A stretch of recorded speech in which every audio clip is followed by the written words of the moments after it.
Chapter 1. Regaining my right eye and unveiling the space. The defenses have fallen. The zombies are coming. Everyone flee. A voice echoed from within the safety zone, and the refugees, through the swirling dust, beheld the advancing horde of zombies. Help that a man's plea was abruptly silenced as 2 or 3 zombies overpowered him. One of them sinking its foul, gaping maw, revealing razor-sharp teeth and viciously severing his throat. Panic-stricken, the refugees rushed toward the entrance of the underground shelter. The space within was limited. Delay would mean exclusion. The ability users among them desperately wielded their powers to fend off the zombies. Yet against the now formidable high-level undead, their efforts yielded little more than a temporary reprieve for the refugees to enter the sanctuary.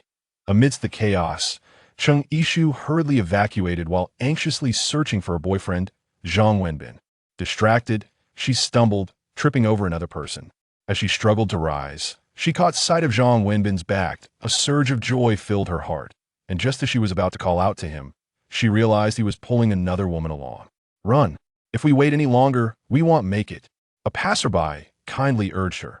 Instinct for survival propelled Chung-Ishu to quicken her pace, weaving past numerous individuals until she finally reached Zhang Wenbin, mere steps away from the shelter's entrance. Wenbin, he clearly heard her cry. However, instead of halting his actions, he exerted even greater effort to seal the stone door that blocked the entrance.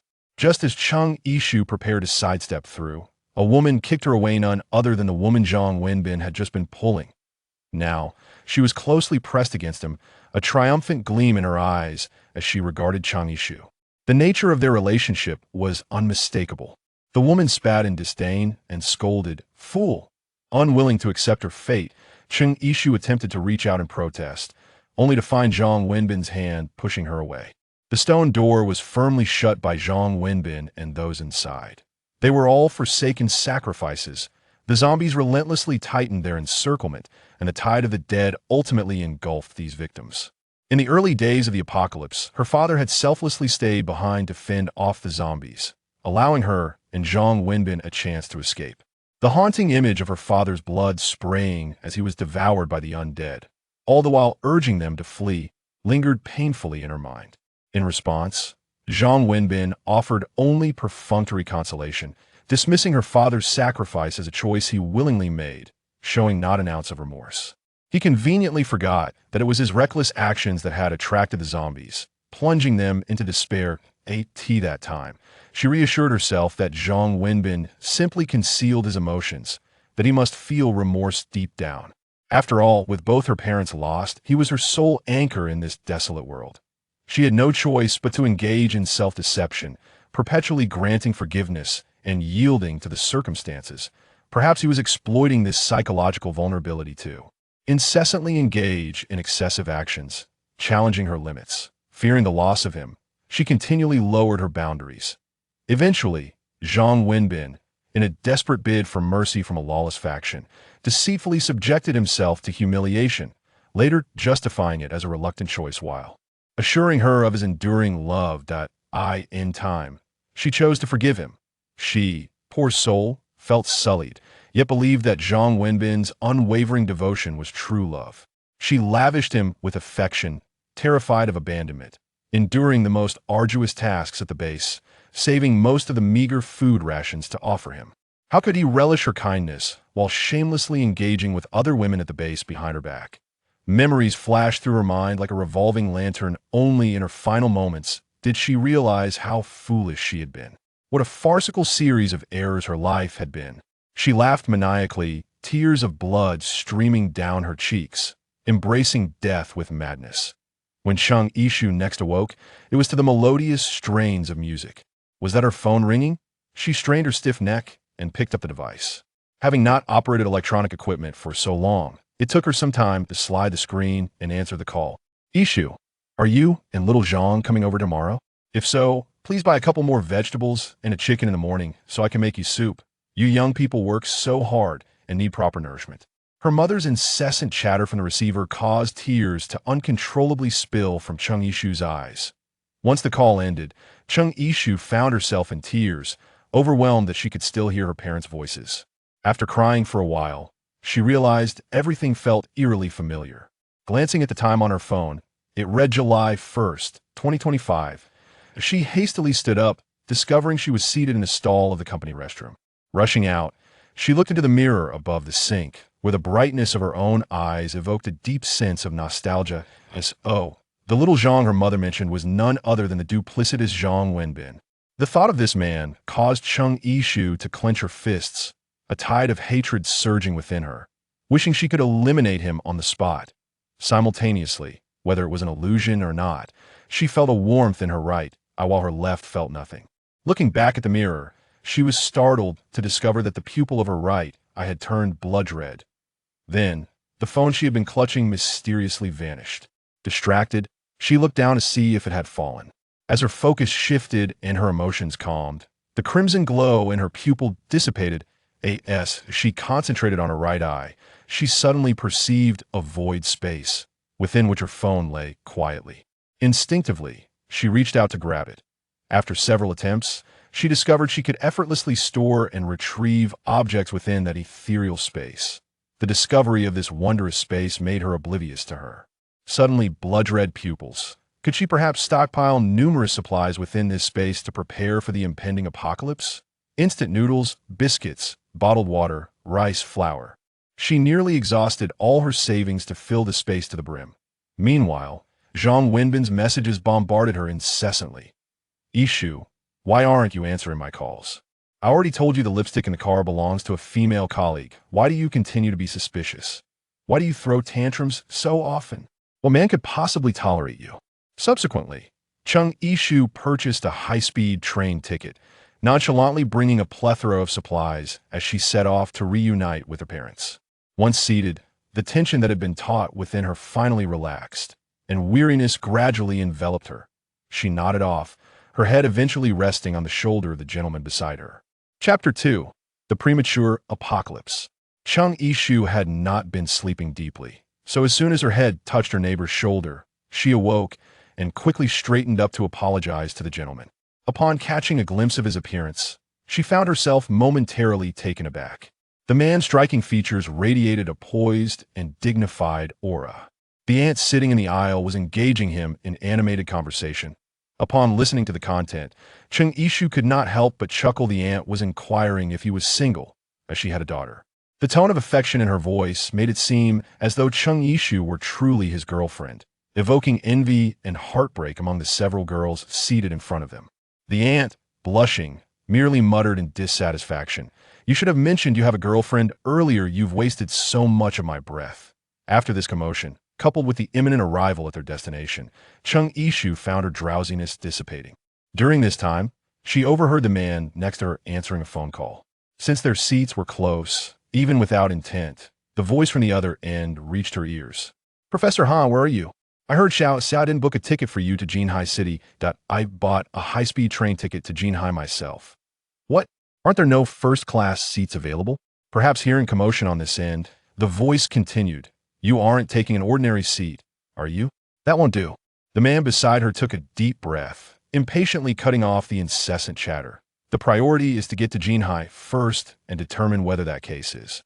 The person on the other end seemed to be reporting to someone nearby, and, after hearing, quickly responded into the microphone, "This is bad. A similar case has appeared in." "Chongcheng, what?" Professor Han sat up straight in shock. The exchange between the two left Cheng Yishu, who had been quietly listening, utterly astonished. She had a foreboding sense that their conversation was linked to the emergence of zombies. She wished to inquire further, but realized the high-speed train had already arrived at Jinhai Station, and the man had swiftly closed his laptop and exited the carriage. She hurriedly pursued him. Outside, several figures clad in black were already waiting for Professor Han, swiftly surrounding and escorting him away.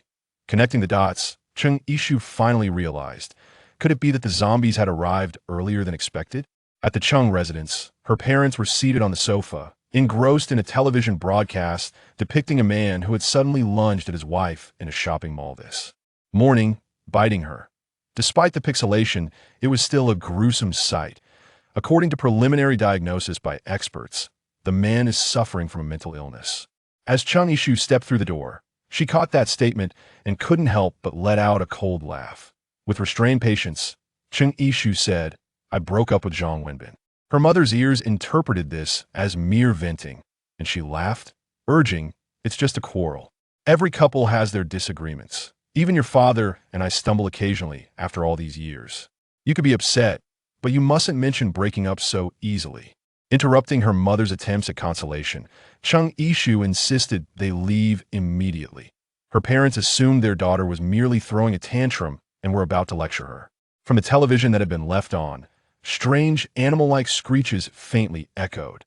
The female host in the bright studio, usually composed, now appeared flustered as she read from her freshly acquired script, reporting on a series of bizarre attacks by unidentified, mutated patients in the city, advising citizens to refrain from unnecessary outings and to stockpile essential supplies. The screeches grew ever closer, and soon, amid the continuous screams in the studio, the staff began to flee desperately before the camera. Even a formerly dignified host clutched her head and began to run.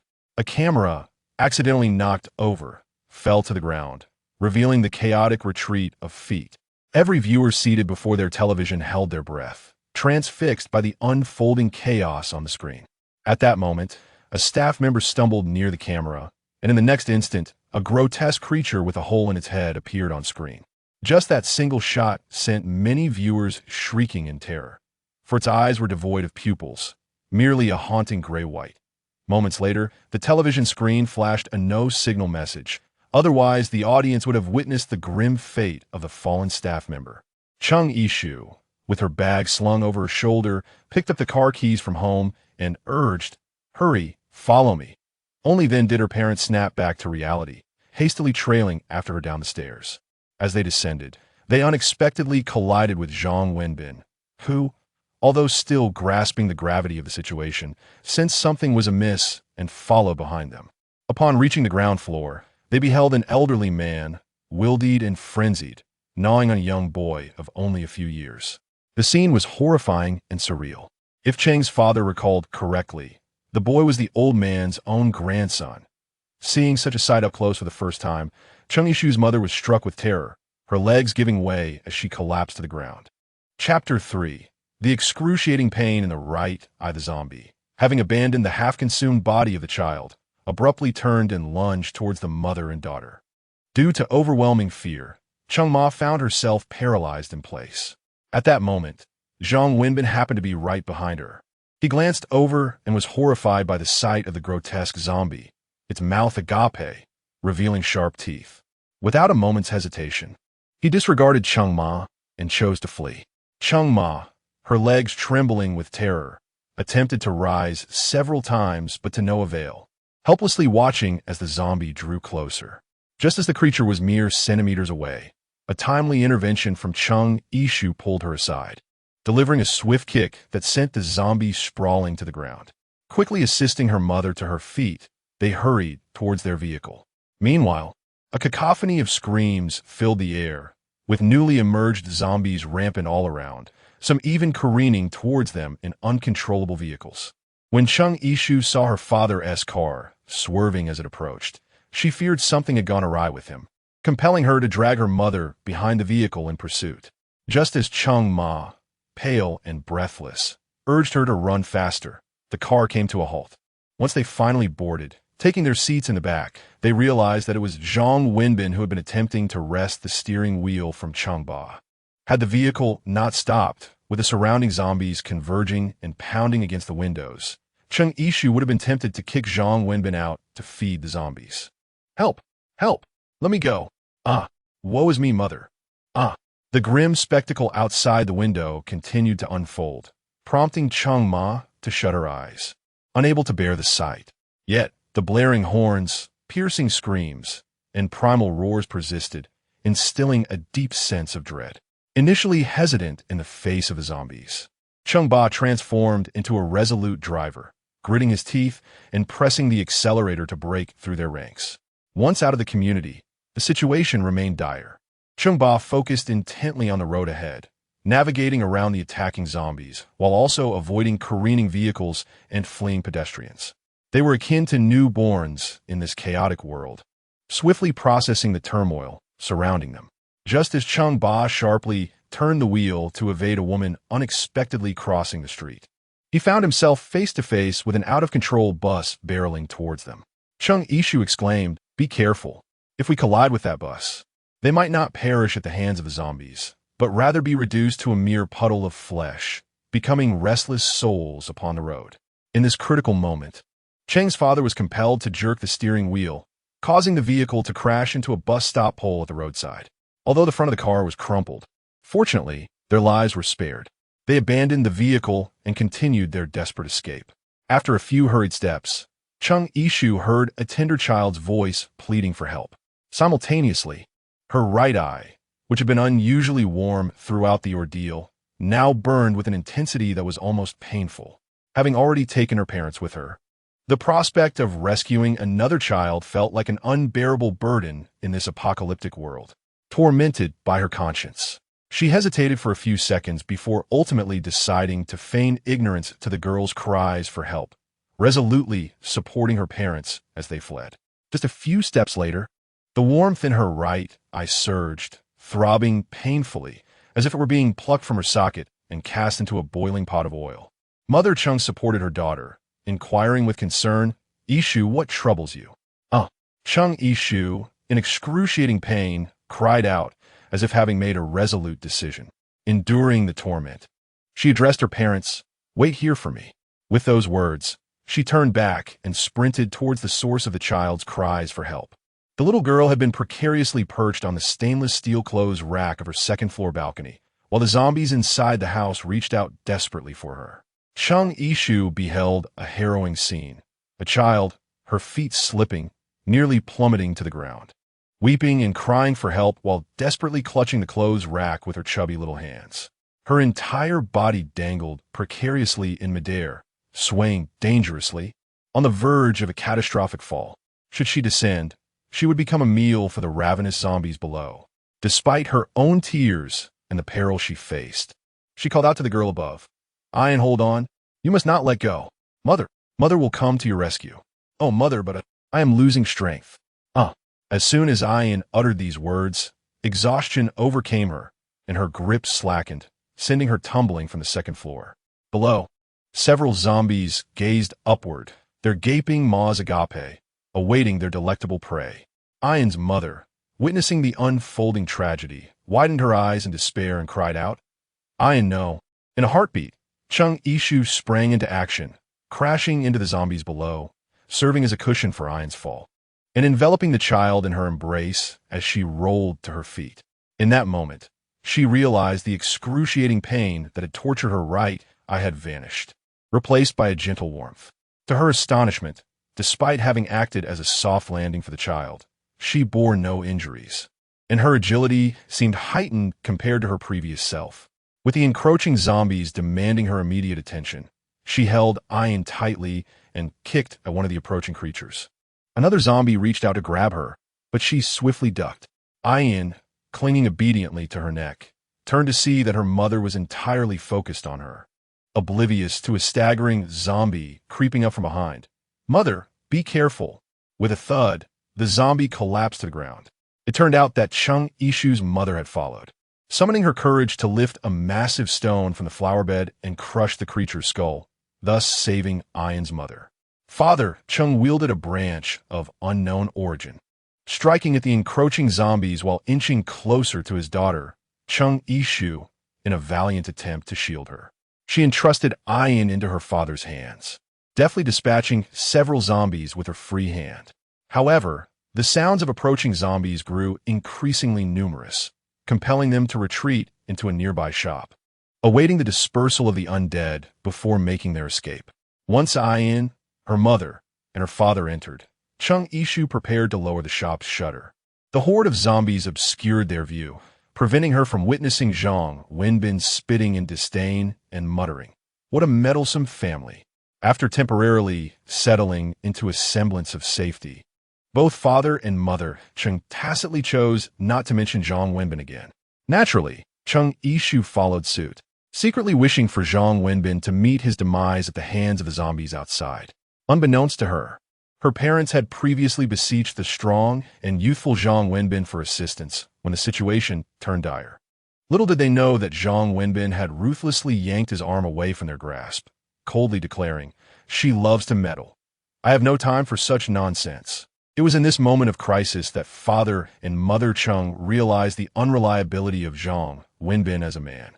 What Chung Yishu was unaware of was that, before long, she would encounter the haunting presence of Zhang Wenbin once again. Chapter 4. The Discovery of the Upgrading Mechanism. The two-story building where Chung Yishu and the others resided belonged to the recently rescued mother and daughter. The ground floor housed a specialty store for sportswear and various athletic equipment, while the upper level served as the living quarters for the family. Chung Yishu picked up a baseball bat from the equipment area and swung it, discovering that it was remarkably effective for dispatching zombies. The zombie that had just forced Ain to climb onto the balcony's clothes rack was swiftly dealt with by Chung Yishu, who then unceremoniously hurled the corpse off the balcony. A collective sigh of relief escaped the group. Song Hui, having narrowly escaped death, embraced her daughter, Ain, repeatedly expressing her gratitude to Chung Yishu and her parents. "Thank you so much. If it weren't for you, both my daughter and I would have." It was then that Chung Yishu realized that Song Hui was the very woman who had just crossed the road, resulting in their unfortunate accident. One can only imagine that when witnessing their daughter's life hanging by a thread, any parent would recklessly dash across the chaotic street to safeguard her. Mother Chung comforted her, saying, "Given our current circumstances, we ought to assist one another. There is no need for gratitude." At that moment, Song Hui found a moment to call her husband, but on the other end of the line, there was no response for a protracted period. Chungba also made a phone call to his relatives in the countryside. Upon answering, the receiver emitted only a crackling, discordant noise, devoid of any other sound. The people inside remained silent, fearing that the situation outside was dire for many. As night fell, after a meager meal in the shop, Chung Yishu instructed the others to rest while she took her position at the door, leaning against the wall, closing her eyes to rejuvenate and listen for any sudden disturbances or unwelcome guests. In the dead of night, the zombies outside had dispersed to some extent, wandering off to other places. The once bustling city now lay in eerie silence, broken only by the shuffling footsteps of the undead and the whisper of the evening breeze rustling through the leaves. After listening for a while, Chung Yishu realized that her hearing seemed markedly improved. The warm sensation in her right pupil had also vanished without her noticing. Curiously, she focused her mind on her spatial realm and discovered that it had inexplicably expanded somewhat. Although the increase was modest, she could discern that the edges had shifted outward by a few centimeters. This revelation filled Chung Yishu with elation. She had often reflected on how others in novels possessed formidable spatial abilities, and when such a phenomenon manifested in her life, she found herself with what seemed to be merely a limited storage space. To her astonishment, her own space could actually upgrade, suppressing her inner joy. She resolved to seek an opportunity to validate her hypothesis. At that moment, she heard footsteps outside the door. Despite the individual's cautious approach and deliberate lightness, the sound was strikingly evident to her ears.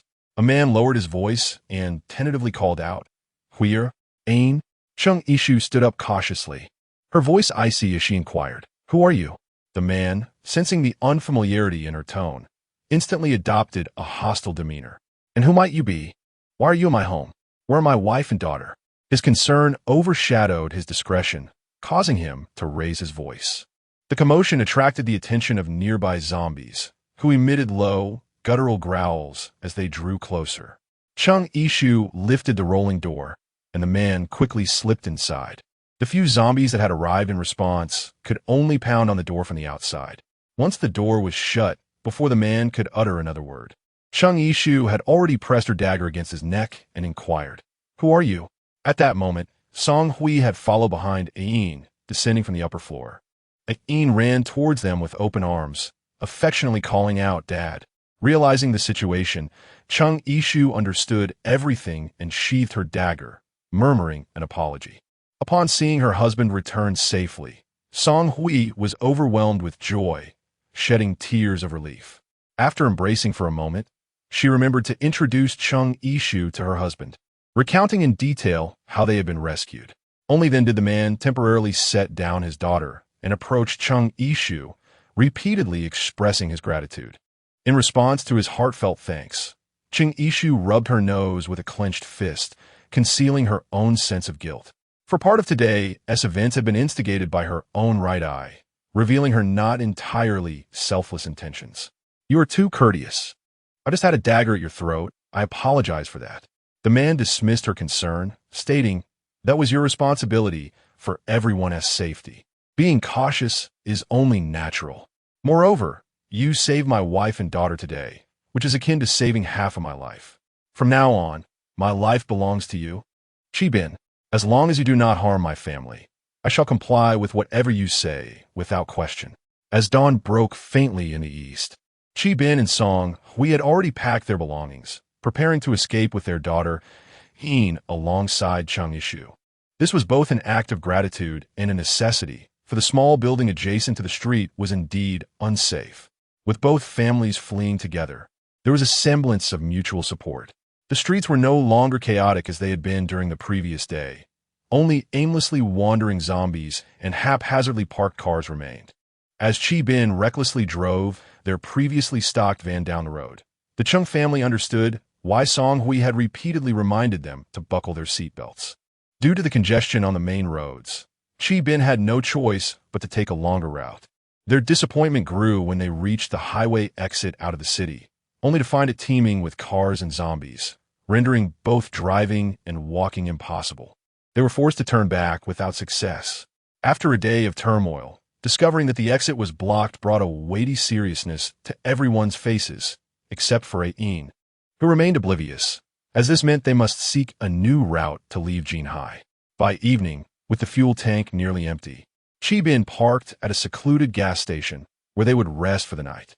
Due to its remote location, only a handful of zombies wandered outside. Chi-bin and Chung Ishu entered the gas station's convenience store to survey the area, and upon confirming it was safe, they finally allowed the others to come inside. The store was in disarray, with 2 rows of toppled shelves and scattered food items, evoking the chaotic scene of those who had hurriedly fled. Chi-bin and Cheng's father propped up the shelves and moved them aside, while Cheng's mother, Song Hui, and Ain tidied up the mess on the floor, creating space for tonight's makeshift bedding. Chung Ishu, possessing keen insight and sharp perception, stood watch outside. Suddenly, a striking red sports car entered her line of sight. After the vehicle came to a halt at the gas station, a pair of individuals in their early 20s emerged. The man was adorned in attire emblazoned with the logo of a renowned luxury brand, while the woman sported voluminous, curled hair styled in a princess cut. Dressed in a white gown, her expression unfriendly as she approached them. Upon their entry, Chung Ishu was immediately struck by the overpowering scent of the woman's perfume, causing her to wrinkle her nose in distaste. The man, wearing sunglasses, led the woman past Chung Ishu, making a beeline for the convenience store. Chung Ishu extended her hand to halt them. "What are you doing?" The man wore a knowing expression, rummaged through his trouser pocket, and produced several 100 yuan bills, which he tossed on a Chung Ishu's face before entering. Chapter 5. An unsettling night. Chung Ishu, filled with fury, forced a smile as she bent down to gather the scattered banknotes from the ground, one by one. The woman in the white dress, however, scoffed disdainfully, mocking, "What a pitiful sight. Indeed, the impoverished are utterly shameless." She rolled her eyes at Chung Ishu and then turned to the man, demanding, "Hurry and bring me a bottle of water. I'm parched." The man, disregarding the others in the room, picked up a bottle of mineral water from the shelf. He scrutinized the brand with evident distaste and remarked, "Qiao Qi, this isn't your usual brand." It was then revealed that the woman in white was named Qiao Qi. Clearly displeased yet undeniably thirsty, she retorted, "Just show me what you have." As the man exited with his head down, Chung Ishu called out a casual hey. Just as he lifted his gaze, the banknotes he had carelessly scattered were hurled back at him by Chung Ishu, landing in a flurry at his feet. Chung Ishu approached him, stepping upon the scattered bills, and with a smile that was neither fully genuine nor entirely mocking, remarked, "Fool, the rules of the world have shifted." The currency beneath her feet now resembled mere waste paper, and these 2 imbeciles, clearly raised in comfort, still believed they lived in a time when wealth could grant them unbridled power. The man, evidently unaccustomed to such treatment, stood in stunned silence for a moment before exclaiming, "Vile woman!" Immediately after, he raised his hand, intending to slap Chung Yishu. However, she evaded him with the agility of a nimble rabbit and retaliated with a swift kick to his backside. Naturally, she tempered her strength. Otherwise, the outcome would have been far more humiliating than a mere fall. Xiao Qi gasped in surprise, calling out, "Xiao Rui," as she helped her brother rise from the ground. Chung Yishu issued a direct ultimatum. This place is too small to accommodate two great Buddhas. Following that, she bestowed a scornful smile and coolly declared, "Therefore, begone." Xiao Rui, supported by Xiao Qi, glared at Chung Yishu with malice, contemplating an assault. However, upon noticing the robust figure of Qi Bin behind her, along with the vigilant presence of Chang's father, he reconsidered, adhering to the adage that a wise man does not incur immediate losses. After uttering a harsh retort, he took Xiao Qi and departed. This time, Xiao Rui displayed a semblance of obedience, promptly apologizing to Chung Yishu.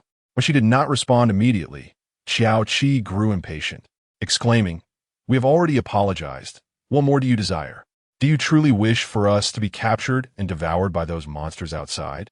How ruthless can you be?" Xiao Rui tugged at her arm, signaling her to refrain from further provocation.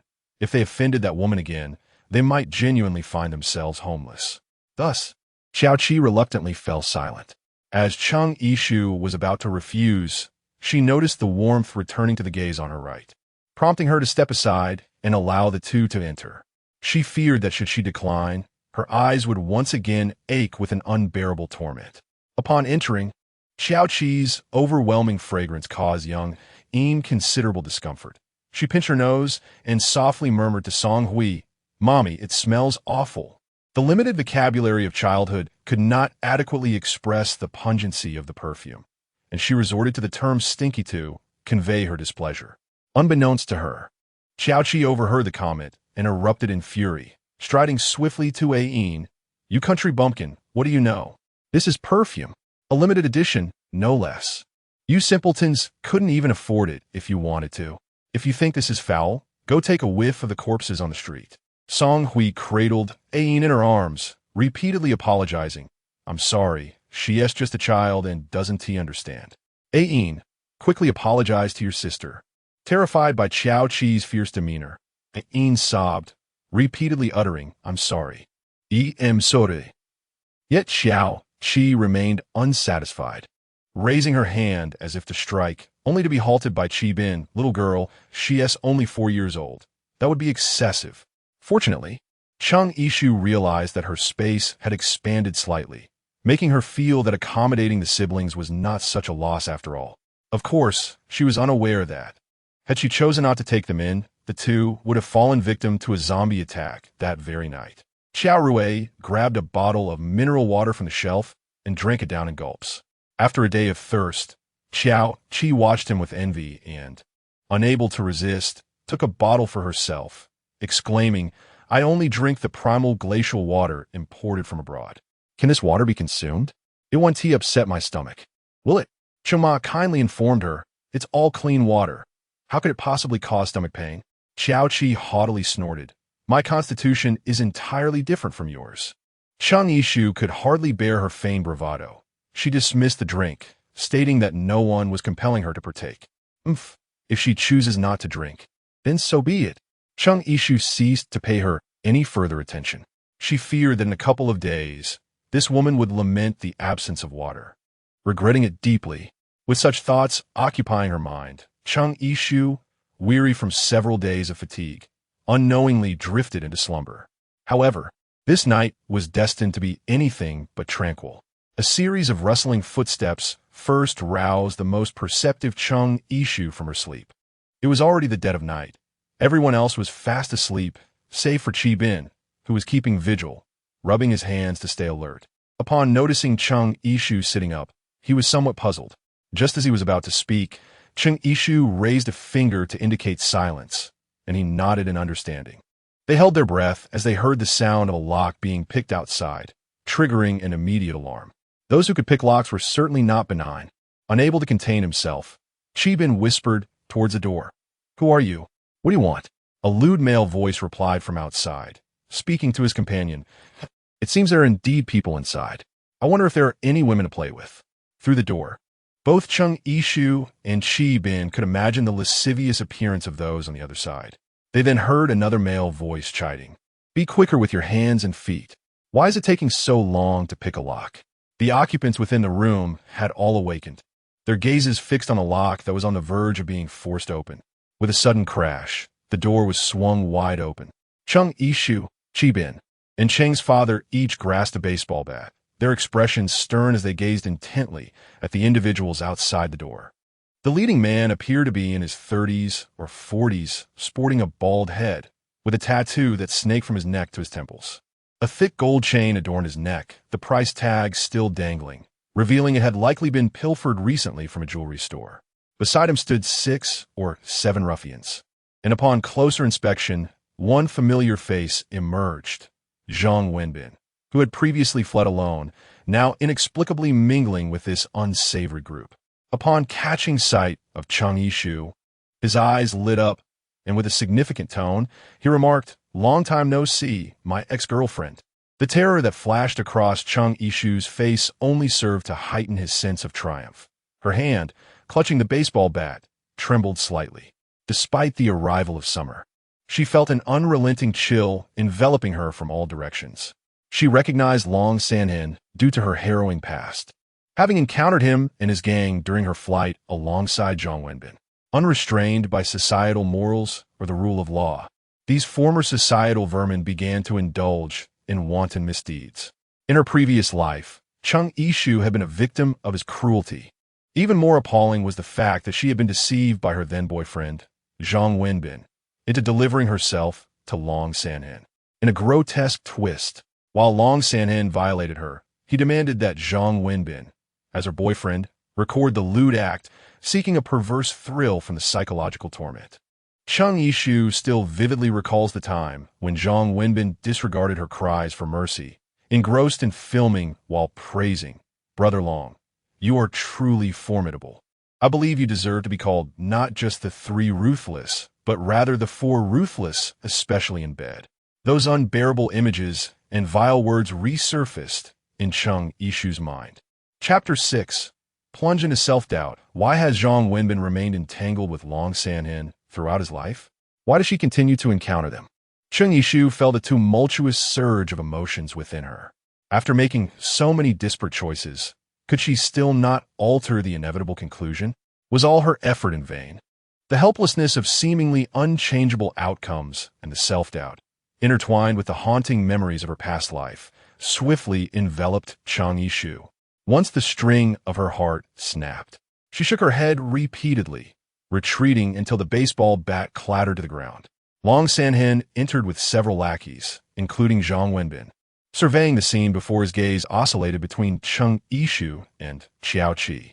Sensing the intention, Qiao Qi clutched her chest and sought refuge behind Qiao Rui, urging, "Don't look at me. Look at her instead." Standing beside her, Zhang Wenbin pointed at Chung Yishu and ingratiatingly remarked, "That's my ex-girlfriend. I haven't even touched her yet." He then exchanged a meaningful glance with Long Sanhen. Upon hearing this, Long Sanhen's attention indeed shifted to Chung Yishu. She wore a white U-neck tank top beneath a checkered shirt, her figure accentuated alluringly. Below, tight jeans hugged her long, straight legs. With her head bowed, a baseball cap obscured much of her face, revealing only the delicate lower half. Her fair skin, slightly parted soft lips, and petite chin resembled the petals of a camellia.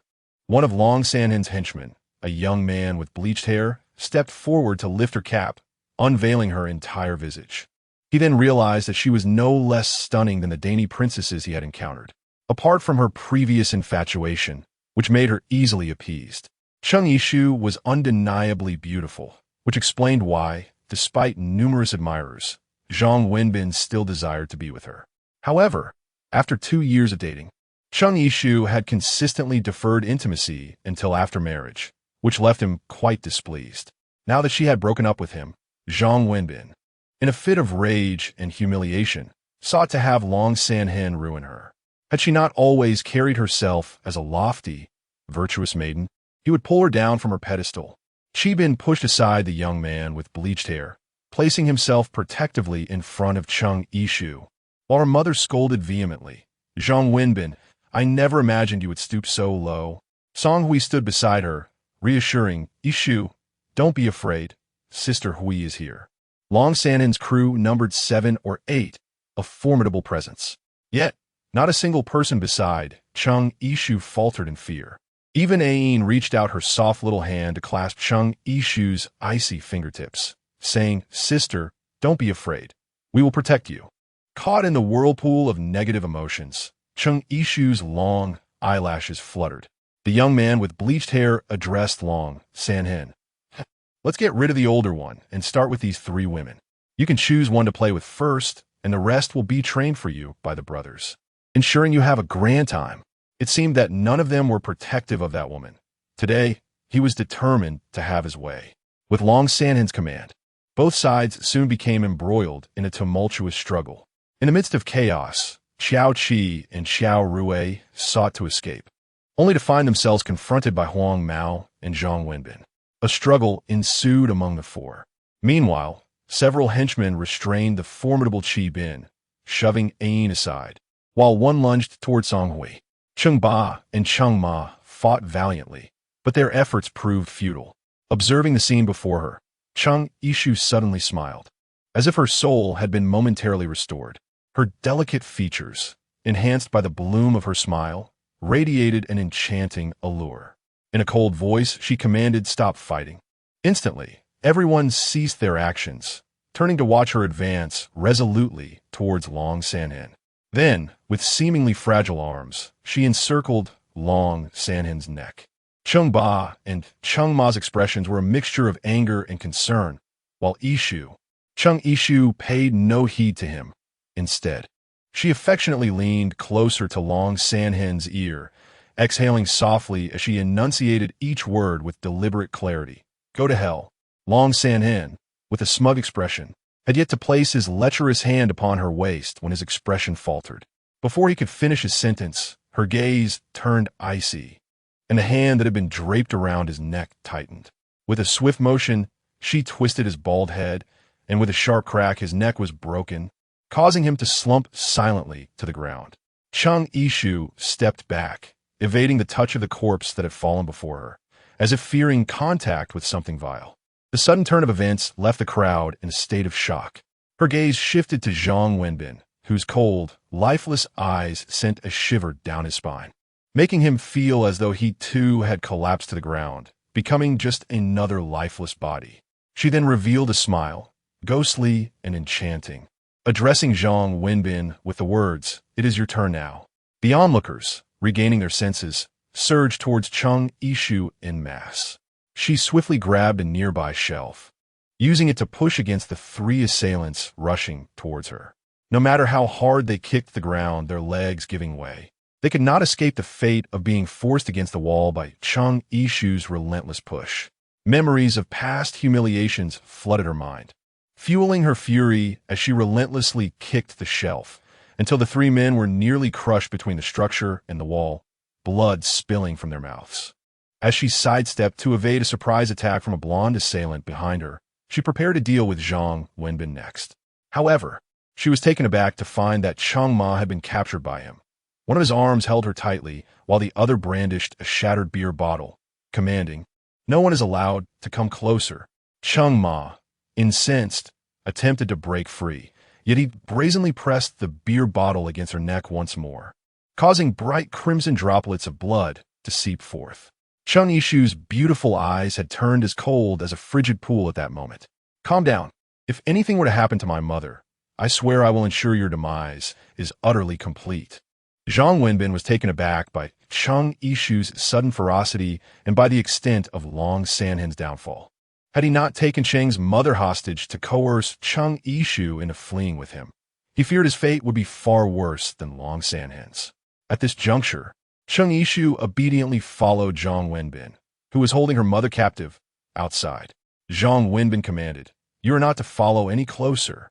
Then release her. I will set her free once I reach the intersection, he retorted, brandishing the threat of deepening his grip around Cheng's mother's neck. Chung Ishu hurriedly complied, halting in her tracks and refraining from advancing. He pulled Chung Ma back while remaining vigilant against any sudden assault from Chung Ishu. The fierce demeanor she had just exhibited had now transformed into obedience, which caused Zhang Wenbin to feel a sense of elation. However, recalling the missed opportunity to teach her a lesson earlier that day, he couldn't help but feel a pang of regret. Thus, he hastily imposed a new condition. Chung Ishu, remove your clothes right here, right now. All of them. Upon hearing these words, Chung Ba could hardly contain himself. Zhang Wenbin had actually devised such a scheme to humiliate his daughter. He attempted to rush out, only to be intercepted by Qi Bin and his wife. Under the luminous moonlight, Chung Ishu obediently began to slowly unbutton her shirt, yet her gaze never strayed from Zhang Wenbin. Observing her intense hatred towards him, coupled with her unwilling compliance, Zhang Wenbin felt an unusual sense of satisfaction. It was only when he sensed something amiss that he realized a zombie had sunk its teeth into his shoulder from behind. He had been so preoccupied with watching Chung Ishu and the others that he had neglected to keep an eye on his rear. Precisely the moment Chung Ishu had been waiting for when he let his guard down. Chung Ishu arrived with the swiftness of the wind, aiding her mother to her feet, while the malevolent Zhang Wenbin lay on the ground, restrained by a zombie that gnawed at him. In his final moments, wicked to the core, he attempted to drag Chung Ma down with him, reaching for her ankle. Without hesitation, Chung Ishu brandished her dagger and plunged it down with force, pinning his hand to the ground. With resolute strength, she seemed to affix him to a delayed judgment cross, obliterating both him and the unbearable memories entwined with him. This time, she vowed never to allow herself to be foolish or powerless. In this life, she possessed extraordinary abilities, family, and friends. Even when confronted with similar tribulations, she would emerge victorious. Chapter 7. Reunion with Professor Han. In the early days of the apocalypse, zombies could only seek sustenance through sound and the scent of blood. The commotion they had caused, coupled with the bloodied aura emanating from Chung Ma's neck, had already attracted nearby zombies. The moon hung in the sky, round as a silver platter, but they had no time to admire its beauty, hastily retreating with flashlights in hand. Qi Bin loaded 2 boxes of instant noodles into the vehicle from a convenience store, but Chung Ishu reminded him to stockpile water as well. It was the height of summer, and if her memory served her right, the city's water and power supply systems were on the verge of complete failure. Clean water would soon become a precious resource, fiercely contested in the chaos. They forged ahead, while the Qiao siblings shamelessly trailed behind in their conspicuous sports car. They chose to ignore them. The car windows were smeared with the foul black liquid from the zombies they had collided with. Through the clean glass, the city was revealed as a veritable paradise for the undead, with zombies wandering freely and the streets nearly devoid of human presence. Gazing at the once vibrant city, now reduced to this desolate scene, a sense of melancholy enveloped everyone in the vehicle. Eventually, as the roads became impassable, they had no choice but to distribute their supplies and walk, burdened with their packs and luggage. The blazing sun beat down upon them as they trudged along the steaming pavement, parched and desperate for water. It was then that Qi Bin realized the wisdom behind Chung Ishu's insistence on bringing extra boxes of water. The Qiao siblings were in dire straits. Both were accustomed to a life of luxury, and, after trudging for what felt like an eternity, they had yet to procure food or water, feeling increasingly tormented. Suddenly, a helicopter soared overhead. The 2 siblings jumped with glee, hoping the occupants might rescue them from their plight. However, their exuberance was drowned out by the deafening roar of the helicopter's rotors, inadvertently drawing the nearby zombies closer. The group began to sprint towards a narrow alley to escape. Qi Bin cleared the path ahead, while Chung Ishu wielded a baseball bat, fending off the pursuing zombies to buy time for the others to flee. As more zombies converged on their location, she realized that if she continued to engage in combat, their situation would become even more perilous. To make matters worse, she spotted 2 red-eyed zombies among the throng of white-eyed ones. In the apocalyptic world, the zombies began as mutated white-eyed creatures, continuously evolving through the stages of red, orange, yellow, green, blue, and indigo. As for the existence of purple tear zombies, Chung Ishu remained uncertain, having neither encountered nor heard of them in her previous life. Now, facing a red tier zombie was hardly a favorable omen. Each tier of zombie exhibited increased ferocity and agility, making them increasingly challenging to confront. After a brief moment of hesitation, Chung Yishu gripped her baseball bat against the wall, producing a jarring sound as she single-handedly lured them away in another direction.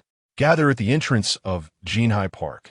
With these words, the group witnessed a throng of zombies, their raspy mouths agape, being drawn by her into a different path. Chung Yishu currently possesses speed and stamina that surpass the present white-eyed zombies. As she skillfully navigates through the throngs of the undead, she has managed to distance herself significantly. Just as she considers this a clever tactic, she unexpectedly finds herself in a dead end. Before her looms a wall, while behind her are a dozen zombies, including two relentless red-eyed ones hot on her trail. Chung Yishu glanced at the towering height of the adjacent wall and leaped upwards. Alas, the wall proved too lofty. She managed to grasp it with one hand, but despite several attempts with the other, she could not secure a hold. The encroaching zombies below had already surrounded her, and she struggled to kick them away.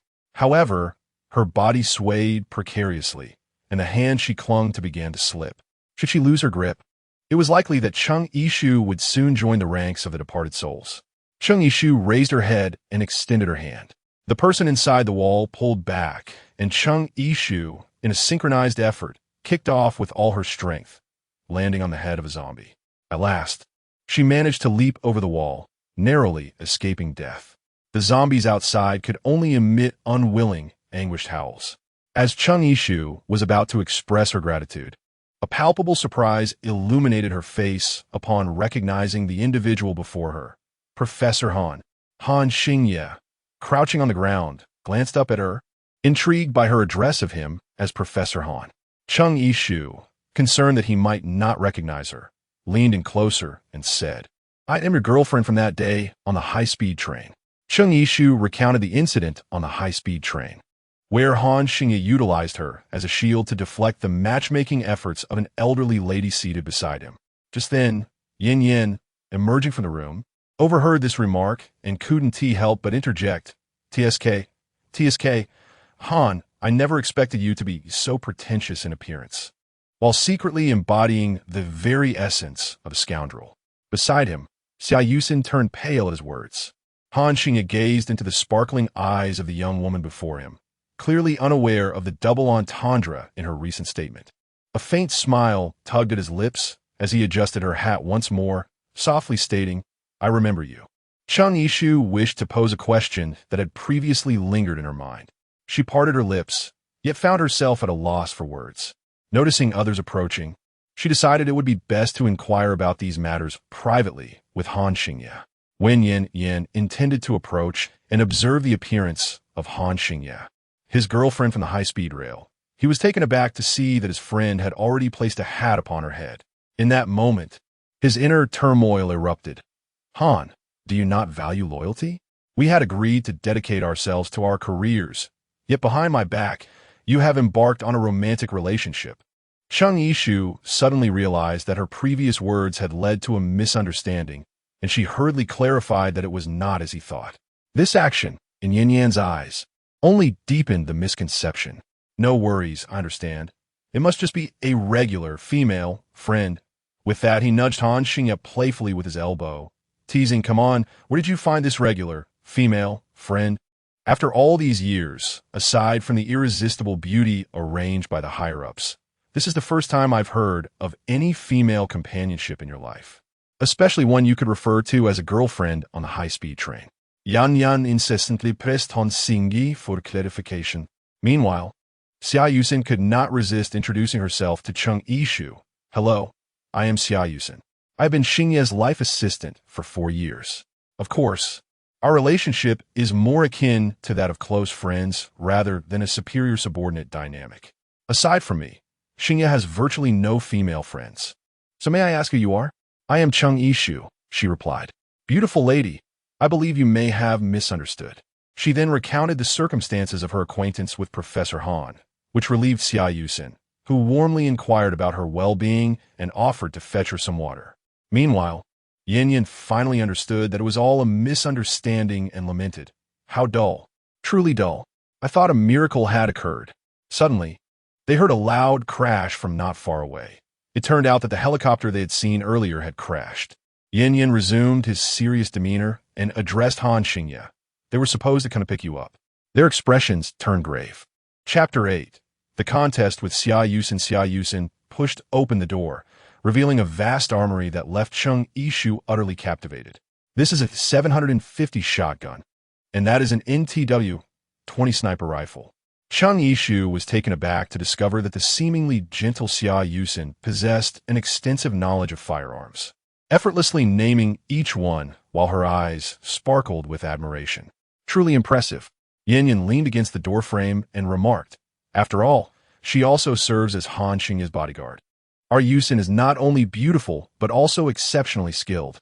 Xia Yusin cast a shy glance at Han Xingye, who had just entered, and feigned modesty as she said, "Dr. Yin, please don't flatter me. I have trained for so many years, and my skills are merely on par with Professor Han's. I feel quite embarrassed." While saying this, she deftly disassembled a sleek silver handgun and placed it on the table. It is worth noting that during her time in the team, her outstanding achievement was her proficiency in disassembling and assembling firearms. Cheng Yishu, intrigued, followed her in disassembling the firearm. However, due to her unfamiliarity with the weapon, her pace was noticeably slower, and her movements appeared rather clumsy when compared to Xia Yusin. While she might be considered proficient relative to the average girl, she fell significantly short when juxtaposed with Xia Yusin. Observing her engrossed in her task, Han Xingye inquired, "Are you interested in this?" The beauty of Cheng Yishu and her interactions with Han Xingye instilled a profound sense of crisis within Xia Yusin. Despite their previous lack of connection, she felt an unsettling sensation whenever she observed Han Xingye's gaze directed towards Cheng Yishu. This statement caused Xia Yusin's expression to stiffen, prompting even Yin Yin to question with skepticism, "Is that true?" Meanwhile, Han Xingye, with an air of anticipation, encouraged her, saying, "Why not give it a try?" Cheng Yishu was utterly captivated by the silver pistol and was quite eager to play with it a little longer. "All right," she said. Xia Yusin, taken aback by Cheng Yishu's boastfulness, decided to drop her pretense of politeness. "Then let us compete and see who can assemble it first." Cheng Yishu exhibited a disinterest in the competition. However, she did not wish to disappoint Han Xingye, who held great confidence in her abilities, thus she acquiesced. Yin merely perceived Cheng Yishu as someone overestimating her capabilities, displaying a hint of competitive spirit. At that moment, he attempted to mediate the situation, remarking that, Xia Marin likely has more experience handling firearms than you do with kitchen utensils." Yet he did not have the chance to finish his statement, for he noticed the two women had already begun to diligently assemble, prompting him to choose silence. Contrary to his expectations of a one-sided contest, Cheng Yishu no longer bore the clumsy demeanor from earlier. Each movement flowed seamlessly, devoid of any superfluous actions. If one were to claim she was a former comrade of Xia Yusin, he would readily believe it. Even more astonishingly, she appeared to treat this friendly match as a mere game, her movements deft and her expression relaxed and carefree, reminiscent of a child assembling a beloved Lego set. In stark contrast, Xia Yusin's gaze remained focused, her countenance serious and earnest. The slight furrow of her brow revealed her intense dedication to the competition. Nevertheless, she struggled to keep pace with Cheng Yishu, barely managing to synchronize her efforts. Xia Yusin, glancing at her opponent's actions, felt a surge of panic. Losing in weapon assembly, a domain in which she excelled, would be a tremendous embarrassment. In her moment of distraction, she made an error, and despite her attempts to rectify it, her efforts were in vain. Cheng Yishu pulled the safety catch, aimed at the table, and mimicked the sound of a gunshot with her lips, playfully exclaiming, "I win." Han Xingye nodded in agreement. Xia Yusin, clearly delayed in her response, finally completed her action and threw the gun heavily onto the table, her anger palpable as she demanded, "You deliberately pretended to be inexperienced, feigning ignorance of firearms to lure me into a competition, only to triumph over me." After venting her frustration towards Cheng Yishu, The warm smile on Chung Yishu's face vanished. It was rare to witness Xia Yusen in such a flustered state, prompting Yin Yin to step forward and intervene, saying, "My dear, do not be upset. It's merely a trivial matter. She may have intended to surprise us all." Chung Yishu was not a mere soft bun to be molded at will. She patiently replied, "I have never claimed that I have not handled a firearm." Before she could finish, Xia Yusen pressed on, "Then why did you just pretend as if it was your first time disassembling such a gun?" The disassembly and assembly of different firearms vary slightly. Upon hearing this, Yin Yin gasped in realization, for it became apparent that she was the concealed expert. Han Xingyi, who had been quietly observing, cautioned Xia Yusen, "There are only 2 of these firearms. They were a gift from Mr. Bai when I departed from Cobra. How could she possibly have familiarized herself with this weapon in advance, and then coax you into a competition?" With a calm mind, Xia Yusen recognized the validity of his words and became aware of her earlier lapse in composure. Moreover, with Han Xingye observing her closely, she swiftly regained her usual gentle and composed demeanor. She turned to Chung Yishu and apologized. "Yishu, I am truly sorry. This is my first encounter with someone as talented as you. I was momentarily overwhelmed and said some harsh words. Please forgive me." Chung Yishu remained unaware that her apology was motivated by other factors. What had initially been a trivial matter was dismissed with a mere smile. Furthermore, given that she had unwittingly showcased her talents in a realm where others excelled, it was entirely understandable that they might feel somewhat disconcerted. Han Xingye seemed to perceive her thoughts and remarked, "If you like it, I shall gift it to you." Chung Yishu felt a twinge of guilt. How could she accept such a gift? This was a present from someone else.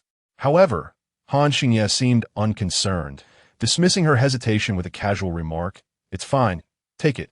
The small, exquisite firearm was indeed more suited to the delicate hands of a girl like her. Furthermore, that Mr. Bai was my former employer and our relationship was rather strained, so there is no need for you to dwell on it. Xia Yusen paused for a moment, pondering, then and Sinki gazed to her, seemingly waiting for her to finish her thought. He then quickly interjected, "Do you want it too? If so, take it." At that, Xia Yusen felt a sense of relief. Just as Chung Yishu reveled in her newly acquired gift, Han Xingye unexpectedly inquired, "You mentioned this isn't your first experience handling a gun. How did you come across one before?" Oh no, she had completely overlooked that detail. How could an ordinary person in a time of peace ever encounter such weapons? Chapter 9. The strange, dilapidated factory. Han Xingye's penetrating gaze was fixed intently on Chung Yishu, seemingly scrutinizing every nuance of her expression.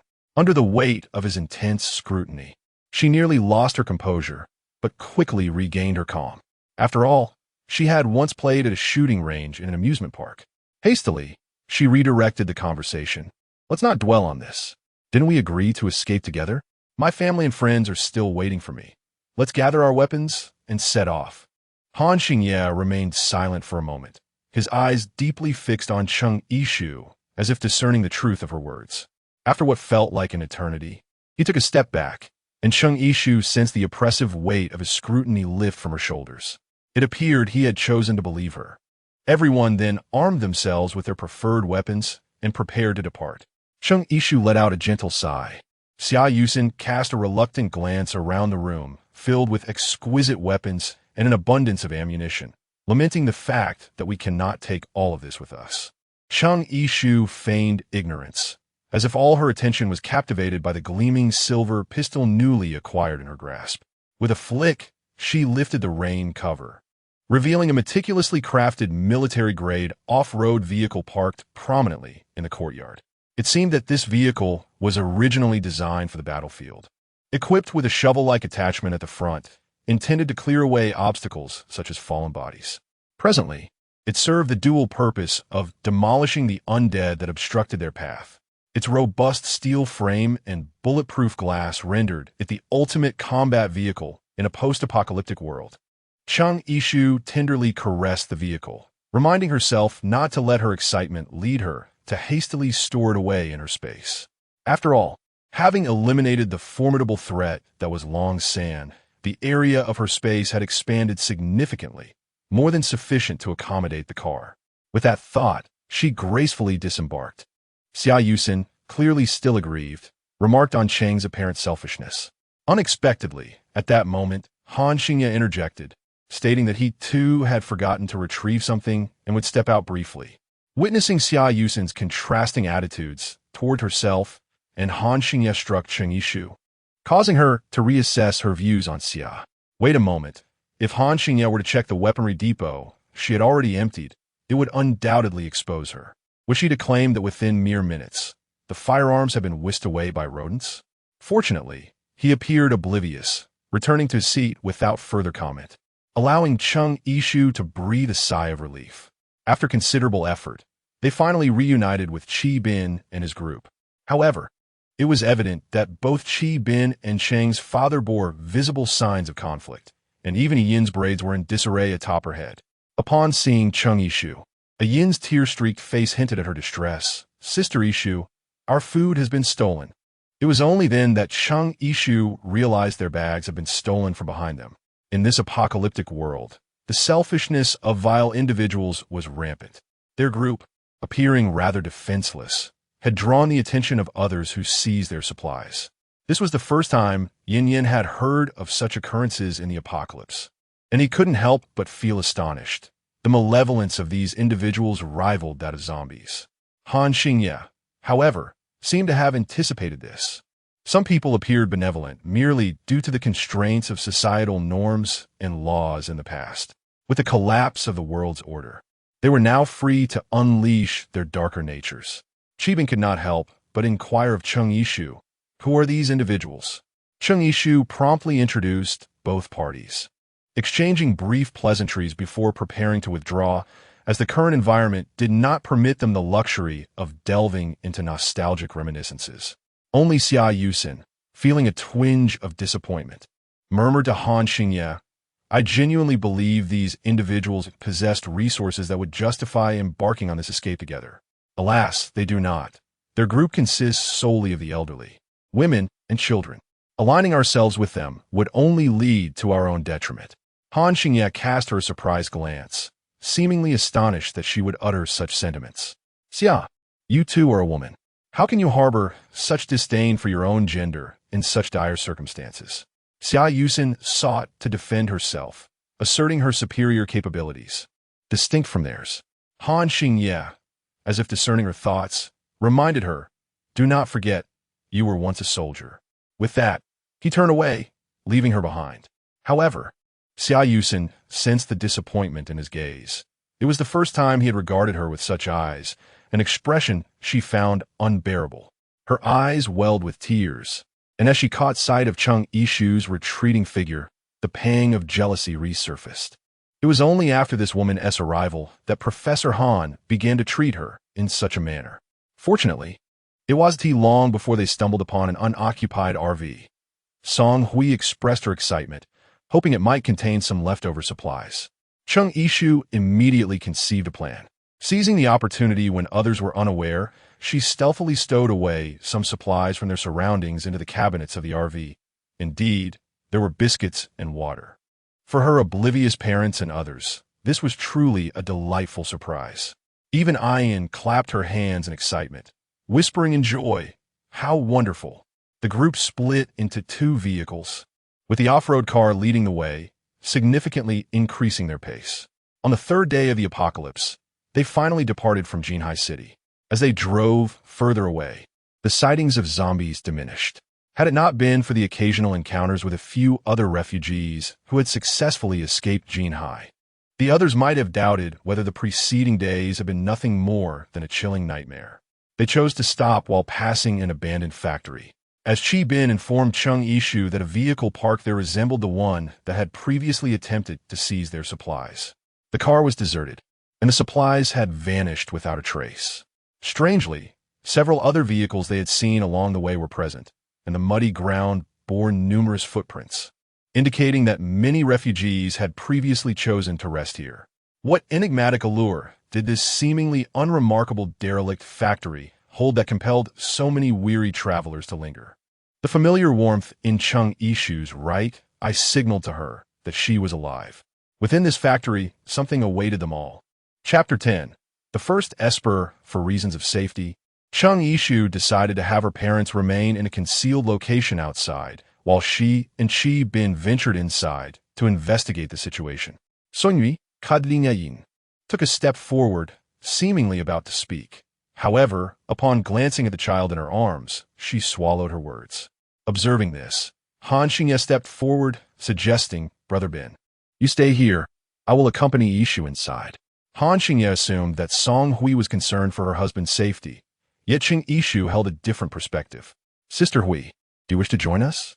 Song Hui's eyes brightened, and she nodded in understanding, akin to finding a kindred spirit. In these tumultuous times, she did not want to remain timidly sheltered behind her husband. She aspired to undergo trials and emerge stronger, as brave and formidable as Chung Yishu. Chung Yishu gazed into the resolute light emanating from her eyes and extended her hand, her intentions unmistakable. Songyue no dead gatfuri. In this apocalyptic world, the elderly and children struggle to survive. However, the women who endure often become mere appendages to men, sometimes even treated as commodities to be bartered. If women were to fight with the same courage as men, it is likely that their circumstances would undergo profound changes. Chung Yishu wholeheartedly encouraged Song Hui's endeavors and was willing to assist her growth. As the three of them ventured forth, they encountered several men stationed as sentries, who scrutinized them from head to toe. One man, clearly disdainful, remarked, "You carry no supplies at all?"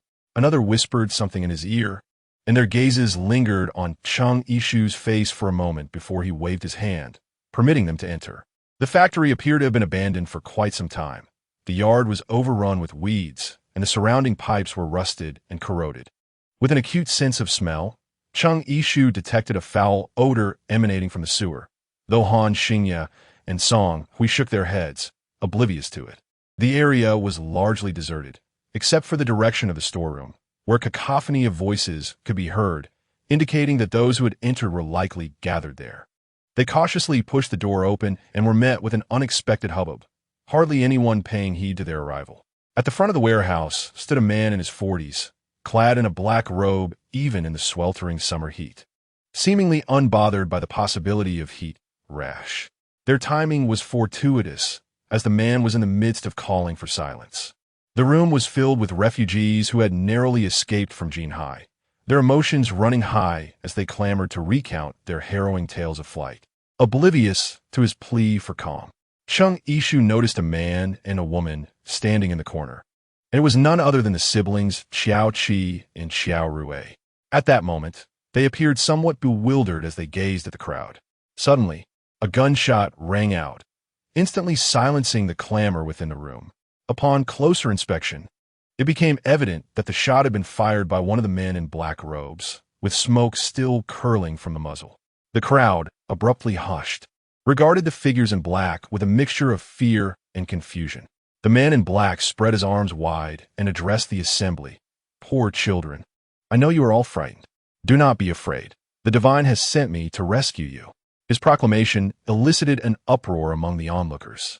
A tall man among the throng scoffed. "What lunatic is this? The world is overrun with zombies, and still he dares to prattle on about saving us." No sooner had the tall man spoken than a short-haired woman in front of him turned to glare at him, admonishing softly, "Do not stir up trouble."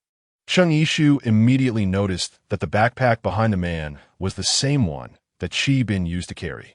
The backpacks of several men beside him also appeared strikingly familiar. Song Hui whispered, urging her to be cautious. "It is indeed them who have taken our belongings." Chung Yishu nodded in understanding, exchanging a glance with Han Xingye, neither of them making a move just yet.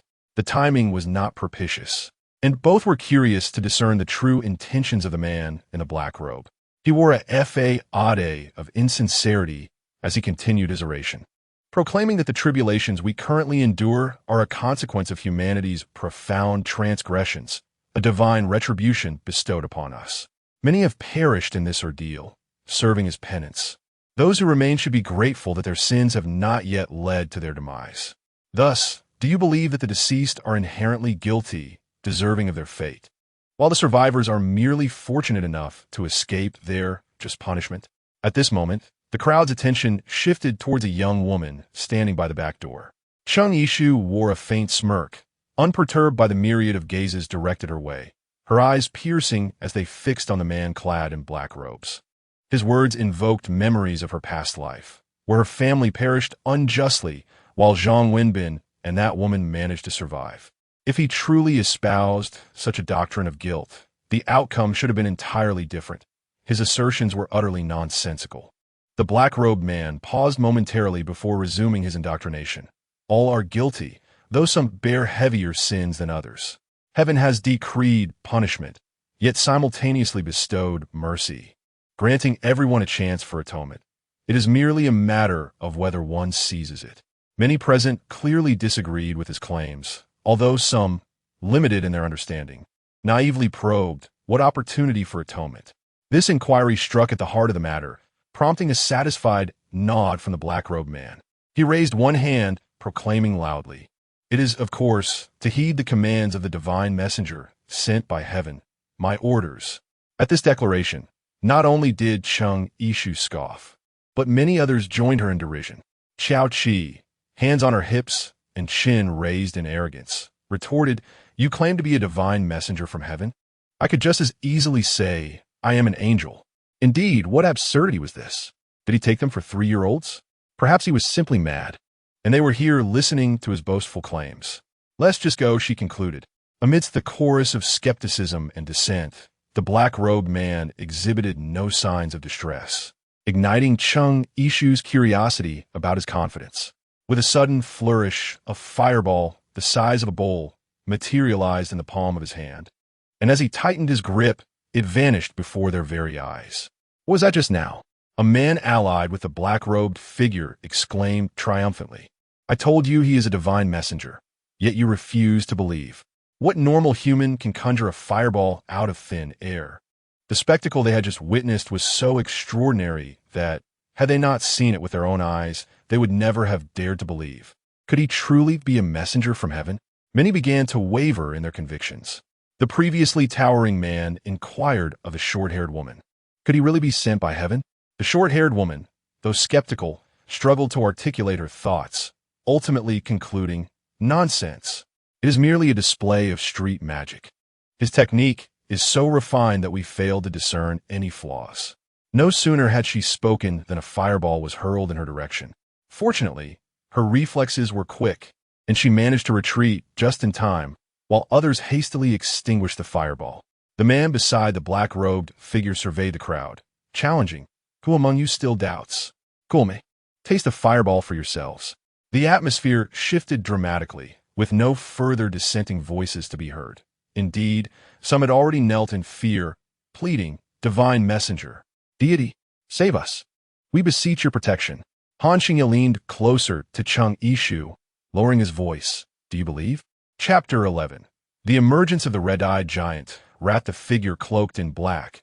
Alongside his accomplices, meticulously orchestrated this elaborate ruse, employing his extraordinary abilities to deceitfully manipulate the crowd, undoubtedly with ulterior motives. As the people expressed their willingness to heed the divine call, I too was inclined to assist them in alleviating their burdens of sin, utilizing my divine power to offer them protection. After a brief pause, I reminded them that their cooperation was essential.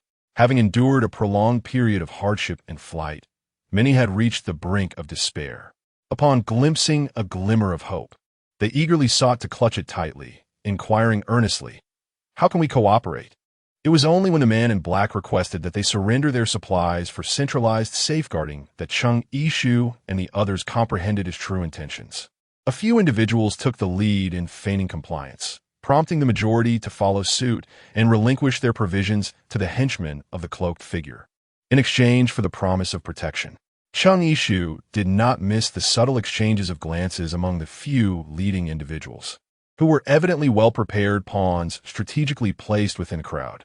The figure in the black robe, embodying a savior-esque air of compassion, proclaimed, as a divine envoy, "I am merely tasked with temporarily safeguarding these provisions for all of you. Should you choose to follow me, I shall redistribute these resources accordingly." This declaration eased the doubts of many, prompting them to relinquish their supplies. However, When Chung Ishu observed the very group that had previously seized their resources preparing to surrender their belongings, she firmly interjected. Her gaze turned icy as she stated, "Whether or not you believe in this divine envoy is of no concern to me. These supplies must first be returned to their rightful owners. They belong to us." The subordinates of the black-robed figure, witnessing the disturbance surrounding the supplies, wore expressions of dismay and reprimanded. "What do you mean by yours? They are to be handed over to the divine envoy for unified stewardship. Bring them forth." The short-haired woman sensed something amiss and inquired of the taller man. "What do you mean? Did you seize these items from others?" The leading tall man stammered in response. "It's not that we had no choice." In a moment of exasperation, the short-haired woman struck him, her voice filled with righteous indignation. "What do you mean, no choice?"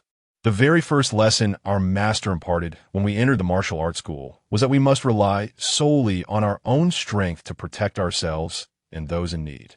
How could you now use your skills to become thieves? Our master is watching from above. Her eyes glistened with unshed tears. A genuine display of emotion rather than a mere act for Chung Ishu's benefit. The tall man, as if awakened by her slap or perhaps reminded of their master, murmured, "I'm sorry, senior sister." The remaining disciples echoed their apologies, acknowledging their wrongdoing. Only one younger youth dared to dissent, arguing, "In this world, it is survival of the fittest. If I do not ensure my own survival, how can I protect others?" Our master's archaic teachings are irrelevant in such chaotic times. His callous demeanor mirrored that of Zhang Wenbin from the past, causing Chung Ishu's right eye to flicker with a crimson glow. She reminded herself that this individual was not Zhang Wenbin, and thus managed to suppress her anger, allowing her gaze to return to its original dark hue. Fortunately, the focus of the gathering remained on the discord among the disciples, thereby concealing the unusual glint in her eyes from those present. Unbeknownst to her, Han Xingye had been attentively observing her every move, noting this anomaly. The conflict among the disciples continued, with the short-haired woman resolutely declaring her intent to sever ties, asserting, "We shall part ways. Our paths diverge irreconcilably. In the name of our master, I expel you from our school, and do not claim any association with us henceforth." Her fury was palpable. After delineating the boundary, she returned all the supplies seized from Chung Ishu's group to her fellow disciples. Although the others displayed reluctance in their actions, they ultimately complied with her directive without defiance.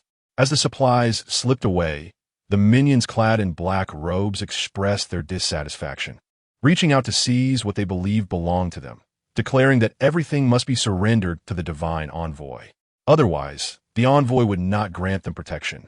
Just as tensions reached a boiling point, Chung Ishu heard unusual sounds emanating from the exhaust pipes above the storeroom. It resembled the scuttling footsteps of some creature drawing near, and as the noises intensified, everyone became acutely aware of the anomaly. "Shall we escape? Could it be zombies?" someone inquired, noting that the pipe was only wide enough for a person to traverse. How could zombies possibly enter? Just as they began to relax, Qiao Qi, hidden in a corner, shrieked, "Ah, a rat!" One by one, dark, rotund figures erupted from the pipe. Surely, they were no ordinary rodents. Those who stood at a distance, unable to discern clearly, dismissed them as mere mice, nonchalantly asserting, "What is there to fear? We've escaped from hordes of zombies. Surely we can handle a few rats." However, as those oversized rodents squeaked and scattered throughout the warehouse, the true nature of the creatures became apparent. Each rat was the size of an average cat or dog, their black and gray fur glistening ominously, with whiskers that appeared rigid and sharp, and their crimson eyes radiating an eerie and terrifying glow. Screams erupted in a cacophony as the crowd hastily surged toward the exit. Yet, the red-eyed rats, now larger and more agile than their ordinary counterparts, lunged toward the fleeing throng. Their gaping mouths revealed razor-sharp teeth that gleamed like blades, and with a single bite, one could hear the anguished cries of their victims. While most fled instinctively, a small group foolishly approached the figure in the black robe, pleading, "Divine envoy, please save us. Save everyone." Reluctantly, the envoy focused and conjured a fireball in his palm, hurling it at one of the oversized rats. only for it to evade easily. The failed attack ignited the rat's fury, and it called upon its companions to charge toward the envoy, desiring to launch another fireball. The envoy soon realized that his speed was no match for the red-eyed rats, leaving him helpless as they bore down upon him. The throng surrounding him anticipated his ability to turn the tide, only to witness him kick one of his companions to the ground, retreating while pushing them forward as a shield. "Quick, protect the envoy. This calamity is yours, not mine." Those unprepared souls became unwitting scapegoats. Amid the chaos, he managed to be among the first to flee with a few remaining subordinates. Those unable to escape suffered terribly, many unfortunate souls bitten by the monstrous rats. Soon, the bitten individuals collapsed, convulsing on the ground, only to rise in a grotesque manner. Their eyes glimmered with the same crimson light, and they began to roar and attack others, having evidently transformed into zombies, now even more formidable than the ordinary white-eyed variety. These were the dreaded red-eyed zombies. Chung Yishu and others were also retreating, and Song Hui's performance did not disappoint her. She continuously swung her bag to fend off the approaching zombies and the agile red-eyed rats. However, the crowd was congested as they rushed towards the exit. Unable to break free for the time being, forced to fend off the encroaching rodents and the newly mutated red-eyed zombies while retreating. Chung Yishu could still manage to deal with the zombies, but the nimble and swift red-eyed rats were a source of great frustration. Suddenly, a spark of inspiration struck her. She recalled how the black-robed figure had thrown fireballs, and those red-eyed rats had demonstrated evasive maneuvers. "Do you have a lighter?" she asked. Upon hearing her question, Han Xingye quickly deduced her intention and, without further inquiry, swiftly produced a lighter from his pocket and handed it to her. But what to use as fuel? Before he could finish, Chung Yishu swiftly removed the shirt she had been wearing on top. She dodged an incoming zombie, while Han Xingye stepped in front of her, firing his gun to dispatch the approaching undead. Taking advantage of the moment, Chung Yishu finally ignited the shirt, brandishing it to fend off a red-eyed giant rat that sought to ambush Han Xingye's pant leg. Their collaboration was both harmonious and flawless. As the shirt began to burn down, the short-haired woman dismantled an old wooden crate, using it to fuel the flames and assist in driving away the encroaching rodents. With others following suit, a red-eyed giant rat brushed against the sparks, and its glossy fur was swiftly engulfed in flames, the fierce fire consuming its entire body, filling the air with a noxious, charred odor as it emitted anguished squeals. Chung Yishu suddenly recalled the foul stench of the sewer encountered before their entrance, a noxious odor emanating from the decaying corpses and putrid flesh of the zombies. It was these grotesque creatures that had succumbed to mutation by feasting upon such horrors. A group of individuals, caught in a perilous dance of advance and retreat, finally managed to escape. Chapter 12. A new upgrade of space after a prolonged chase. The zombies and grotesque rodents that had followed them eventually vanished from the rearview mirror of the vehicle, allowing everyone to exhale in relief. Inside the camper, Song Hui and Chung Yishu were both gasping for breath. Ayin, however, confronted them, exclaiming, "Villains, why have you followed us?" Her ire was not directed at Song Hui and Chung Yishu, but rather at the siblings Qiao Qi and Qiao Rui. Qiao Qi, unwavering in her haughty demeanor, retorted, "Who are you calling a villain? We merely sought refuge in your vehicle. We are not imposing upon you." This young lady, unyielding and audacious, elicited both laughter and exasperation. The siblings had previously chosen to remain passive while their supplies were pilfered, only to seize the moment to flee when the opportunity arose, showing no loyalty. Now, they audaciously insisted on being welcomed back into their fold.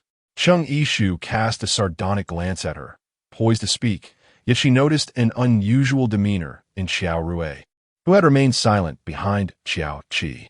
Swiftly, she pulled the inquisitive Song Hui and Ayin behind her, cautioning them. Observing Chung Yishu's reaction, Qiao Qi curiously followed her gaze to Qiao Rui. Upon seeing Qiao Rui with his head bowed and shivering incessantly, she inquired, "What is wrong with you?" Qiao Rui continued to avert his gaze, nervously stammering, "It's nothing, I'm fine." As he spoke, he furtively attempted to conceal his right hand behind him. Chung Yishu commanded coldly, "Extend your right hand." Xiao Qi shot her a glare, but, with concern, pulled forth Xiao Rui's hand, which had been concealed behind him. To her dismay, she discovered his palm was drenched in blood, which dripped onto the carpet of the vehicle. The sight of the infected individuals haunted Xiao Rui, instilling a deep-seated fear within him. He had never fathomed that such a fate would befall him. Struggling to suppress the unsettling sensations coursing through his body, he lied. "I merely scraped myself accidentally when I stepped out." Such a clumsy fabrication could hardly deceive someone as astute as Chung Yishu, who had lived through 2 lifetimes. Did he presume that others could not distinguish between a scrape and a bite? "Get out of here at once," she insisted. Her assessment was indeed accurate. Xiao Rui had just been bitten by a monstrous rodent. He had managed to fling it away and, feeling anxious, followed Xiao Qi into the makeshift RV that Chung Yishu had salvaged. Chung Yishu, having spoken, intended to advance and drive him away. However, Xiao Qi would not permit Chung Yishu to have her way. She stood protectively in front of Xiao Rui, declaring, "You cannot force Xiao Rui to leave." Song Hui could no longer contain herself and reproached Xiao Qi. "Are you out of your mind? He has been bitten. Soon he will transform into a flesh-eating zombie. At that point, it will not only be us in danger, he will mercilessly tear into you as well." Xiao Qi was well aware of these dire consequences. Were it anyone else, she would have been far more resolute in driving them away. Yet, when it came to her own brother, she found herself unable to be so heartless, clinging to a sliver of hope. Perhaps, just perhaps, someone might be immune. Perhaps Xiao Rui would not succumb to infection. "You cannot cast him out now," she implored. "He will not harm us." In her previous life, Chung Yishu had survived through the apocalypse for many years, and she had never heard of anyone being immune to the zombie virus. To assert that Xiao Rui would not be infected was nothing short of a fantasy. Observing Chung Yishu's indifference, Xiao Rui, trembling, clung to Xiao Qi's arm, pleading, "Sister, sister, save me. You can't abandon me," in the car. Yet, despite his words, Xiao Rui felt his vision beginning to blur, even as a faint mist of blood began to rise before him. The smooth, pale neck of Xiao Rui drew his gaze irresistibly, the arteries coursing with blood causing an intense longing within him. In a daze, he imagined that once he tore into it, the blood would soothe the restless turmoil within his body like a gentle rain. Gradually, he forgot the bond he shared with Xiao Qi, viewing her as a famished man might a succulent steak, yearning to open his mouth wide and devour her whole. The mutated Xiao Rui thought in such a manner and acted accordingly. He gripped Xiao Qi's arm tightly, his mouth agape, revealing his sharpened, mutated teeth, ready to bite into her neck.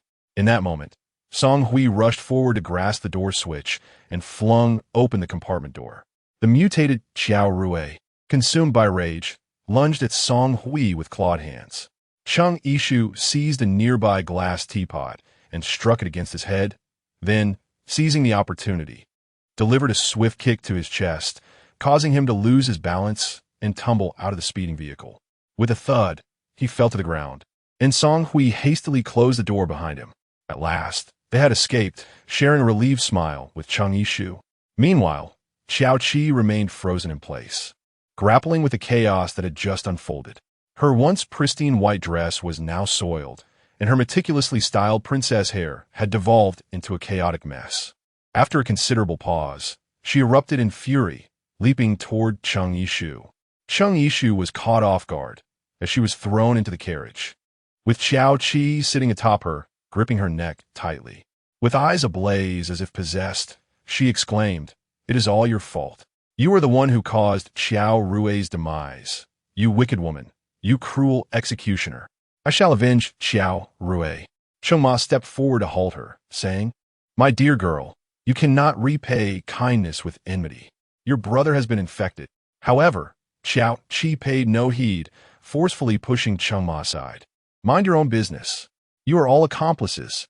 You deserve condemnation for raising such a cold-blooded murderer." Seizing the moment while she was distracted, Chung Yishu struck her chin with an elbow, expertly rolling to pin her down. Song Hui, bring the rope. After a hurried search, Song Hui handed the rope to her, and Cheng Yishu swiftly bound Qiao Qi's hands and feet, casting her into the corner to render her immobile. Although Qiao Qi could not fight back against Cheng Yishu, her mouth was relentless, repeatedly hurling accusations of murderer and accomplice. Cheng Yishu retaliated with a resounding slap, infused with her pent-up fury, exerting every ounce of her strength. Qiao Qi felt a searing pain on her cheek, followed by a mouthful of blood, which revealed a shattered tooth amidst the crimson. It turned out that one of her teeth had been violently dislodged by Cheng Yishu's blow. Cheng Yishu's eyes emanated a chilling aura, causing Qiao Qi, who had been on the verge of speaking, to finally regain her composure. Although her heart brimmed with indignation, she recognized her inferiority in strength compared to Cheng Yishu and averted her gaze. Once we disembark at our next rest stop, you should distance yourself as far as possible. A life is a life, and 2 lives can be extinguished. Should you continue to cling to us like a persistent slug, I shall ensure you reunite with your brother. Upon contemplating her advancement, she realized that her space had expanded significantly, now even encompassing an acre of land. The soil was adorned with sprouting wheat seedlings, radiating vibrant vitality. It seemed that her inadvertent rescue of numerous lives upon her entry into the factory warehouse had accrued her some merit, thus earning her the upgrade reward from her space. Initially, she had harbored concerns that the upgrades would merely enlarge her area without providing ample resources for storage. However, with the emergence of cultivable land, the prospect of growing crops filled her with unparalleled delight. This revelation only intensified her anticipation and motivation for future upgrades, gazing at the abundant provisions within her space.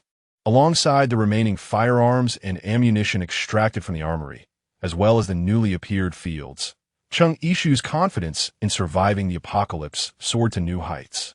Chapter 13. Qiao Qi's shyness as the sun dipped below the horizon. Time passed, and the bright moon ascended into the night sky. After halting the lead off-road vehicle where Han Xingye was situated, Qi Bin and Cheng's father followed suit, bringing their RV to a stop. The vehicle rested beside a sparse grove of dead trees, surrounded by desolation. Tonight, they intended to seek an open area within the deadwood forest, gather some branches, and kindle a bonfire, providing a convenient respite for them. Cheng Yishu forcibly dragged the bound Qiao Qi out of the vehicle.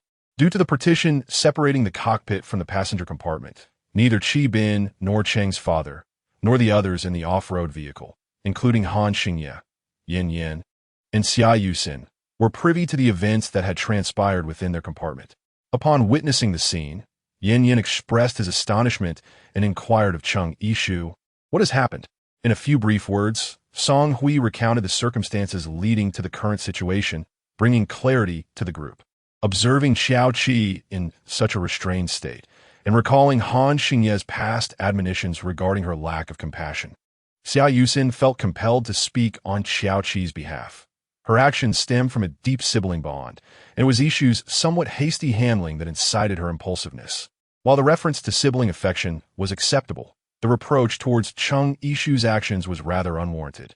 Qi Bin could not contain his indignation on Cheng Yishu's behalf, exclaiming, "How was this handled hastily? In such an urgent situation, if she had not acted decisively, the entire vehicle could have been in peril."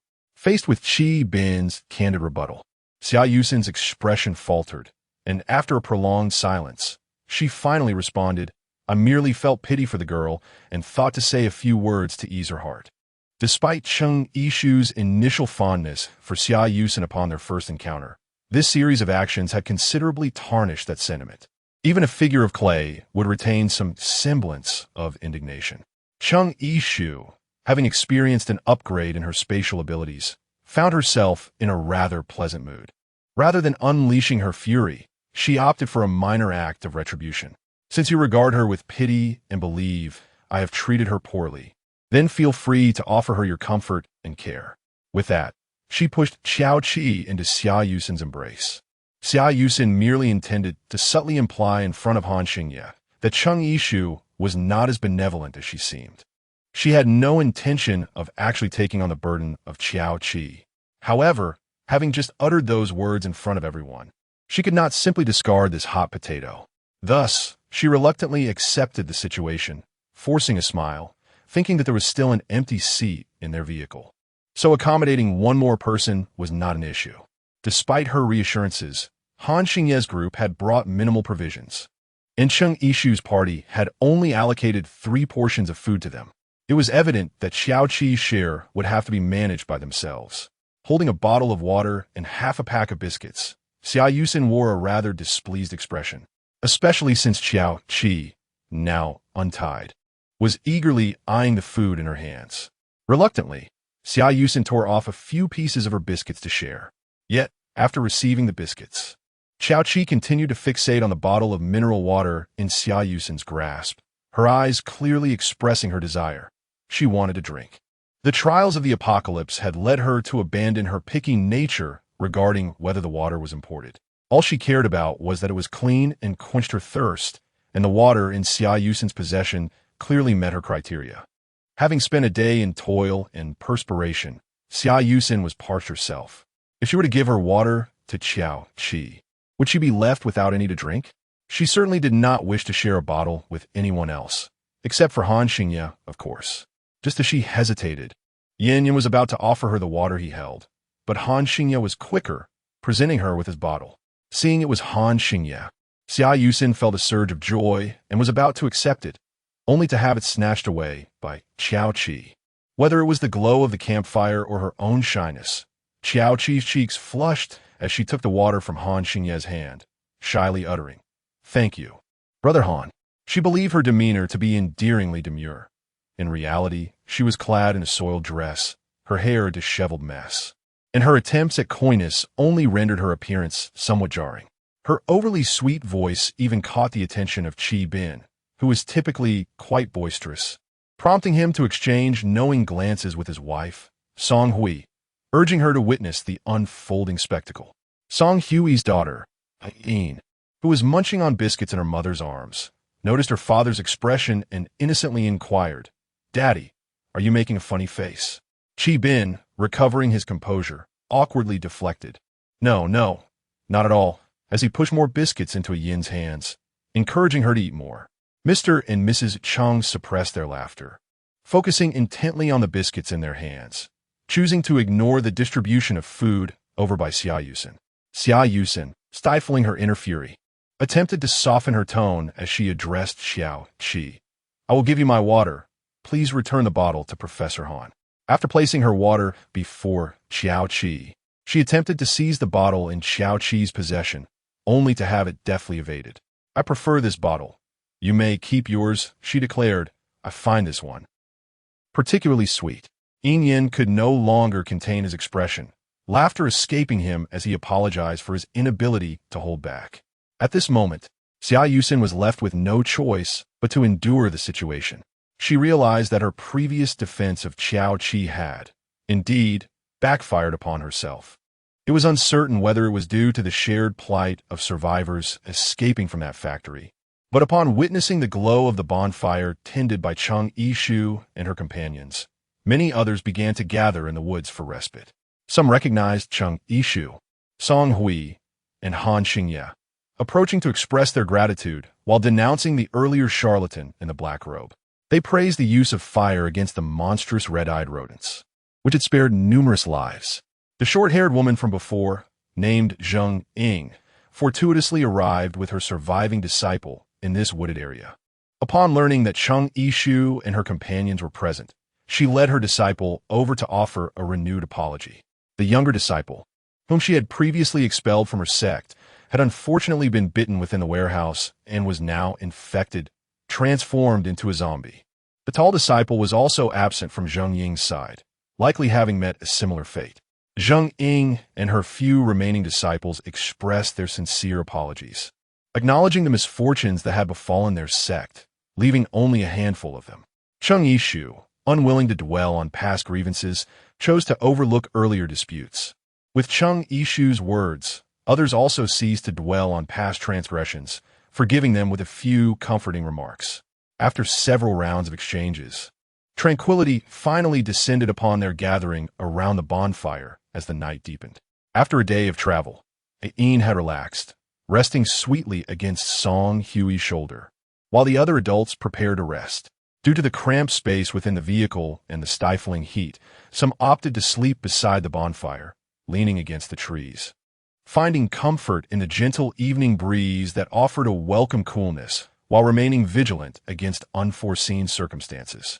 As the group succumbed to slumber, Han Xingye, weary from his day, sat quietly, his eyes closed yet unable to escape the flood of thoughts swirling in his mind. Resigned, he rose to wander about, hoping the night wind might carry away some of his myriad concerns, alleviating his troubled spirit. Chapter 14. Disappearances begin. Who? Han Xingye spun around sharply, only to find Cheng Yishu behind him. The moonlight, like a delicate veil, filtered through the gnarled branches, illuminating her already exquisite features. Akin to a lily blooming under the moon, elegant and beautiful, radiating a serene and ethereal glow. Cheng Yishu smiled softly, acknowledging, "It's me." With that, she approached Han Xingye and inquired, "Are you unable to sleep as well?" Han Xingye regarded her with a scrutinizing glance, questioning, "Weren't you the one who followed me here?" Unfazed by his revelation, Cheng Yishu merely offered him a bottle of water, saying, "Here, this is for you." She then cast a fleeting glance at Han Xingye's slightly chapped lips. Such a handsome face, she mused, was undeservedly marred due to her need to teach Xiao Qi a lesson. Adhering to the adage of not striking a smiling face, Han Xingye chose not to retort further. He accepted the water and tilted his head back, consuming the entire bottle in one fluid motion, his atoms apple bobbing as he drank. Cheng Yishu couldn't help but sigh. Such a beautiful person, even drinking water is a sight to behold. After Han Xingye finished, he noticed the expression on Cheng Yishu's face, which reminded him of an ancient emperor foolishly admiring the dance of a concubine, leaving him both amused and bewildered. "Pray tell, what brings you here? Surely, it cannot be merely to witness my performance of drinking water." If it weren't for the thought of her limited supply of drinking water, Cheng Yishu might have fleetingly considered the feasibility of enticing the handsome man to perform for her in exchange for water. Quickly dismissing the impractical notion from her mind, she regained her composure and began to discuss serious matters. "Professor Han, do you recall our encounter on the high-speed train? At that time, I inadvertently overheard the content of your phone conversation. I wish to inquire, did you foresee the zombie outbreak?" Upon mentioning this, Han Xingye gazed at the full moon in the sky, exhaling a breath of frustration. "Not quite early. It was only the day before that we heard about the cases in Jinhai City, prompting us to rush there. Until that moment, we believed it to be an ordinary mutated infectious disease, one we thought was controllable. Little did we know it would escalate into the current crisis. I had hoped you would possess knowledge of some miraculous remedy."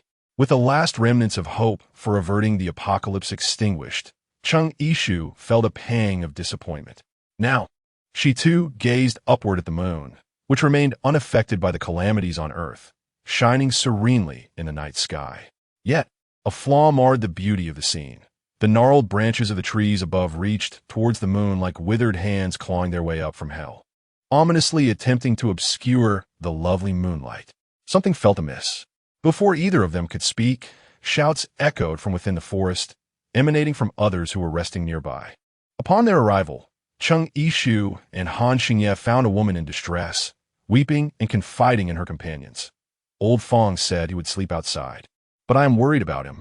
When I came out, I discovered he was gone. I have been calling and searching the vicinity for ages, yet I cannot find him. It appeared that this old Fong was the woman's husband, who had promised to sleep in the car, but now he was nowhere to be found.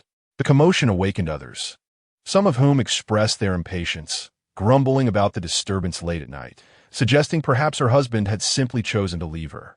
The woman vehemently shook her head, tears streaming down her face. "No, that cannot be. We have already lost our son. I nearly followed him.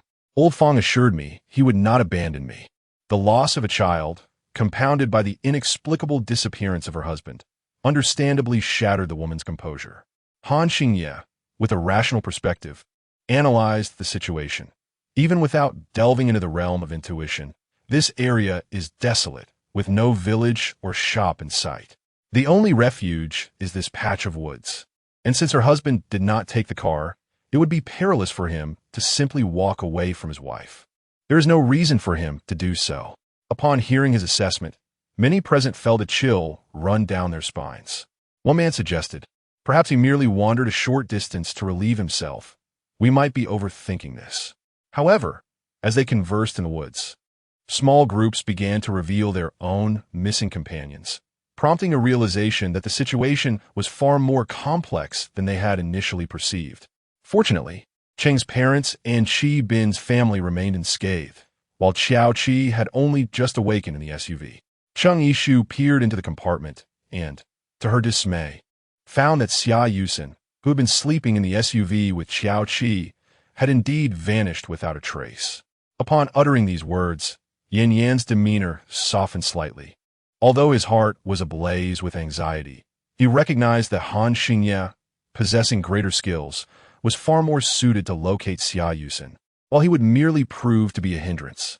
He could only lament that he had chosen to learn how to wield a surgical knife for saving lives rather than a dagger for protecting his beloved. Meanwhile, Cheng Yishu instructed Qi Bin to lead the group, ensuring no further mishaps would arise, and they all complied willingly. However, Cheng's mother, reluctant to part, grasped her daughter's hand tightly, urging her to join them as well. Cheng Yishu shook her head. I will accompany you to search for them. There's no need to worry. We shall go together, and nothing shall happen to us. Despite the fact that this journey had revealed her daughter to be utterly transformed from her former self, exhibiting remarkable skills, Cheng Ma, as a mother, could not help but feel a tinge of concern, wishing to shield her daughter from peril. Cheng Yishu gently patted her hand, reassuring her time and again, rest assured, I shall prioritize my own comfort and never act recklessly. Cheng Yishu exchanged a fist bump with him, affirming her agreement. After uttering those words, she flashed a smile at them and departed with an air of elegance. Cheng Yishu raised a torch and caught up with Han Xingye. Surprised to see her, Han Xingye's eyes clearly conveyed a singular thought. How could you be here? Were you not supposed to be fleeing alongside me in a state of deception? I must take responsibility for you. She certainly would not voice the fact that her right eye had recently become not only unusually warm, but also began to ache like 1,000 needles pricking her. She feared that she might find herself in unbearable pain once more. Given such circumstances, it would be better to take a gamble and see what guidance the space might offer her. Moreover, the previous reward of a fertile plot had significantly heightened her enthusiasm for upgrading her abilities. The two of them commenced their search for the missing Xia Yusen. Chapter 15. The Enchanted Forest Under the Moonlight. Are you cold? Huh? Before Cheng Yishu could react, Han Xingye had already removed his black, thin shirt and draped it over her shoulders. Han Xingye did not inquire further, and Cheng Yishu, still clad only in her tank top, felt quite comfortable during the day. However, the night air in the forest held an unexpected chill. Noticing that Han Xingye still wore a white t-shirt beneath, Cheng Yishu felt justified in wearing his shirt for warmth. Yet, the shirt hung loosely on her frame, prompting her to roll up the sleeves. Having completed this, she turned to Han Xingye and said, thanks. With that, she took a step forward but paused after just a couple of strides, as if recalling something. Does this area seem familiar to you? At this, Han Xingye surveyed their surroundings and realized it was indeed the spot where he had previously wandered restlessly, only to discover Cheng Yishu. However, when it had walked past moments before, there had been no tree roots at all. Cheng Yishu too began to question whether her memory had betrayed her. Finally, Han Xingye seemed to awaken from his reverie and recalled what had felt amiss before. The moonlight should have illuminated Cheng Yishu's face, yet now it was cloaked in the indistinct shadows of branches.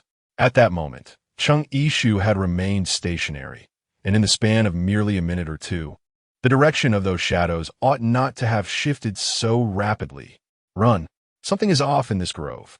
Prompted by Han Xingye's warning, Cheng Yishu recalled the overlooked detail that, in the midst of summer, the trees should be lush and vibrant. Yet this particular forest appeared barren and desolate, as if it were autumn. Just then, the withered branches overhead began to proliferate rapidly, entwining like cells in division, obscuring the starlit sky until the moonlight was entirely blotted out, plunging the forest dwellers into utter darkness. Suddenly, a serpentine entity began to slither across the ground, advancing towards them. Aside from the two of them, others in the vicinity, wielding torches, searched for their missing companions, who had just been calling out their names, now replaced by a cacophony of startled exclamations and cries for help, clearly having detected the anomaly in the grove, just as Chung Yishu and her companion had. Help! Chung Yishu and Han Xingye sprinted forward at a rapid pace when they caught sight of an individual being ensnared by the gnarled roots emerging from the withered leaves. One of the person's feet was abruptly yanked into the air. The branches of the surrounding dead trees writhed, and the tips of the trunks plunged viciously into the individual's body, greedily siphoning the very lifeblood within, as if drawing forth the essential sustenance akin to rainwater. Countless branches ensnared him like a cocoon, and within moments they retreated, casting him down to the ground like worthless refuse. The once vibrant figure now lay as a desiccated husk, drained of all vitality. Beneath the moonlit night, within the dense thicket of skeletal branches, a brutal massacre was unfolding.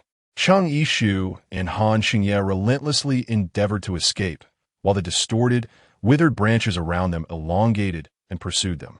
The ground beneath their feet began to rumble ominously, subsequently giving rise to crevices. Chung Yishu barely had time to halt her stride before her foot stepped into a depression formed by the collapse of the ground ahead.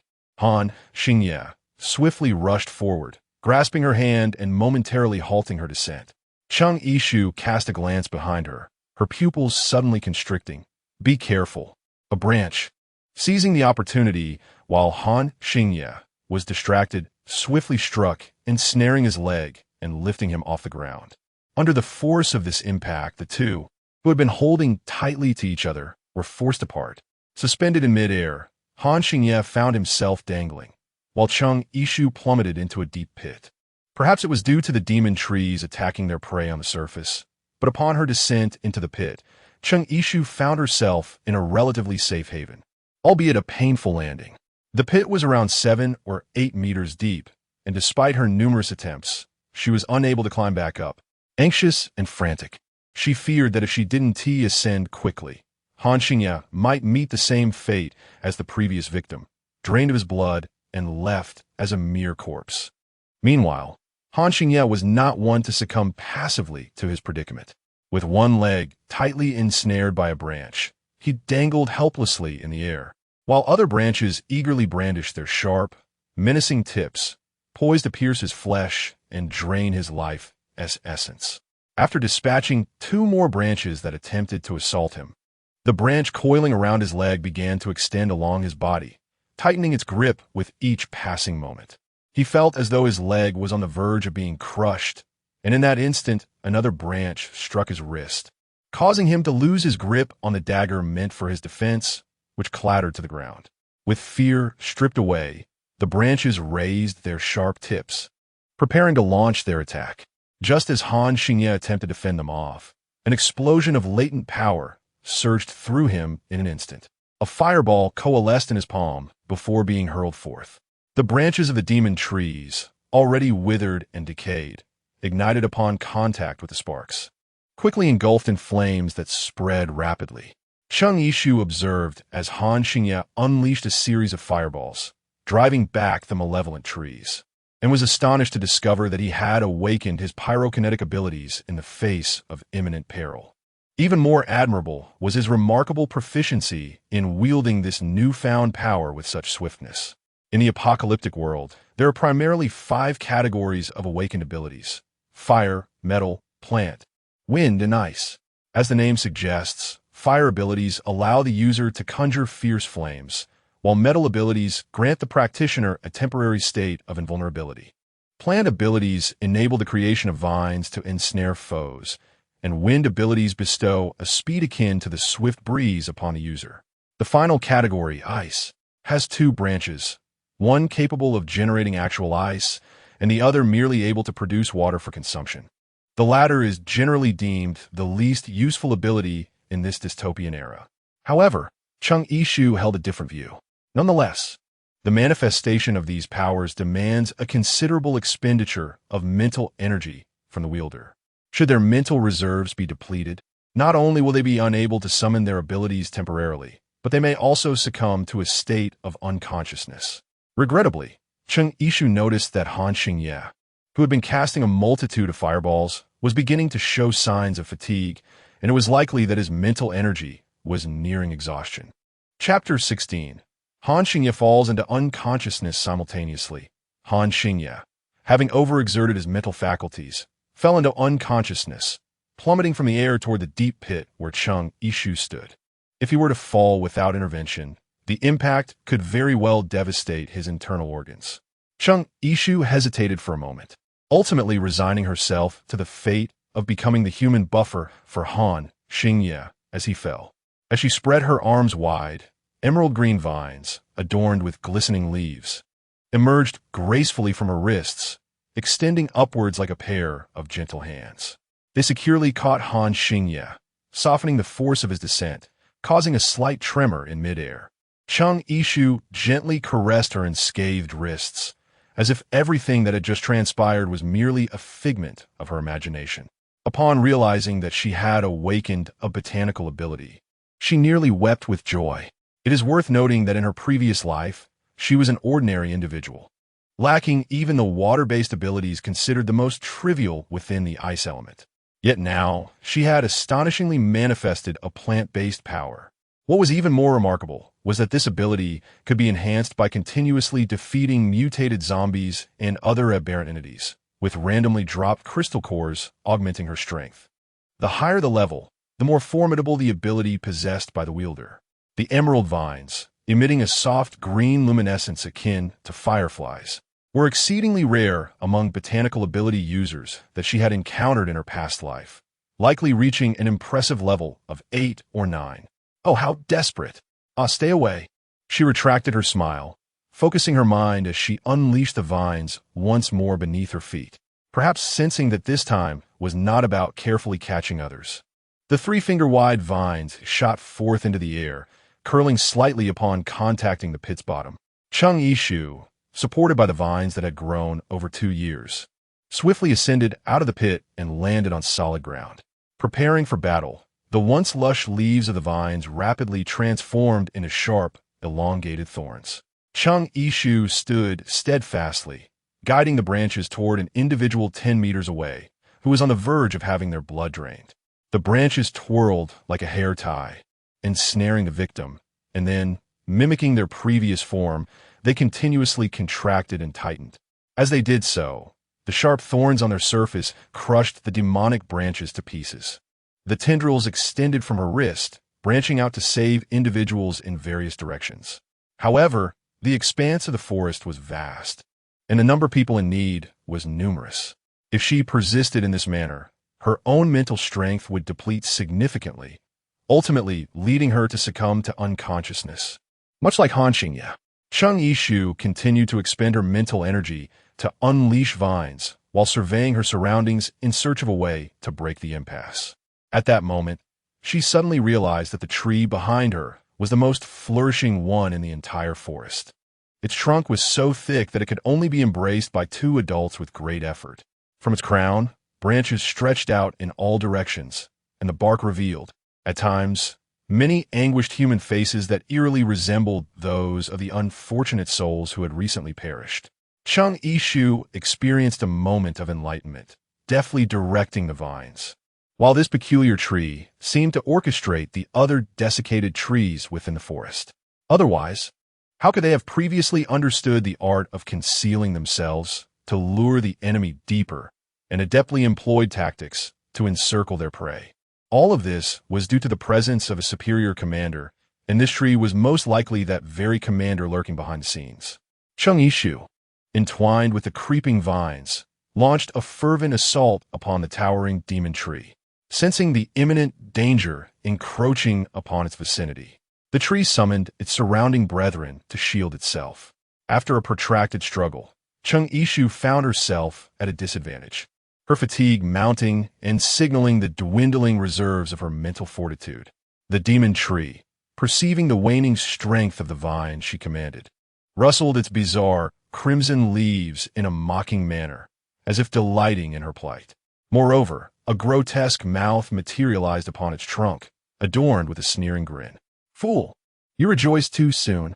Before the words had fully escaped its lips, Chung Ishu swiftly thrust a bundle of burning twigs, recently ensnared by her vines, into that gaping maw. In an instant, the demon tree ignited from within, flames consuming it ravenously. The other trees, extending their withered branches in a futile attempt to extinguish the inferno, found themselves merely igniting further.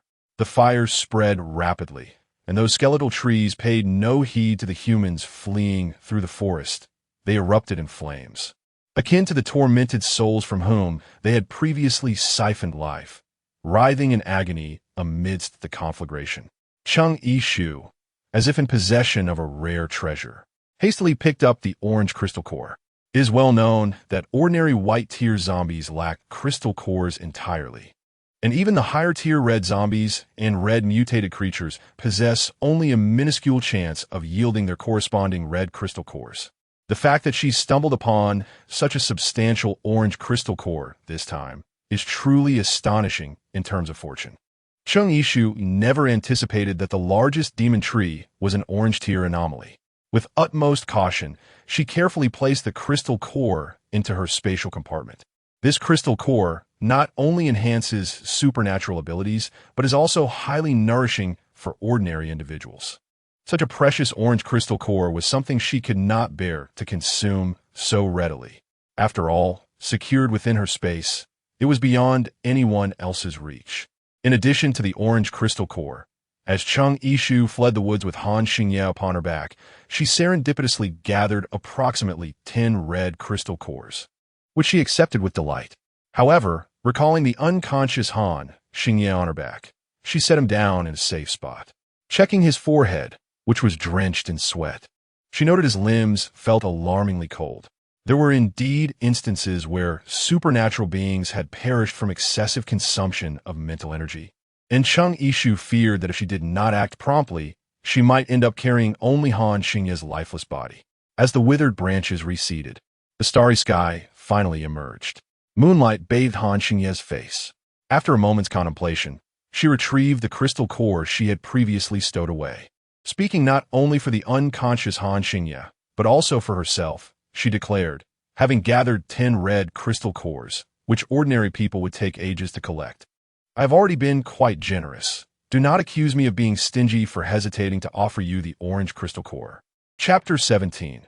Administering the crystal core, the red crystal cores resembled transparent gemstones, yet they had a texture akin to soft, chewy candy, making them easy to ingest. However, Han Xingye lay in a state of unconsciousness, rendering him incapable of swallowing the core she placed in his mouth. What was she to do? Chung Ishu felt a surge of anxiety. If Han Xingye were truly unable to awaken, an overwhelming sense of guilt would surely consume her. After a moment of hesitation, she gathered her resolve and pressed her lips against his. Perhaps due to the exhaustion of his mental faculties, Han Xingye's lips were chillingly cold. Were it not for their soft, jelly-like texture, she would have feared he was slipping away. Chung Ishu heard a sound emanating from Han Xingye, her eyes widening in surprise. "Huh?" She abruptly sprang away from him, ready to explain that she had merely come to his aid, only to realize that Han Xingye had not truly awakened. The sound was merely an involuntary utterance. She sighed in relief, and, as her heart rate slowed, she touched her flushed cheeks, acutely aware of their warmth without the need for a mirror. In her attempt to save him, she felt as though she had inadvertently transformed into a rogue taking advantage of the situation. Nevertheless, she reassured herself that as long as she remained indifferent, no one else would ever know of this incident. With this thought, the heat in her face began to subside. As she fed Han Xingye the remaining 9 crystal cores, Chung Ishu found herself considerably more composed. She placed the cores at his lips and bent down to gently blow into his mouth, assisting him in swallowing. There was no superfluous action. She resembled an emotionless automaton administering medicine. By the time she reunited with her companions, carrying Han Xingye on her back, flames had engulfed the entire forest. Cheng's parents, who had anxiously awaited her return, finally saw their daughter and felt a weight lift from their hearts. However, Xiaoqi's expression was unmistakably one of disappointment as she beheld Cheng Yishu approaching.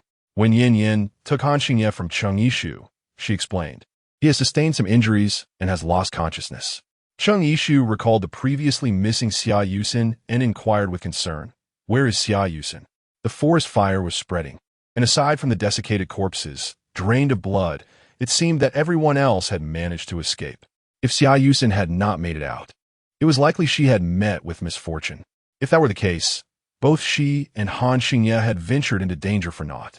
Upon hearing this question, Xiaoqi interjected with a sarcastic tone, "Do you really think Xia Yusin is like you? She has awakened her special abilities and saved everyone. She is now a benefactor to all." Following Xiaoqi's gaze, Cheng Yishu finally spotted Xia Yusin, surrounded by a throng of admirers. As if concerned that Cheng Yishu would not comprehend, Xiaoqi elaborated, "She can conjure ice spikes from thin air and launch them. Can you?"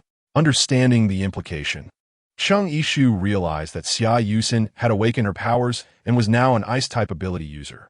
After Xiaoqi finished speaking, she scrutinized Cheng Yishu's expression, only to find her reaction rather subdued, which deepened her disappointment. Little did anyone know how envious and resentful she felt upon hearing of Xia Yusin's abilities, especially after witnessing her garnering admiration from the crowd with her ice spikes. Since the emergence of the monstrous zombie virus, her wealth had become mere worthless paper, and she had not experienced such adoration in a long time. Had Cheng Yishu possessed the ability to read minds, she would have found Xiaoqi's thoughts amusing. Did Xiaoqi truly believe that a nearly maxed-out plant-type ability user should envy a novice ice-type user who had just awakened her powers? Yet, it seemed everyone attributed the success of overcoming the monstrous trees and aiding their escape solely to Xia Yusin. Moreover, observing Xia Yusin accept the gratitude of those rescued with a silent smile suggested she tacitly acknowledged this credit. It was understandable that in the dim light of the forest, obscured by branches, everyone mistook Xia Yusin's awakening as the catalyst for their salvation. However, for her to claim such accolades felt somewhat disingenuous. Cheng Yishu couldn't help but chuckle as she shook her head, choosing not to expose her. Cheng Yishu originally believed that she could continue to coexist harmoniously with Xia Yusin. Little did she expect that Xia Yusin, in the wake of mistakenly regarding her as a savior amidst the admiration and praise of others, would gradually lose herself, becoming increasingly arrogant and obstinate. Indeed, after repeating a lie countless times, one might eventually come to believe it. On that day, after 2 days of unconsciousness, Han Xingye finally began to awaken, allowing Cheng Yishu to finally release the anxiety that had weighed heavily on her heart. During those 2 days, Han Xingye's body temperature had suddenly surged, reaching a daunting 40 degrees, which alarmed her greatly. As a doctor, Yin Yin examined him and concluded that it was neither heat stroke nor fever, but rather a reaction due to food intolerance. Upon hearing this, Cheng Yishu understood all too well. It was most likely due to her excessive administration of the red crystal nucleus. She lamented that, being confronted with such a situation for the first time, she had been overly concerned about Han Xingye's mental exhaustion and, knowing the nourishing properties of the crystal nucleus, had administered it all to him without restraint. Little did she realize that even ginseng, when consumed in excess, could be detrimental to one's health. Cheng Yishu refrained from voicing her thoughts, instead choosing to vigilantly watch over Han Xingye for 2 days, fearful of any further complications. However, her actions, perceived through the eyes of an unknowing observer, took on an entirely different significance, particularly in the eyes of Xia Yusin. Now, witnessing Han Xingye awaken, Cheng Yishu finally exhaled in relief, a smile gracing her lips as she exclaimed, "You have finally awakened." Han Xingye did not respond immediately. Instead, his dark eyes fixed intently upon her, lost in contemplation. Cheng Yishu felt a twinge of concern. Oh no, he has awakened, but I hope he hasn't suffered any damage to his brain. Beside her, Xia Yusin pushed her aside and rushed to Han Xingye, inquiring if he felt any discomfort or if he was still feverish. Upon finishing her question, Xia Yusin attempted to place her hand on his forehead to check his temperature, but Han Xingye sidestepped her advance. He had always been unaccustomed to excessive closeness with the opposite sex, a sentiment he had reiterated on numerous occasions. Yet lately, it seemed that Xia Yusin had not only forgotten this, but had also increasingly lost her sense of boundaries. His voice was low and raspy as he reassured her. "I am fine." After speaking, his gaze shifted back to Cheng Yishu, only to be quickly averted. Following his fainting incident in the woods, he had experienced a fleeting moment of consciousness, during which he had sensed something sweet and soft in his mouth, accompanied by a warm, gentle touch upon his lips. His gaze drifted downward, landing on Cheng Yishu's rose-tinted lips, and instinctively, he pressed his own lips together. This subtle gesture made Cheng Yishu suddenly realize that Han Xingye was aware of the incident when she had fed him the crystal core that day. Before either of them could break the silence, Xia Yusin spoke up, directing her reproach at Cheng Yishu. "If it weren't for saving you, Professor Han would not be lying here for days on end." Chapter 18.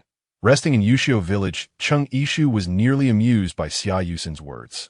Before she could respond, Songhui could no longer contain herself. "They had clearly found themselves in peril while searching for you, yet you now brazenly chastise Ishu? Sorry. But Ishu refuses to bear this unjust blame." Aine, imitating her, clenched her chubby little fists and emphatically reiterated with her short legs. "No way.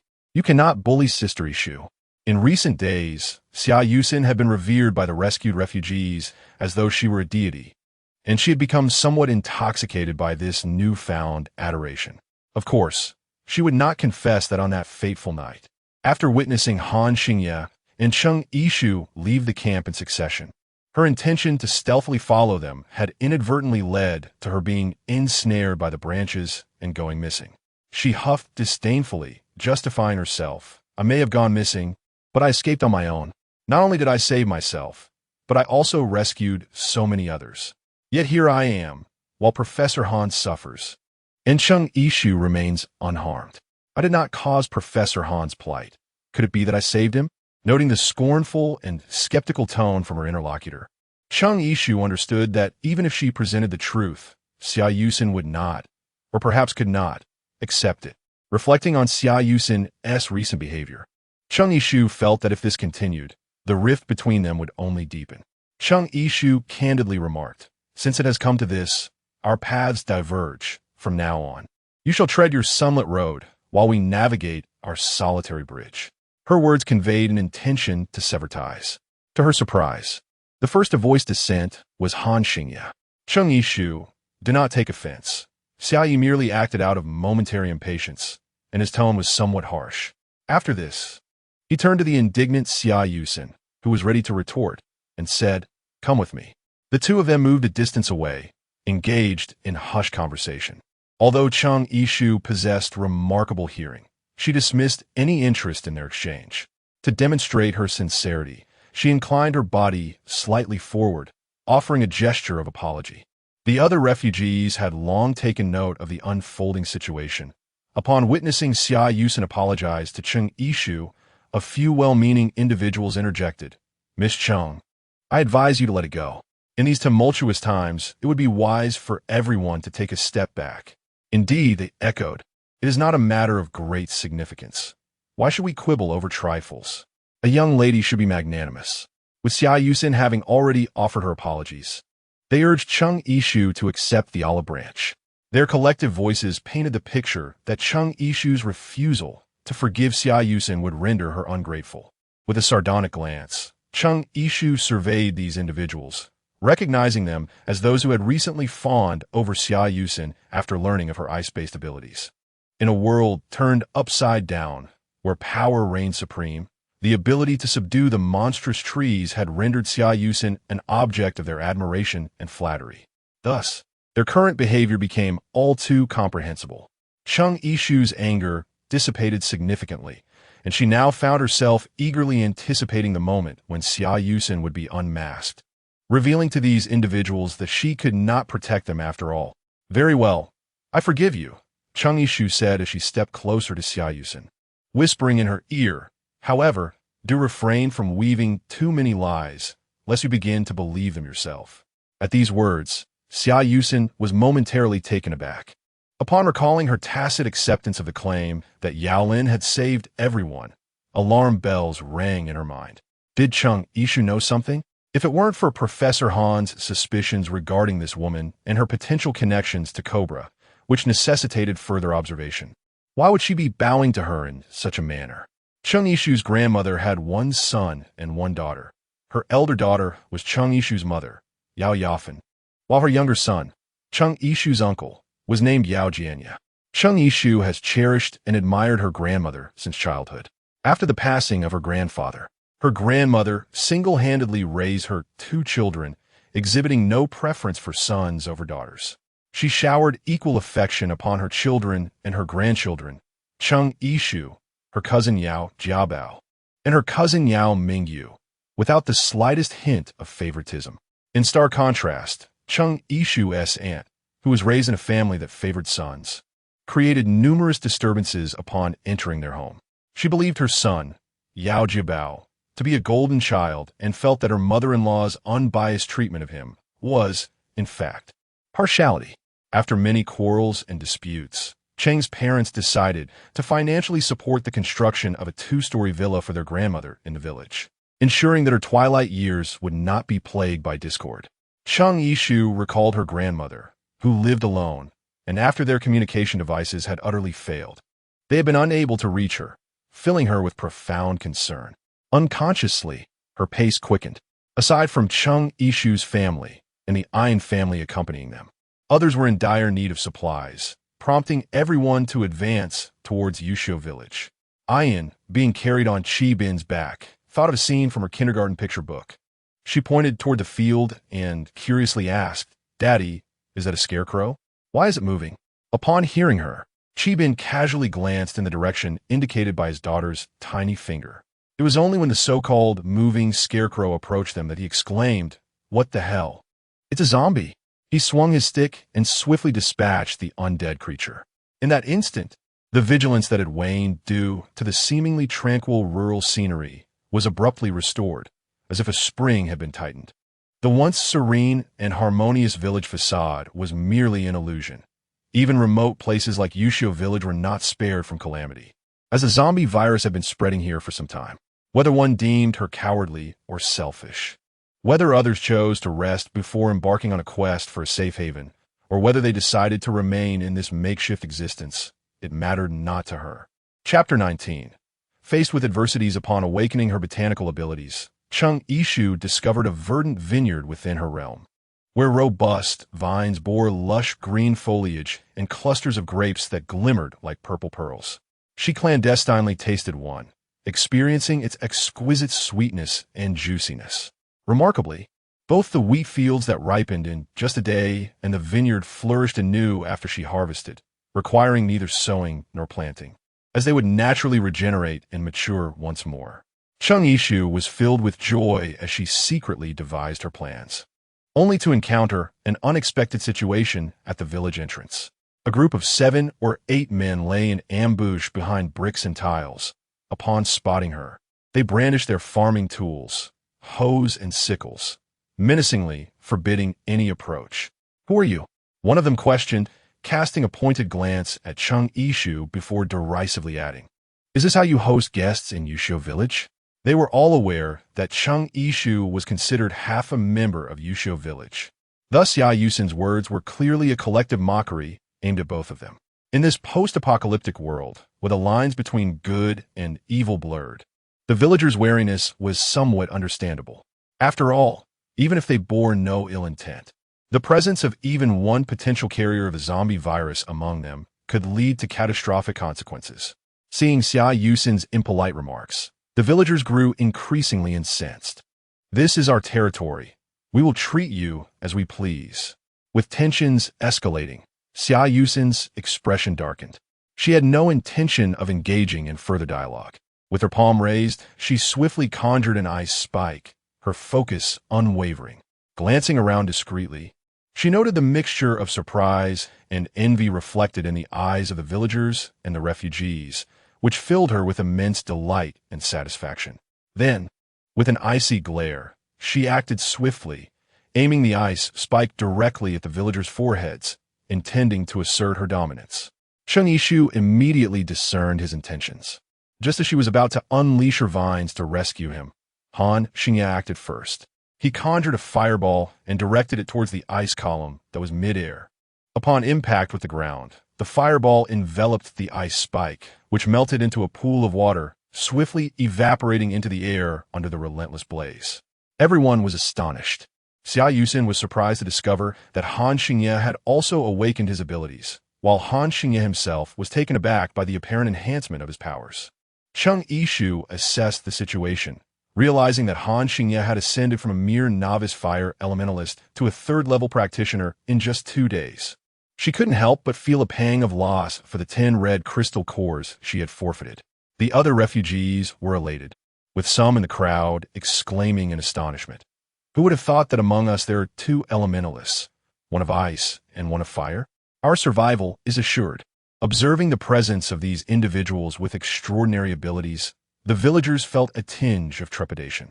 Yan Yan stood protectively in front of Xia Yusin, offering her a reprieve. She merely intended to issue a warning.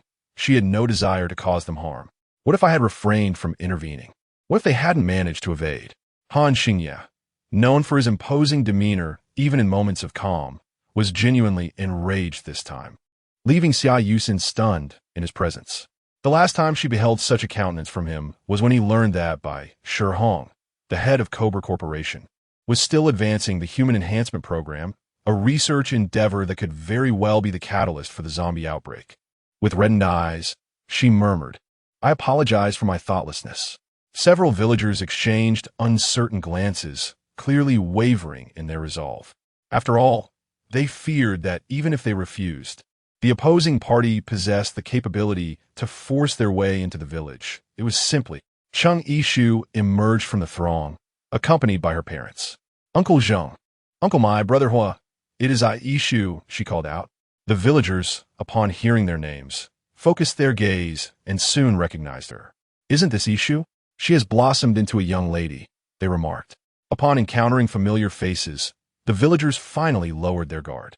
Cheng Yishu addressed them, saying, "Esteemed uncles and elder brothers, they, like myself, have escaped from Jinhai."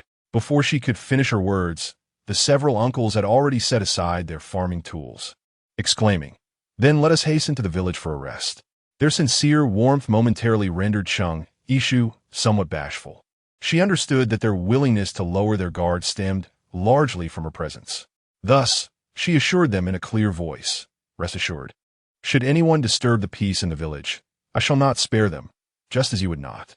This statement was equally directed at the other refugees who had followed closely behind.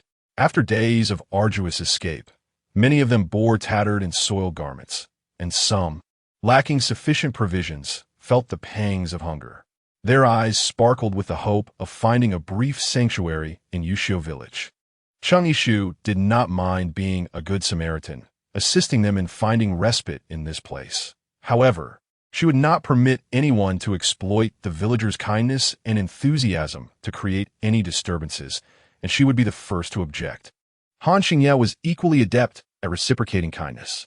After savoring the refreshing and sweet well water offered by the villagers, he, along with Xia Yusin and a group of refugees, eliminated the zombies plaguing the village.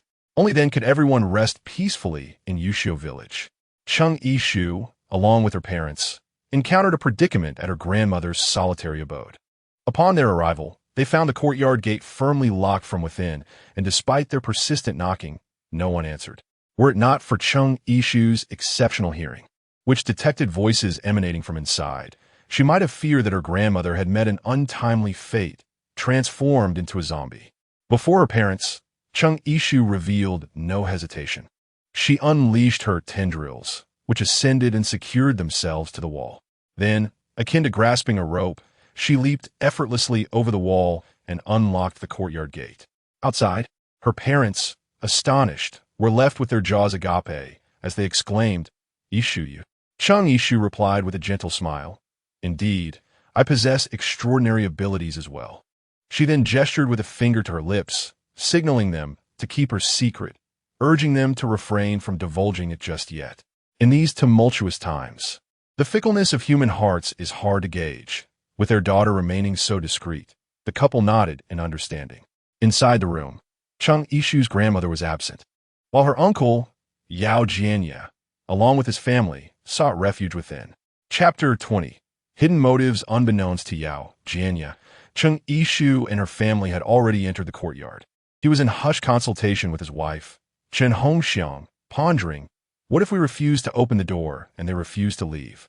Upon hearing her beloved son being scolded, Chen Hongxiang's displeasure flared. Do not berate my son.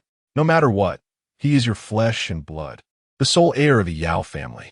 Would you sacrifice his life for your mother's?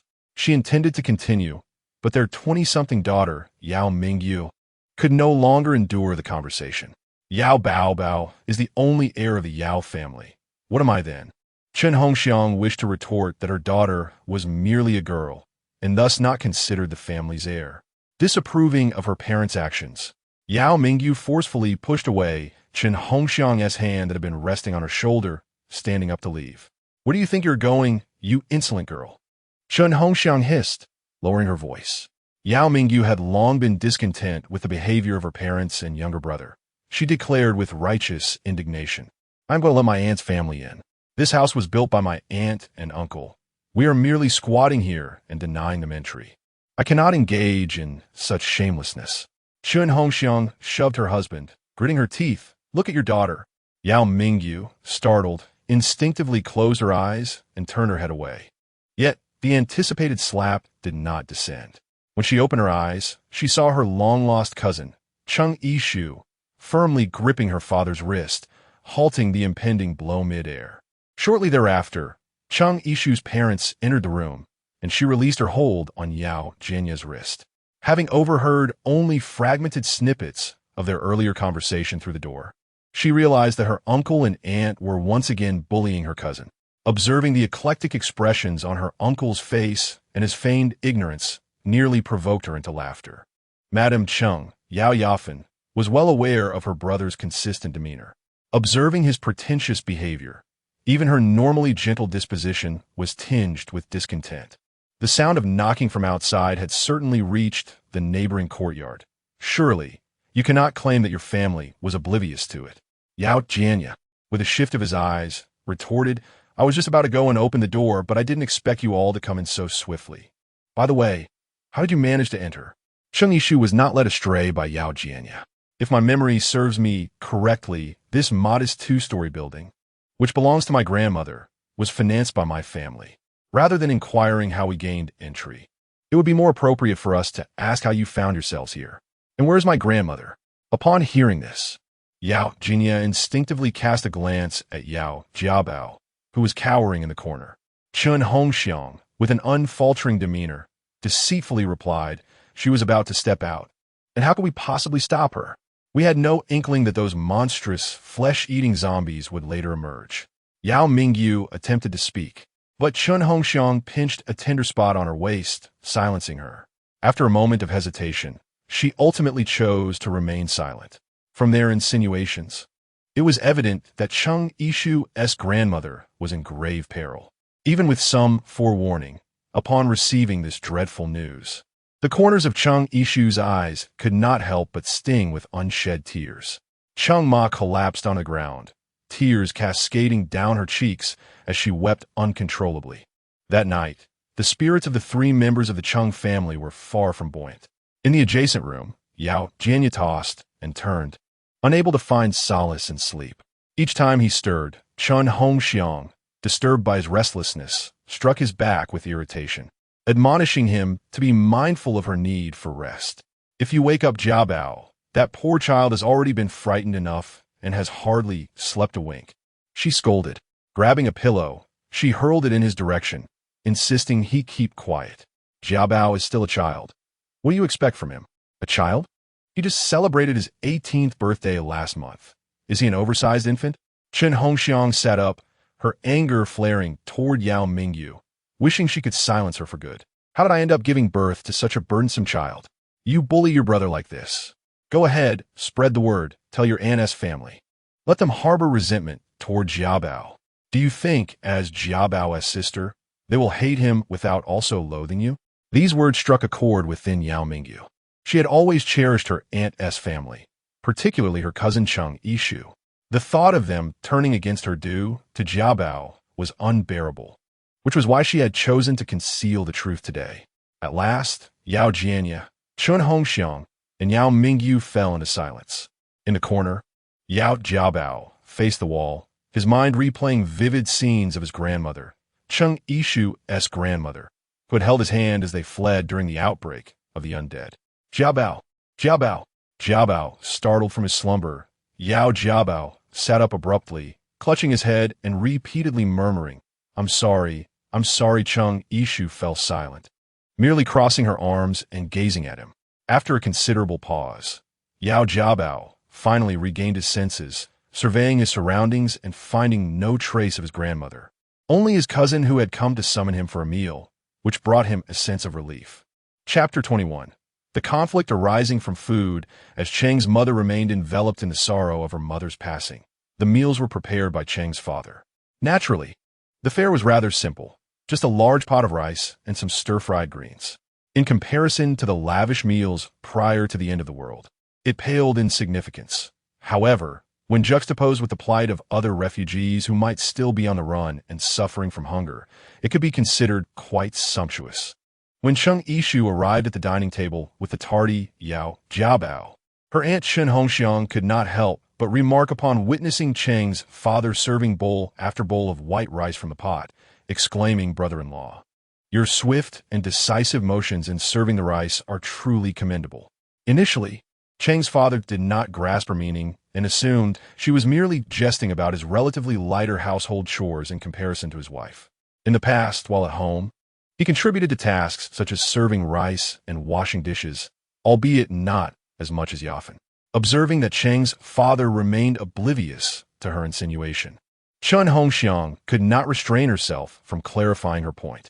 No wonder my brother-in-law treats this place as his own home, she remarked. It became evident why he was so generous when serving rice. He regarded these belongings as his own. Throughout this exchange, Yao Jinya discreetly kicked Chun Hongxiang's foot beneath the table, signaling her to refrain from further comments. However, Chun Hongxiang paid him no heed and shot him a glare after finishing her statement.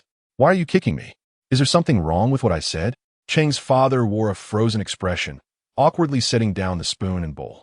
Even Cheng's mother, who had been engulfed in the sorrow of her mother's passing, momentarily detached from her grief to confront Chun Hongxiang, asking, what do you mean by that, sister-in-law? Yao Jianya wished to defuse the situation, saying, sister, please don't be upset. Hongxiang can sometimes be a bit hasty in her speech, which may come off as unkind.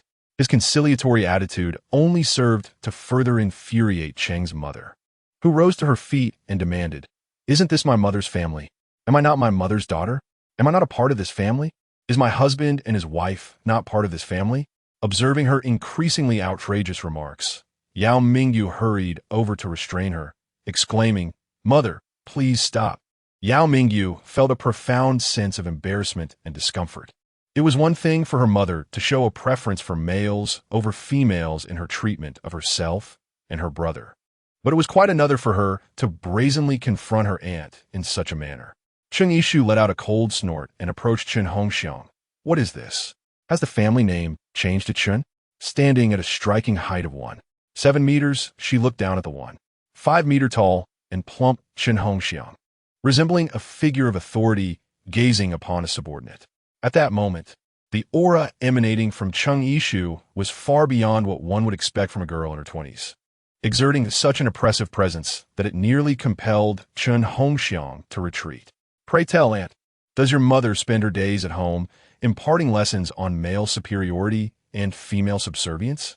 Such feudal notions still persist. I wonder what other remnants of antiquated beliefs remain. With a dismissive glance at Chun Hongxiang's feet, she noted the absence of foot binding, pondering whether it had not been wrapped around her feet, but rather. Cheng Yishu's gaze settled upon the head of Chun Hongxiang, the implication of the cloth wrapped around her head unmistakable. You, Yao Jianya bellowed, enough. Stop the noise. With that, he shot a glare at Chun Hongxiang, exclaiming, It's merely a few bowls of rice, just a trifling amount. Is it really necessary to make such a commotion? Chun Hongxiang, known for her fiery temperament, was not one to be easily subdued by Yao Jianya. Poking his head, she retorted, "You do not bear the burdens of the household. Do you have any idea how precious rice and oil are? Do you know how much rice remains in our home? Do you understand how long we must endure this situation?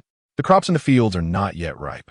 Once we finish what we have, are you suggesting that my child and I venture out to gnaw on straw?" Chang Yishu glanced at the piles of unhulled wheat grains in her space, alongside the drooping ears of wheat in the fields. Given the circumstances, it seemed prudent to separate their provisions, lest her aunt feel they were taking advantage. However, she cautioned her, reminding her not to harbor regrets later. In the afternoon, Chang Yishu strolled through the village, seeking a threshing machine, preferably one that could also grind the wheat into flour for easier consumption. Before she could venture far, she was drawn to the commotion emanating from the home of the villager where Qi Bin was staying. A crowd had gathered outside, and upon approaching, she learned that the noodles from this household had been stolen and cooked overnight. Qi Bin and Song Hui were fervently attempting to explain the situation, while Ah Yin, amidst the throng, vehemently defended, "My mom and dad did not steal. This family had already been generous in offering their limited rice and flour to the refugees. But the theft had soured the situation. The surviving villagers, already wary of the newcomers, now faced a crisis of trust. If this issue remained unresolved, the fragile bond between villagers and refugees could shatter, leaving no place for the latter in Yusho village. Indeed, the refugees who had caught wind of the incident began voicing their concerns. With food resources already scarce, how could they spare any for these outsiders? "We shouldn't have let them in. If they are so unscrupulous, what's to stop them from resorting to theft or worse when supplies run low?" murmured one. "I heard it was brought by Yafin's daughter." Another interjected, "Uft, Yao Yafin has been married in Jinhai City for years. How can they still trust them?" The expressions of the uncle and aunt of that household turned awkward as they apologized to Qi Bin and Song Hui, who were nearly wronged. Yet the rift had formed, and Qi Bin felt he could no longer stay in their home. Fortunately, Chang Yishu arrived just in time. The abandoned old office building of the village committee had been cleaned up by Song Hui, revealing several tidy rooms. Chang Yishu also procured some bedding and cooking utensils from the home of a villager who had perished. Chang's parents were summoned, and they were astonished to find that their daughter had somehow acquired several boxes of instant noodles and ham sausages, now fragrant as they simmered in the pot under Song Hui's watchful eye. Ah Yin beside her was drooling, incessantly asking, "Mom, is it ready? Can we eat? Is it not time yet?" Qi Bin rubbed his nose, chuckling at the little glutton.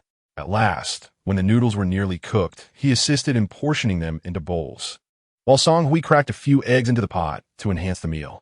They gathered around the bonfire, savoring the most lavish and joyous meal they had enjoyed since the onset of the apocalypse. However, the sound of footsteps on the stairs made Chang Yishu immediately lift her head. Chapter 22. Zheng Ying's gratitude prepared for defense. Chang Yishu was ready to unleash her vines at any moment, but to her surprise, it was Zheng Ying and her junior disciples who entered. Upon entering, one of the younger disciples with a cherubic face could not help but exclaim, "It smells delightful." After casting a glance at Chang Yishu and receiving her silent assent, Song Hui distributed a bowl to Zheng Ying and the others. "It's fine. You all eat," Chang Yishu said generously, assured of her ample resources. She was willing to share moderately. Only then did Zheng Ying permit the younger disciples to accept the food they had been offered, and as soon as it was in their hands, they devoured it ravenously. She too took a bowl, expressing gratitude on behalf of her juniors. Being martial artists, they were accustomed to substantial meals, and since the outbreak of the apocalypse, they had not enjoyed a hearty feast. Now, as they savored the warm, cooked instant noodles, they swiftly emptied their bowls. Once young Tang Fan finished eating, he glanced toward the pot and, with a hint of embarrassment, asked, "Sister, may I have some broth?" Fearing a direct refusal, he emphasized, "I really just want the broth. Just a sip." Zheng Ying could not help but scold Tang Fan. "Don't push your luck." The cherubic-faced disciple, Tang Fan, explained, "Sister, I haven't eaten in nearly 2 days. Truly famished." Upon further inquiry, It became evident that Zheng Ying and her robust disciples were indeed hearty eaters, which deterred villagers from offering them shelter due to their considerable appetites, forcing them to scavenge for food all day. It was no wonder Zheng Ying appeared noticeably thinner amidst the flickering flames. "Never mind, let us cook some more for them," she suggested. Upon hearing this, Tang Fan and several other disciples nearly fell to their knees in gratitude toward Cheng Yishu. Zheng Ying, feeling somewhat embarrassed, said, "I apologize. Earlier in Jinhai, they took your supplies. Now, despite past grievances, you are willing to share your food with them. I'm at a loss for how to express our thanks." Chiban waved his hand, joking, "Oh, it's all in the past. I was simply outmatched and couldn't fight back at the time." His words sparked an idea in Cheng Yishu, who proposed, "How about this? I will provide food for a few of you, and in return, you will teach them some martial arts." Zheng Ying was taken aback, pausing to consider the offer. It was Tang Fan, however, who bashfully scratched his head, saying, "This deal seems to favor you quite a bit. Our appetites are considerable, and while we could teach you some techniques, you might end up with your supplies depleted." With the ever-renewing wheat fields under her command, Cheng Yishu felt confident that it posed no issue. Although her own abilities were quite advanced, enhancing their combat skills so they could defend themselves seemed far more prudent. This arrangement would not be a loss for her. Seeing Cheng Yishu's determination, Zheng Ying, amidst the eager gazes of her juniors, had no choice but to agree, adding, "If you have any regrets, we can terminate this collaboration at any time." Cheng Yishu nodded in agreement, and Zheng Ying then retrieved an item from her bag, extending it towards Cheng Yishu. Chiban could not contain his curiosity and inquired, "What is this?" While others were unable to recognize it, Cheng Yishu felt a surge of joy upon seeing the object. It was a crimson crystal core. "I have nothing of great value to offer," she said. "This is something I stumbled upon while escaping from that grove. I am uncertain of its nature, resembling a gem. I present it to you, not knowing if you would be inclined to accept it." Cheng Yishu was more than willing. She was exceedingly eager. She realized that this transaction not only yielded no losses, but had indeed transformed into a considerable profit. The following day, after they cleared the weeds in front of the village committee's office building, they seized the opportunity to practice martial arts while the morning sun was still gentle. Chi Bin and Cheng's father need not be mentioned. Song Hui and Cheng's mother followed suit with each movement, and even little Yin mimicked them, firmly settling into a horse stance and throwing her own punch with a spirited shout.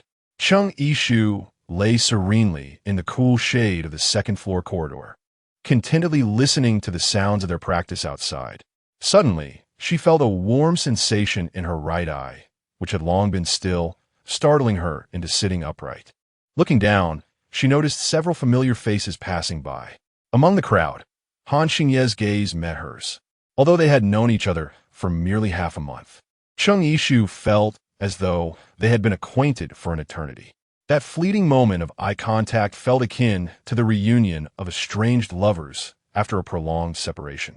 Shaking her head to dispel the jumbled thoughts swirling in her mind, she peered down once more, only to realize they had already departed. Cheng Yishu was about to recline once more in her chair when she felt an intensified burning sensation in her right eye. Reminded of the excruciating pain akin to oil sizzling in flames, she was unwilling to endure such agony a second time. Her instincts informed her that this reaction was somehow linked to Han Xingye and his companions, prompting her to hasten downstairs in pursuit of them to uncover the truth. There, she beheld a woman with disheveled hair and disarrayed clothing, barefoot, and wielding a kitchen knife as she chased a man down the street in a frenzied manner. The fiery intensity in her eyes unmistakably conveyed a determination to not relent until the man was slain. The woman's wild and desperate demeanor deterred onlookers, none of whom dared to intervene and wrest the knife from her grasp. Cheng Yishu's gaze swiftly fell upon Chen Hongxiang, who was engrossed in recounting the events to the villagers who had gathered to witness the commotion, entirely oblivious to her presence. "Let me tell you, this woman escaped from a batch of refugees from Jinhai. However, she used to work as an escort, and with Liu Damong being a bachelor for so long, it was only natural he would take an interest in her. He sneaked into her room at midnight, and inadvertently ended up spending the night with her. Ah, so she was an escort. What pretense of chastity does she have? Hearing their malicious gossip, Chung Ishu maintained a frosty silence. The previously permitted villagers, Uncle Zheng, Uncle Mai, and Brother Hua, were present, and it seemed that Han Xingye and Xia Yusen had been summoned due to this incident. Xia Yusen's expression indeed darkened. She hurled an ice shard at the woman's feet, causing her to stumble and slice her bare foot. Noticing Han Xingye's grim demeanor, Xia Yusen hastily clarified it was unintentional. Besides, she cannot accuse anyone of murder over this. As the woman fell, Lu Damong, who had just escaped in a panic, seemed to find his footing, panting as he exclaimed, "You wretched woman! Was it just one night's dalliance worth this uproar? You're merely an escort, pretending to be a virtuous lady." At this, the woman, lying on the ground, shot back in fury, "I am just a restaurant server. What nonsense are you spouting?" Lu Damong, clearly taken aback by her retort, defiantly replied, "I don't care. You all came from Jinhai, and that's what people are saying." Among the refugees, a scruffy, gaunt man, upon hearing this, quickly shrank back into the crowd, ready to flee. Unfortunately for him, his escape was no match for the vine that erupted from Chung Ishu's direction. Chapter 23.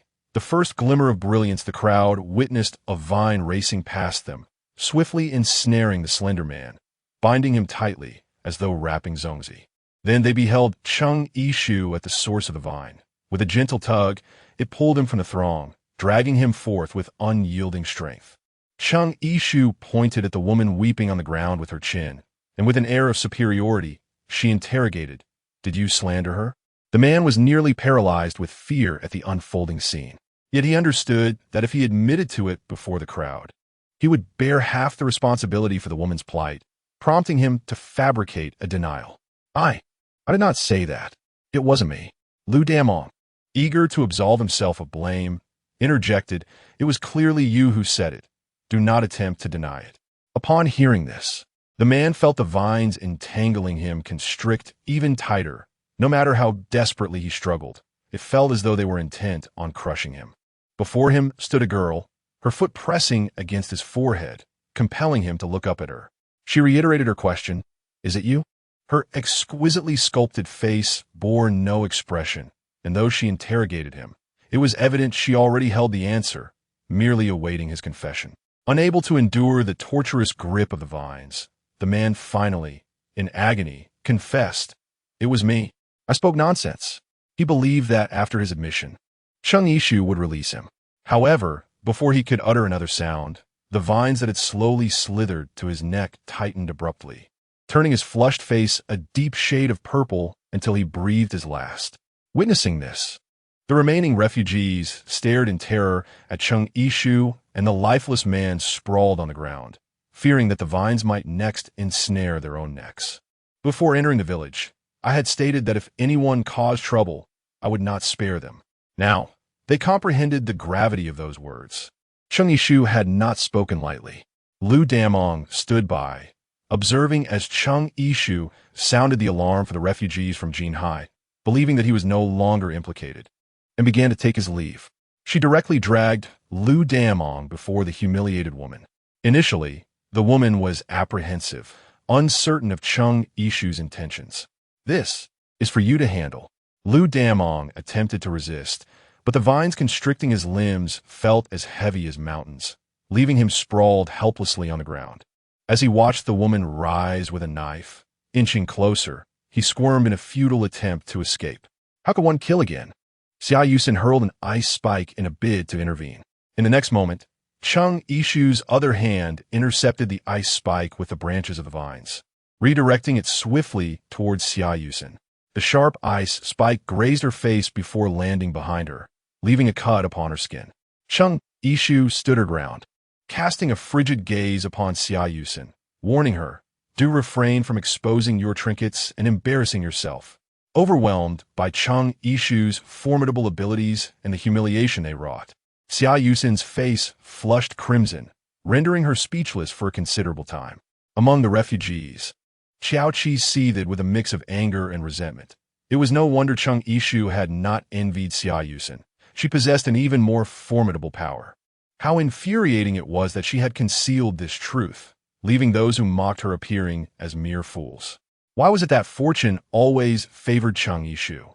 As if inspired by Chang Yishu's formidable presence, the woman finally raised the knife in her hand, seeking retribution for herself. After concluding the ordeal, tears glistening in her eyes, she expressed her gratitude to Chang Yishu, saying, "Thank you, thank you." Subsequently, she wandered towards the village entrance, resembling a lifeless puppet, lost in thought. "Why save me? I have lost all faith to live. I wish to perish." Chang Yishu pressed her firmly, inquiring, "Why do you feel shame? Clearly, you are the victim here." The woman continued to weep, shaking her head as she replied, "No, you don't understand. I've been tarnished. Others will look down upon me." Chang Yishu countered, "You are who you are. There is nothing shameful about you. The true filth lies with those who have wronged you. Anyone who belittles or scorns you deserves a resounding slap. How can it be such a thing as victim blaming? It is those perpetrators who should be condemned." Perhaps intimidated by Chang Yishu's righteous fervor, the woman fell silent for a moment. Eventually, she blinked, then suddenly collapsed into Chang Yishu's embrace, weeping as if to purge all her inner grievances, yet she no longer mentioned thoughts of ending her life. Chang Yishu thus led her to comprehend the small base she had established at the village committee. However, unbeknownst to her, the events of the day had not only sounded an alarm to some restless individuals who sought to stir trouble amid the chaos, but it also deeply frightened Chun Hongxiang. Upon hearing this, Chun Hongxiang looked up and remarked, "It must be a malevolent force at play. You have no idea." Today, she recounted the day's occurrences in their entirety to Yao Jianya, who initially found it hard to believe her words. "I am not the only one who witnessed it. You can ask others, they saw it too." It was only then that Yao Jianya began to accept her account. Chun Hongxiang cast a glance at her son, who was rendered speechless by fear, and said to her husband, "What if Chang Yishu discovers that Jiabao abandoned her grandmother? Would she not kill Jiabao as well?" Remembering Chang Yishu's icy demeanor throughout the day sent a shiver down her spine. She certainly would. "Jianya, what are we to do?" Yao Jianya steadied his mind, aware that panic would not serve them well. "Just don't let Chang Yishu find out. As long as you and I remain silent, and Jiabao keeps quiet, and that wretched girl Yao Mingyu does not speak, Chang Yishu will remain oblivious." Upon hearing this, Chun Hongxiang twisted Yao Mingyu's ear and instructed, "Do you hear me? You must not breathe a word of this. Do you understand? If Jiabao is lost, it would cost me my life." Yao Mingyu wanted to ask why Jiabao was worth her mother's life when she herself was not, but under the repeated warnings from Yao Jianya and Chun Hongxiang, she merely nodded, not out of loyalty to them, but from fear that her beloved cousin would come to despise her upon learning the truth. The last remark from Chun Hongxiang was, of course, left unspoken. It was something Yao Mingyu wished to convey herself. Nevertheless, she observed that this place had been arranged and decorated to a standard that rivaled their home, with numerous supplies stacked in the corners, making it likely more comfortable than their own residence. Realizing this, Yao Mingyu stood in place, anxiously toying with the hem of her garment. Chapter 24. The Water Source Crisis. In truth, had Chang Yishu not wished to move out initially, she could have used her vines to bind Yao Jianya and his family and unceremoniously evict them from the house. However, the absence of her grandmother rendered that house meaningless to Chang Yishu. Residing in this new location offered not only a more spacious environment, but also a sense of comfort and ease. Chang Yishu observed Yao Mingyu's fidgeting and gently cautioned, "If you continue to pick at it, the fabric will be ruined." Upon hearing these words, Yao Mingyu looked up in surprise, only to find Chang Yishu gazing at her with a warm, radiant smile. Chang Yishu had always been aware of the character of her uncle and aunt's family. However, it was truly remarkable that her young cousin, having grown up in such an environment, remained untainted and virtuous. "If you ever find your home uncomfortable, you are welcome to come and stay here anytime." Yao Mingyu almost readily agreed, but upon recalling the situation with Yao Jiabao, she felt compelled to assist in concealing it from her cousin, leaving her with a sense of guilt that diminished her courage to express her willingness to move in immediately. At that moment, Zheng Ying entered the room, noticing the presence of others. She was about to retreat when Yao Mingyu quickly seized the opportunity to lower her head and utter, "Goodbye, cousin." Zheng Ying had yet to grasp the situation. Cheng Yishu did not dwell on the matter for long and directly inquired, "What are your thoughts on the plan I proposed earlier?" Naturally, the answer was affirmative. However, a concern lingered. Would anyone be willing to join us in this perilous endeavor? To her surprise, Zheng Ying's apprehension was precisely this. Cheng Yishu chuckled knowingly and reassured her, "You need not worry about that." The following day, the residents of Yushio village discovered a wooden board hung outside, inscribed with, "Free martial arts instruction, daily meals provided," and successful candidates may join the Green Fire team. Along with team members will receive a monthly salary of 2 caddies of flour and 30 caddies of rice. The board remained displayed for 2 days, during which Zheng Ying and Tang Fan took turns moving a table and gathering names. Yet the inquiries far outnumbered the actual sign-ups. After several days, only 3 or 4 individuals had enrolled. The promise of 2 caddies of flour and 30 caddies of rice monthly was indeed tempting, especially since many households faced dwindling supplies and the crops had yet to mature. If this situation persisted, numerous families would soon find themselves without food. However, upon learning that the team's future assignments would involve confronting zombies, many potential recruits hesitated. They were unwilling to take risks unless absolutely necessary. The few who did sign up were refugees who had fled alongside Cheng Yishu, 2 of whom were women. These individuals had exhausted their food supplies in Yushio village and were ready to leave. They found the prospect of a stable job with the team preferable to the unknown dangers that lurked outside. By the end of the week, only 8 refugees from Jinhai and 3 local villagers from Yushio had joined. This outcome fell short of Zheng Ying's expectations, prompting her to anxiously question Cheng Yishu, "What shall we do with so few people?" Cheng Yishu waved her hand dismissively, urging patience as the sweltering summer persisted, with the blazing sun scorching the earth each day. The relentless heat not only sapped the vitality of the villagers, but also caused the crops to succumb in droves, akin to fallen dominoes, in the absence of rain. Why not irrigate? The villagers were nearly out of drinking water. There was no surplus to spare for the irrigation of fields. Since the apocalypse, not a single drop of rain had graced the land. Furthermore, the normal water supply system lay in ruins, forcing the residents to fetch water from the village pond. A day or 2 without rain might have been bearable, but a full month of scorching summer had left the pond's water level perilously low, revealing the riverbed beneath as the sun's relentless heat evaporated it. They could sense an impending water crisis looming on the horizon. The prolonged drought had become unbearable for the people, let alone the crops. Yet, the complacent villagers clung to hope, believing that perhaps rain would fall tomorrow or the day after. Only Cheng Yishu, having endured such trials, understood that the first year of the apocalypse was marked by extreme heat and cold. This sweltering summer would not witness a single drop of rain, and it was only with the arrival of autumn that precipitation would begin. However, by then, temperatures would plummet, and many who had survived the harsh summer would find themselves freezing and famished in the first winter after the apocalypse. Cheng Yishu had initially resolved to isolate herself, indifferent to the fates of others, adhering to her original plan of solely caring for the well-being of her family and friends. However, when confronted with the dire circumstances of the villagers she had known since childhood and the refugees who had endured countless hardships to escape, could she truly remain a mere bystander, despite her capacity to help? Would the enigmatic space of her right pupil permit such cold detachment? While she and her companions enjoyed abundance, would others, suffering in harsh conditions, harbor malevolent thoughts?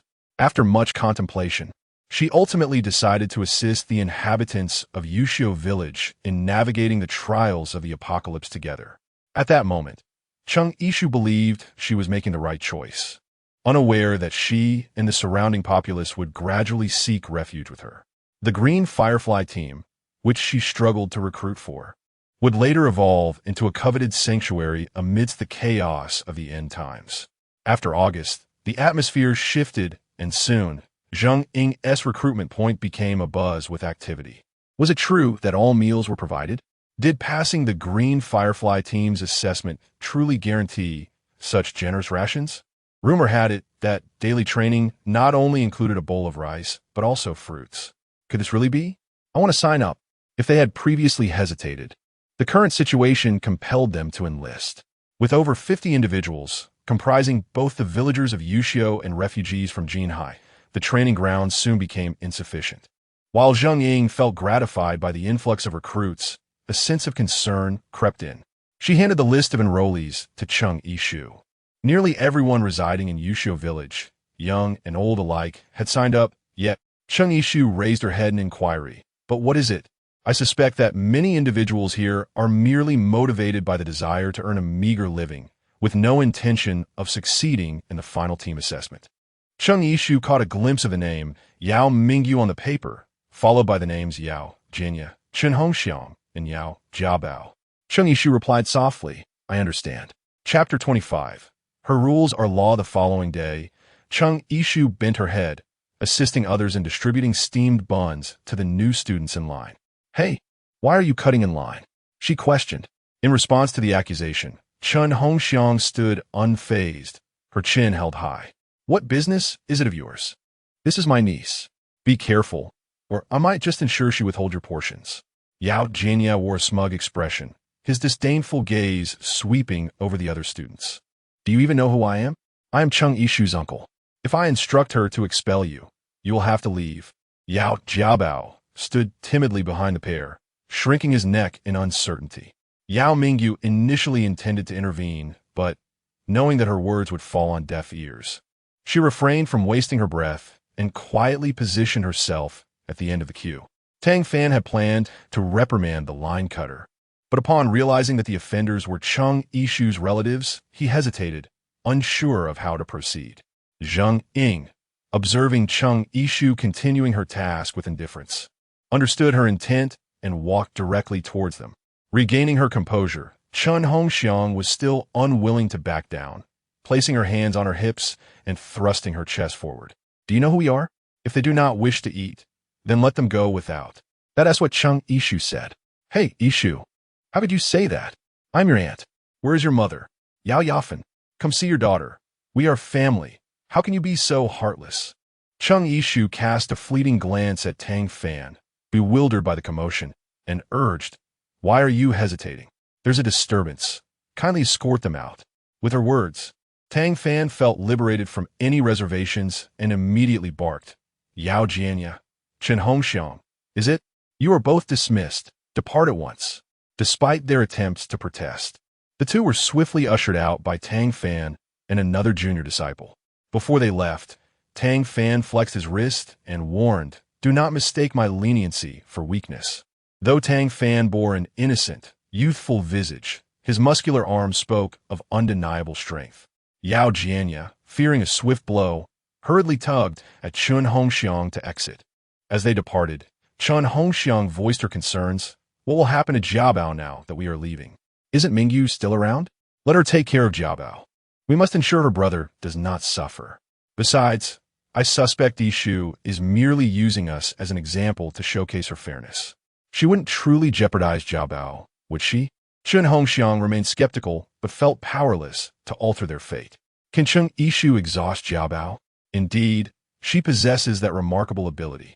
People have always been wary of her extraordinary powers, as evidenced by her display of prowess when she unleashed her vines. She showed no mercy in dealing with the two men who harmed that woman, and today she unhesitatingly expelled her own uncle and aunt without a hint of compassion. Such a Cheng Yishu has caused those who initially sought to forge connections with her to abandon their aspirations. Cheng Yishu slowly scanned the faces of the crowd, declaring that the rules here would mirror those of the world before the apocalypse. The law serves as a fundamental boundary. Should anyone presume, like certain scoundrels of the past, that with the advent of the apocalypse and the prevalence of zombies, they could act with impunity, I would not hesitate to eliminate the trash to prevent the further squandering of our increasingly scarce resources. Furthermore, anyone thinking they could simply linger here, receiving food without contributing, should promptly make themselves scarce. Otherwise, they would face dire consequences. After ringing this alarm, Cheng Yishu paused and softened her tone. Of course. If everyone is united in the desire to navigate the apocalypse harmoniously and without causing trouble, I assure you, I will be the first to confront any danger, utilizing my extraordinary abilities to protect everyone to the best of my capacity. That is all I have to say. Henceforth, I shall pass the floor to Teacher Zheng Ying, the head of the future Green Fire Squad, who will introduce our upcoming training schedule. Greetings, everyone. I am Zheng Ying. It brings me great joy that you are willing to join us. Now, allow me to present the training content we have planned. In her subsequent introduction, aside from the established martial arts training, there were also tasks pertaining to the safety patrols of Yushio Village, the construction of surrounding defenses, and environmental reconnaissance missions beyond the village. In summary, beyond the anticipated martial arts training, numerous practical tasks related to the apocalypse awaited. Immediately, some voiced their discontent, questioning why they were expected to work if martial arts were advertised as free instruction. Did the recruitment banner not clarify that the martial arts training was intended for selecting members of the Green Fire Squad? The squad would inevitably need to venture out to forage for supplies and fend off zombies and other mutated creatures, facing far greater hardships and dangers than those encountered during training. Zheng Ying narrowed her eyes, suggesting that perhaps they intended to use martial arts as a pretext to remain here and exploit free sustenance. Xiao Qi flushed with indignation, stammering, "I did not." Though she thought so, she could not admit it at that moment. Otherwise, given Cheng Yishu's temperament, she would undoubtedly be thrown out immediately. With her as an example, others who shared similar thoughts felt a tightening in their chests. Yao Jiabao, looking distressed, helplessly asked his sister, Yao Mingyu, "What should we do?" Initially perplexed, Yao Mingyu countered, "What is there to do?" Observing Yao Jiabao's delicate hands, more fragile than those of many young girls, she realized the gravity of the situation and, with a tone of exasperation, remarked, "You are 18 now, a grown man. Can't you handle any work? Moreover, these tasks sound like something even I could manage. Surely you are capable as well?" Upon hearing this, Yao Mingyu scoffed and rolled her eyes, exclaiming, "At your age, are you still resorting to the tactics of telling on your parents?" Zheng Ying surveyed the crowd, stating that anyone unwilling to participate in the upcoming training tasks was free to leave. After a brief pause, the members exchanged glances, yet not a single person departed. "Very well, since you have all chosen to stay and partake in the training, I shall begin organizing the groups. Those whose names have been called, please step forward." After the groups were assigned, they each began training under different coaches, and in the afternoon, they commenced their respective practical tasks. Yao Mingyu and Yao Jiabao arrived home one after the other. Yao Jiabao presented his injured hand to Yao Jianya and Chun Hongxiang, weeping, "Mom, Dad, look at this." Yao Mingyu looked at Yao Jiabao, who was sniffling and crying with disdain. "You merely helped move bricks this afternoon. Must you act as if you've engaged in the dirtiest of labor?" We were out with Coach Zheng, observing the current conditions around the village, and among so many girls, none reacted as dramatically as you. Chun Hongxiang could not tolerate Yao Mingyu belittling her beloved son. Chapter 26. Yao Mingyu's outburst with a fierce grip. Chun Hongxiang pinched Yao Mingyu's arm. "What kind of sister are you? Your brother has suffered, and all you do is mock him." After chastising Yao Mingyu, she turned her attention to Yao Jiabao, her expression softening with concern. She gently blew on his wound. "Let me soothe it for you, my dear. We will bandage it shortly, and it will cease to hurt." Yao Jianya, with a stern expression, inquired of Yao Jiabao, "Did you not inform them that you were Cheng Yishu's cousin, so they would take better care of you?" Upon hearing this, Yao Jianya's anger flared. "Damn it, that heartless girl." The next day, Yao Jianya and Chun Hongxiang confronted Cheng's parents, brandishing Yao Jiabao's scraped hand, demanding, "Are you not concerned about Cheng Yishu? Look at what she has done to our precious son. It is one thing for her to disrespect us, but how can she bully Jiabao, who has played with her since childhood?" Their intention was to escalate the situation, raising their voices to ensure that those around them would join in their condemnation of Cheng Yishu, compelling her to treat their cherished son with kindness. With a sharp crack, Cheng Yishu's vine shot out from the house, striking the ground like a whip, sending mud flying and leaving deep impressions that vividly illustrated the pain it would inflict upon a person. The Yao family staggered back in fear. Chung Ishu's face bore traces of fatigue, clearly roused from slumber by their commotion. "What if I escort you to the outskirts of the village and feed the famished zombies outside?" she remarked.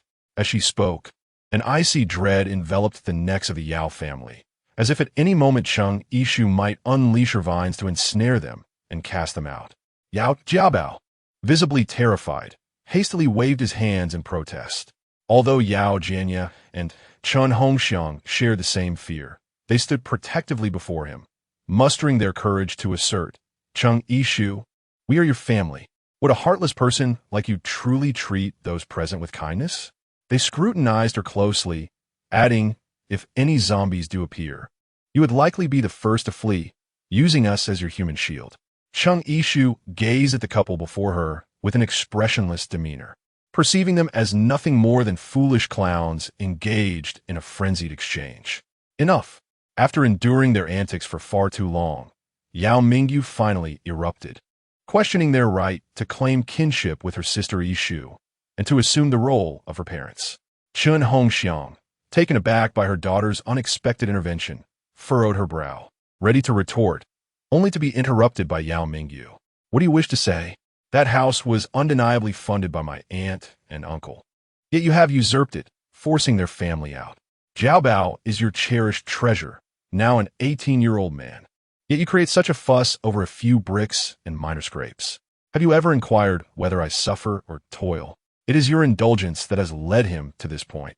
With a sharp crack, before she could finish her sentence, Chun Hongxiang struck her across the face, causing Yao Mingyu's right cheek to swell immediately. Nevertheless, it was evident to the onlookers that this incident was primarily instigated by the couple's deliberate provocation. Moreover, the locals of Yushio village were well aware of Chun Hongxiang and Yao Jianya's true nature, self-serving, callous, and favoring sons over daughters, particularly doting on Yao Jiabao. At that moment, contempt filled the gazes directed at the couple. Mingyu, Chung Ma Song Hui, fearing for her mental state, hurriedly pursued her. Yao Jianya instinctively protested, but that cannot be allowed. Yet in the next instant, upon meeting Chung Ishu's frigid gaze, he recalled that the Chung Ishu before him was no longer the pliable and easily manipulated niece he once knew. Chun Hongxiang had witnessed Chung Ishu's unflinching demeanor in the face of life and death. Recalling those moments instilled fear within her, as she dreaded that the unyielding Chung Ishu might similarly dispose of them, prompting her to hastily drag a still chattering Yao Jianya and her utterly silent son away. Chung Ishu observed them with a cold gaze as they scrambled away in disarray. Some individuals are inherently savage and greedy, perpetually emerging to provoke you. Yet, the moment you reveal a semblance of your strength, they dare not act with impunity any longer.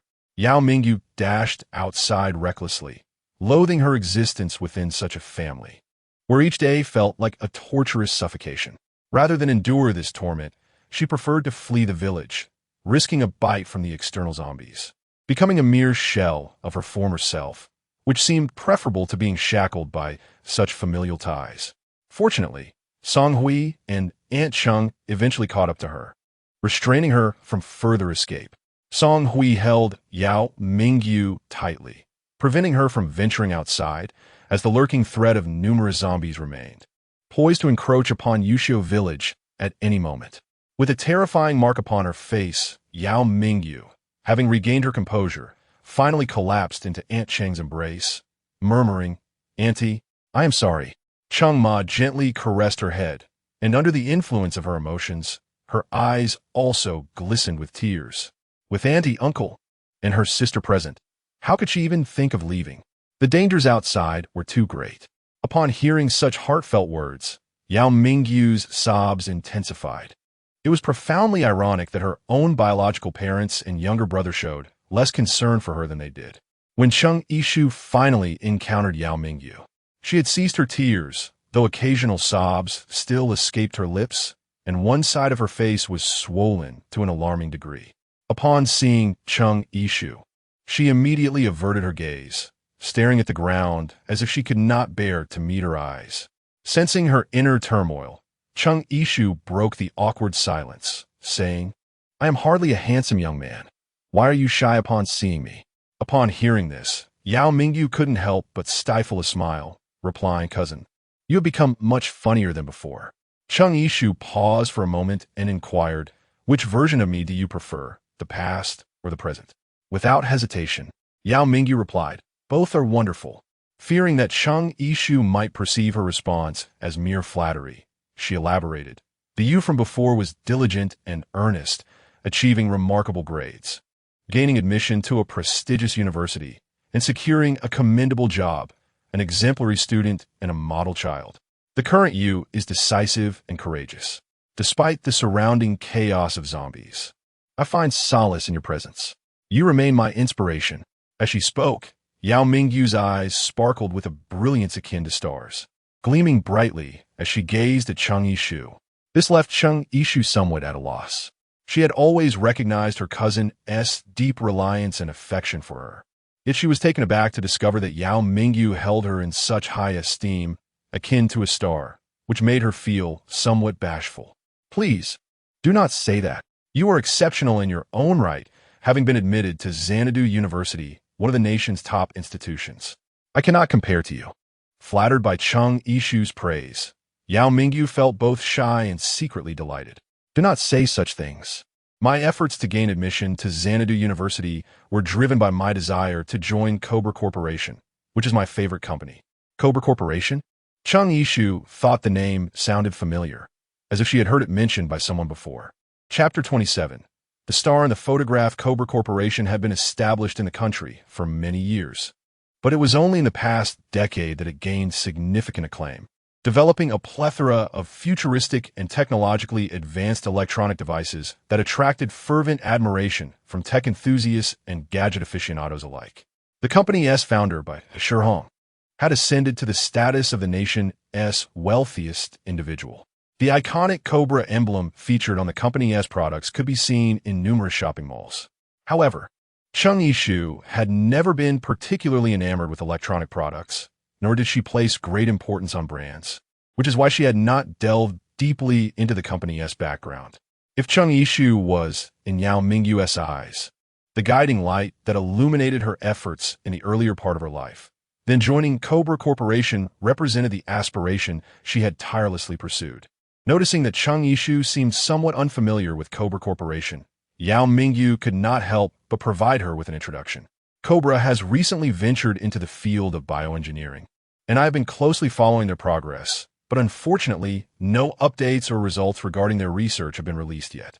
Concerned that Chung Yishu might find the discussion uninteresting, Yao Mingyu cautiously retrieved her phone from her clothing. Chung Yishu was quite astonished. After all, the disruption of communication signals and the cessation of electricity in the apocalypse rendered mobile phones virtually equivalent to mere bricks. Yao Mingyu, with her phone barely clinging to a single bar of battery, resembled a child who had just received a reward, eagerly showing Chung Yishu her photo album. "This was taken when I represented my school in a provincial competition during my freshman year, where I received an award. We visited the Cobra Company in Xanadu, and I fortuitously encountered Mr. Bai and his team, capturing a memorable photograph together." Chung Yishu patiently observed as she scrolled through the photographs on the screen. The content of these images held little interest for her. However, she was taken aback to discover that Yao Mingyu, raised in a stifling household, had such fervent passions. Suddenly, her initial indifference shifted when Yao Mingyu paused on a particular photograph, capturing her attention. In the forefront of the image stood the youthful Yao Mingyu alongside several peers, while a distinguished gentleman in a well-tailored suit, Mr. Bai Hong, the CEO of Cobra Corporation, loomed in the background. Flanking him were several researchers clad in white lab coats, each exhibiting a diverse array of appearances, be they golden-haired, dark-skinned, or blue-eyed, unmistakably representing the world's elite talents. Among them, Han Xingye, with his strikingly sharp features and distinctly Eastern visage, stood out remarkably amidst the foreign researchers. The familiar gesture of Mr. By placing his arm around Han Xingye's shoulder suggested a close rapport between the two. Yet it was perplexing as Han Xingye had previously claimed to possess a strained relationship with Mr. Bai. Had circumstances changed, leading to a divergence in their perspectives? Noticing Cheng Yishu's unwavering gaze fixed on the photograph, Yao Mingyu followed her line of sight. Contemplating that this individual seemed to have been a newcomer at Cobra Corporation at that time, yet it was evident that Mr. Bai held him in high regard. Were it not for the knowledge that Mr. Bai remained unmarried and childless, one might almost suspect that Han Xingye was his biological son. Cheng Yishu pressed her lips tightly together, remaining silent. Yao Mingyu, feeling a touch of awkwardness, thought she might have said something amiss and hastily tucked her phone away. I apologize for my rambling. I became so engrossed in my own thoughts that I forgot others may not share my interest, she murmured, continuing to babble on. Cheng Yishu gently caressed her head, questioning, "How could that be? What you said today was quite insightful." Han Xingye gazed at the luminous moonlight above, reminiscent of that day in the enchanted forest, so chilly yet exquisitely beautiful. The silver beams of the moon appeared like delicate gossamer cascading from the heavens, softly gracing the earth below. In his mind, the image of Cheng Yishu standing before him at that moment resurfaced, her figure bathed in moonlight, resembling a celestial maiden descending on a moonlit night. Unconsciously, he brushed his lips with his fingers, but upon realizing his actions, he withdrew, chuckling softly and shaking his head, muttering to himself, "What am I doing?" Nearby, Yin Yin, who was engrossed in a book under the moonlight, mistakenly assumed he was speaking to himself. "Xingye, what did you say?" Han Xingye clenched his fist before his nose, clearing his throat as a cover. "It's nothing." Noticing his reluctance to elaborate, Yin Yin ceased his inquiries and turned his gaze towards the open door. At that moment, a graceful silhouette approached, illuminated by the moonlight. To his astonishment, it was the long-missed Cheng Yishu. Han Xingye remained rooted in place, his eyes fixed on Cheng Yishu as she drew nearer, rendered momentarily immobile. Only when she approached and presented a basket of food to him did the reality of her presence truly resonate within him. An inexplicable emotion, akin to joy, stirred within him, mingling with an unsettling sense of anxiety. He hesitated to accept the offering and instead inquired, "What brings you here?" Cheng Yishu was acutely aware that her visit today was somewhat presumptuous and unexpected. However, there was an undertone of resentment in Han Xingye's words that she couldn't ignore. Her primary intention was to inquire once more about the veracity of Han Xingye's previous assertion regarding the non-existence of a cure for zombies. Initially, her hopes for this matter were rather dim, but upon discovering that he had previously worked at one of the nation's leading technology companies, a flicker of optimism reignited within her. Moreover, her motivations extended beyond her own concerns and those of her parents. She was now deeply troubled by the plight of the villagers from her serene and beautiful hometown, who were engulfed in turmoil. "I come to ask you once more, is it true that there is no medication to treat zombies?" Han Xingye stood in place, gazing at Cheng Yishu. The question, albeit familiar, was imbued with a sense of yearning for a hopeful outcome in her eyes that far surpassed her previous inquiries, a revelation that took him by surprise. After a prolonged silence, Han Xingye finally responded, meeting Cheng Yishu's hopeful gaze, "I am uncertain." Even such an ambiguous reply stirred an uncontrollable joy within Cheng Yishu. "You were quite adamant last time in stating that there was none. What I meant to convey was that I do not possess such knowledge, nor does any leading research institute I am aware of. As for whether there truly is none in this world, I cannot say for certain." Cheng Yishu did not expect Han Xingye to engage her in such a game of words. She continued to inquire, "Is there none in the top research institutions? What about the Cobra Corporation?" Upon hearing Cheng Yishu's question, Han Xingye's pupils dilated in shock, and Yin Yin also stood up in astonishment. Yin attempted to speak, but was silenced by Han Xingye, who countered Cheng Yishu's inquiry with a question of his own. "How did you come to think of the Cobra Corporation?" Han Xingye had once been a clandestine researcher for Cobra, and few were privy to that information. Cheng Yishu's sudden inquiry caught him by surprise. Before he could pose further questions, a cacophony of shouting and screams erupted from a distance. Chapter 28. The red tier zombies surround the village. Help. Run. There's so many zombies. Oh no, save me. The incessant cries for help heightened Cheng Yishu's alertness. She exchanged a glance with Han Xingye, and the two tacitly decided to set aside their previous conversation. Yin Yin rushed into the house in a panic, while Han Xingye remained at the doorway, surveying the situation. Cheng Yishu deftly entwined the branches of the ancient tree in the courtyard with vines, and then leapt gracefully into the air. After Cheng Yishu steadied herself on the tree, she immediately scanned the distant scene. In the far-off expanse, numerous men and women were desperately racing towards Yushu village, where several torches stood erect. Behind them, a multitude of crimson orbs trailed closely in their wake.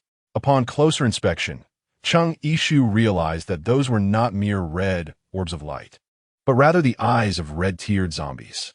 In the darkness of night, the multitude of shimmering red eyes sent chills down one's spine. The atmosphere in Yushu village had descended into chaos. Some individuals rushed into their yards, hastily securing their doors, while others aimlessly ran about, shouting in panic.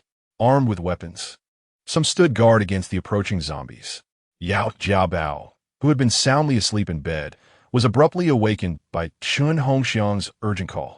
Groggy and disoriented, he pushed his mother away, whining as he typically did, "Mom, let me sleep a little longer." Chun Hongxiang, however, swiftly threw off the blanket covering him, exclaiming, "Sleep? The zombies are coming, and you still want to sleep." Only after grasping the gravity of her words did Yao Jiabao spring up in alarm. "Mom, what did you say? Please don't scare me." Yet the screams surrounding him confirmed that this was no mere nightmare. As he sat up, the terror of facing the zombies washed over him. His legs trembling uncontrollably, like a child on the verge of being weaned, he clung desperately to Chun Hongxiang's sleeve, pleading, "Mom, what should we do?" At that moment, Yao Jianya rushed up the stairs, panting heavily. It's over. We can't escape. The zombies have already flooded the village." Chun Hongxiang, sensing the urgency, urged, "Quick, lock the door. Can our iron gate truly withstand those zombies?" Relieved, she patted her chest. "That's a relief." Just as he finished speaking, a loud knocking echoed from the front door, and the one knocking was none other than Yao Mingyu. Previously, she had been with Zheng Ying and the others, in a relatively safe position. Being her father, how could Yao Jianya not recognize her voice? "It's Mingyu." He hurriedly dashed downstairs, struggling to move the water tank in order to open the door for her.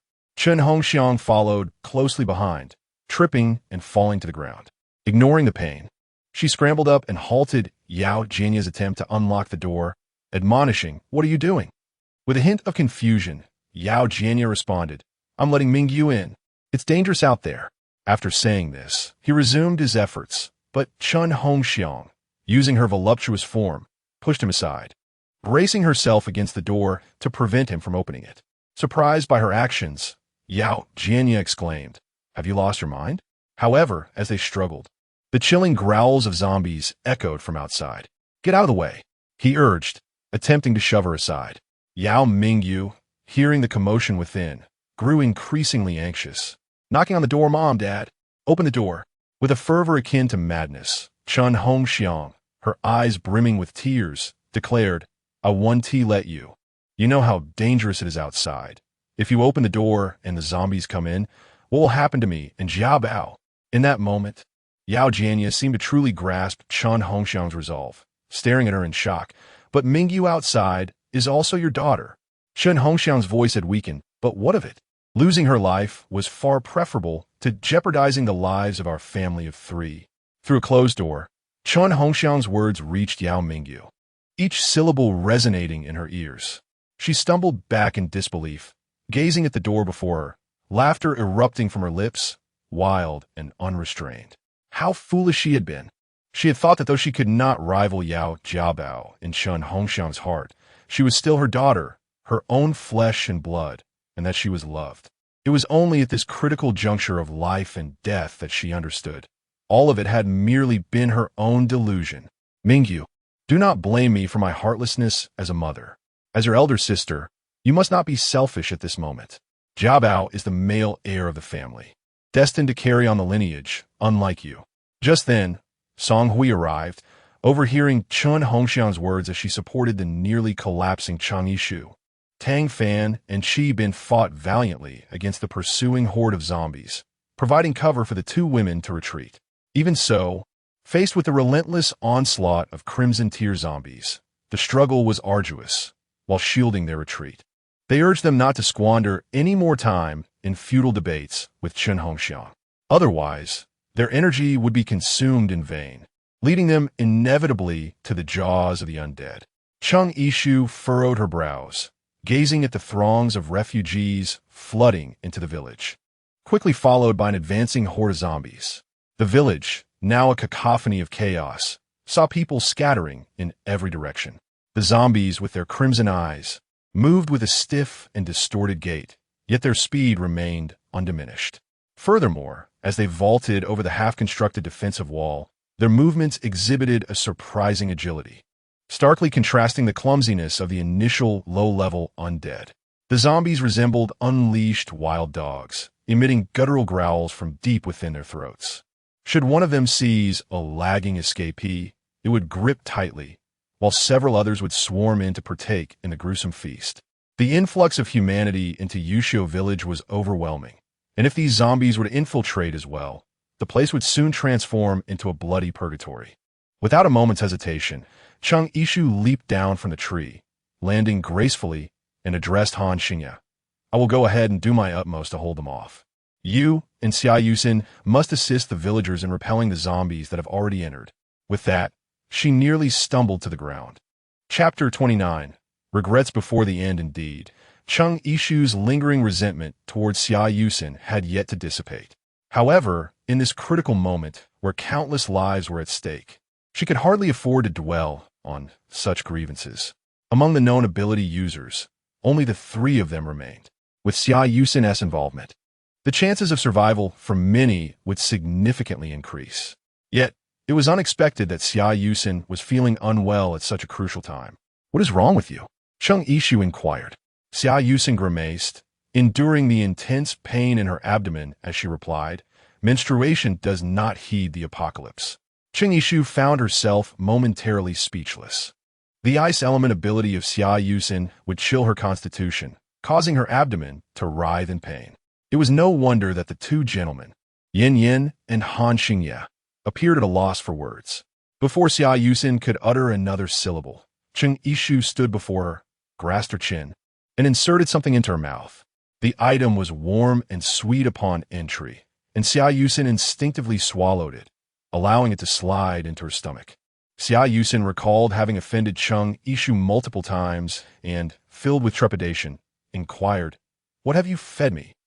Even Yin Yan's gaze towards Cheng Yishu shifted to one of suspicion, fearing she had administered some lethal poison to Xia Yusin. Rest assured, it is not something harmful to you. Once you regain your composure, hasten to assist the villagers. With that, Cheng Yishu departed hastily. Xia Yusin, still uneasy, dragged her somewhat weakened body in an attempt to induce vomiting, wishing to expel the substance. However, Han Xia recognized the faint, familiar fragrance of the item and assured her, "It is something beneficial for you." He then addressed Yin Yin. "You stay here with her while I assess the situation outside." Meanwhile, Chen Hongxiang pressed against the door, having listened intently for any sign of Yao Mingyu, but only the cacophony of zombies roaring and shuffling outside filled her ears, inciting a growing sense of panic within her. Peering through the narrow crack between the doors, she strained to catch a glimpse, but all she heard was the relentless growling of the undead, with nothing else in sight. A moment later, a blood-red eyeball pressed against the crack, locking eyes with her. The eye emanated a chilling crimson glow, sending shivers from her feet to the top of her head. She opened her mouth, desperate to scream, yet no sound emerged from her throat. Realizing she needed to flee, her legs felt as if they were encased in cement, refusing to move. The nauseating stench of decay from the zombie permeated the air, and as it pressed against the door, the flesh on her nose began to flake away, exposing her nasal bone and two dark cavities. Overwhelmed by fear, Chen Hongxiang gasped audibly, and finally, the zombie outside opened its gaping maw, intent on biting her. However, separated by the door, its jaws only clashed against the air, producing a disconcerting crunching sound. Yao Jinya sensed Chen Hongxiang's distress and tugged at her, a foul odor of urine suddenly wafting through the air, accompanied by droplets trickling down her pant leg. Outside, the zombies frantically battered the door with their heads and bodies, desperate to gain entry. Other zombies soon gathered, joining the assault with deep, guttural growls resonating from their throats. Yao Jianya quickly positioned himself alongside Chun Hongxiang to brace the door against the onslaught. Despite their efforts, the rear door trembled precariously, threatening to give way at any moment under the relentless assault. After an indeterminate period, the commotion outside began to show signs of subsiding. The couple exchanged a glance, momentarily relieved, but when Chun Hongxiang turned her gaze to Yao Jianya, her expression froze. A zombie had climbed onto the wall behind Yao Jianya, its crimson eyes fixed upon them, and its torn lips seemed to mock their premature joy. Their screams erupted simultaneously, and they dashed into the house. Inside, Yao Jiabao had buried his head beneath a blanket, with only his backside protruding, his hands trembling as they clutched the corners of the blanket. Jiabao! Jiabao! Upon hearing Chun Hongxiang's call, Yao Jiabao joyfully pulled back the blanket, believing the zombie had departed. However, he was met with the sight of the zombie, grinning menacingly as it pursued Chun Hongxiang and Yao Jianya into his room. He immediately rushed to the door, and Chun Hongxiang felt a surge of hope, thinking her son would assist them in driving away the zombie behind them. In the next moment, Yao Jianya stumbled and fell, the zombie overwhelming him as it feasted upon him.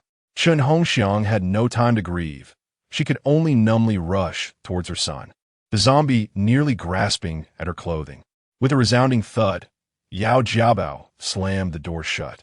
Chun Hongxiang stood frozen in place, the sounds of the zombie's roars fading from her ears, her mind fixated on the image of her son glancing at her before mercilessly shutting the door.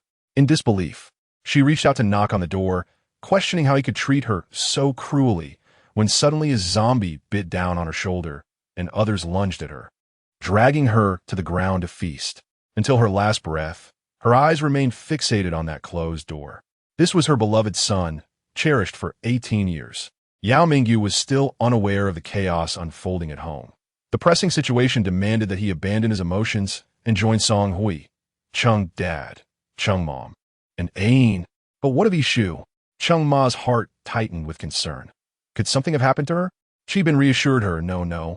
She is remarkably capable and will certainly be fine. Meanwhile, Chung Yishu stood beside a banyan tree, channeling her energy to unleash tendrils adorned with razor-sharp thorns. With a decisive swing, she swept away a horde of zombies. However, this merely delayed their advance, as the mindless creatures, upon falling, would once again claw their way forward. Realizing this was insufficient, Chung Yishu focused intently, releasing more tendrils from her hands. The tendrils danced like agile jade serpents, swiftly approaching the undead. As they neared the mass of corpses, the tendrils deftly branched out, slithering up the zombies' legs until they ensnared their necks.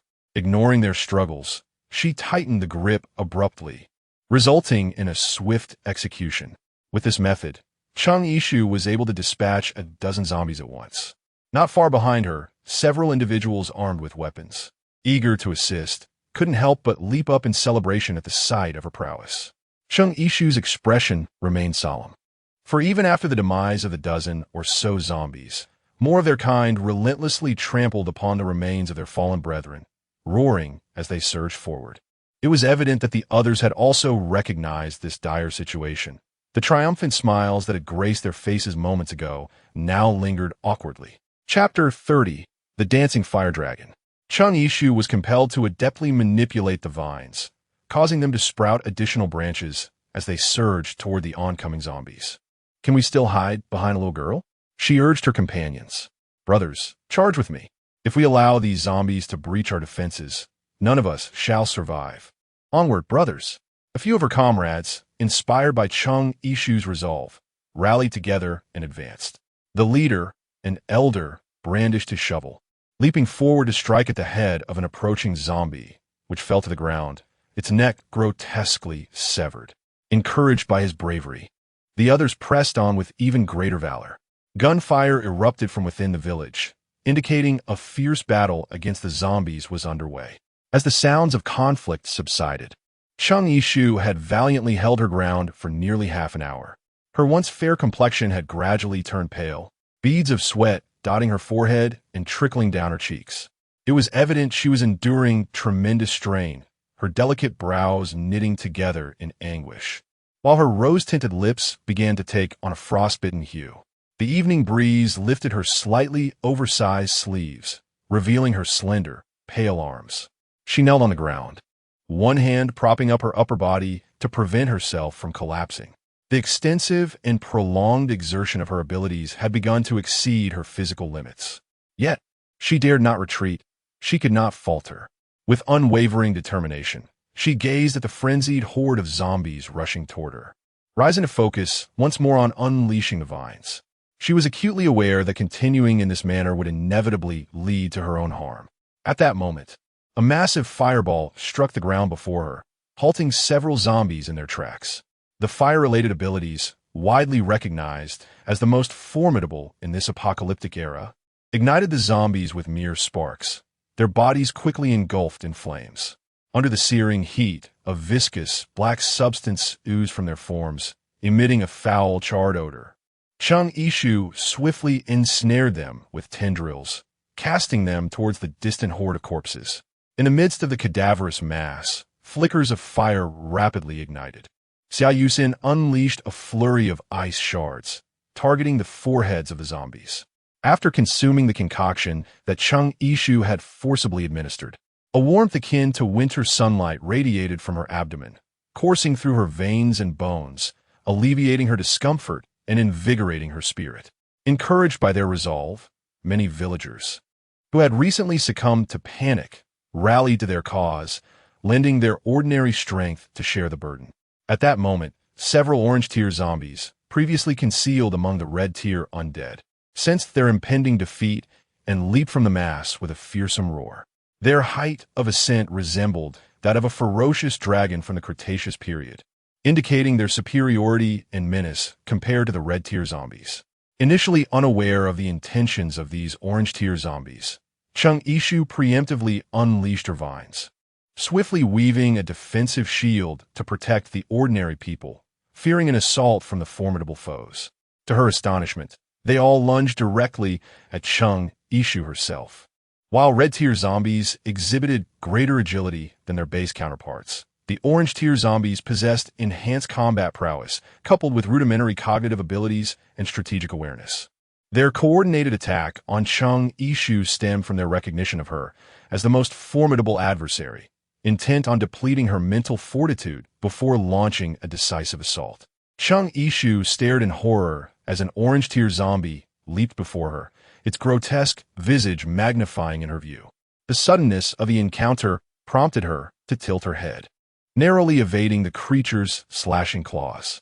The term claws was more fitting than hands, for they had morphed into an exceedingly elongated and twisted form, with nails that were yellowed and thick, seemingly harboring remnants of flesh from an indeterminate time. How fortunate! Had she hesitated for even a second longer, those lethal talons would have pierced her face, tearing away strips of flesh. Ultimately, the sharp claws merely severed a few strands of her flowing black hair. Beneath the sprawling ancient banyan tree, the dark-haired maiden stood as if she were a guardian long since entwined with this place, her vines supple yet undeniably resilient. She bit her lower lip, drawing upon her dwindling mental fortitude to evade the frenzied assaults of several orange-tier zombies, their guttural roars echoing ominously, as if proclaiming their intent to rend her asunder. Chung Yishu felt her body growing increasingly heavy, as if she might faint at any moment. Hon Singen noticed her struggle, a palpable panic evident in his eyes. He closed his eyes in concentration, and when he opened them again, a magnificent fire dragon surged forth from his palm, charging towards the zombies and forcing them to retreat. Gazing at the imposing fire dragon suspended in the air, Chung Yishu's surprise flickered in her eyes. This fire dragon could only be summoned by someone with at least a 5th tier ability. How could he, who was only at the 3rd tier, accomplish such a feat? Chung Yishu recalled the rumors from her previous life about individuals endowed with extraordinary abilities, whose progression far surpassed that of ordinary people. Could it be that Han Xingye was the fortunate one among them? 2 orange-tear zombies were ensnared by the spiraling fire dragon, rapidly transforming into charred black remnants, stiffly collapsing onto the ground. It was evident that the potency of the fire ability Han Xingye unleashed had significantly increased. What troubled them was that, after the 2 orange-tear zombies were reduced to ashes, the remaining 2 orange-tear zombies seemed to be provoked, howling into the air.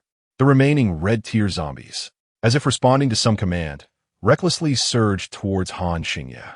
Within the throng of undead, countless scarlet eyes glimmered like vengeful spirits emerging from the depths of hell, pursuing Han Xingye with lethal intent. Xia Yusin hastily hurled ice spikes, but alas, she had already expended much of her mental energy dealing with the zombies that had invaded the village, and, as a novice, her mental strength swiftly waned. Han Xingye, guiding the fire dragon he had just summoned, extended its fiery tongue to shield himself from the approaching horde. To his astonishment, in the next moment, those zombies disregarded the flames enveloping the dragon and lunged towards him, undeterred by their own combustion. Should Han Xingye be touched by those flaming zombies, he would succumb to the very fire he had conjured. Unexpectedly, the few orange-tear zombies were intent on perishing alongside the red-tear zombies, determined to eliminate Han Xingye as well. The onlookers brandished their weapons in a bid to assist him, yet the sheer number of zombies, all obeying the orders of the orange-tear zombies, relentlessly targeted Han Xingye without hesitation. If this continued, calamity was surely imminent. Chapter 31. The emergence of a heroine when Cheng Yishu awoke once more. Xiao Ayan was standing by her bedside. Upon seeing her awaken, she clapped her tiny hands in celebration, exclaiming, "Hooray! Sister Yishu has finally awakened." Cheng Yishu gently caressed her fluffy head, a smile playing on her lips as she teased, "Indeed, I have awakened." As soon as the words escaped her, she realized her voice was somewhat hoarse. Song Hui promptly brought a cup of water and handed it to her, saying, "You've been in a coma for so many days. You should drink some water to soothe your throat." So many days? Cheng Yishu believed she had merely slumbered for a single night. That evening, the situation had been dire. She understood that any further delay would only exacerbate their perilous predicament. Gritting her teeth, the tendrils in her grasp, once showing signs of wilting, revitalized with newfound vigor, becoming resilient and their barbs sharpened. She aimed to encircle the necks of the 2 orange-tiered zombies before her. Their intellect was evidently superior to the red-tiered zombies, as they instinctively grasped the tendrils and tugged back. Fortunately, Cheng Yishu swiftly swapped the positions of 2 tendril tips, causing them to entwine and bind the 2 zombies together. Without a moment to lose, furrowing her brow, she exerted all her strength to tighten the tendrils. Alas, at last, the heads of the 2 zombies fell to the ground, their torsos contorted and deformed. Cheng Yishu dared not pause. She continued to hold her breath, guiding her vines to dance through the air in tandem with Han Xingye's fire dragon. The blazing vines endeavored to ensnare a horde of zombies, binding them together like a stack of firewood. Han Xingye, understanding her intent, directed his fire dragon to capture the remaining zombies in one fell swoop. Subsequently, as the leading orange-tier zombies perished, the red-tier zombies reverted to their normal state, and the few that remained were efficiently dealt with by the others. Cheng Yishu, whose mind had been taut like a stretched string, finally felt the tension ease. She swayed slightly before nearly collapsing. Han Xingye hurriedly stepped forward, catching her in his embrace. Returning to the present, Cheng Yishu lifted her head to drink the water that Song Hui had offered her. Upon setting the cup down, she noticed a multitude of faces surrounding her bed. Her parents, the chief family of 3, Jingying, and finally, her gaze landed on Han Xingye and Xia Yusin. Their faces bore smiles of varying degrees, yet all their eyes were fixed upon her. It was the first time she had awakened under the scrutiny of so many. Feeling somewhat awkward, she instinctively touched the back of her neck and wondered what they were all staring at. Observing her discomfort, Zheng Ying kindly explained, "We are all simply overjoyed that you have awakened. It is not just us. I'm certain that everyone else will be equally delighted to hear this news. I have already sent Tang Fan to inform everyone." Cheng Yishu expressed her confusion, inquiring about the others. "You are now the heroine in everyone's eyes." During your days of unconsciousness, we were all deeply concerned, fearing you might never awaken. It was only later that Chung Ishu came to understand that, due to her solitary efforts to delay the advance of the zombies into the village and her valiant attempts to eliminate the majority of the undead horde, the townsfolk revered her as a heroine. Moreover, this zombie incursion illuminated the foresight of Chung Ishu's previous endeavors to encourage the community to learn martial arts, scout the surroundings, and construct defensive walls. During her slumber, those who had initially enrolled in martial arts classes merely to pass the time found their enthusiasm ignited. Not only them, but even those who had not registered, as well as the new refugees in Yusho village, clamored to join the training. However, Chung Ishu remained in her deep sleep, and Zheng Ying, the responsible party, dared not relent. Perhaps the terror of that night lingered. Not only the students, but also the ordinary refugees spontaneously followed their lead, commencing the construction of defensive walls around the village. Gradually, these walls rose tall and sturdy, capable of repelling a significant number of zombies. Chung Ishu nodded attentively, engrossed in listening to Zheng Ying recount the changes that had transpired during her days of slumber. Suddenly, as if struck by a thought, she sprang to her feet. Zheng Ying, perplexed by the abruptness of her actions, inquired with concern, "What has happened?" Chung Ishu spoke with a tone of profound sorrow, akin to witnessing her own banknotes being cast into a shredder. Crystal cores. So many crystal cores. Although the probability of red-tier zombies yielding crystal cores was relatively low, there remained a chance. Moreover, with such a multitude of zombies, she was certain at least 3 or 4 crystal cores would be produced. Furthermore, there were still 4 orange-tier zombies, which undoubtedly promised high-quality crystal cores. The mere thought of these valuable crystal cores potentially going to waste filled Chung Ishu's heart with a pang of regret. Zheng Ying, somewhat perplexed, inquired about the crystal cores. Observing Zheng Ying's reaction, Chung Ishu became even more convinced that everyone was still unaware of the precious crystal cores that zombies could yield, prompting her to turn and leave. Before Chung Ishu, a heavy cloth bag appeared, seemingly filled with numerous items. After such a long time, the familiar fragrance wafted to her nostrils. Could it be the scent of crystal cores? Fearing she might be mistaken, she took a step forward, tiptoeing and wrinkling her nose as she leaned in to sniff the bag. Indeed, it was the aroma of crystal cores. As Han Xingye set the bag aside, he caught sight of Chung Ishu's eyes shimmering with excitement, a joy so evident on her face that it was a rare occurrence. With Han Xingye's movement of the bag, Chung Ishu's gaze followed it like a cat fixated on a morsel of fish, completely oblivious to his presence, which made him chuckle. It was only when he cleared his throat that Chung Ishu finally shifted her attention to him, as though she had just noticed the person standing there. Chung Ishu smiled discreetly and said, "You are here too. Should I say what a coincidence?" Chung Ishu waved her hand, and the joy evident on her face noticeably diminished. However, the fleeting glance towards the bag in his hand betrayed her thoughts. "Here you go." Han Xingye ceased his teasing and placed the bag into her embrace. Observing the expression on her face, akin to a fortune seeker who had just uncovered a gold ingot, Han Xingye couldn't help but smile as well. Indeed, it was all for you. Were it not for Han Xingye standing before her, Chung Ishu would have eagerly poured out the contents to meticulously sort and count these treasures. Instead, she discreetly weighed the bag, estimating a substantial quantity of crystal cores within. Tentatively, she reached inside and retrieved 3 cores. After confirming that none of these 3 were orange cores, she generously offered them to Han Xingye, saying, "Here, have a share." Han Xingye did not call out the evident reluctance displayed on her face and replied, "No need. You keep them. They are rightfully yours. After all, you were the primary force in eliminating the zombies that night." However, after Han Xingye's next words, Zheng Ying distinctly noted a blush creeping onto Chung Ishu's cheeks. Chapter 32. The human upgrade program. After all, I still owe you so many crystal cores, don't I? Chung Ishu gazed at Han Xingye with a look of astonishment, the image of her personally feeding him the crystal core replaying in her mind like a film, causing her cheeks to uncontrollably flush with crimson. Dang Fan, who had been peering from the doorway, was thoroughly impressed by his esteemed senior sister, yet remained oblivious to the ambiguous atmosphere between Cheng Yishu and Han Xingye, choosing to stay inside to ascertain the situation.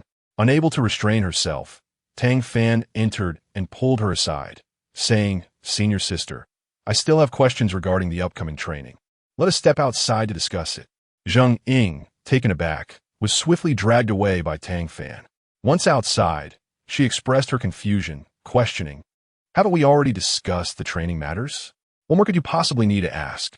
Tang Fan, exasperated, face-bombed and remarked, "Senior sister, if you remain so oblivious, when shall I ever find a brother-in-law?" Huh? Zheng Ying was puzzled as to how the conversation had veered into her romantic life. Inside the room, with Zheng Ying's departure, only Han Xingye and Cheng Yishu remained. Cheng Yishu cast a piercing glare at Han Xingye with her enchanting eyes.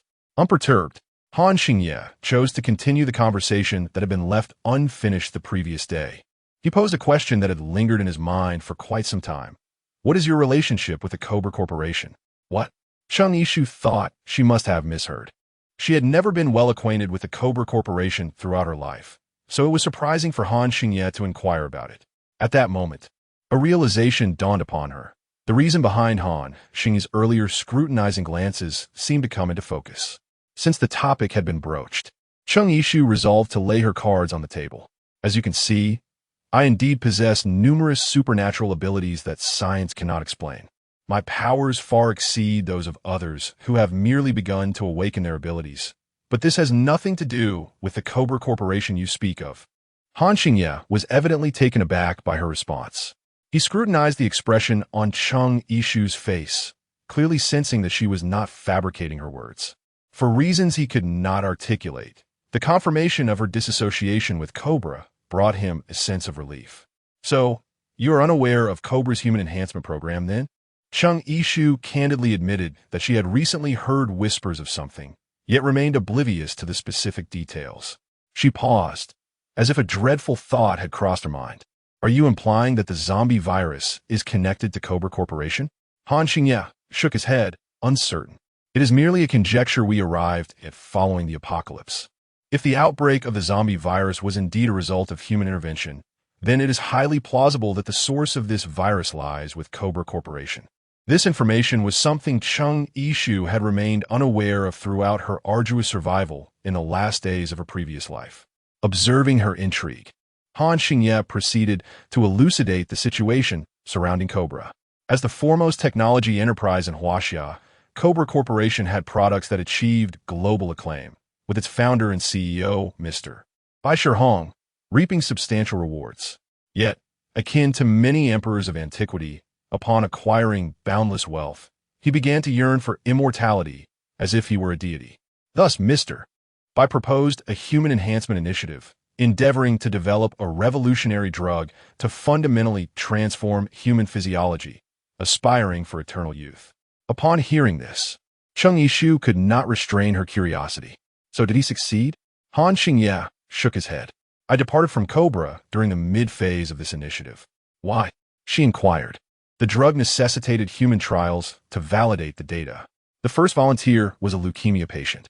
After the drug was administered, she was discharged a week later."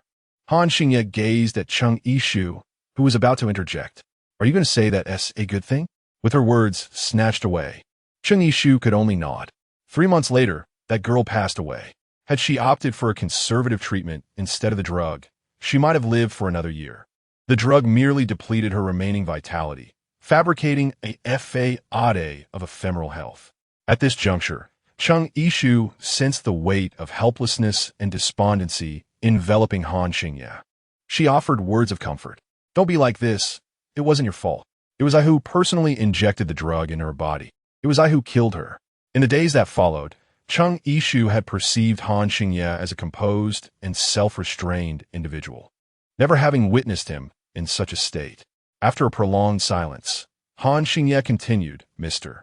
Bai and the others in the team focused solely on the fact that the girl had briefly regained her health, concluding that their research direction was correct. My views diverged from theirs, leading to my exit from the team. Subsequently, the relevant authorities approached me. So, You are unaware of their subsequent findings? I only know that the second test subject remains confined in the underground laboratory of Cobra in Chongqing. That test subject is still alive? If they're no longer a complete human being, can they truly be considered alive? Cheng Yishu was taken aback. It was not until they arrived in Chong City and encountered the experimental subject, or rather the monstrosity, that she truly comprehended the meaning behind Han Xingye's words. Through this conversation with Han Xingye, Cheng Yishu not only grasped the reasons behind Han Xingye's discord with Mr. Bai, who had once held him in high regard, but also recognized that amidst what had initially seemed like tranquil and harmonious days, a crisis had already begun to unfold. Despite Han Xingye's uncertainty, Cheng Yishu leaned towards the belief that the outbreak of the zombie virus was inevitably linked to Cobra Corporation. This implication suggested that the zombie virus was not entirely unknown. It was highly probable that, by obtaining the original research materials, there existed a possibility of developing an antidote for the zombie virus. Naturally, if Cobra already possessed the formula for a cure or suppressive agent, it would be even more fortuitous. Cheng Yishu and Han Xingye conversed for an entire morning before finally stepping out of the room. Upon exiting, Cheng Yishu immediately felt the weight of countless gazes upon her. It turned out to be the refugees who, having witnessed her recovery, expressed genuine joy. No one could forget that fateful night when a girl risked her own safety to valiantly fend off the horde of zombies, ensuring the survival of so many. In the days that followed, wherever Cheng Yishu went, she was greeted with warm smiles and cheerful hellos.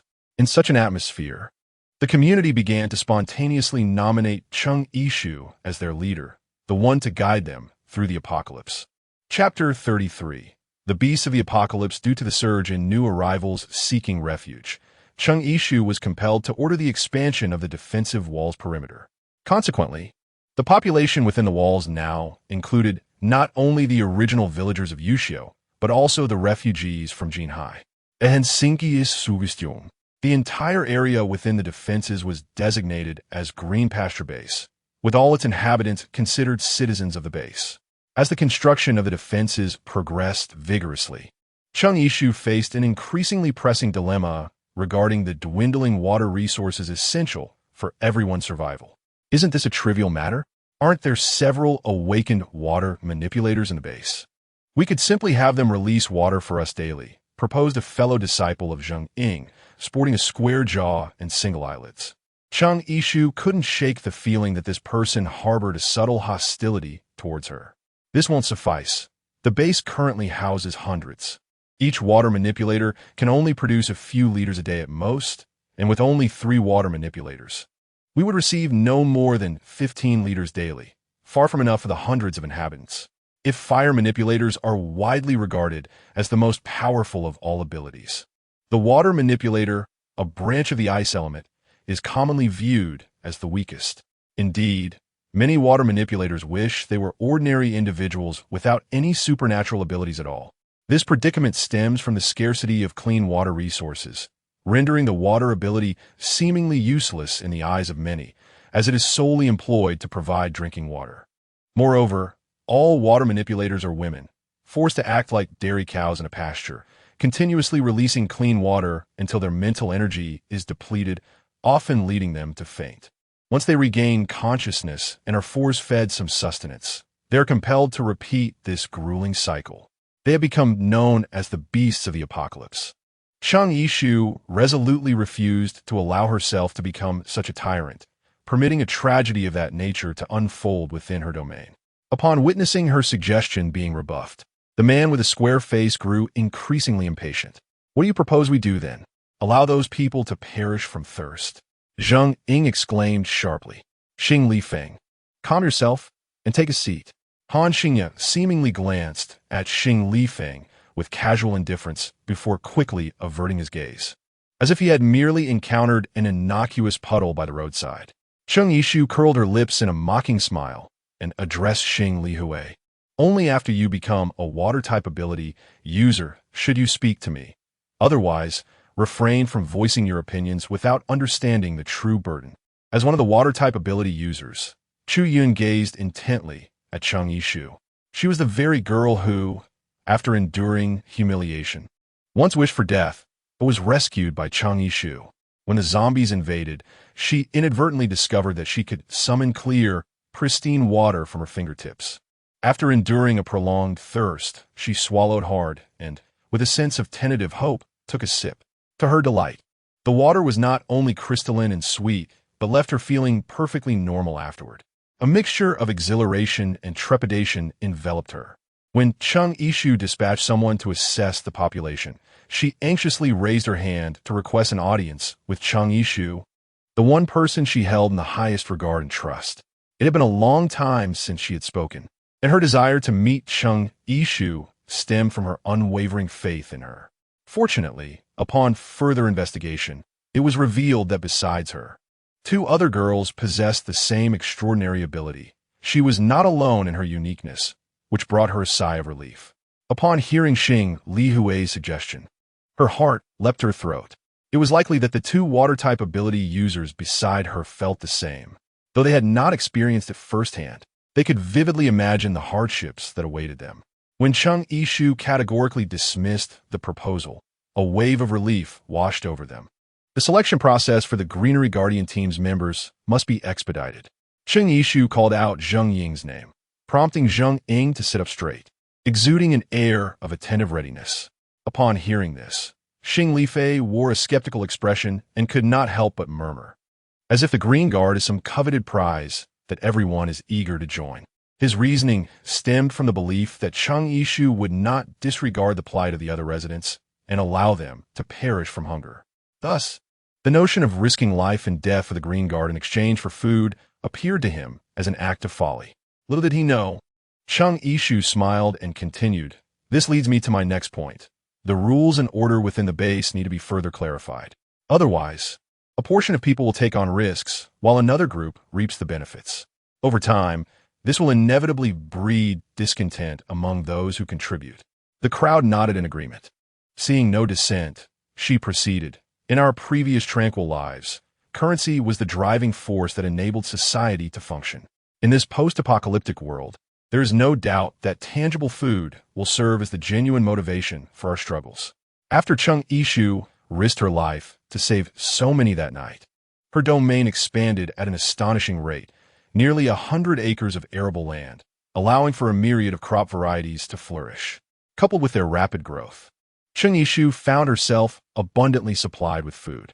In addition to the Green Guardian Brigade, the construction of defensive walls and accommodations for new refugees required a significant labor force. These jobs were provided by us, and those willing to contribute would be rewarded with provisions. In truth, Chang Yishu merely drew inspiration from the societal rules of the late apocalypse in her previous life, which seemed somewhat advanced and surprising to the people of the present. Upon hearing this, Zheng Ying's face lit up with joy, and she could not help but exclaim, "This approach is truly remarkable. It ensures that no one can reap rewards without effort, and those who labor will not feel their compensation is unjust.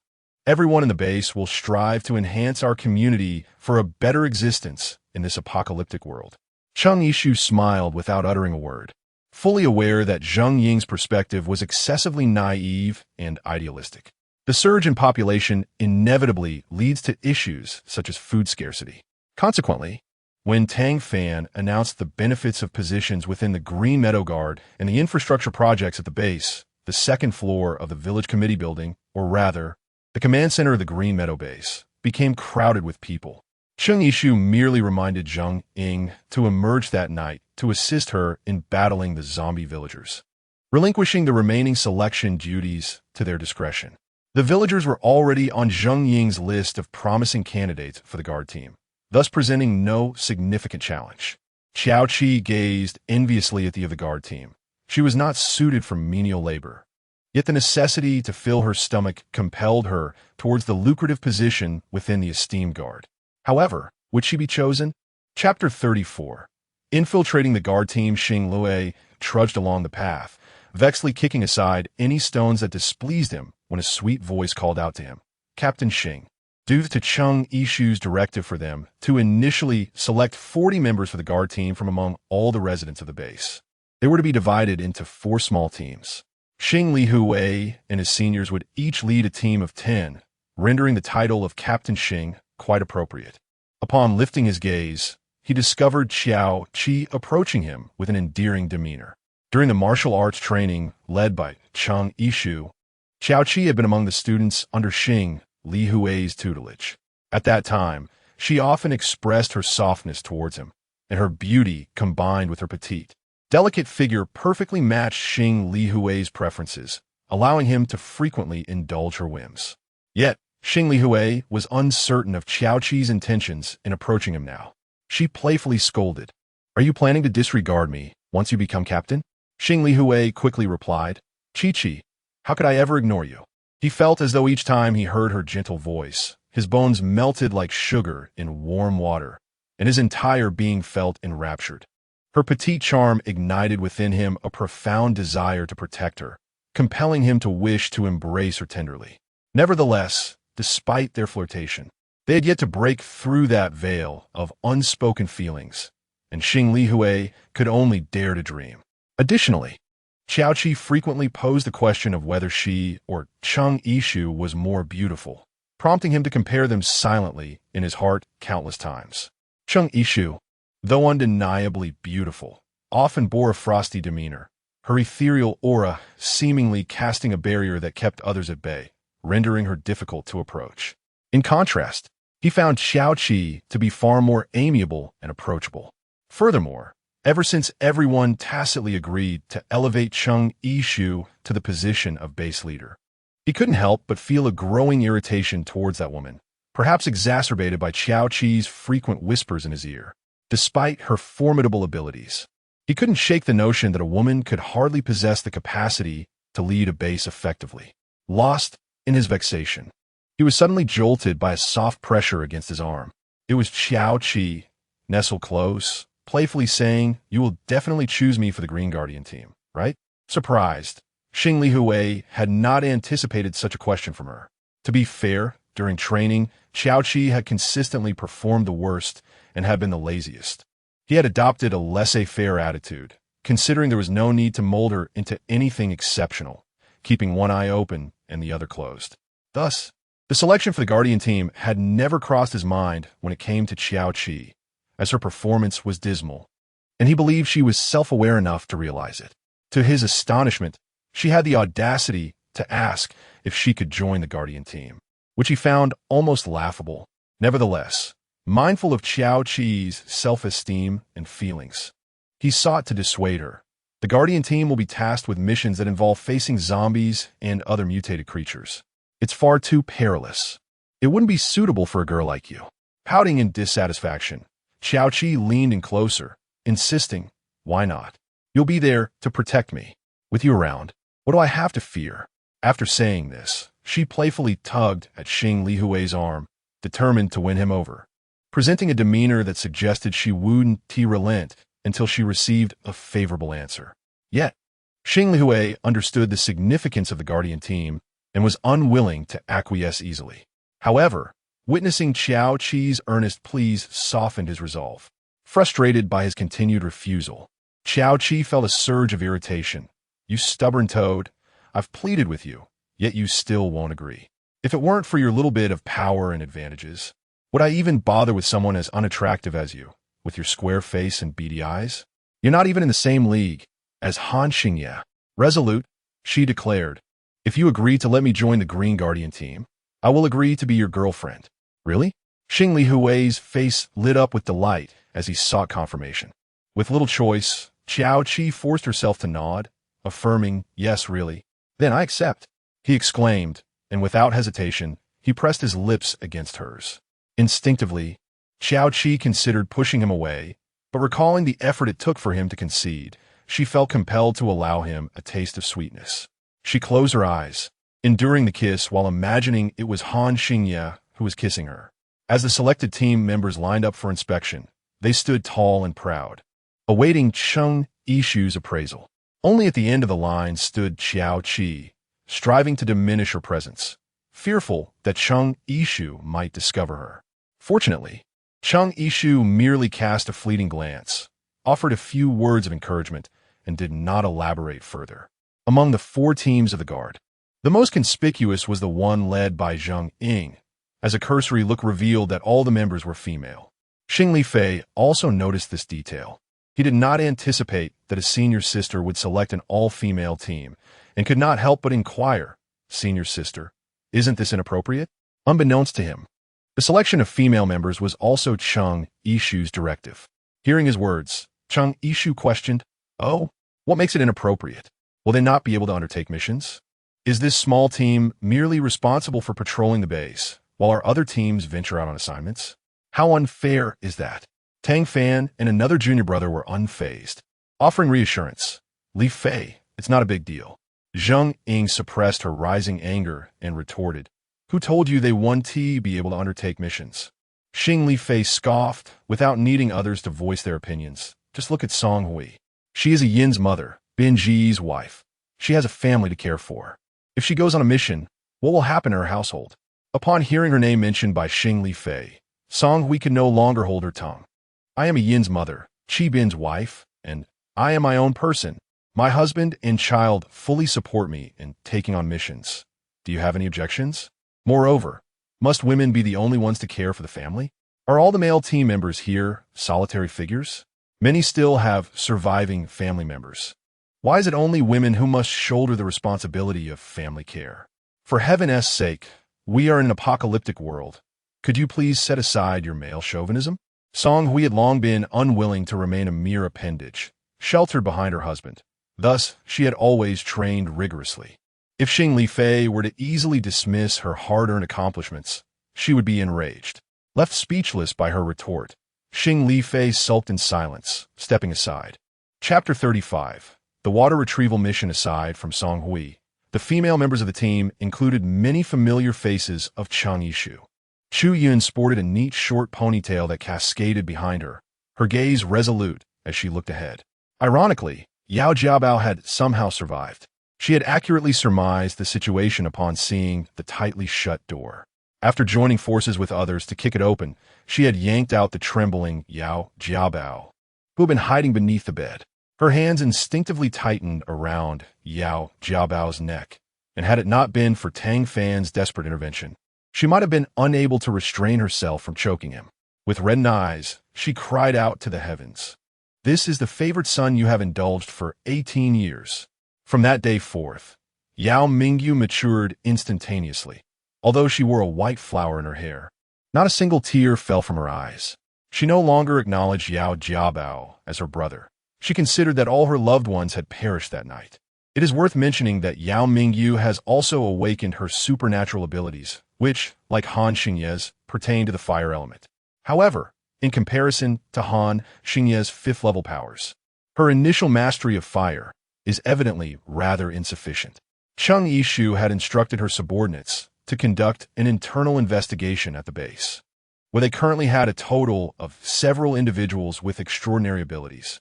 Foremost among them was Cheng Yishu herself, possessing a plant-based ability at approximately level 9. Following her were Han Xingye, endowed with a level 5 fire ability, and Xia Yusen, who had recently ascended to level 2. Additionally, there were 3 junior water ability users, including Chu Yun. Yao Mingyu and Tang Fan were junior fire and wind ability users, respectively. The wind ability user exhibited remarkable hearing and swiftness akin to the wind. Lastly, there was another plant ability user akin to Cheng Yishu and an ice ability user similar to Xia Yusen. Both were closely associated with Xing Li Fei and were members of the 4th squad of the Green Guardian team. The inhabitants of the base had gone many days without water, prompting Cheng Yishu to act without delay. She prepared to send 2 teams out in search of water, while the remaining teams would safeguard the base's security. Just as she was beginning to acclimate to her role as a guardian, she found herself apprehensive about embarking on a mission so soon. Her calves trembled uncontrollably in response to her anxiety. Noticing her distress, Xing Li Fei inquired about her well-being. She lamented, "Why must we undertake a mission so quickly? Can we not train for a few more days?"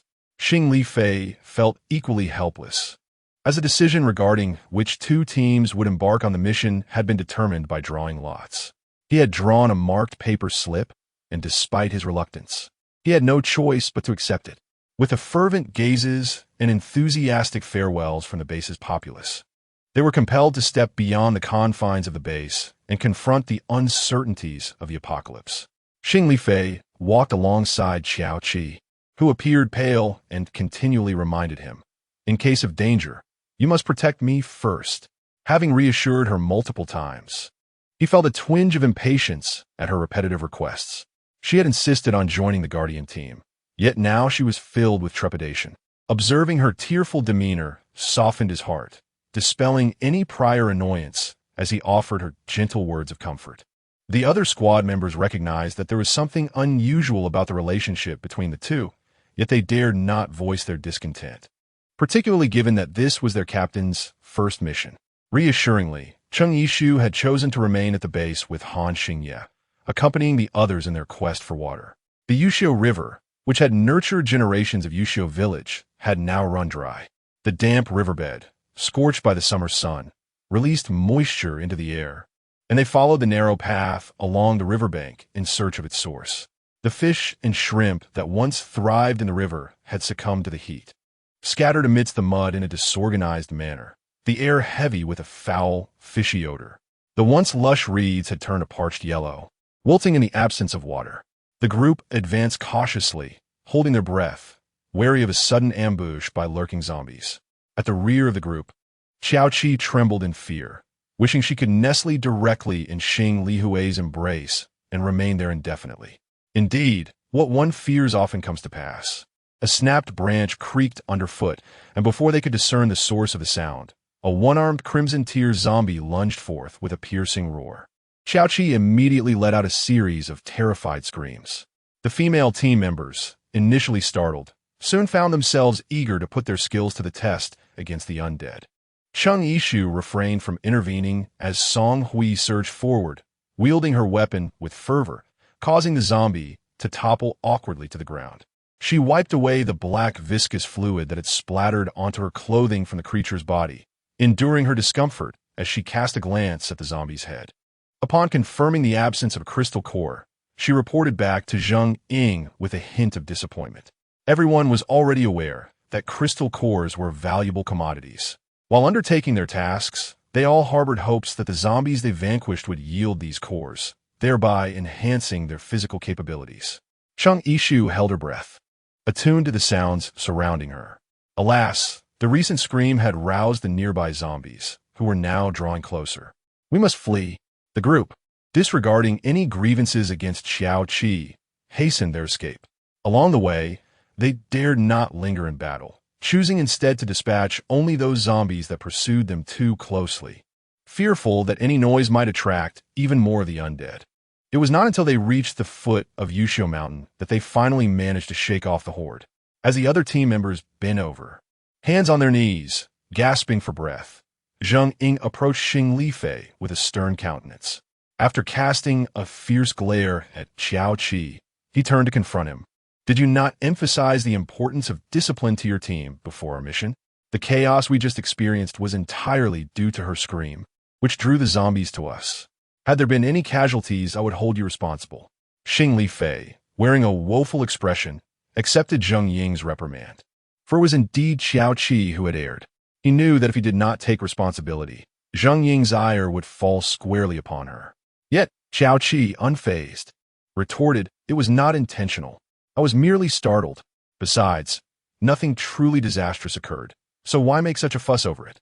Cheng Yishu crossed her arms and gazed from a distance, momentarily taken aback by the presence of Qiao Qi among the members of the Green Guardian team.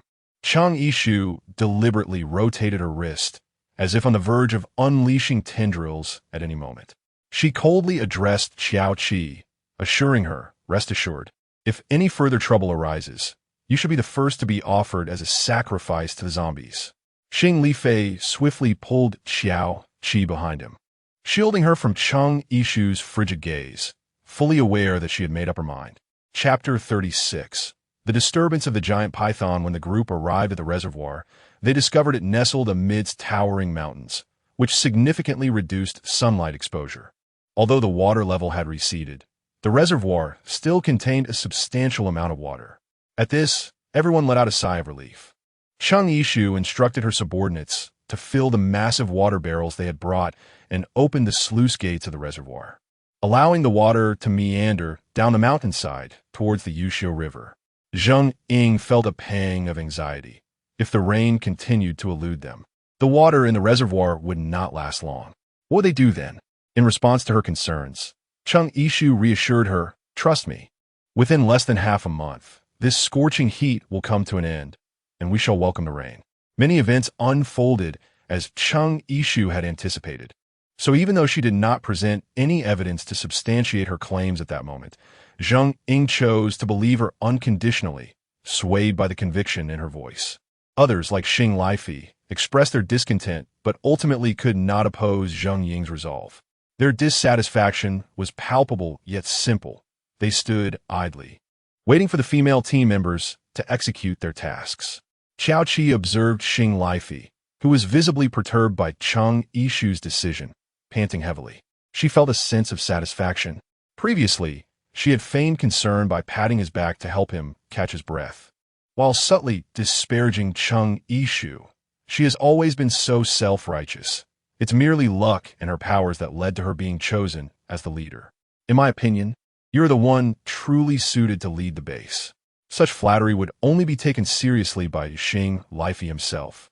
He puffed out his chest with pride, thinking that under Cheng Yishu's leadership, the base was destined for trouble. When that time came, he would step forward and show them all. Qiao Qi smiled wryly as she observed Xing Lifei's obliviousness to his own limitations. Meanwhile, the female team members, who had been eagerly hoping to slay more zombies and collect crystal cores, felt a twinge of disappointment. Just as the entire unit was preparing to withdraw from the reservoir, a resounding splash startled everyone into alertness. Cheng Yishu leaned down to observe the reservoir, noticing layers of ripples at the center of the water surface. The other female team members displayed expressions of grave concern, prepared as if facing a formidable adversary. Witnessing this scene, Xing Lifei erupted into hearty laughter. "There's no need to be so tense. I merely tossed a stone into the water, and look how frightened you all are," realizing they had been jested with. Zheng Ying felt a surge of indignation. "Xing Lifei, is this really the time for jokes?"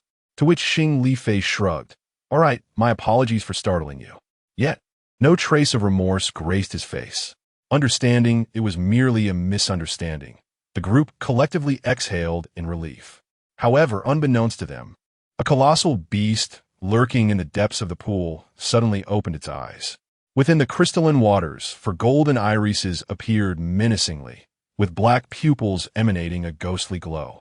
It writhed its serpentine body, coiling and finally rearing up, breaking the water surface.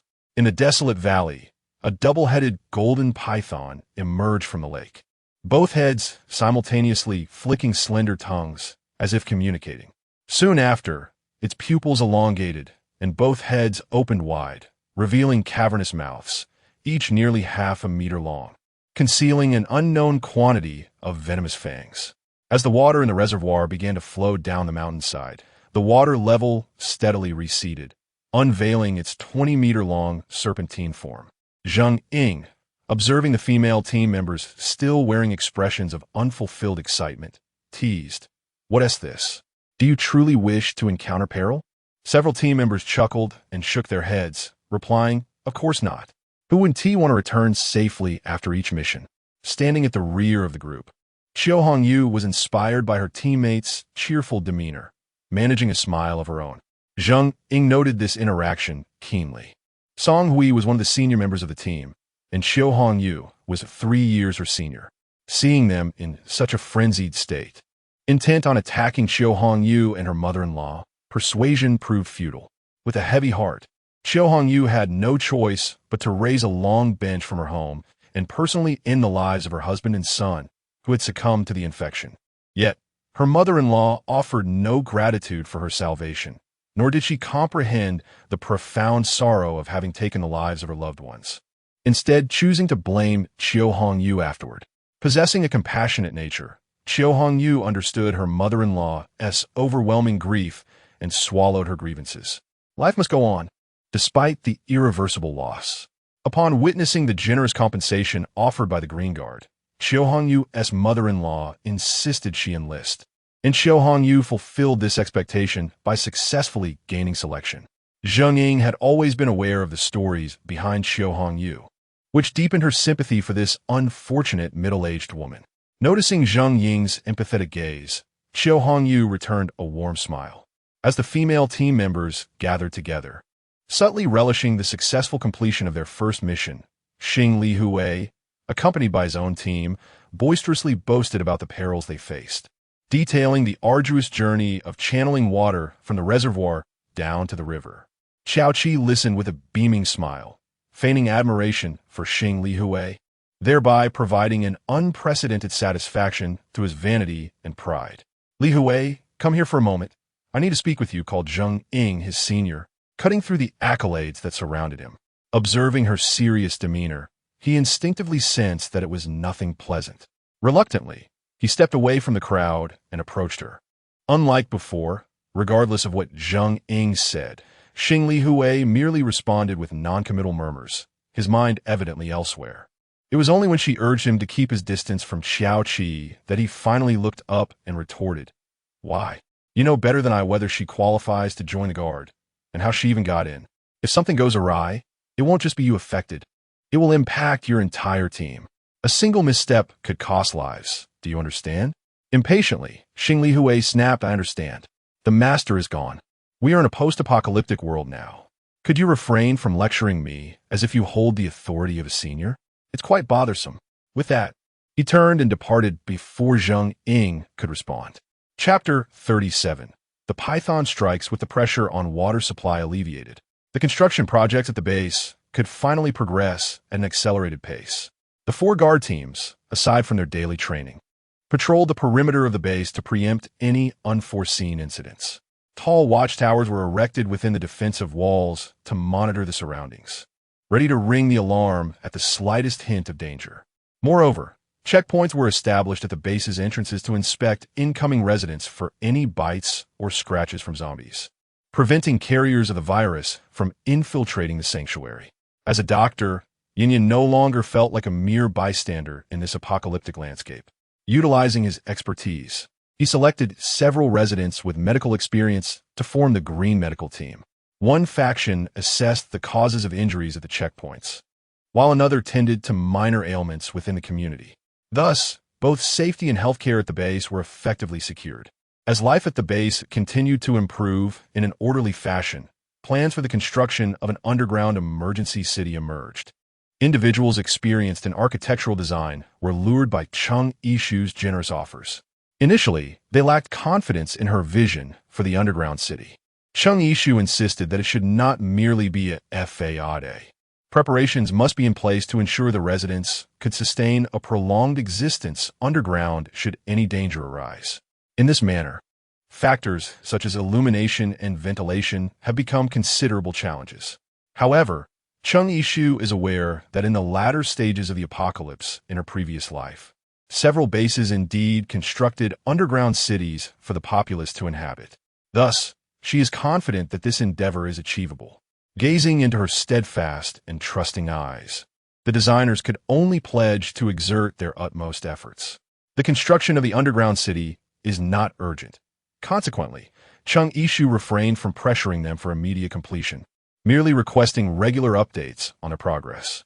Without proper oversight, it is feared that those designers may begin to slacken their efforts, thus necessitating Cheng Yishu's periodic supervision. The lives of the base residents gradually began to fall into a routine, just as everyone yearned for a brighter future.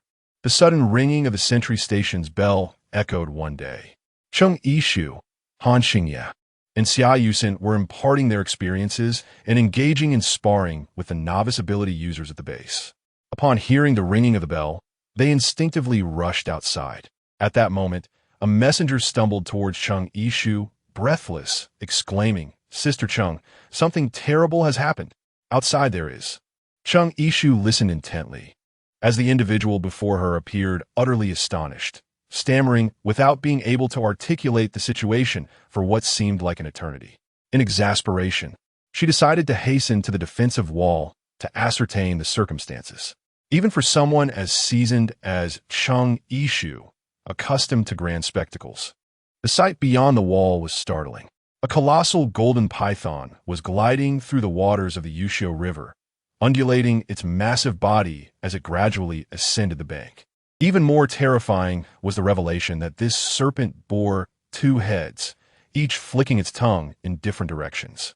The residents who had ventured out of the city to fetch water were paralyzed with fear at this dreadful sight, only springing into action when someone by the defensive wall shouted for them to flee. It was only then that they comprehended the reality of the scene before them, and they rushed desperately towards the safety of base.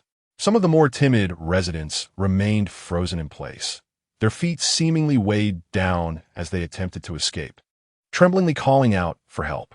Before he could finish his plea, the gigantic python slithered toward him, its maw gaping wide. The man beheld the glistening fangs, the throat of the serpent appearing as a dark cavern, and in a swift motion, its tongue ensnared him, drawing him into its mouth. In comparison to the python's vast, elongated form, a human's body was insignificantly small. The creature swallowed him without so much as a discernible gulp, and he slid into its belly, perhaps savoring the taste.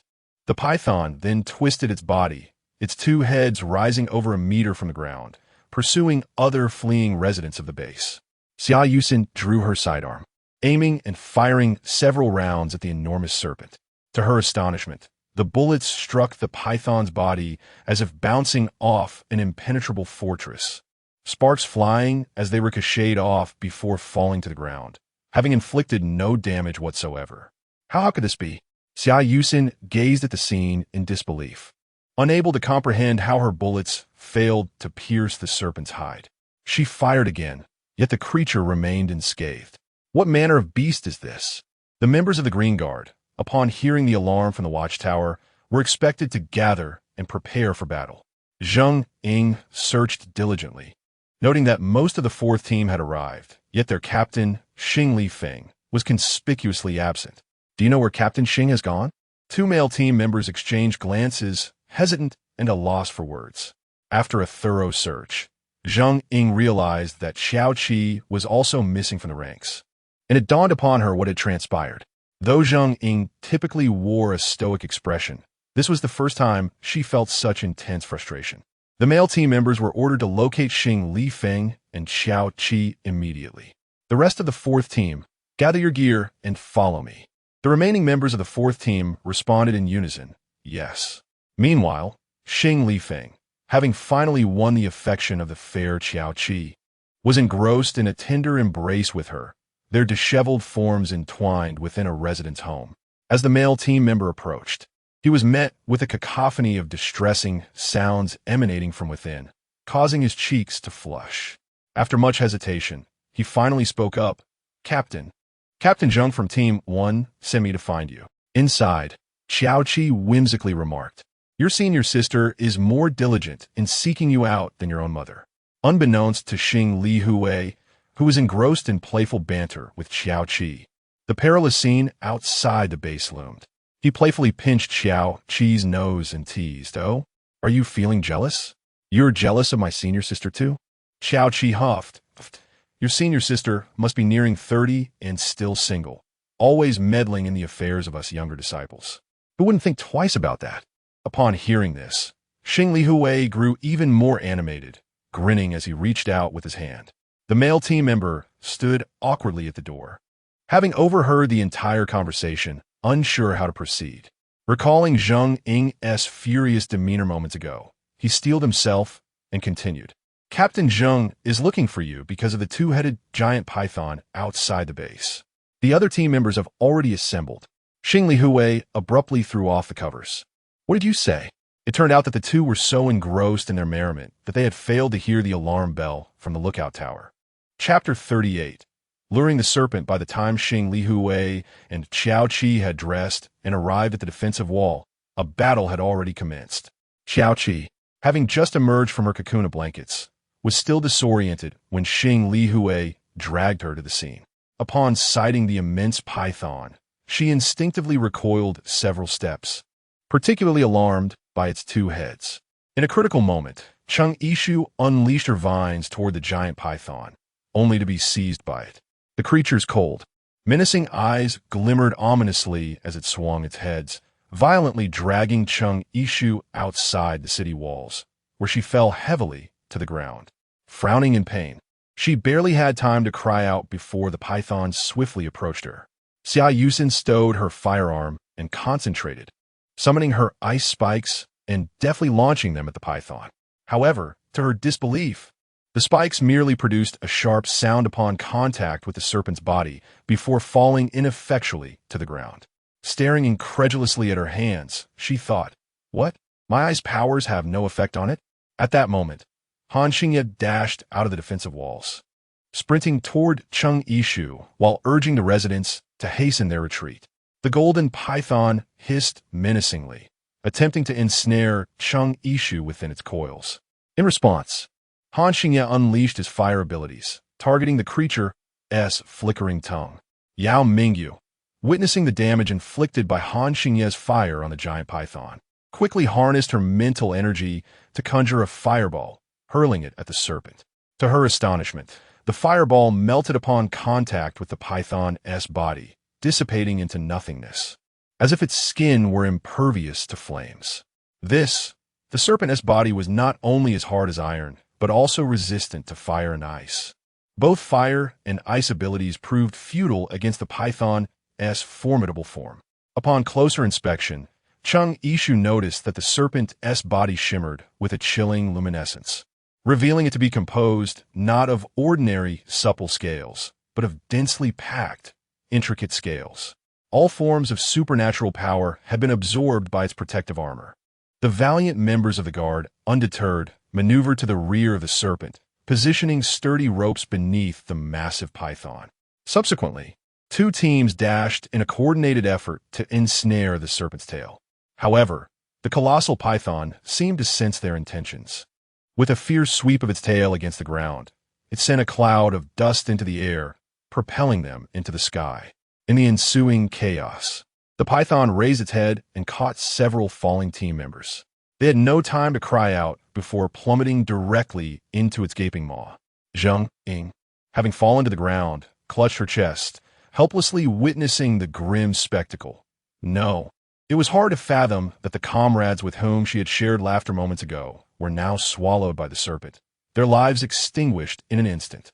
Seizing the moment, Han Xingye focused his mind, striving to keep his emotions in check, and unleashed a fire dragon towards the gigantic python. Little did he know, the two heads and four eyes of the serpent could perceive movements from any direction. Upon seeing the fire dragon released, both of its mouths snapped shut in haste. The onlookers held their breath, anticipating the fire dragon to engulf the serpent in flames, reducing it to ashes. Yet, fate was unkind. The mystical fire gradually waned, flickering feebly against the serpent's scales before vanishing entirely. At that moment, filled with grief and rage, Zheng Ying drew the dagger from her side, recklessly lunging at the serpent's body. Aiming for the python's vulnerable point, she attempted to stab at its critical 7 inches. But as the dagger struck the serpent's flesh, it felt as though she had collided with an iron plate, numbing her arm and causing the dagger to slip from her grasp. Even more horrifying, the enraged python bared its sharp fangs, for which a translucent viscous fluid suddenly erupted. Where that fluid splattered, the previously wilted weeds were instantly corroded and reduced to ashes. Chung-Ishu hurriedly called out to everyone, warning them to be cautious, for the venom of its fangs was exceedingly toxic. Then she rose to her feet, resolutely intending to ensnare the enormous python with vines, while the other abilities users and members of the guard team joined forces, charging forward. The onlookers within the base watched with bated breath, hoping fervently that they could subdue the colossal serpent. Only Qiao Qi felt a sense of relief for not having ventured into such a perilous battle, pondering the futility of facing certain death. Regrettably for all, the giant python proved to be impervious to weapons, mockingly tormenting the ability users and guards in a cruel display. Chung-Ishu was acutely aware that if this continued, the ordinary guards would soon exhaust their physical strength, while the abilities of the supernatural beings would be drained of their mental fortitude. Prolonging this situation would merely lead to a gradual demise. Thus, It was imperative to swiftly discover a means to combat it. Ishu gritted her teeth as she maneuvered the giant python with the tendrils of vines, simultaneously addressing Xing. It fears your fire ability. We must confront it with flames. However, the ethereal fire proved ineffective against its serpentine form. It was essential to direct the mystical flames into its belly through its mouth. Yet, the creature was now cautious and reluctant to open its maw. "I will lure it," she declared. Just then, the python, toying with others, suddenly noticed Ishu's actions. Seemingly perplexed, its 2 heads and 4 eyes fixated on her, as if contemplating her intentions. After a prolonged moment of silence from Ishu, the beast swiftly lunged forward, both heads striking towards her. Ishu stumbled backwards, defiantly uttering a curse. "Fool!" The golden python, clearly displeased, fixed its 4 ominous serpent eyes upon her and lunged at her once more. Ishu deftly maneuvered the vines, allowing herself to continuously shift her position with remarkable agility. She speculated that the golden python had likely mutated to a yellow-tiered creature, possessing a substantial level of intelligence. Regardless of whether it comprehended human speech, Ishu persisted in her verbal taunts. "What's the matter? Weren't you having a splendid time just moments ago? Is this all you can manage? Why can't you catch me?" Perhaps her provocations struck a chord, for the golden python accelerated its movements, kicking up an increasing cloud of dust. After exchanging a glance with Xing, Ishu deliberately slowed her pace. Gazing at the imposing serpent before her, the giant python could hardly contain its eagerness, opening its jaws wide as if longing to swallow her whole. The proximity allowed Ishu to catch a whiff of the foul stench emanating from its mouth. She stifled her discomfort, resolutely refusing to retreat. In the next moment, Xing launched a fireball directly into the mouth of one of the serpents.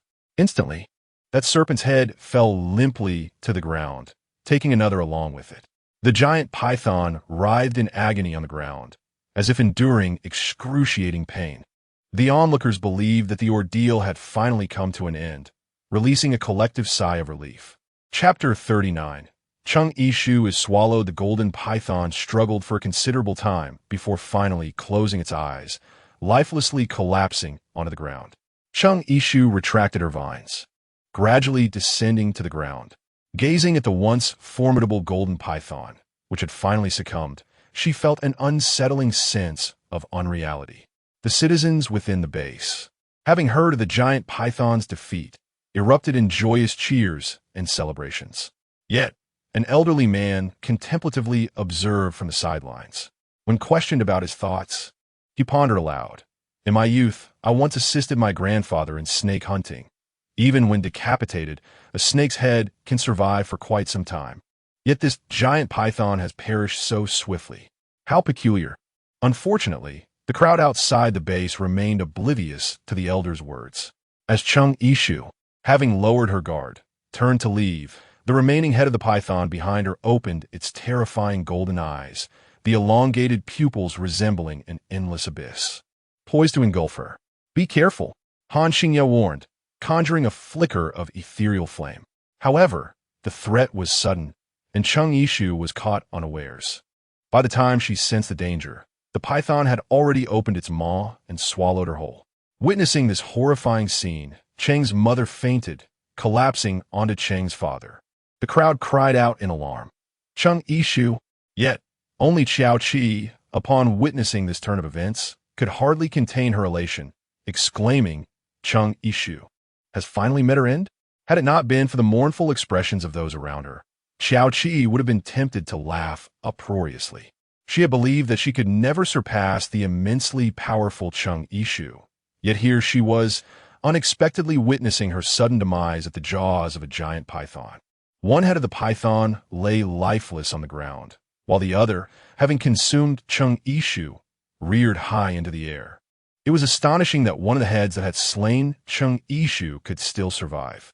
In a fit of rage, Xing lunged forward, a long sword of ethereal flame materializing in his grasp. With bloodlust gleaming in his eyes, he struck at the surviving python head. Xia Yusin barely had time to caution him. "Be careful.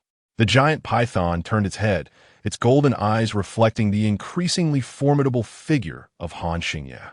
With a powerful swing of his sword, the python, though not set ablaze, felt the impact of the fiery blade and was forcefully slammed to the ground. Despite being a cold-blooded creature, the python's fury was evident in its agitated demeanor. It opened its mouth, baring its fangs and preparing to spray venom at Han Xingye. Seizing the opportunity, he aimed to thrust the fiery sword into its mouth in an attempt to rescue Cheng Yishu. Unexpectedly, the python seemed to sense his intentions and tightly clenched its jaws. Han Xingye circled around its massive form, relentlessly slashing at its body with the sword. Though he could not slay it, the blade's scorching aura inflicted considerable pain. Nevertheless, the python remained stubbornly tight-lipped, resolutely refusing to grant Han Xingye his desire. Gazing at the poignant scene before her, tears cascaded down Yao Mingyu's cheeks. Cousin, Zheng Ying's eyes glistened with unshed tears. Ishu, you have always possessed the ability to turn the tide and rescue everyone. Surely, you could transform this calamity into fortune as well? Witnessing Cheng Yishu's demise unfold before her eyes filled her heart with an overwhelming sense of despair. It seemed futile. Even if Cheng Yishu survived within the serpent's belly, the potency of the python's venom would undoubtedly claim her life. At that moment, however, the belly of the giant python began to swell abruptly. Han Xingye initially believed it to be a new tactic of the serpent, yet the creature's eyes widened in agony, as if it were enduring immense suffering. The swelling intensified, forming a spherical shape that showed no signs of abating. It resembled a balloon expanding within the python's body, stretching it to its limits. Finally, with a thunderous explosion akin to a burst balloon, the python's belly erupted. Flesh and viscera splattered in all directions. The unfortunate souls who had been swallowed earlier were now unrecognizable, having been corroded beyond human semblance by the serpent's gastric juices. As the belly ruptured, a viscous stream of the python's gastric fluid flowed out, saturating the air with a putrid, acrid stench of bile and blood. Yet, amidst this chaos, Cheng Yishu stood encased within a colossal sphere of water, which shielded her from the corrosive gastric fluid, leaving her unscathed, her garments even remaining dry. Remarkably, the shape of the water sphere perfectly mirrored the form of the balloon-like bulge that had just burst within the python's abdomen. Cheng Yishu manipulated the water sphere, elevating it off the ground, and as she drew her wrist inward, the orb contracted like a transparent membrane, ultimately vanishing at her wrist. As for the remnants of the serpent's head, it had perished along with the explosion of its body, leaving no trace of life. Only its golden pupils remained, frozen in a state of disbelief, wide open as if it could not comprehend its fate. Upon witnessing Cheng Yishu's safe return, Han Xingye's fiery sword swiftly dissipated like the wind. He remained motionless, confirming that the Cheng Yishu before him was indeed real. Cheng Yishu waved her hand in front of him, laughing. What's wrong? Are you not frightened by the giant python, but rather startled by my miraculous escape from danger?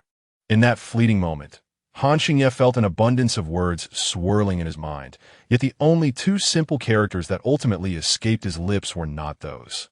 His ink-black eyes were filled entirely with her presence. Cheng Yishu became acutely aware of her own heartbeat, which inexplicably quickened, and her ears flushed with warmth. Could it be that she had been stifled inside moments ago? Unable to withstand Han Xingye's intense gaze any longer, she averted her eyes and jested. Then I shall hold you accountable. Was it you who caused this python to writhe and toss? Do you have any idea that I was hiding within that water sphere, barely managing to stand before tumbling over, rolling about until the world spun and my head grew dizzy? As Zheng Ying and Yao Mingyu approached, they overheard Cheng Yishu expressing her grievances to Han Xingye. Han Xingye, initially wearing an expression of bewilderment, could not suppress a smile. His typically stoic demeanor transformed as he gazed at Cheng Yishu, his eyes brimming with mirth. Yao Mingyu, having transitioned from despair to joy, still retained tears in her eyes, yet this did not deter her from her curiosity. She nudged Zheng Ying, signaling with her expression. However, Zheng Ying, oblivious to her intent, merely regarded her with a puzzled look. Tang Fan, the captain of the second team of the guards, also approached. Noticing Yao Mingyu's earlier gesture, he surmised, as expected, that his senior sister remained unaware of its significance. You know, suggesting these things to my senior sister is akin to playing the lute to a cow. After all, having been single for 29 years before Tang Fan could finish, he received a sharp elbow from Zheng Ying. It's as if you yourself haven't been single for over 20 years. What I meant was Yao Mingyu couldn't help but cover her mouth and laugh at Tang Fan's stubborn attempts to justify himself. Chapter 40. Ingesting the golden crystal core unexpectedly, the seemingly indestructible giant python succumbed to a shift in strategy, being attacked from within. No matter how resilient its serpentine skin appeared, the creature was ultimately dispatched to the netherworld by Cheng Yishu from the foreheads of the two-headed golden python. Cheng Yishu extracted a golden crystal core from each. Initially, Han Xingye intended to assist her. However, Cheng Yishu was adamant about experiencing the thrill of unveiling the prize herself, and he acquiesced to her wishes. The two resplendent golden crystals lay quietly in Cheng Yishu's palm, akin to dazzling gemstones. Cheng Yishu, much like a financial enthusiast, gazed gleefully at the crystal core, prompting Han Xingye to involuntarily lift the corners of his mouth. Simultaneously, a perplexing thought crossed his mind. In the world before the apocalypse, proposals to women typically involved diamond rings. But in this post-apocalyptic era, would a crystal core be the only thing capable of winning Cheng Yishu's heart? How absurd! Realizing the nature of his thoughts, he hastily shook his head to dispel these inexplicable notions. Hey, don't shake your head. I have no intention of keeping this all to myself, Cheng Yishu said as she approached him and handed him one of the crystal cores. Here, this is your share. It seemed that, compared to herself, Cheng Yishu valued this item even more. Cheng Yishu, however, firmly grasped his hand, forcefully placing the crystal nucleus into his palm. She assumed that Han Xingye was unaware of the nucleus's true worth and thought it unnecessary for him to be overly polite about it. The crystal nucleus aids in the enhancement and elevation of one's abilities, thereby augmenting combat prowess. Before she could finish her thought, Han Xingye tilted his head and swallowed the nucleus whole. Well, that was rather unnecessary. Hastily, Cheng Yishu did not anticipate that Han Xingye would swallow it without uttering a word, and by the time she attempted to intervene, it was already too late. Shortly after Han Xingye sensed the entrance of the crystal core, he began to melt, and a familiar warmth began to spread throughout his entire body. Subsequently, his muscles felt as if they had endured an intense workout, a sensation he could have tolerated. However, as that warmth continued to penetrate from a muscle layer down to his bones, he truly experienced excruciating pain. Cheng Yishu hastily supported him, preventing him from falling, and gently helped him to sit down. Despite his utmost effort to endure, a cry of pain escaped from his clenched teeth. Cheng Yishu could only explain to him that the power of the golden crystal core far surpasses that of the red and orange cores, capable of drastically transforming one's physical constitution. First came the agony of shattered bones, followed by a pain akin to torn muscles. As if to validate her words, a fierce wave of pain surged forth, causing Han Xingye to finally cry out. He cast a glance at Cheng Yishu, seemingly questioning why she had not mentioned this sooner. How was I to know you would swallow it so recklessly? She wished to defend herself, but upon seeing the bulging veins on his reddened neck, she understood just how unbearable his suffering had become. Cheng Yishu found herself in a state of unease and, in a moment of resolve, extended her arm towards Han Xingye's mouth, urging him to bite her arm instead of inadvertently gnawing on his own tongue. Let this burden rest upon me. Bite down to alleviate your pain. However, Han Xingye paid her no heed, merely casting a fierce glare in her direction before ultimately succumbing to unconsciousness. When Han Xingye regained consciousness, the pain had vanished. He glanced down, only to discover that he was clad in a different garment. Yan Yan entered with a damp towel, and only then did he exhale in relief. Upon noticing his awakening, Yan Yan sprang into action as if liberated from bondage, placing the towel and basin aside. My esteemed young master, you have finally returned to us. If you were to endure another 2-day fever like the last time, I would surely be exhausted. It was then that Han Xingye realized he had only been unconscious for a day. He spread his fingers and clenched his fist tightly, feeling an abundance of energy coursing through his body. Rising, he felt remarkably light, leaping effortlessly several meters into the air. "You've awoken. You nearly took flight," Yin Yin quipped, but Han Xingye ignored the jest. "Where's Cheng Yishu?" "Ah, she is undoubtedly in the command center," replied Yin Yin, as Summers Yu Xian entered. She quickly sidestepped to avoid the urgency radiating from him. The pursuing Yin inquired hastily, "Hey, where are you off to?" "I must inform Cheng Yishu that I have awakened." "Huh?" Yin was momentarily bewildered. Cheng Yishu did not even inquire. Midway through his thoughts, a composed Han Xingye began to realize that Cheng Yishu seemed entirely indifferent to his awakening. Otherwise, she would have stayed by his side as she had previously. Of course, he would not divulge to anyone his momentary disappointment at not seeing Cheng Yishu as the first person upon opening his eyes. At that moment, Cheng Yishu, seated in the command center, inexplicably sneezed. She gently rubbed her nose, dismissing it as inconsequential. She waved her hand at Zheng Ying, who had been interrupted, signaling that she was fine. Zheng Ying then resumed her interrogation of Xing Li Fei. "On the day the giant python attacked the base, where were you? With all the alarm bells ringing, how could you not hear them?" Xing Li Fei displayed impatience, muttering dismissively, "I was sleeping. I didn't hear the bells." Zheng Ying, fueled by anger, stood up and slammed her hand on the table, raising her voice. "That was merely a mosquito's buzz. Who are you trying to fool?" At this moment, Xing Li Fei also became agitated, standing up and glaring at Zheng Ying, retorting, "I was sleeping. I didn't hear the bells. Are you satisfied now?" Sitting beside him, Tang Fan quickly tugged at his sleeve, quietly advising, "Li Fei, do not speak to senior sister in such a manner. She is already upset. If you admit your fault and appease her, this matter will pass." However, Xing Li Fei showed no appreciation for the counsel.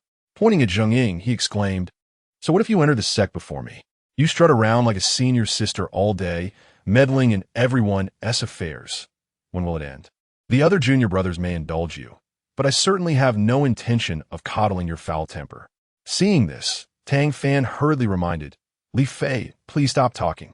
Xing Li Fei scoffed, fixing his gaze on Zheng Ying, and said, "What more do you want me to say? Should I mention that you're nearing 30 without a partner, resulting in an early onset of menopause, which causes you to behave like a mother, constantly overseeing others?" Cheng Yishu wished to speak, yet was restrained by Zheng Ying. She managed to force a smile, declaring, "The filth of the sect shall be cleaned by my own hands." When she cast her gaze upon Xing Li Feng, it was devoid of any warmth. "I shall no longer acknowledge you as my junior brother. Do not dare to invoke the master's name in public henceforth. Furthermore, the guard team has expelled you. No one shall concern themselves with your fate. Act as you please." Xing Li Feng, indignant, retorted, "Who are you calling filth? Just because I failed to hear the alarm and did not undertake a mission, must you resort to personal vendetta?" Chapter 41. Dog Bites Dog Personal Vendetta? Zheng Ying decided to lay her cards on the table. "Weren't you with Xiao Qi that day?" Xing Li Feng was momentarily taken aback, then attempted to evade the accusation. "I was not." Barely had he spoken when a team member, who had been forced to eavesdrop on his private conversation with Xiao Qi, ushered her into the room. Upon seeing her, Xing Li Feng's face flushed crimson, for he realized he could no longer deny the truth. He feared Zheng Ying might know everything.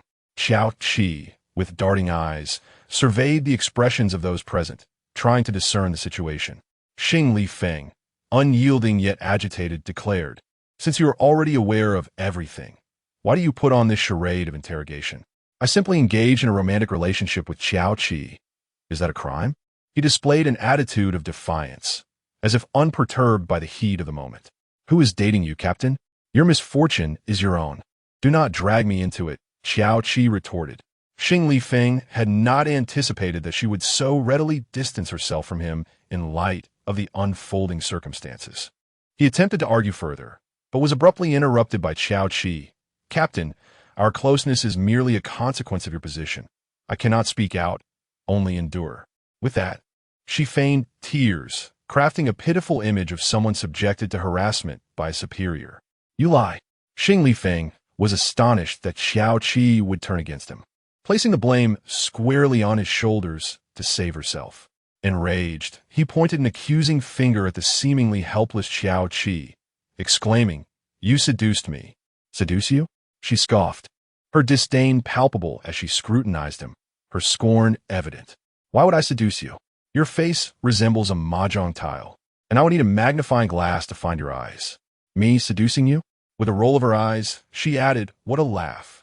Xing Lifeng, lacking in wisdom, fell into Xiao Qi's trap, shouting in fury, "You wretched woman, I will kill you." This outburst played right into Xiao Qi's hands. "Everyone look, he threatens me thus in private. I am forced to be close to him. Had it not been for Tang Fan and another junior brother restraining him, a furious Xing Lifeng would have lunged at Xiao Qi, thereby validating her claims." Cheng Yishu observed the two canines engaging in a fierce conflict, feeling her head throb from the cacophony. Xing Lihue, regardless of his relationship with Xiao Qi, had repeatedly failed in his duties as captain, compelling me to rescind his position as the leader of the 4th Guard Squad. Consumed by fury, Xing Lihue had lost his senses, disregarding Cheng Yishu entirely. His sole focus was on annihilating the loathsome Xiao Qi, rendering him indifferent to any repercussions Cheng Yishu might impose. Xiao Qi, taken aback by her actions, not only incurred Xing Lihue's wrath, but also lost her position within the guard, jeopardizing her livelihood. She felt an overwhelming sense of injustice. Why was her position terminated? She had clearly stated that it was not her concern and that she had been coerced by Xing Lihue. Cheng Yishu, this is personal revenge. Cheng Yishu rubbed her aching temples, weary from the quarrel between the two individuals before her. Lazily lifting her eyelids, she cast a glance at Xiao Qi, a silent question lingering in the air. Was this a personal vendetta? What did you possibly do to me? At that moment, Cheng Yishu emanated an aura of authority, her gaze filled with the disdain of a superior towards an inferior. It was then that Xiao Qi realized that Cheng Yishu had transformed into someone entirely different from the person she once knew. Xing Lifei and Xiao Qi were both expelled from the guard team. In a frantic attempt to escape, Xiao Qi was seized by Xing Lifei, who yanked her hair and forcefully threw her to the ground, sitting atop her as he rained blows upon her. The series of slaps left Xiao Qi dazed, her cheeks burning with heat, swollen to the point where she needed no mirror to confirm her condition. Tears of indignation and anger streamed down her face as she feigned helplessness, accusing Xing Lifei of pursuing her relentlessly, which led to her beating. Xing Lifei, seething with rage, laughed derisively, his eyes glinting with predatory intent as he fixed his gaze on Xiao Qi. "Just wait. From now on, every time I see you in the base, I will strike you." Unbeknownst to her, Xing Lifei had lost everything and was devoid of any restraint. In subsequent encounters at the base, Xiao Qi would flee at the mere sight of him, akin to a mouse startled by a cat. However, her slender limbs were no match for the seasoned fighter that Xing Lifei had become. Initially, after several beatings, Xiao Qi held her ground, retorting Xing Lifei, "I was once your woman. How can you strike a woman like this? Are you even a man?" To which he countered with scorn, "Didn't you bring this upon yourself? Isn't it just solidifying your guilt?" Gradually, Xiao Qi ceased her provocations, resorting to pleas for mercy and admission of fault, which eventually led to Xing Lifei relenting, though he did not completely let her off the hook. Nonetheless, the whispers surrounding her and Xing Lifei began to circulate within the base. Initially, those who sympathized with her felt regret for their wasted emotions. Now, they pointed fingers at her, and Xiao Qi felt the weight of their scornful gazes wherever she went. Under the dual torment of mental and physical anguish, she grew increasingly frail. Her once beautiful eyes, perhaps tainted by too much worldly scheming, lost their former vibrancy, now filled with bitterness and resentment. Her face, marred by Xing Lifei's frenzied assaults, resembled a flower that had withered abruptly, stripped of its color. In her efforts to evade Xing Lifei and the derisive stares of those around her, she moved further and further away from the center of the base, ultimately finding refuge in a dilapidated house. This crumbling abode was already home to a young madman, but Xiao Qi, taking advantage of his impaired faculties, forced her way in. Reflecting on her journey since the onset of the apocalypse, tears streamed down Xiao Qi's cheeks. Yet these tears were not born of regret. She bore no sense of wrongdoing for the circumstances she found herself in today, nor did she harbor resentment towards Xing Lifei for the violence he inflicted upon her. She attributed everything to Cheng Yishu. In that moment, the venom in her eyes was no less fierce than the golden python outside the base on that fateful day. Through gritted teeth, she exclaimed, "Cheng Yishu, just you wait." Yet, it was the mere mention of Cheng Yishu's name that sent the madman, who had shared the same roof with her, trembling from his corner, incessantly muttering, I was wrong, cousin, I was wrong. I should not have abandoned grandmother." Chapter 42. Were they kissing? On a clandestine autumn evening, Xiao Qi stealthily departed from the Green Meadow base, accompanied by the madman who had resided under the same roof. Just a few days after her departure, fine raindrops began to fall from the sky. Unlike the pre-apocalyptic era, no one held umbrellas to shield themselves from the rain. Instead, they gathered en masse in the streets, arms outstretched to embrace the heaven's generous gift. Some tilted their heads back, mouths agape, catching the precious droplets, while others produced every vessel they could find to collect the heavenly nectar. Even more audacious souls stripped off their garments in the street, treating the gentle rain as their personal shower, scrubbing away the grime that had accumulated for so long. Haha, it's raining. Cheng Yishu was also pulled by Yao Mingyu and Chu Yin to a clearing, frolicking in the rain like a child at play. As for the little one, Yin, she was lifted high by her father, Qi Bin, mimicking flight, exclaiming, "It's raining, it's raining." Song Hui trailed behind, urging them to slow down, to be careful and not fall. The pragmatic nature of Cheng Ba and Cheng Ma was distinctly evident as they busily gathered all available utensils to collect water, fearing the possibility of a prolonged drought. Yin Yin observed the youthful exuberance of the boys and girls reveling in the rain outside and could not resist extending an invitation to Xia Yusen, the beautiful summer maiden, asking if she would like to join him in the downpour. Xia Yusen shook her head, declining the offer, though a hint of disappointment flickered in Yin Yan's heart.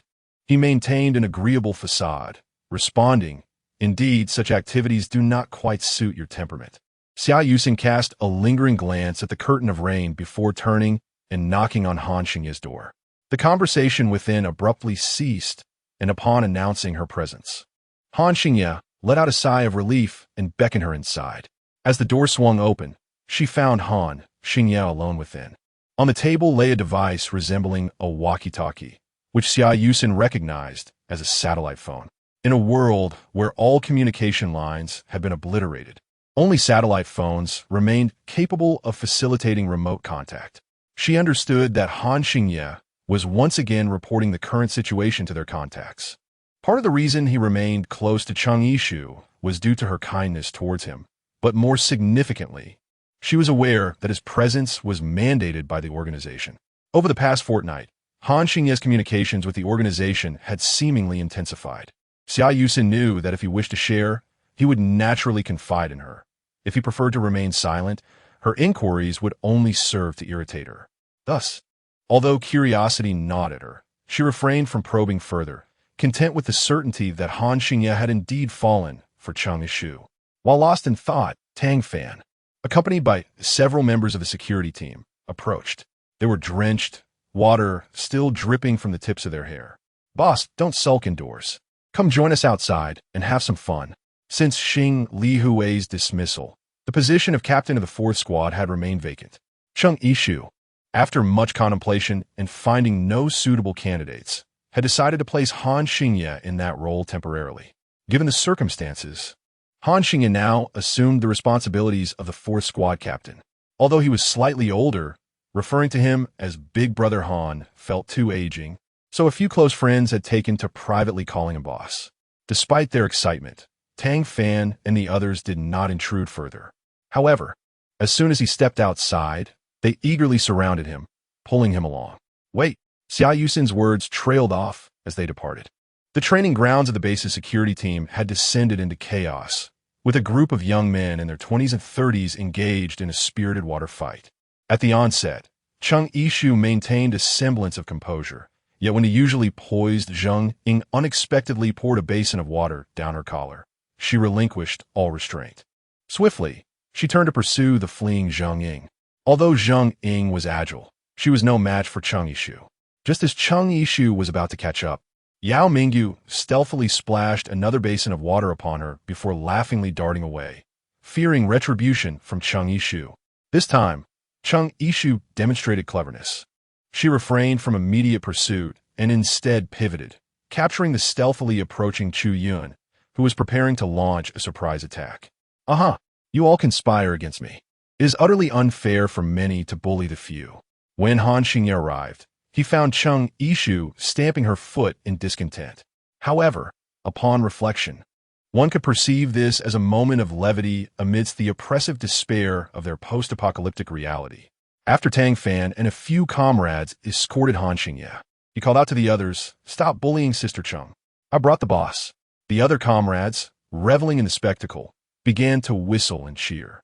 The long lashes of Cheng Yishu glistened with droplets of water, which fell gracefully as she blinked and glanced over.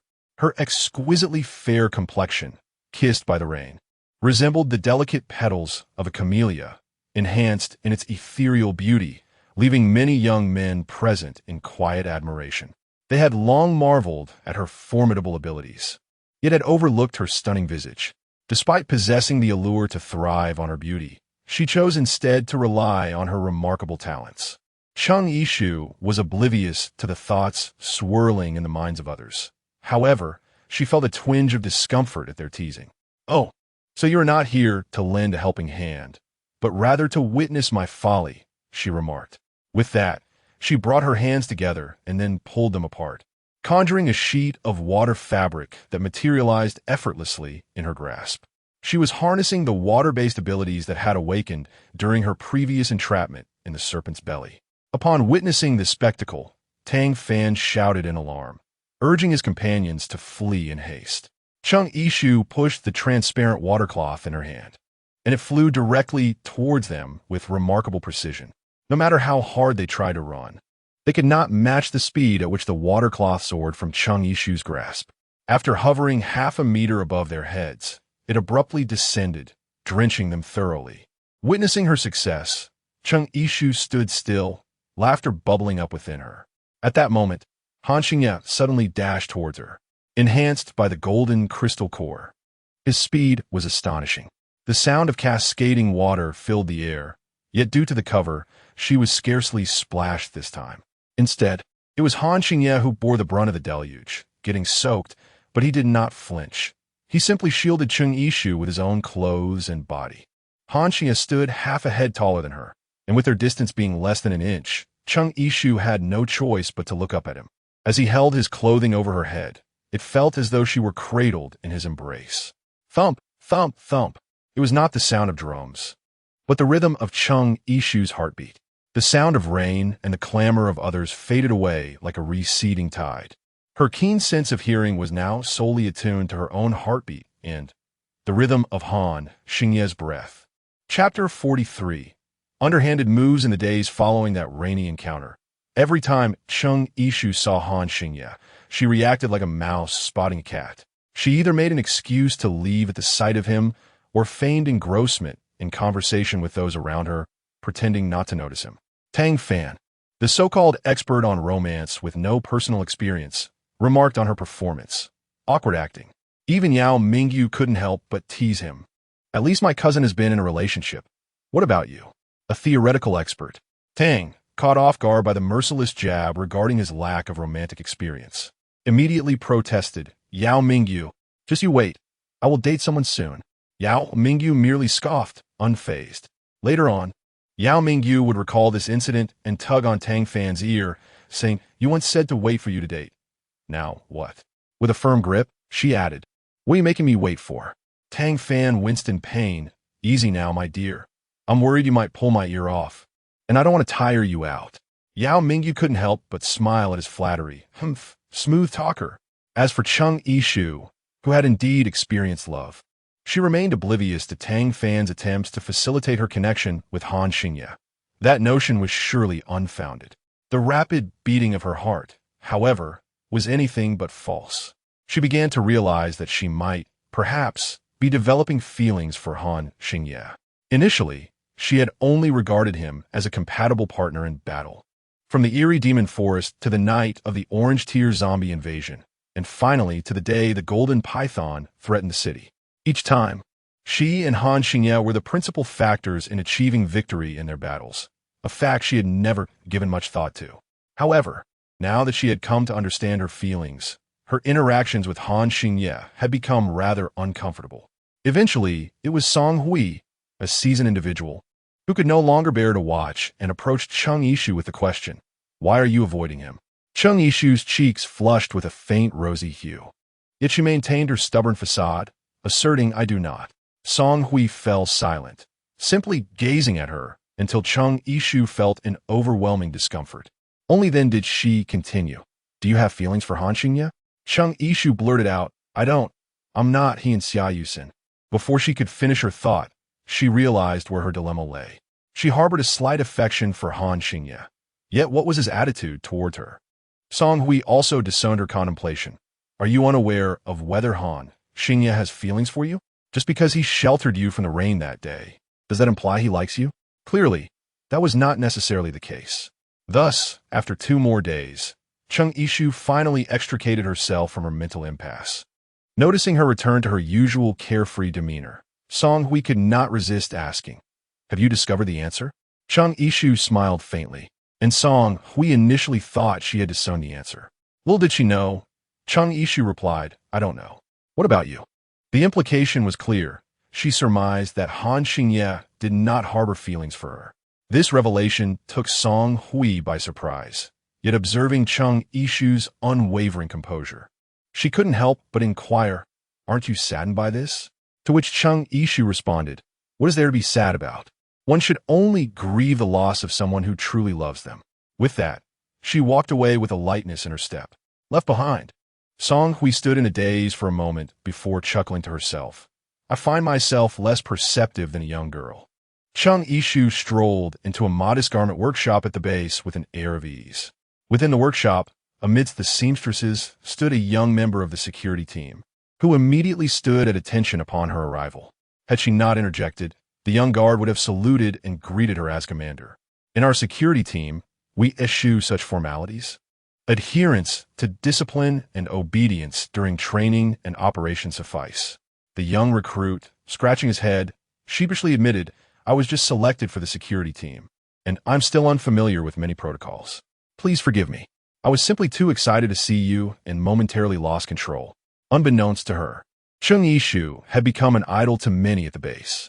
Even some of the children were instructed by their parents to be brave and strong, aspiring to emulate Cheng Yishu. This unexpected admiration left her somewhat astonished. Following the sacrifice of several team members, a need for re-recruitment had arisen, and many residents eagerly clamored to enlist. While some were undoubtedly motivated by the attractive benefits, numerous new recruits were drawn by their admiration for Cheng Yishu. Clearly, the young guard before her belonged to the latter group, graciously declining his exaggerated request for an autograph. Cheng Yishu approached the master tailor to inquire about the progress of the garments. The elderly seamstress, though past her 50s, possessed remarkably keen eyes. Cheng Yishu carefully donned the soft armor handed to her, discovering that its size and cut were perfectly tailored, and it felt extraordinarily soft and comfortable.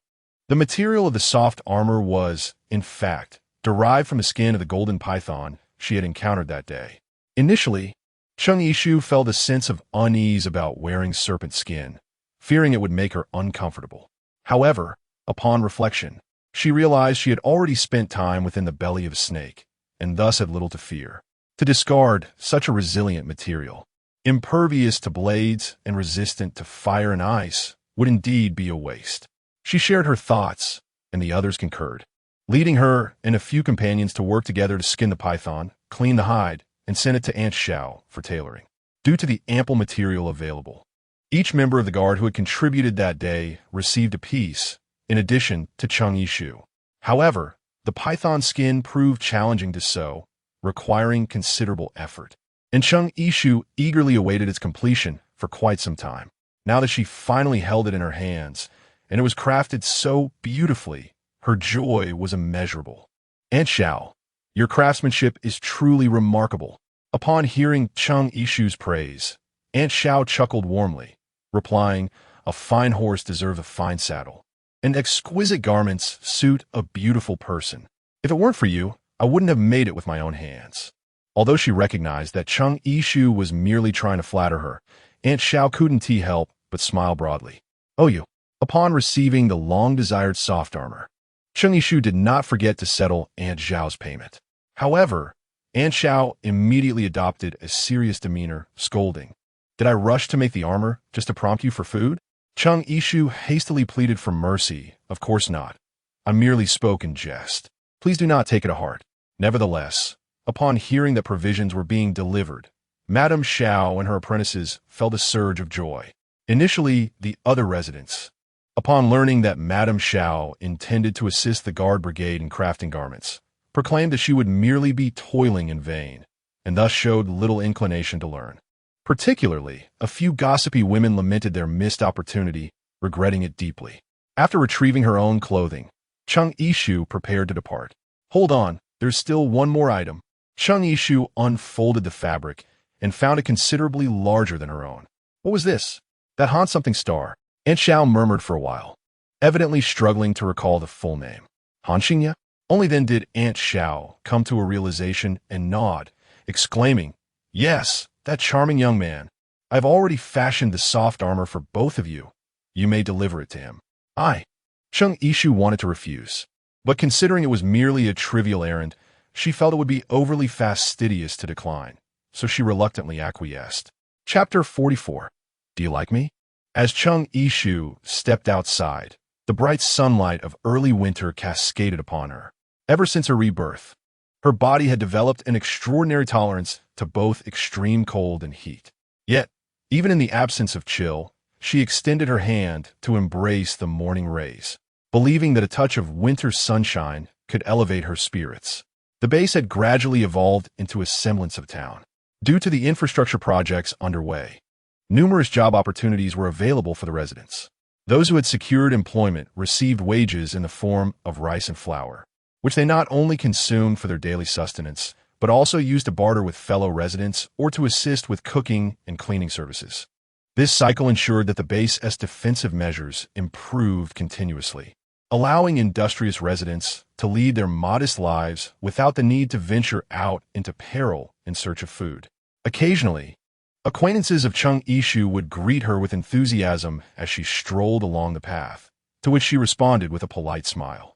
By the time she reached Han Xingya's residence, the sun had nearly ascended to its zenith.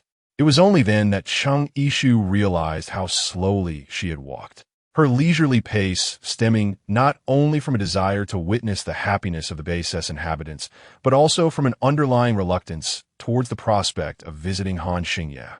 Clinging to the hope that he might be at the training grounds, she thought that when Yin Yin opened the door, she could simply hand over the soft armor to him, and it would suffice. With this thought in mind, her courage to knock on the door grew stronger.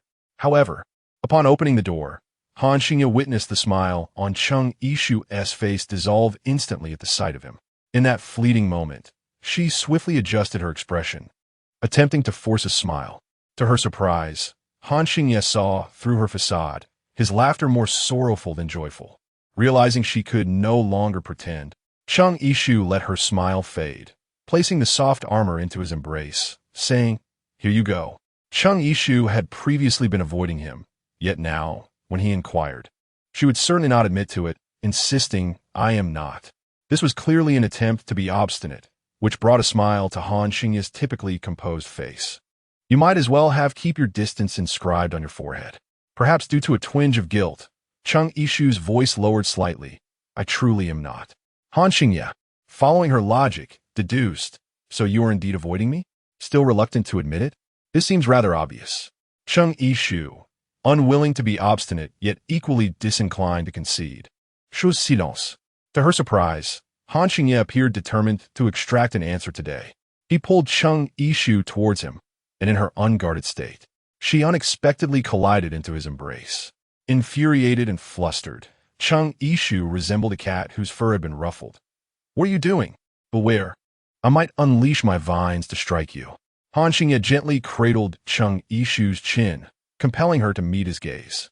Cheng Yishu pondered that this man was fortunate he did not dare to assert his dominance by directly grasping her chin. Otherwise, in the next moment, she would have unleashed her vines to ensnare his neck, binding him like a rice dumpling. Alas, it seemed his hand was trembling. Cheng Yishu finally met Han Xingye's gaze, his dark eyes reflecting her image. His look seemed to harbor a tumult of intense emotions.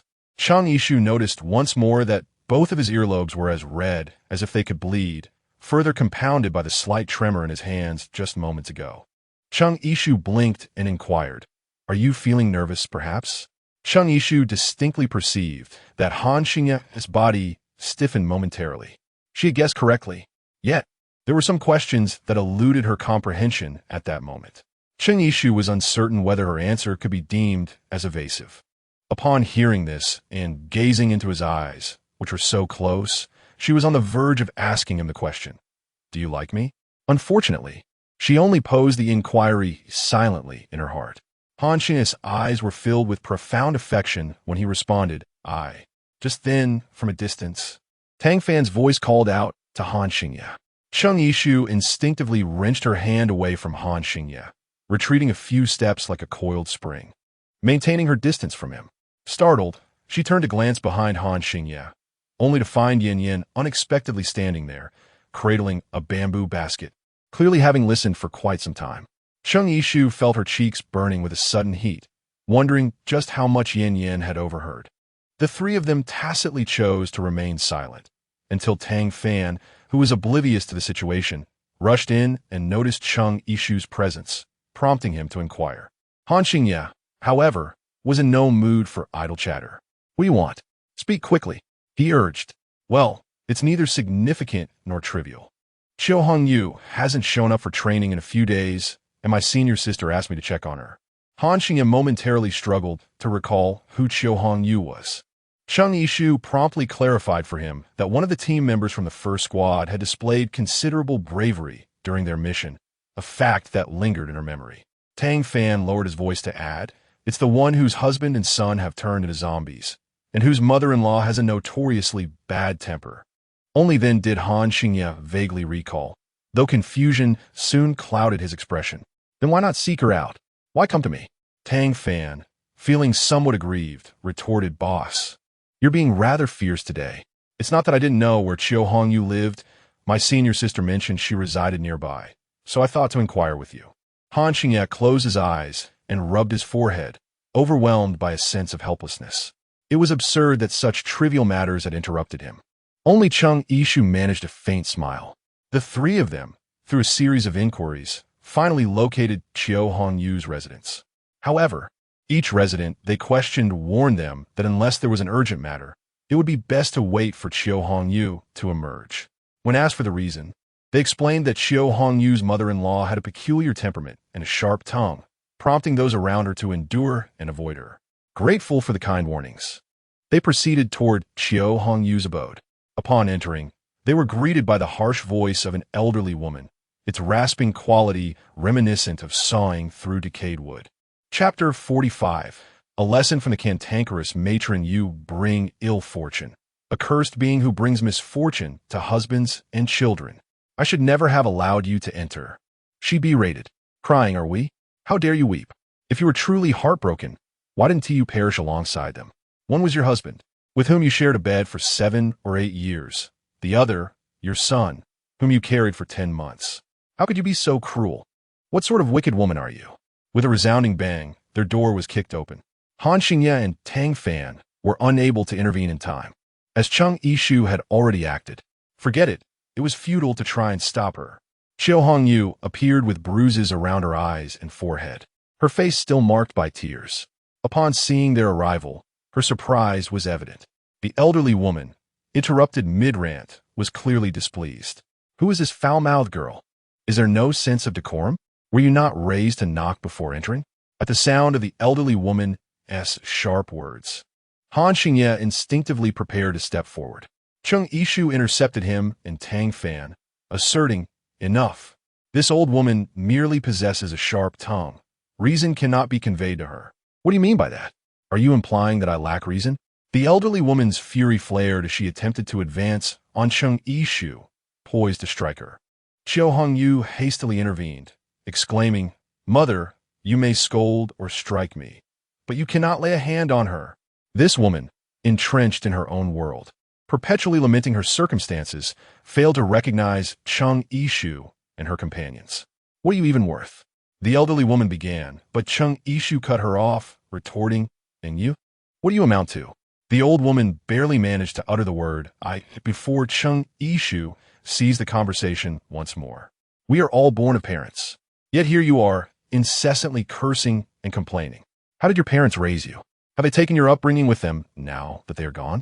Accustomed to her arrogant demeanor, the old woman found herself momentarily breathless from Cheng Yishu's rebuttal.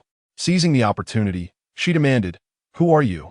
Qiu Hongyu cautiously clarified, "She is the leader of the base." "What?" The old woman's imposing presence visibly diminished, and she reprimanded Qiu Hongyu. "Why did you not mention this sooner?"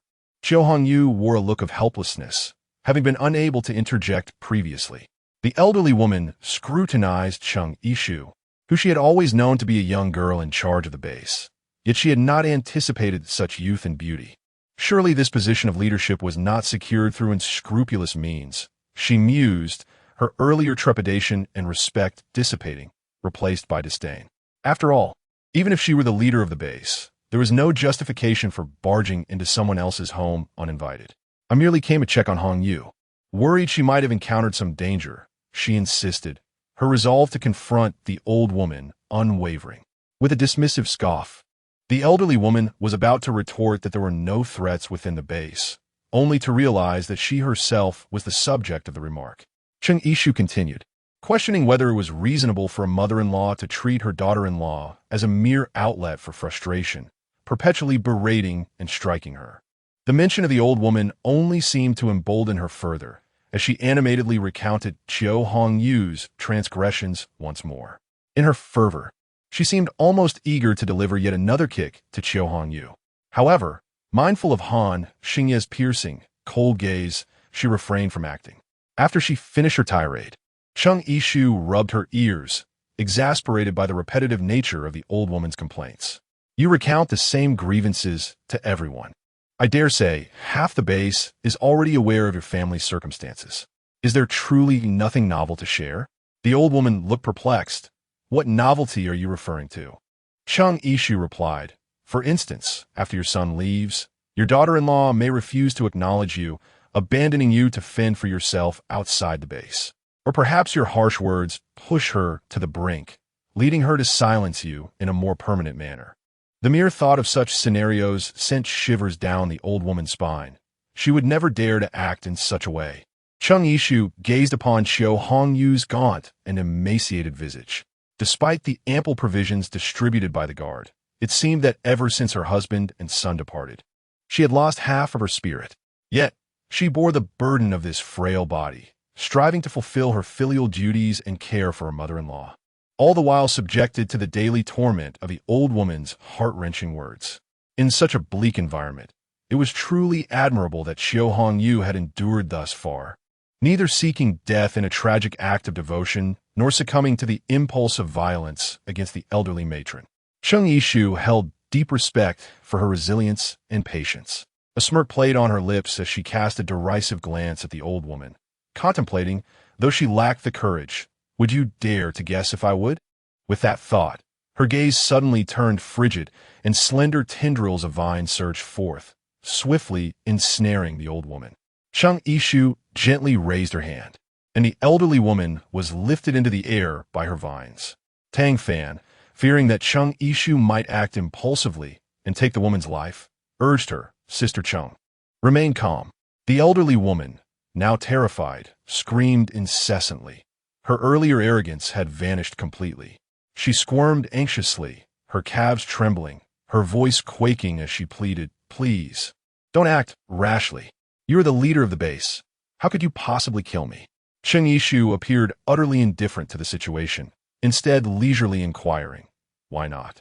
I'm the leader of the base, not its saint."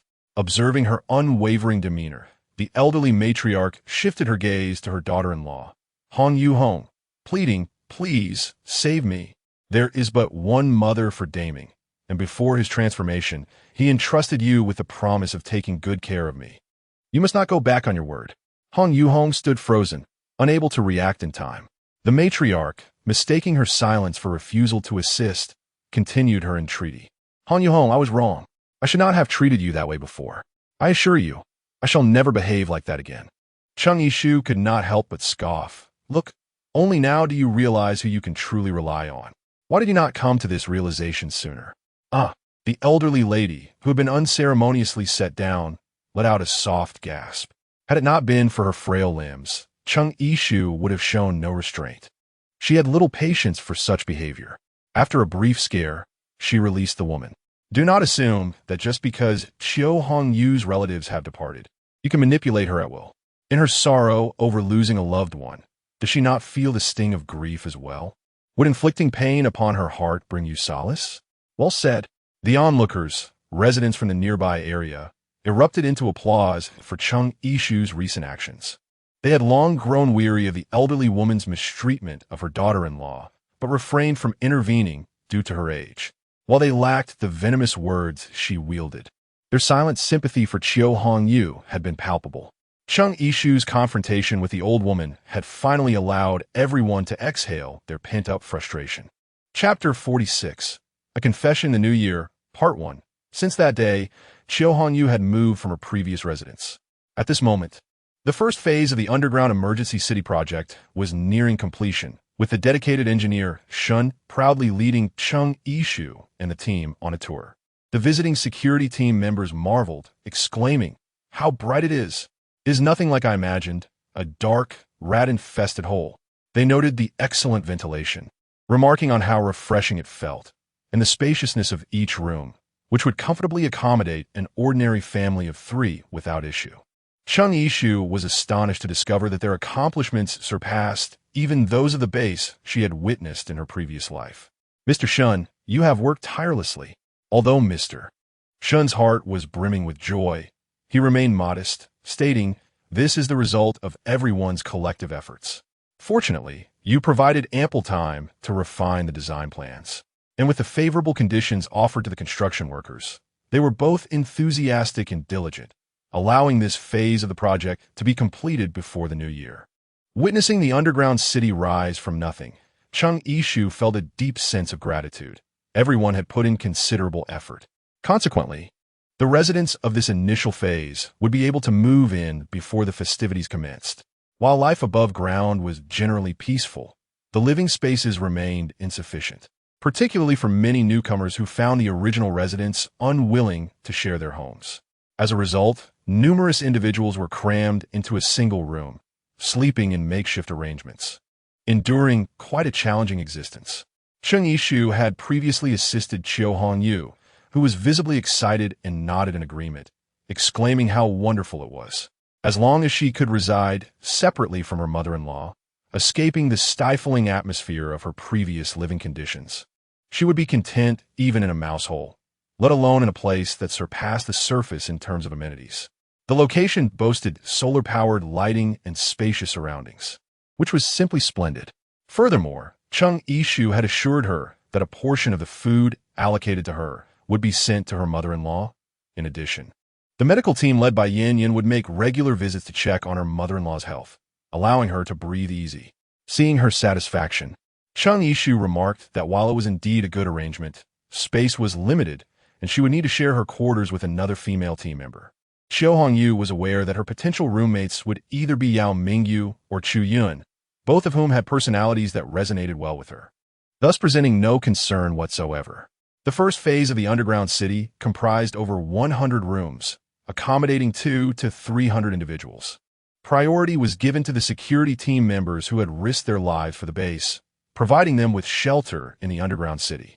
Next, residents without housing or those living in subpar conditions were encouraged to apply for accommodation. Naturally, they were required to contribute to the base through infrastructure work or volunteer tasks to offset their rent. As the Lunar New Year approached, the residents of the underground city began to move in.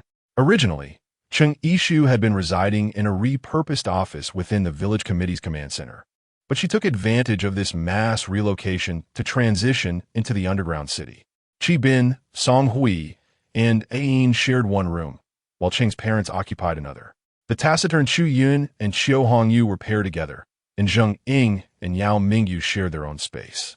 Cheng Yishu indeed resided alone in a modest room. Naturally, she did not find this arrangement inappropriate. If circumstances allowed, who would not desire the luxury of solitude? Moreover, if she were to cohabit, it seemed that her only option would be Xia Yusin. Merely contemplating this prospect made Cheng Yishu want to shake her head in refusal, feeling utterly uncomfortable. Xia Yusin's infatuation with Han Xingye was almost an open secret. Since that day, while Cheng Yishu busied herself with the arrangements for the relocation to the underground city, Han Xingye was occupied with his team, scouring the town's marketplace for winter clothing and provisions for the residents of their base. Remarkably, the two had not met alone since. However, Yin had managed to find time to approach her once, and upon recalling the conversation he had overheard between her and Han Xingye, her cheeks betrayed her as they began to flush uncontrollably. Yin, devoid of any circumlocution, promptly broached the subject, asking her directly if she harbored feelings for him. Cheng Yishu feigned ignorance, inquiring, "Who is he?" Yet, Yin ruthlessly pierced through her facade, declaring, "Stop pretending. Who else could it be but Han Xingye?" Cheng Yishu chose silence. Yin was truly defeated by the hesitation of these two individuals. With such secrecy, when could they possibly break through the barriers and come together? The implication of his words made Cheng Yishu's heart race. Why can't you be as straightforward as Xia Yusin, boldly confessing your feelings? After all, the worst that could happen is a rejection from old Han, much like the one I faced from Xia. Just express your feelings. Either it succeeds or it fails. What is there to fear? Cheng Yishu couldn't help but express her disbelief. My dear brother, are not the two examples you provided merely instances of failure? Wait a moment. Did Xia Yusin confess her feelings to Han Xingye only to be rejected? He held a military green cotton coat in his hands, carefully encased in a protective bag, clearly brand new. He extended it towards Cheng Yishu, saying, "This is for you." "For me?" she questioned. Yes, wearing new clothes during the new year is customary. Thus, during her previous visit when she presented him with soft armor, he now reciprocated by bringing her a cotton coat. Observing Cheng Yishu's hesitation to accept the gift, Han Xingye assumed she did not favor it. Your fair complexion would look splendid in green, he encouraged. Cheng Yishu lowered her head, clutching the cotton garment tightly to her chest. She refrained from raising her gaze, fearing that Han Xingye might notice the smile, threatening to spread from her lips to the very roots of her ears. Why not try it on? What if it doesn't fit? Cheng Yishu endeavored to suppress her smile and retorted, "Is it truly inappropriate?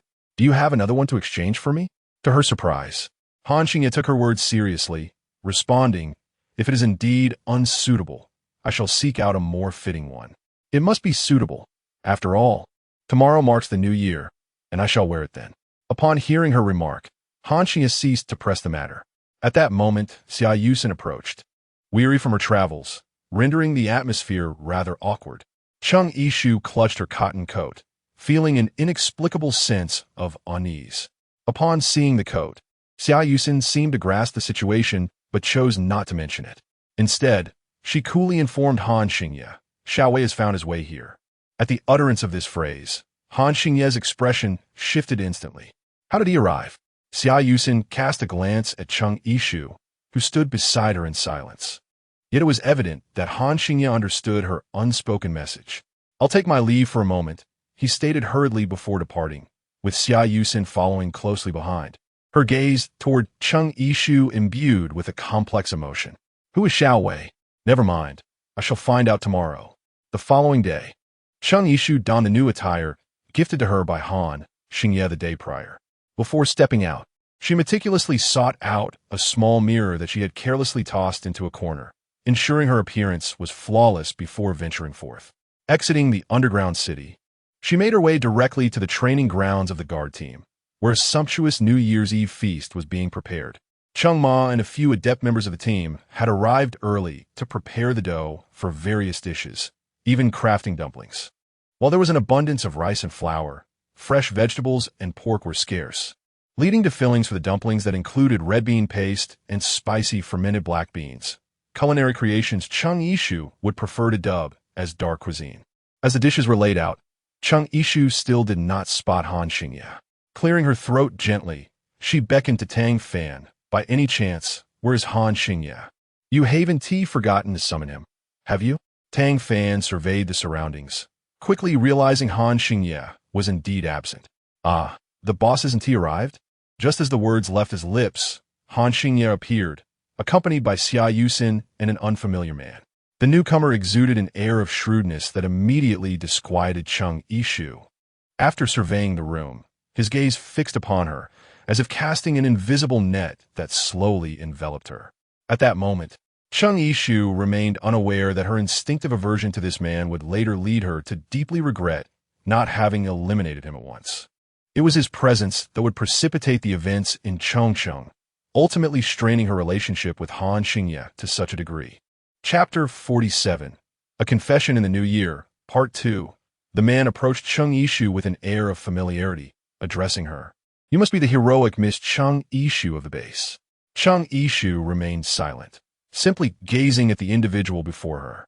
The man, undeterred, introduced himself. I am Wei Zhengyang, formerly the personal secretary to Professor Han Xingye. Upon hearing this, Chung Yishu lifted the corners of her mouth slightly and replied in a subdued tone. Hello. So, this Wei Zhengyang was indeed Han Xingye's secretary? Xia Yusin seemed to embody the essence of being Han Xingye's former assistant. Yet Wei Zhengyang's demeanor in relation to Han Xingye was utterly inconspicuous. Moreover, given Han Xingye's composed and reserved character, Wei Zhengyang's apparent shrewdness and ability to navigate social situations left her feeling somewhat perplexed. Nevertheless, as a guest, it was inappropriate to dismiss him, especially during the festive season.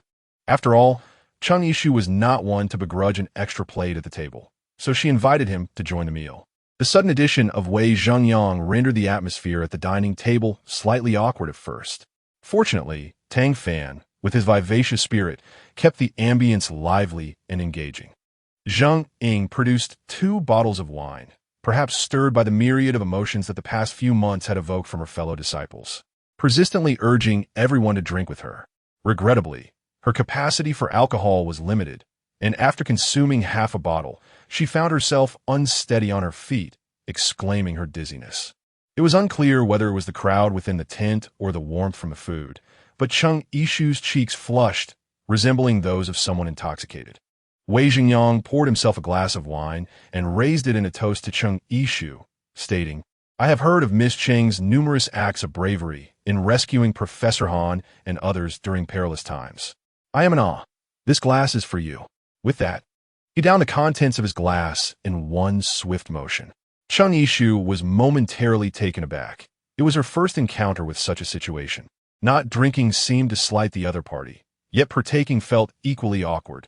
Fortunately, it was her mother who discerned her daughter's discomfort and explained to Wei Zhengyang, Mr. Wei, please do not take offense.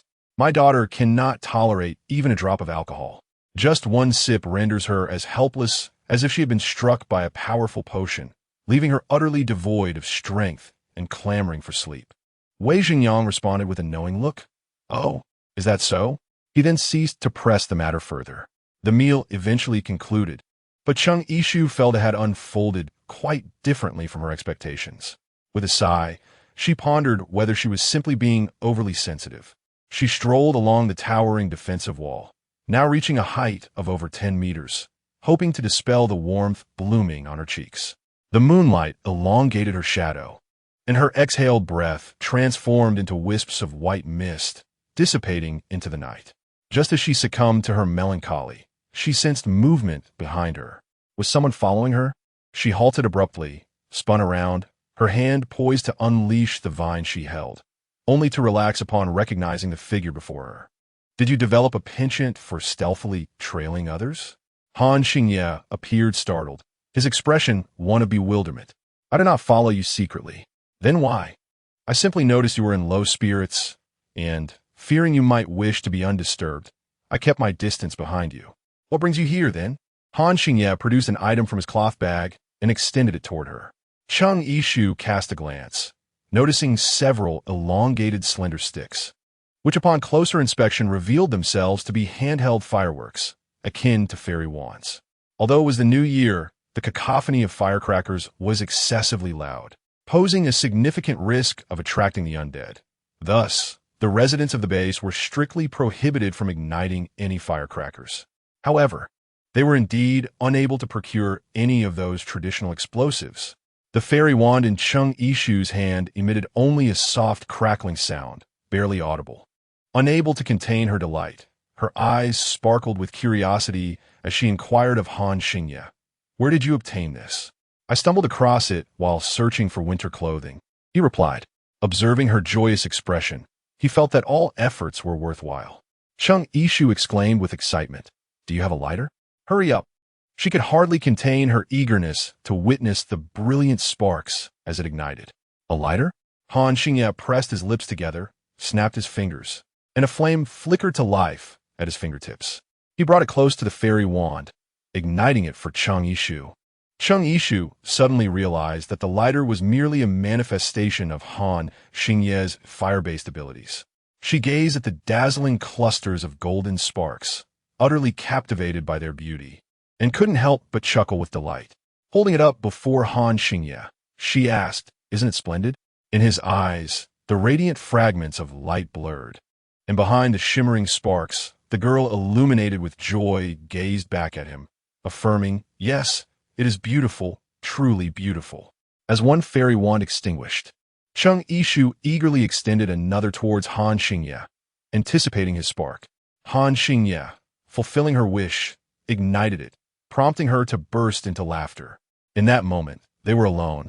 She was no longer the leader burdened with the responsibility of safeguarding the lives of all the residents in the base, but simply a 20-year-old girl. It felt reminiscent of a New Year's Eve before the apocalypse, standing with a boy in an empty alley, reveling in the splendor of fireworks. Han Xingye stood there, quietly observing, as if he wished to etch each frame of this scene into his memory. Once the last firework faded, Cheng Yishu remembered to express her gratitude, saying, "Thank you." Han Xingye did not respond immediately. Instead, he shifted slightly and finally embraced her. "I like you." Those 4 words drained Cheng Yishu of her desire to escape. Fearing she had misheard, she couldn't help but ask, "What did you say?" After a long pause, Han Xingye released her, as if reluctantly parting from a cherished treasure, and lowered his head. Cheng Yishu instinctively closed her eyes. She could feel Han Xingye pausing just before his lips were about to meet hers. The proximity allowed her to sense the warmth of his breath. Fearing the awkwardness, she dared not open her eyes. At last, a cool kiss brushed against her forehead, as if silently bidding farewell to a cherished treasure with reverence. Once his lips departed, Cheng Yishu slowly opened her eyes. The question that had troubled her for so long was just answered by Han Xingye. Could it be that he already knew the answer? Or did he simply not care at all? As Cheng Yishu pondered, Wei Zhengyang emerged from the shadows, saying, "Miss Cheng, I have been awaiting your arrival for quite some time." Chapter 48. Then I shall go and slay him. Cheng Yishu harbored a profound wariness towards Wei Zhengyang. "Mr. Wei, what do you await from me?" Though Wei Zhengyang discerned Cheng Yishu's aversion, he appeared unfazed and continued, "Let us discuss matters of interest to Miss Cheng, for it may assist you in arriving at a swift decision." "What matters?" The following day, which marked the first morning of the new year, Tang Fan and Zheng Ying simultaneously sought out Cheng Yishu. "Yishu, Han Xingye has departed. Sister Cheng, the boss has left the base." At that moment, Cheng Yishu bore dark circles under her eyes, her condition possibly a result of a sleepless night. As she spoke, her weary visage revealing her fatigue. Zheng and Tang exchanged glances, sensing something amiss.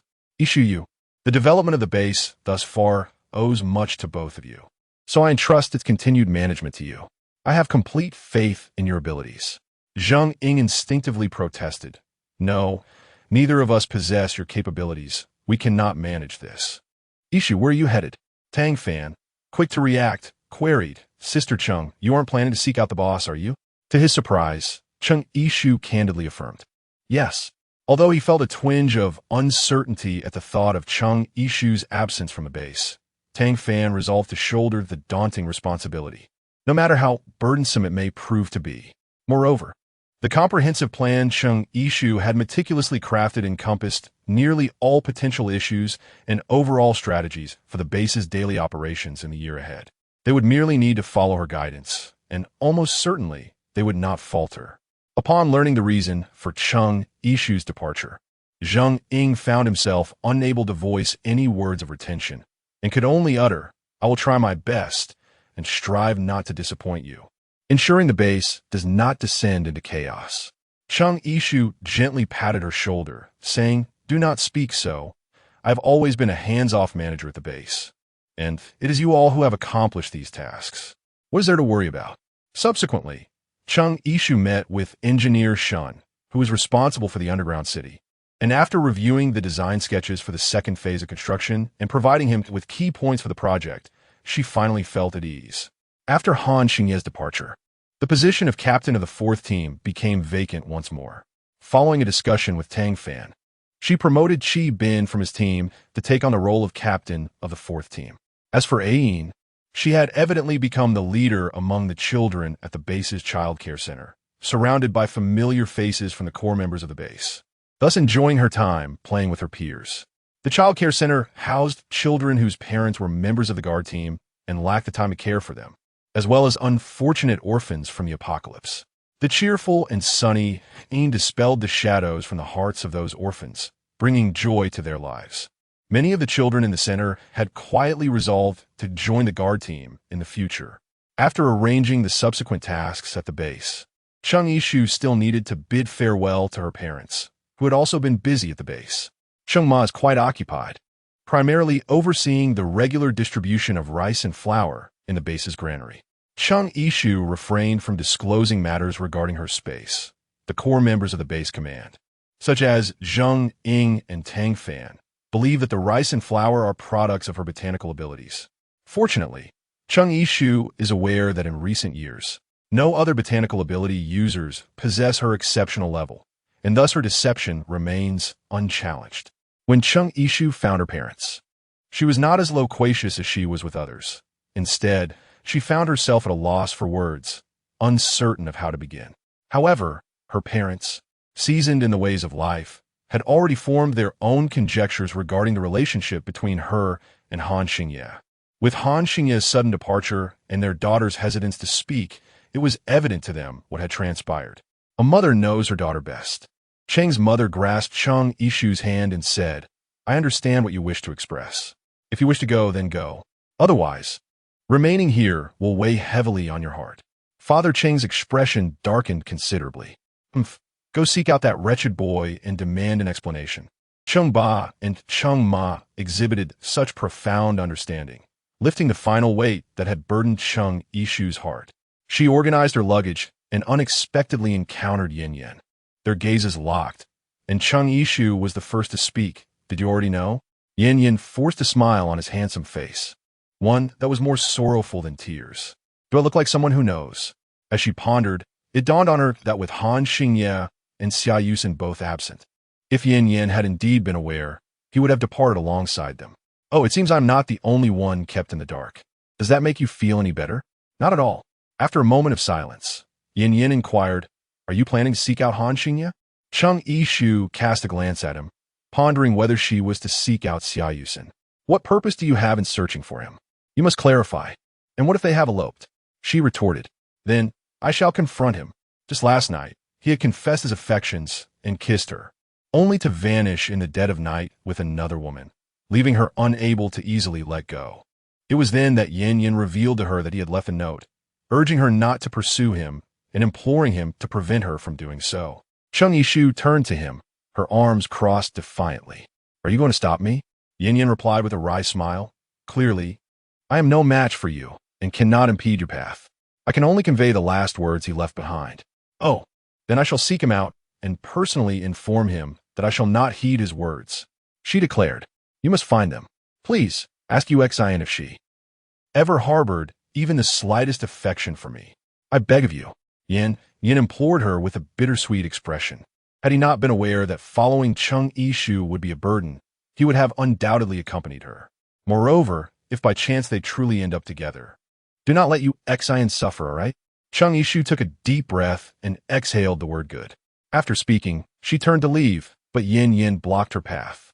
Noticing the expression on her face, which was a mixture of restraint and impending eruption, he raised a finger and inquired. One last question. Do you know where they've gone? Chongcheng. Chapter 49. The woman who blocks the way. Ding, ding, ding, ding, ding.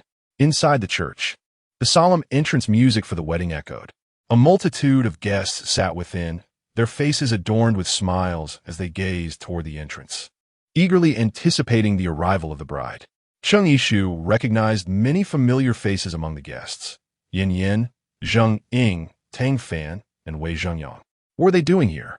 Whose wedding was this? Lost in thought, she suddenly looked up as the bride made her entrance. Xia Yusin, adorned in a resplendent white wedding gown, held a delicate and exquisite bouquet in her hands.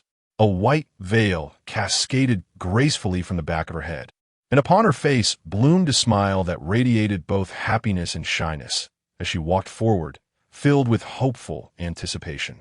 Chung Yishu followed her gaze and beheld a tall man in a tailored suit standing ahead. He was evidently the groom. Due to the glare of the light, Chung Yishu could not discern his features, yet she yearned to see clearly, for she feared that the groom might be Han Xingye. Strangely, despite the interference of that radiant beam, she could not make out the man's appearance. Just as her frustration reached its peak, she heard the man's deep, magnetic voice tenderly calling out, Yusin. It was the voice of Han Xingye. Chung Yishu finally advanced a few steps, allowing her to discern the man's features. And to her astonishment, it was indeed Han Xingye. The immense shock rendered her motionless, as if struck by lightning. She watched in disbelief as they exchanged vows, exchanged rings, and ultimately shared a kiss. Chung Yishu abruptly jolted awake, finally roused from her slumber. You're awake. Why are you sweating so profusely? Did you have a nightmare? Chung Yishu stretched her limbs, rising from the passenger's seat, only to realize that it had all been a mere dream. Upon hearing Chu Yun express concern for her, she lowered her gaze and replied softly, Initially, she had intended to journey alone to Chongcheng, but to her surprise, Chu Yun insisted on accompanying her, pleading to be included in her plans. Despite Chung Yishu's repeated warnings about the perilous and arduous nature of the journey, Chu Yun stubbornly insisted, saying, Let me keep you company on the road. Chung Yishu found herself at a loss, ultimately conceding to the circumstances. The distance from Chongcheng to the Greenfield base was neither particularly far nor exceedingly close. Yet due to the paralysis of transportation, the journey required significantly more time than it did before the apocalypse. Now, they were on the third day of their travels. Yesterday, they stumbled upon a well-performing off-road vehicle, allowing the two of them to take turns driving, which significantly expedited their progress compared to their previous trek on foot.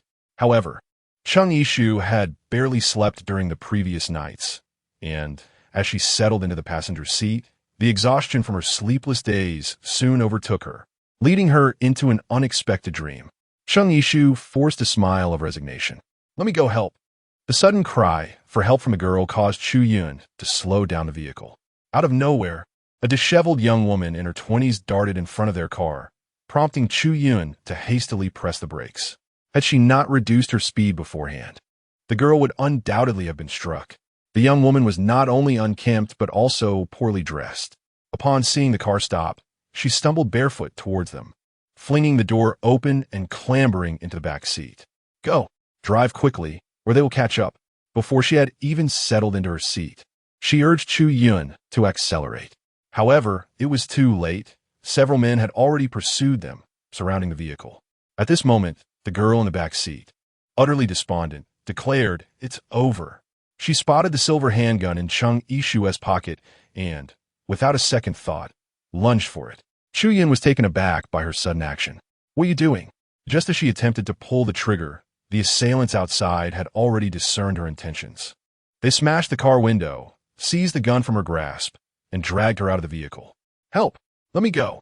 With their last glimmer of hope extinguished, The girl teetered on the brink of despair. The men, however, found her noisy complaints intolerable and swiftly delivered 2 sharp slaps across her face. Their blows were merciless, causing blood to seep from the corners of her mouth, staining her teeth crimson. "You foolish girl, haven't you learned your lesson? Do you truly believe I want to break your legs? Let me assure you, even if I do, you'll still have to service your clients." The remaining men leaned against the car window, peering inside. "Jian-ge, don't be angry. This is quite the unexpected bounty, isn't it?" The windows of the car beside Chung Yishu and Chu Yun were knocked upon. "Did you voluntarily lower them, or shall we forcibly extract you?" Chu Yun struggled to maintain her composure, yet her eyes betrayed a hint of panic. "Yishu, what shall we do?" Chung Yishu gently pressed her arm, reassuring her that they were merely trifles and there was no need for alarm. It was fortuitous, as she herself was brimming with pent-up frustration that needed an outlet. Chu Yun, inspired by her calm demeanor, felt her heartbeat gradually steady. After all, she was Chung Yishu. Chung Yishu, undaunted, elegantly opened the car door and stepped out. The moment her stunning visage came into view, astonishment flickered in the eyes of the onlookers. One among them let out a whistle, addressing a man named Brother Jian. "Hey, Brother Jian, both girls are quite appealing. This one is particularly beautiful." As he spoke, he reached out to caress Chung Yishu's face, but she deftly sidestepped, casting a disdainful glare at his filthy hand. The man's expression darkened instantly. "Brother Jian, we have a spicy little pepper here. Let me teach her the rules of this place." He raised his hand, poised to strike Chung Yishu. "Hold on," interjected the man known as Brother Jian. The gun that had been taken from Chung Yishu by the earlier girl was now in his possession. He released the girl from his grip, casually tossing her to one of his subordinates as though discarding a piece of clothing, and then approached Chung Yishu. The girl, witnessing this scene, repeatedly apologized. "I'm so sorry. It's my fault that you got into this." Though she posed a question, she felt certain that Chung Yishu would acquiesce. To her surprise, Chung Yishu completely disregarded his words, extending her hand and demanding, "Return the gun to me." Chapter 50. A toast not taken is a punishment instead. Chung Yishu feigned ignorance to the lewd remarks of the other party. With her arms crossed, she cast a disdainful glance at Jian-ge, then let out a scoff, her sarcasm palpable. Jian-ge could hardly endure such humiliation from Chung Yishu. It was an affront he could not tolerate. "You think I'm giving you face, don't you?" Chung Yishu evaded the outstretched hand, declaring, "Do not touch me. I shall walk on my own." Remarkably, without further coercion, she obediently followed them. Observing Chung Yishu's compliance, Chu Yun refrained from resisting as well. However, upon arrival, Chu Yun was taken aback to find several dilapidated, unfinished buildings. Realizing that this was the so-called base referred to by her captors. These structures were merely concrete shells, lacking even windows or railings on the balconies, with only a few sheets hung to provide minimal cover. In stark contrast to the verdant base, this so-called facility appeared rather pitiful. Nevertheless, fine wire fencing surrounded the area, adorned with bells. Should any zombies approach and disturb the wire, the bells would ring, offering a modicum of defense that was barely acceptable. Yet, the sight of numerous vehicles parked on the ground floor left Chu Yun puzzled. Were these individuals truly prepared for a quick escape? The girl who had initially intercepted their vehicle grew increasingly agitated upon seeing the cars. Muffled by the ragged cloth covering her mouth, she attempted to vocalize something. But as her hands were bound, a rough tug from her captor caused her to lose her balance and collapse onto the hard, cold cement. The winter chill seeped into her bones, and beads of sweat formed as pain surged through her. Before she could regain her composure, her slight frame was seized and unceremoniously tossed into one of the vehicles. Chung Yishu and Chu Yun suddenly realized that the rear seats of these vehicles had all been dismantled. Furthermore, each car was secured with 4 iron chains. Despite the girl's utmost reluctance, she could not escape the command of being bound by a man with chains around her hands and feet. She lay in the vehicle in a humiliating spread eagle position, her face bearing an expression as lifeless as ashes. Clearly, she had lost all hope, resembling a soulless puppet lying there. "Damn it, you love to run, don't you? I'll give you a discount. You want to even need steamed buns or water. Let us see how many customers request you, and whether you can endure it or not. Chung Ishu finally discerned the activities of these individuals. Simultaneously, another vehicle was rhythmically swaying, and one could faintly hear the muffled sobs of a woman. Chung Ishu strode forward with determination and opened the car door. Jiangu and his underlings were taken aback by the unexpected boldness of this woman, momentarily caught off guard. Inside the vehicle, the man whose pleasurable pursuits had been interrupted clearly expressed his displeasure and turned to unleash a torrent of invective. However, upon catching sight of Chung Ishu's exquisite visage, the foul words caught in his throat. "What are you joining in?" he stammered. In the next instant, Chung Ishu seized him by the flesh at the back of his neck and effortlessly hurled him out of the car, sending him crashing to the ground.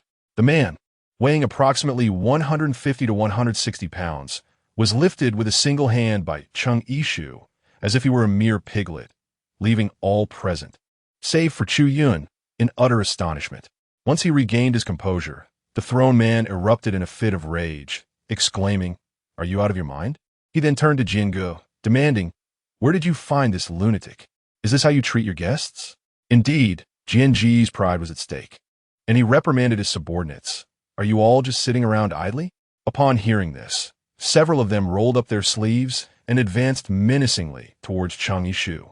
Chung Ishu stood undaunted, her gaze colder than the weather outside.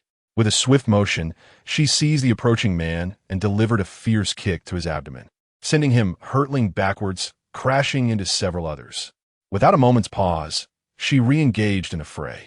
Her pent-up fury from the past few days surged forth, and these wretched remnants of the apocalypse provided the perfect outlet for her unrestrained wrath. Cries of pain echoed all around. "Ouch! Oh dear!" In no time at all, the group of men lay defeated at Chung Ishu's feet, groaning as they clutched their injuries. Only Brother Jian remained standing, processing the one-sided display of dominance she had just exhibited. He swallowed hard and shouted at his subordinates sprawled on the ground. "Get up! Don't just lie there. Attack her!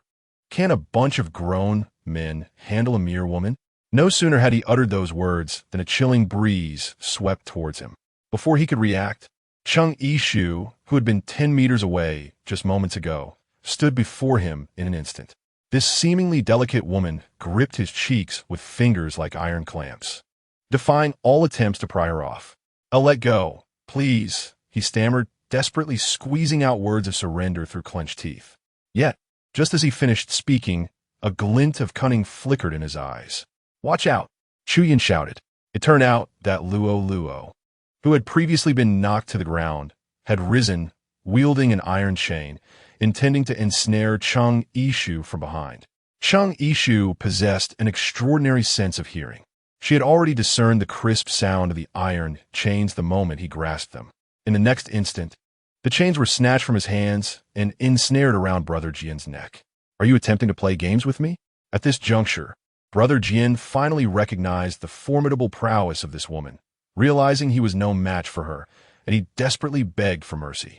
Bound by the chains as if they were a leash for a dog, he was commanded, "Now bind them all." Despite the humiliation, Brother Jian had no choice but to comply, knowing that the muzzle of Chung Ishu's gun was aimed squarely at him. Should he refuse, he would find himself facing the gates of the underworld in the next heartbeat. Moments later, 7 or 8 men were tied together like a string of zongzi, awaiting Chung Ishu's judgment. Meanwhile, Chu Yun had already released the woman who had previously obstructed their vehicle, along with another who had been assaulted, from the car, kindly draping them with a coat. Of course, the coat was pilfered from Brother Jian and one of his accomplices. They were left shivering in place, casting fierce glares at the women whenever Chung Ishu was not watching. Yet, as soon as she turned her gaze upon them, they instantly lowered their heads, adopting a demeanor of docility, obediently awaiting their fate. Observing that the situation had reached an appropriate threshold, Brother Jian pleaded, "My dear lady, these 2 women are at your disposal. Might you consider releasing us?" Chung Ishu's right eye remained unusually warm. She understood that this matter was far from over. Chapter 51. Just disposing of rubbish. Fearing that Chung Ishu would easily forgive them, the 2 rescued women exclaimed in unison, We cannot let them go. Upon noticing Chung Ishu's gaze shifting towards them, they hastily added, upstairs. There are more sisters upstairs. At this, Brother Jian erupted in fury, cursing, Feng Jia, Yao Xiao Xiao. You wretched girls. Chung Ishu remained immobile in her spot, unleashing her vines with vigor, striking towards Jian Gu with fierce intent. The vines, as if possessing a will of their own, struck powerfully against his cheek, delivering 2 resounding slaps, one on each side, akin to the force of 2 formidable slaps. Chung Ishu gently lifted one hand, and the vines on that side followed suit, gracefully rising into the air. It took a third clap of the hand for them to finally come to rest. Upon glancing at Jian Ji's cheek, one could see 2 intersecting red marks, as if he had been struck by a whip. He blinked in disbelief, unable to comprehend the spectacle he had just witnessed. A demon, a monster. Chung Ishu had just raised one arm, and as she waved it through the air, the vine simultaneously descended upon Jian Ji's face once more, delivering a third resounding slap. At this moment, he fell silent, gazing at Chung Ishu with a mix of fear and trepidation. One of his subordinates whispered a reminder, Jian Gu. This girl must be a supernatural being. Jian Gu then realized his folly and dared not provoke Chung Ishu with further words. After he complied, the girl who had originally blocked Chung Ishu's car, Yao Xiao Xiao, as referred to by Jian Gu, stepped forward to inform Chung Ishu that there were many sisters upstairs, all confined in cages, and only when guests arrived would they be released. Leading the way, they ascended the cement stairs to the 2nd floor. Even Chung Ishu, having encountered numerous challenges, was taken aback by the sight before her. Several black iron cages, each over a meter high, were stacked in this area. These cages, once intended for large domestic dogs before the apocalypse, now contained living, breathing individuals, exclusively women, unaware of the recent turmoil upstairs. They believed yet another group of guests had come to select them, most huddled anxiously in the corners of their cages, clutching their knees, too fearful to raise their heads and behold the faces of those before them. They dreaded that any eye contact might lead to being chosen and taken downstairs to serve in the vehicles. They resembled wounded young beasts, pitifully hiding in their confines. Some had already succumbed to apathy, like soulless puppets, leaning expressionlessly against the bars of their cages, failing to even glance at the visitors. The guard, still dozing, was roused by Jian Ji's sharp voice. Upon waking, he remained in a dazed state, and Jian Gu, noticing the guard wiping away drool from his sleep, scornfully remarked, "You sleep like a dead pig. Such a commotion downstairs couldn't even wake you."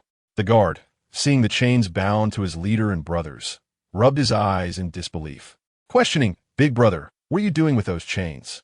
Jian Gu, nearly fainting from rage, snapped back, "Open your eyes and take a good look." Chung Ishu extended her vine-like tendrils, ensnaring the neck of her adversary and abruptly dragging him before her. The man clutched the tendril around his throat, his legs thrashing against the ground in a futile struggle. Struggling for breath, his face flushed crimson, the veins on his neck standing out prominently. At that moment, Chung Ishu loomed above, gazing down at the man writhing on the ground with an icy demeanor, as though she were observing a lifeless object.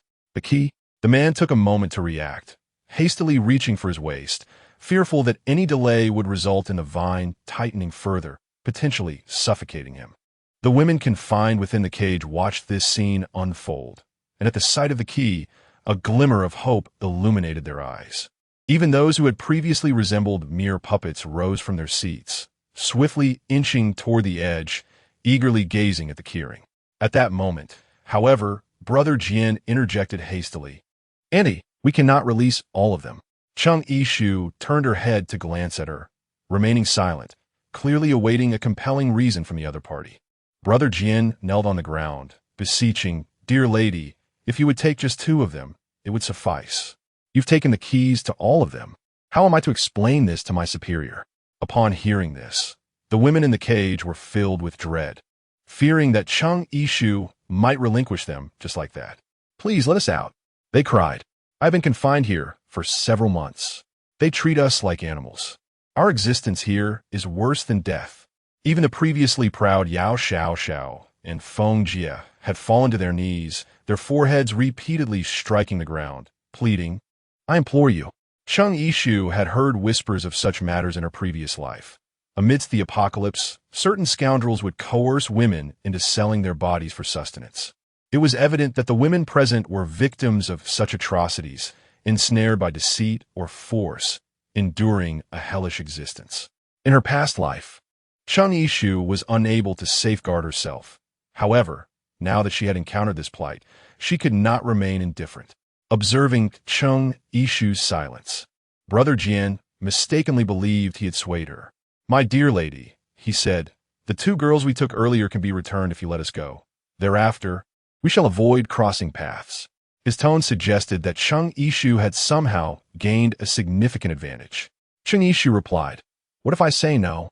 Jian Ji's eyes gleamed with menace. "Then do not blame us if we resort to violence." Just then, a sudden crash startled not only Jian Ji's underlings, but also Yao Xiao Xiao and the other women present. Chung Ishu made a concerted effort to don a gentle expression, reassuring them, "Fear not, it is merely the disposal of some refuse." Yao Xiao Xiao swallowed hard and nodded obediently.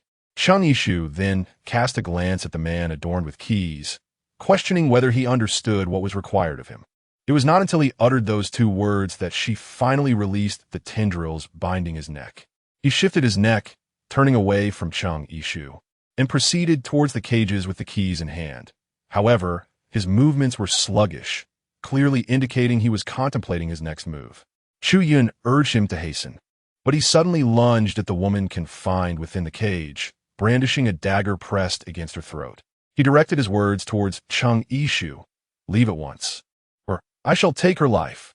The woman, startled by the threat, cried out, yet upon regaining her composure, she addressed Chung Ishu, "It matters not, save the others. Let him kill me if he must. I would rather he do so, for I shall have my revenge." With that, the woman closed her eyes, bracing herself for a noble demise. The man, taken aback by her unexpected resolve, pressed the blade deeper in frustration. The woman gritted her teeth, steadfast in her silence. Chung Ishu suddenly glanced behind the man and inquired, "Who are you?" Alas, she had fallen into a trap. Chapter 52, Serving the Zombies. Before he could turn his head, Chung Ishu had already seized his own dagger and pressed it against her neck, inflicting a fatal wound upon herself. In her final moments, the man clutched his gushing neck, his eyes wide with shock as he toppled backward. Chung Ishu's lips curled into a mockery of his foolishness, as if she were jesting at the presence of the grim king of hell behind her. She then picked up the key from the ground and tossed it to the woman in the cage, while she herself unlocked the door, liberating them all.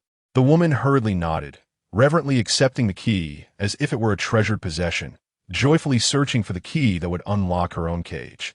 As Chung Ishu turned to face the remaining group of timid individuals, they instinctively recoiled a step, their heads bowed in trepidation, fearful that they might be the next to meet their demise.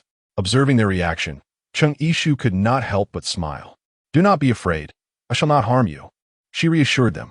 Upon hearing her words, they finally exhaled in relief, murmuring their gratitude. "Thank you, esteemed lady." Chung Ishu spoke with profound significance. "You all, thank you in advance." Initially, they understood the implications of her words. However, when the women from the cage finally emerged, and Chung Ishu carefully placed the cage downstairs using vines, an ominous premonition began to stir within them. Chung Ishu commanded them, "Enter." Upon hearing her directive, the men exchanged glances, hesitant to move. "Oh, are you unwilling?" As she uttered these words, Chung Ishu deliberately cast a glance at Jian Ge, who had just been thrown out and now lay on the ground, a lifeless corpse. Sensing the underlying threat in Chung Ishu's demeanor, they immediately scrambled to enter a cage. Chung Ishu addressed the women who had been released, asking, "Are you ready to lock them up? Are you willing?" Upon hearing her words, they eagerly responded in unison, "We are." As the men who had once tormented them found themselves confined within cages, Yao Xiao Xiao could no longer contain her emotions, tears streaming down her face. Her sisters hurried to comfort her. Witnessing her distress, Chung Ishu felt an even deeper pang of sympathy and gently coaxed, "Do not weep. Shall I invite you to watch a show?" Hearing this, Yao Xiao Xiao, with reddened eyes, looked at her with a hint of confusion. Meanwhile, the men in their cages, trembling from the cold, cast menacing glances at the women on the second floor. Shortly after Chung Yishu had ushered the women upstairs to witness the spectacle, she had departed. The more they conversed, the more their tension dissipated. The fear instilled by Chung Yishu gradually faded, and they began to discuss how, once freed from their confines, they would make the women regret their earlier actions. Some suggested venturing out, but Chu Yun firmly insisted, "Yishu has instructed us to wait here. We shall remain here for her." No sooner had she spoken than a chilling sound of zombies approaching sent them all to their feet in alarm. "What shall we do? The zombies are coming? I heard them too, and it sounds like there are quite a few," Yao Xiao Xiao exclaimed, pointing outside. "Look, several zombies." Initially, they were all in a state of panic, but upon seeing Chung Yishu, they finally found solace. Chung Yishu was enticing the 10 zombies with a jingling bell, while the vines in her grasp restricted their distance. These zombies could only claw and flail in vain, reaching out futilely, unable to approach Chung Yishu at all.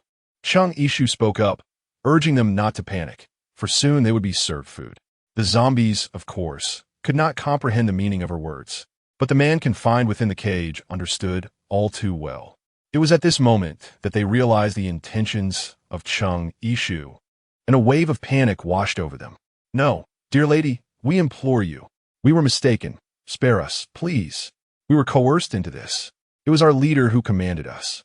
If you release us, we shall serve you faithfully, toiling like beasts. Whatever you say, we shall obey without question. Indeed, we will heed your every command."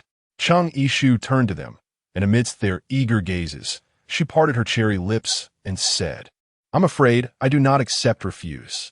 After a brief pause, she continued, "It is they who shall handle the refuse." With that, the vines in her hands swiftly retracted. Like a wisp of wind, she flung herself away, and the vines arched toward the second floor. She leapt and ascended directly. Some of her sisters attempted to assist her, but she brushed them aside, urging, "Do not mind me." Quickly, witness the spectacle. From this vantage point, they could behold the scene unfolding below. The zombies, now unrestrained, immediately erupted into frenzied howls in search of prey. The man in the cage, witnessing their approach, desperately tugged at the iron lock, yearning for escape. Yet, the iron gate and brass lock were far beyond the strength of mere mortals to open. He could only struggle futilely in place, helplessly watching as the zombies advanced upon him, reminiscent of how they had once treated the women confined within the cage. This time, however, the roles were reversed, and the hunted had become the hunters. Their emotions were in turmoil.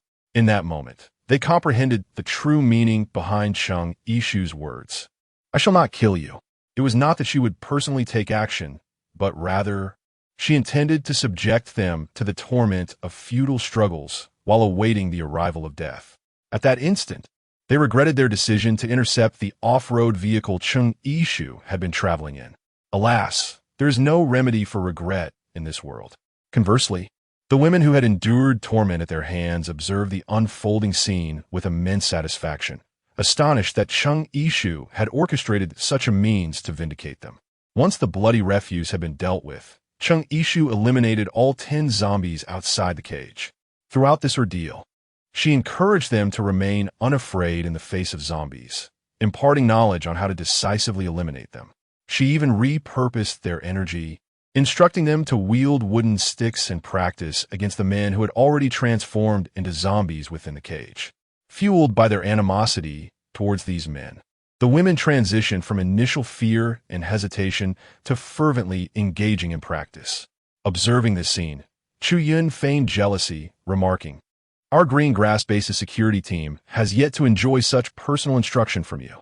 Though she spoke thus, she was acutely aware that many of these women had scarcely encountered zombies during the apocalypse before being imprisoned by these scoundrels, leaving them woefully inexperienced in combat and in dire need of the expertise that someone like Chung Yishu could provide. As the sun dipped low in the west, casting its rays upon the derelict building surrounded by sparse weeds and the mournful trees swaying in the cold wind, within the vast emptiness of the structure, a girl sat serenely on a swing made of intertwined chains. Before her lay the blood-red remnants of the setting sun, igniting the evening sky with vibrant hues. Strands of black hair escaped from beneath her hat, dancing gracefully in the air as she swayed on the swing, tracing beautiful arcs. When Yang Zhurong arrived with two subordinates, this was the scene that greeted him. Cheng Yishu's feet touched the ground, bringing the swing to a halt. The license plate number beginning with the character Cheng prompted her to ponder for a moment. It seemed that the original plan was destined for alteration. Cheng Yishu descended from the swing, her expression transforming into one of fear as she feigned unease, retreating with each step they took closer. Where had Fang Jinren gone? And what of that group of rascally boys? No, the women had vanished as well. But there was still someone here. As the individuals approached, Cheng Yishu recognized a familiar face among them. The leader was none other than the man in the black robe who had once brazenly deceived others in the factory outside Jinhai City. Who would have thought that after all this time, she would encounter him again in this place? Moreover, it appeared that this black-robed figure was indeed the very boss that Jiangu had mentioned earlier. Cheng Yishu harbored a deep resentment for not having ended this man's life back when they were in Jinhai, allowing him to wreak havoc in this chaotic world and inflict suffering upon so many sisters. Some of them were disheveled, while others had become mere shadows of their former selves, their bodies nothing but skin and bones, each bearing the marks of their torment. When Chu Yun beheld the hopeful gazes directed towards her, she found herself unable to utter a word of refusal. Cheng Yishu said to her, "Chu Yun, do you believe that it was I who rescued you, granting you your redemption? Now, it is your turn to save them, to offer them an opportunity to reclaim life in this apocalyptic world, and you shall become their salvation." Her words ignited a fervent passion within Chu Yun's chest, yet a tinge of trepidation lingered in her heart. "But it was you. I merely saved their bodies. You must assist them in regaining the confidence to live. After enduring such profound trauma, it is inevitable that some may struggle to find peace within themselves, succumbing to despair or even contemplating the end of their own lives. Yet, having emerged from that abyss, Chu Yun is precisely the one who understands their emotions most profoundly, making her the most suitable exemplar to help them restore their faith in life." Cheng Yishu watched them depart, remaining in this place, awaiting the arrival of the esteemed leader spoken of by Jiangu. "Hey, from where do you hail? Are you aware of the whereabouts of the people here?"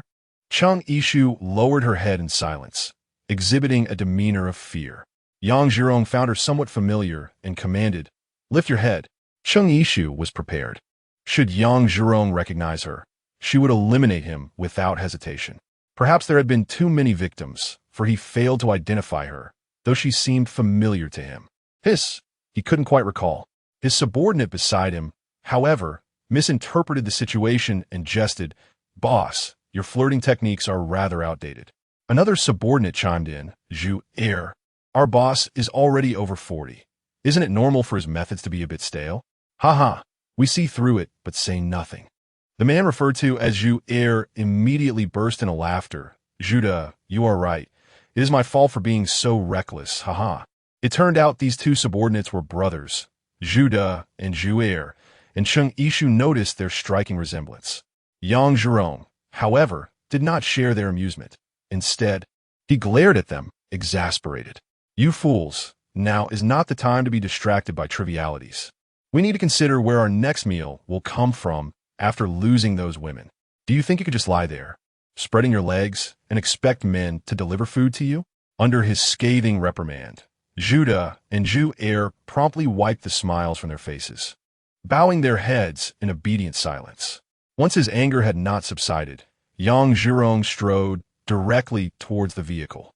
Judah and Zhu Er, reluctant to leave Cheng Yishu behind, glanced back at her. "What about her?"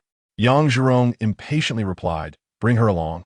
Only then did Judah and Zhu Er eagerly pull Cheng Yishu's arm towards the car. On the way, Zhu Er, still feeling discontent, muttered, "Humph, he is not the only one who has his eye on her." Judah, being slightly more astute, countered, "Can you compare your thoughts to the boss's? He has plans for her." He cast a sidelong glance at the woman, who seemed oblivious to the unfolding drama, and lowered his voice. "The boss intends for her to serve clients in the future." Zhu Er finally comprehended. "Oh, so that is it." He then leered at Cheng Yishu, grinning at his brother. "So, can I have a taste tonight?" Just then, Zhu reined in his lascivious thoughts and hurriedly boarded the car. The vehicle indeed headed towards the city of Chongqing. Sitting in the back seat of the vehicle, Cheng Yishu, were it not for Zhu occasional glances through the rearview mirror and the simmering anger radiating from Yang Zhirong beside her, would have leaned back and feigned sleep for a while. Inside the car, Zhu De was engaged in a discussion with Yang Zhirong, analyzing how Fang Jian had fled with his men and that group of women. "That scoundrel has shown you no respect. I believe he has long harbored intentions to go off on his own. Had it not been for Su Yinan's disdain for his activities, he would have already defected to Su Yinan's side." Cheng Yishu surmised that Zhu De and Fang Jian must have been at odds before his demise. Otherwise, they would not have been so openly and covertly inciting discord. However, the name Su Yinan bore an uncanny resemblance to that of the son of the CEO from the company where Cheng Yishu had worked prior to the apocalypse. This Chongqing was indeed the city where Cheng Yishu had been employed before the world fell into chaos. Should this Su Yinan be the same as the previous one, it would not be beyond the realm of possibility. Su Yinan, emboldened by his superior abilities, looked down upon others with disdain. Such youthful arrogance would inevitably lead him to stumble into the hands of his elders. Although Zhu De and Zhu feigned agreement with enthusiastic affirmations, deep down, they understood that if Yang Zhirong could genuinely contend with Su Yinan, he would not have been relegated to hiding in the shadows of Chongqing. At that moment, within a stark white laboratory imbued with futuristic technology, a gaunt man rose from the frigid confines of an experimental bed. His skin was as pale as a Western sculpture, and his perfectly chiseled visage bore blue eyes reminiscent of a melancholic, profound sea. He appeared as though he had descended from the realms of Greek mythology, an angel rendered fragile and shattered, seemingly on the verge of dissipating into the ether of this world.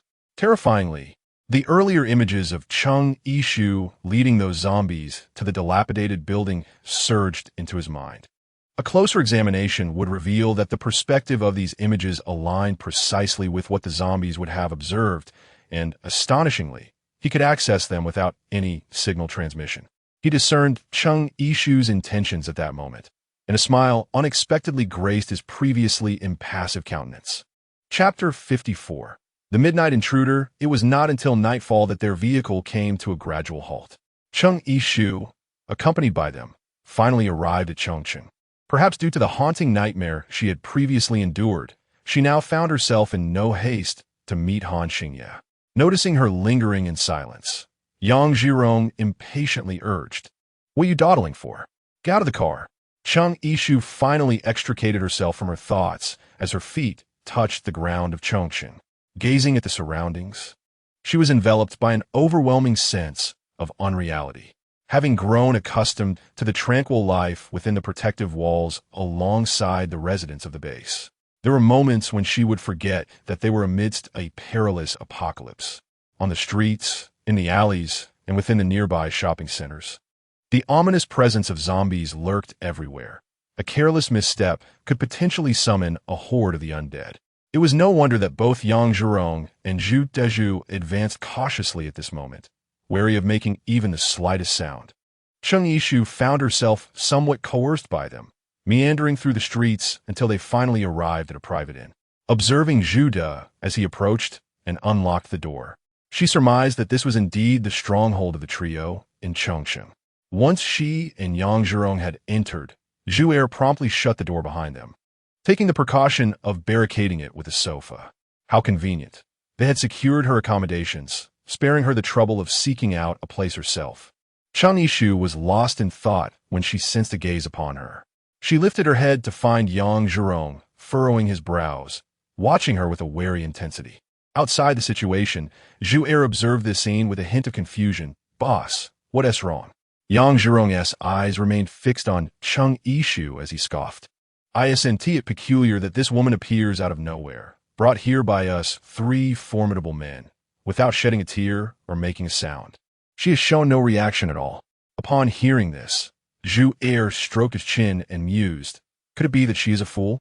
Well, Cheng Yishu no longer needed to devise an explanation. Zhu had conveniently provided her with one.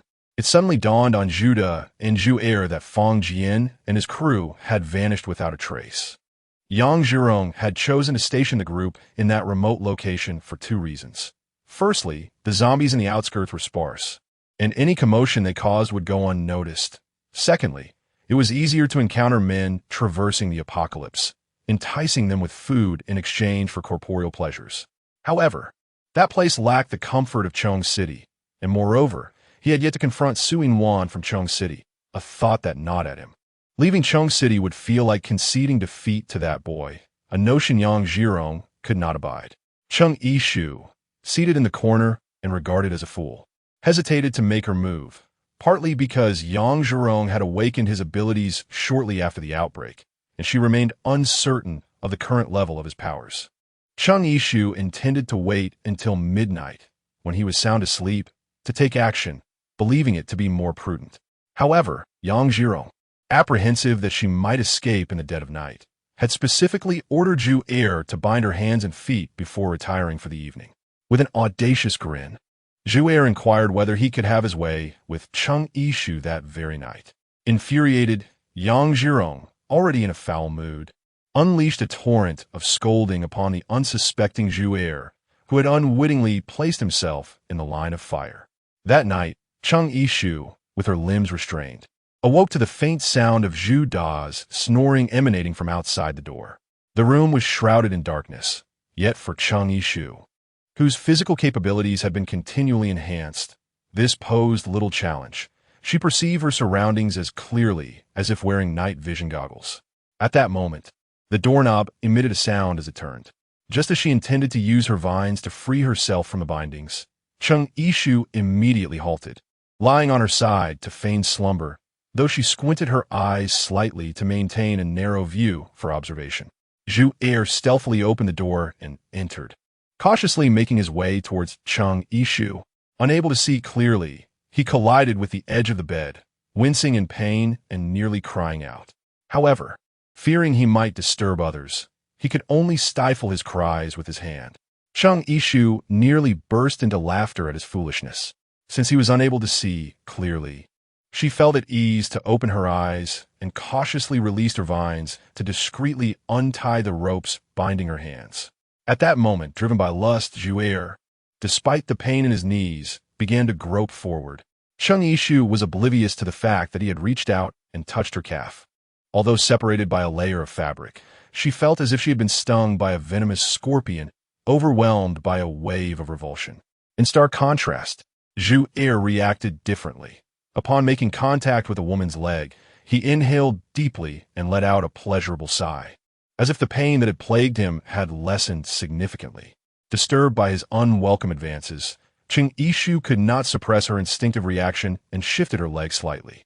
Upon noticing her awakening, Zhu was not filled with fear or panic. Instead, he grew even more exhilarated.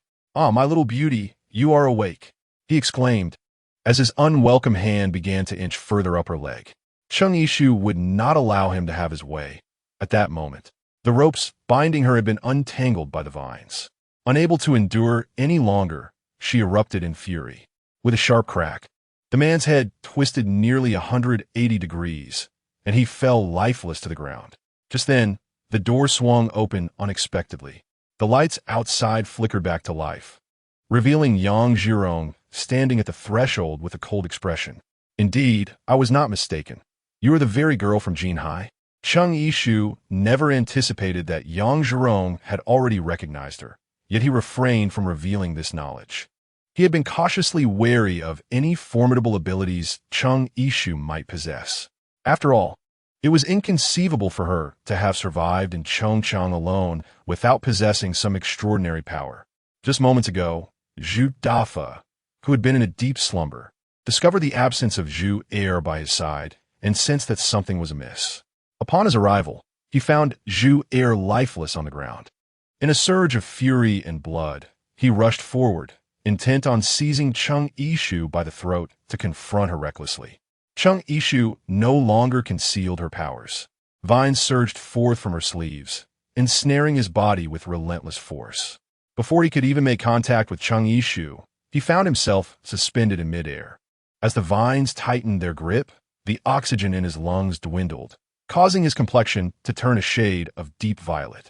At that moment, Yang Zhirong, who had been lurking nearby, seized the opportunity to launch a sudden ambush on Cheng Yishu. Chapter 55, The Peculiar Uncle. How dare a mere plant-based ability wielder act so audaciously before me? Prepare to pay with your life. Yang Zhirong conjured a massive fireball in the palm of his hand and, taking advantage of Cheng Yishu's momentary distraction, hurled it towards her. Cheng Yishu's peripheral vision detected his movements, prompting her to leap backward in evasion. The spot where the fireball struck was instantly engulfed in a blazing inferno. Cheng Yishu swiftly dealt with Zhu De, who had attempted to confront her fiercely, and mockingly faced Yang Zhirong, saying, "After all this time, your abilities have hardly progressed." She observed that Yang Zhirong's powers were merely at a third-tier level, which was truly unimpressive. Upon hearing Cheng Yishu's doubts, his expression darkened immediately. "You insolent girl, let me show you the might of my..." With both hands thrust forward, a fiery whip materialized, soaring through the air towards Cheng Yishu's vines, swiftly coiling around them. Yang Zhirong beamed with pride, for it was widely believed that fire-based abilities were the most formidable in this apocalyptic world, and that fire would ignite almost anything it touched, including the vines of plant-based abilities.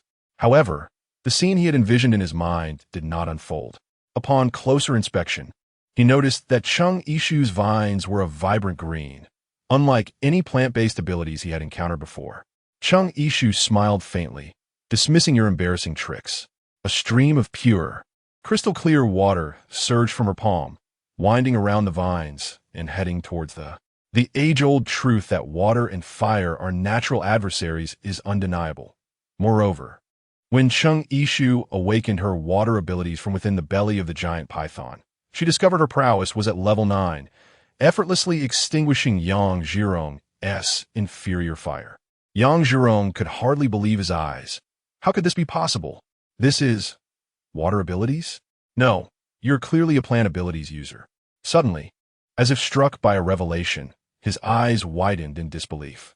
Could it be that you possess dual abilities? How could this be? Is it truly possible for someone to master dual powers?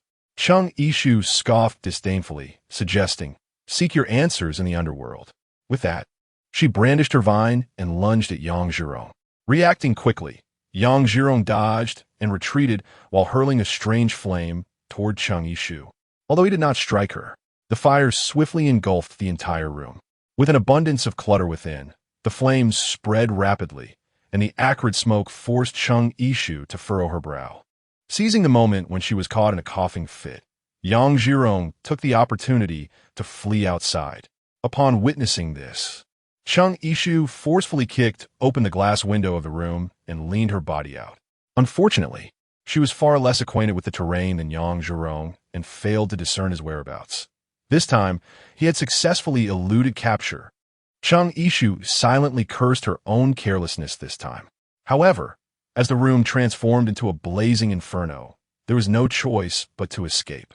Looking down from the upper floor, she noticed the zombies, their crimson eyes fixated upon her, beginning to converge. There was no possibility of jumping down. Instead, she resorted to climbing up the vines to the rooftop, shielding her forehead as she gazed at the flames below and the increasing horde of zombies. This place was no longer safe. She navigated along the rooftop and ascended to the adjacent building. Fortunately, this area was a typical residential district with relatively low structures.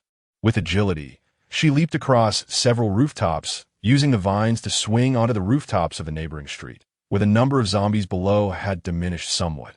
She made a conscious effort to lighten her movements, landing softly without alarming the few scattered zombies in the distance.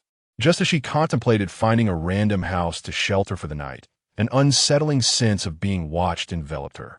Could it be that Yang Zhirong was lurking nearby? Poised to ambush her, Cheng Yishu cautiously surveyed her surroundings, only to discover a middle-aged man lurking behind the partially rolled-up shutter door, peering at her through the glass. Initially, his expression bore a certain fierceness, but as Cheng Yishu glanced in his direction, he abruptly transformed his demeanor, donning a friendly smile and enthusiastically gesturing for her to approach. Chung Yishu harbored a profound skepticism towards the existence of benevolent souls amidst the apocalypse. Casting a fleeting glance at him, she retreated into another shop for refuge. The soft morning light illuminated her face, prompting her to instinctively furrow her brow. The melodious chirping of birds eventually roused her from her slumber. She opened her drowsy eyes to behold the little creatures perched on the branches outside. With a tinge of envy, she lamented, "Only you can still bask in such freedom during these dire times." As she rose from the wooden bench, she became acutely aware of a stiffness throughout her body. Alas! After declining the peculiar uncle's invitation the previous day, she had found herself in a room devoid of a proper bed, forced to make do with a long wooden bench against the wall for sleep. To thwart any potential nocturnal advances from the uncle, she had taken the precaution of barricading the door with various shelves. It turned out her worries were unfounded. He had not approached her at all. Upon removing the makeshift barriers and stepping outside, she discovered that the uncle was already awake. Upon spotting Chung Yishu, he greeted her with an enthusiastic wave, and then, as if recalling something, he shook a can of 8 treasure porridge in his hand, silently inquiring if she would like some. In this desolate world, where survival often incited fierce competition over food, how remarkable it was that he exhibited such kindness. Yet, his demeanor appeared genuine, leading Chung Yishu to question her own apprehensions. Recalling his good intentions from the night prior, she felt a pang of guilt for having rebuffed him so brusquely. If she were to leave without acknowledging his kindness, it would seem a disservice to his goodwill. Noticing her hesitation, he gestured reassuringly, indicating that he was alone in the room, encouraging her not to fear. Ultimately, cherishing the rare glimpse of humanity amidst the chaos, Chung Yishu resolved not to extinguish his warmth. As she approached, the uncle eagerly opened the glass door, inviting her inside with palpable enthusiasm. Upon entering, Chung Yishu cautiously surveyed her surroundings. This was a bank's service hall, and she deliberately approached the counter to glance behind it, confirming that indeed there was no one else present. The elderly gentleman had spoken the truth. The gentleman retrieved a cup of 8 treasure porridge from the box and handed it to Chung Yishu, saying, "Here you go, my dear." Chung Yishu had already taken the supply she had stored in her space, casually consuming a bit, as she was not hungry at all, and graciously declined the offer. The uncle, under the impression that Chung Yishu was concerned about the safety of the 8 treasure porridge, suggested that she could choose a bottle for herself if she wished. All of it was taken from the convenience store, ensuring its absolute reliability. Chung Yishu was indeed somewhat moved by the sincerity of the other party. Reluctantly, she felt compelled to accept, lest he misconstrue her refusal. Simultaneously, she contemplated whether to retrieve some supplies from her space to leave for this gentleman before her departure. As they sipped on 8 treasure porridge, their conversation gradually unfolded. The gentleman mentioned that his daughter was around Chung Yishu's age. Before the apocalypse, their family of 3 enjoyed a blissful life, with the occasional worry of urging his daughter to find a boyfriend, which she consistently disregarded. Hearing this, Chung Yishu couldn't help but chuckle, relating to the predicament. However, as if recalling a sorrowful memory, the gentleman sighed deeply. "Had I known that the world would succumb to a zombie apocalypse, I would never have pressed her to find a boyfriend. I would have told her how much her father and mother love her. All she needed to do was to be our princess." By the end of his words, his voice had choked with emotion, leading Chung Yishu to surmise that his daughter might have met with misfortune in this new world. It was no wonder he was so kind to her. Yet, was this truly the case? Chapter 56, The Secret Behind the Door. As she scrutinized the gentleman, she noticed he was clad in a formal suit, while the sneakers on his feet seemed rather out of place. Curiosity piqued, she inquired, "Do you typically pair sneakers with a suit, sir?" He appeared taken aback, stammering slightly, This was a gift from my daughter." The very sneakers reminded Chung Yishu of a pair she had purchased for her then-boyfriend, Zhang Wenbin, before the apocalypse, an expense that had cost her 2 or 3 months' salary. Intrigued, she casually remarked, "Your daughter must earn a substantial income. Then, these shoes are a limited edition and rather pricey." Upon hearing this, he instinctively drew his foot back, seemingly reluctant for Chung Yishu to focus on his footwear any longer. Chung Yishu found herself increasingly perplexed. Typically, when a father learns that his daughter has bestowed upon him a rare and precious gift, one would expect a sense of pride and display. Yet, his behavior was marked by evasion, as though he feared the scrutiny of others. She pressed on with her inquiries. You have yet to disclose what your daughter does for a living. After the apocalypse, did you not seek her out? Are you certain she has met with misfortune? Her relentless barrage of questions nearly compelled him to cast aside his fade. Enough. Do not ask any further. Chung Yishu finally seized her words, scrutinizing the individual before her. Initially, she believed the daughter mentioned was merely a fabrication to gain her trust. Yet the reddened eyes and the glistening tears in them were undeniably genuine. Otherwise, he would have been a master of performance before the apocalypse. Could it be that she had misjudged him? He cast a glance at Chung Yishu and remarked, Do you not wish to know the answer? Come with me. Driven by curiosity, Chung Yishu followed in his wake. He led her to a formidable iron door, which presumably concealed the bank stash of cash and gold bars. In the pre-apocalyptic world, the thought of entering such a place would have been unfathomable to her. Yet now, in this era of desolation, the currency lay as worthless as mere scraps of paper, and the gold bars were no more valuable than stones, becoming burdensome to carry. She could not fathom his reasoning for bringing her to this location. As he opened the door, he instructed her, The answer lies within. You shall find it for yourself. Before she could utter a word, he swiftly pushed her inside, and in the next instant, he sealed the door from the outside. Chung Yishu turned to slam the door, but behind her, she was met with a chillingly familiar growl. It was a zombie.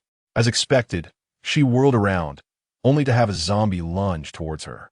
Chung Yishu delivered a swift kick, sending the creature sprawling, and she breathed a sigh of relief upon realizing that this room housed only a single zombie, an ordinary red-tiered one. Not particularly formidable. Despite the grotesque state of decay that enveloped the creature, Chung Yishu quickly discerned that it was clad in a bank clerk's uniform, and the bun atop its head hinted at its gender in life. As her foot encountered something beneath her, she stepped back to uncover several bones. A chilling hypothesis took root in her mind. Could this zombie be the daughter of that man she had encountered moments ago? Was he responsible for luring humans, periodically feeding this wretched being? The absurdity of it all was staggering.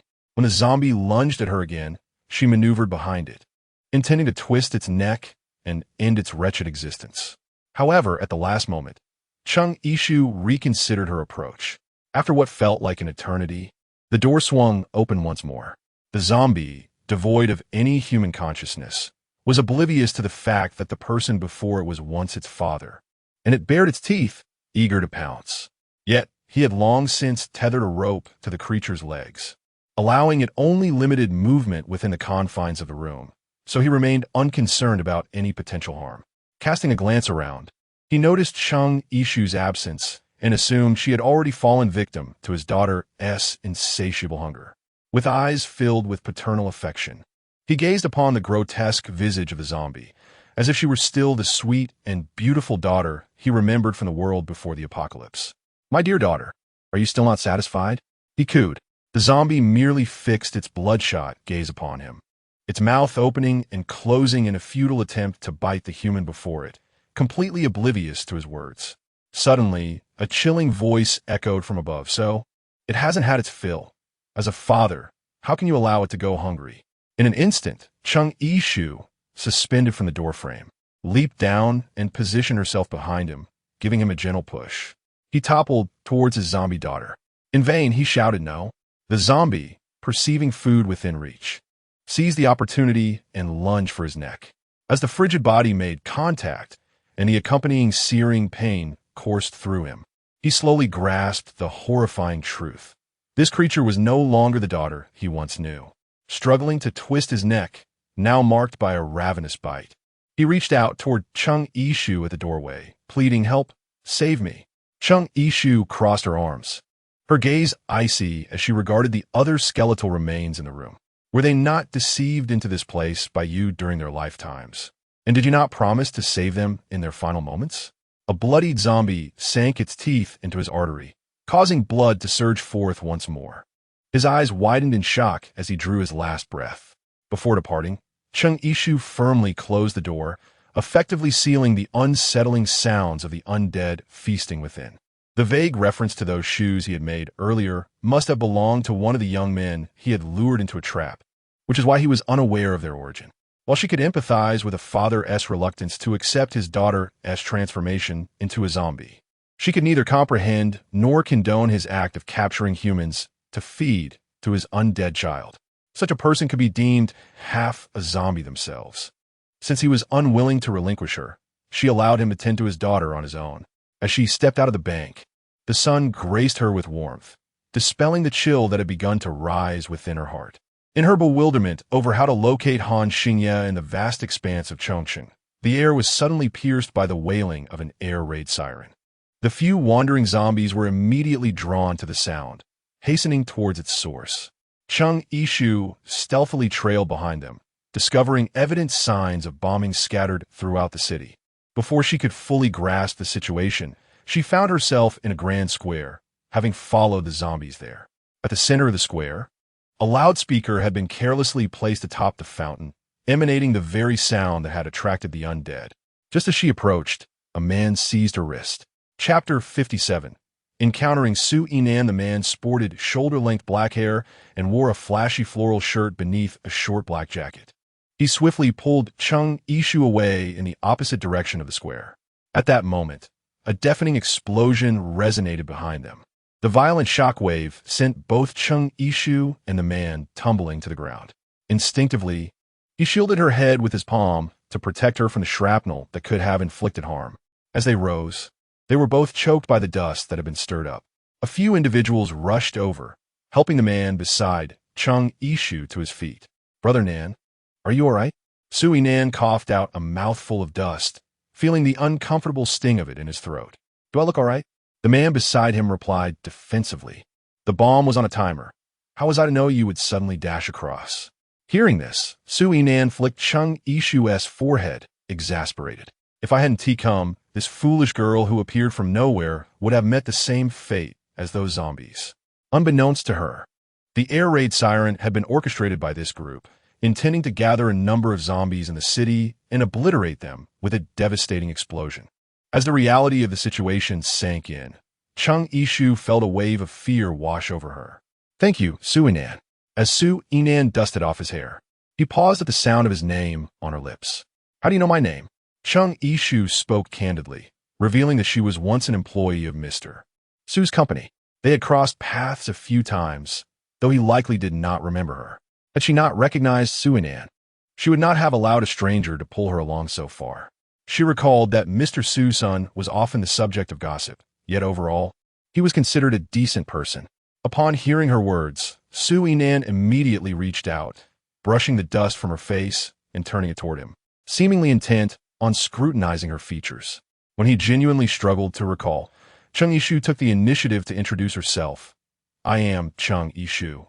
"Yes, indeed, it's Chung Ishu," he exclaimed as a realization struck him. "Do you not have a boyfriend named Zhang Wenbin?" Chung Ishu cast a puzzled glance at him, finding a hint of amusement within. It was rather amusing that Su Yinan could not recall her name, yet remembered the name of that scoundrel, Zhang Wenbin. Ah, her former boyfriend. Upon hearing this, a palpable joy spread across his face. Tiske, I could tell that lad was not a trustworthy individual. He remained unfazed, treating the matter as if nothing had transpired. Chung Ishu contemplated that Su Yinan, having remained in Chongqing, might possess a deeper understanding of the situation than herself. Perhaps she could extract some valuable information from there, which prompted her agreement. Along the journey, she gleaned from Su Yinan's companion, Fan On Yu, that today was not their inaugural attempt at employing such tactics against the zombies. In fact, Fan On Yu was a few years younger than Su Yinan and had been an avid military technology enthusiast prior to the apocalypse. The weapons they wielded were remnants from the military's initial attempts to combat the zombie threat. No one had anticipated the rapid proliferation of the menacing zombie virus, leading to the eventual withdrawal of the remaining armed forces. Chung Ishu hastily inquired of them, where have they retreated to? Her intuition suggested that if Han Xingye had gone to Chongqing, he would undoubtedly reunite with them. Su Yinan, observing Chung Ishu's concern for their whereabouts, assumed she still harbored hope that the military could suppress the zombies. They have retreated to the eastern side of Chongcheng. We are on the western side. If you wish to find them, you would need to traverse nearly the entirety of Chongcheng, and you may not even locate them. How could they be impossible to find? Another subordinate of Su Yinan interjected. They are currently constructing an underground city in the western part of Chongcheng, fully dedicated to some kind of research. That makes sense. Han Xingye must have gone there. On New Year's Eve, after parting ways with Han Xingye, she encountered Wei Zhengyang. Initially, she had no desire to engage deeply with Wei Zhengyang and planned to exchange pleasantries before departing. However, he directly asked Cheng Yishu, "Would you like to know about Han Xingye's past?" That single query piqued her curiosity. It turned out that Han Xingye's mother had been a renowned expert in the biological field prior to her death, while his father hailed from an affluent family and was an artist. These two seemingly unrelated individuals fell in love, overcoming numerous obstacles to be together, ultimately marrying and having children. Yet, on the very day Han Xingye was born, his mother tragically perished during childbirth. His father, deeply emotional and sensitive, did not shower his son with affection. Instead, he channeled his grief into artistic creation, locking himself in his studio day and night. Consequently, Han Xingye was raised by household servants and nannies, leaving him with little experience of familial love. A turning point arrived when Han Xingye entered university, pursuing studies in the biological field that his mother had excelled in. His professor, Jiang Yinping, recognized the talent in this gifted student and personally guided him through to a doctorate. After departing from Cobra Corporation, Han Xingye was recommended to a secret national research team by his esteemed mentor. Wei Zhengyang and Xia Yusin were among the capable assistants handpicked for him by his mentor. Cheng Yishu, perplexed, inquired of Wei Zhengyang why. Wei Zhengyang gazed at her in silence for an extended moment. The answer lingered on the tip of his tongue. In such circumstances, he found it challenging to articulate his emotions, yet he had done so much for her. I believe he must have already surmised his feelings for you. Cheng Yishu was taken aback by the outcome and, in a daze, inquired of Wei Zhengyang, "What should I do?" However, just as she had meticulously devised plans for the future of the base, intending to accompany Han Xingye to Chongcheng, he vanished along with Xia Yusin. Su Yinan waved his hand before her eyes and said, "Hey, we've arrived. Why are you in a daze?" After a brief pause, he continued, "It wouldn't be about your ex-boyfriend, would it?" Noticing his incessant references to Zhang Wenbin, Cheng Yishu couldn't help but tease him. "You keep bringing up my ex. Surely it can't be that." She cast him a meaningful glance from head to toe. Fan on you, grasping the implication in her eyes, immediately clutched his chest and remarked to Su Yinan, "No way, Nangu. So you're into both men and women?" Chapter 58. Banter. Su Yinan elbowed Fan on you. "What nonsense are you spouting? I'm only interested in women." Fan on you, nursing his bruised chest, replied, Right, look, a woman is coming." A tall and stunning woman approached them, smiling as she asked Su Yinan, "How did today's operation go?" Her overly seductive smile nearly made Cheng Yishu fail to recognize her as the former group member known as the female tyrant supervisor. Cheng Yishu instinctively called out the title her company used for her, Supervisor Mo, as the other party turned around and caught sight of her. The smile on her face noticeably faded. Mo Fei recalled the day of the zombie outbreak when Cheng Yishu had inexplicably failed to show up for work. She had intended to reprimand her thoroughly, but never got the chance. Now, upon seeing Cheng Yishu again, she unconsciously assumed the role of a superior, condescendingly inquiring, "Cheng Yishu, what brings you here? I remember you were absent on the day of the outbreak, weren't you?" Nearly half a year into this apocalypse, Cheng Yishu could hardly fathom encountering her superior again, let alone that Mo Fei would still be harboring resentment over her absence that day. It left her somewhat speechless. Mo Fei's formidable reputation was not unfounded, and she continued to question Cheng Yishu with an air of arrogance. "For someone as irresponsible as you to be under my command is truly astounding." Were it not for Su Yinan's presence, which suggested they were comrades, Cheng Yishu would have struggled to contain her frustration. She took a deep breath, reminding herself not to engage in conflict with Mo Fei. As Mo Fei seemed to gain momentum in her tirade, Su Yinan interjected with a teasing remark, "All right, Supervisor Mo, The past is behind us. The company is gone. My father is dead. So why bother with trivial matters from before?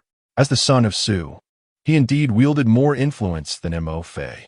Yet, hearing Su Yinan feign nonchalance about his profound losses filled Chung Yishu with a sense of melancholy. Compared to her own trivial scolding from Mo Fei, Su Yinan, who had lost wealth, status, and loved ones, seemed far more pitiable.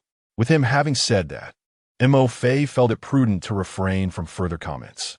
They resided within a supermarket, and Chung Yishu surmised that their supplies in this new world were relatively abundant.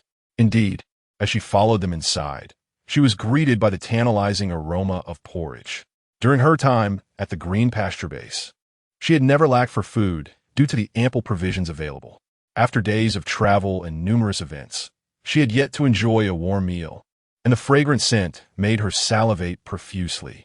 She spotted a girl of about 16 or 17, clad in a vividly colored down jacket, stirring a pot of thick, fragrant porridge. Upon hearing someone enter, the girl, as if already aware of who it was, did not even glance up, remarking with a hint of sarcasm, "Some people are so eager, they rush out to greet you as soon as they hear the vehicle. One might think it's my brother instead of yours. Oh, but wait. She is actually 7 or 8 years older than my brother." After speaking, she cast a sidelong glance at Mo Fei, smirking, "Isn't that right?" This was almost a direct insult. Chung Yishu sighed inwardly, astonished that in her lifetime she would witness the notorious female villain being so openly ridiculed. Mo Fei was not one to be trifled with. "Su Chini, my patience is not infinite. Please know when to stop." The girl named Su Chini was equally unyielding, one hand on her hip and the other wielding a spoon, declaring, "If you cannot tolerate it, then do not. Who cares if you endure?" Su Chini was deliberately provoking her. She would not easily relent, pressing on with, "So what? Are you going to leave? If so, I will be immensely grateful." "Why should I leave? If anyone should depart, it ought to be you." Infuriated, Mo Fei finally blurted out her true feelings. To this, Su Chini, far from being angered, seemed to have seized upon a chink in her opponent's armor, excitedly reporting to Su Yinan, "Brother, look at her. She truly is a wicked woman. She wants to drive me away. Yinan, I am not." Surrounded by this almost elementary school-level verbal skirmish between the two, Su Yinan chose to disregard their bickering, stating, "Let me see how the porridge is today." "Fan on you," quietly advised Chung Yishu. "Do not be alarmed. They've always engaged in such banter. We are accustomed to it." What had once been a wooden door, now removed, served as their table, while many others sat directly on the ground, enjoying the thick white porridge. Fresh from her verbal sparring with Mo Fei, Su Chini was evidently still agitated, her lips pouting high as she encountered Chung Yishu. Still trapped in her emotions, her tone less than amiable. "Who are you?" Mo Fei sneered. "Do you have some sort of brother complex? Do you need to keep an eye on every woman around your brother?" After casting a disdainful glance at Chung Yishu, she added, "Your brother is a man of exquisite taste. It takes more than a pretty face to catch his eye." With that, she intentionally flaunted her proud assets. Su Chini had yet to learn much about Chung Yishu, but seeing Mo Fei's evident disdain for her, she quickly shifted allegiance, speaking in Chung Yishu's defense. "Bah, you're the one with a brother complex, not a brotherly bond, but an obsession with breasts, a big dairy cow. What is there to be proud of?" Mo Fei glanced at Su Chini and Chung Yishu's chests, making a meaningful click of her tongue. "Ha, what are you so proud of? You can forget about tasting anything I cook from now on. I will not even use my powers to offer you a drop of water." Who would have thought that Su Chini was also a water element ability user? "Fine, when you are cold, do not expect me to conjure fire to warm you." It turns out Mo Fei was a fire element ability user. At this moment, Su Yinan, unable to endure any longer, rubbed his temples, which had been throbbing, and declared, "If you two do not cease this incessant bickering, I will freeze both of your mouths shut." Huh? So Su Yinan is an ice element ability user. Among these individuals, 3 possess extraordinary abilities from different disciplines, which explains why Yang Zhurong was previously unable to triumph over them and had to retreat to a corner of Chongsheng. With Su Yinan speaking up, Su Chini and Mo Fei had no choice but to cease hostilities, yet their glances towards one another were filled with an unspoken desire to banish the other. Su Yinan pointed at Chung Yishu and remarked, "Chini, this sister is someone I've known for a while. It's a fortuitous encounter. Please serve her a bowl of porridge."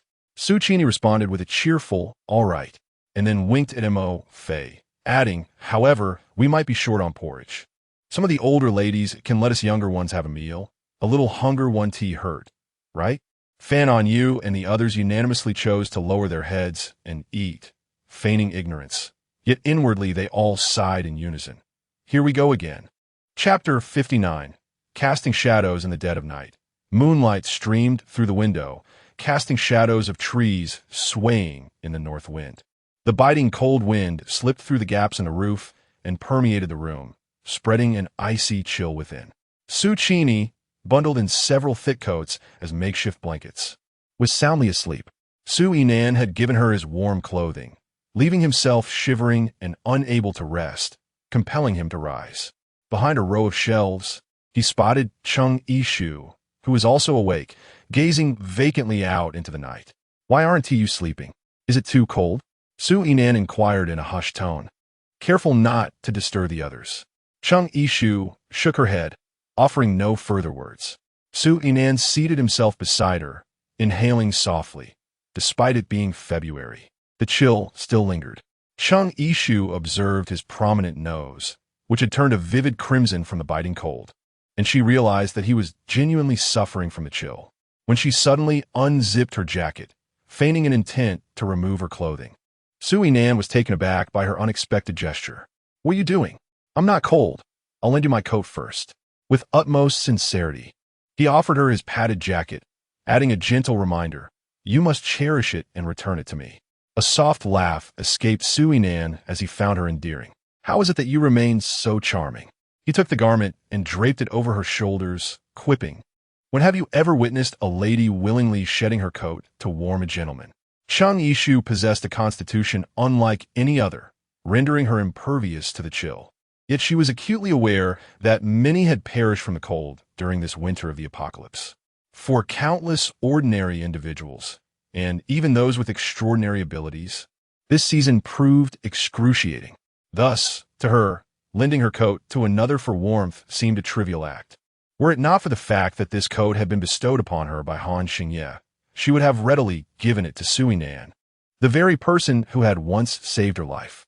To her, the coat was non-essential, as she felt no cold. However, for him, it was of utmost necessity. In that moment, the distinction between male and female seemed irrelevant to Chung Yishu, who struggled to comprehend the nuances of masculine pride. Su Yinan, on the other hand, resolved that he would rather freeze than accept the coat. Yet, witnessing Chung Yishu's unwavering insistence, a sudden smile broke upon his face. Chung Yishu halted her words. She recognized that smile well. Every time Su Yinan visited the company to seek out General Su, he would charm his female colleagues with that very grin. A grown man, yet at times he possessed an enchanting allure reminiscent of a fox. He leaned closer to Chung Yishu, feigning an intention to kiss her. However, her expression abruptly turned icy, prompting him to pause.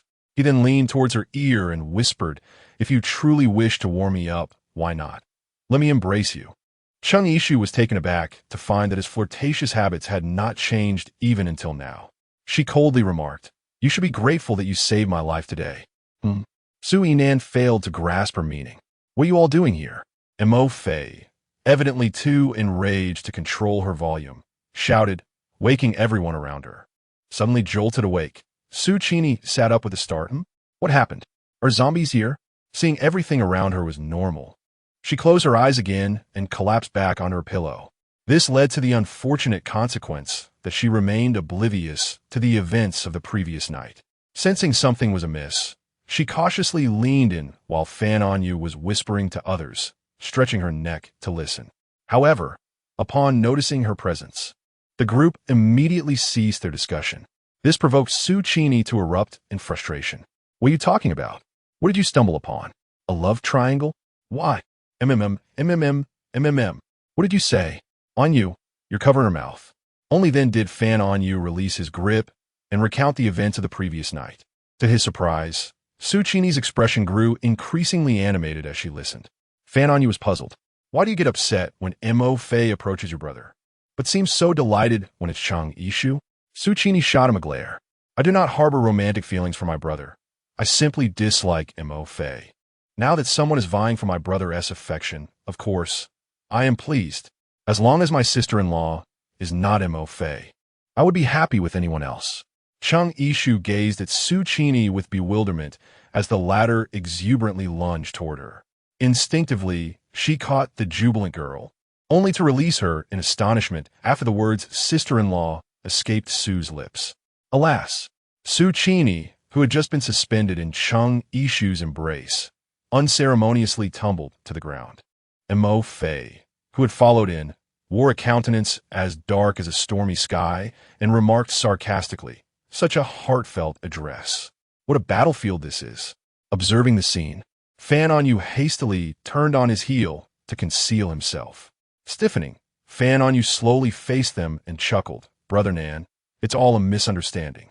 After the group had thoroughly reviewed the events from the previous night, they realized it was indeed a case of miscommunication. Naturally, Chang Yishu refrained from mentioning the affectionate embrace for warmth that Su Yinan had provided afterward. Su Yinan himself was mindful of the situation and chose to omit that detail as well. Once the truth was unveiled, the others promptly pointed fingers at Fan On-yu as the source of the rumors. With an awkward smile, Fan On-yu protested, "Brother Nan, I merely recounted what transpired last night. It was others who interjected their subjective speculations. I am innocent. Do you believe me?" Brother Nan, I was wrong. It's too late." The group, in perfect harmony, feigned ignorance of Fan On-yu's pleading gaze. Su Yinan promptly seized him and led him outside. Chang Yishu inquired curiously of Su Qini, "Will your brother do anything to him?" "Of course not," Su Qini replied. "At most, he might use his powers to sneak some ice shards into his clothing. In this bitter winter, that will be quite enough for Fan On-yu to endure." The mere thought of such a sensation caused the others to instinctively tighten their collars, as if they could already empathize with Fan On-yu's predicament. Beside them, Mo Fei retorted, "Humph, if he really gets beaten, he deserves it. Who told him to slander Yinan for no reason?" Those present were not fools. Fan On-yu merely concocted a tale of flirtation between Su Yinan and Chang Yishu, yet it was labeled as slander. Thus, the slander was implicitly directed at Chang Yishu. Realizing this, Su Qini became even more anxious than Chang Yishu and immediately shot back. "What do you mean by that?" Mo Fei scoffed. "The main party is not anxious, so why are you?" Truly, the emperor is calm while the eunuch panics. Chapter 60. A horde of zombies. Chang Yishu began to reflect whether she had afforded too much deference to Ma Fei, allowing her to believe that she remained the same subservient subordinate from the world before the apocalypse. So why the haste? Ma Fei, momentarily taken aback, pondered, "What is it?" Chang Yishu, with a calm demeanor, retorted, "You say that the emperor is not anxious, but the eunuch is. Neither Su Yinan nor I, the protagonists of this matter, are in a hurry. So why are you so agitated? Tell me, who is a eunuch here?" Mo Fei was taken aback. The seemingly gentle and agreeable Chang Yishu had the audacity to confront him so boldly. He abruptly rose from his seat and exclaimed, "Chang Yishu, do you dare to speak to me in such a manner?" Chang Yishu gently lifted her eyelids, undeterred by the chaos around her. Suddenly, a fireball surged forth. Catching Su Qini off guard, it whizzed perilously close to her hair. Despite this, a few strands were singed, releasing a faint scent of charred hair. Vanity momentarily forgotten, she stared in horror as the fireball hurtled towards Chang Yishu's face, exclaiming, "Future sister-in-law." Just as Chang Yishu prepared to wield her powers to counter the threat, a plume of white mist surged from the side, colliding with the fireball. Upon contact, the once ferocious blaze was instantly encased in a shimmering layer of frost, which rapidly spread to envelop the entire fireball, extinguishing the flames in an instant. The newly formed icy sphere plummeted to the ground, shattering into countless fragments. Standing protectively in front of Chang Yishu, Su Yinan's back rose and fell as he breathed heavily, clearly having sprinted over upon hearing the commotion. As Su Qini recovered from her initial shock, her eyes sparkled with delight as she gave a thumbs up, declaring, "Brother, you are truly magnificent. Montag fai, ikvalistatut. Was rendered speechless as she realized Suinan had rushed to shield Chung Yishu, but by then, the fireball had already been deflected beyond her reach. Only when she confirmed Suinan was unharmed did her anxious heart finally ease, and she patted her chest, saying, "Inan, you nearly gave me a heart attack." To her surprise, Suinan merely glanced at her, offering no response, his gaze devoid of warmth. He then turned to support Chung Yishu's shoulder, softly inquiring, "Are you hurt?" Chung Yishu took a step back, evading his outstretched hands, and shook her head, asserting that she was fine. Su Inwan's palm lingered in the air, still imbued with the warmth of Chung Yishu, yet that residual heat swiftly dissipated in the biting chill of the winter wind, as if it had merely been a figment of his imagination. "Nangus, something's wrong." Fan On You stumbled in from outside, breathless. There are numerous zombies approaching this way. Chung Yishu instinctively glanced outside, but found nothing amiss. As if sensing her curiosity, Su Chini, while dragging a bag of rice hidden in the cupboard, explained to Chung Yishu, "After the apocalypse, and you develop the ability to hear distant, unusual sounds. He insists that if he detects the presence of approaching zombies, he is invariably correct." Chung Yishu immediately realized that Fan On You was an adept of the wind element, proficient in rapid movement and the ability to perceive anomalies from great distances. Although Chung Yishu possessed excellent hearing, it paled in comparison to that of a genuine wind-based ability user, which explained her failure to detect any anomalies. However, it seemed she now could discern the sounds of zombies approaching with stiffened bodies, and there were quite a few of them. Ordinary zombies laqued combat awaren. The fact that so many were purposefully converging on a single point indicated that a higher-tier zombie was orchestrating their movements. The fact that she could hear these sounds suggested that they were perilously close, likely heading directly towards them. Su Chini, being merely a girl of 16 or 17, found it exceedingly taxing to drag the heavy bag of rice. Just as Chung Yishu was about to extend a helping hand, Sui Nan had already stepped in, hoisting it onto his shoulder. "You two must hurry. Chini, ensure Chung Yishu's safety." Su Chini nodded, taking Chung Yishu's hand. "Future sister-in-law, do not fear. I shall protect you." Due to Chung Yishu's unassuming nature and her reluctance to reveal her abilities, everyone assumed she lacked any powers, including Su Chini. Mo Fei could not suppress her derision. "Protect her? With your water abilities, who can you truly safeguard?" Su Chini opened her mouth to retort, but was interrupted by Fan On You. "For heaven's sake. What time is it? Stop bickering." She had no choice but to stifle her displeasure, pouting and casting a fierce glare. As they stepped out the door, they were met with a throng of zombies. Suinan had no choice but to command run. In such a dire moment, the items they once clutched in their hands paled in significance compared to their very lives. Su Inan discarded what he held and urged everyone to retreat while he stayed behind to cover their escape. He then focused intently, a chilling aura coalescing in his palm. With a swift motion, he pressed it down onto the ground, and that frigid energy crystallized, rising to form a towering blue ice wall over 2 meters high. Chung Yishu quietly lamented that Su Inan's extraordinary ability was nearly at the 5th tier, marking him as one of the more rapidly advancing individuals among the ordinary populace. The low-tier zombies, confronted by the sudden obstruction in the middle of the road, were evidently caught off guard. Some clumsily hurled themselves against it, oblivious to the decaying flesh they collided with. Others attempted to scale the icy barrier, striving to circumvent it, yet the slick surface offered no foothold. Su Chini, who had been running, abruptly halted to cheer. "Brother, you are amazing." However, their elation was premature. The sheer number of zombies began to compromise the integrity of the ice wall, which, under the relentless assaults, appeared increasingly precarious. With a resounding crash, the ice wall finally succumbed. Behind it lay not only a multitude of uncountable zombies, but also an orange-tier zombie, springing into the air. Oh no, not just one. Several orange-tier zombies were interspersed within the horde. Upon spotting the emerging orange-tier zombie, Mo Fei immediately cast a fireball toward it. The creature nimbly evaded the onslaught and leaped onto the windowsill of the 2nd floor opposite them. Crouching down, it fixated its predatory gaze upon Su Inan below. as if it were aware that Chung Yishu and Su Qini were still standing there, observing. Upon hearing his words, Su Qini's tears began to flow uncontrollably, her voice trembling as she cried out, "Brother!" It seemed she understood that if she departed this time, she would never see her brother again. Hurry and go. Chapter 61. Su Yinan faints. Su Qini wiped away the tears from her face and, taking Chung Yishu's hand, urged, "We must leave at once." Chung Yishu was somewhat taken aback by Su Qini's resolute decision to depart without lingering further. As Su Qini tugged at her, she found that Chung Yishu remained firmly in place. Reluctantly, Su Qini refrained from glancing towards Su Yinan, fearing that one more look at her brother would tether her to this spot.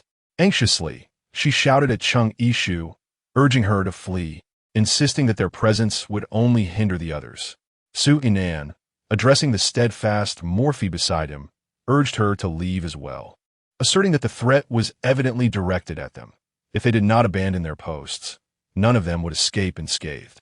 "I want to leave." "I'll stay with you," Morphe exclaimed, but Su Yinan retorted, "That's unnecessary." As their words intertwined, an orange-tiered zombie seized the opportunity to lunge at Su Yinan. He retaliated by hurling sharp ice blades while retreating. One of the blades grazed the creature, slicing through its skin and embedding itself deep into its bone. "Osing fort a fol, blackish. The zombie howled, undeterred, advancing towards them as Su Yinan intensified his offensive. Although he severed one of its forearms, the creature, devoid of pain, continued its relentless pursuit, dragging its mangled body closer.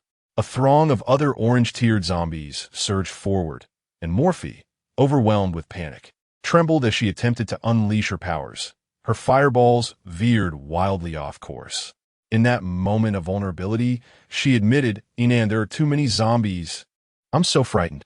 Su Yinan, while evading the onslaught of orange-tiered zombies, struggled to protect the psychologically fractured Morphe, finding the task increasingly arduous.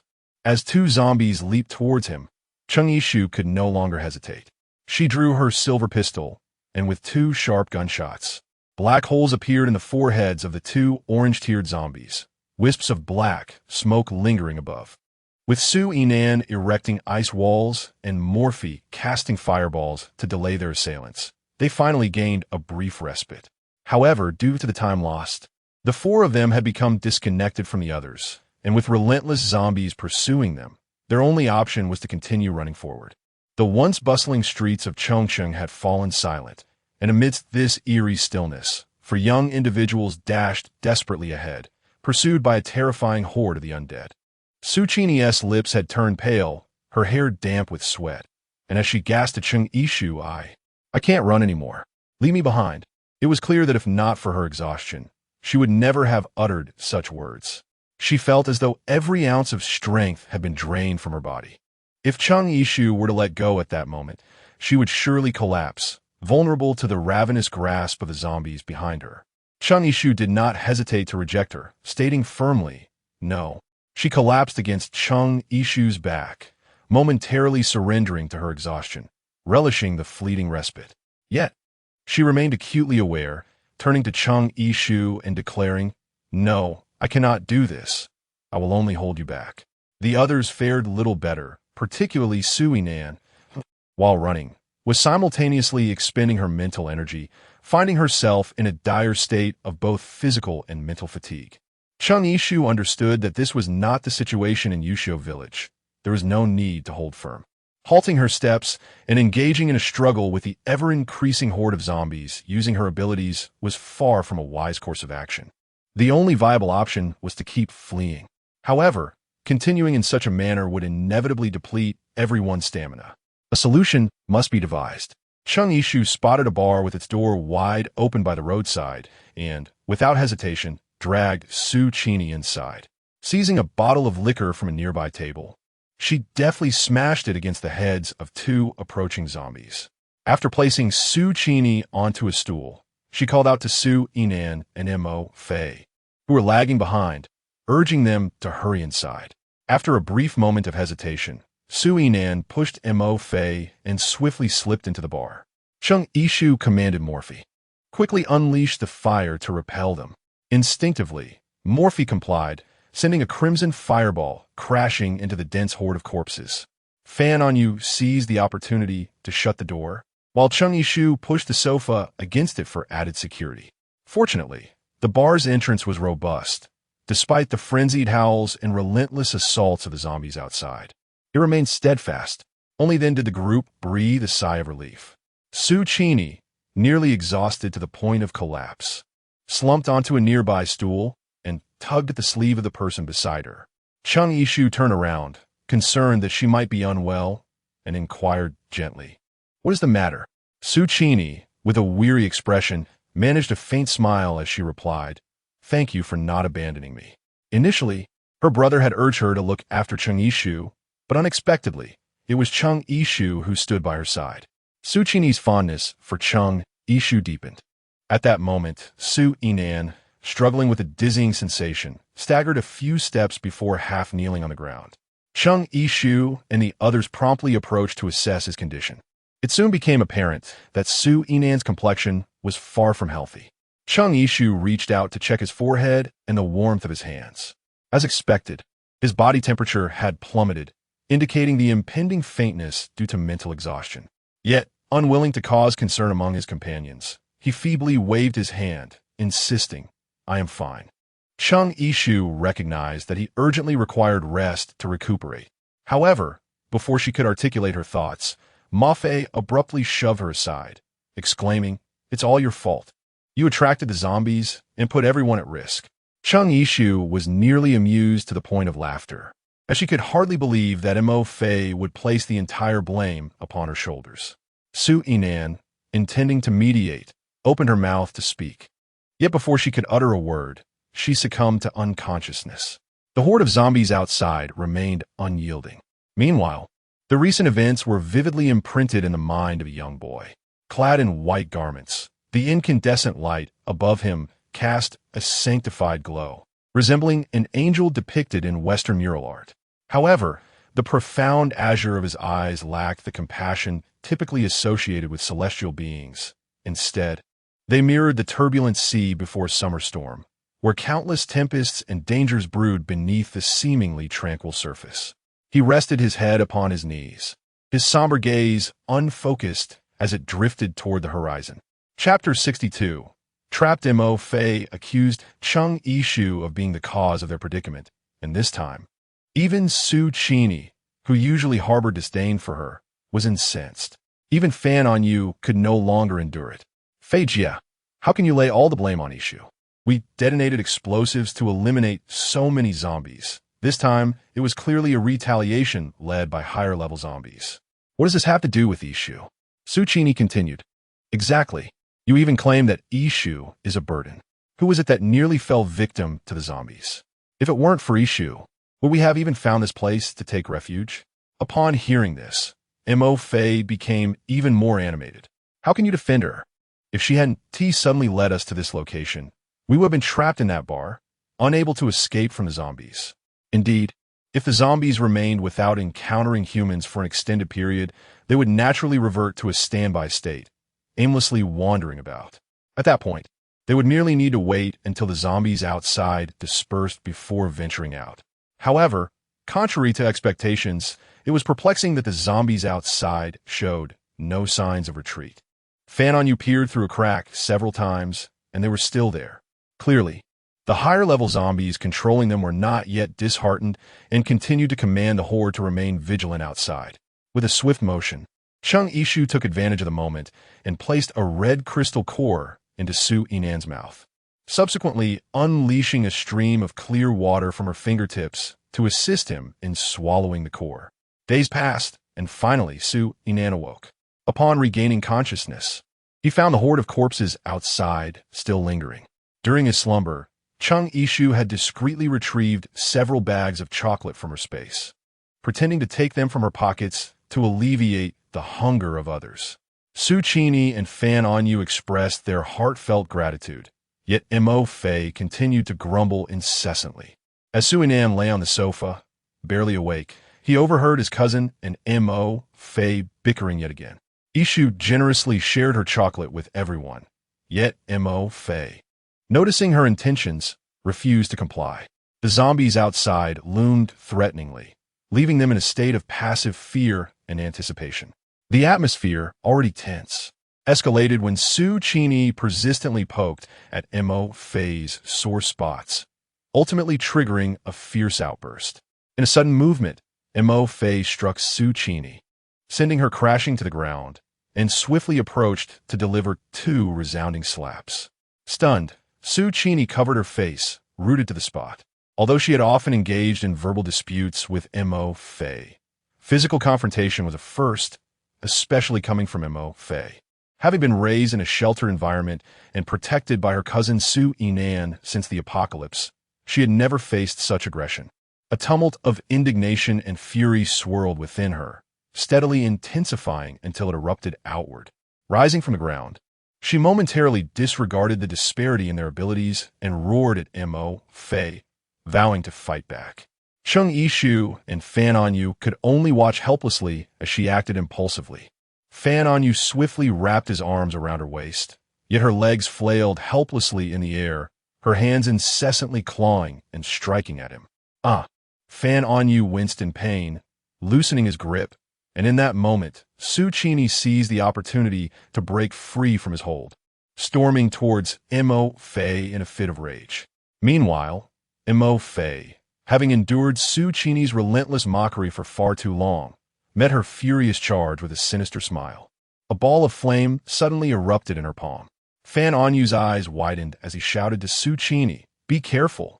Su Qini, not lacking in awareness, sensed something amiss when she saw Mo Fei's wicked grin and halted her advance as the flame ignited. However, it was too late. Mo Fei hurled the fireball directly at her. Su Qini's pupils reflected the encroaching inferno, and by the time she registered the danger and attempted to retreat, it was already too late. Fortunately, something suddenly wrapped around her waist, yanking her away to safety just in time to evade the otherworldly fire. Once out of danger, she glanced down to discover a thick, emerald-green vine coiled around her, the other end firmly gripped by Cheng Yishu. Overjoyed, Su Qini exclaimed, "So, you possess extraordinary abilities." Cheng Yishu cast a glance at the troublesome child and remarked, "Have I ever claimed to lack abilities?" Mo Fei's expression darkened. "A mere vine can hardly be considered a power, Su Qini. I have endured your insolence for far too long. If I do not teach you a lesson today, you shall remain oblivious to the heights of heaven and depths of earth." Upon seeing Su Yinan rise from the sofa behind her, Su Qini's heart leapt with joy. With a quick thought, she turned to Mo Fei and said, "Aren't you afraid that once my brother awakens, he will hold you accountable?" Mo Fei scoffed.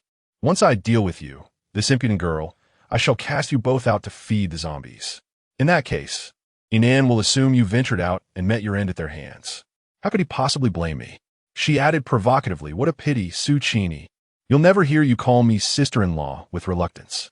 Imagining a future devoid of these bothersome individuals, with only herself by Su Yinan's side, she covered her face and laughed heartily. After a prolonged fit of laughter, she noticed the peculiar expressions on Su Qini's and Fan Anyu's faces, the latter regarding her as though she were a fool. Following Cheng Yishu's gaze, she turned to discover that Su Yinan had awakened unbeknownst to her and had been listening quietly behind her. He gazed sternly at her and slowly spoke. "You shall indeed never hear Qini address you as sister-in-law, and that is no loss at all." Chapter 63. A terrifying descent into the sewers in the pitch-black sewers. Su Yinan held a flashlight aloft, leading the way while the others followed closely behind. Fan Anyu strained to listen for any unusual sounds, fearing the worst. They had been trapped in that bar for 4 long days, with no sign of the zombies leaving. They had not had the time to ponder the potential reasons lurking behind their predicament, as the oppressive tension amongst them threatened to shatter. With no other recourse, they sought an alternative. Fortunately, Cheng Yishu had discovered a small hole in the kitchen that connected to the sewers, providing a means of escape from that place. Though Mo Fei's relationship with the group had become delicate, she shamelessly trailed behind them.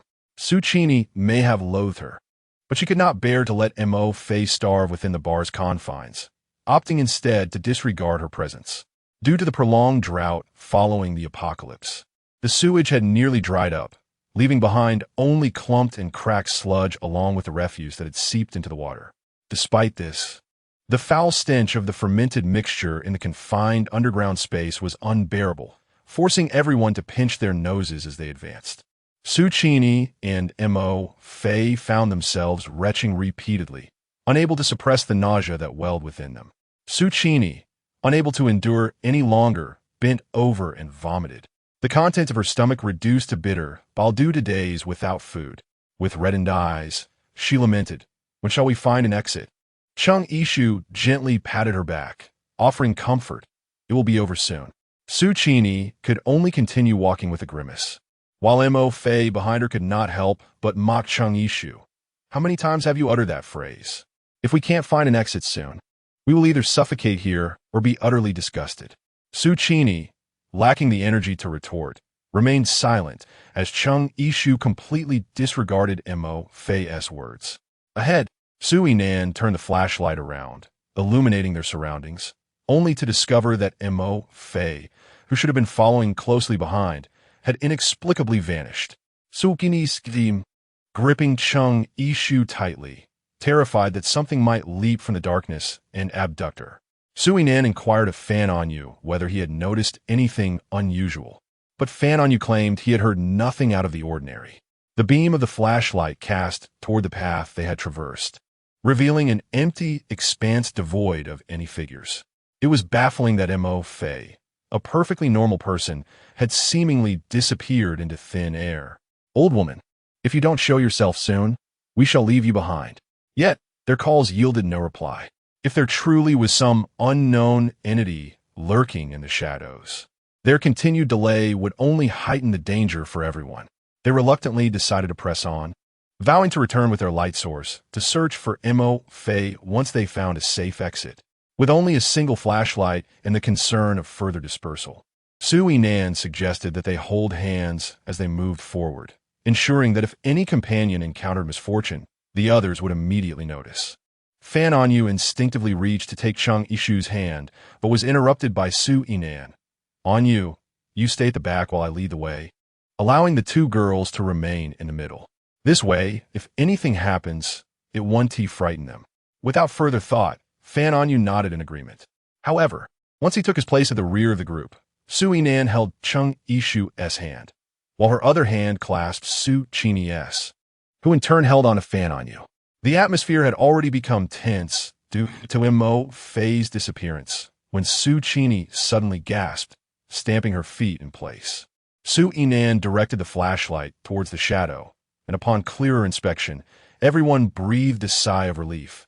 It was merely a small mouse, unremarkable and unmutated, with glossy black eyes. Suchini, still glistening with tears from her earlier fright, pouted and exclaimed, "You nearly gave me a heart attack." Chung Ishu pointed to a spot that his flashlight had carelessly swept across. When Sui Nan directed the beam of light back to that location, a collective gasp echoed among the crowd.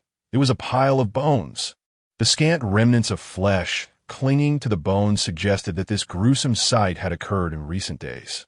Simultaneously, Fan Anyu felt a chilling presence rise behind him, accompanied by eerie whispers of the wind that sent shivers down his spine. As he instinctively reached to touch the cold nape of his neck, a drop of icy liquid fell upon him. Suchini, who stood in front of him, glanced back and nearly fainted at the sight. "Behind you," she exclaimed. The group turned their gazes toward the direction of Fan Anyu. In the darkness, two green luminescent orbs glimmered ominously.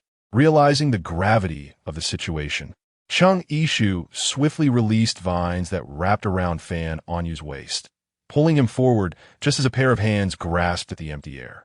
At that moment, Sui Nan's flashlight illuminated the scene, revealing that the glowing green orbs were, in fact, the eyes of a zombie. What was truly horrifying was their uncertainty about whether this creature could even be classified as a zombie. It was evident to them that the zombie was smiling, a deranged grin, as if relishing the thrill of toying with its prey. Such an expression was utterly unsettling to see on the visage of a mutated zombie. Chung Ishu silently lamented the dire situation, for judging by the gaze of the zombie, it appeared to be a creature of a level between the green and yellow ranks. Moreover, the ability of this undead being to mimic human expressions suggested a notable intellect, making it a formidable adversary.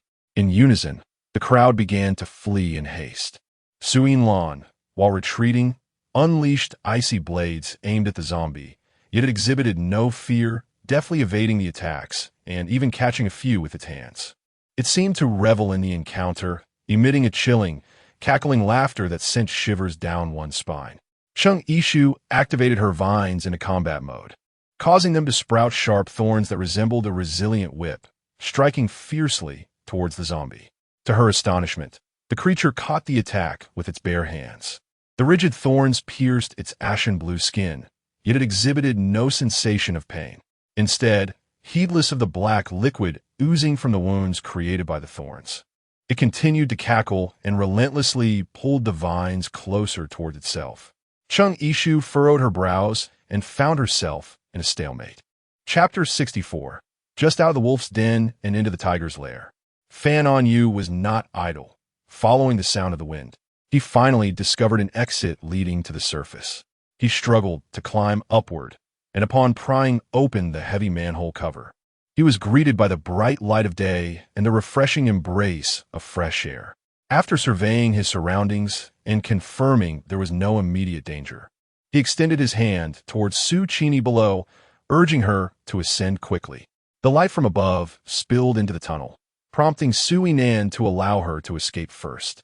In the darkness, that terrifying eye fixed its gaze on Su Chini, who was halfway up. Perhaps sensing their intention to flee, it let out a furious roar. As the echo of its roar faded, a rustling sound emerged from the depths of the tunnel. Moreover, Fan On Yu, standing on the surface, noticed that the zombies, which had previously been at a distance, seemed to have received some signal, as they now surged directly toward this location. This was not good. It appeared he had inadvertently summoned the nearby low-tier zombies. Fan On Yu crouched at the manhole, warning them. Su Yinan insisted that Chung Ishu go first, but Chung Ishu, her expression taut, replied, "You go first. My vines are still ensnared by it." Naturally, Su Yinan refused to comply. Chung Ishu, feeling a surge of irritation, urged, "Don't waste time. If we delay any longer, we will be surrounded by the horde." Chung Ishu, "I will not leave.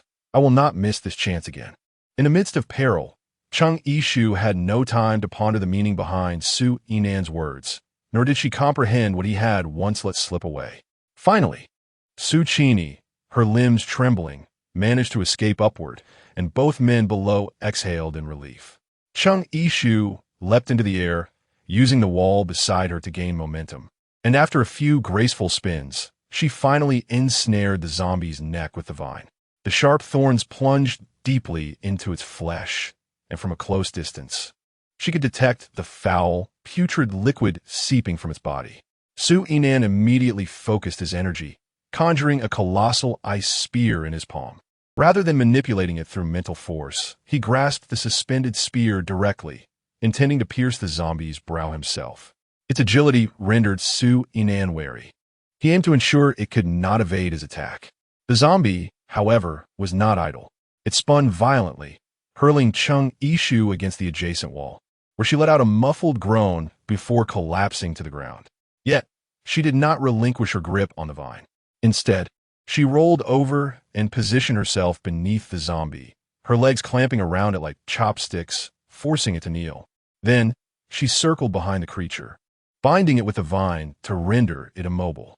"Su Zinan," she called urgently, seizing the opportunity as he thrust the ice spear toward the zombie's brow. The creature tilted backward, narrowly evading his strike, and fell atop Chung Ishu, its weight pressing down on her. The heaviness nearly stole her breath, her face flushed crimson, yet she tightened her grip on the vine, ensnaring it further. Su Yinan prepared to attack once more. However, an eerie phenomenon unfolded. With a creaking sound, Chung Ishu noticed the zombie's head rotating just inches above her. Initially, she faced the back of its skull, but as it twisted, she beheld its chilling, malevolent eyes, the green irises emanating an otherworldly frost. Suddenly, its head turned a full 180 degrees, positioning its face directly above hers. and they found themselves locked in a terrifying gaze. The zombie then began to emit a ghastly cackle. It tilted its head back, opening its gaping maw, and a noxious stench poured forth, splattering Chung Ishu's face. Amidst its sharp, jagged teeth, she even caught sight of strands of raw flesh caught between them, undeniably remnants of human origin. Chung Ishu closed her eyes. Suddenly, with a sharp sound, Su Inan's ice pick was forcefully driven through the zombie's head. Protruding from its forehead with a small segment of the pointed end, mere centimeters away from Chung Ishu's own brow. Chung Ishu immediately pushed the zombie aside with disgust, brushing off the dust from her clothes. In the sewer, the mutated zombies summoned by the deceased were all converging towards them. As Su Inan finally stepped down, a zombie following closely nearly grasped his other heel, threatening to drag him down. Chung Ishu swiftly intervened, kicking the creature away, while Fan On Yu promptly replaced the heavy manhole cover. Concerned that the zombies might resurface, Su Inan used a large block of ice to secure the cover. Once they reached the surface, they had no time to catch their breath before realizing that the zombies surrounding them were drawing closer. Su Inan quickly led everyone towards a nearby shopping mall. However, despite several attempts to push the doors open, they found them stubbornly sealed, while the horde of undead behind them continued to advance. Chung Ishu took a closer look and discovered that the door had been locked from the inside, indicating that someone was present within. As the horde of zombies drew ever closer, the Navi Su Chini pressed her ear against the door, calling out, "Help! Is anyone there? Please let us in." Fan On Yu strained to listen and discerned voices from within, seemingly advising against opening the door. Hearing this, Su Chini became even more agitated, exclaiming, "Open the door! Why won't you let us in?" Fan On Yu tried to calm her fervor, stating, "It's futile.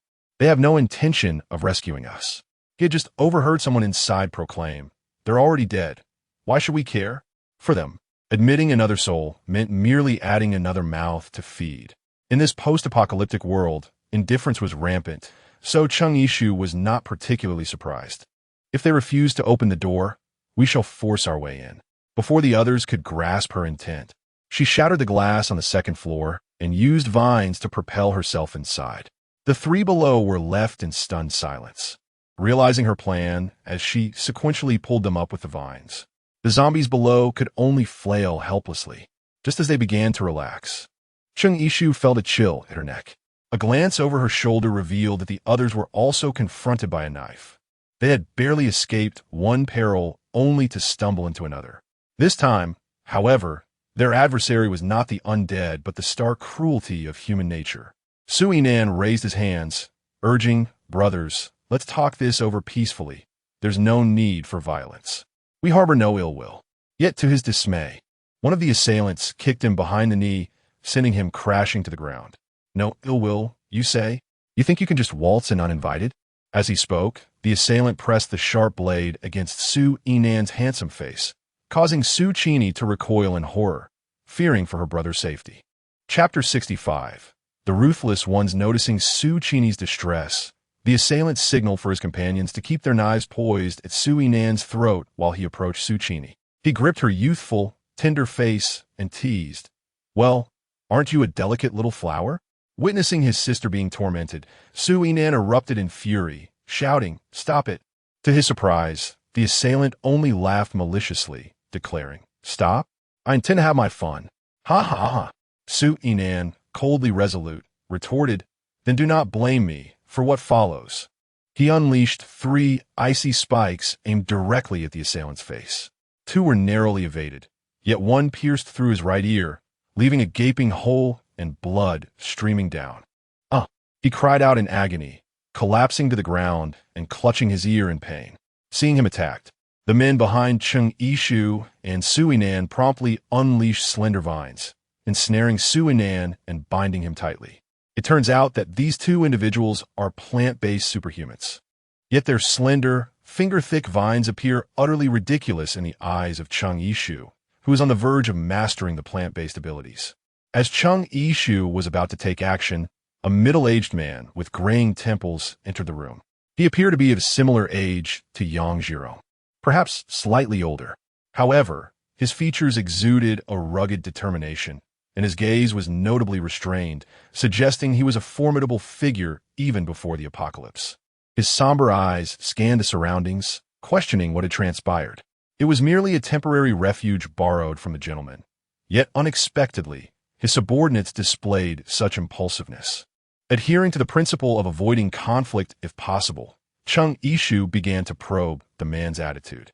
The man's gaze settled upon Chung Ishu's face, as if he could see through her very being.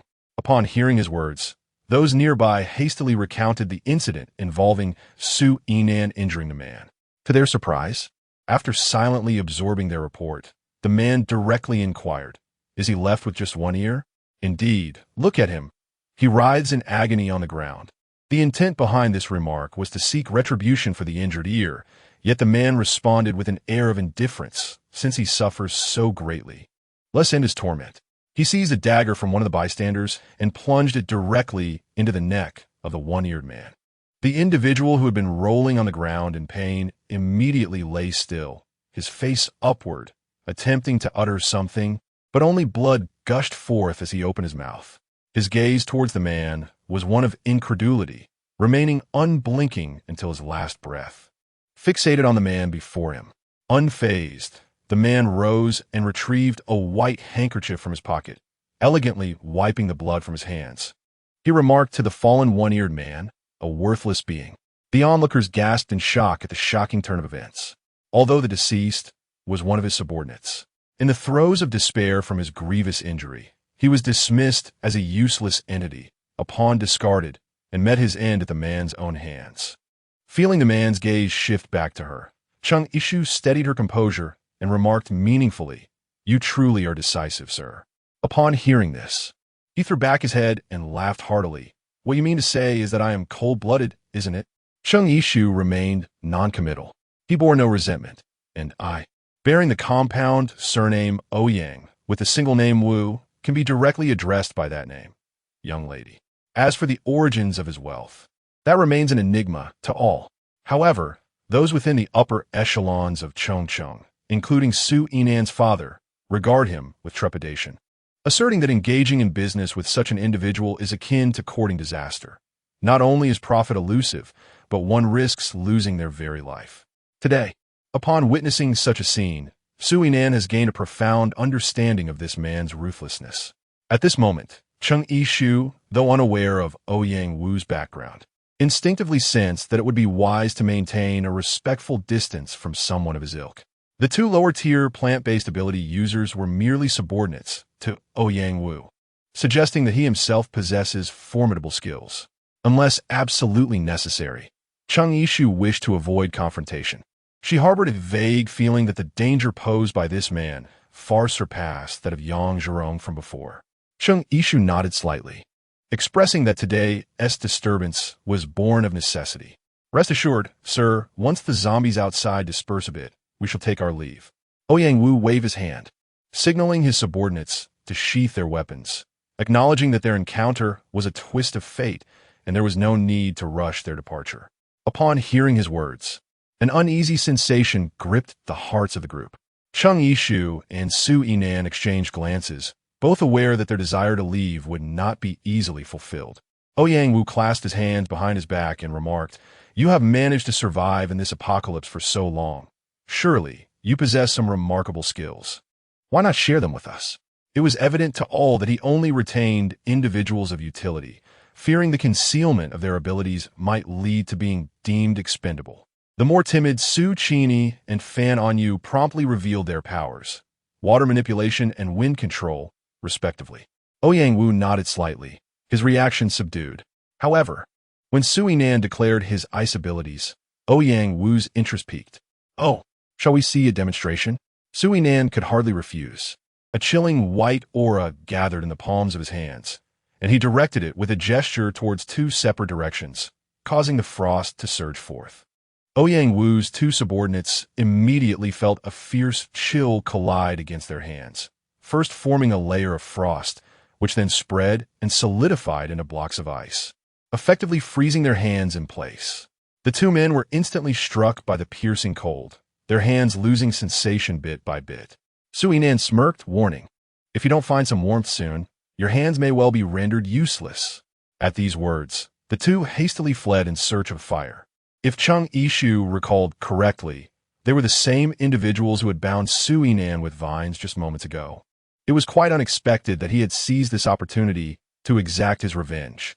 Ouyang Wu, seemingly unfazed, chuckled and nodded in approval of Su Yinan's abilities.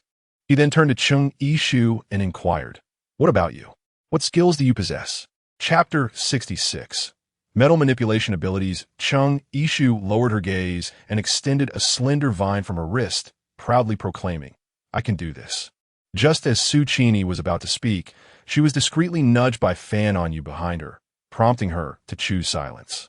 They were all aware that the vine Chung Ishu emitted appeared delicate and fragile, seemingly weak and insubstantial, which belied her true strength.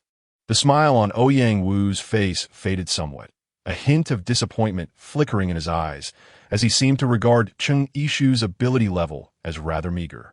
Observing his reaction, Chung Ishu felt a sense of relief.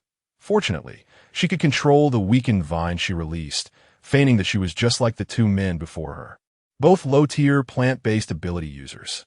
However, in a world ravaged by calamity, ability users remained a rarity, generally surpassing ordinary individuals. Thus, Ouyang Wu refrained from further comment. Chung Ishu, instead, inquired of the other party, "We have all displayed our extraordinary abilities to you.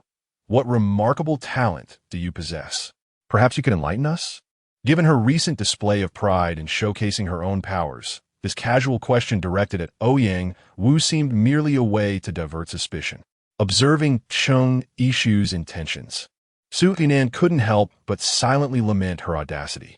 Unfortunately, it was unclear whether Ouyang Wu was merely being enigmatic or intentionally withholding information.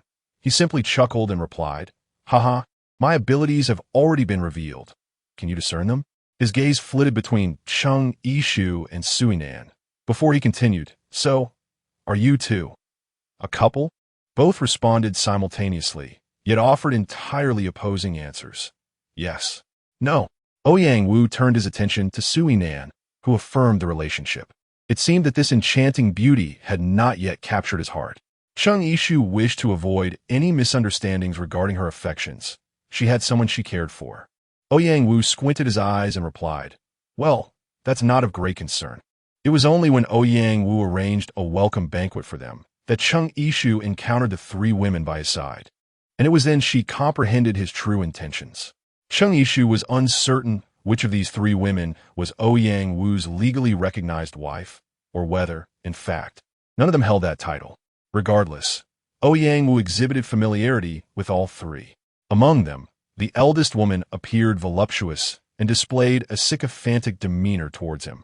The next most attractive woman, recognized by Su Qini as the once popular television star Tang Jiao from the pre-apocalyptic era, almost eluded recognition as she and the curvaceous woman flanked Ouyang Wu, vying for his attention. The remaining woman, seemingly not much older than Chung Ishu, wore a detached expression, oblivious to the interactions around her, as she contentedly consumed the canned food before her. Ouyang Wu's other subordinates lingered nearby, crouched against the wall, attending to their own meals without approaching. Su Yinan endeavored to disregard their suggestive gestures as she addressed Ouyang Wu, expressing gratitude for his hospitality and promising future repayment. To her surprise, Ouyang Wu waved his hand dismissively, stating that her loyalty and service would suffice, declaring that they would all be like family henceforth, rendering such formalities unnecessary. Su Yinan and her companions exchanged glances, clearly astonished by Ouyang Wu's intention to retain them, or perhaps to hold them captive. Chung Ishu set aside the untouched food before her, expressing her gratitude to Mr. Ouyang for his kindness. However, she needed to seek someone, as Yinan and the others had their own pursuits to attend to, and thus, she regrettably could not remain by his side to serve him any longer. After she spoke, a brief silence enveloped the room. The alluring Tang Jiao, who had been playfully clinging to Ouyang Wu's neck, was abruptly pushed away by him, his expression cold. What was amiss? Noticing his serious demeanor, her voice grew softer.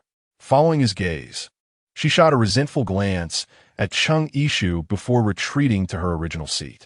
The voluptuous woman, adept at gauging the atmosphere, instinctively straightened her posture. Ouyang Wu slowly inquired of Cheng Yishu, "Whom do you seek?" "The one I admire," Cheng Yishu replied without hesitation. "Does he reciprocate your feelings?" Cheng Yishu was momentarily stunned. Yet she managed to reply, "I like it." Rising to her feet, she moved beside Cheng Yishu, inhaling softly. "My dear girl, whether you like it or not is a concern of the young. At our age, one realizes that the immediate pleasure of the body is paramount." Upon finishing his words, his gaze lingered upon Cheng Yishu's form, his desires unmistakably evident. Sui Nan pulled Cheng Yishu behind him, asserting, "Please conduct yourself with dignity." Ouyang Wu countered with a fierce glare, his eyes resembling a wolf poised to pounce. Yet, Cheng Yishu was no mere lamb to be slaughtered. Suddenly, she unleashed verdant vines that coiled around Ouyang Wu's neck. "Alas, you lack the fortune for such a fate." Having always maintained a low profile in this apocalyptic world, she would not hesitate to retaliate when cornered. To her surprise, Ouyang Wu appeared unfazed by her challenge. Rather, he seemed to relish the emerald tendrils encircling him, caressing them with a sense of delight. "Indeed, this is your true power. Is this the surprise you prepared for me?" His demeanor sent a chill down the spine of the underage Su Chini, who exclaimed, "Pervert!" He paid her no heed, continuing to gaze at Cheng Yishu. "My dear, I feel nothing. Tighten those vines. Apply more pressure." Among them, only Su Chini failed to grasp that he was still teasing Cheng Yishu, yet she sensed something amiss. Frowning as she turned to Fan Anyu, "Is this guy sick? How can he be so pleased while being strangled?" Fan Anyu scratched his nose, unsure how to explain the flirtatious undertones, and simply nodded in agreement. As Ouyang Wu pressed his advantage, Cheng Yishu decided to abandon her restraint. The vines constricted further, yet he appeared impervious to the pressure. Sui Nan unleashed a chilling aura towards him, immediately frosting his visage. However, neither the voluptuous woman nor Tang Jiao showed any intention of intervening, leading Cheng Yishu to believe they were indifferent to Ouyang Wu's fate. Just then, Ouyang Wu, seemingly on the verge of freezing, shook violently, scattering the frost from his face to the ground, entirely unfazed. Moreover, the tightening vines around him seemed to lose their grip, rendering them incapable of strangling him. Recalling Ouyang Wu's earlier boast about demonstrating his abilities, a realization dawned upon Cheng Yishu, corroborated by Tang Jiao's subsequent remarks. After observing their futile efforts, Tang Jiao finally covered her mouth, chuckling, "Oh dear, how naive. My brother Wu is invulnerable. You might as well cease your futile attempts." Indeed, Ouyang Wu was a metal-based ability user. While they appeared to be flesh and blood, their powers enabled them to assume a state of impenetrable steel and iron, rendering them invulnerable to blades and bullets. In that case, no matter how powerful Cheng Yishu's vines and Su Inan's ice may become, they cannot inflict the slightest harm upon him. Chapter 67. An alliance. Cheng Yishu and Su Inan found themselves confined within the same chamber. What was described as an arrangement was, in truth, a form of imprisonment.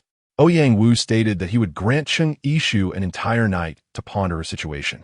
Within the room, Su Chini clenched her fists in righteous indignation, exclaiming, "First, they drove away an elderly woman, and now they have brought in an old man. This old man even has designs on my future sister-in-law. It is utterly outrageous." Fan Anyu cleared his throat and gently reminded her, "Well, it seems that Yishu has already mentioned she has someone she cares for." Unyielding, Su Chini pressed Cheng Yishu, "Isn't that merely a pretext to fend off that old man?" Cheng Yishu shook her head at him, causing Su Inan's heart to feel as though it had been forcefully kneaded before being released. Su Chini cast a worried glance in his direction. "Brother, what should we do?" Su Inan playfully flicked her forehead and replied with feigned nonchalance, "What is there to worry about? I am irresistibly charming. Even in this apocalyptic world, I shall be the apple of many an eye. Are you truly concerned that I won't find you a sister-in-law?" Su Chini was all too familiar with every expression he wore. The faint hint of melancholy in his eyes was unmistakable to her, yet she chose not to confront him about it.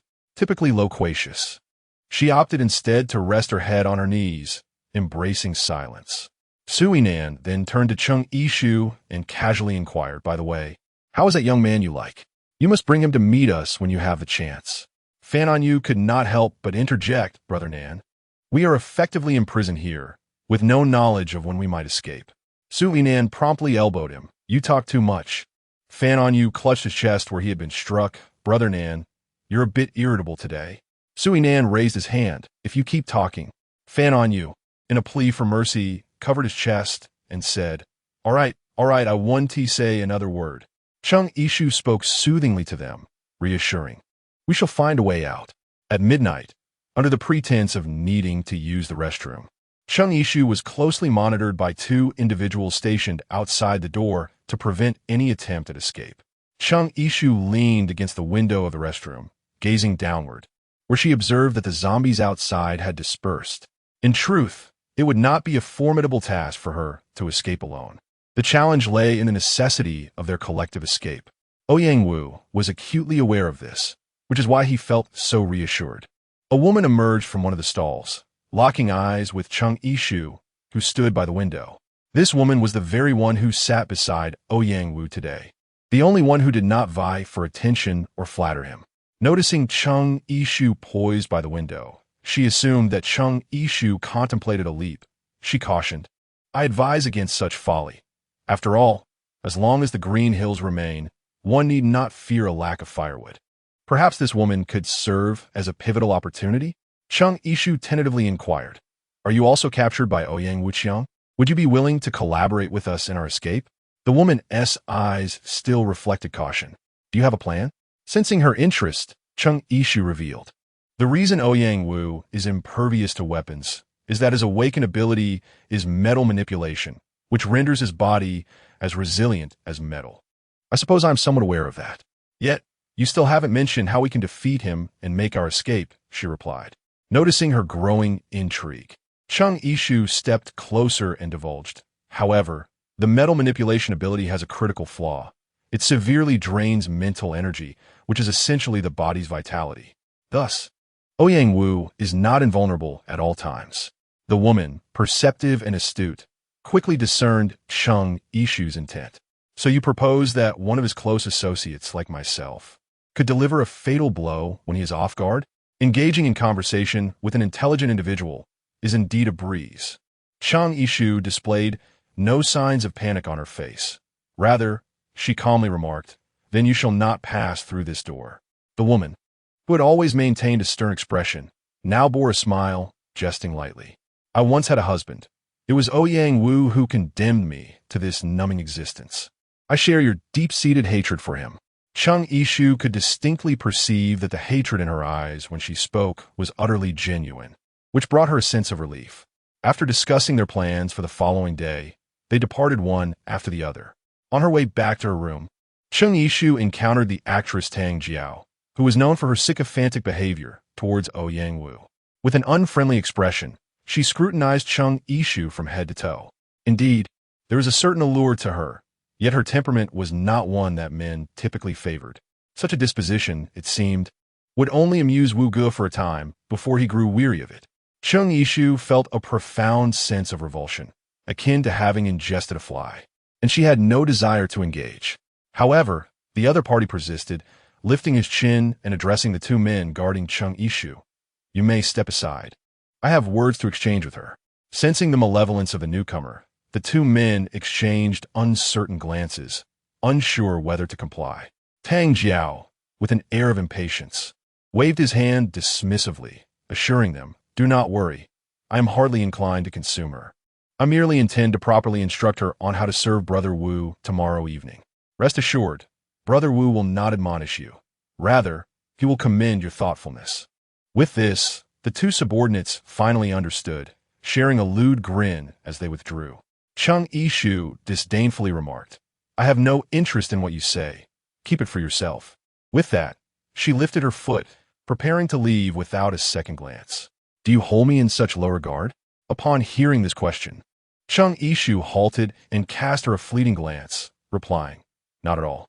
Tang Jiao stared at Chung Yishu in astonishment, clearly taken aback by such a response. Although Tang Jiao remained silent, her nails dug into her palm, betraying her suppressed emotions as she struggled to conceal her feelings from Chung Ishu's perceptive gaze. Chung Ishu paused momentarily before continuing. Thus, I surmise that initially, you were compelled, perhaps out of necessity or the instinct for survival, to submit to Ouyang Wu. What is wrong with fighting for one's existence? Why should I hold you in contempt? Yet, in my struggle for survival, I have become indifferent to my own integrity, sacrificing my sense of honor. Do you not find that despicable? Tang Jiao had exerted considerable effort to maintain her composure, but as she uttered the final few words, her voice trembled nonetheless. Chung Ishu gazed at her with a hint of confusion. Is it not despicable for a man to impose such conditions for survival? Why must it be the woman?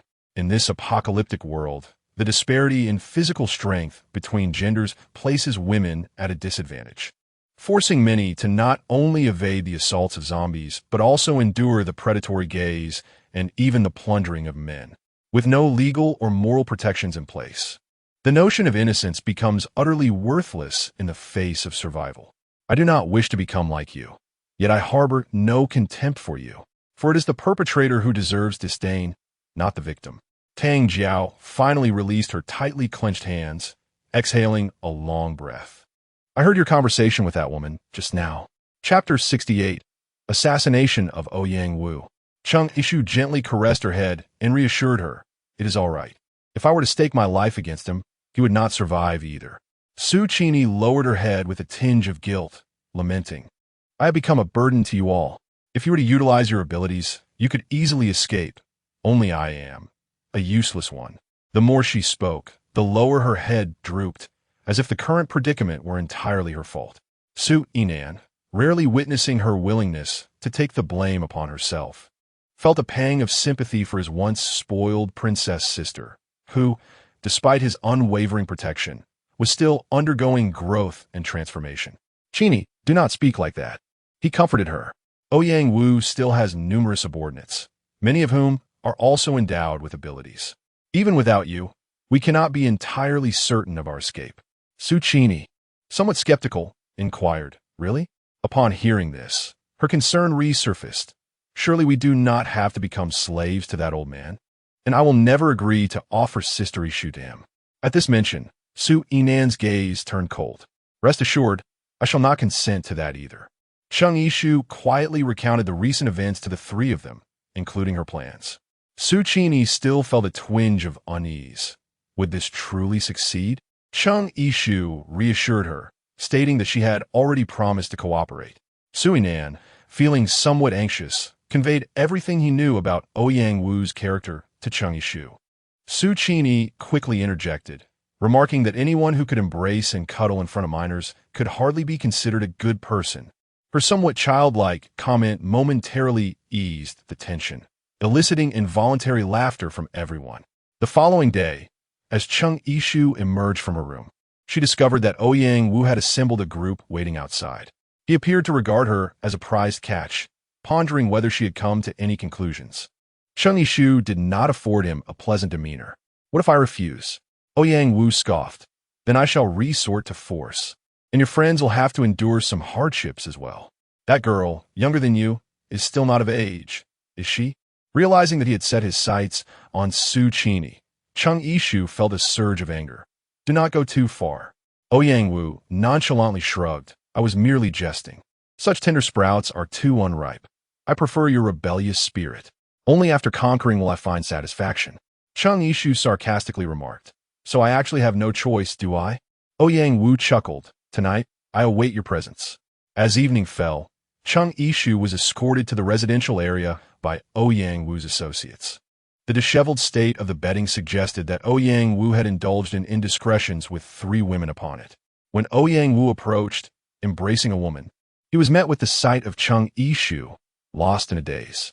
The woman in his arms was none other than the one Chung Ishu had encountered in the restroom, who had agreed to collaborate in the plot against Ouyang Wu.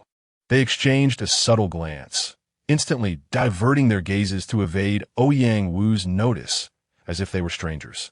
Ouyang Wu appeared oblivious to their discreet exchanges and casually stated, Later, you and Shunjing will attend to my needs. It turned out that the woman's name was Shunjing. She had spent the previous night deliberating on how to deal with Ouyang Wu, a detail Cheng Yishu had not even inquired about. Cheng Yishu remained silent, her head bowed, evidently acquiescing. Among Ouyang Wu's 3 companions, Shun Jing possessed the most aloof demeanor, merely uttering, "Allow me to assist you in removing your outer garment." Ouyang Wu, with open arms, permitted her to attend to him. Their synchronized movements led Cheng Yishu to feel as though these two were an old married couple, having shared many years together. Of course, during the moment Shen Jing helped Ouyang Wu change his attire, she deliberately brushed against his body, subtly probing whether he was currently harnessing his metallic powers. Cheng Yishu concealed a dagger upon her person. As soon as she ascertained that Ouyang Wu was not in an invulnerable state of wielding his extraordinary abilities, she could seize the opportunity to end his life with a swift strike. Before her stood Ouyang Wu, his back turned towards her, while Shen Jing, after completing her examination, subtly nodded at Cheng Yishu, signaling that the moment to act had arrived. Cheng Yishu seized the opportunity with alacrity, her dagger glinting as it lunged toward Ouyang Wu's back. Ouyang Wu, seemingly oblivious to the impending danger, continued to flirt with Shen Jing, inquiring with a teasing tone, "Why are you so slow to remove your clothing today? Are you deliberately trying to provoke me?" Just as Cheng Yishu's poised dagger was about to pierce Ouyang Wu's flesh, Tang Jiao unexpectedly appeared, exclaiming, "Why didn't you invite me to join the fun?" A flicker of resentment flashed in Shen Jing's eyes. It was imperative to act while Ouyang Wu remained unsuspecting. Had she continued her assault moments ago, Tang Jiao's interruption would have alerted him, prompting the use of his extraordinary abilities to render his body impervious to harm, thus thwarting their plans. Ouyang Wu furrowed his brow and asked Tang Jiao, "What brings you here?" With a playful laugh, Tang Jiao replied, "I feared that the two of you might be too cold for my taste. I thought it best to bring some liveliness." Shen Jing scoffed softly and addressed Tang Jiao, "If you wish to linger, feel free. Cheng Yishu and I shall take our leave." She cast a glance at Cheng Yishu, realizing that once she departed, there would be no one to test Ouyang Wu's defenses on Cheng's behalf. Could she really rely on Tang Jiao? With the upper hand, Tang Jiao shot a provocative glance at the reluctantly departing Shen Jing, then leaped into Ouyang Wu's embrace, planting a kiss on his cheek, which elicited a broad smile from him. Ouyang Wu gently disentangled her arms from around his neck, stating, "Today, the focus is on Yishu. You shall remain by her side to guide her." With that, he left Tang Jiao behind and advanced toward Cheng Yishu, asking, "So, are you prepared to serve?" Cheng Yishu found herself retreating under his relentless pressure, ultimately collapsing onto the bed. Ouyang Wu seized her hands, leaning in closer. "From the very first glance, I perceived your defiance and unruliness, and I had envisioned a moment where you would plead for mercy before me. I never anticipated that this wish would be fulfilled so swiftly." Cheng Yishu furrowed her brow in discomfort, desperately attempting to break free. It appeared that she could not escape his formidable grip. Suddenly, with a soft sound, Ouyang Wu, who had just moments ago been brimming with self-satisfaction, widened his eyes in shock. Chapter 69. Shen Jing's Devotion. Cheng Yishu regarded him with a cold smile before ruthlessly delivering a kick that sent him sprawling to the ground. He lay on his back, the dagger that had just been plunged into his back now embedded even deeper due to the force of the fall. The sharp tip of the dagger protruded from his left chest, oozing dark red blood. His eyes widened in fury, first glaring at Cheng Yishu, then slowly turning his head to gaze at Tang Jiao, who stood behind him. The once charming visage of Tang Jiao had vanished, replaced by a frigid expression as she looked down upon the dying Ouyang Wu. Cheng Yishu curled the corners of her lips and crouched down to him, saying, "Did you not anticipate this?" As Ouyang Wu opened his mouth, torrents of blood gushed forth, rendering him incapable of uttering another word. Tang Jiao raised her foot and pressed it onto his face, grinding it down fiercely as she declared, "You should have foreseen this day when you dared to intrude upon my room in this apocalyptic world. Prepare to meet your end." Ouyang Wu finally breathed his last, filled with unwillingness. Surely, in his earlier days, he could never have imagined he would meet his demise at the hands of the seemingly delicate Tang Jiao. He would have been wary of Cheng Yishu, but he would never have suspected the frail-looking Tang Jiao, who had been by his side for so long. Cheng Yishu adeptly grasped his psyche, feigning helplessness before him, only for Tang Jiao to strike decisively from behind during his moment of relaxation. Tears streamed uncontrollably down her cheeks, and upon witnessing Ouyang Wu's final breath, she collapsed to the ground in despair. She then crawled to his lifeless body, disregarding the blood that stained the ground, and embraced his gradually cooling form. Su Yinan, Su Qini, and Fan Anyu, who had followed her, looked on in astonishment. Su Qini, perplexed, voiced her confusion. Why is she? To which Tang Jiao interjected, Are you wondering why she is so distraught? Su Qini nodded in agreement, her hand instinctively covering her mouth in shock. Who would have imagined that among the three women accompanying Ouyang Wu, the most serene and youthful, Shun Jing, was in fact his wife? She endured the embrace of her husband, sharing him with other women, just as her name suggested, quietly bearing the burden of betrayal. The most ironic part was that Shun Jing loved Ouyang Wu more than any of the others. Therefore, after parting ways with Cheng Yishu the previous night, she conveyed Cheng Yishu's plan verbatim to Ouyang Wu. This evening had been a trap set by the couple, awaiting Cheng Yishu's fall, with Ouyang Wu already on guard. How could Cheng Yishu's assassination succeed? As Shun Jing clutched Ouyang Wu's corpse, her face bore the remnants of tears, her eyes still glistening with sorrow. She hoarsely asked Cheng Yishu, How did you know? Tang Jiao raised her hand. Of course, it was your good husband who informed me. And I relayed this to her after you encountered Cheng Yishu last night. Once all truths were revealed, Su Yinan felt a chill for Cheng Yishu. Had she not met Tang Jiao and stood alongside her in cooperation, Cheng Yishu would have undoubtedly been manipulated by Ouyang Wu and Shun Jing, subjected to his humiliation. Reflecting on this, Su Yinan could hardly contain her indignation and questioned Shun Jing. He disrespects you as his wife, yet you assist him in scheming against other women. How could you be so foolish? To which Shun Jing lamented, I had no choice. If I did not show him kindness, with so many beautiful women in the world, how could he possibly reserve a place in his heart for me? I merely wished to remain by his side. Amidst her tears and justifications, she withdrew a dagger from behind Ouyang Wu. The others instinctively recoiled, fearing she might lash out in madness, only to witness her embrace the dagger and plunge it into her own heart. The suddenness of the act left no time for intervention. Cheng Yishu understood that this was Shun Jing's perceived best conclusion. In her final moments, she tenderly stroked Ouyang Wu's hair, a satisfied smile gracing her lips as she lay in his arms, gradually succumbing to silence. Without the authoritative presence of Ouyang Wu, his subordinates scattered like loose sand, making them far easier to confront. The three women in Ouyang Wu's life, apart from Tang Jiao and Shun Jing, included a voluptuous woman who, upon learning of Ouyang Wu's demise, exhibited only a fleeting sense of astonishment. Subsequently, she implored Su Yinan, claiming she would acquiesce to anything he asked, provided he spared her life. Su Qini, who listened nearby, furrowed her brow in disbelief and retorted, What a delusion! In her view, her brother's association with this woman was entirely one-sided, to his detriment. Fan Anyu teased her, What if your brother is quite willing? Su Qini, with a haughty toss of her head, declared, That is unacceptable. The future sister-in-law must be someone I can get along with. After uttering these words, her gaze involuntarily drifted towards Cheng Yishu, whom she regarded as the ideal candidate for that role. Regrettably, Cheng Yishu had already captured someone else's heart, leaving Su Qini disheartened. Su Yinan, exasperated, delivered a playful smack to both of their heads, exclaiming, You two rascals never speak well of your elder brother. Ouch! Brother, that hurts!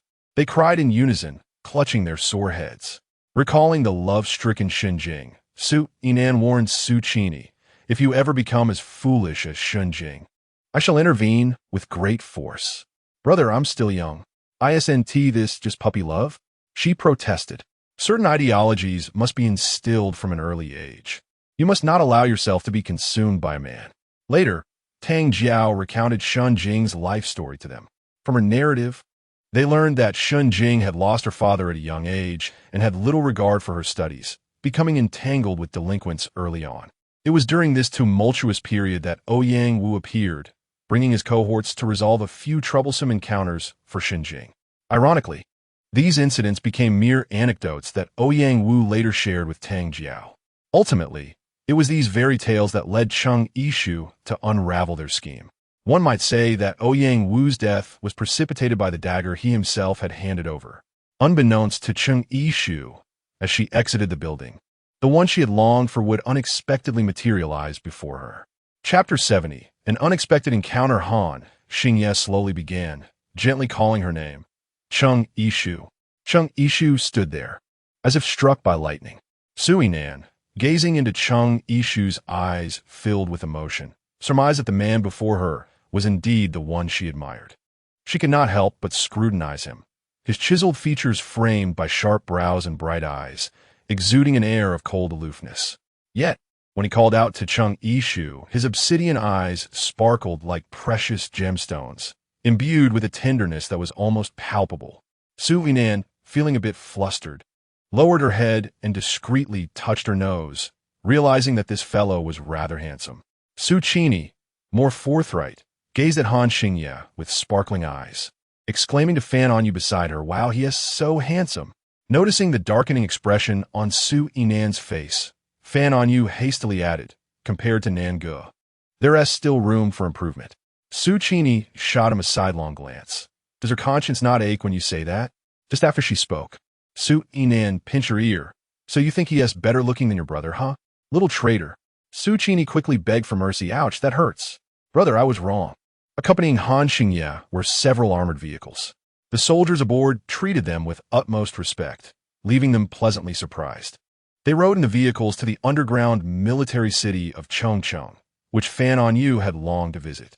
As they approached a desolate area, surrounded by waist-high, withered weeds, numerous warning signs depicting explosions were scattered throughout. Han Xingye informed them that bombs were hidden within these weeds, ready to detonate should a horde of zombies approach. At the entrance, several soldiers bowed to them and prepared for a routine check.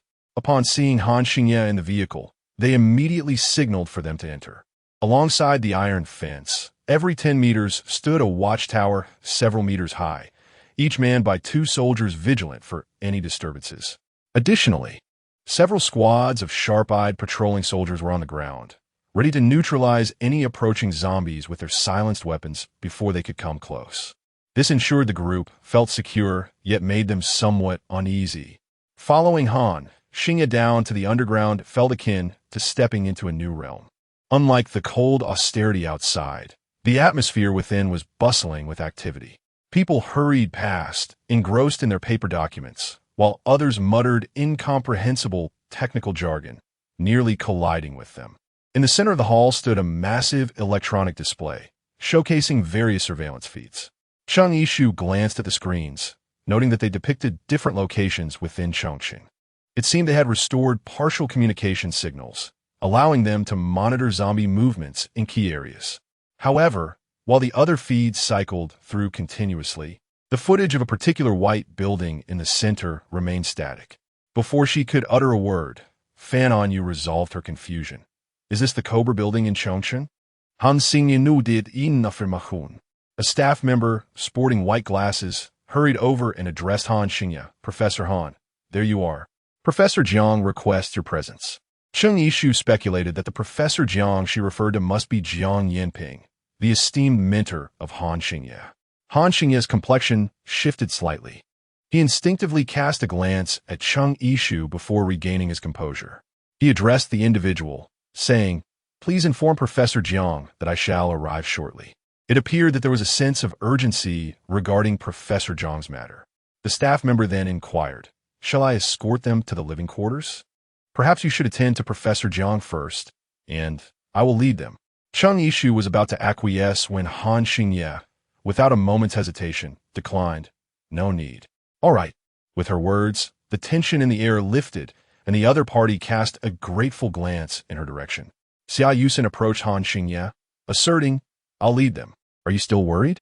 She stepped closer, lowering her voice to confide, "You know I stand by your side." Han Xingye distanced himself from her, silently conveying his disbelief in her words. Xia Yusin's fingertips trembled momentarily, but recollecting something, she regained her composure and urged, "Go on, if you don't trust me." Can you not trust her abilities? Only then did Han Xingye relent, telling Cheng Yishu, "Wait for me." Once he departed, Xia Yusin guided them through numerous corridors until they finally reached the so-called living area. It was as bright as day, with metallic walls shimmering with a sense of technological advancement.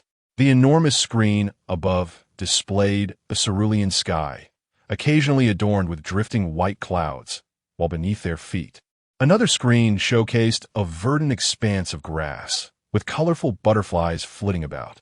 The vividness of the imagery initially led Su Qini to believe the butterflies were real, prompting her to reach out for one, only to realize her folly upon touching the screen.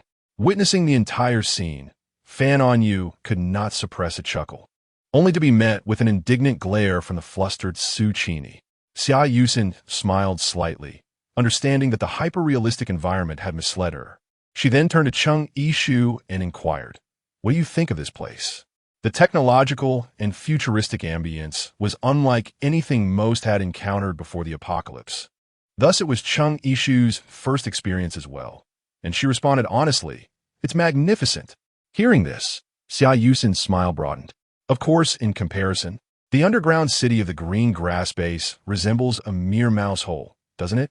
The first phase of the green grass base was completed through the diligent efforts of its residents, with the design meticulously crafted and revised multiple times by engineer Shin's team. Hence, embodied the dedication of many, instilling hope in the residents for a better life amidst the apocalypse. As the head of the green grass base, Cheng Yishu could hardly feel pleased at being disparaged as a mouse hole by Xia Yusin, who had personally witnessed the transformation from Yushio village to the green grass base and should have known the extent of the effort invested. Given the harshness of her words, Cheng Yishu pointed out the shortcomings of the current place.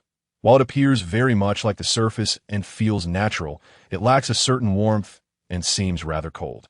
Xia Yusin's smile faltered momentarily, only to be quickly followed by the realization that Cheng Yishu was merely nitpicking, a self-soothing notion.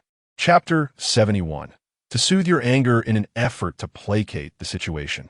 Xia Yusin refrained from immediately engaging in a dispute with Cheng Yishu and instead guided them toward the room. She swiped her identification card, causing the door to automatically swing open and the sensory lights within the room to illuminate. Fan On You noticed a small display screen at the entrance and, filled with curiosity, inquired of Xia Yusin, "What is this, beautiful?" Xia Yusin, unsure of how to introduce them to the features, found an unexpected opportunity in Fan On Yu's question. The screen showcased the seasonal decor of the room. As she stepped forward and navigated the display, scenes of spring meadows with flourishing grass and singing birds, serene summer lotus ponds, autumnal sycamore forests blanketed with fallen leaves, and a winter wonderland adorned with glistening snow appeared in succession. With each swipe, the walls, ceiling, and floor of a room transformed in accordance with her selections. When Fan On You donned the dark-hued glasses that Xia Yusin handed him, he was astonished to find the images taking on a three-dimensional quality. Observing Fan On You reaching out into the air as if grasping at something unseen, Su Qini stifled a laugh. Moreover, Xia Yusin proceeded to unveil the room's cloud-like automatic massage bed and a floating bedside table containing a bottle of nutrient solution designed to sustain vitality for 3 days. After each presentation, Xia Yusin deliberately paused, awaiting the gasps of astonishment from Su Qini and Fan On You before continuing her exposition. Once she had nearly completed her introduction of the room's remarkable features, she provocatively posed a question to Cheng Yishu. "Isn't all of this far more significant than your so-called mundane existence? By comparison, isn't that so-called underground city at the green field base merely a dilapidated rat hole?" Upon observing everything within the room, Cheng Yishu pondered a singular question. "Are these amenities standard in every chamber?" Xia Yusin, with a sense of pride, assured her, "Indeed, they are all included." With her arms crossed, Xia Yusin elaborated, "There are 53 research and technical personnel along with 213 combat soldiers." "What is it?" Noticing Cheng Yishu's hesitation, Xia Yusin assumed she was disheartened and encouraged, Feel free to express your thoughts. I shall not mock you. A pang of bitterness surged within Cheng Yishu. In this apocalyptic world, countless individuals struggled to survive. The peril to their safety was self-evident, and the challenge of securing basic sustenance was a grave concern. It was almost unimaginable that such a place existed amidst the chaos, a reality that those outside could scarcely conceive. In her previous life, Cheng Yishu had been among the ordinary people outside, so witnessing this scene made it difficult for her not to feel pity for those grappling with survival. She finally grasped the profound meaning behind the adage, "The rich feast while the bones of the frozen lie on the road." Noticing her silence, Xia Yusin continued, "Do you realize how grave a mistake it was for Xingye to stay at the Greenfield base for your sake? He could have led a life free from worry here, dedicating himself to researching a cure for the zombie virus. Yet he squandered precious time with you at the Greenfield base. And now, you have come seeking her. Do you understand how selfish this is?" Su Qini and Fan Anyu exchanged glances, both sensing the palpable tension between the two women, feeling awkward and unsure of how to navigate the situation. Su Zinang, disapproving of Xia Yusin's aggressive demeanor, was about to speak up in defense of Cheng Yishu when Han Xingye from outside the door beat him to it. "Xia Yusin." Han Xingye's gaze was icy as he looked at her. Xia Yusin's face flushed immediately. "Staying at the Greenfield base was my own choice. Cheng Yishu is unaware and bears no responsibility for it. I came to find her, and it was my fault for leaving without notice. I owe her an explanation, and that is my selfishness. However, matters between us do not concern you, an outsider." Xia Yusin could sense the repressed anger emanating from Han Xingye. Had she not been his assistant for many years, his words would have been far more cutting. Behind Han Xingye stood a man who appeared to be in his 40s. Professor Yang Yanping, Han Xingye's mentor. Observing the tense atmosphere in the room, Professor Jiang interjected to diffuse the situation. "It has been quite some time since I last saw young Cheng. I am sure there is much to discuss. Perhaps we should all step outside." With his suggestion, the other awkward individuals in the room felt a sense of relief. He then turned to Xia Yusin, saying, "Yusin, they are not yet familiar with this place. Why not take the others for a tour?" Blushing, Xia Yusin acquiesced. As she passed by Han Xingye, she lingered for a few seconds, but he offered her not a single glance, leaving her heart aching. Cheng Yishu had envisioned countless scenarios for her reunion with Han Xingye. Perhaps she would unleash her pent-up frustration, chastising him for his callous behavior of flirting and then vanishing, followed by a physical confrontation to vent her indignation. Or perhaps, overcome by longing, she would embrace him warmly, lamenting his insensitivity. Yet, the reality unfolded as a hasty encounter devoid of conversation, culminating in an awkward silence. At this moment, with others having exited the room, leaving the space solely for the two of them, Cheng Yishu found herself at a loss for words, her carefully rehearsed sentiments failing to materialize. They lingered in silence for what felt like an eternity, and just as she contemplated breaking the strange stillness, Han Xingye spoke first. "I'm sorry." Cheng Yishu pressed her lips together, recalling the matter of that despicable man leaving without a word alongside Xia Yusin. A surge of emotions finally welled up within her. "What are you apologizing for?" "The one who should apologize is me, for hindering your enjoyment of this exquisite life. After all, the lifestyle here is something that those on the outside can scarcely imagine. It pales in comparison to the mouse hole of the Greenfield." In response to her sarcastic tone, laced with emotion, Han Xingye couldn't help but chuckle. Cheng Yishu, blushing with embarrassment, inquired, "What are you laughing at?" Han Xingye approached her, lowering his head to meet her gaze directly. "Then why did you come to find me?" Vines emerged from Cheng Yishu's sleeve, slowly entwining themselves around Han Xingye's neck, tightening with relentless persistence. Instantly, the air in his lungs grew thin, causing his face to flush crimson. Yet he offered no resistance, his deep ebony eyes still gazing affectionately at Cheng Yishu. Cheng Yishu, fearing that Han Xingye might suffocate if this continued, hastily released the vines and confronted him. "Are you foolish? Why didn't you evade?" She had clearly slowed her movements, and based on her understanding of Han Xingye's skills, he could have easily dodged. Little did she know that Han Xingye remained utterly still, allowing her to nearly cause his demise. Yet, Han Xingye seemed entirely unconcerned. His gaze was fixed intently on Cheng Yishu as he replied, "To appease your anger." Chapter 72. Don't move. Someone is watching.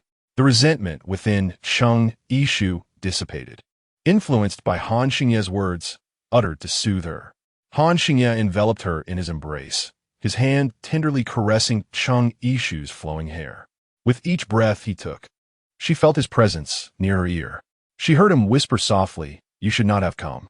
Cheng Yishu's eyes suddenly widened. Han Xingye pressed against her back, continuing, "Don't move. Someone is watching." Jiang Yinping sat in his office, the computer screen before him displaying the scene of Han Xingye and Cheng Yishu embracing in a room. At that moment, Jiang Yinping's expression was solemn and cold, entirely unlike his previous amiable demeanor. He averted his gaze from the screen, muttering, "Fool." Wei Xingyang, standing beside him, bent slightly forward, unsure to whom Jiang Yinping's insult was directed. Jiang Yinping cast a sidelong glance at him, previously believing that Han Xingye had no interest in romantic affairs, which is why he was indifferent to their carefully selected Xia Yusen. Little did he know, it was the foolish girl Xia Yusen who lacked the capability to capture Han Xingye's heart, leading him to favor someone else. Wei Xingyang cautiously flattered, "It's not a big deal. After all, Cheng Yishu has still fallen into our hands in Chongqing. We can utilize their feelings for each other to control them." Upon hearing this, Jiang Yinping's expression softened. Otherwise, all the years he had invested in his schemes would be in vain. Knock, knock. The glass door of Jiang Yinping's office was tapped, revealing a member of his special operations team delivering crystal cores. The glass of his office was made of a special material, so he had no concerns about the conversation they had just shared being overheard. He waved to signal the entrance.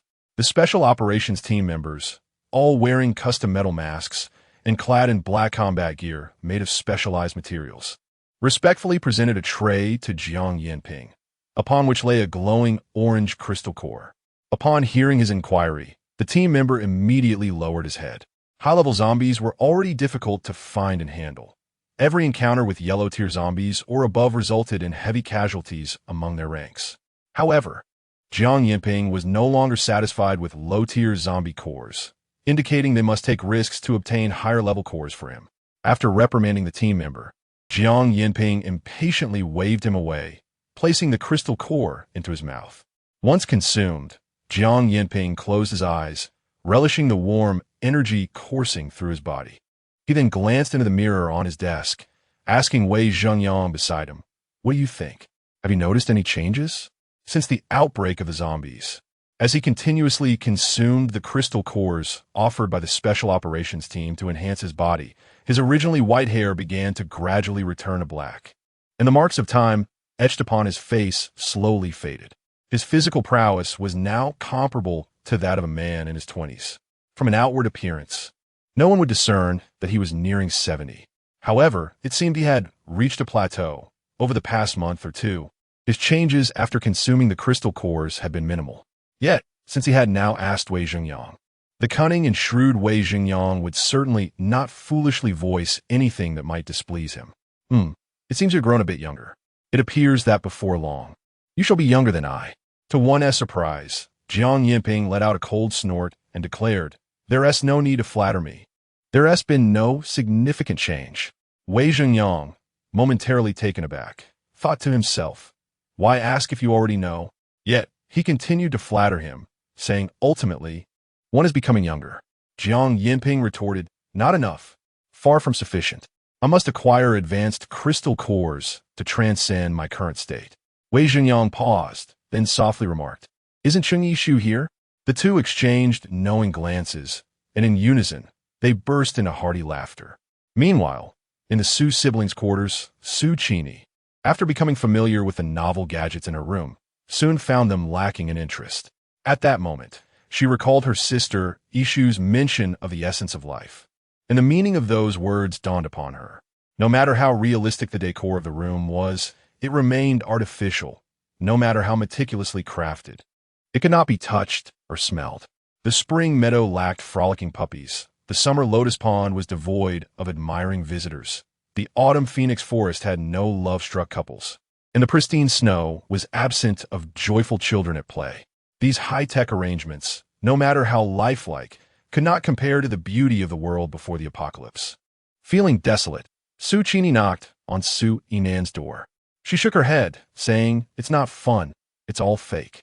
I'm even less amusing." To her surprise, Su Yinan retorted, "Don't let the door hit you on your way out."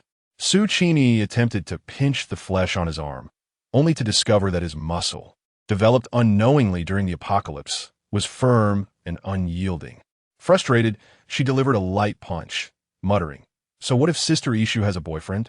Is it such a big deal?" In her recollections, her cousin had always been surrounded by admirers in the 2 years prior to the apocalypse. Every visit to his house was filled with her uncle's complaints about him attracting female colleagues at work. Wait, isn't Sister Ishu also from the same company? Just then, Su Yinan, who had been lounging calmly on the bed, sprang up and rushed to cover Su Qini's mouth, exclaiming in a flustered rage, "What nonsense are you spouting? You little brat?" With her mouth covered, Su Qini could only express her discontent with wide eyes. "You're not allowed to say anything foolish. I'll let you go if you promise." Su Qini quickly transformed into a compliant child, nodding enthusiastically. However, the moment Su Yinan released her, she mischievously quipped, "I hit the nail on the head. You little rascal, you're asking for it." Su Qini showed no fear of him, teasing, "If that were the case, why are you so agitated?" In Chapter 73, Su Qini noticed dark circles under Chung Ishu's eyes and asked, "Sister Ishu, did you not sleep well last night?" Fan On Yu nudged her, saying, "New love after a brief separation. Children shouldn't pry into these matters." Su Yinan intervened, playfully kicking Fan On Yu on his calf. "Don't lead my sister astray." Su Qini glanced at Su Yinan, then at Chung Ishu, remaining silent. At the same time, she couldn't help but feel a twinge of sympathy for Su Yinan. Before the apocalypse, Ishu already had a boyfriend, prompting her brother to choose to bury his feelings deep within his heart. After the world had transformed, when they finally crossed paths again, Ishu had also ended her previous relationship, leading him to believe it was fate orchestrated by the heavens. Alas, he was still a step too late and missed a chance with her. In light of his unexpressed emotional turmoil, Su Qini solemnly resolved to avoid provoking her brother for 3 days. Fan On Yu craned his neck to gaze into Chung Ishu's room, only to discover that Han Xingye was not present, realizing then that he had been overthinking the situation, and he awkwardly rubbed his head. Chung Ishu lay in bed last night, pondering the meaning of Han Xingye's words, and thus spent a sleepless night. Coupled with recent events, her mind felt foggy from several nights of poor rest, rendering her oblivious to the chatter among her companions. At that moment, a figure clad in black and wearing a mask materialized, instantly silencing the previously boisterous group. "Which one is Miss Chung Ishu?" A voice, altered by some means, emanated from beneath the mask. Chung Ishu and her companions could neither discern his appearance nor recognize his true voice, raising their suspicions. Su Yinan stepped protectively in front of Chung Ishu and Su Qini, vigilantly inquiring, "Who are you? What business do you have with Chung Ishu?" It was then that Wei Xingyang, emerging from behind the masked figure, offered clarification. "He is a member of our end times special forces, here to escort Miss Chung for a routine medical examination." Chung Ishu replied, "Of course I recognize it. But why the sudden need for a medical examination? And why am I the only one required to undergo it?" Wei Xingyang was momentarily taken aback by her inquiry. After receiving instructions through the earpiece embedded in his ear, he quickly amended his statement. "It seems my expression led to a misunderstanding. What I meant to convey is that both you and your friends need to undergo a medical examination. This is not aimed solely at you. Rather, it is a responsibility towards the safety of the hundreds of individuals here." The weight of such a statement implied that their refusal to comply would be tantamount to neglecting the safety of others, leaving them with no choice but to acquiesce. Fortunately, the subsequent medical examination proceeded without any irregularities, allowing them to feel at ease. The only peculiar aspect was the substantial amount of blood drawn, which exceeded what is typically required for a standard checkup. However, the doctor in the white coat explained that due to the current environment, numerous additional blood tests had been necessitated, thus accounting for the larger volume taken. "Miss Chung, Professor Jiang wishes to meet you. Surely, you would not deny him this courtesy?" Based on what Wei Zhengyang had shared about the past, Jiang Yinping was a mentor to Han Xingye, having established a long-standing relationship that rendered him somewhat of a parental figure. Chen Yishu could hardly refuse such a request. With this thought, she pondered whether this meeting could be considered akin to meeting one's family. Consequently, she approached the impending encounter with newfound seriousness. However, casting a glance at her attire, she noted the disheveled state she had arrived in, having traversed through turmoil and battled zombies. No matter how carefully she had tried to maintain her appearance, she had become quite dirty. How had Han Xingye managed to embrace her in such a state yesterday? Observing her unease, Wei Zhengyang promptly offered reassurance. Professor Jiang is not concerned with such trivialities, and he has even prepared some clothing for you. It will be entirely up to you whether you choose to accept it. Clothing prepared for her. A gesture of goodwill? Intrigued, Cheng Yishu followed Wei Zhengyang through a labyrinth of corridors in the underground city, finally arriving at an expansive training ground. Numerous individuals clad similarly to the earlier black-clad figures were engaged in training here, though they were now without masks, revealing their faces. Within this training arena, amidst the usual running and boxing, there was a notable emphasis on the sparring of those with special abilities. A level 4 ice-based ability user released a chilling aura, directing it towards a level 5 wind-based ability user. In the blink of an eye, the latter had maneuvered behind the ice user, pressing a dagger against his throat. The swiftness of the wind user was so remarkable that it seemed as though his previous position still held an afterimage. Meanwhile, a level 5 plant-based ability user was entangled with a similarly ranked metal-based ability user, using thick vines to restrain him. Given the metal user's invulnerability, the plant user was unable to eliminate him, resulting in both combatants locked in a stalemate on the ground, neither willing to concede defeat.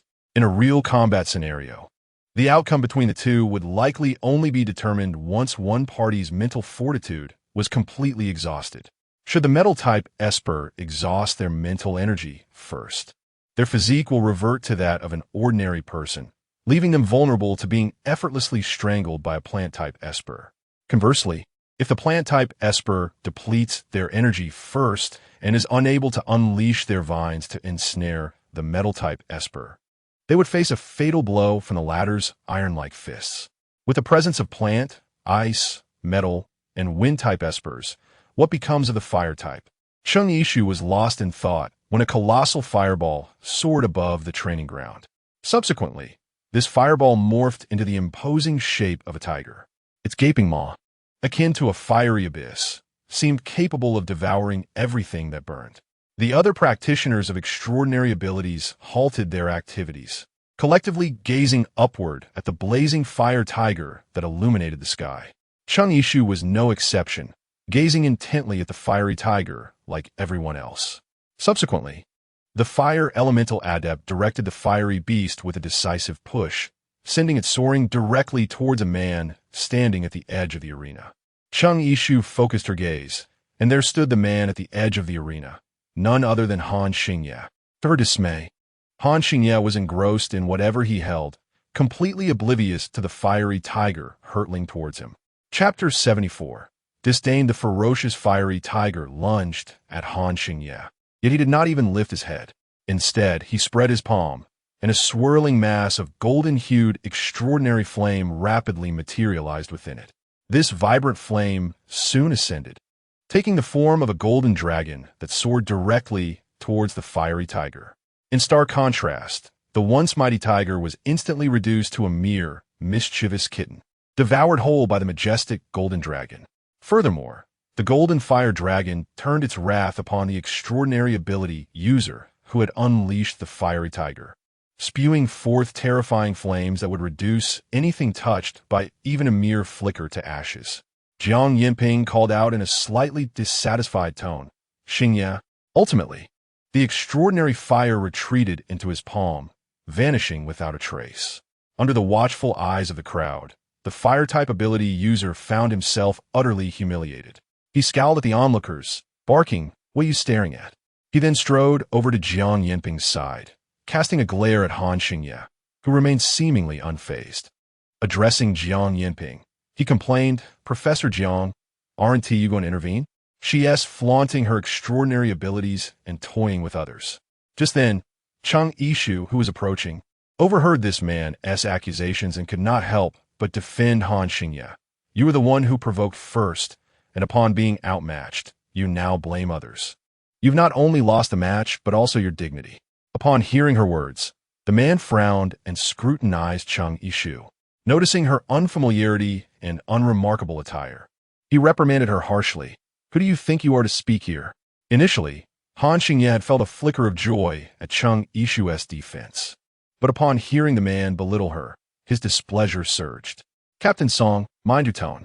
Song Sheng had long harbored animosity towards Han Xingye. Otherwise, he would not have instigated the attack with his extraordinary fire today. Observing Han Xingye's defense of this woman only fueled his fervor. Oh, Professor Han, she was even addressing you. Why the urgency?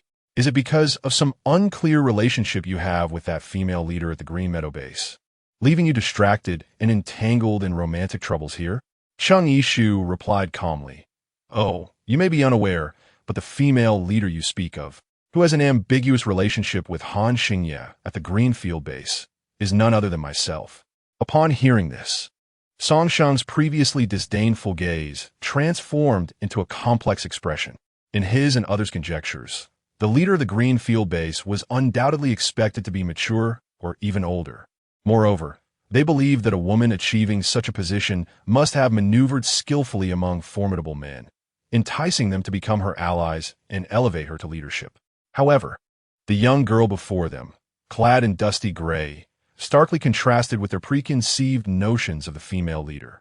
Not only Song Sheng, but the others present exchanged glances, their expressions shifting to whispers upon discovering Chung Yishu's identity.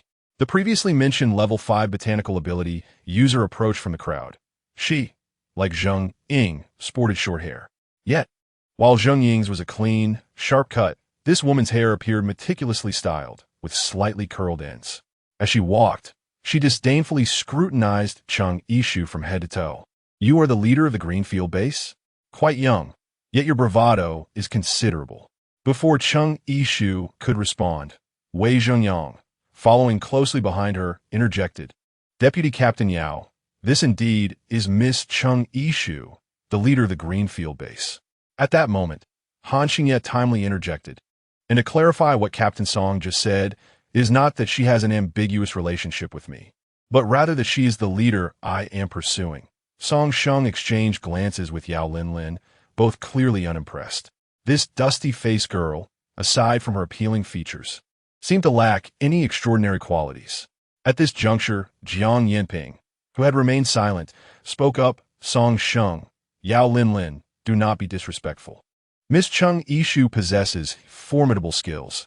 Should she choose to join your special operations team, your chances of successfully infiltrating the Cobra Corporation building and eliminating the Zero Zombie would significantly increase.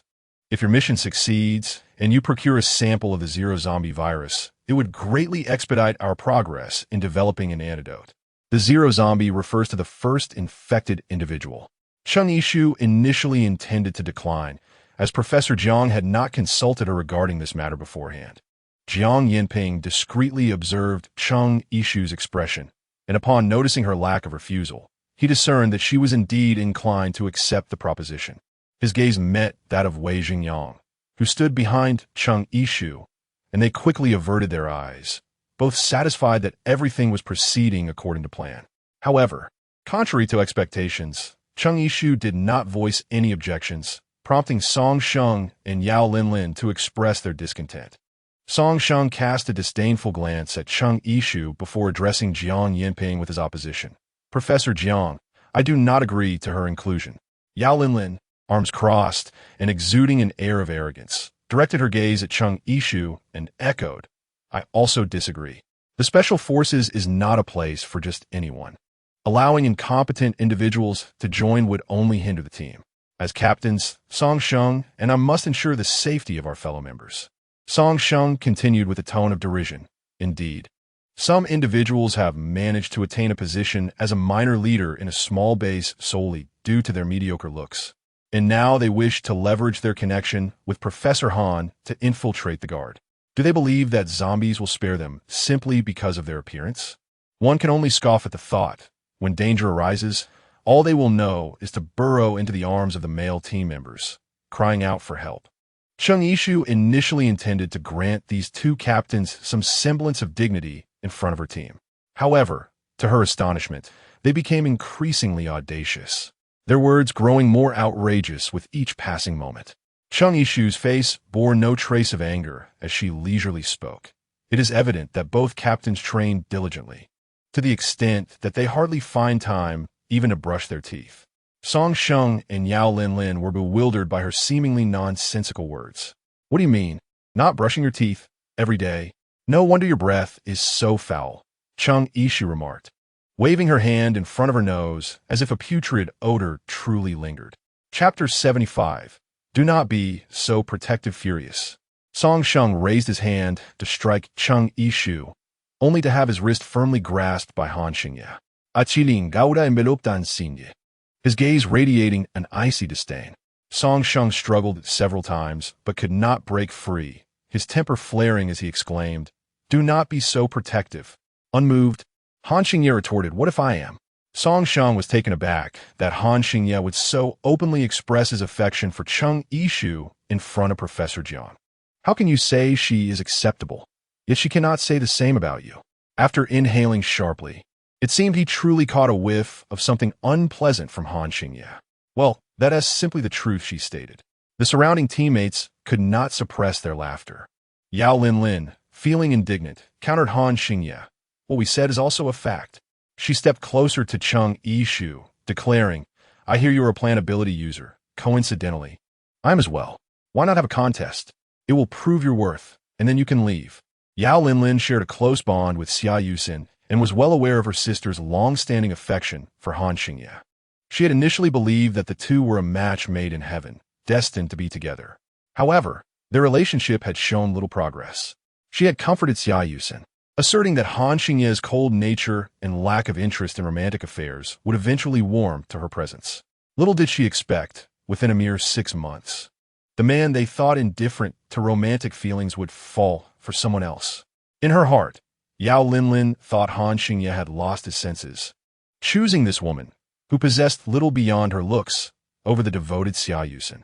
If Xia Yusin were present and heard Han Xingye defend Chung Ishu, she would surely be heartbroken. As a loyal friend, Yao Linlin resolved to confront Chung Ishu today to vindicate her sister and settle the score. However, utilizing her mental prowess to compete would undoubtedly be challenging. At that moment, Wei Zhenyang remained silent, showing no intention of clarifying Chung Ishu's poor physical condition. With the pressure mounting, if Chung Ishu refused, it would seem as if she were afraid. Moreover, she understood that in front of so many witnesses, the embarrassment would not fall solely on her, but also on Han Xingye, who had just offended her. She turned to Yao Linlin and said, "Very well, I accept your challenge. Tomorrow at the same time, we shall compete here." Yao Linlin was taken aback that Chung Ishu would indeed accept her challenge. Yet she pondered why the duel had to be postponed until tomorrow. She worried that Chung Ishu intended to delay, perhaps to engage in some trickery, fearing that a prolonged wait might lead to unforeseen complications. Resolute, she decided that Chung Ishu should not be allowed to defer until the morrow, having agreed to the contest.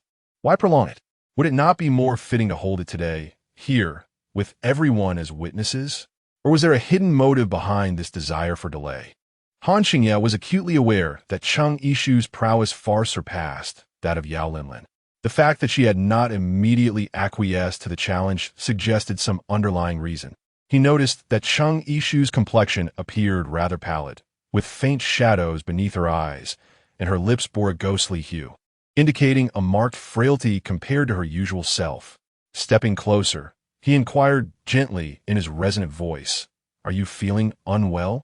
Chung Ishu gazed up at Han Xingye with a hint of confusion, placing the back of her hand against her forehead to check for warmth. "Am I running a fever?" She pondered.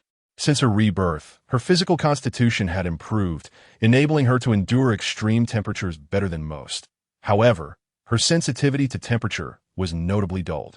She had not anticipated falling ill again, nor did she realize that she was indeed experiencing a fever.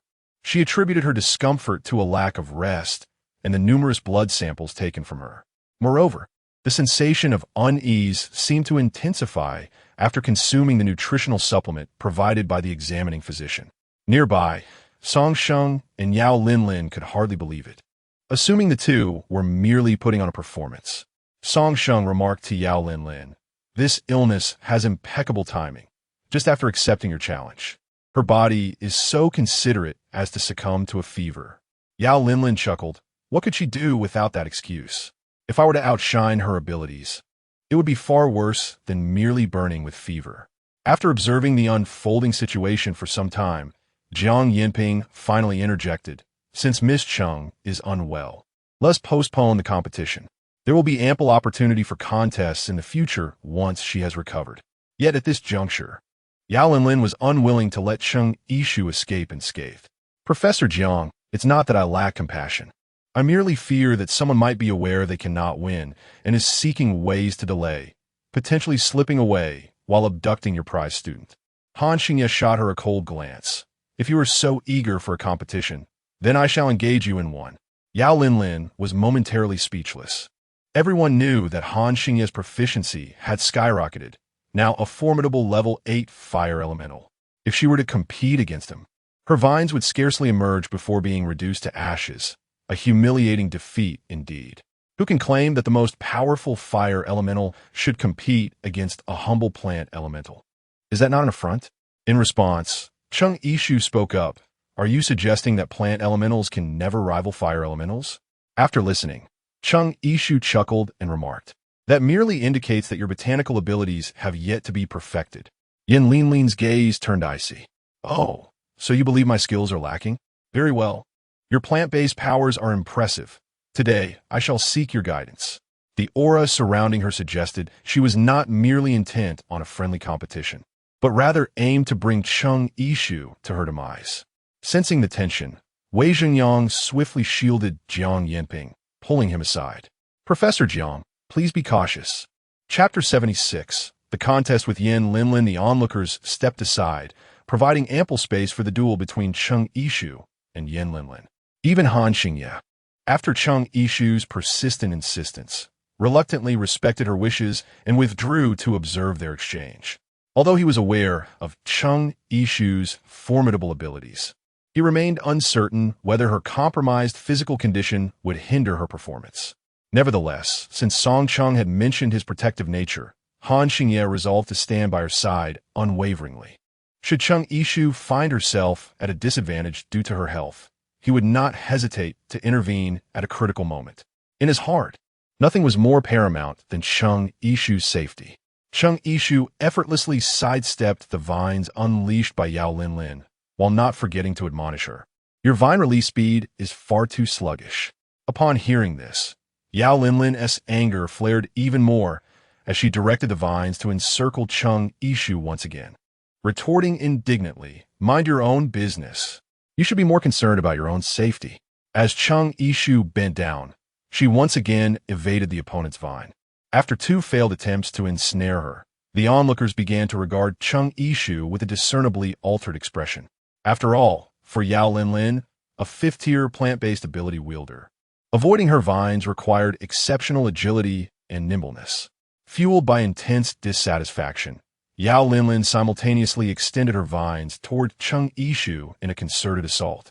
Cheng Yishu performed a swift roll and dashed toward the horizontal bar at the edge of the training ground, while Yao Linlin continued to direct her tendrils in pursuit of Cheng's nimble figure. However, Cheng Yishu proved to be exceedingly cunning, evading Yao Linlin's grasp with her agile maneuvers. Thus far, Yao had not even managed to snag a corner of Cheng's garment.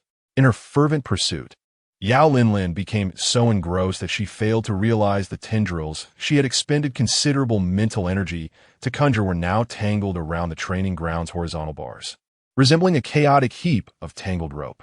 Having been outsmarted by Cheng Yishu, despite her strenuous efforts, Yao Linlin felt a surge of frustration. "Cheng Yishu," she exclaimed. Upon noticing Yao Linlin cease her manipulation of the tendrils, Cheng Yishu also halted her steps and inquired, "What is it?" Cheng Yishu regarded her somewhat disheveled appearance. Unable to suppress a smile, and remarked, "You mentioned wanting to seek my guidance. Am I not imparting knowledge to you?" Yao Linlin glared at Cheng Yishu and retorted, "What exactly are you teaching me? How to perpetually flee?" Cheng Yishu spoke slowly. "I'm teaching you that, aside from the level of supernatural abilities, intelligence also influences the potency of these powers." Enraged, Yao Linlin wished fervently to strangle Cheng Yishu with her own hands at that moment. Song Sheng restrained the almost frenzied Yao Linlin and remarked to Cheng Yishu, "I believe it would be wise for you to refrain from arguing. Is it not the case that you cannot possibly contend with Linlin, hence deliberately concealing your true abilities and refraining from a direct confrontation?" Upon hearing Song Sheng's words, Yao Linlin found increasing justification in her thoughts. She became even more convinced that Cheng Yishu was merely an overrated individual, which explained her continual avoidance of battle and reluctance to engage in a fair competition. The onlookers around them began to murmur, casting doubts on Cheng Yishu, suspecting that she was simply playing mind games. Cheng Yishu raised her hands in surrender, conceding, "All right, I shall not flee any longer." Upon hearing her words, Yao Linlin immediately unleashed her tendrils once more, filled with murderous intent as she surged toward Cheng Yishu. Cheng Yishu stood calmly in place, observing the approaching vines with an air of tranquility. Yao Linlin scoffed, believing that Cheng Yishu had succumbed to despair. However, she would not show mercy and let her off so easily. Yet, in the next moment, as the onlookers witnessed the vine unleashed by Cheng Yishu's extraordinary abilities, it became evident that Yao Linlin was destined for defeat in this contest. Not only did the diameters of the two vines differ significantly, but Yao Linlin's vine was merely an ordinary shade of brown, whereas Cheng Yishu's vine radiated a resplendent emerald green, glistening with a translucent brilliance and enveloped in a delicate, luminous aura, unmistakably extraordinary in nature. Cheng Yishu's jade-hued vines soared towards Yao Linlin's tendrils, and upon making contact with the latter, they swiftly entwined and surged forward in Yao Linlin's direction. How could this be possible? Yao Linlin could hardly believe the scene unfolding before her. At this moment, her desire to retreat had come too late. The speed at which Cheng Yishu's vines maneuvered far surpassed the velocity at which she had previously unleashed them. In that moment, she realized that the other party's lamentation about the sluggishness of her own vines was not without reason. In the blink of an eye, the vines that Cheng Yishu had cast forth swiftly entwined themselves around Yao Linlin's hands, binding them together, and continued to weave around her upper body with unyielding firmness. It was only when Yao Linlin felt Cheng Yishu's icy, jade-like tendrils encircle her neck that she found herself gripped by a fear more profound than that of a serpentine creature. The vines finally coiled around her throat, beginning to constrict. Startled into a shiver, Yao Linlin, already paralyzed by fear, instinctively cried out, "Help! Let me go!" Cheng Yishu finally ceased tightening the creeping vines. She feigned ignorance, tilting her ear towards Yao Linlin and inquiring, "Pardon? What did you say?" Yao Linlin had already forgotten that she was the one who initially provoked Cheng Yishu and pressed on relentlessly. Ever since she ascended to the position of vice captain of Professor Zhang's special operations team, she had never endured such humiliation. The sight of her fellow teammates observing her discomposure was intolerable, and yet Cheng Yishu continued to subject her to further indignation. As she regained her composure, Yao Linlin pondered whether Cheng Yishu could truly harm her. After all, this was beneath the watchful eyes of Professor Jiang. Surely, Cheng Yishu would consider her relationship with Han Xingye and Professor Jiang. With this thought in mind, Yao Linlin's fear dissipated, replaced by a venomous glare directed at Cheng Yishu. It was a classic case of not shedding tears until faced with the coffin. Cheng Yishu, unwilling to extend any courtesy, noted that Yao Linlin had realized she was no longer tightening the vines and felt a surge of satisfaction for having bet correctly. Yet, she was unprepared for the fact that Cheng Yishu's vines could extend into sharp thorns. The thorns emerged from Cheng Yishu's wrists, their icy glint sending chills down Yao Linlin's spine. She could only imagine the agony of such a thorn piercing her flesh. As the menacing thorns drew closer, Yao Linlin's fear intensified. She could almost envision the excruciating pain of the thorn embedding itself in her skin. Rooted in place, she was rendered immobile until, at the last moment, her instinct for survival compelled her to plead for mercy from Chung Ishu. I was wrong. Before Chung Ishu could respond, she shut her eyes and repeatedly cried out, I was wrong. I was wrong. Chapter 77. The taste of conspiracy. Yao Linlin, fully aware of her disgrace, feigned illness and hastily departed the scene. Song Sheng even concocted an excuse for her, claiming that it was Chung Ishu's scheming that drained Yao Linlin's mental fortitude, leading to her defeat. However, this flimsy justification was hardly credible to those present, as the disparity in their abilities was far too great. It was not merely a matter of mental strength. At that moment, Jiang Yinping finally inquired about Song Sheng's opinion. Now that Xiao Cheng is joining your apocalyptic special operations team, you have no objections, do you? What could Song Sheng say? Under the watchful gaze of all, they had witnessed Chung Ishu's capabilities. Could he truly refuse? However, a thought crossed his mind. If Chung Ishu joined the special operations team, it would be far easier for him to manage her as captain, rendering any objections from Professor Jiang and Han Xingyan inconsequential. I have no objections. Regarding the expedited research on the antidote for the zombie virus, Chung Ishu had no reason to decline.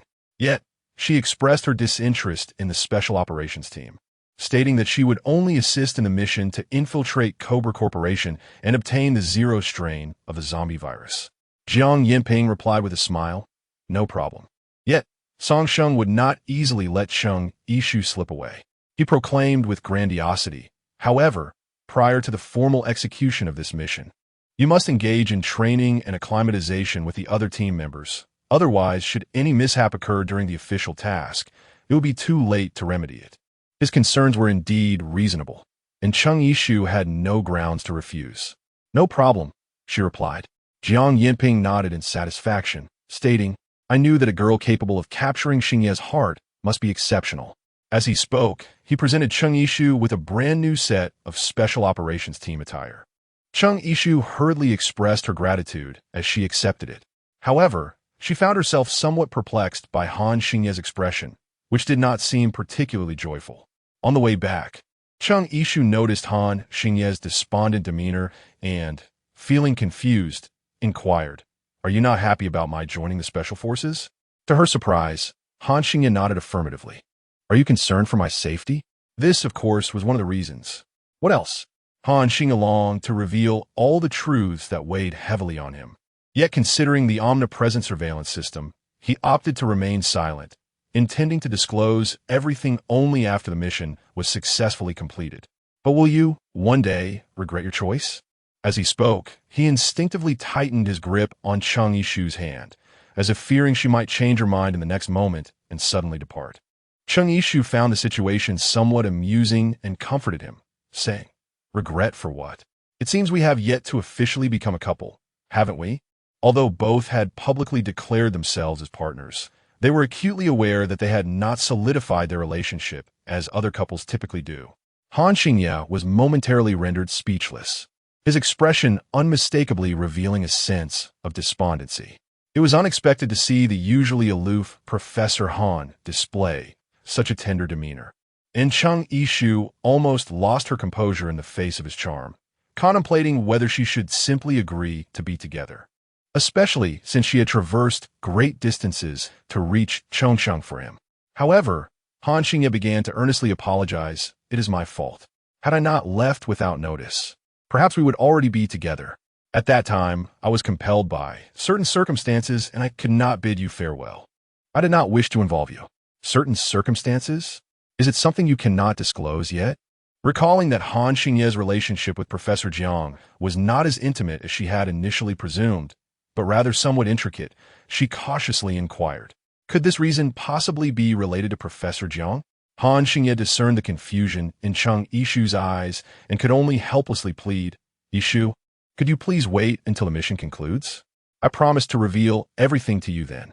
Chung Ishu discerned his predicament, since he had already promised to divulge the information.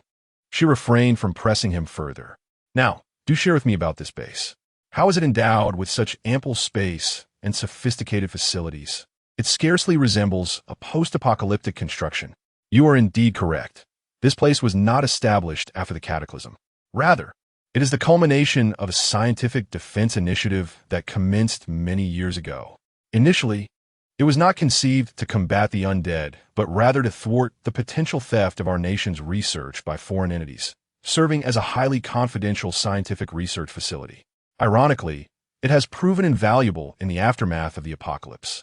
However, it was only after the world fell into chaos that I became aware of this location. Chung Ishu nodded slightly, concluding that it was merely a coincidence. Otherwise, she would have suspected that the architect of this place had foreseen the impending outbreak of the zombie virus. She then recalled the uncooperative Song Sheng and Yao Linlin, and inquired of Han Xingye, "Why do I feel that they do not seem to be from a regular military background?" Indeed, they were all awakened abilities gathered in the post-apocalyptic world. After all, the military forces originally stationed here were scant, and with the heavy casualties incurred in resisting the zombies. The professor had established a special task force, recruiting many capable individuals and supernatural beings, much like the Green Shield Brigade. So, are they under the command of Professor Jiang? Is he now the leader here? One could say so. As they conversed, the two of them walked further away. Xia Yusin stood at the corner, her gaze icy as she watched their receding figures. She turned and entered Jiang Yinping's office. "Professor, weren't you planning to bring Chung Ishu here to study her powers? Why have you yet to take action?" Jiang Yinping shot her a sidelong glance. "Why didn't you knock before entering?" His expression remained unyielding as he leisurely settled onto a chair. "I recall you were never this impatient before." Xia Yusin unconsciously clenched her hands at her sides.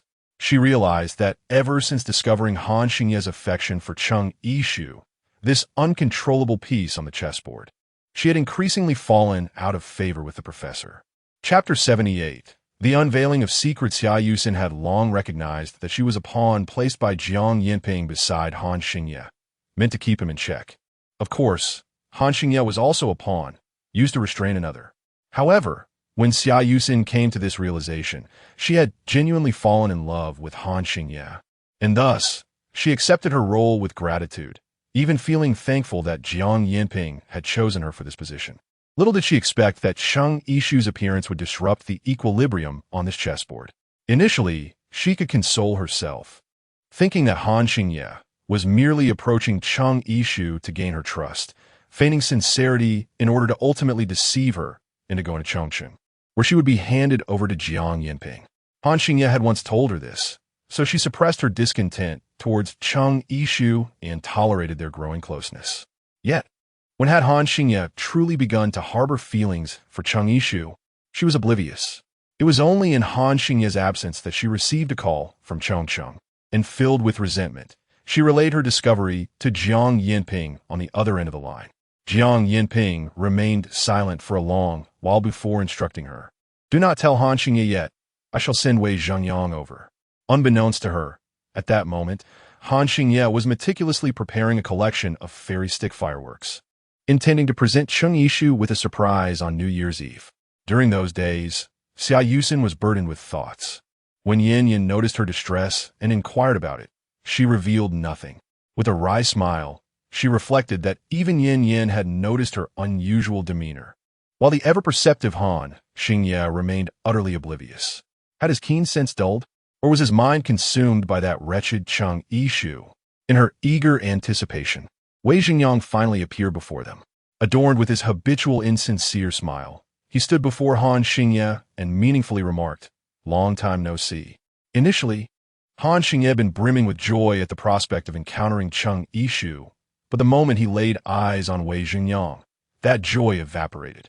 His reaction was swift as he surmised that Xia Yusin must have orchestrated something behind the scenes. Yet, how could she admit to it? Attempting to deflect, she feebly asserted, "It has nothing to do with me."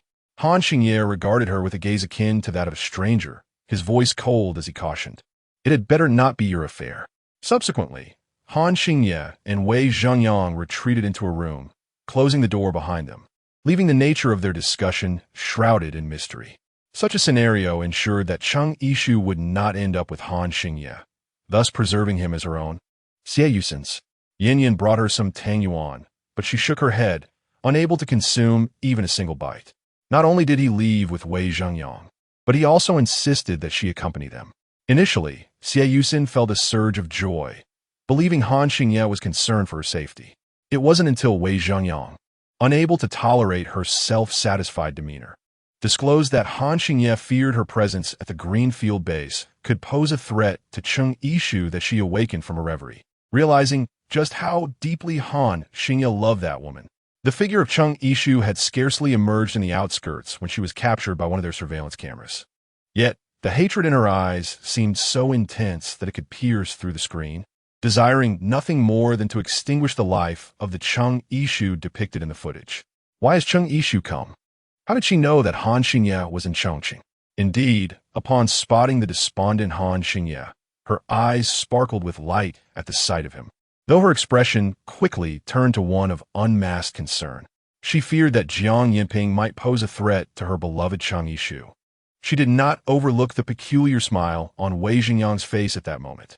Her deep understanding of his character led her to immediately surmise that Cheng Yishu's arrival in Chongqing must be orchestrated by him. Indeed, how cunning Wei Zhengyang was. How could he easily relent and allow Han Xingye not to deceive Cheng Yishu into coming to Chongqing? This was all part of his premeditated scheme, for he had discerned Cheng Yishu's feelings for Han Xingye. Thus, he cast a bait, feigning to let Cheng Yishu go, while in reality, he exploited her affections for Han Xingye to lure her to Chongqing. Jiang Yinping's calm demeanor made her realize that he was already aware of the situation. It was all within the plans he had devised with Wei Zhengyang. How adept these two were at manipulating human emotions. At that moment, Xie Yusin felt a chill run down her spine. She had always known that Jiang Yinping was not as benevolent and upright as he appeared, but she never anticipated that he would also scheme against Han Xingye, whom he regarded as a son and the one he loved.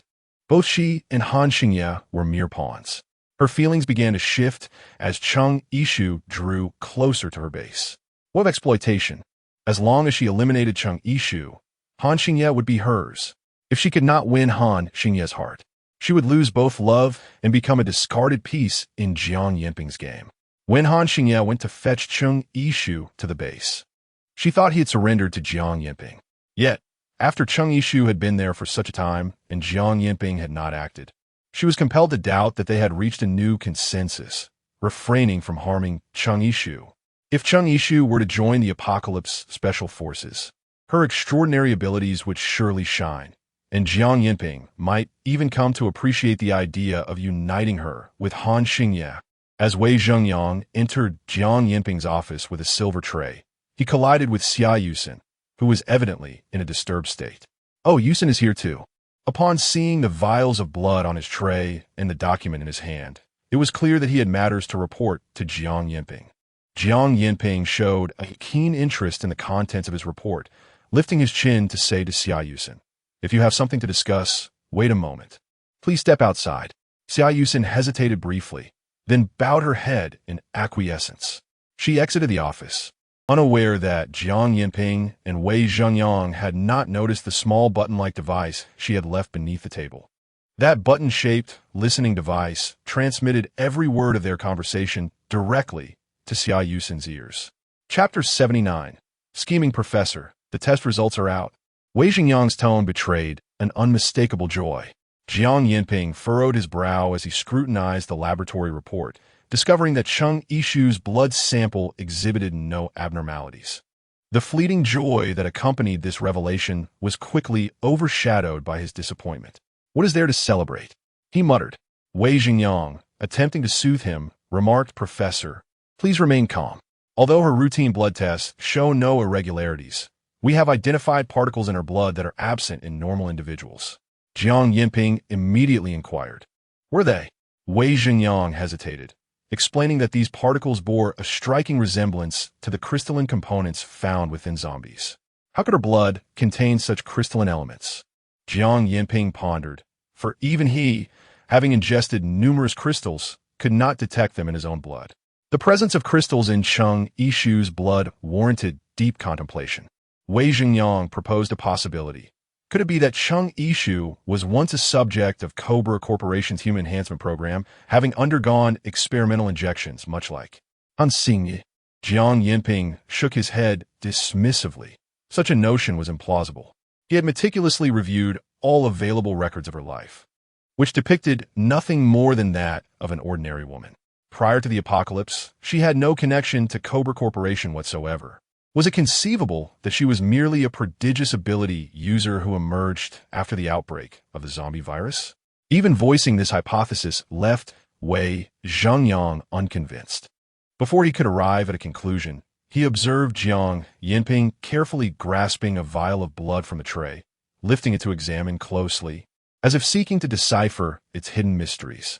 This was collected in accordance with your instructions, specifically to gather additional blood samples, Wei Zhengyang explained.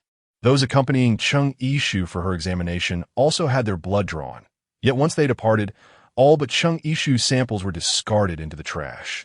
Jiang Yinping's gaze was entirely captivated by the blood, and he queried Wei Zhengyang, "So, this is all Chung Ishu's blood?" "Yes, Professor," Wei Zhengyang affirmed with a nod, only to witness in disbelief as Jiang Yinping unscrewed the sealed cap and raised the vial to his lips, consuming the blood in one swift motion. The faint metallic scent of blood permeated the air. As he reflected on the scene he had just witnessed, Wei Zhengyang felt a surge of nausea threatening to overwhelm him. He had not anticipated that Jiang Yinping would succumb to such madness as to drink human blood. He quickly masked his expression, striving to suppress any sign of disgust, standing silently as he observed Jiang Yinping gulping down the crimson liquid. Upon finishing, Jiang Yinping let out a satisfied sigh, his mouth stained red, his face illuminated with a look of ecstasy and an unsettling glint flickering in his eyes. Should anyone happen to enter at that moment and behold Jiang Yinping in such a state, they might well conclude that he had succumbed to a mutated virus, transforming him into a zombie. Yet, paradoxically, Jiang Yinping remained unaltered, outwardly maintaining the guise of a benevolent savior, poised to alleviate the suffering of the world. Everyone presumed that he was relentlessly advancing research on a zombie virus for the sake of humanity. In truth, he was merely seeking a means to reclaim his youth and become a formidable force in the post-apocalyptic world. Jiang Yinping lamented, "This blood is indeed delectable." Concealed in the shadows outside, Xia Yusin overheard every chilling detail unfolding within. Instinctively, she covered her mouth, suppressing any sound. Even though she was aware that Jiang Yinping remained oblivious to her eavesdropping, the horrifying nature of what she had heard left her trembling with fear. She had always suspected Jiang Yinping harbored ulterior motives, but she never imagined he had descended into madness to the extent of savoring human blood. Such actions were far beyond the realm of normal humanity. Stumbling, she fled outside, overwhelmed and instinctively wishing to inform Han Xingye of the shocking revelation. Approaching Han Xingye's room, she raised her hand to knock, only to remember that he was currently with Chung Ishu and not present. Her hand lingered suspended in midair before gradually tightening into a fist.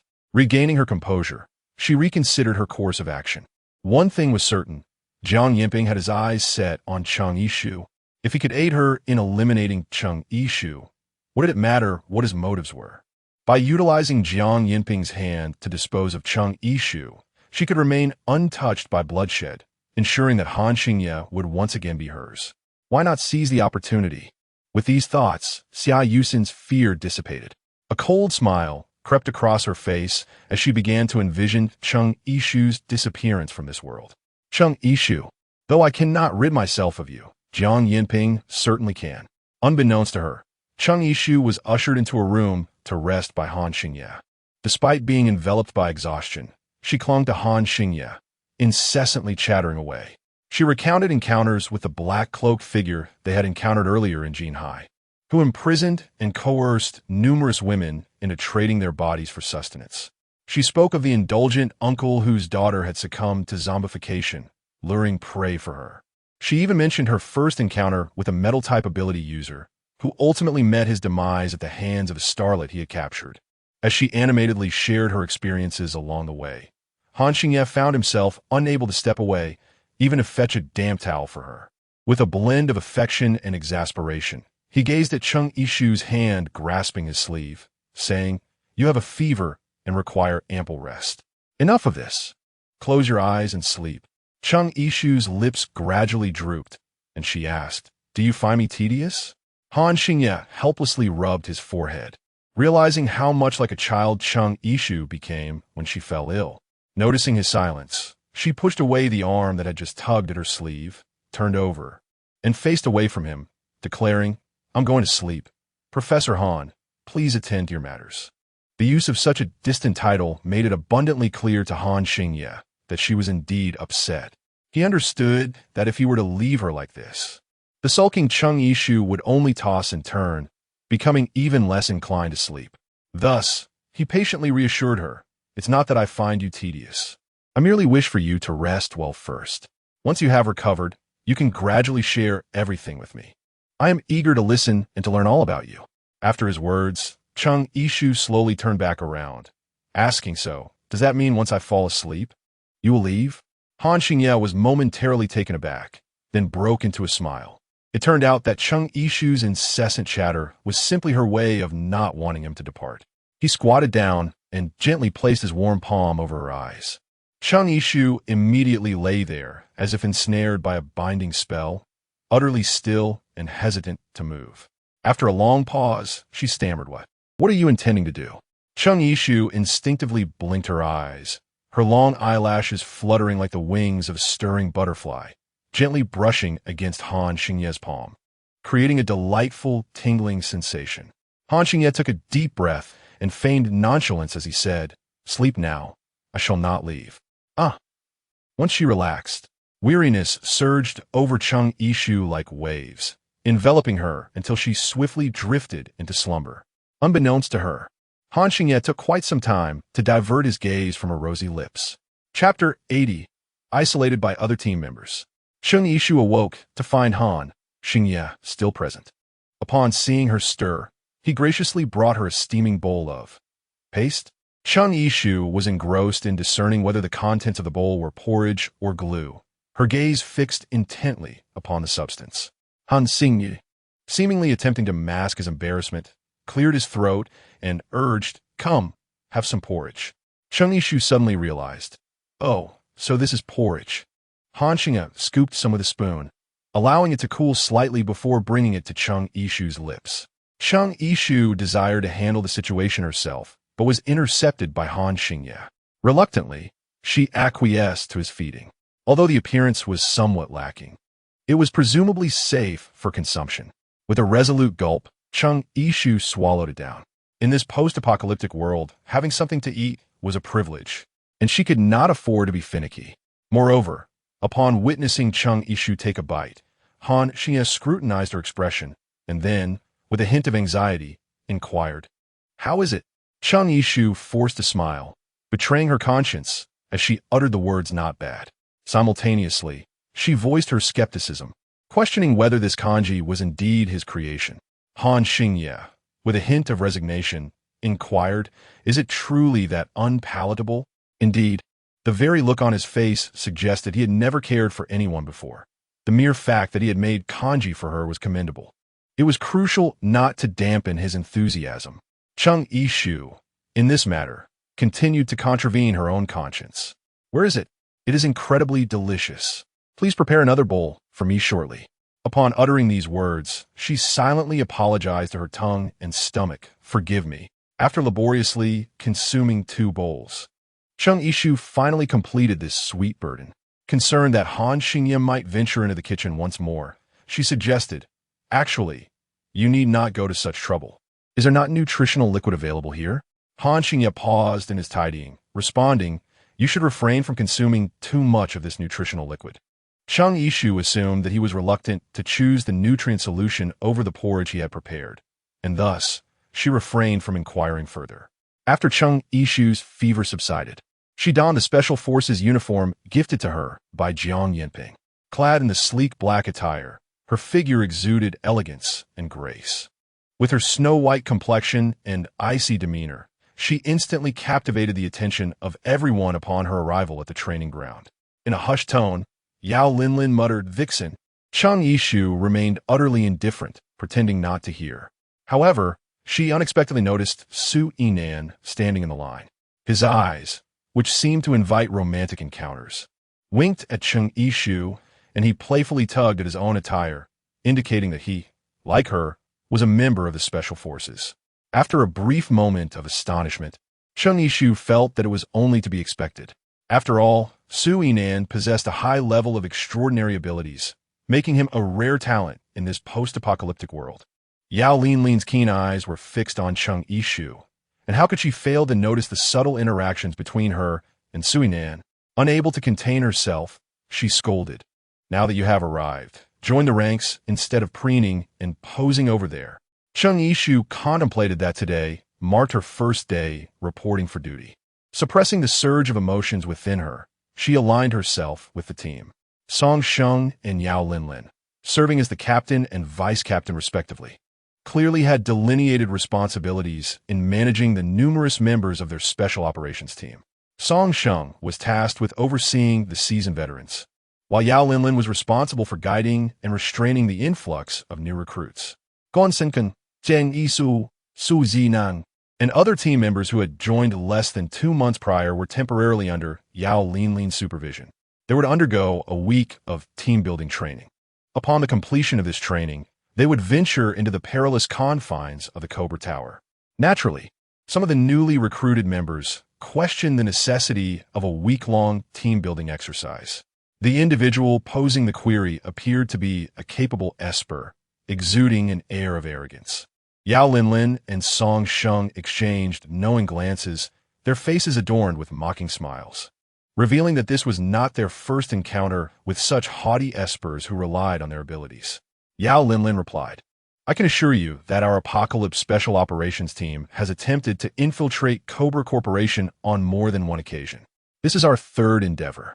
Su Yinan could not restrain himself from asking, did the previous 2 missions fail? Yao Linlin, finding herself uncharacteristically softened by Su Yinan's striking appearance, allowed her tone to become gentler. However, the ensuing words she uttered were so gruesome that they elicited gasps from the gathered crowd.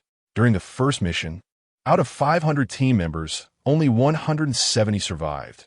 In the second, with 170 veterans and over 200 new recruits, fewer than 20 emerged unscathed. The new recruits exchanged fearful glances, clearly shaken by such dismal survival rates. They began to envision the Cobra Tower as a veritable hell on earth. Observing their reactions, Yao Linlin felt a sense of satisfaction and declared, if you wish to survive, you must all diligently engage in the upcoming week of training. This is not only essential for the success of our mission, but also for your own chances of survival. A hand slowly rose among the newcomers. Yao Linlin lifted her chin and inquired, what do you wish to say? Can I withdraw from the Special Operations team now? Upon hearing this, Yao Linlin's gaze immediately turned icy. Do you think this is a game? You can join at will, but withdraw whenever you like. No one is permitted to leave the team until we have successfully obtained the virus samples from Zero, the zombie. Do you think the comfortable living conditions in the residential area are a privilege you can take for granted? With that, she deliberately focused her attention on Chang Yishu. From this moment on, no one is allowed to waver. No matter what support you may think you have, it will not matter.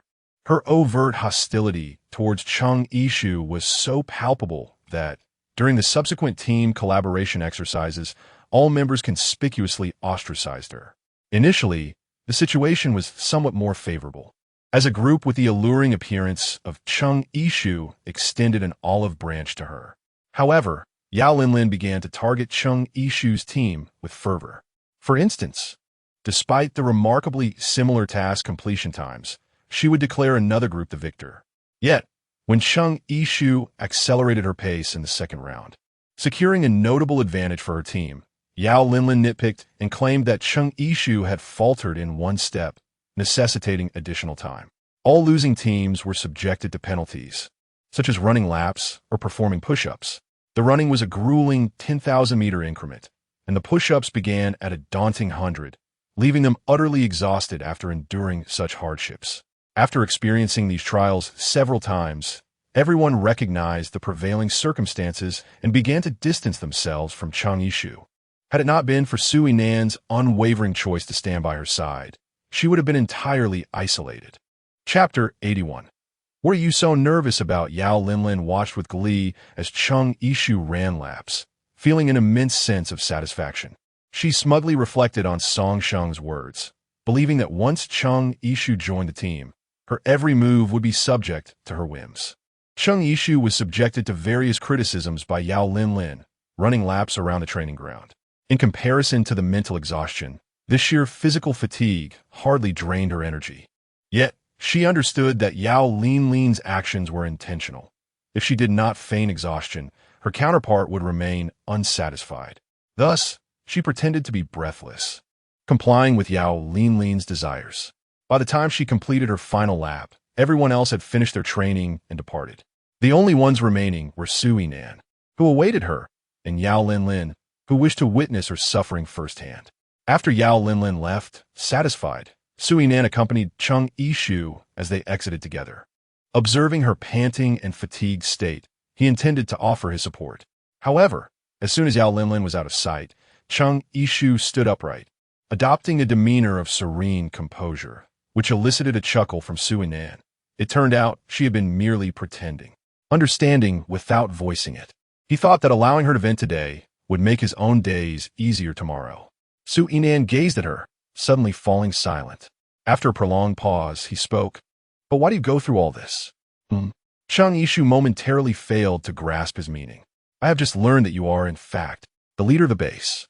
Is it truly worthwhile to endure hardship in this role, rather than enjoying the comforts of leadership?" As he spoke, his eyes reflected a sense of compassion. Now understanding his intent, she reflected, "My initial purpose for coming here was merely to find closure for my emotions. I am willing to endure a bit of discomfort now in order to successfully complete this week's training, retrieve the zombie virus sample from the Cobra building, and, if fortunate, uncover relevant research materials." Chung Yishu had not yet reached the point of sacrificing her own dignity for the sake of romantic entanglements. The lessons learned from her past life made it abundantly clear that one must never love any man more than oneself. Before the apocalypse, she had witnessed Sui Nan, from behind the blinds, feeling a pang of sympathy as Chung Yishu, in an effort to save money, subsisted on instant noodles for several days just to buy her then-boyfriend, Zhang Wenbin, a pair of sneakers. Her father, Mr. Su, was puzzled by his son's frequent visits to the company, mistakenly believing he had finally embraced his responsibilities and was ready to take the reins. He even noticed Sui Nan making efforts to bond with the office staff over meals, thinking it was a strategic move to build relationships, and nodded in satisfaction. Unbeknownst to him, Sui Nan was merely averse to seeing Chung Yishu eat alone at her desk. He had invited so many people just to coax her into accepting his hospitality. He dared not reveal to Chung Yishu that he had seen her boyfriend waiting for her downstairs, accompanied by another woman. To claim that he felt no bitterness would be utterly disingenuous. Nevertheless, it was ultimately Chung Yishu's choice, and he had no right to interfere. He could only hope she would not invest her emotions too deeply and suffer as a consequence. That would suffice. The atmosphere once again descended into an awkward tension. Before the apocalypse, Chung Yishu had no inkling of Sui Nan's feelings for her. But their reunion in the aftermath had unveiled a series of events that suggested his affections had transformed. Yet, with no declaration from him, and recalling Sui Nan's former playboy demeanor, she found herself doubting whether she was misinterpreting his intentions, forcing herself to feign ignorance. When she unexpectedly collided with Han Xingye around a corner, a wave of relief washed over her. At last, she was spared from having to be alone with Sui Nan.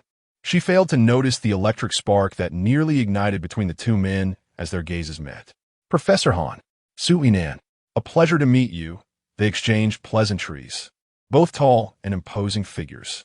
Han Xingye, clad in an unremoved white lab coat, sported gold-rimmed glasses perched on his prominent nose, exuding an air of calm restraint tinged with a hint of asceticism. Sui Nan, dressed in a sleek black team uniform, with a trim waist and long legs. His wavy hair, suggesting a carefree spirit, possessed eyes that seemed to hold the depth of springtime wine, effortlessly enchanting anyone who dared to gaze into them. One embodied the essence of darkness, the other of light, each radiating distinctively contrasting energies. As they engaged in casual conversation in the corridor, Chung Yishu felt like an outsider, standing there for what seemed an eternity, unable to contribute. It's getting late. I shall take my leave. Su Yinan finally concluded the exchange, waving goodbye to Chung Yishu. See you tomorrow. After watching him depart, she exhaled deeply, stepping closer to Han Xingye. He raised an eyebrow, narrowing his eyes slightly as he inquired, "What are you so nervous about?" Chung Yishu instinctively retorted, Who is anxious?" "Oh, is that so?" His voice was deep and resonant, imbued with a magnetic allure. Chung Yishu spoke with a tone of unwavering conviction. There is absolutely nothing good. She had not anticipated that Han Xingye would cease his inquiries so readily. Observing her puffed-up demeanor, akin to an irate feline, Han Xingye found her irresistibly adorable and couldn't he help but caress her hair as if soothing a distressed cat. In a gentle tone, he inquired, "Did Yao Linlin bully you today?" The previously fierce little cat now resembled a rain-soaked, injured kitten, nodding in a huff. Despite having maintained an air of nonchalance in front of Su Yinan before Han Xingye, she seemed unable to tolerate even the slightest grievance. Han Xingye pressed his tongue against his molars, questioning why he would allow her to be mistreated. Chung Yishu nearly believed she had misheard. At this moment, be advising her to endure a temporary calm and to take a step back for a broader perspective. Nevertheless, she sighed, "All right, let me take you around here to alleviate your anger." Upon hearing this, Chung Yishu nodded immediately. She had been confined to the living quarters and training grounds, and was quite curious about the vast expanse of the base beyond those areas. However, she was hesitant to wander aimlessly, and certain zones were restricted, rendering her entry impossible. She first made her way to Han Xingye's office, donned his white lab coat, and masked her face, boldly following him into the core research area of the base. With Han Xingye's universal access card, Chung Yishu encountered no obstacles along the way. Occasionally, passers-by would nod in greeting to Han Xingye, while casting curious glances at Chung Yishu, assuming she was an assistant he had acquired from somewhere. Chung Yishu was struck by the fact that it was already quite late at night. Through the glass windows, she observed that numerous staff members were still diligently immersed in their research within each room. Suddenly, the chilling sound of a zombie's growl reached her ears, causing alarm bells to ring within her mind. The ominous noise emanated from a larger room ahead. Chapter 82. The Creation of Superhumans. Chung Yishu initially believed that a zombie had intruded. Upon closer inspection, she realized it was merely the staff administering a serum to the bound creature, prompting her to exhale in relief. However, as she turned around, she noticed a member of the Special Forces lying on an experimental bed in the adjacent room, his head connected to numerous sensors, convulsing uncontrollably. Yet, the personnel present seemed utterly unfazed, continuing their experiments unabated. One individual sat before a computer, incessantly striking the keyboard as he inputted commands. With each keystroke, the soldier's convulsions intensified, accompanied by anguished groans. Han Xingye's expression shifted subtly. Chung Yishu instinctively sought to intervene. Yet she was abruptly halted by the sudden appearance of Wei Zhengyang, who stood resolutely before her. "Miss Chung, please hold on. Do not disturb their experimental research." "What sort of experimental research is this? Is it not a form of torment?" Impatiently, Chung Yishu's tone was rather brusque. However, Wei Zhengyang remained entirely unfazed, his countenance adorned with the same habitual smile. That smile seemed to function as his mask, seamlessly fused with his very being.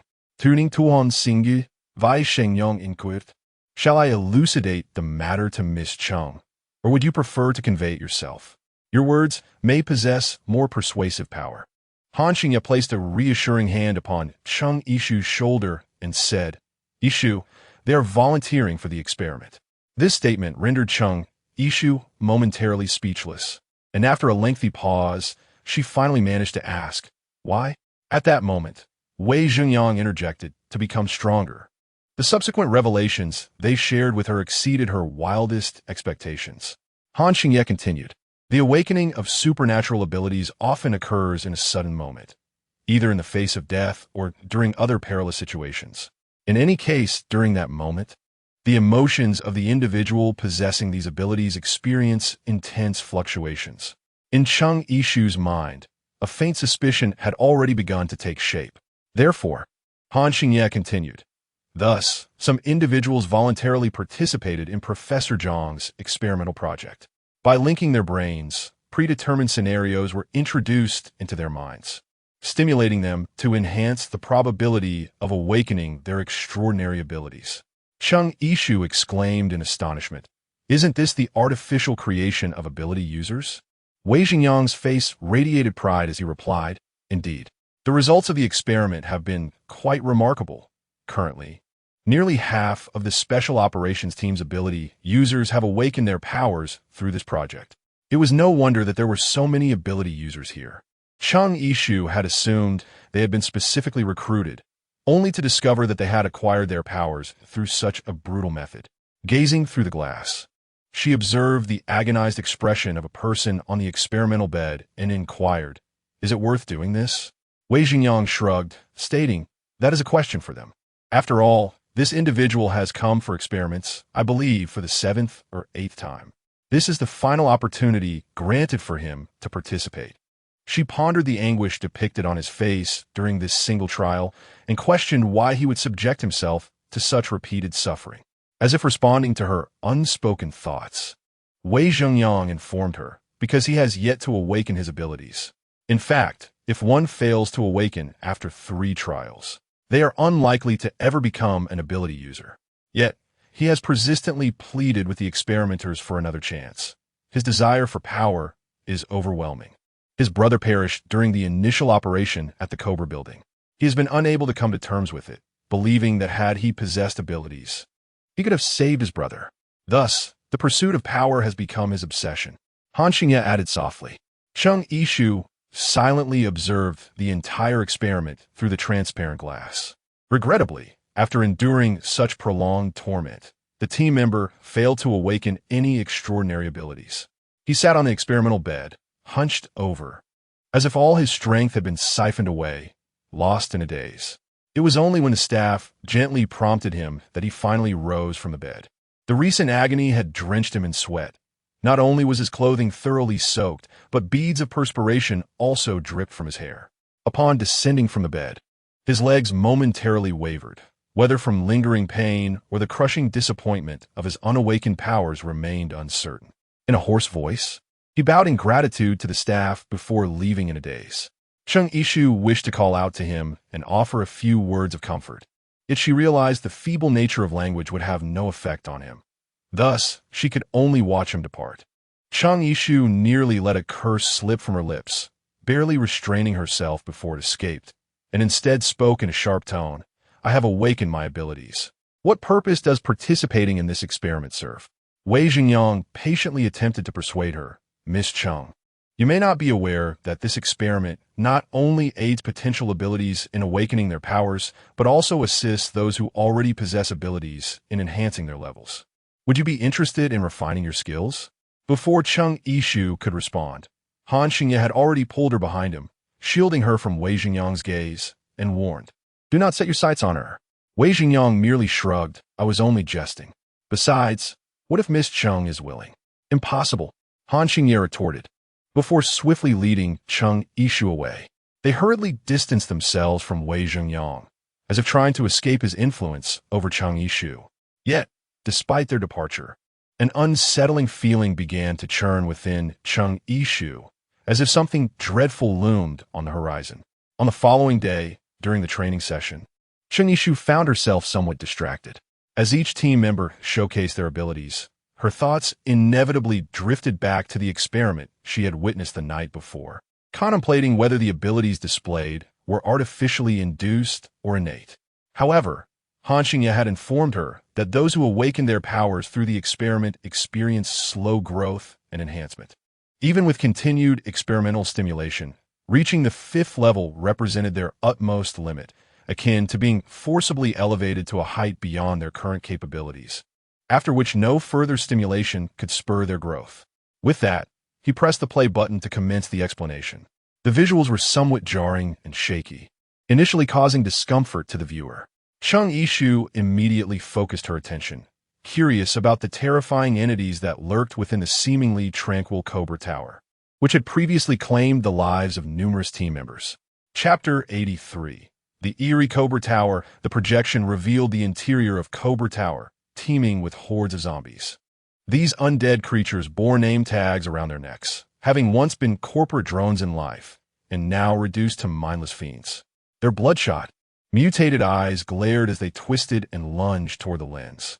The team opened fire, unleashing a barrage of gunfire that echoed in the air. In the face of such an onslaught, the tide of the zombie crisis was swiftly quelled. The team leader gestured, prompting the members to disperse according to his command. The team member wielding the camera was assigned to conduct a sweep of the lower levels of the building. Throughout their descent, zombies lunged at them from various angles, but they retaliated fiercely with their metal batons. Upon reaching the second underground level, the number of zombies dramatically diminished. With a mixture of trepidation and hope, they descended to the third underground level, only to find it devoid of any undead presence. Both the seasoned veterans captured on camera and the new recruits seated before the screen breathed a collective sigh of relief. Beside Chung Yishu, a companion could not help but mockingly exclaim, "Is this all there is?" The other team members, having exchanged symbolic glances, prepared to retreat and assist their comrades upstairs. Those equipped with monitoring cameras were no exception. Following his line of sight, the group noticed a button affixed to the wall. The hand of another team member appeared on screen, accompanied by a male voice inquiring, "What is this?" Chung Yishu felt that the male voice was somewhat familiar. In the scene, without a trace of hesitation, he pressed the button.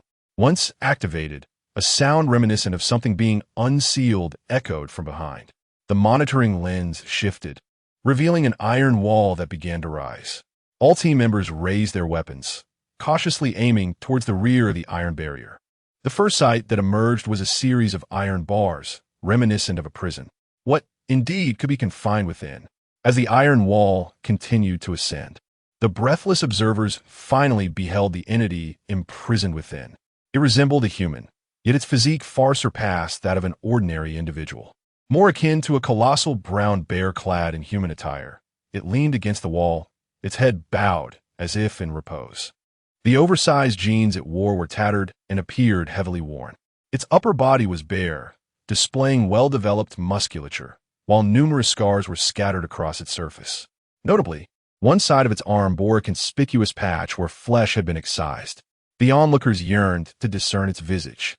However, to their dismay, it was obscured by a metallic helmet that completely enveloped its head. Chung Yishu observed that the opening of the mask had been permanently sealed, indicating that this helmet could never be removed. The team members in the scene momentarily lost their focus, uncertain whether the entity before them was human or a zombie. Their fingers hovered over the triggers, yet none dared to pull them. Just then, the helmeted creature seemed to awaken. It slowly lifted its head, revealing only small black openings in the specially crafted metal helmet through which its eyes could be seen. As its eyelids gradually rose, two eerie green lights emerged. It was a zombie. Both the team members inside and outside the frame shouted in unison, regaining their composure. The team members within the scene immediately unleashed a barrage of gunfire upon it, filling the air with smoke. Amidst the hail of bullets, the weeds strewn across the prison floor were also caught in the crossfire, sent flying by the impact of the shots. Once the team ceased fire, they were confronted with a horrifying realization.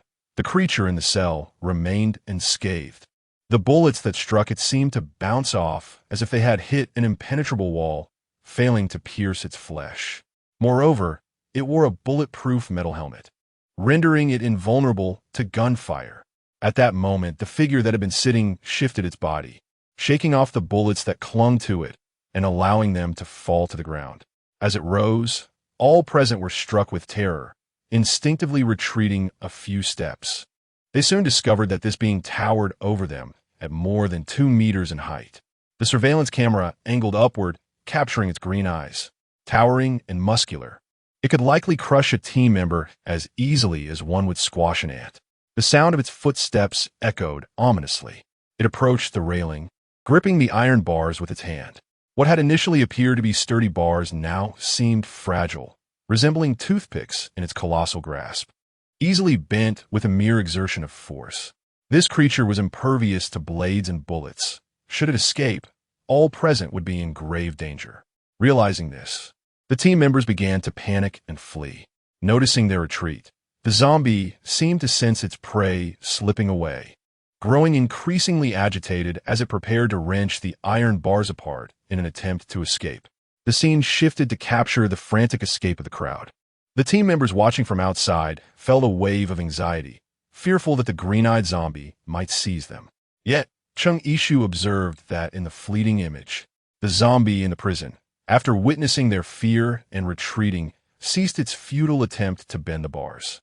Its hands fell limply to its sides as if experiencing a sense of loss. Is loss an emotion that a zombie could possess? Chung-Ishu believed she might be overthinking the situation. Before they could calm their breaths, a bloodied figure came rushing towards them. Just as they were about to inquire about the commotion, a team member plummeted from a great height to the ground, his body a gruesome sight of red and white. Moments later, a dark cloth descended, covering the lifeless form. As the onlookers focused on the fabric, a collective gasp escaped their lips. That was no zombie. It was unmistakably a bat, reveling in its macabre feast. Before the spectators could suppress their nausea, a horrifying scene unfolded. A swarm of bats spiraled down from the depths of the building, launching an aerial assault upon the team. Run. The most terrifying sight of all was the largest bat in the midst, which bore a human visage.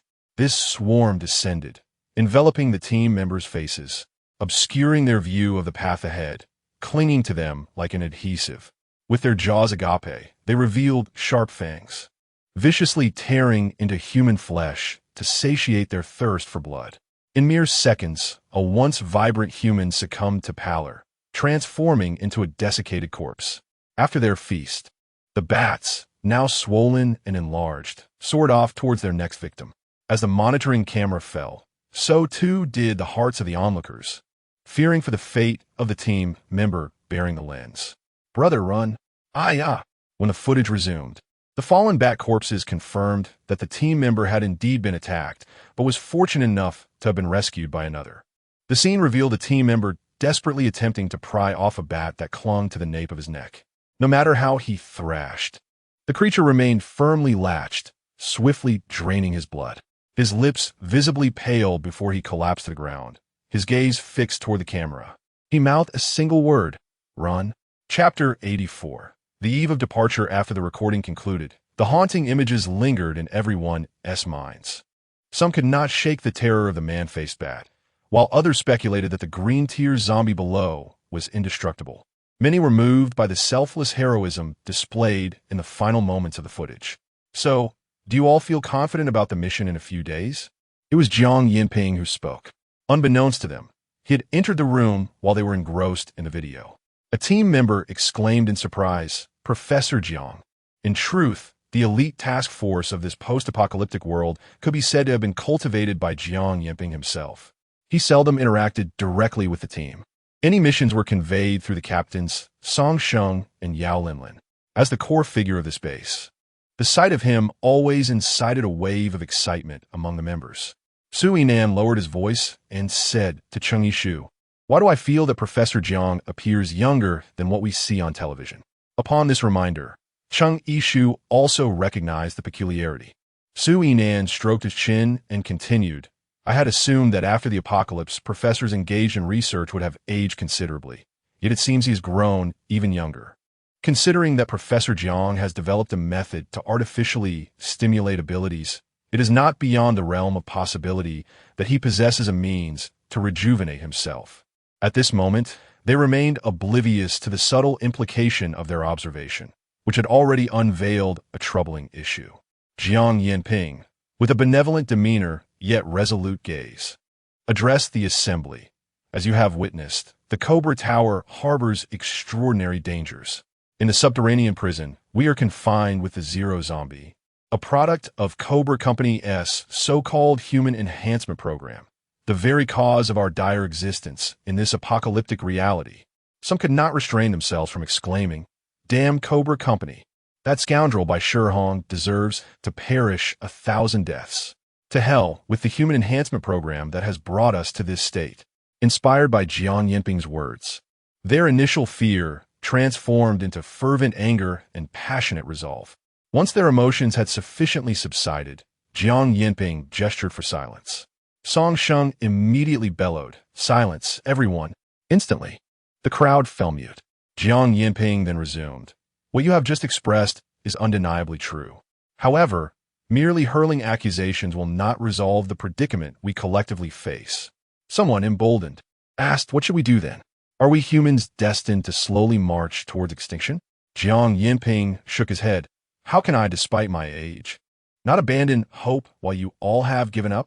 Since the onset of the apocalypse, I have dedicated myself to researching the suppression of the zombie virus and methods to combat the undead. As some of you are aware, my research has aided in your transformation into ability users and hastened your upgrades, enhancing your chances of overcoming the zombies. Yet, progress in the development of the virus suppression agent has stagnated. My efforts alone, alongside those of the researchers, are insufficient. I require your assistance to obtain samples of the zero zombie virus and more of the original research documentation." Jiang Yinping raised his arm passionately, declaring, "To save humanity, I need you." Under the fervent influence of his speech, a profound sense of mission ignited the spirits of all present. "We shall save humanity. Save humanity. Save humanity." It was unclear who initiated the chant, but soon the crowd joined in a spirited chorus. Jiang Yinping smiled softly at them, his expression one of satisfaction. Observing the new recruit's exuberance, Song Sheng couldn't help but chuckle cynically. This was the third time he had heard Jiang Yinping deliver this speech. Were it not for the fervent persuasion and the exaltation of the mission's significance, how could these individuals so foolishly devote themselves to Professor Jiang? It is precisely this fervor that drives them to risk their very lives to fulfill Jiang Yinping's objectives upon entering the Cobra building. Regrettably, 2 battalions have already fallen, and one can only hope that those present are not destined to become the third wave of sacrifices. Song Sheng has ventured into the Cobra building twice, each time narrowly escaping amidst the remains of his brothers. On this third occasion, even he harbors doubts about whether fortune will favor him once more. Though he yearns to retreat, he is acutely aware that the merciless Jiang Yinping would not spare him should he choose to withdraw. Defying Jiang Yinping's orders is tantamount to a death sentence. Thus, entering the Cobra building presents at least a glimmer of hope, compelling him to continue his perilous game with death. Han Xingye stands before the monitor, observing the throng rallying enthusiastically after Jiang Yinping's impassioned speech. Wei Xingyang stands beside him, inquiring, "What do you think? Will this third mission succeed?" "Indeed," Han responds, his tone imbued with conviction. Wei Xingyang cautions him, "Let's not forget, the previous 2 missions resulted in total annihilation. This time, we have Cheng Yishu." Jiang Yinping's oration, ostensibly aimed at uplifting everyone, subtly reveals his utmost concern, whether Cheng Yishu will exert herself to accomplish the task at hand. Han Xingye counters, reminding him, "Do not forget your promise to me." This matter concludes with the completion of the mission. Once it is done, Yishu must be allowed to leave. Wei Xingyang shrugs. This was an agreement made by Professor Jiang. What more do you need to worry about? Do you not trust me, or the professor who regards you as his own? A year ago, Han Xingye would have unreservedly placed his trust in Professor Jiang. However, the tribulations of the apocalypse and the anomalies he has perceived have sown seeds of doubt in his mind regarding his once-admired mentor. He swiftly discards his white lab coat, declaring, "I will participate in this operation as well." On the day of their departure, Cheng Yishu discovers that Han Xingye has not come to bid her farewell. Disappointment etched upon her face. Su Qini and Fan On-Yu flanking her, hold Su Yinan's arms, urging him to return safely. That insufferable man. Just yesterday he professed his fears of losing me. Yet today he does not even see me off, Cheng Yishu muses, initially believing he intended to surprise her. To her astonishment, it appears he was not merely speaking in jest. In a fit of anger, Cheng Yishu pressed the button on her helmet, completely obscuring her face. Cheng Yishu approached the designated team, and apart from the certain Suinan, the remaining members wore masks. leaving Cheng Yishu unaware of their true identities. However, considering Yao Linlin's recent tendency to target her at every turn, it was reasonable to assume that aside from Su Yinan, who had voluntarily requested to be in her group, the others were likely the ones Yao Linlin deemed the least competent, thus relegated to her team. As Cheng Yishu was lost in thought, she felt a gentle tap on the back of her hand from the person standing beside her. Although there was a layer of protective gloves between them, she was still reluctant to have any physical contact with others, and she instinctively shifted a few centimeters to the side. To her surprise, the individual leaned in closer once more. Chapter 85, Claiming Credit. Cheng Yishu felt an inexplicable sensation and turned to glance at the individual. Assuming it was unintentional, she shifted slightly to the side, only to find the person drawing closer once again. Judging by the stature and build, it was evident that the individual was male. Cheng Yishu came to a realization. The individual before her was being deliberately provocative. She shot them a fierce glare, recalling that behind the mask, her expression was obscured. Already in a foul mood, she found their audacity infuriating. With determination, she raised her arm and seized the collar of their garment, issuing a stern warning. Keep your distance. Were it not for the impending mission, she would have surely given this insolent person a piece of her mind. The mech vehicle halted near the Cobra Tower, and everyone hurriedly approached it.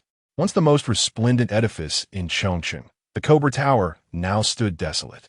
Dust had accumulated on its glass facade, and the plaza below was overtaken by weeds that grew as tall as a person, indicating that no living soul had ventured near in a long while. The group treaded cautiously into the building's interior. Even though they had mentally prepared themselves, the sight of countless bats swarming at the tower's apex triggered their claustrophobia, sending shivers down their spines. Fortunately, it was their dormant period, and as long as they remained silent and undisturbed, they were relatively safe for the time being. Yao Linlin gestured for them to split up and proceed with their tasks. Cheng Yishu held a gun in her right hand, while her left rested on the iron rod at her waist, her gaze scanning the surroundings with vigilant intensity. Should any situation arise, she would act without hesitation. The lower-tier zombies primarily relied on sound to discern their environment, and the bat swarm would remain dormant during daylight hours. Drawing upon the experience of their previous 2 missions, they had deliberately chosen to stealthily infiltrate the building during the day, anticipating that dealing with the green-eyed zombie on the underground 3rd floor would inevitably generate noise. They needed to ascend first in search of usable experimental data within the various laboratories of the building. Cheng Yishu was about to search each floor meticulously when the man she had previously admonished by gripping his collar seemed to have completely forgotten the lesson he had learned. He beckoned her with a casual gesture of his fingers, indicating for Cheng Yishu to follow him. Cheng Yishu had long noticed that others bore nameplates on their chests. Yet this individual bore none, casting doubt upon his identity. Observing Cheng Yishu's hesitation, he appeared resigned and rubbed his forehead. Suddenly, a ball of golden flame ignited in the palm of his hand. In an instant, he flipped his hand, and the flame vanished without a trace. His movements were so swift that only Cheng Yishu had glimpsed that pure golden fire. Such an untainted hue of flame could only belong to Han Xingye. She could think of no other. This man was indeed Han Xingye. The peculiar actions he had displayed earlier were now elucidated, with her doubts assuaged. Cheng Yishu immediately followed Han Xingye closely. Su Yinan and another team member exchanged glances, their eyes filled with intrigue. Yet they too proceeded to follow. As the 4 of them moved quietly, they were oblivious to the presence of a man and woman trailing behind them. Although Cobra's headquarters had ostensibly relocated to Xanadu, the experimental building in Chongqing remained its true stronghold. Having once worked here, Han Xingye was undoubtedly familiar with the surroundings. They ascended directly to the top floor of the Cobra building, whereby Shi Hong conducted his operations in Chongqing. Numerous core documents were likely housed within his office. The walls were adorned with large bats, densely packed, causing an unsettling shiver down one's spine that forced the eye to avert. They failed to notice that the central bat, resembling a human face, slowly opened its eyes after they passed, fixating on them with a sinister smile. Simultaneously, the images it beheld were transmitted in real time to a young man clad in white with striking blue eyes. To Chung Yishu's astonishment, she had anticipated that entering by Shihong's office would require considerable effort. Unexpectedly, the door stood ajar, seemingly waiting for their arrival. They cautiously stepped onto the plush carpet of the office, surveying their surroundings with vigilance. Su Yinan and another team member secured the door behind them, while Han Xingye and Chung Yishu began to search within the office. Since the apocalypse by Shihong had fallen entirely off the grid, Chung Yishu brushed her hand across the desk of Bai Shihong, which was already cloaked in a thick layer of dust. Truly, as the proprietor of the most renowned technology company in the country, his office exuded an unmistakable aura of technological sophistication and intelligence, instilling a sense of apprehension that deterred them from making any hasty movements. Chung Yishu discovered an upside-down photo frame in his bookshelf. Gently, she righted it and realized it was a graduation photograph of Bai Shihong from his student days. How could this person resemble Professor Jiang so closely? Chung Yishu grasped the photograph, along with its frame, and stored it within her spatial confines. Han Xingye was persistently exploring the edges of the bookshelf, prompting Chung Yishu to lower her voice and inquire about his intentions. The secret chamber. He had long been aware of the existence of a hidden room within Bai Shihong's office in Chongqing, a space that had never been accessed by others. Thus, his purpose for being here was to uncover the secrets concealed within that chamber. However, before he could attain any answers, the office door was abruptly pushed open. Yao Linlin unveiled her mask, revealing a smug expression. She commanded, "Su Yinan, hand it over to me." If the hard drive contained any valuable information, she was certain it would earn her Professor Zhang's favor, perhaps even the coveted advanced crystal core she had longed for. Accompanying Yao Linlin, Song Sheng's tone was menacing as he warned, "Don't make me repeat myself." The two were clearly vying for glory.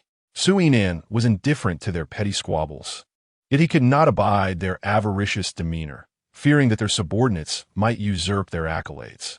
"What if I refuse?" The flickered in Song Sheng's palm. I said, "Don't make me repeat myself." Unbeknownst to them, the entire scene was being broadcast in real time to Jiang Yinping through the miniature monitoring device secretly embedded in Chung Yishu's badge. Not even Yao Linlin and Song Sheng, nor Chung Yishu herself, were aware of the presence of this device. Wei Zhenyang offered a conciliatory smile, urging him to calm down. In truth, he harbored thoughts about Yao Linlin and Song Sheng, recognizing their flawed characters. Jiang Yinping had deemed them to possess human weaknesses, which made them easier to manipulate, thus elevating them to their current positions.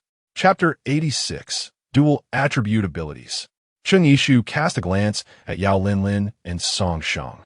"Are you certain you wish to engage in conflict here? Disturbing the swarm of bats outside will ensure that none of us will leave alive." She had always been puzzled as to how these two individuals, given their limited perspectives, could ascend to the position of captain of the Apocalypse Special Forces team. To her astonishment, Yao Linlin swiftly extended her vine, seizing the hard drive from Su Yinan's grasp while he was caught off guard. She triumphantly waved it, declaring, "I have taken it." Yao Linlin's expression darkened. "Chung Yishu, do you dare to lay a hand on me? Do not forget, I am now the captain of the Special Forces team."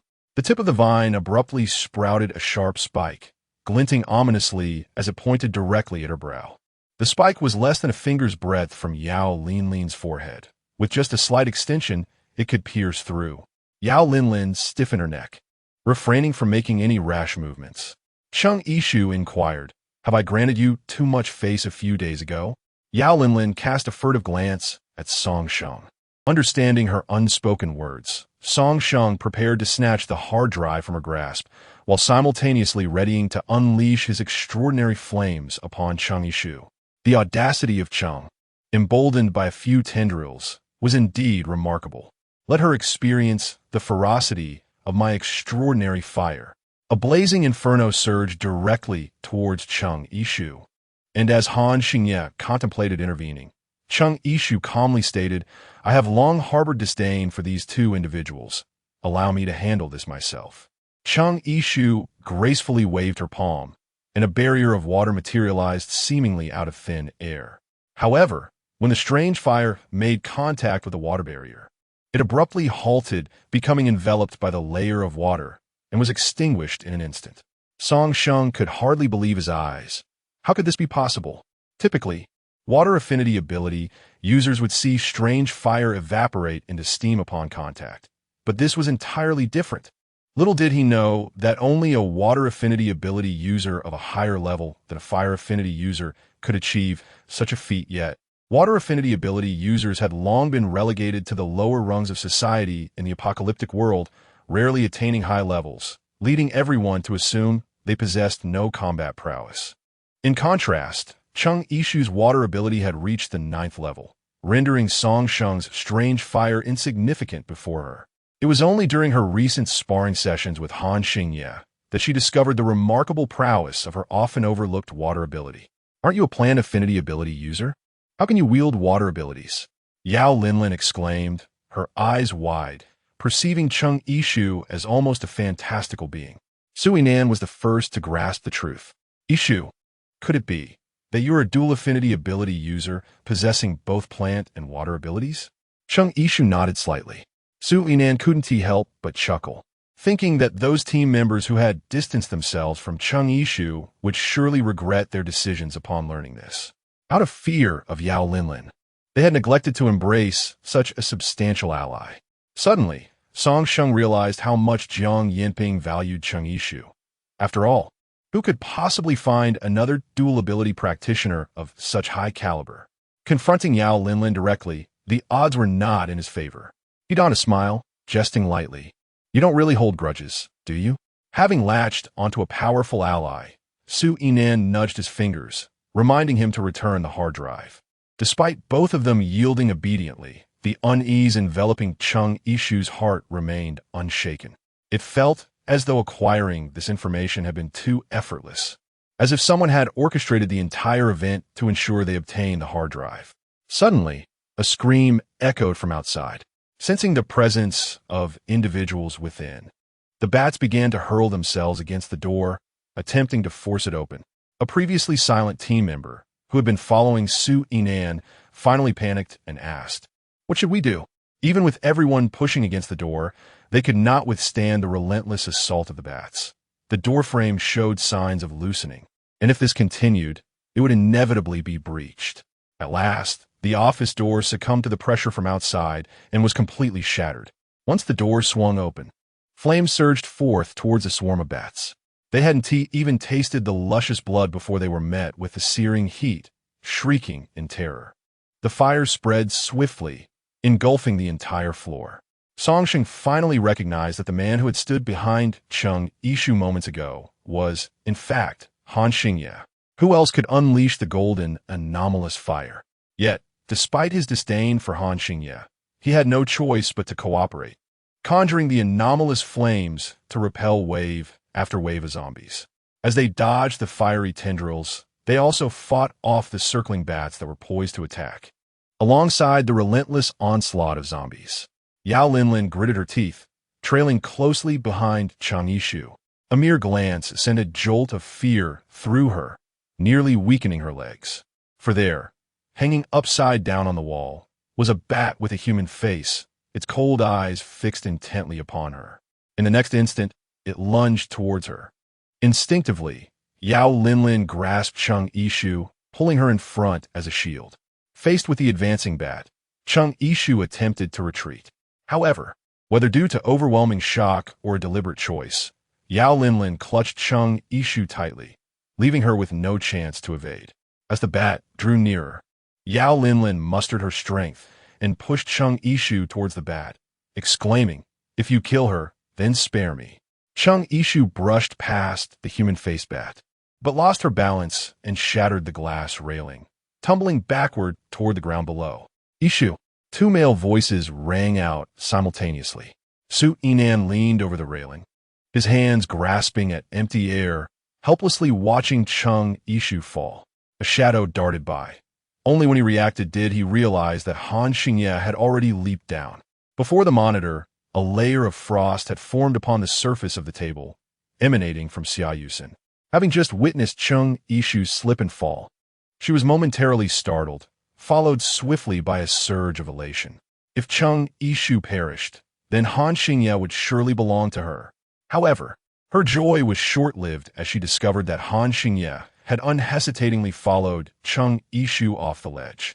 Her eyes widened in shock as she beheld the scene, inadvertently unleashing her powers, causing frost to spread across the table beneath her palms. Cheng Yishu initially beheld Han Xingye, who anxiously extended his hand in a desperate attempt to halt her descent, their fingers regrettably missing each other in midair. The scenery before her rapidly retreated, the encroaching flames casting a crimson glow upon her visage. In that fleeting moment, she resembled a butterfly, stripped of its wings, suspended in the void. Little did she anticipate that Han Xingye would leap down to her rescue. Ishu. Simultaneously, the azure-eyed youth seated within the confines of the laboratory tilted his head slightly. The images perceived by the face of the bat were transmitted flawlessly into his mind. Chapter 87. The Relentless Pursuer. As Han Xingye descended, he grasped Cheng Yishu's wrist with one hand, while the other clutched the railing of the floor below. The veins stood out against the pallor of his hand, clearly straining under the combined weight of both individuals. If a solution was not swiftly devised, they were both destined to plummet. Han Xingye, I will not let go. Cheng Yishu could not help but curve her lips into a faint smile. As her hand slipped down the railing, just as it seemed two individuals were about to plummet once more, her vines finally sprang into action, entwining around the railing and effortlessly lifting both herself and Han Xingye upwards. Han Xingye, realizing the situation, was visibly distressed, having forgotten in his anxiety that Cheng Yishu possessed the ability to save herself with her vines. Acting purely on instinct, he had thrown himself into the fray without a second thought. The others also broke free from the encirclement of zombies and bats, joining the two of them.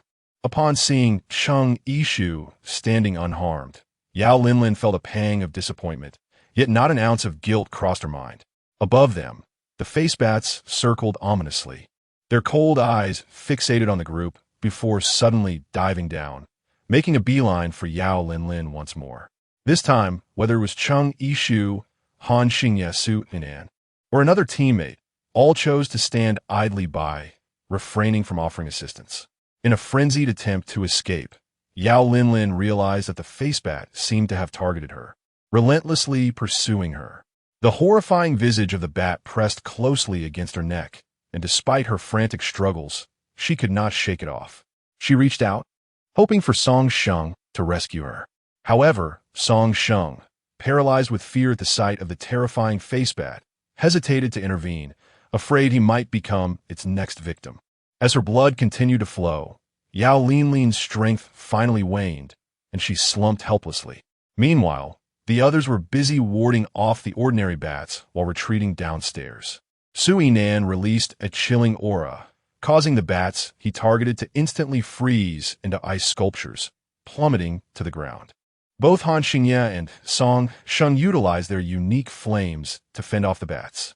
The bats, torn between their thirst for the group's blood and their fear of the flames, hesitated to approach. Only a teammate who had silently followed them struggled to fend off the encroaching zombies with a short stick, finding it exceedingly arduous. While he was preoccupied with the bats overhead, he overlooked the zombies sneaking up from behind. With a sharp crack, Cheng Yishu shot and killed the zombie that had been lurking behind him. Only then did he realize how narrowly he had escaped.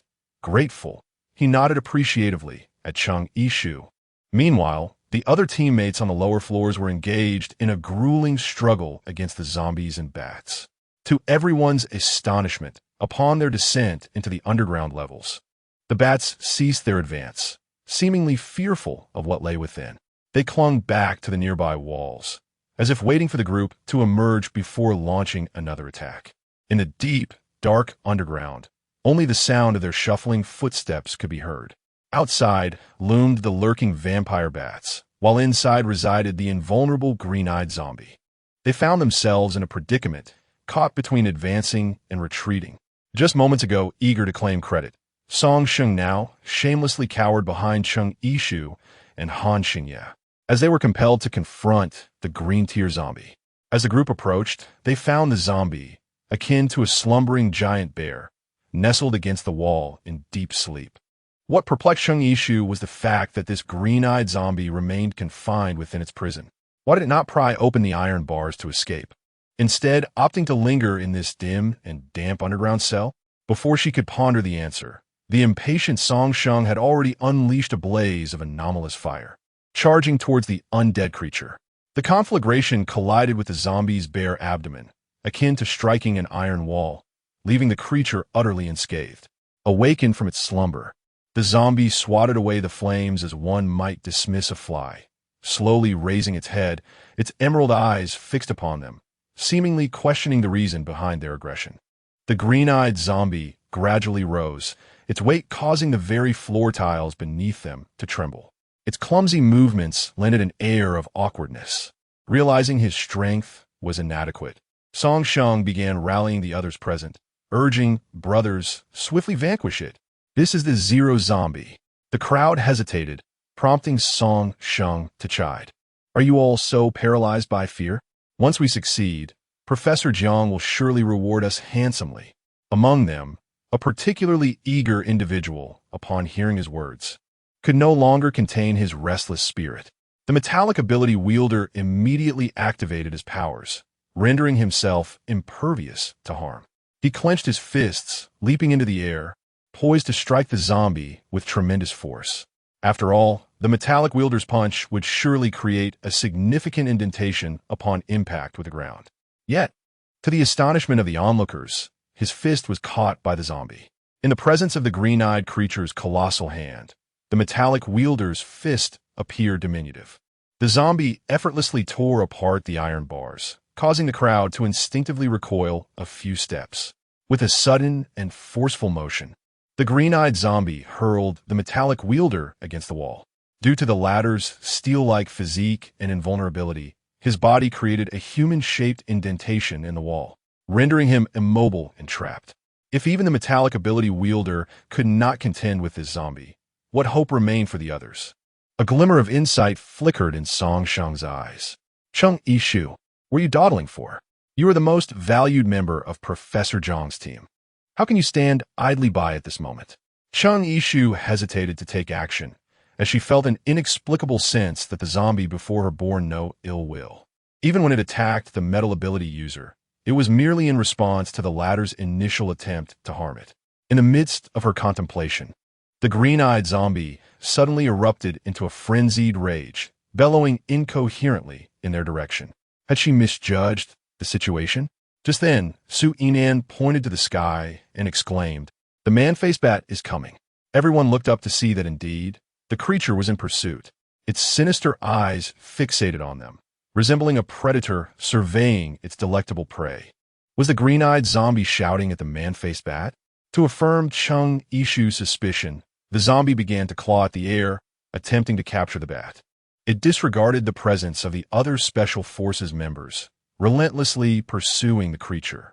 The man-faced bat, seemingly toying with the zombie, hovered just out of reach above its head, allowing it to see but not grasp. The blue-eyed boy controlling the bat watched this spectacle with a mischievous grin. Chapter 88, Green-Eyed Zombie vs. Man-Faced Bat. No one anticipated that the green-eyed zombie would initiate a confrontation with the man-faced bat. Despite its immense strength, it ultimately proved no match for the bat's nimbleness, becoming a mere plaything. Seizing the opportunity, Su Yinan shot an ice arrow that grazed the bat's wing. The bat, seemingly incensed, turned and screeched in protest, flying straight towards Su Yinan in retaliation. As it swooped low, Song Shang hurled a ball of anomalous fire at the bat. The bat, sensing the heat, abruptly changed direction just as the flames were about to engulf it, sending the fireball hurtling towards Su Yinan instead.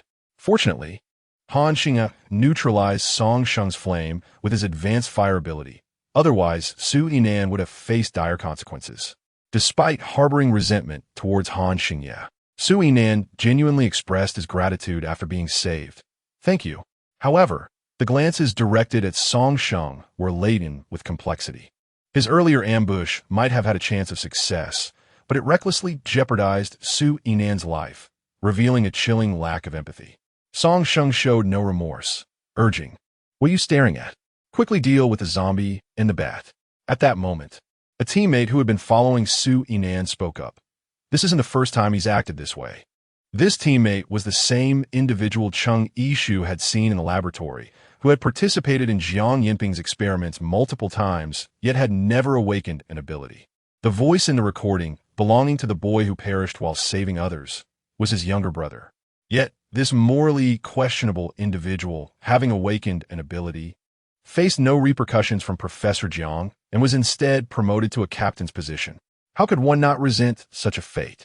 Moreover, it was the overambitious Song Sheng who rashly pressed the button on the iron wall of the green-eyed zombie prison on the third underground level. His selfishness had long been apparent to all, yet he remained unchallenged until today, simply because he was an ordinary person, incapable of standing against him. The bat continued to provoke the crowd, soaring above them, deftly evading their psychic assaults and the grasp of the green-eyed zombies. Then it clung to the wall, and, just as everyone believed it was about to surrender, a sudden wave of dizziness washed over them. Instantly, they felt the world spinning, as if they were adrift on a tumultuous sea, unable to maintain their footing. Even Chung Yishu and Han Xingye were no exceptions. Han Xingye, fighting against the nausea induced by the dizziness, grasped Chung Yishu's arm, pulling her into his embrace to prevent her from falling. Witnessing the chaos unfold, Xia Yusen, watching from the monitors, was perplexed by their condition.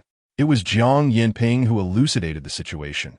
The human-faced bat must have emitted an ultrasonic signal, stimulating and disrupting their brains, leading to issues with blood circulation and nerve reflexes, which in turn caused the dizziness and nausea. Many present could not withstand the effects of the ultrasonic waves and ultimately collapsed to the ground. Jiang Yinping narrowed his eyes. If they remained in this environment for an extended period, irreversible damage to their brains would ensue. Chung Yishu furrowed her brows, enduring the nauseating sensation, when suddenly she felt a warmth spreading through her right eye. Upon reopening her eyes, she discovered that her right pupil had transformed into a sanguine hue. As the bat's ultrasonic waves approached her, they encountered an invisible barrier, rendering them ineffective against her. A look of confusion manifested on the bat's face, which bore a resemblance to that of a human. It remained uncertain whether it was astonished by the ineffectiveness of its ultrasonic waves against Chung Yishu or by the sight of her blood-red pupil. Chung Yishu slowly rose to her feet, while others lay unconscious at her feet. Only she and the zombie remained standing, their gazes locking for a fleeting moment, the creature staring vacantly at her. Realizing that the zombie posed no immediate threat, Chung Yishu resolved to first deal with the bat. Perceiving the ineffectiveness of its ultrasonic attack against Chung Yishu, the bat let out a piercing shriek, baring its fangs as it dove towards her.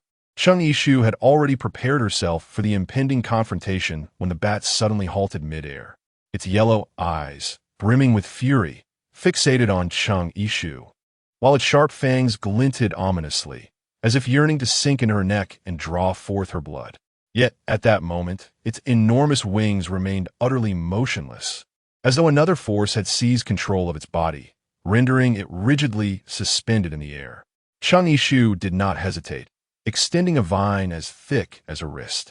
Just as it was about to touch the bat, the tip of the vine swiftly branched out, encircling the creature and weaving into an intricate, hollow cage. The bat struggled, but its body no longer obeyed its commands, leaving it to helplessly witness Chung Yishu ensnaring it. She clenched her fist into a hammer and struck fiercely upon the vine-woven cage. A shrill cry escaped the human-faced bat as it was mercilessly crushed within by the green-eyed zombie. The relentless assault continued, each blow transforming it into a pulpy mass, bits of flesh and blood spilling forth. At that moment, the air became thick with the stench of blood and decay. Only then did the green-eyed zombie cease its brutal hammering, shaking off the remnants of flesh that clung to its hands in disgust. Suddenly, a cacophony of objects falling echoed from outside. With the destruction of the human-faced bat, the other ordinary bats seemed to lose their vitality in an instant. Their once vibrant red pupils turned to stone, resembling lifeless statues as they tumbled to the ground. Without the ultrasonic assault on their brains, those on the ground gradually regained consciousness.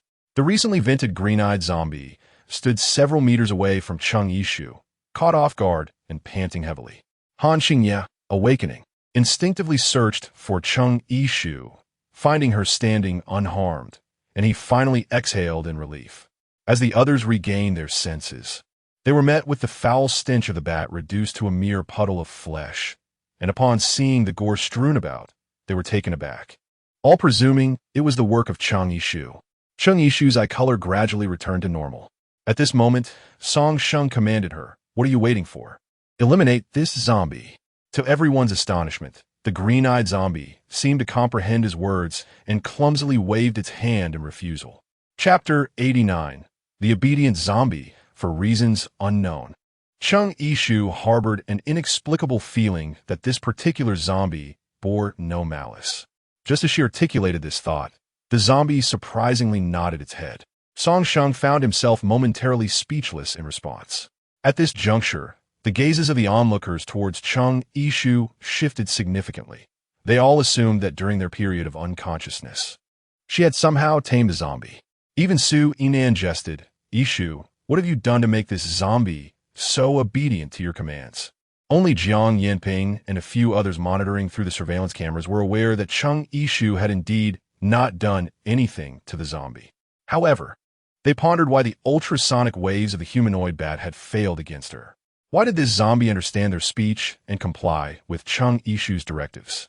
Yet, Song Sheng was preoccupied with thoughts of the green crystal core within the zombie's brain, which he feared would fall into the hands of that scoundrel Jiang Yanping, leaving him with nothing. A warning from Jiang Yanping crackled through his earpiece. What were you thinking? Surprisingly, Chung Yishu completed the task with unexpected ease, leaving her somewhat astonished. It felt as though a fortuitous deity was watching over her. At that moment, her lucky charm languidly rested his head in his hand, his long fingers toying with a vial containing a blue potion. His azure eyes resembled a tempestuous deep sea, while the cerulean potion mirrored a sky just after the rain. He had observed that woman from various angles through the lens of different mutations, and indeed, she possessed a certain allure. Yet, he could not fathom why the zombie in the basement willingly chose to leave with her. Reflecting on the frenzied manner in which the zombie had struck the bat, he couldn't help but let out a mocking laugh, wondering if that fool had mistaken the bat for its biological father in its fury.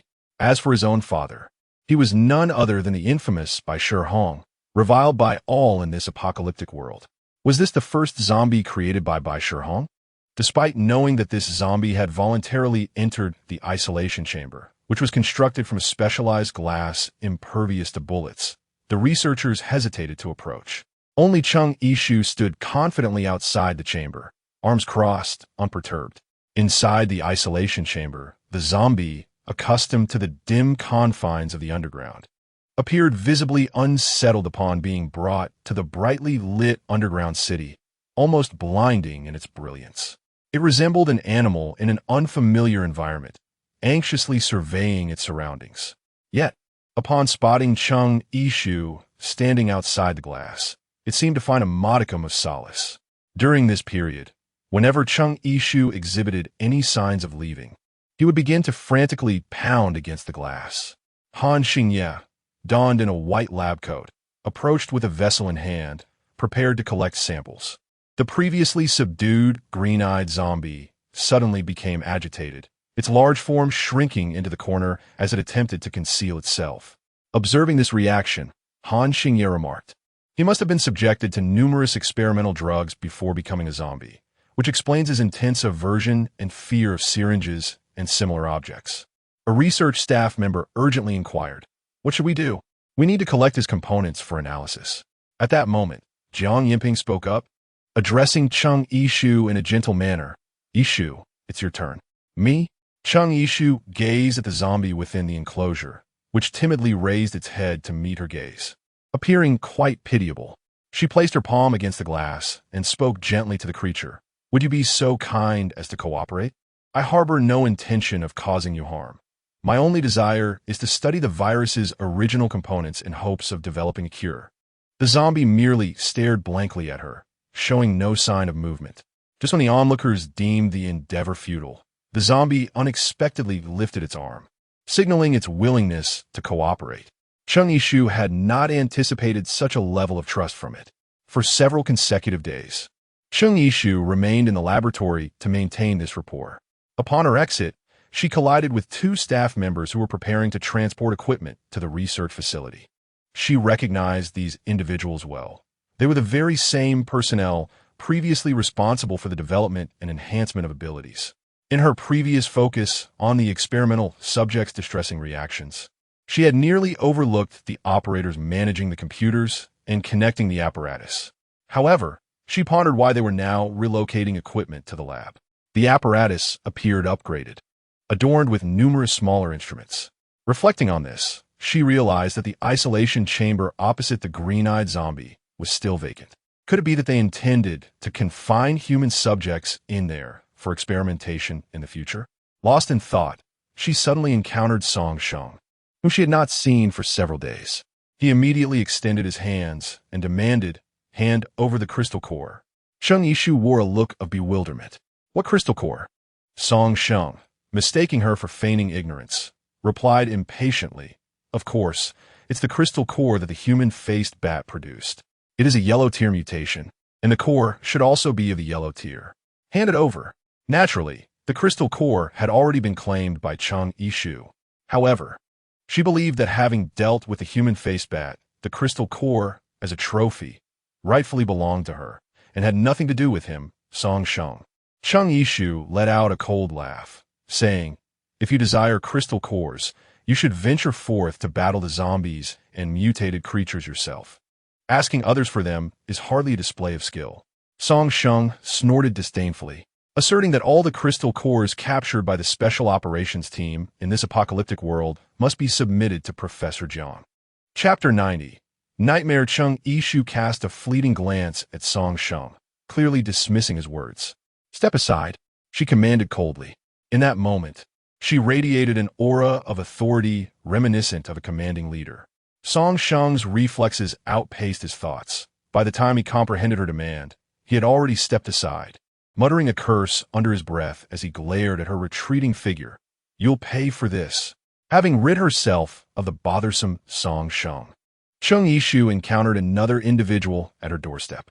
This person was a member of their team from the Cobra building. The unfortunate soul who had repeatedly failed in Professor Jiang's ability awakening project.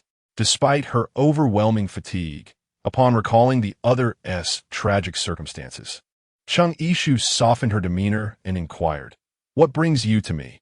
The individual surveyed the surroundings with caution, appearing hesitant and on the verge of speaking. Cheng Yishu, no matter how patient she was, could not tolerate the other's procrastination. Fortunately, just before she reached her breaking point, the other party spoke up. "Be careful." This left Cheng Yishu standing there, perplexed, and after not giving it much thought, she collapsed onto her bed and fell asleep. Unbeknownst to her, danger was drawing near, and the intricate web that had been woven for her was finally about to ensnare her. The team member who had risked everything to warn her had not ventured far before encountering Jiang Yinping, who stood with his hands clasped behind his back. Jiang Yinping slowly turned around, clearly having waited here for quite some time. His astute eyes seemed to pierce through everything, yet he teasingly inquired, "What did you just say to Cheng Yishu?" The man, still harboring a glimmer of hope, lied, "Nothing, nothing at all." A strange smile spread across Jiang Yinping's face as he raised his hand, and two individuals swiftly snapped the neck of the team member, then discreetly dragged him away for disposal. The display on the ground showcased a vibrant pattern of flowers gradually blooming, reminiscent of the mesmerizing red spider lilies blossoming along the banks of the river Styx. Startled, she sat up, gasping for breath. A wave of loneliness and helplessness washed over her as she rose to seek out Han Xingye. To her surprise, she encountered Jiang Yinping shortly after stepping outside, and she respectfully called out, "Professor Jiang." At that moment, he resembled a benevolent elder, asking, "Are you looking for Xingye?" Cheng Yishu did not shy away from the matter and nodded affirmatively.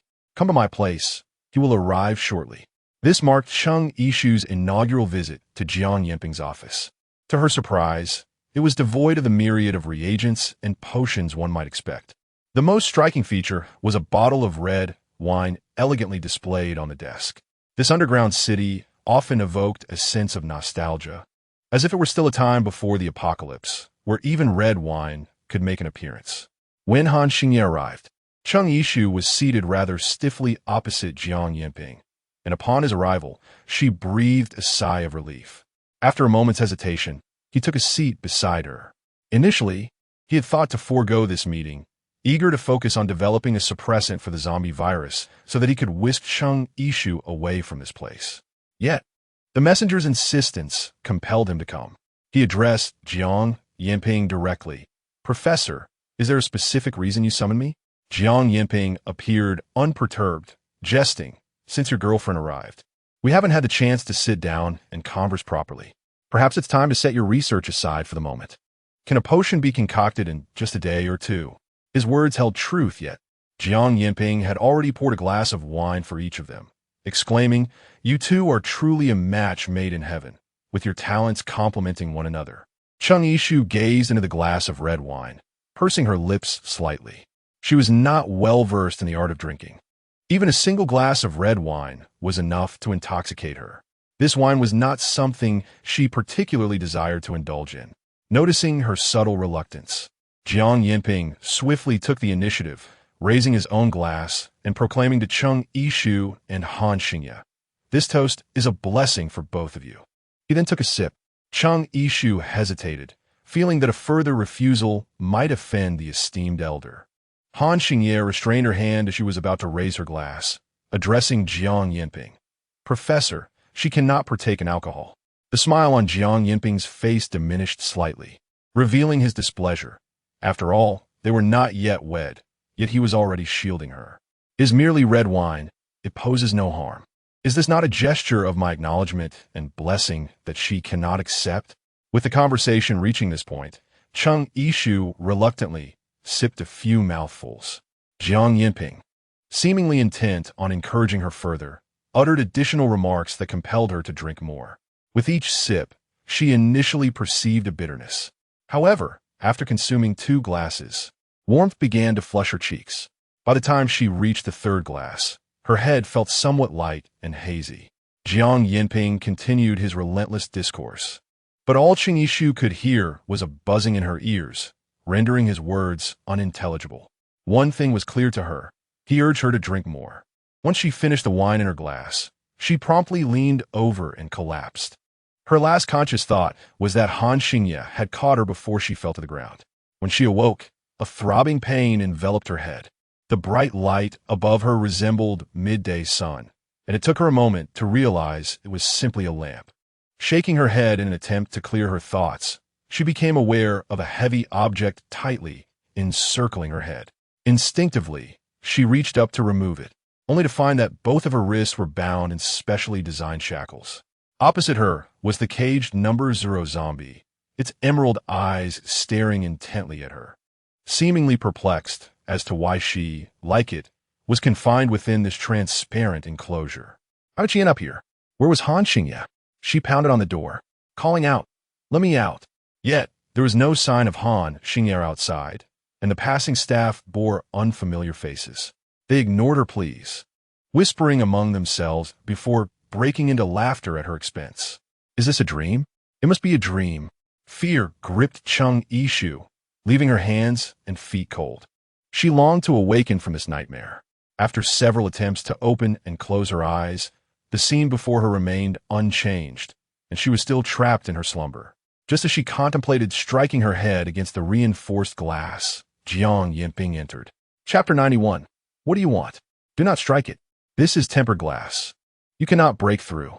As he spoke, a sinister expression adorned Jiang Yinping's face, starkly contrasting with the professor she had previously encountered, further convincing her that she was indeed dreaming. Wei Zhengyang and Xia Yusen followed closely behind Jiang Yinping, entering from either side. Observing Cheng Yishu's disheveled state under scrutiny, Xia Yusen's face radiated with satisfaction. "Cheng Yishu, your day has come." Wei Zhengyang chuckled. "Indeed, it seems that Miss Cheng cannot hold her liquor. Wine?"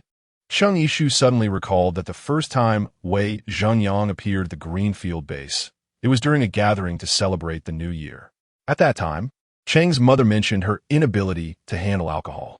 Thus, was Professor Zhang's persistent encouragement for her to drink yesterday a deliberate act? A staff member approached Jiang Yinping, carrying documents, and inquired, "Professor Jiang, everything is prepared. Shall we commence the experiment?" Cheng Yishu was suddenly overwhelmed by an ominous premonition. An experiment? What kind of experiment? Jiang Yinping pondered for a moment and decided to provide her with some appetizers. Complying with the order, another staff member seated before the computer began to execute the operations. Cheng Yishu felt a tingling sensation enveloping her head, as if an electric current were coursing through her. An electric current? In the next moment, a searing pain shot through her body, causing her exquisite features to contort in agony. The zombie across from her, previously lethargic, suddenly seemed to awaken to her distress, frantically clawing at the glass as if attempting to rescue her. Jiang Yinping signaled to his staff at the computer, who promptly entered commands, gradually alleviating her torment. Within mere minutes, Cheng Yishu was drenched in sweat, the color drained from her once rosy lips. Weakly, she lifted her gaze to Jiang Yinping and slowly uttered a single word. Why? She had witnessed the process earlier, the very method devised by Jiang Yinping to awaken and elevate the powers of those with abilities. At that time, she had deemed it excessively cruel and inhumane. If those individuals consented, it might be acceptable, but if they did not, it was one of the most brutal forms of torment in a world already steeped in despair. She never anticipated that this very method would be employed on her. Xia Yusin could not help but interject. "Are you not aware?" Cheng Yishu found the remark utterly ludicrous. Retorting with a question, "What do I know?"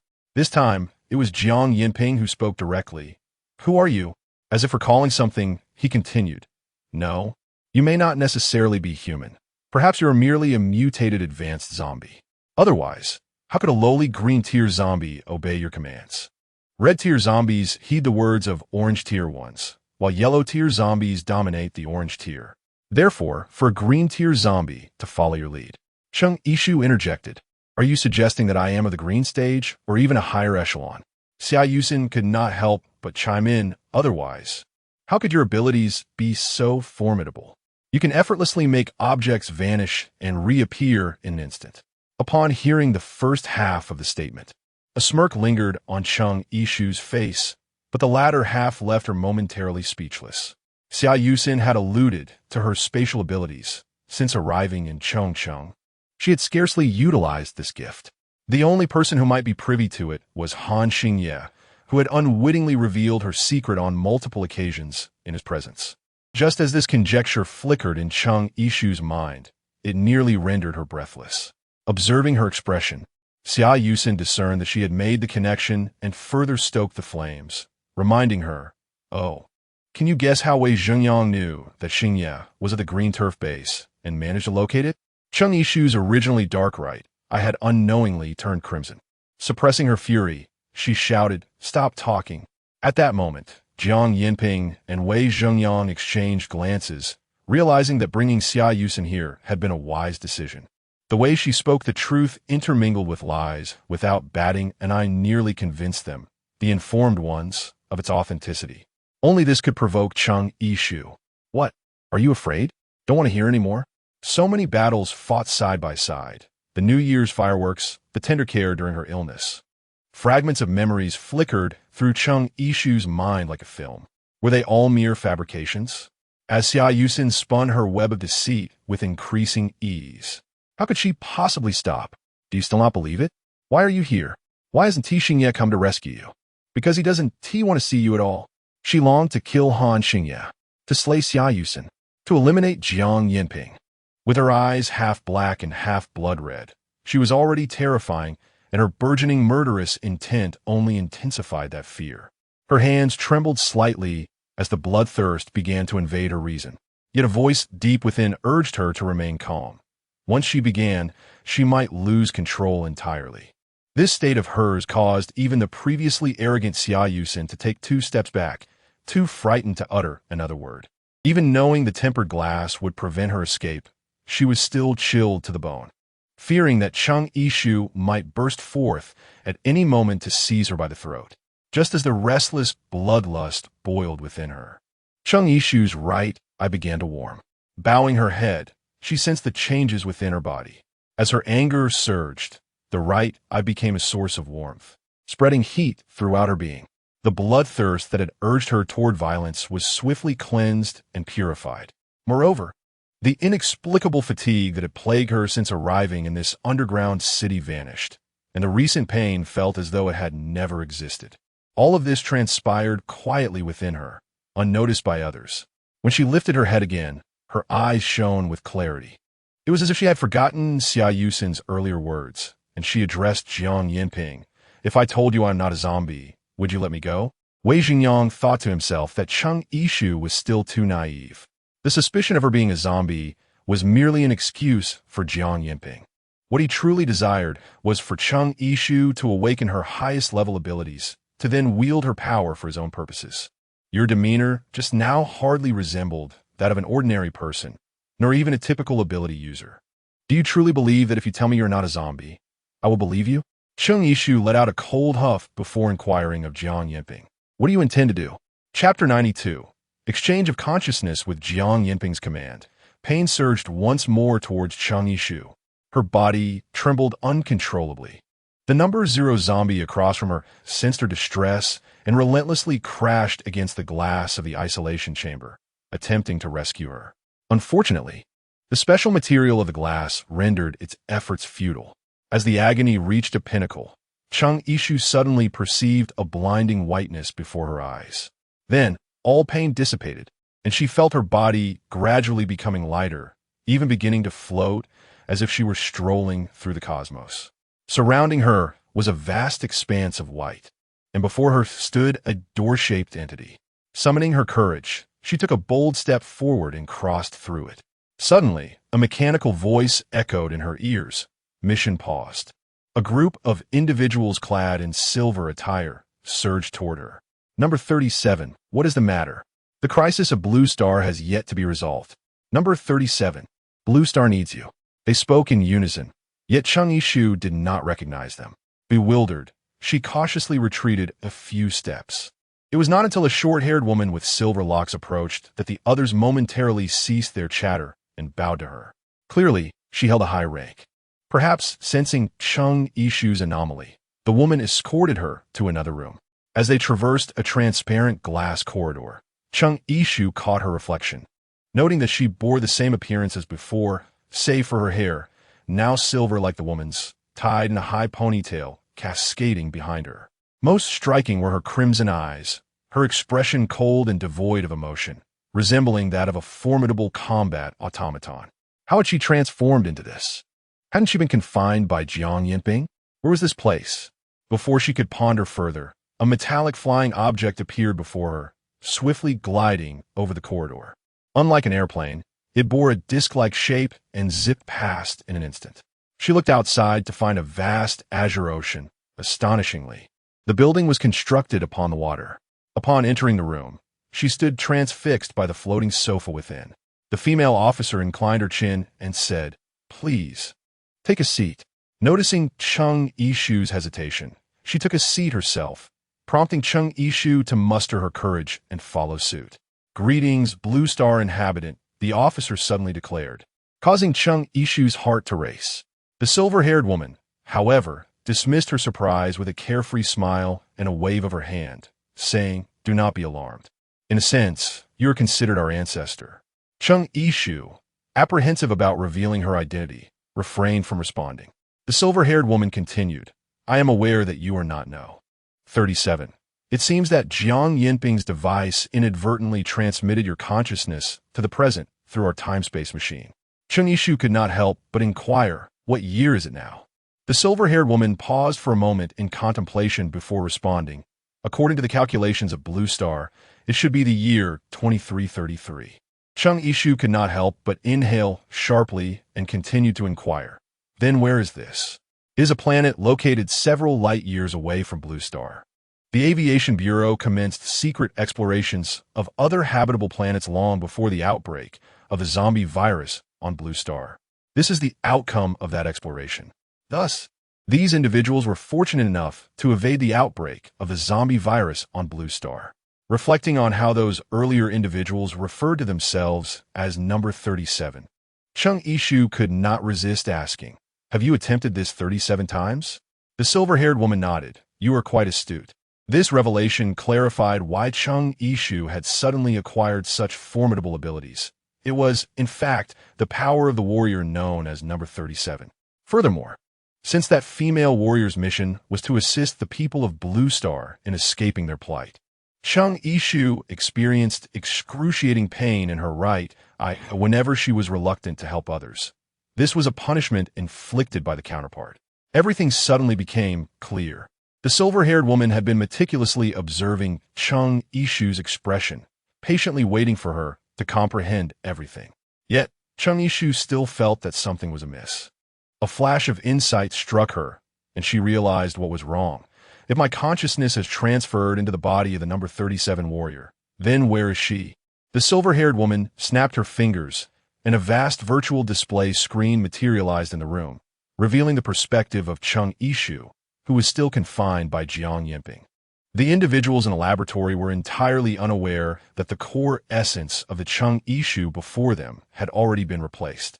Jiang Yinping wore a perplexed expression, wondering if the program had been set incorrectly. Why did she appear unfazed? The staff operating the computer looked equally baffled, insisting, "It's impossible. I set it up exactly as you instructed. There can be no error." Wei Jingyang's eyes darted around, and he suggested, "Professor Jiang, perhaps you should directly harness her abilities to prevent any further complications." They were also oblivious to when the anesthetized Han Xingye would awaken. Greedy Jiang Yinping hesitated, thinking that if he could awaken the pinnacle of Chung Ishu's abilities, he could find a way to seize them.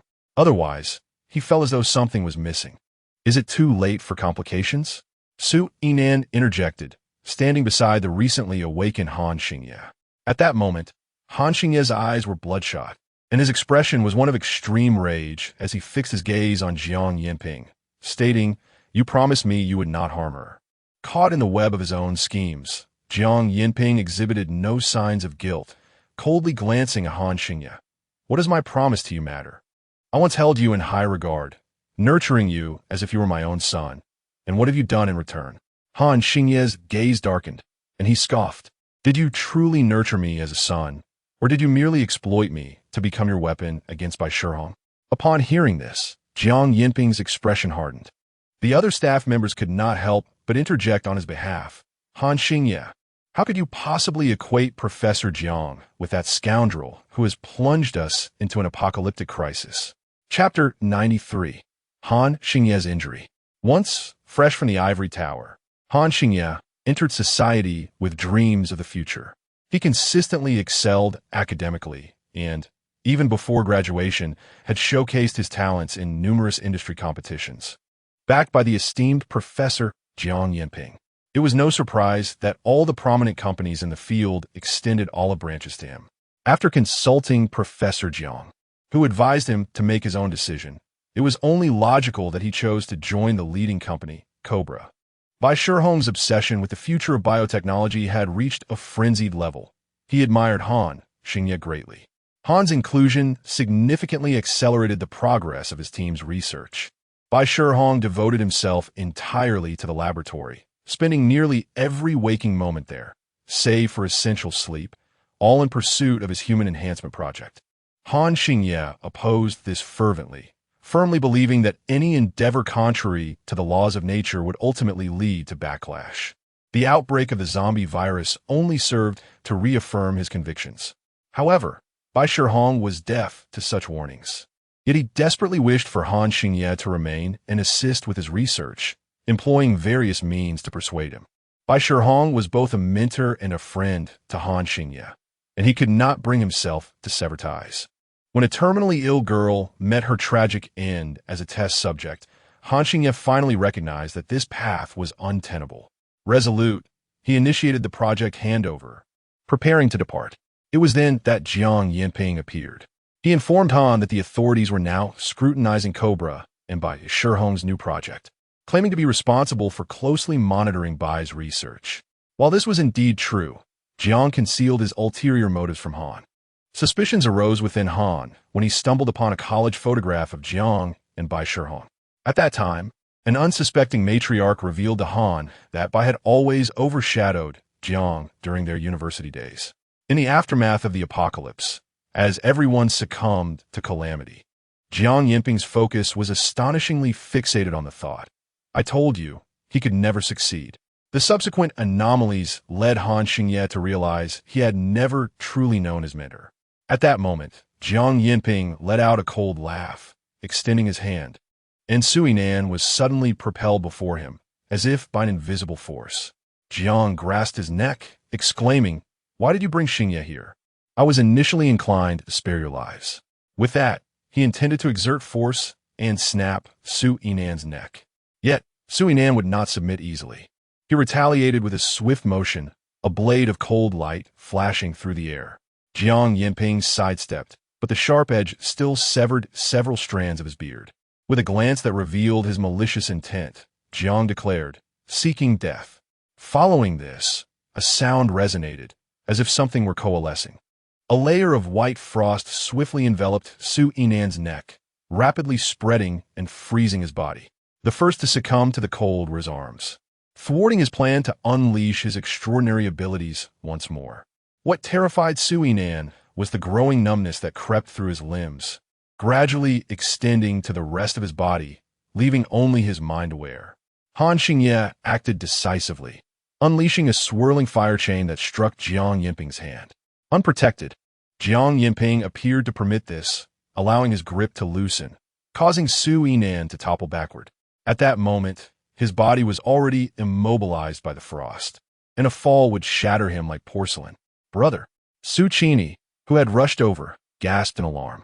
Fortunately, Fan On Yu, possessing wind-based powers, swiftly moved like a gust and caught the nearly falling Sui Nan.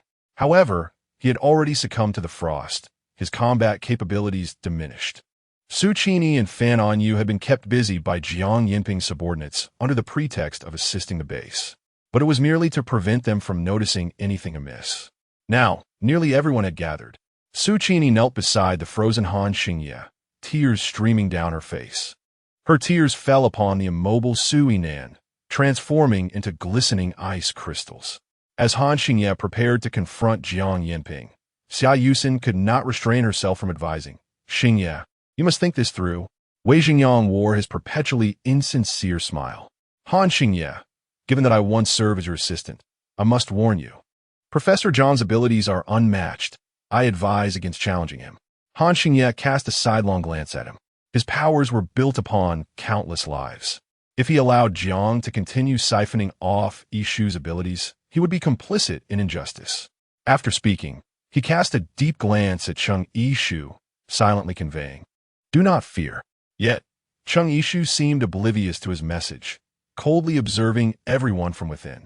Han Xingye's breath hitched, fearing that Cheng Yishu still blamed him. The current predicament left no room for explanation. He could only focus entirely on confronting Jiang Yinping. Jiang Yinping's fingers spread wide, summoning a flurry of snowflakes that continuously condensed and expanded. Han Xingye closed his eyes to concentrate, reopening them to reveal a majestic fire dragon that surged forth towards Jiang Yinping. At that moment, a tempest of wind and snow swirled around Jiang Yinping, as if a colossal storm was brewing. The furniture within the room began to tremble, papers rustling ominously. Soon, everything was caught in the chaotic whirlwind, flying about erratically. Even the researchers in the room found themselves helplessly swept into the air, terrified cries escaping their lips. Jiang Yinping remained indifferent, uncaring for the fates of those around him. Su Qini and Fan On Yu tightly embraced the frostbitten Sui Nan, barely avoiding being swept into the air. Xia Yusin and Wei Xingyang stood behind Jiang Yinping, managing to maintain their footing only by clutching at his garments, striving not to be lifted by the relentless winds. The ferocity of the gale caused Han Xingye's steps to falter. It was evident that Jiang Yinping's powers had reached an almost unparalleled zenith, rendering Han Xingye utterly outmatched. At last, the fiery dragon in the sky was torn asunder and vanished. After being tossed around by the tempest conjured by Jiang Yinping, Han Xingye crashed heavily to the ground. Vivid crimson blood trickled from the corner of his mouth, and his profound black eyes glared fiercely at Jiang Yinping, seemingly resolved not to yield. Coincidentally, he fell just outside Cheng Yishu's glass enclosure. Cheng Yishu watched as he staggered to his feet, wiping the blood from his lips, only to succumb to a fit of coughing, causing more blood to spill forth. Witnessing this scene, Xia Yusen couldn't help but urge him, Xingye, do not cling to this delusion. It is not worth it. Chapter 94. The collapse of the underground city. Even Jiang Yinping himself appeared to feel assured of his triumph. Addressing Han Xingye, in light of our long-standing teacher-student relationship, if you cease your resistance and assist me in achieving my grand ambitions, I shall overlook the past. Han Xingye retorted with scorn. Grand ambitions? What ambitions? To become the most formidable psychic in this apocalyptic world? You never intended to develop a cure for the zombie virus, did you?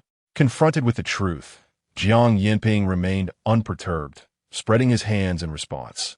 Is this world not remarkable? Power resides with the strong, and I'm the strongest in this realm. I am the sovereign of this world. Why should I seek to create a cure and terminate this existence? Upon hearing his rhetoric, Su Qini could not restrain her tears as she reproached him. Have you ever considered the plight of others? In this world, where resources are scarce and surrounded by mutated zombies, how terribly they must suffer. Jiang Yinping coldly scoffed. What do they have to do with me? Who could have imagined that when the zombie outbreak occurred, Jiang Yinping was at home, his son in one room and his wife in the kitchen? When he sensed something amiss, he grabbed his car keys and fled downstairs, completely disregarding his wife and child. With only himself in mind, how could he care for the lives of others? Gazing at the evidently injured Han Xingye, Jiang Yinping slowly approached him, declaring, since you were so oblivious to the situation, do not blame me for forgetting our years of friendship. As he spoke, he began to gather chilling energy in his hands. Jiang Yinping could hardly restrain his eagerness to draw forth the delectable blood from Cheng Yishu, even contemplating cracking open her skull to ascertain if she possessed any crystal cores. Otherwise, how could she wield such immense powers? Han Xingye gradually rose to his full height, showing no signs of retreat. What did she intend to do? Xia Yusen was the first to notice Cheng Yishu's peculiar condition. In her eyes, Cheng Yishu was filled with derision as she glanced at the so-called shackles made of special materials binding her wrists. She lifted her hand and tapped her fingernail against them. Instantly, a fissure appeared at the point of impact, rapidly widening until the shackles were utterly destroyed. Subsequently, she placed her hand upon the tempered glass crafted from the so-called special material. Her fingers splayed wide, and clear water began to flow from her palm. It seemed as though a memory had resurfaced, prompting her to curl her lips in a smirk.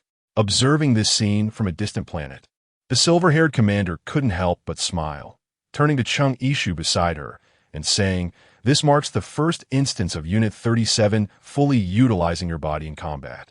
So it has yet to adapt entirely. Cheng Yishu understood. Was the expression on number 37's face just now? Disdain? Over in the laboratory, Xia Yusen observed the scene, initially thinking that Cheng Yishu was struggling in desperation, ready to mock her with a few words. However, as Cheng Yishu pressed another button, the clear water from before instantly crystallized, and from her palm, frost began to form intricate snowflake patterns on the glass. The white frost quickly enveloped all the glass, rendering Cheng Yishu's figure barely visible within. Tap, tap, a familiar sound echoed. Before she could step outside, Jiang Yinping had already launched the storm ball formed between his hands towards her. Han Xingye, with blood still staining his lips, attempted to intervene, but was firmly held back by Cheng Yishu's hand on his shoulder, signaling him to remain still. The storm ball flew toward her chest, and the piercing cold wind stung her face, whipping her dark hair back. Yet, she single-handedly caught the storm ball and, as if kneading dough, compressed it with her fingers, then hurled it back at Jiang Yinping. He hastily retreated, and a dent appeared on the ground before him. Simultaneously, the roof trembled, dust cascading down, and cracks began to form on the walls. As the fissures widened, everyone realized that the structure was on the verge of collapse. Run! Han Xingye shouted at Fan On You and the others. Fan on you, with Su Qini's assistance, quickly lifted Su Yinan onto his back and made a hasty escape. The ceiling lights began to flicker ominously. An imprisoned Zero zombie stirred restlessly within its glass enclosure.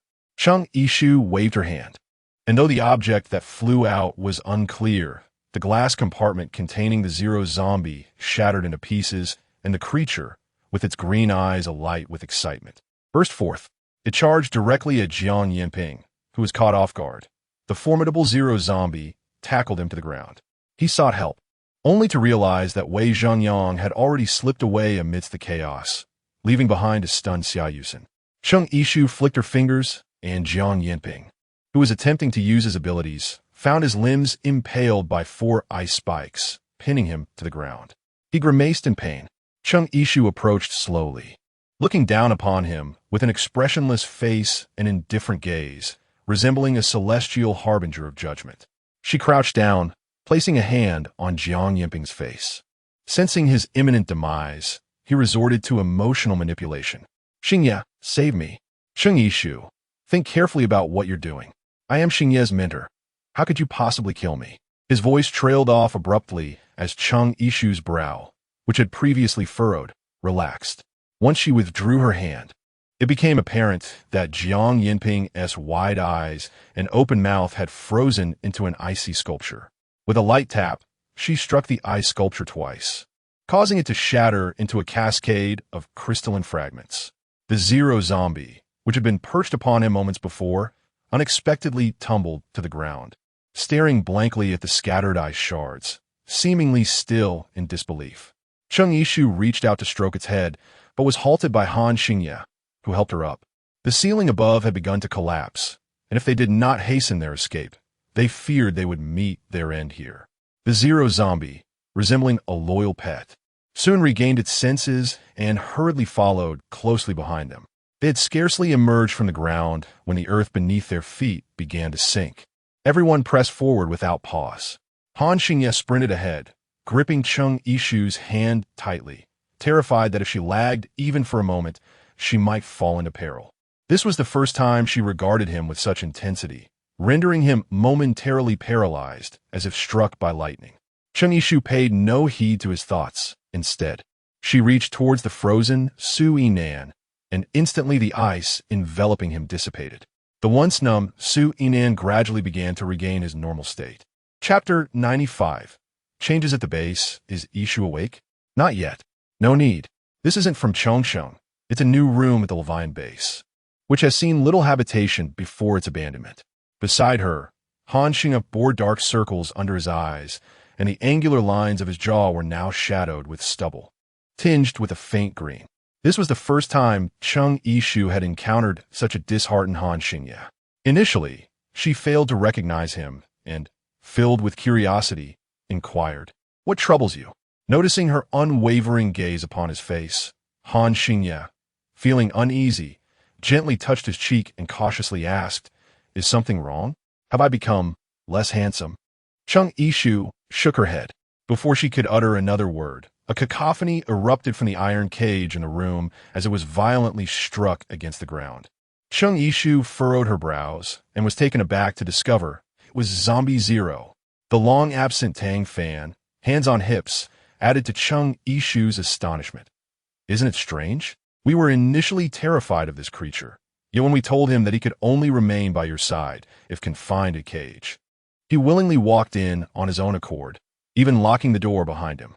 Outside, Yao Mingyu, upon seeing her cousin Cheng Yishu finally awaken, hurriedly declared her intention to inform Cheng Ba and Cheng Ma, not forgetting to drag the oblivious Tang Fan along with her.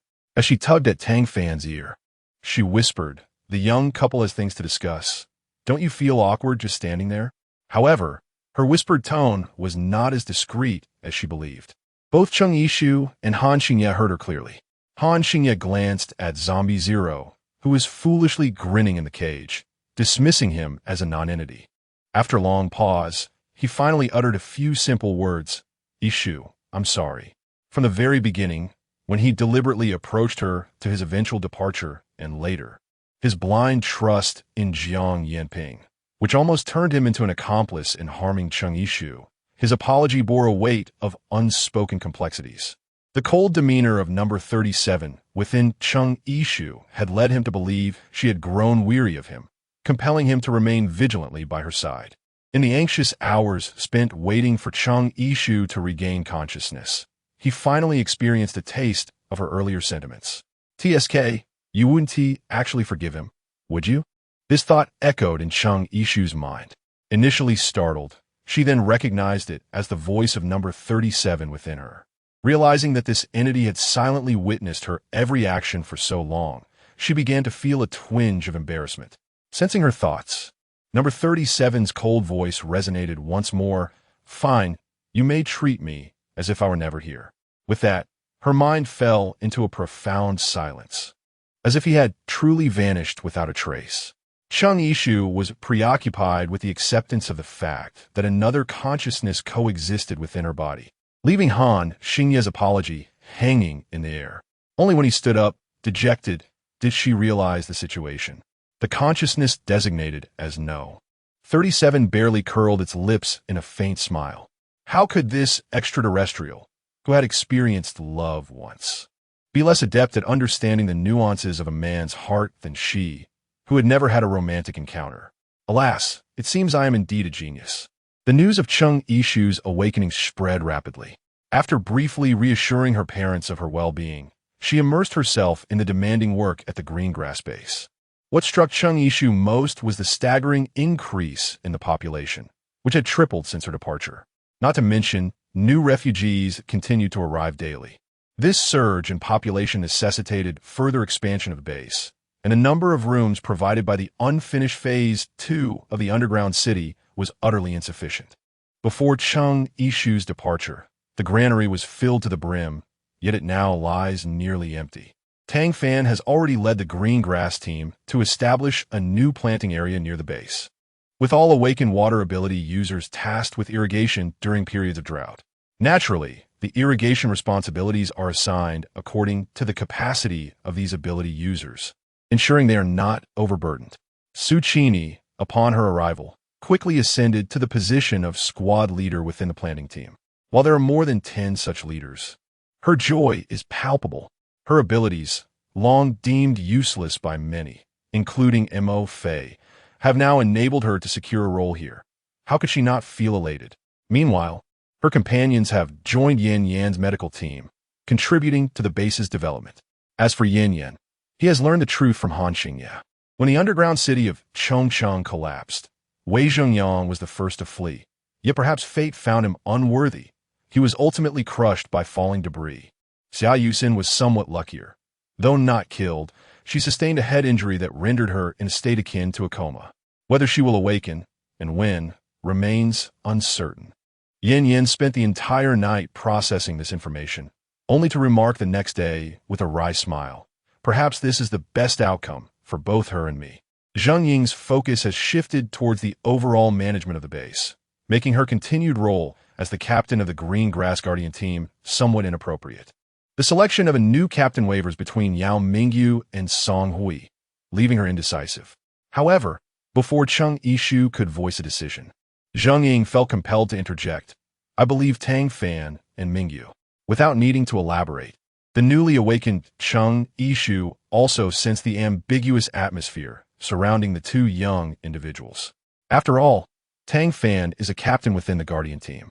Should Mingyu be elected as well, their future together could complicate matters of both personal and professional nature. Perhaps it would be best to appoint Song Hui as the captain of the first team. Zheng Ying sighed softly, yet she pondered Song Hui lacks abilities, which may hinder her acceptance among the team. Chung Yishu smiled, contemplating how to win the allegiance of her team, which was her foremost challenge as the newly appointed captain. Although Song Hui lacked any extraordinary abilities, her dedication and diligence in training were unwavering. Qi Bin, content to be the steadfast support behind her, quietly cared for Ayin, allowing her to devote herself entirely to the duties of the guard squad without any distractions. Furthermore, Song Hui's social acumen and experiences surpassed those of the inexperienced Yao Mingyu.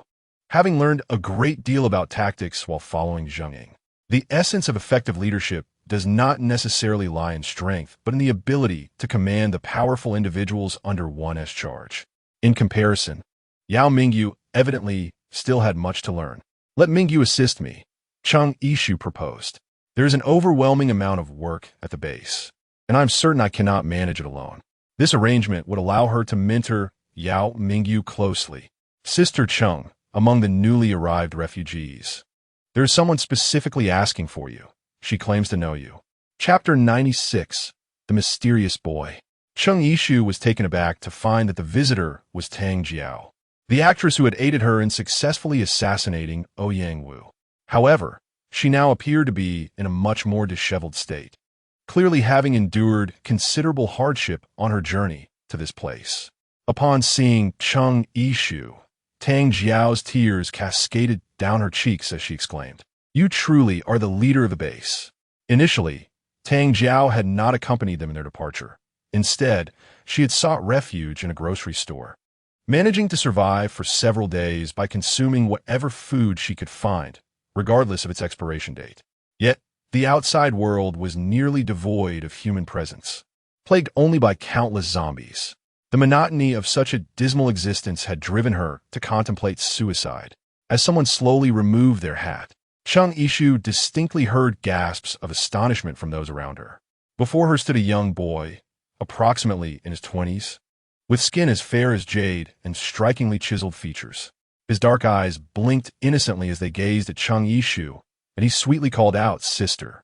Like an innocent Samoyed, he looked up at his master with endearing obedience, melting the hearts of the women present. Yet, he seemed oblivious to the effect he had. His beautiful eyes steadfastly fixed on Cheng Yishu, as if he had known her for a very long time. Cheng Yishu felt somewhat uneasy under his gaze and cleared her throat softly. "Just call me Yishu," she said. "All right, Sister Yishu," the boy replied with a sweet smile. Cheng Yishu comforted the two of them with a few words before stating, although they were old acquaintances, a necessary medical examination prior to entering the base was still required. Tang Jiao was momentarily taken aback, prompting Cheng Yishu to inquire if she had any objections. She quickly waved her hand, insisting that it was nothing. The medical team then escorted the two individuals to the examination area, where they would check for any zombie bites and assess their basic physical parameters.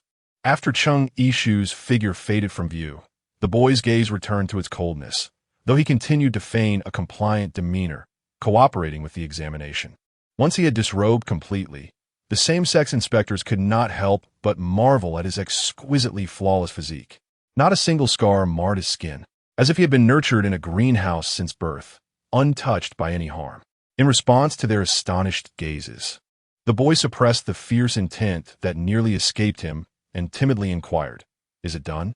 The inspectors, regaining their composure, replied, "Yes, yes. Quickly put on your clothes for the examination." Afterward, one of them shook his hand warmly, an entirely normal gesture. The boy, not thinking much of it, scratched his head. "Perhaps I'm misunderstood. My apologies, brother," the inspector said. The boy shook his head. "It's fine." The inspector then escorted him, now properly dressed, to Yin Yin for further examination, dismissing the earlier incident from his mind without mentioning it to Yin Yin. Yin initially expressed surprise at the boy's striking beauty, but soon fell silent, shining a flashlight into his eyes. The boy complied obediently, allowing the examination to proceed.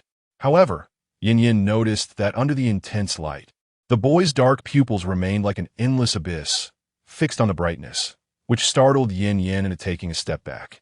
He gazed at the boy in disbelief, as if encountering a creature of the night. "How can your pupils remain unblinking under such illumination?" he pondered, for such a condition typically indicated either a corpse or a zombie, yet the boy before him appeared harmless, blinking innocently at him, seemingly incompatible with either classification. Calmly, the boy explained, "My eyes have been injured." After a moment of hesitation, Yin Yin recalled that such conditions did exist and settled back into his examination. He positioned the stethoscope over the boy's heart, preparing to check his heartbeat. Alarmingly, after listening intently for several seconds, he realized there was no sound emanating from the boy's chest. Just as he began to harbor doubts again, a strong heartbeat suddenly resonated through the stethoscope. Yin Yin gasped, sensing that this boy was not quite right. At that moment, The boy's eye color shifted from dark to blue. Yin Yin watched in astonishment as the boy's irises transformed. Just as he was about to call for assistance, the boy's demeanor shifted from innocuous to coldly commanding as he instructed, "Look into my eyes." Yin Yin found himself inexplicably drawn to the boy's gaze, which seemed to conceal a swirling vortex that ensnared him deeply. The boy's voice was icy as he declared, "Bai Yi's examination is entirely normal." In a trance-like state, Yin Yin parroted, "Bai Yi's examination is entirely normal." Only then did the boy rise, satisfied, bringing an end to his mental influence. He shook his head and recorded everything as normal beneath Bai Yi's examination results. After all the tests were concluded, Bai Yi, under the pseudonym Bai Yi, successfully entered the Greenfield base. Zheng Ying rummaged through her limited vocabulary and ultimately uttered the words "very handsome." Beside her, Su Qini expressed her dissatisfaction, saying, "But we still don't know what he looks like." Zheng Ying sighed. "Words cannot capture his beauty. If you're truly curious, why not just see for yourselves?" Su Qini blushed, cupping her face and murmuring, "That would be rather embarrassing." Yet, she quickly inquired, "Where does he live now?" Turning, she collided with Su Yinan's narrowed gaze. Su Yinan remarked, "Such a young lad, already dreaming of chasing after girls?"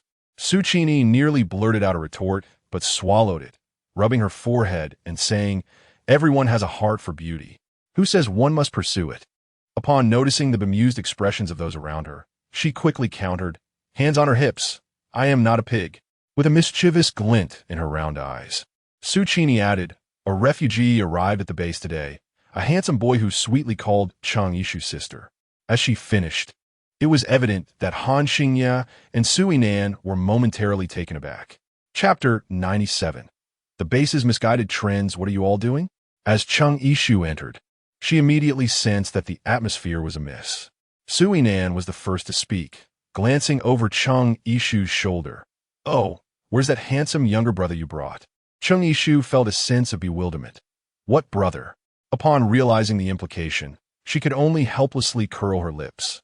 Is the current situation at the base not enough to keep you all occupied? You even have time to gossip here. As soon as her words echoed, everyone except Han Xingya and Su Yinan immediately scattered to attend to their own affairs. Yao Mingyu stealthily followed the crowd, intending to leave, but was halted by Chang Yishu's call, "Mingyu, stay." A wave of dread surged within her, especially as Tang Fan mockingly made a face at her, wishing her luck. Infuriated, she felt her teeth grind in irritation. However, as she turned to face Chang Yishu, her previously furrowed brow smoothed out instantly, and she donned a pleasing smile, inquiring, "What is it?" Chang Yishu wore a stern expression as she inquired about the current security issues within the base.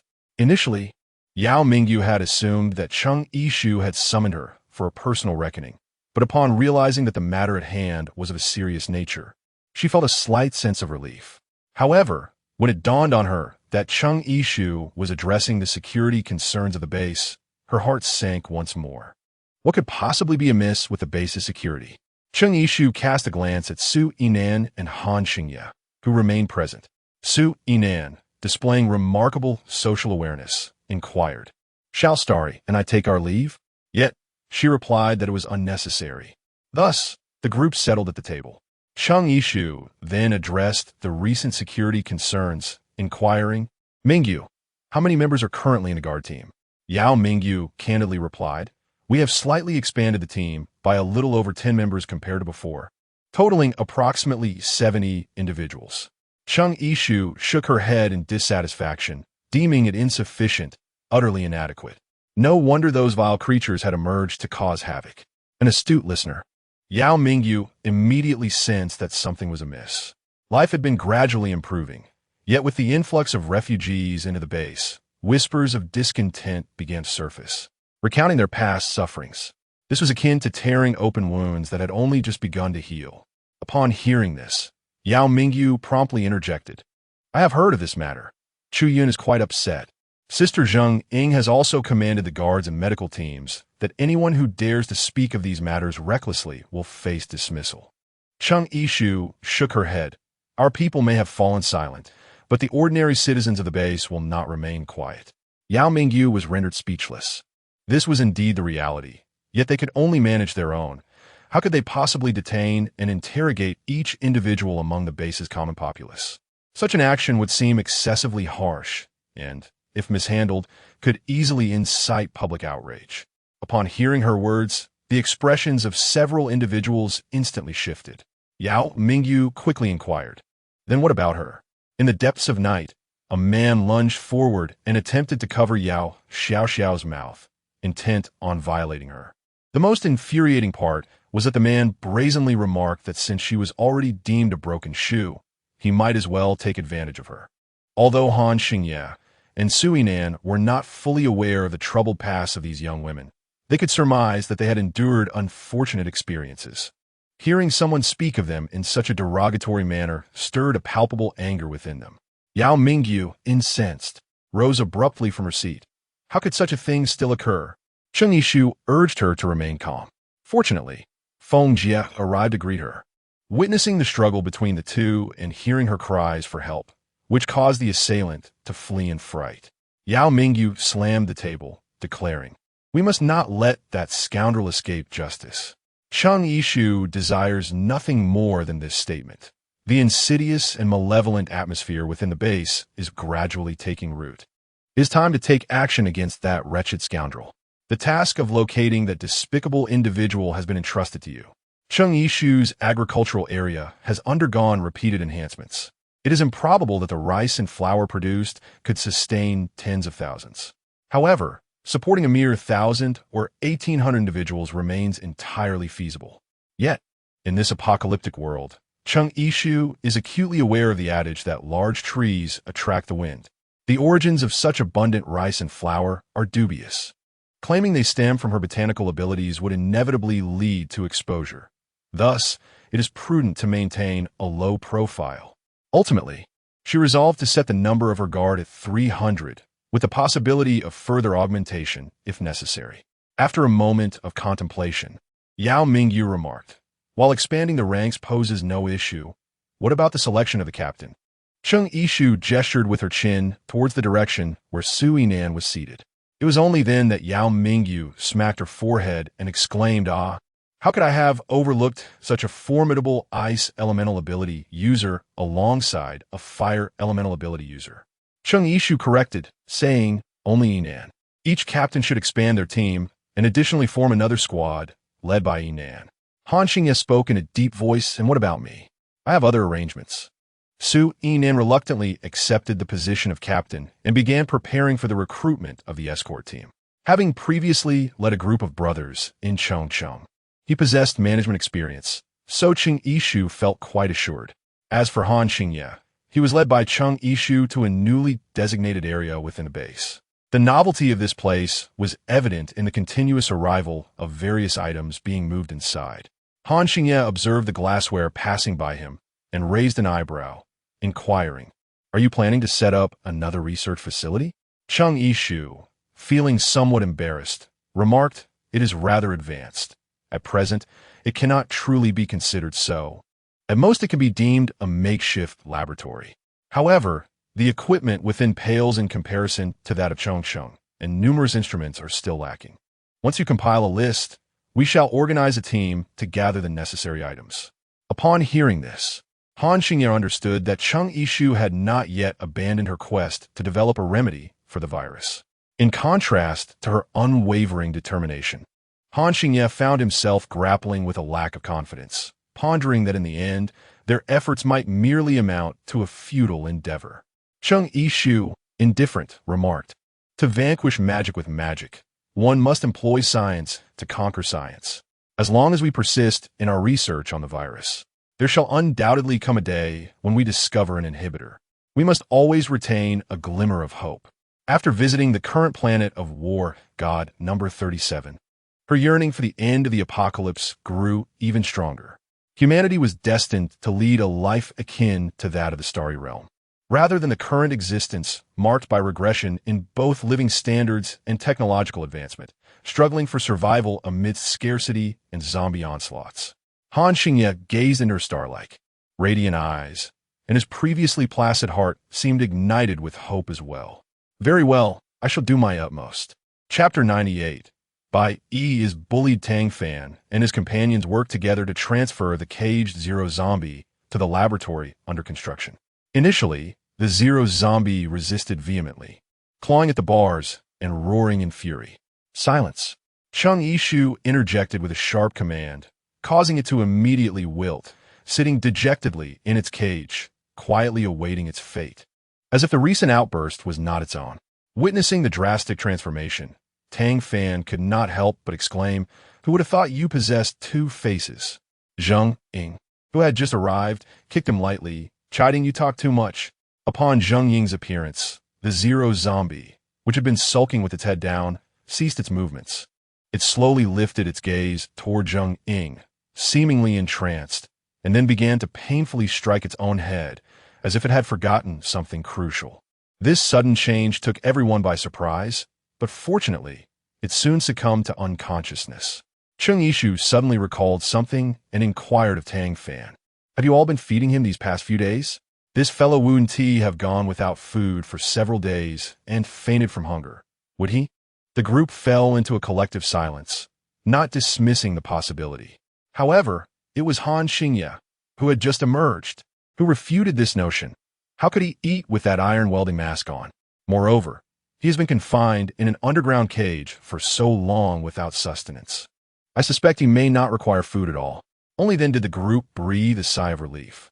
Had he truly fainted from hunger, it would have posed a significant challenge to provide sustenance for research purposes. Excluding the idea of feeding him human flesh, acquiring raw meat would also prove to be a daunting task. After all, half the personnel at the base abstained from consuming meat, making it exceedingly difficult to allocate a fixed supply of raw meat for him. Since he was not fainting from hunger, the matter of his unconsciousness could temporarily be set aside and entrusted to the laboratory's professional staff for investigation. It is worth mentioning that during the collapse of the underground city in Chongcheng, many researchers, genuinely devoted to rescuing humanity from peril, survived and were brought to the green grass base by Han Xingye.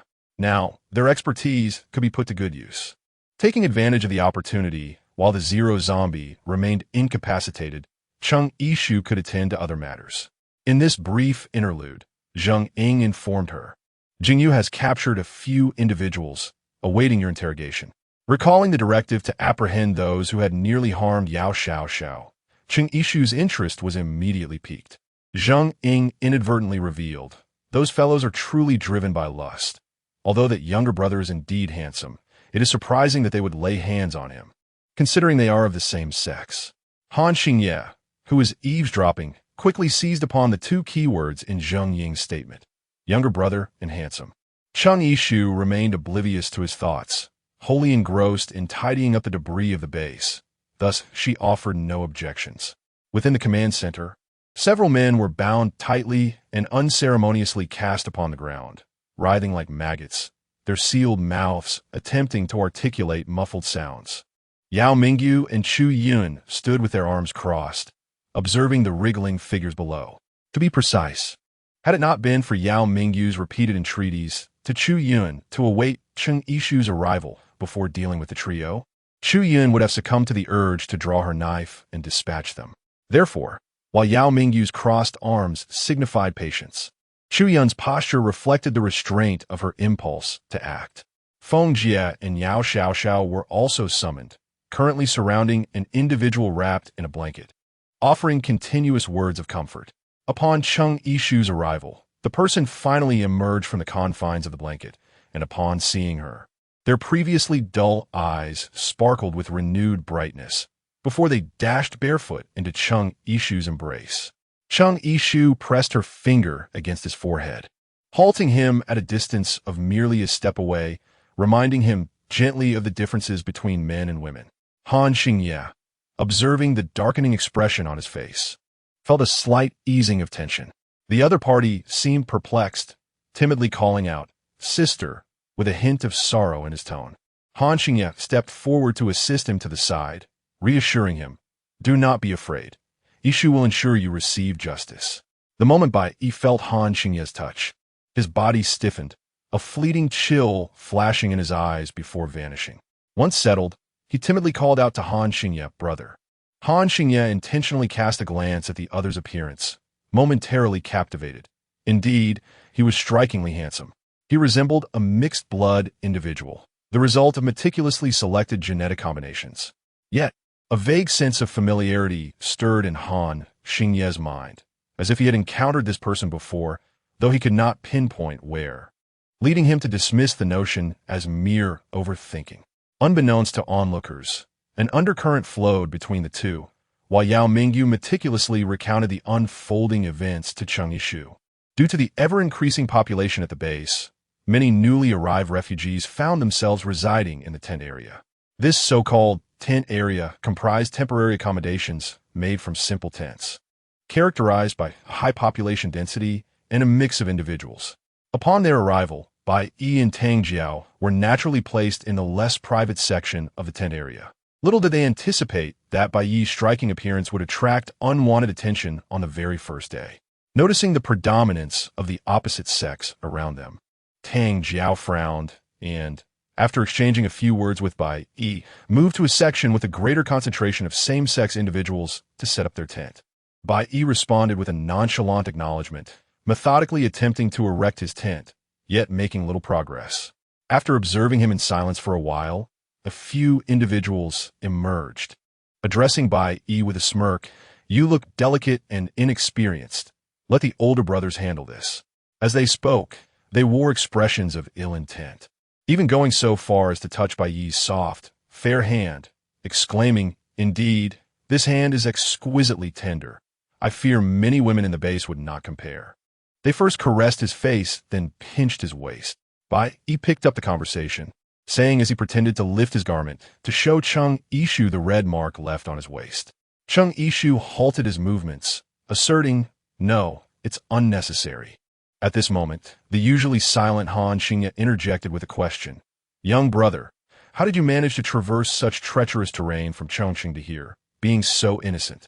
Easily deceived and seemingly fragile, his inquiry prompted Cheng Yishu to recognize the peculiarity of the situation. If Tang Jiao possessed formidable combat skills, she would not have submitted to Ouyang Wu. Moreover, given the boy's naive and delicate demeanor, it seemed almost miraculous that he could evade the relentless onslaught of formidable zombies and the treacherous machinations of unscrupulous individuals in this apocalyptic world. Ultimately arriving at the Green Meadow Base unscathed. Chapter 99. The atmosphere of the Zheng Base, the expressions of those who had just shown sympathy for Bai Yi shifted dramatically. Their gazes now laden with scrutiny and skepticism. Bai Yi, however, remained composed, seemingly oblivious to the doubts swirling around him. He merely gazed at Cheng Yishu, his eyes conveying a poignant plea. "Sister, do you, like them, harbor doubts about me?" Faced with his display of vulnerability, many present began to question whether they had overthought the matter, reluctant to misjudge such a pure-hearted and benevolent boy, as if their prior suspicions were a tarnish upon his character. Fortunately, Cheng Yishu maintained her rationality, unaffected by the boy's striking beauty. "You shall explain first. We will ensure justice for you shortly." "Very well," Bai Yi replied, his expression tinged with a sense of grievance. He extended his hand, as delicate as jade, and from the tips of his fingers emerged several green shoots, which soon coalesced into a cluster of verdant blossoms. As the branches elongated, the green flowers reached out towards Cheng Yishu. With a hint of pride, Bai Yi inquired, "Sister, do you find them beautiful?" Cheng Yishu was taken aback, unaware that this seemingly delicate boy was, in fact, a supernatural being, a practitioner of botanical powers. While her own vines were wielded as lethal instruments against foes, she was astonished to see them transform into exquisite and romantic blossoms in the boy's hands. Han Xingye, noticing the gradual softening of Cheng Yishu's vigilant demeanor, inquired of Bai Yi, "Why do you not use your abilities to confront these nefarious individuals intent on causing you harm?" Bai Yi's expression grew increasingly forlorn. "Initially, I believed they merely sought to play with me. By the time I discerned their true intentions, it was too late. I attempted to ensnare them with my vines. But as a newcomer, I was unfamiliar with the local customs. Fearing I might injure them, I was expelled from the base. I do not wish to leave this place." As he uttered these words, His gaze upon Chung Ishu revealed a lingering affection, leaving one to ponder whether it was the base he wished to remain in or her presence he was reluctant to part with. The atmosphere around Han Xingye grew increasingly oppressive. Bai Yi's demeanor exuded an innocent naivety, prompting Feng Jie to almost instinctively embrace him, yearning to offer solace. Meanwhile, Yao Xiaoxiao reflected, "You resemble a flower nurtured in a greenhouse. Before the apocalypse, your parents must have cared for you splendidly." Bai Yi murmured the word parent softly. Observing his sudden despondence, Yao Xiaoxiao feared she had misspoken and quickly apologized. "I am sorry, Bai Yi beamed at her like the warm sun of winter, assuring her it is all right. "However, I have never seen my mother since my birth. My father is exceedingly busy and seldom visits. Nevertheless, he is quite affluent, which has afforded me a comfortable life. My education has been conducted at home, with minimal interaction with others. Thus, he was essentially in a state of social isolation." Chung Yishu could not help but marvel at the existence of such a father in the world. Upon noticing Han Xingye standing beside her, she realized that their backgrounds bore a striking resemblance in their tragic narratives. While the crowd's sympathy for Bai Yi deepened due to his pitiable circumstances, Chung Yishu's thoughts drifted to Han Xingye's own unhappy childhood. The pent-up frustration that had weighed upon his chest began to dissipate. With her doubts regarding Bai Yi alleviated, she could now focus on interrogating the scoundrels sprawled on the ground. Yao Mingyu removed the rag stuffed in one man's mouth and delivered a kick, demanding, "Do you have anything to deny regarding the misdeeds you've committed?" The man's beady eyes revealed a certain lewdness. As soon as the cloth was pulled away, he opened his mouth to protest, but after receiving a kick, he refrained from uttering his grievances. After this thorough beating, he quickly recognized who held the authority and began to squirm like a worm, crawling to Chung Ishu's feet in a plea for mercy. "Sister, oh no. Elder sister, esteemed lady." Yao Mingyu, unable to contain her anger, kicked him again, retorting, "Don't try to ingratiate yourself. Just address her as leader." Oh, esteemed leader," he stammered. "We are wronged, my brothers and I." Chung Ishu rested her head on her hand, her expression devoid of emotion. "In what way have you been wronged?" The man replied, "We were merely teasing this brother. We would never do anything to harm him. It is the person who reported us who is overthinking the situation." Chung Ishu retorted, "Are you jesting? Did he not resist or urge you to cease?" The man's voice diminished slightly. "He did." Chung Ishu's eyes glimmered with derision. "Then why have you not ceased your antics? Is it customary for you to revel in such folly? Since you find amusement in this chaos, very well, there are also scattered zombies lurking outside the base. How about I capture a few to keep you company in your merriment?" The man immediately shook his head vigorously, akin to a rattling drum. No, this is different." It was at this juncture that Yao Mingyu inquired, "In what way is it different?" The man hesitated for a moment before replying. "He is so remarkably handsome, yet he struggles to set up his tent. When we offered our assistance, he did not decline. Isn't that a case of coy refusal? It is a mutual understanding, and I believed he would grasp this." "Oh dear." Before he could finish, Yao Mingyu delivered a swift kick to his rear. Chung Ishu directly issued the verdict regarding these individuals. They were to be expelled from the base and forbidden from ever returning. The punishment would be publicly posted as a warning to others. It was unnecessary to succumb to fleeting malevolence, leading to their expulsion from the sanctuary. The outside world was fraught with peril. Where else could one find a haven as secure as the base? This rectification of the base's corrupt practices did not cease here. The ruffians who had infiltrated the tent area were swiftly apprehended by the security team. Apart from those identified by Yao Xiaoxiao and Feng Jie as having malevolent intentions that night, the rest were all confined to the construction team by Chung Ishu's orders.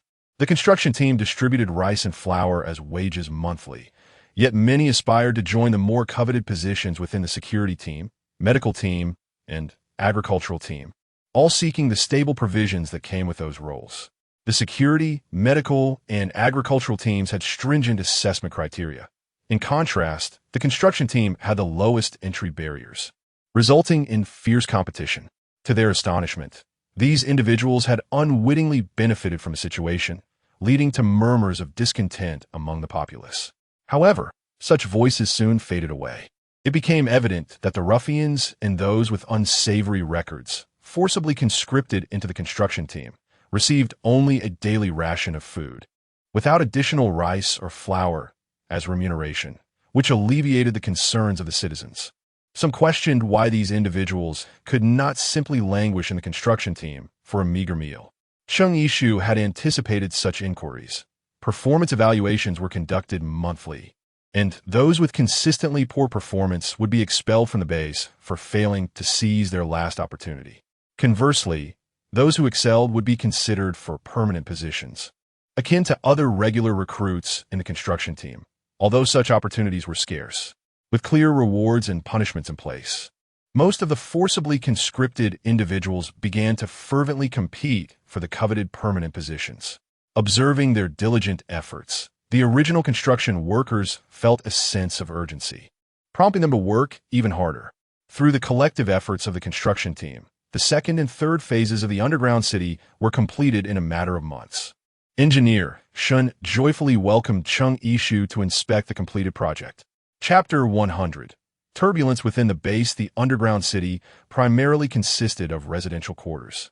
Soon, many residents from the surface will be able to relocate here, allowing for the establishment of livestock farms for chickens, ducks, and pigs, thereby enhancing the living conditions of the inhabitants. Previously, due to the influx of surface refugees and limited space, the plans for livestock farms had been postponed. Now, they could finally be realized. Additionally, the third phase included office spaces for the medical team to tend to the residents' minor ailments, with medical facilities and supplies procured by the security team. Furthermore, the laboratories in the third phase were equipped with various instruments and chemicals painstakingly sourced by the security team from various locations. The security team had undoubtedly made significant contributions to the base's development. However, with the expansion of their ranks, Chung Yishu had recently begun to hear numerous discordant voices within. Yao Mingyu, wishing not to disturb her preparations for the acceptance of the underground city, had deliberately chosen to conceal her feelings. Unbeknownst to her, Chung Yishu had been quietly observing her. When Fan Anyu, sporting bruises on his face, was brought before Chung Yishu alongside a key member of the guard, she raised an eyebrow and inquired, "What happened here?" Fan Anyu had successfully been selected to join the guard, and, at that moment, they should have been moving into their new quarters within the underground city. Chung Yishu, momentarily at a loss as to how a conflict had erupted between the two, noticed their mutual silence.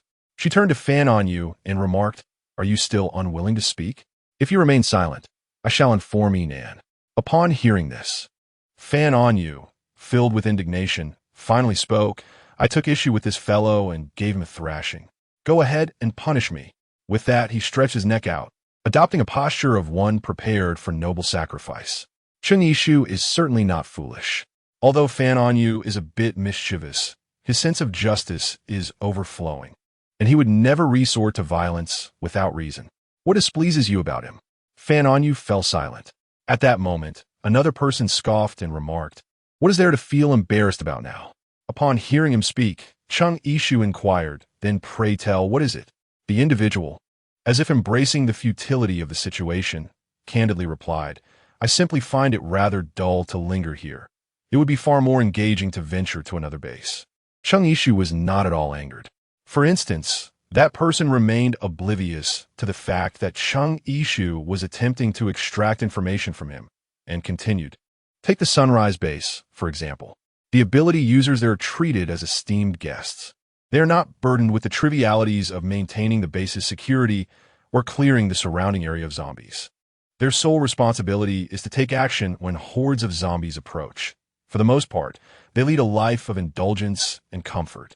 Chung Yishu remained silent this time, leading the other person to mistakenly believe she had conceded. Their voice inadvertently grew louder. No matter how splendid the rooms in the underground city may be, can they compare to the luxurious life of the nobility in Shiri? Not only is there an abundance of food, but every aspect of daily living is attended to by servants. Unlike here, where one scurries about like a grandson. Chung Yishu nodded in understanding, refraining from casting any blame upon him. Instead, she inquired, How did you come to know that life at the Sunrise Base is so splendid? The man was momentarily taken aback and replied, I heard it from others. Chung Ishu refrained from further inquiry, simply stating, oh, let him go. The individual clearly did not anticipate Chung Ishu's swift acquiescence, and Yao Mingyu, emerging alongside, was equally perplexed. How could she release him so readily? When others seek to change their circumstances, what purpose does our obstruction serve? Let him depart. Just before leaving, someone inquired about his destination, to which he candidly replied, I am headed to the Sunrise Base. The life of an ability user there is far more comfortable than it is here. With the first individual daring to take the plunge, many members of the guard team began to stir restlessly. Zheng Ying and Tang Fan grew increasingly anxious. Should the ability users begin to depart en masse, the combat prowess of the guard team would significantly diminish. Several core members of the base commenced an investigation into the origins of the information regarding Sunrise Base. After much digging, they traced it back to a few newly arrived refugees. Yao Mingyu, incensed, could not restrain herself from confronting them. Have you been spreading tales about how wonderful Sunrise Base is? Initially, the individuals appeared flustered, but as the crowd of onlookers swelled, their fear dissipated, and they defiantly retorted, the base is indeed commendable. Why shouldn't we speak of it? Upon hearing this, the spectators began to suspect that Yao Mingyu and her companions were merely using their influence to intimidate, pointing fingers in criticism. The residents had, to varying degrees, heard of the splendid life at Sunrise Base, and many found themselves yearning for it. Observing this situation, Yao Mingyu felt a mix of urgency and frustration. While she had also heard whispers of the base's allure, her heart remained steadfastly devoted to her cousin, Chung Ishu. She believed that their thriving life at Greenfield Base was quite satisfactory.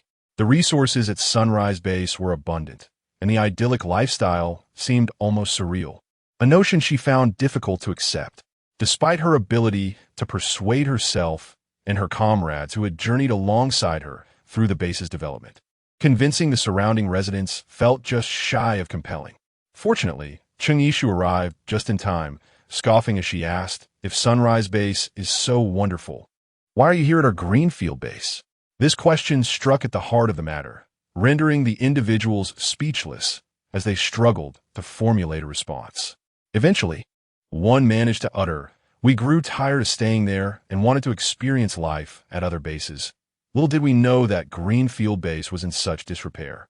Chung Ishu made a gesture of invitation, stating that if that was the case, everyone should take their leave without further ado. This dilapidated base cannot provide the lifestyle that the esteemed guests desire. Contrary to what Yao Mingyu and others had speculated, the Sun-Rising Base was not as disappointing as imagined. In truth, one need not wait for him to speak. Merely observing his fresh and tidy attire, coupled with his rosy, plump cheeks, would suggest that his time at the Sun-Rising Base had been quite prosperous. I must tell you, the Sun-Rising Base exceeded my expectations in every regard. Its scale is incomparable to the Green Meadow Base. They boast an abundance of resources and prioritize the capable, allowing the ability users to lead comfortable lives there. After just one day of experience, I found myself filled with regret. Upon hearing his admission of regret, the others eagerly inquired, how could you possibly regret it? Regret not having gone sooner, he replied. Upon hearing this, both the security team and the aspiring candidates within the base began to waver. Naturally, some ordinary residents sought to inquire about the lives of the common citizens at the Sun-Rising Base. The individual did not hesitate to extol the virtues of life there, embellishing their accounts to the point of grandeur. In an instant, discontent began to brew within the Green Meadow Base. Chapter 101. Su Inan's Defection. Captain Tang. We wish to go to the Sun-Rising Base. Two ability users under Tang Fan's command mustered the courage to tender their resignation. He remained silent, his lips pursed for an extended moment. The cherubic face that typically radiated charm now bore traces of thinly veiled anger, indicating his profound displeasure. Witnessing his demeanor, the two felt their resolve weaken further. Captain Tang, we apologize. We are aware that you and Sister Ing have cared for us as if we were your own students. But surely you cannot prevent us from pursuing a better life, can you? With the conversation having escalated to this point, Insisting on keeping them would only foster animosity. Tang Fan, with a wave of his hand, impatiently urged, "Go on, go." Of course, had it not been for Chung Yishu's prior admonition, he would have surely berated those ungrateful ingrates. The situation in the other teams was no better. Zheng Ying, poring over the roster of team members, made meticulous notes and was compelled to announce to everyone in recent days, "Our base has experienced nearly a 50% loss of ability users. The residents fared slightly better, with only 1 or 200 choosing to leave." Chung Yishu cast a glance over the assembled captains, inquiring, "What are your thoughts?"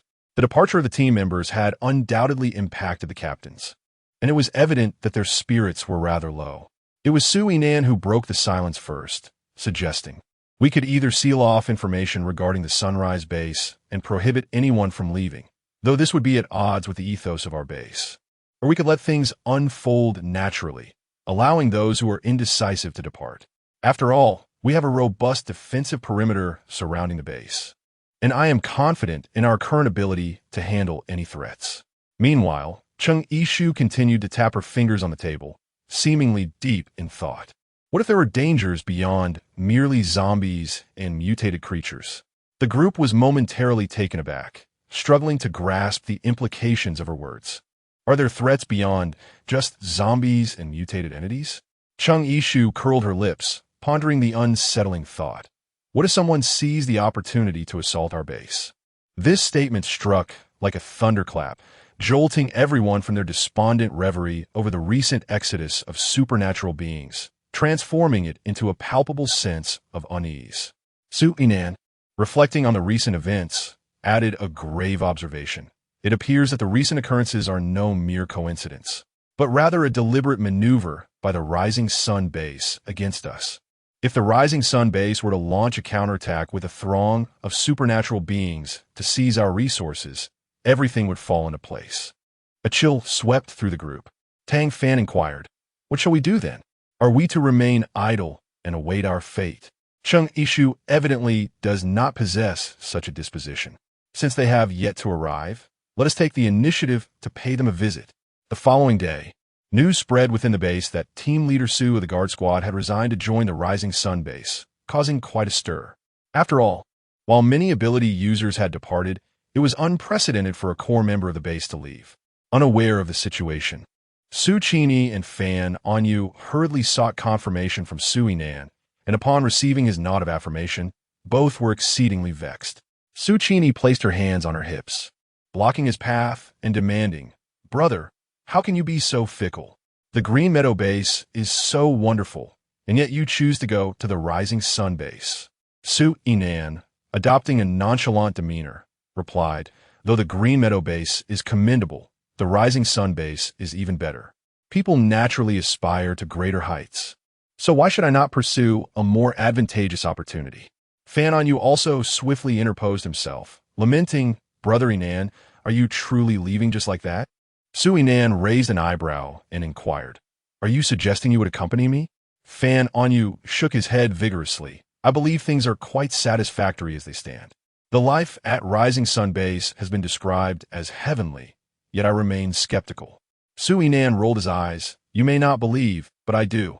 When I ascend to the position of deputy leader at the Rising Sun base, remember to come and seek refuge with me." After this exchange, neither would yield, and it was only when Su Yinan feigned using his abilities to strike the two that they reluctantly stepped aside. The onlookers instinctively parted to allow Su Yinan passage. Watching his retreating figure, Su Qini could not contain her tears, exclaiming, "Su Yinan, if you leave, I shall no longer recognize you as my brother." Su Zinan pauset momentia, then resumed his casual stride, feigning indifference. "Suit yourself. Sooner or later, you will grow up and run off with another man." Not long after, he was halted by a young man of striking appearance. With a hint of impatience, Su Yinan asked, "Bai Yi, do you intend to scold me as well?" Bai Yi replied directly, "I wish to accompany you." Su Yinan was taken aback. "What did you say?" Bai Yi calmly reiterated his request. This fellow was already a member of the guard team, and his motive was evidently to get closer to Chung Yishu, a fact everyone was aware of. However, on the surface, it was Su Yinan who was departing, and Bai had no apparent reason to follow unless he had already been informed. Sure enough, Bai continued, "If you do not allow me to join you, I will reveal your plans." He understood that Sui Nan was not the only one intending to leave. As anticipated, at the rendezvous point outside the base, Chung Yishu leaped down. She regarded the young tail, following Sui Nan with a somber expression. Before she could inquire, Sui Nan proactively recounted the entire situation, hoping for leniency. Once he finished, Chung Yishu's gaze shifted to Bai. Previously, he had threatened Sui Nan with a stoic demeanor. Yet at this moment, he appeared humbled. With his gaze lowered, he dared not meet Chung Yishu's eyes. As soon as Chung Yishu made a move, he instinctively recoiled in fear, revealing his timorous nature. With a quavering voice, he implored Chung Yishu for mercy. "Sister, I cannot bear to be apart from you. Please allow me to accompany you. I assure you I will not cause any trouble. When the occasion arises, I may even be of assistance to you." Chung Yishu publicly claimed to be in seclusion, honing her extraordinary abilities, with only a select few privy to her whereabouts. Even Yin Yin remained in the dark. Upon hearing from Yin Yin that Bai had defected alongside Sui Nan, Han Xingye exerted pressure on his fingertips, instantly reducing the plastic pen he held to mere powder. Yin Yin, taken aback, inquired with confusion, "Shouldn't you be pleased that Bai, resembling a little green tea, was always seeking opportunities to follow Chung Yishu, addressing her as sister before leaving?"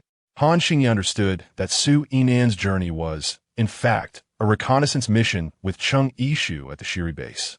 Clearly, Sui Nan had retreated from his pursuit of Chung Yishu. However, Bai inexplicably instilled in him a sense of peril. The way she occasionally approached Chung Yishu, her gaze directed at him, was undeniably provocative. Chapter 102. The malicious young girl observing the dark expression on Han Xingye's face, the recorder, steeling himself, approached to report. "Professor Han, the effects of the experiment number 3 reagent are not significant. Then let us start anew." Ah, that phrase again, rendering recent efforts futile. The recorder felt a wave of despair. The development of the zombie virus treatment had stagnated, and Han Xingye found himself unable to leave.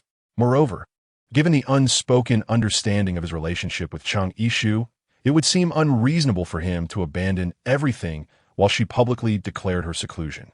Thus, Han Xingye had no choice but to remain at the base. To quell his spiraling thoughts, he chose to channel all his energy into the research of the treatment reagent. Meanwhile, Chung Yishu remained blissfully unaware of the turmoil brewing at her base. The trio hastened their journey and, at long last, arrived at the outskirts of the Shiri base a week later. Chung Yishu then realized that the Sunrise base was surprisingly close to the base where she had spent her final days in her previous life.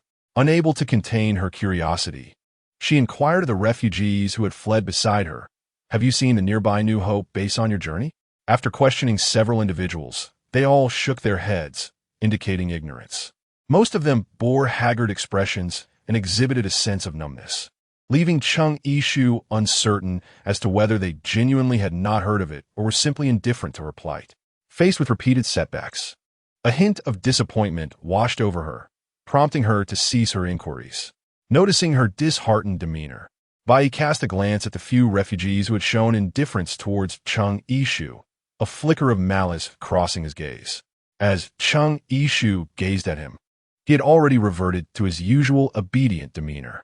Given that their appearances were rather conspicuous, they had deliberately donned tattered clothing midway through their journey. They had tousled their hair and smeared their faces with dirt and grime, attempting to blend in with the throngs of refugees. Presently, they resembled two beggars, their faces smeared with soot and dust. In stark contrast, Sui Nan, adorned in pristine attire, had confidently entered the base, welcomed by the inhabitants of the Sunlight base. Chung Yishu and Bai, however, entered the city under the guise of refugee siblings, utilizing a different passage than Sui Nan. The passage for those with abilities was sparsely populated, and the guards responsible for registration greeted them with warm smiles, efficiently ushering them inside. Conversely, the entrance for refugees was a chaotic mass of people, with guards lazily processing their entry. Whenever someone impatiently urged them to expedite the process, The guards would brusquely slam the table and dismiss them. They stood in line from dawn until dusk, only to advance a few meters. While the guards displayed an attitude of readiness to leave at closing time, impatiently waving their hands, declaring that the quota for entry had been filled for the day and that they should return tomorrow. Ignoring the desperate pleas of the other refugees, the guards departed, and the massive gates of the base slowly closed. Some, unwilling to give up, attempted to slip in before the gates shut, only to be ruthlessly kicked out. With a resounding thud, the entrance to the Sunlight base was sealed, leaving Chung Ishu in a state of disbelief.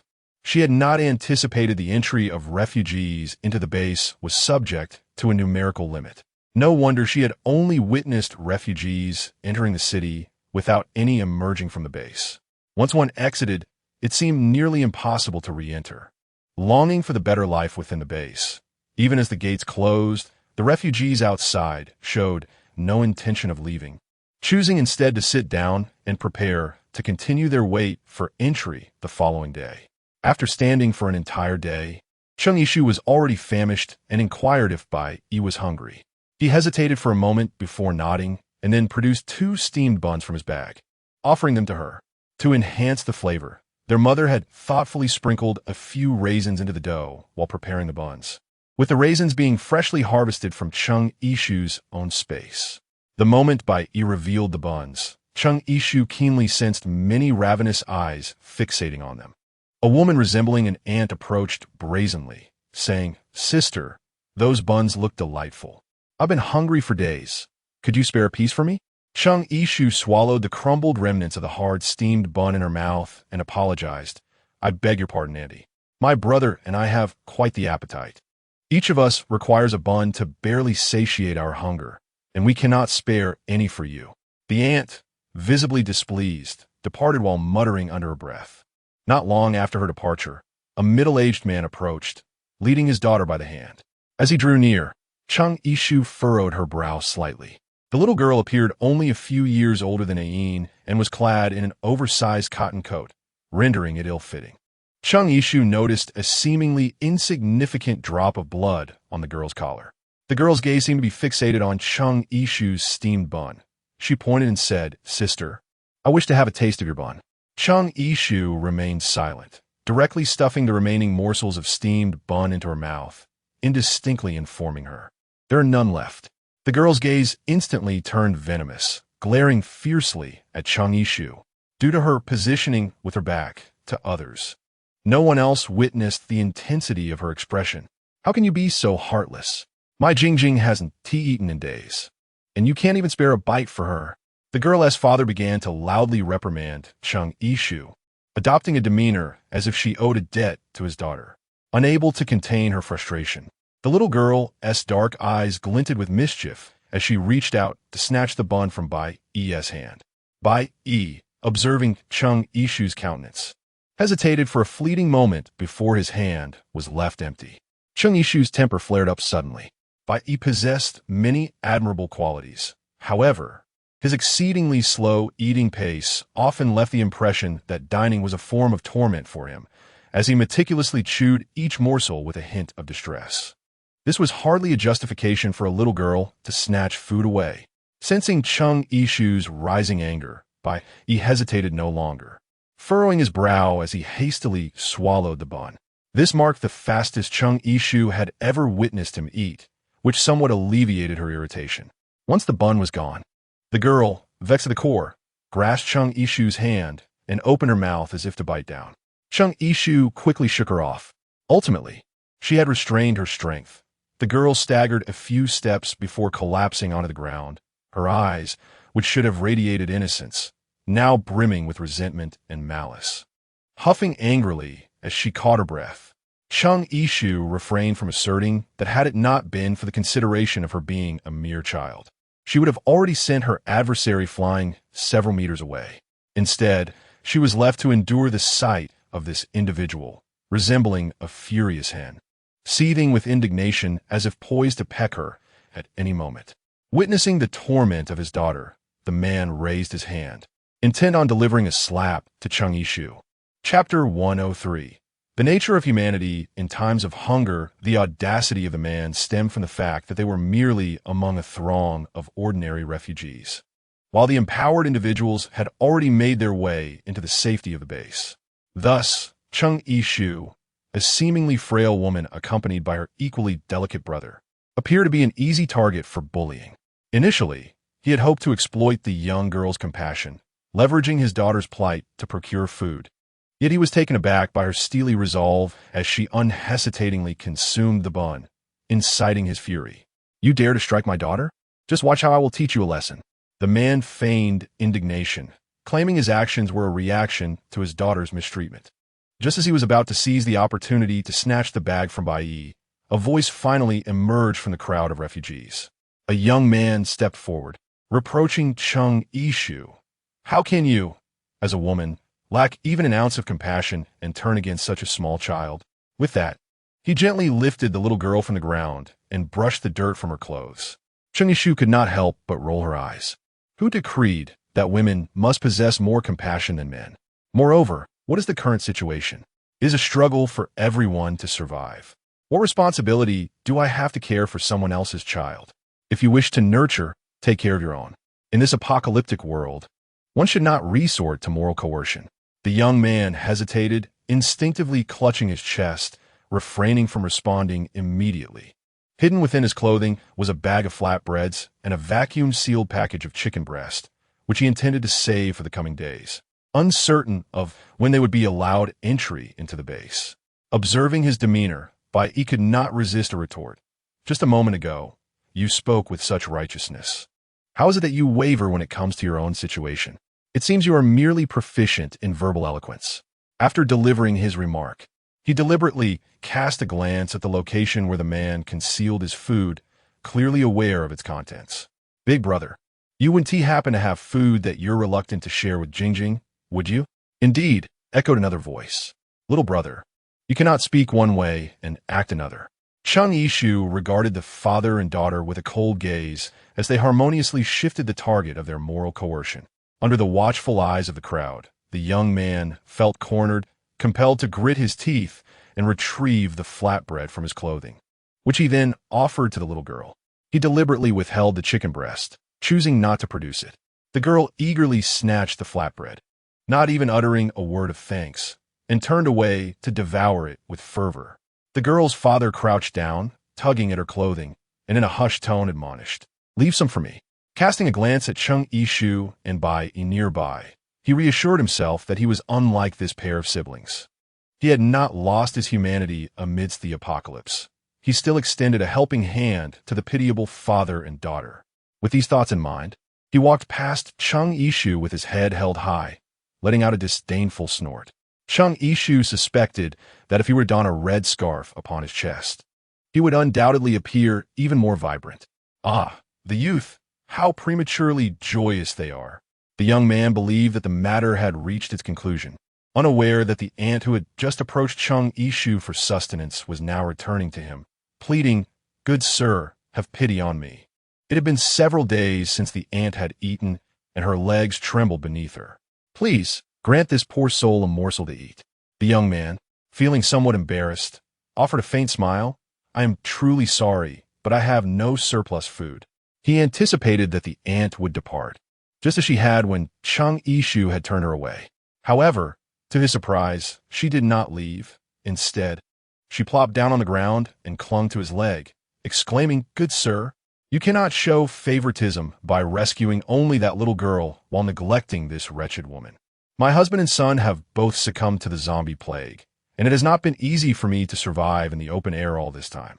He could not comprehend why the ant, having been spurned by Chung Yi-shu, chose not to relent, but instead persisted with him, unwilling to yield until she achieved her aim. Chung Yi-shu crossed her arms and regarded the scene with a cold, indifferent gaze, showing no inclination to offer assistance. How could this man expose his tender heart before a throng of famished refugees who had gone days without sustenance and not expect to be relentlessly entangled? When the man turned to Chung Yi-shu, she pointed at him, then at her head, and with a gesture of her hands, indicated that he was devoid of reason and thus helpless. The young man, caught in a whirlwind of frustration and helplessness, found himself immobilized as an elderly woman clung to his leg. Just as he hesitated over whether to share half of the chicken breast hidden within his clothing to bring about some semblance of peace, more and more people surged toward him, hands outstretched in desperate plea for food. "Young man, the old gentleman hasn't eaten in days. If he doesn't eat soon, he'll perish," a man of 50 lamented, extending his emaciated hand like a withered branch. "Young sir, I'm so hungry. If you give me something to eat, I will stay by your side," a young girl implored, tears glistening in her eyes as she clutched at his clothing. "Brother, please share your food with me. Once we eat, we shall be like brothers, though separated by blood. I will surely protect you," a man in his 30s assured him, patting his chest with determination. The young man, not particularly robust to begin with, found himself unsteady amidst the throng of hands pulling and tugging at him, feeling utterly despondent. Reflecting on his earlier boldness in reprimanding Chung Ishu, he felt an overwhelming regret, wishing he could slap himself for his foolishness. Before he could dwell on his remorse any longer, he noticed that some among the crowd had begun to directly search him for food. Alarmed, he realized he could not conceal the package of chicken breast any longer. Resolutely, he retrieved the bag, raising it high above his head. "I will give this to you." At the sight of the chicken breast, the crowd's eyes lit up, and they began to leap and scramble for it. Amidst the pushing and shoving, the young man finally stumbled out of the encirclement. Even the girl's father joined the fray, as the girl herself buried her face in bread, leaving nothing for the man.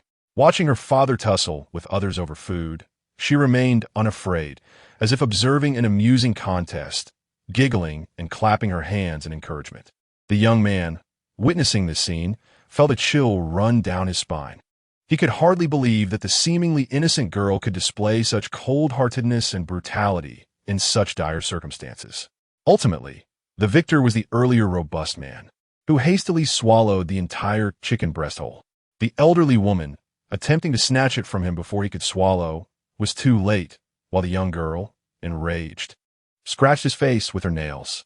The girl's father, panting heavily and looking somewhat dejected, caught sight of the young man still standing aside, and thought perhaps he had more food.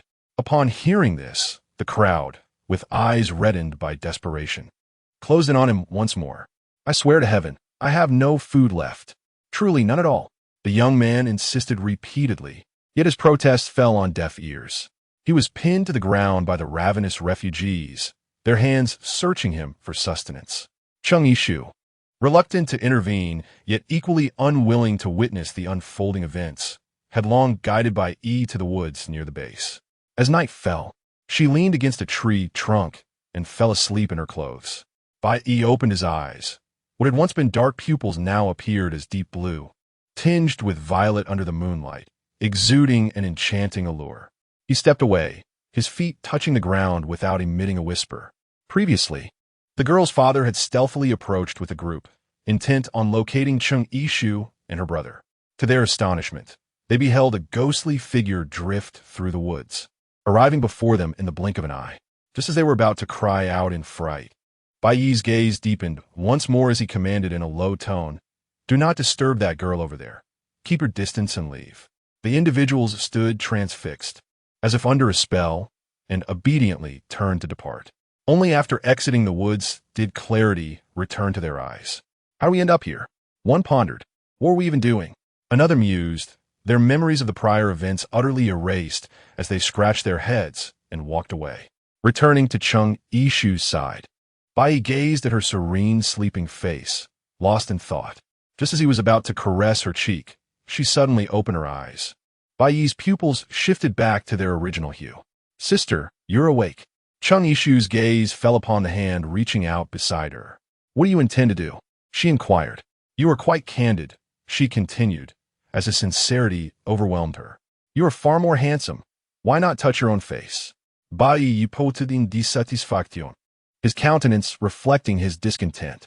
He stepped forward, preparing to cling to her attire with a playful plea. "Sister, if you utter another word, I shall bind your hands and hang you from a tree." Chung Ishu warned.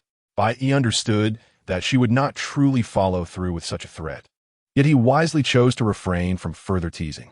Throughout their time together, he had learned the boundaries of her temper and seldom dared to overstep them, opting instead to test her patience from a distance. However, as Chung Ishu glanced around, she noticed the absence of a young man from yesterday. Upon closer inspection, she realized that the cotton jacket worn by the girl's father was indeed the same one donned by the young man the previous day. Chung Ishu felt an ominous foreboding as she approached the man and demanded, "Where is that young man from yesterday?" The girl's father feigned ignorance, replying, "How would I know?" His evasive gaze clearly betrayed his deceit. Bai Isher stood quietly behind her, his acute perceptiveness far surpassing that of any other supernatural being. Thus, he refrained from disclosing to Chung Ishu the lingering scent of blood and the acrid aroma of cooking that had pervaded the air the previous night. If his instincts served him correctly, that man from yesterday now lay scattered within the stomachs of several men present. He was not the least bit surprised. After all, are humans not the most terrifying creatures on this planet? It had been an astute decision to transform them into obedient zombies. Chung Ishu was not afforded much time to dwell on her thoughts. As the passage to the base opened once more, it was imperative to advance to the Sunrise base. The crowd anticipated a protracted review process for entry into the base. Yet unexpectedly, the situation took a turn. Whether it was the guards' foul mood or some ulterior motive from the Sunrise base remained unclear. One after another, individuals seeking entry were deemed unqualified and summarily dismissed with a wave of the hand. When asked about the criteria for judgment, the guard slammed the table and bellowed, "I declare them unqualified, so they're unqualified. Enough with the nonsense. Get lost." Due to the guard's dismissive treatment of the refugees, the line progressed swiftly, and soon it was Chung Ishu and Bai Isher's turn. Chung Ishu forced a smile and gently spoke, "Greetings, esteemed guard. My brother and I have heard that life at the Rising Sun base is quite splendid. After enduring numerous hardships to reach here, we humbly seek your assistance." The guard, who had been engrossed in his drawing, lifted his gaze lazily upon hearing her melodious voice. However, upon seeing Chung Ishu's deliberately disheveled appearance, reminiscent of a beggar, disappointment flickered across his face. Unfazed, he replied, "Who here hasn't faced their own tribulations? Just because someone is a refugee, must our base take them in?" With that, he prepared to resume his work. Chung Ishu realized that once his pen touched the paper, her chances would diminish significantly. At that moment of hesitation, contemplating whether to reveal her identity as an ability user to gain entry into the Rising Sun base, Bai gently patted her shoulder. Chung Ishu shifted her body, allowing him to step forward while she retreated a pace. "Esteemed brothers, I implore you to show mercy. My sister and I are truly pitiable. Please permit us entry." Chung Ishu had anticipated that Bai would possess some extraordinary skill. However, she was met with nothing more than his customary antics of acting cute and charming, which left her utterly speechless. She realized that she ought not to harbor any expectations of him. If she herself was impervious to his charms, how could he possibly think to ensnare a group of men with such tactics? She decided to proceed. Chung Ishu momentarily thought she had misheard. Did the guard just say they could enter? Bai turned to her with a radiant smile and said, "Sister, let us proceed inside." The guard stood by, seemingly entranced, allowing the two of them to enter the base without obstruction. Chung Ishu remained oblivious to the brief pause and fleeting change in Bai's gaze when he uttered the words, "Let me and my sister in," before several guards. She could only ponder, could it be that Bai, who seemingly charms both men and women alike, is immune to her allure? "Sister, why are you staring at me? Do you find it hard to believe? We have finally arrived at the Sunrise base. How splendid." Bai's demeanor resembled that of an ordinary refugee who had endured countless hardships to reach the Sunrise base. From the outset, he claimed he would never be a burden, and he had remained true to his word. Chung Ishu was momentarily taken aback by his performance. Before she could engage with him further, she felt a sudden jolt and, in a huff, turned around, only to find that 4 individuals were carrying a makeshift palanquin upon which sat a woman. The woman exuded an air of arrogance, reveling in the attention of the onlookers. More importantly, Chung Ishu recognized her. It was none other than the long-lost Xiao Qi. Chapter 105. refugees of Zone F. Chung Ishu watched as the now radiant Xiao Qi departed, leaving her no time to ponder the current situation, when she was abruptly interrupted by the scolding voice behind her. What were those two doing standing there? Chung Ishu and Bai Yi turned their heads, only to see a patrolling guard approaching to drive them away. Being in someone else's territory, Chung Ishu had no choice but to temper her demeanor. She spoke gently, "Greetings, sir. We are newcomers, unfamiliar with the customs and the arrangements at the Rising Sun base. Might I inquire where the newly arrived refugees are directed?" The guard, devoid of patience, interrupted her. "Be gone. Do not trouble me. Find your way on your own." Chung Ishu cast a glance at the man's protruding round belly, quietly pondering that the provisions at the Sunrise base were indeed commendable, as evidenced by the guard's physique. Noticing his impatience, Chung Ishu inquired of a passing middle-aged gentleman about where the newly arrived refugees should go. The man, clad in a thickly woven coat and sporting a ruddy complexion, appeared to be living quite comfortably. Just as he was about to frown and reprimand the person who had grasped his sleeve, he realized it was a woman. Upon closer inspection, she possessed quite pleasing features, which instantly quelled his irritation. He then pointed somewhat indifferently in a direction, saying, "There. The newcomers should follow this path straight ahead until you reach your designated place." Chung Ishu expressed her gratitude and led Bai Yi towards the direction indicated by the man. She noticed that this path was completely opposite to the one taken by Xiao Qi. Furthermore, as they proceeded, the local residents cast various glances upon them, their expressions ranging from disdainful contempt to inexplicable sympathy, and even to a subtle amusement, as if anticipating a spectacle. In any case, the multitude of scrutinizing eyes upon Chung Ishu made her quite uncomfortable and filled her with a vague apprehension about their ultimate destination. Upon reaching the final zone, Zone F, Chung Ishu found herself momentarily stunned. Rather than a refuge for the displaced, it resembled more of a refuse dump. The tattered tents were coated in a grimy substance, the origin of which was indiscernible. Some tents were missing substantial portions, patched haphazardly with an assortment of plastic bags. Overall, the scene was one of utter desolation. It became clear to her why the earlier expressions of the people had been so somber. The designation of the zones within the Sunrise base carried significant implications. The further back the zone, the more dire the conditions.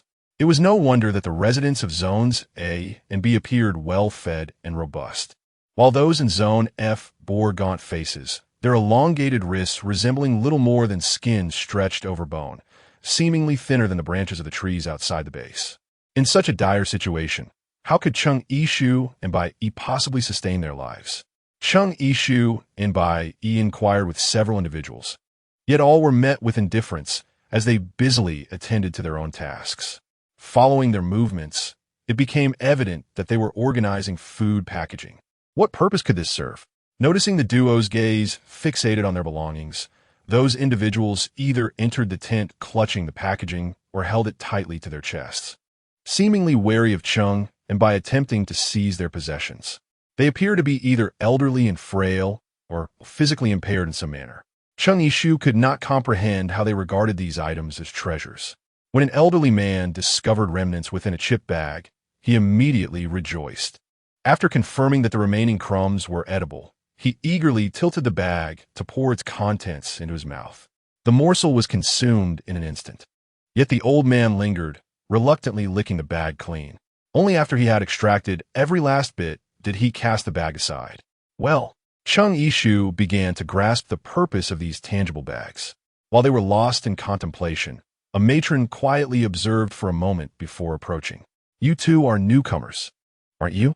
Chung Ishu and Bai Yi nodded, and the other party became even more enthusiastic, inviting them warmly to rest in the tent of the matron after their arduous journey. Without further ado, she ushered them into her spacious tent, which comfortably accommodated the three of them without a hint of crowding. The matron's demeanor was a stark contrast to the numb indifference exhibited by the people outside.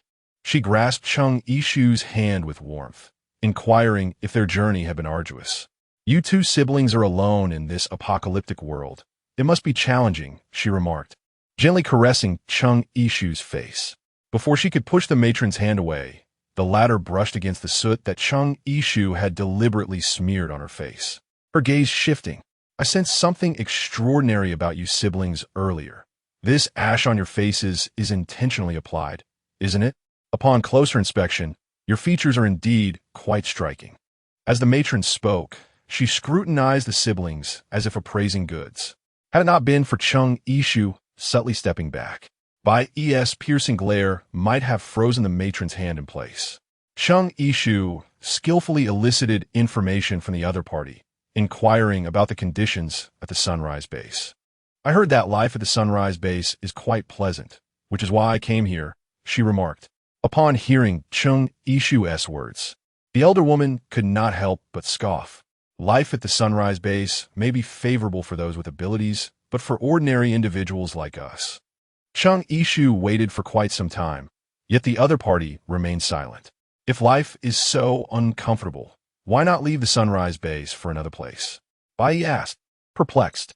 Upon hearing this, the elder woman chuckled even more. It is not easy to enter the Sunrise Base, and exiting is even more challenging. Otherwise, everyone would have sought refuge elsewhere. For instance, many here deeply regret not choosing the Green Meadow Base. At this point, the elder woman seemed to recall something, and softly remarked, however, they too shall not enjoy their good days for long. Chung Yishu yearned to pursue her inquiries further, yet the other party grew increasingly reticent. Feigning nonchalance, in the stillness of midnight, observing the siblings in slumber, the matron stealthily rose and exited the tent. As dawn barely illuminated the horizon, Chung Yishu and Bai E were abruptly dragged from their shelter. Upon meeting Chung Yishu's icy gaze, the matron, standing behind those men, hastily turned her face away, avoiding direct eye contact. It was only when Chung Yishu was pulled past her that she murmured softly, "Do not blame me. I am merely escorting you to a better life." Whether this so-called better life held any truth was uncertain. Yet the bag of steamed buns in her possession was undeniably real. Chung Yishu understood that she and Bai E had been traded away for this bag of steamed buns. Chapter 106. The Leader of the Rising Sun Base. Chung Yishu and Bai E were escorted by several individuals to a place resembling a prison. Once the iron gate clanged shut and the group departed, Chung Yishu, in a gesture of defiance, shouted a couple of times, "Let us out." However, upon receiving threats that any further outbursts would result in her tongue being severed for their amusement, she ceased her pretense. The panic and fear that had once marred her face dissipated. Observing the shift in her expression, Bai E, who had remained silent throughout the journey, could not stifle a chuckle. "Sister," he remarked, "your feigned anger and fear of the unknown were remarkably convincing." There was a thought he withheld, one that mirrored the intriguing observations he had made of her through the eyes of the undead. Chung Yishu gently massaged her face, which had contorted into myriad expressions, and allowed a sigh. How could she depart from Zone F and draw closer to the core of the Rising Sun Base without doing so? The two of them had been escorted to a location opposite to Zone F. The houses here appeared more spacious and grand compared to those in the previous area. Listening to the two men who were escorting them converse, she gathered that this was the area where the superpowered individuals resided. Having witnessed the living conditions of the ordinary residents of the Rising Sun Base, Chung Yishu was now eager to explore what the lives of these superpowered individuals entailed. After pondering for a moment, she could not restrain herself from voicing a question that had lingered in her mind for quite some time. "Bai E, do you not think that certain aspects of the Rising Sun Base bear a striking resemblance to our own home?" Bai E looked perplexed. The Green Meadow Base did not have divisions of high and low status among its residents, nor had he ever seen anyone bound and disregarded by the guards.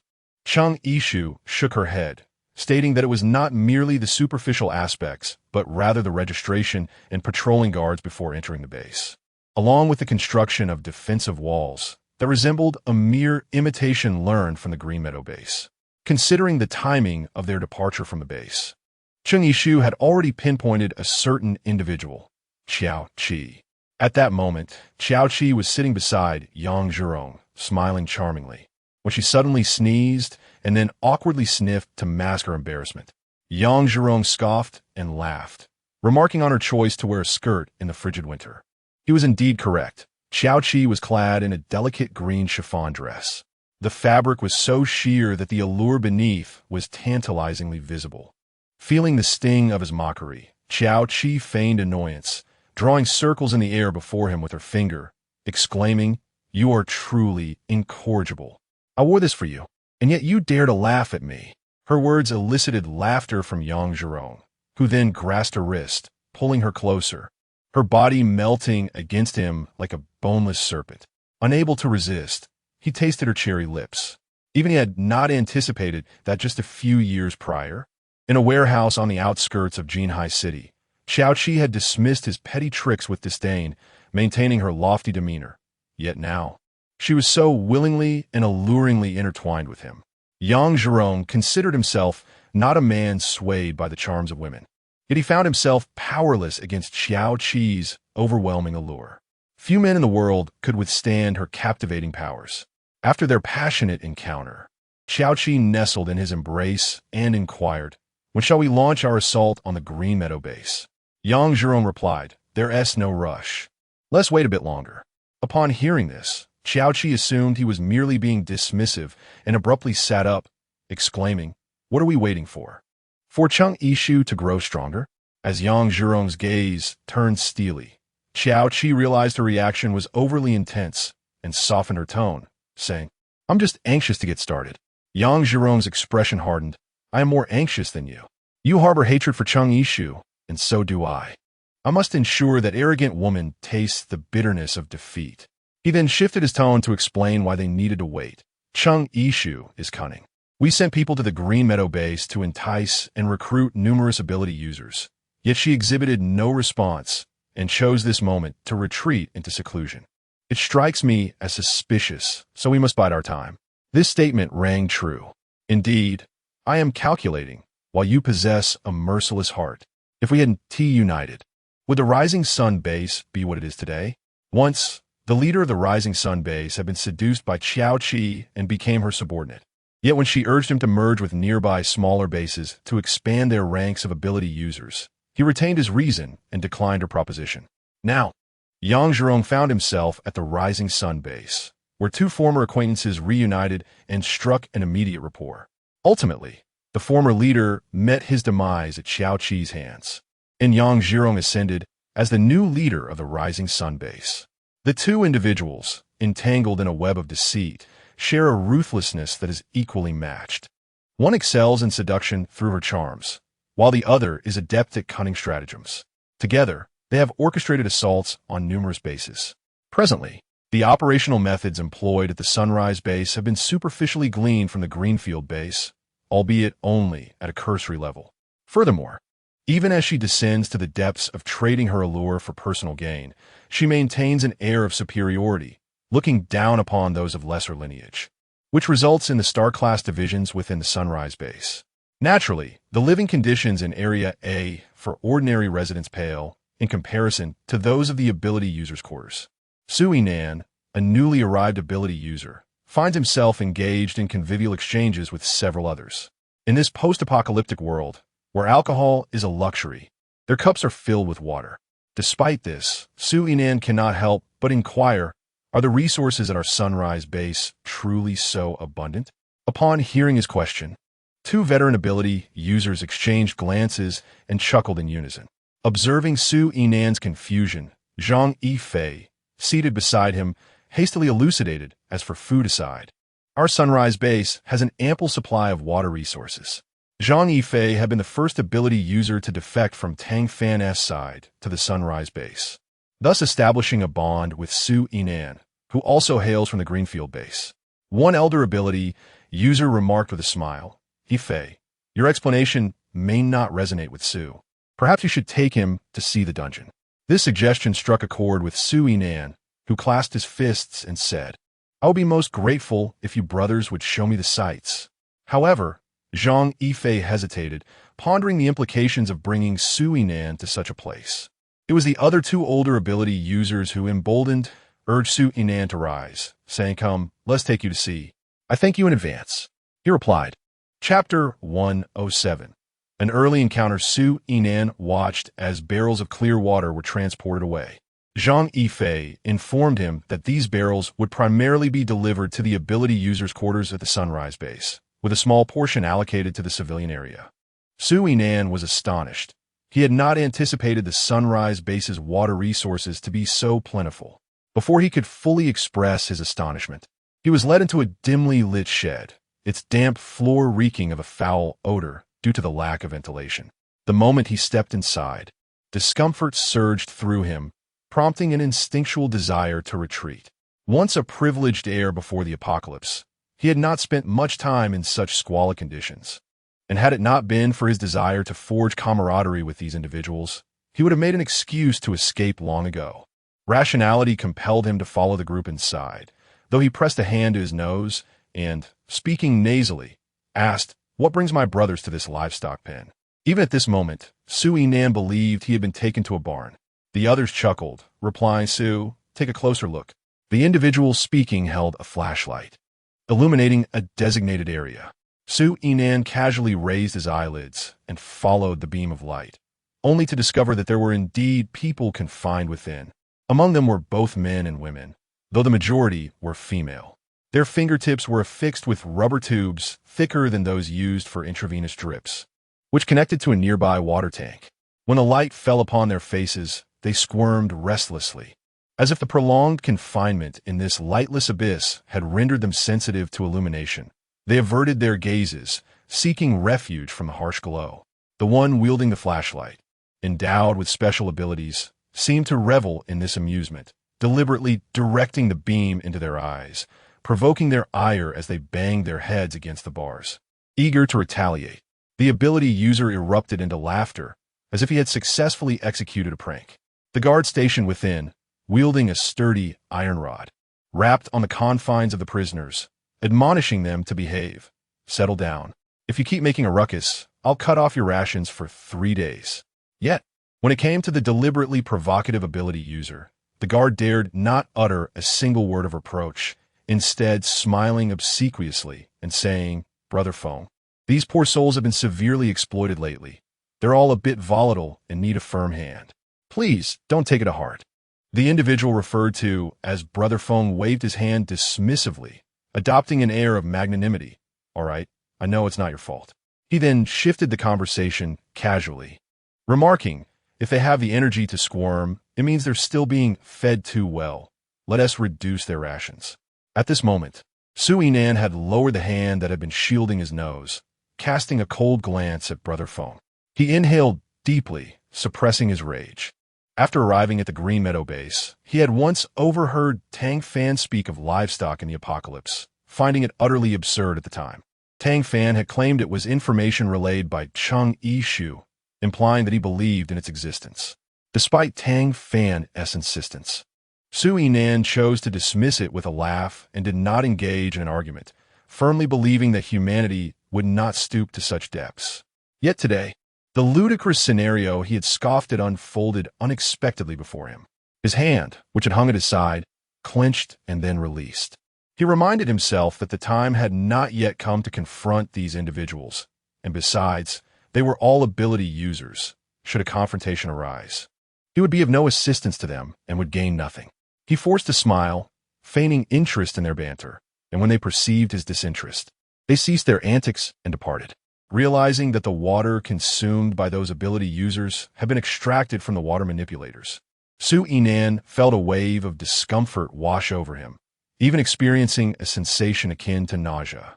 Whether it was merely his imagination or not, he believed that the water derived from the oppression of the water ability users tasted significantly more bitter than that dispensed by the water manipulators at the Green Meadow base.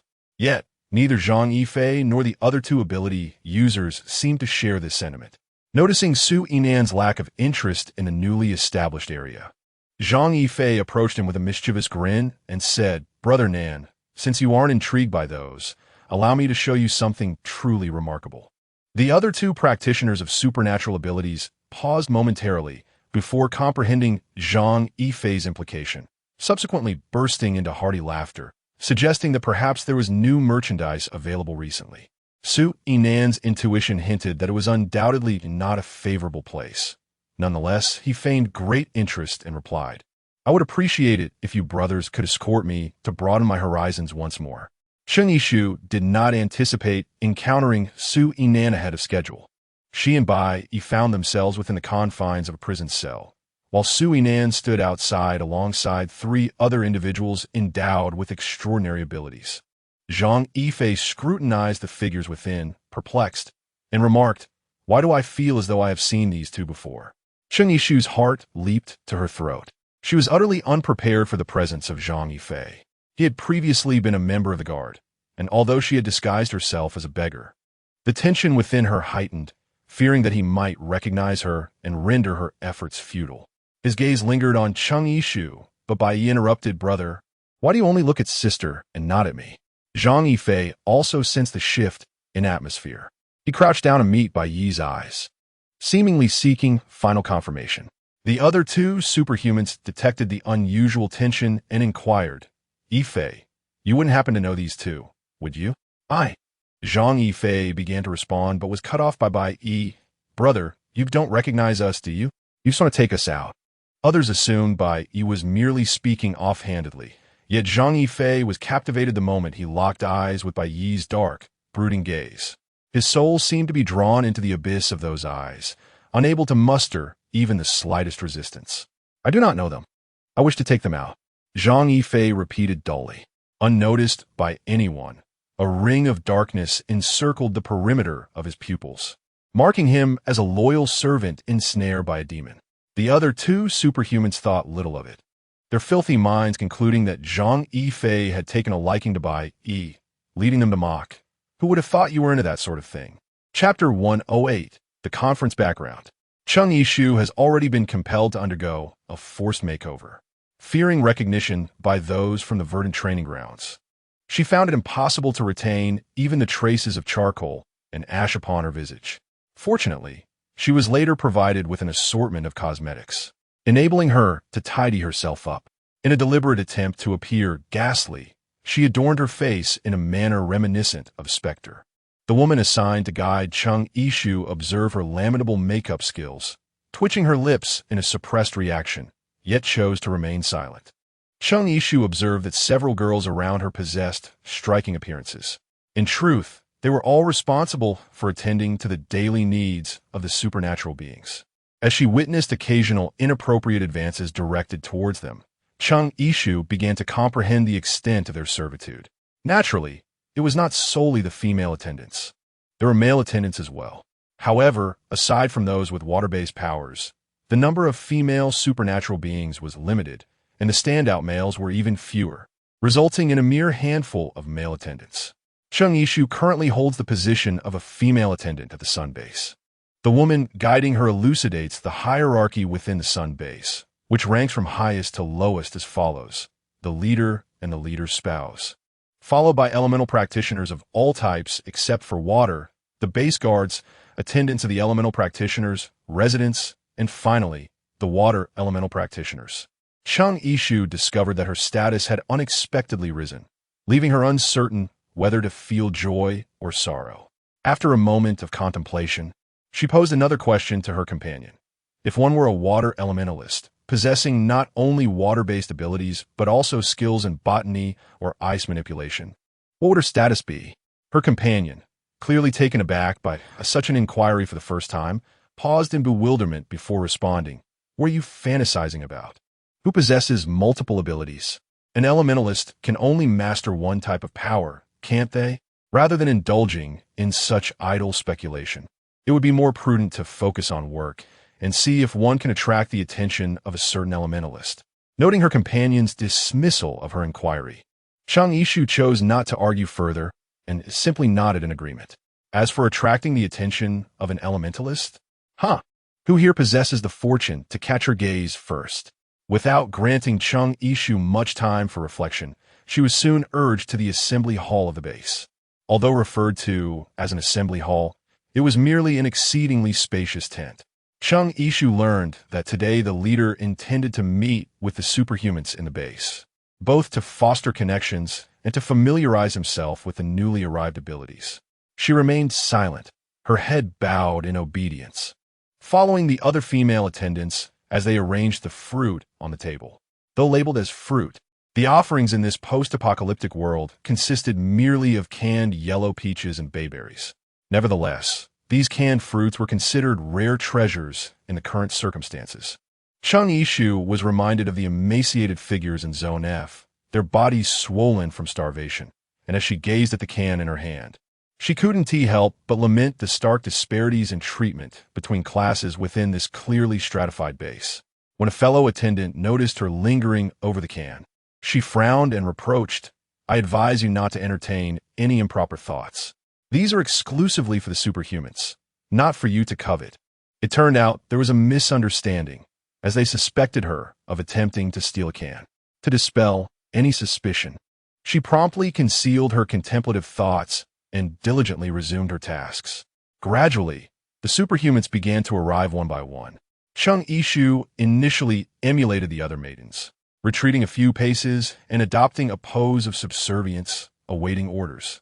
Yet, her rarely practiced humility appeared awkward and rigid, prompting the maids beside her to stifle their disapproval. Only when Su Inwan entered and cast a glance over the maidens, spotting the awkwardly postured Chung Yishu, did he nearly succumb to laughter, stifling it with his sleeve after considerable mental preparation. Unbeknownst to him, this spectacle took on a different hue in the eyes of onlookers.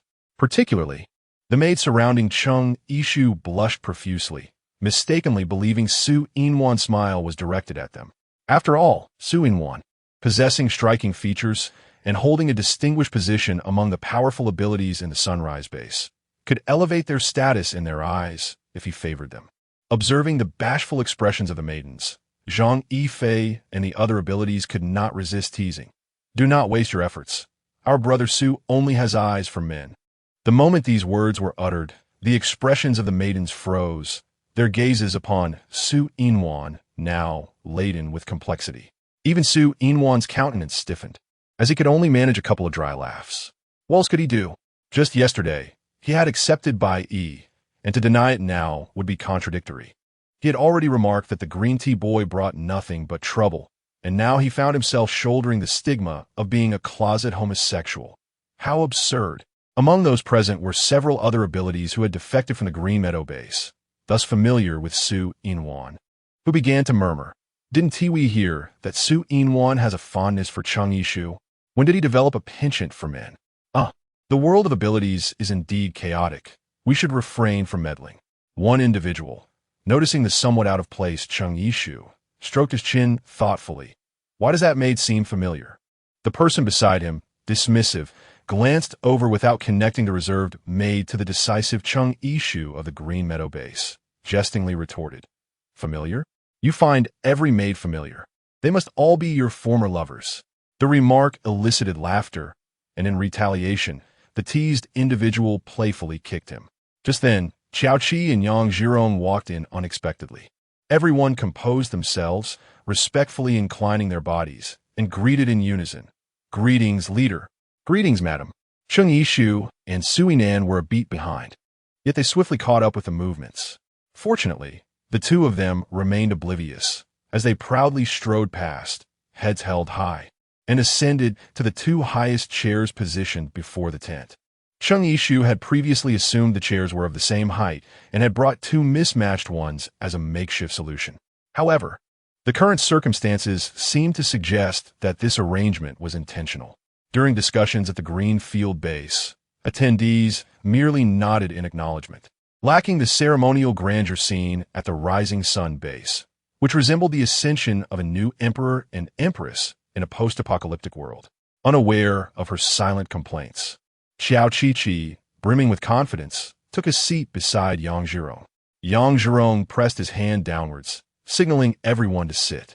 Here, everyone referred solely to the ability users, while Chung Yishu and the other attendants were obliged to remain standing, serving as mere background to the meeting. Yang Zhirong surveyed the crowd, ultimately fixing his gaze upon Su Yinong, inquiring, "I hear you hail from the Rising Sun base?" Upon hearing this, Qiao Qi, who had been lackluster moments before, suddenly perked up and straightened her posture. Yang Zhirong continued scanning the audience, oblivious to Chung Yishu. He directed his penetrating gaze at Su Yinong, exclaiming, "Long time no see." Su Yinong's eyes widened in shock. He had not anticipated that the leader of the Rising Sun base was Yang Zhirong. Their plans were likely doomed due to this unforeseen revelation. Yang Zhirong took delight in the fleeting look of trepidation that crossed Su Yinong's face. Who would have thought that Su Yinong, who once held dominion over him in Chongcheng, would now bow before him? He entertained the notion of having Su Yinong apprehended for a proper humiliation. Fortunately, Yang Zhirong dismissed this thought. He recognized that, as the leader, he could not act against Su Yinong directly, especially since he needed the ability users to secure the green field base for him. He could not afford to sow discord among them at this critical juncture, preferring to keep Su Yinong around until the day he conquered the green field base.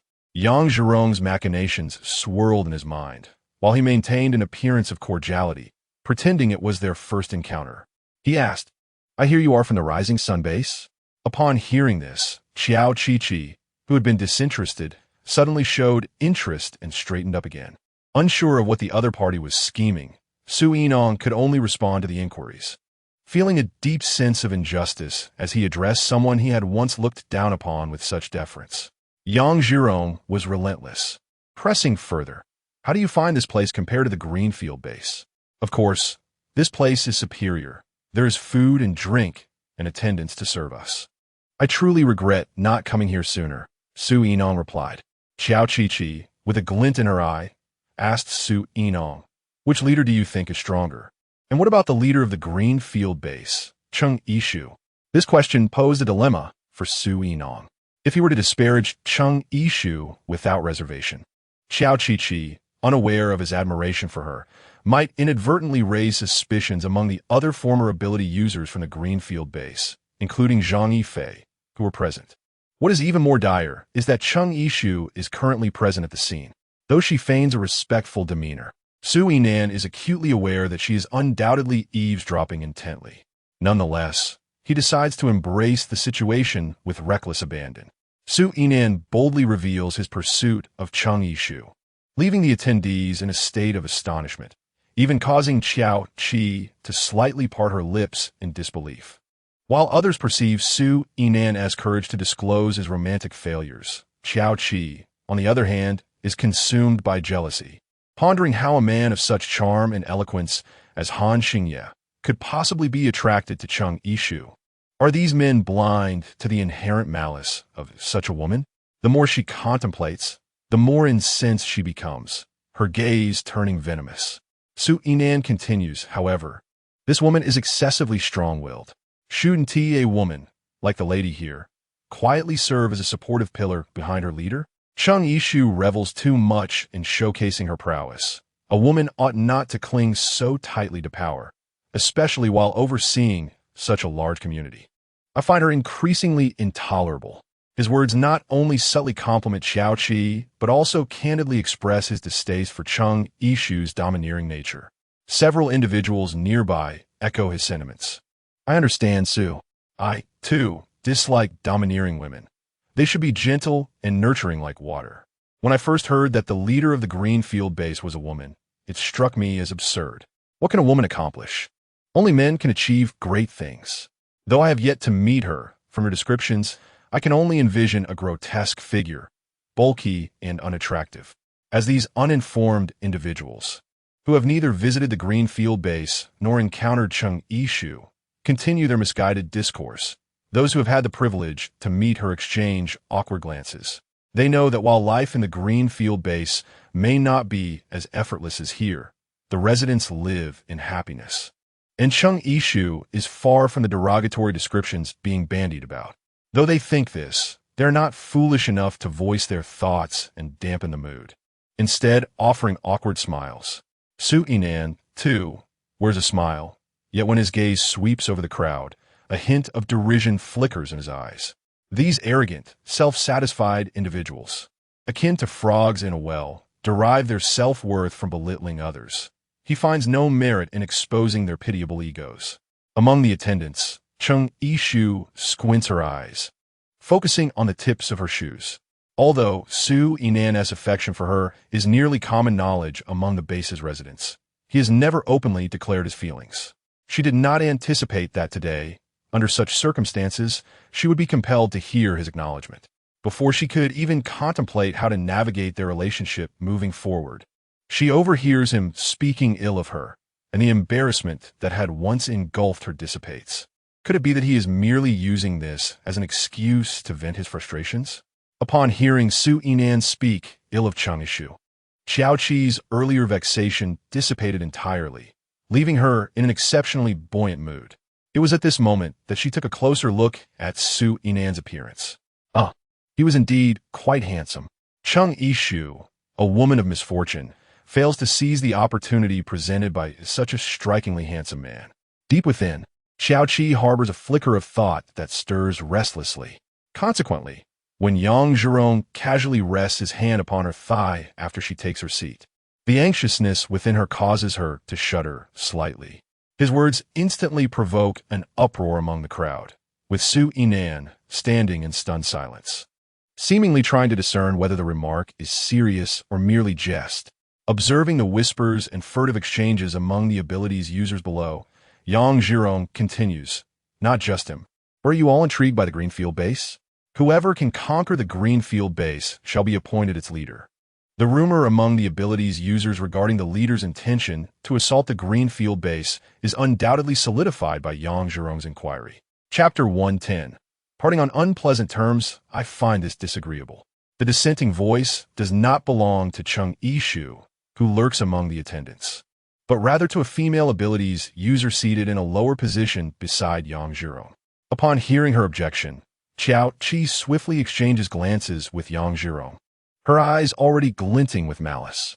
The woman in the lower position, referred to as Sister Min, is in her 30s and has long been a stalwart member of the Shiri base, having fought alongside the former leader. She commands considerable respect within the base. Before Qiaoqi ascended to power, she had endured many hardships at Sister Min's hands. Until a clever thought struck her, she deliberately approached the former leader and climbed into his bed, thereby liberating herself from the woman's clutches. Following Qiaoqi's collusion with Yang Zhurong to eliminate the former leader and frame the act on zombies, others were deceived, yet Sister Min remained suspicious, convinced that Qiaoqi was involved. Fortuitously, she had not managed to gather concrete evidence. Qiaoqi was certain that once Sister Min obtained substantial proof, she would certainly retaliate against her. This woman is undoubtedly a latent threat. Yang Zhurong's expression darkens as silence envelopes the room, with no one daring to speak, all eyes casting reproachful glances at Sister Min.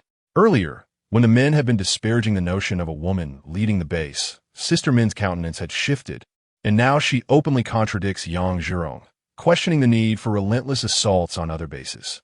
In this apocalyptic world, where we endure profound hardships, why must we turn against one another? She has long disapproved of Yang Zhurong's persistent conquests and plunders of other bases, and today it feels as though a rift is about to be irreparably widened.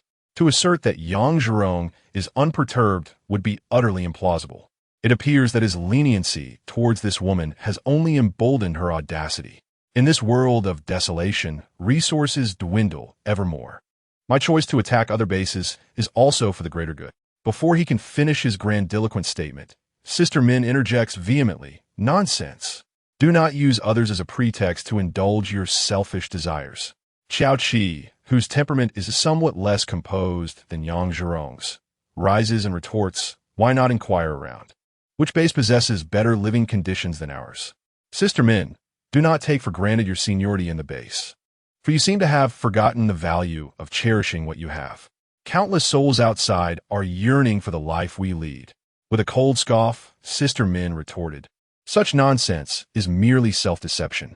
You spend your days here, with meals served and comforts at your beck and call. Yet have you ever ventured into the residential area to witness the plight of the lower-class residents? Indeed, you are the esteemed and lofty spouse of the base leader. How could those individuals ever be worthy of your attention?" Before Qiaoqi could respond, Sister Min's gaze swept across the other ability users. "Initially, awakening your powers was for combating zombies, to protect yourselves and others.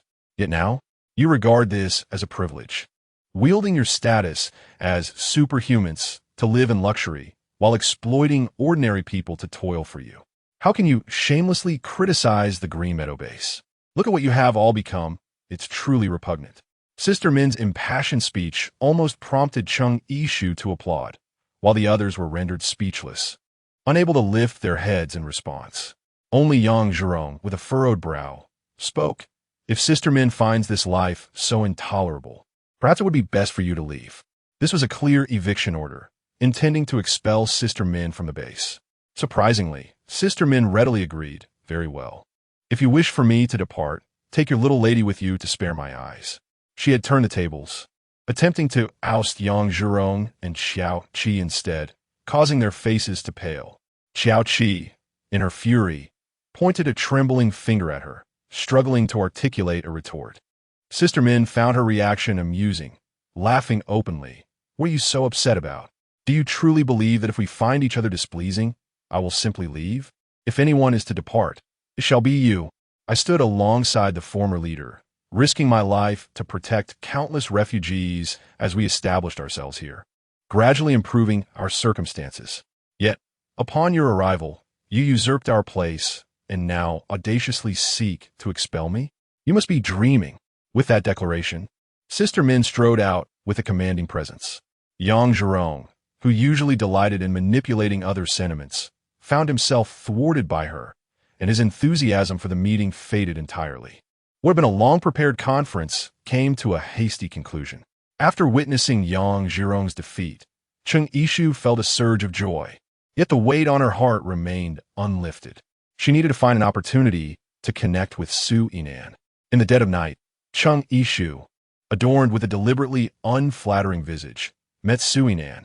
Upon their first encounter, as she drew near, the sight of her exaggeratedly thick eyebrows, oversized lips, and freckles caused Su Yinan to furrow his brows, nearly pinching a mosquito. "What on earth have you done to your face?" he exclaimed. Chung Yishu brushed aside his outstretched hand, cutting the frivolities short to address the matter at hand. The revelation that Yang Zhurong was the leader of the Rising Sun base caught them off guard, signifying that no matter how earnestly Su Yinan endeavored, he would never be able to earn the complete trust of Yang Zhurong, who already harbored reservations towards him. Chung Yishu shook her head, expressing her reluctance to implicate the innocent. The tranquil existence at the Green Field base was hard-won. It was not a lack of confidence in defeating Yang Zhurong, but rather the understanding that victory would inevitably come at a cost. She only wished to take Yang Zhurong's life before the two could reach a consensus. A familiar feminine voice echoed from outside. Su Yinan? Without time for further contemplation, Chung Yishu quickly sought refuge in a concealed spot. Just as she managed to hide herself, Xiao Qi sauntered in, exuding a captivating charm. Su Yinan suppressed the panic rising within him, adhering to the local customs. He instinctively inclined his body to bow to Xiao Qi. However, her delicate fingers grasped his arm, and she softly said, "No need for formalities." Upon meeting her gaze, Su Yinan noticed her half-closed eyes and slightly parted lips, projecting an alluring expression. A jolt of realization struck him. As an adult, and having previously navigated through the intricacies of romantic entanglements, he was all too aware of the underlying implications of Xiao Qi's demeanor. Yet, wasn't she Yang Zhurong's woman? How could she, the esteemed leader's wife, dare to flirt with a newcomer like him? Or was it possible that Yang Zhurong had sent her to test him? Contemplating this possibility, Su Yinan promptly straightened his posture and stepped back, distancing himself from Xiao Qi. Xiao Qi, caught up in her own enchanting allure, was taken aback by his lack of responsiveness. "Why are you keeping your distance? I'm not a monster. Are you afraid I might devour you?" she inquired, reaching out to tug at Su Yinan's collar, but he evaded her grasp once more. Concealed in her hiding place, Chung Yishu couldn't help but stifle a laugh at the scene before her. To be frank, Xiao Qi's current appearance was reminiscent of a seductive demoness poised to feast on the monk's flesh. Chapter 111. Xiao Qi's winning secret weapon. After several failed attempts to draw him closer, Xiao Qi grew irritated. Since her arrival at the Sunrise base, she had been nearly invincible, and it had been a long time since a man like Su Yinan had thwarted her advances. "You wouldn't still be pining for Chung Yishu, would you? Is that why you're avoiding me?" Xiao Qi found it hard to believe that any man could resist her allure. After all, even someone like Yang Zhirong had succumbed to her charms. Was it possible that she could not ensnare Sui Nan, who seemed less formidable? Realizing that his hesitance stemmed from fear of Yang Zhirong, Xiao Qi felt somewhat relieved. She gracefully rose, appearing delicate and fragile, and settled herself onto a stool. I would like to inquire about your thoughts on attacking the Greenfield base. What do you believe our chances of success are? You hail from the Greenfield base, so I trust your judgment is quite accurate. Sui Nan hesitated, clearly aware that discussing the odds was precarious. He could only respond vaguely. It's hard to say. We have a significant number of ability users, but the Greenfield base is not lacking in strength either, boasting many high-level ability users, including multi-ability users like Cheng Yishu. At the mention of Cheng Yishu's name, Xiao Qi's mood soured instinctively. Although Cheng Yishu was a dual ability user, her plant abilities were somewhat useful. But what could be said for her water abilities? The water-based abilities of the practitioners can only produce pure water within the confines of our base. Cheng Yishu is not easily dealt with either. As time passed and feelings of jealousy festered, Xiao Qi's mind increasingly diminished the perceived strength of Cheng Yishu's powers. Sui Nan did not correct her, knowing that Cheng Yishu's water abilities had evolved, granting her even more formidable ice powers. Sui Nan cautiously remarked, "Perhaps Cheng Yishu has grown even stronger than before?" To this, Xiao Qi merely scoffed. No matter how powerful she becomes, she remains burdened by emotions. That would give me the ultimate advantage, wouldn't it? Sui Nan, following her lead, inquired, "What advantage do you possess?" Her words startled both Cheng Yishu and Sui Nan. It became evident that Xiao Qi could no longer tolerate Yang Zhirong's so-called meticulous planning. She had to prepare her contingency. If Yang Zhirong continued to delay or waver, Xiao Qi would not hesitate to replace him with another leader, provided that the leader's wife remained her. After all, she had already eliminated one leader. What was Yang Zhirong in comparison? Did she, a woman in her 20s, truly think she could cherish an old man? Yet Sui Nan was different, youthful and charming. Moreover, he had once harbored feelings for Cheng Yishu. If he could come to love her and be with her, it would grant Xiao Qi a profound sense of victory over Cheng Yishu. She could deftly exploit this to compel Sui Nan to serve her. Even if Sui Nan were to betray her, Yang Zhirong might not necessarily trust him. After much contemplation, Sui Nan emerged as her most favorable option. He did not respond immediately, but after a moment of reflection, he asked, "Then why don't you position yourself in that role? Wouldn't it be better to be the leader of the base?" To his surprise, Xiao Qi covered her mouth and chuckled. Being the leader comes with immense power, yet also with a multitude of responsibilities. I hardly believe I possess the capability to manage so many affairs. Besides, she gazed at Sui Nan with a playful wink. I'm not the tyrannical type like Cheng Yishu. A woman should gracefully support her man, after all. As she spoke, she took his hand, gazing at him with tender eyes. Yet at that moment, Sui Nan could think only one thing. Oh, I feel so tainted. Even after Xiao Qi departed, Cheng Yishu used her abilities to summon a spring for Sui Nan to wash his hands. Yet he scrubbed them until they turned crimson, still unwilling to cease. Cheng Yishu could only remind him, "Be careful not to injure your skin further." Little did she know that Sui Nan became even angrier upon hearing this.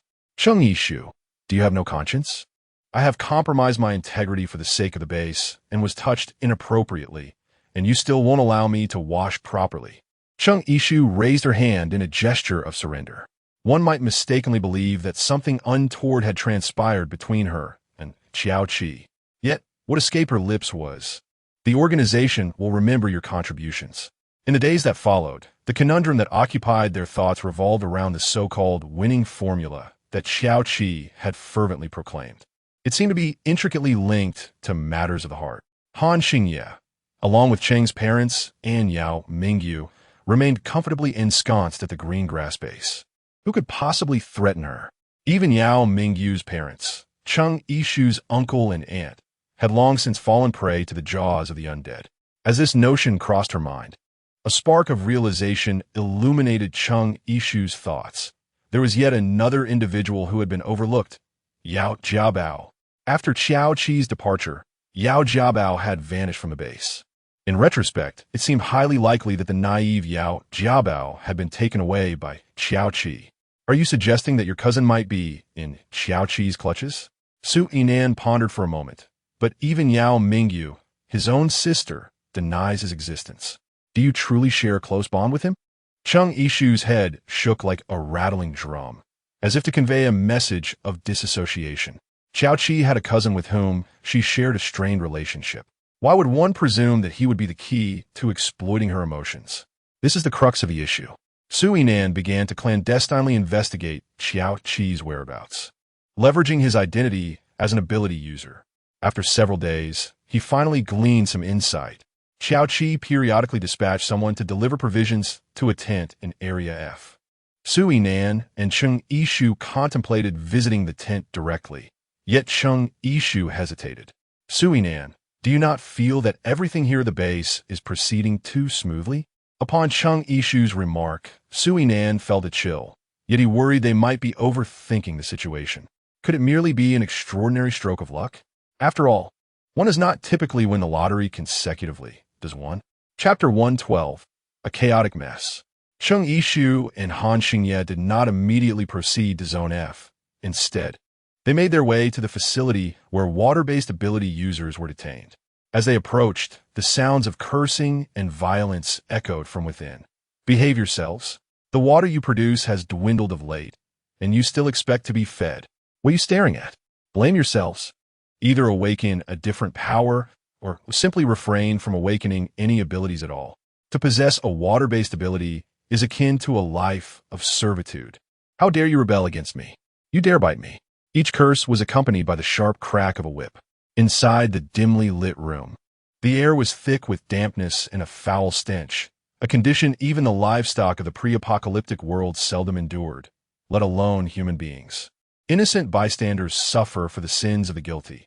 These water ability users never fathomed that their once coveted powers would lead them to such a dire fate, living lives worse than that of ordinary individuals. Even more disheartening was the realization that, in such an oppressive environment, the prospect of escape and the hope of a brighter future felt infinitely distant. The relentless monotony of their existence rendered them increasingly numb. Some, having endured enough, sought to rebel. Yet, having languished in such conditions for so long, they were too weak and famished to oppose the guards. They endured the lashes of the whip, feeling their skin burn and break under the torment. Just then, a figure appeared at the entrance, and a woman's cool voice pierced the air. Stop. To the imprisoned water users, she seemed as though she had emerged from a realm of light. A guard approached, only to realize that the woman's face was veiled. And though her eyes were not those of the leader's wife or the esteemed high-ability user of the base, he dismissed her with a scoff. Begone. Don't cause a ruckus here, or you'll regret it. In an instant, vines shot forth, ensnaring the guard's neck and tightening their grip. Sensing the shift in circumstances, the other guards rushed towards her. Undeterred, the masked Cheng Yishu unleashed the verdant vines, which seemed invigorated after a long dormancy, eagerly pursuing their prey. By the time the guards realized the gravity of their situation and attempted to flee, it was already too late.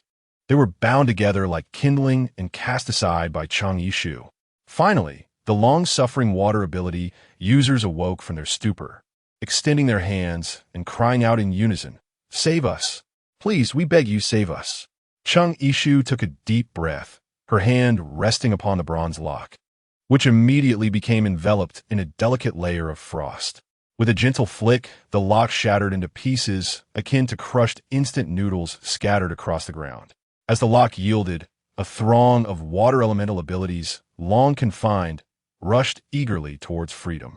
Yet, one among them paused as he passed Cheng Yishu, his steps slowing, and cautiously inquired, "Are you by any chance Cheng Yishu?" Cheng Yishu slowly turned around, gazing at the other person, feeling a sense of familiarity. It dawned on her that this individual was once affiliated with the Greenfield base. No, Cheng Yishu refrained from acknowledging it. However, the other person's eyes were brimming with tears. He silently cursed himself for not remaining in the tranquil and harmonious Greenfield base, for having aspired to the lofty lives spoken of by others, which led him to the rising sun base and initiated his nightmare. I'm sorry. The other person uttered a brief apology before fleeing. Initially perplexed, Chung Ishu later realized that perhaps the apology was directed at the version of herself that existed in the Greenfield base. What? The water-based ability users have all escaped. Yang Zhurong's sudden movement caused Xiao Qi, who was lying on his lap, to tumble to the ground with a delicate exclamation of surprise. The guard, with a helpless expression, remarked, but after those ability users broke free, they rampaged about, spreading tales of their treatment. The situation in the base has become chaotic, and many civilians are joining them in rebellion, seeking to break through the base's barriers.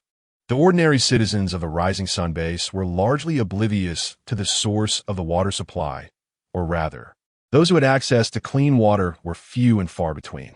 The clean water extracted from the water-based ability users was primarily reserved for the leaders and high-ranking ability users. The common populace had no chance of indulging in it. After all, how many could be as fortunate as Xiao Qi, who, amidst a world where others struggled to find a drop of clean water, managed to bathe every few days? The ordinary citizens, deprived of water, were further stirred by the accounts of those who had suffered.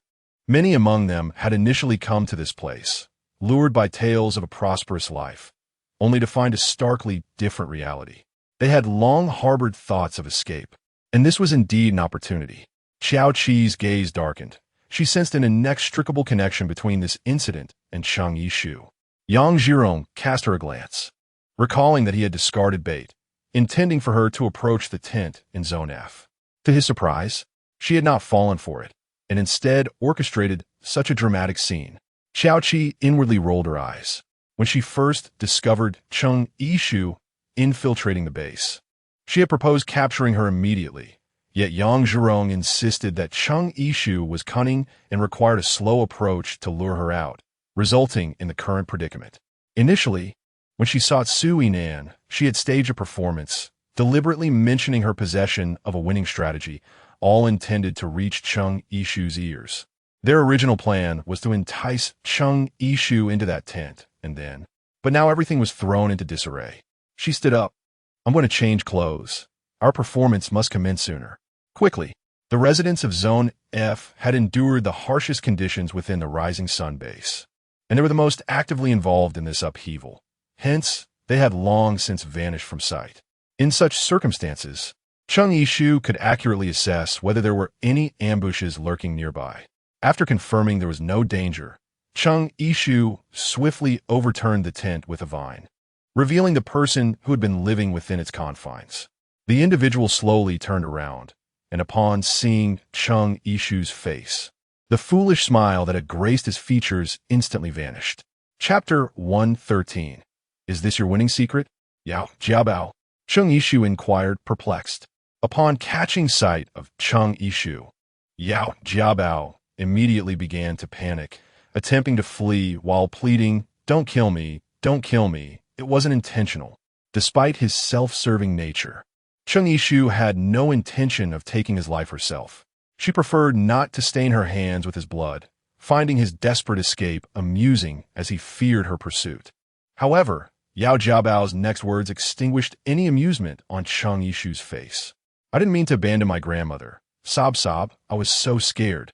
Her vague suspicions were finally confirmed, and a wave of anger washed over her. With a leap, she pursued Yao Jiabao. He raised his hands in a futile attempt to escape, but Chung Yishu had already grasped his collar, forcing him to surrender as he cowered and begged, let me go. I swear I won't do it again. It was at this moment that Yang Zhirong appeared, exclaiming, Chung Yishu, it has been a long time. At this moment, Chung Yishu's gaze was icy. I shall settle your accounts later. First, allow me to attend to family matters. Yao Jiabao, cradling his head, could only beg for mercy, utterly incapable of providing any useful information. Witnessing this scene, Yang Zhirong chuckled and remarked, instead of wasting time interrogating a fool, why not inquire of me? The inadvertent revelation from Yao Jiabao indicated his connection to the disappearance of her grandmother, which shattered Chung Yishu's composure. These snippets of information were the result of relentless coercion from Xiao Qi, forcing Yao Jiabao to divulge fragmented details.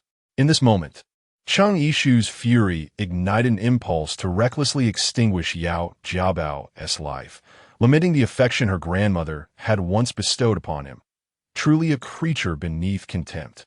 Yao Jiabao cowered, continuously screaming, but fortunately, Su Yinan intervened, urging Yishu, calm down, do not fall for his tricks. Gradually regaining her composure, Chang Yishu turned to Yang Zhurong with a piercing question. Oh, would you genuinely be so benevolent as to share this with me? Yang Zhurong seemed unfazed, responding, I am not so magnanimous. What I wish to convey is that I have painstakingly located your beloved grandmother. She is still alive.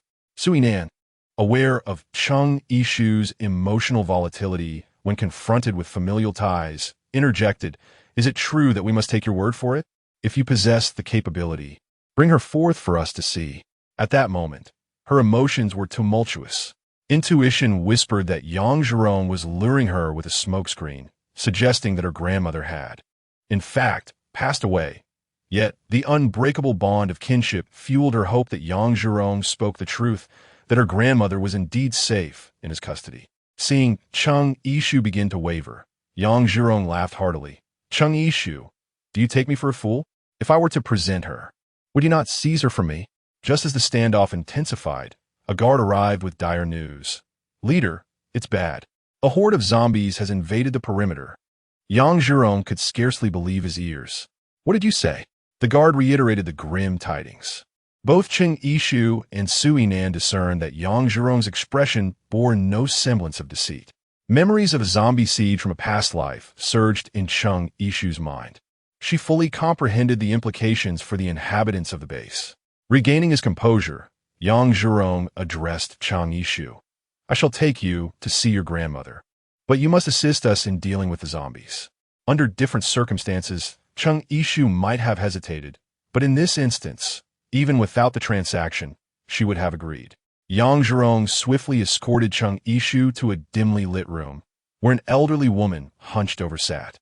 More importantly, the garments she wore were unmistakably those once donned by Chang Yishu's grandmother. Hope ignited within her, and tears filled Chang Yishu's eyes before she could even comprehend it. She could not help but call out, Grandmother? Upon hearing her call, the individual visibly stiffened, then gradually stood upright, moving towards Chang Yishu.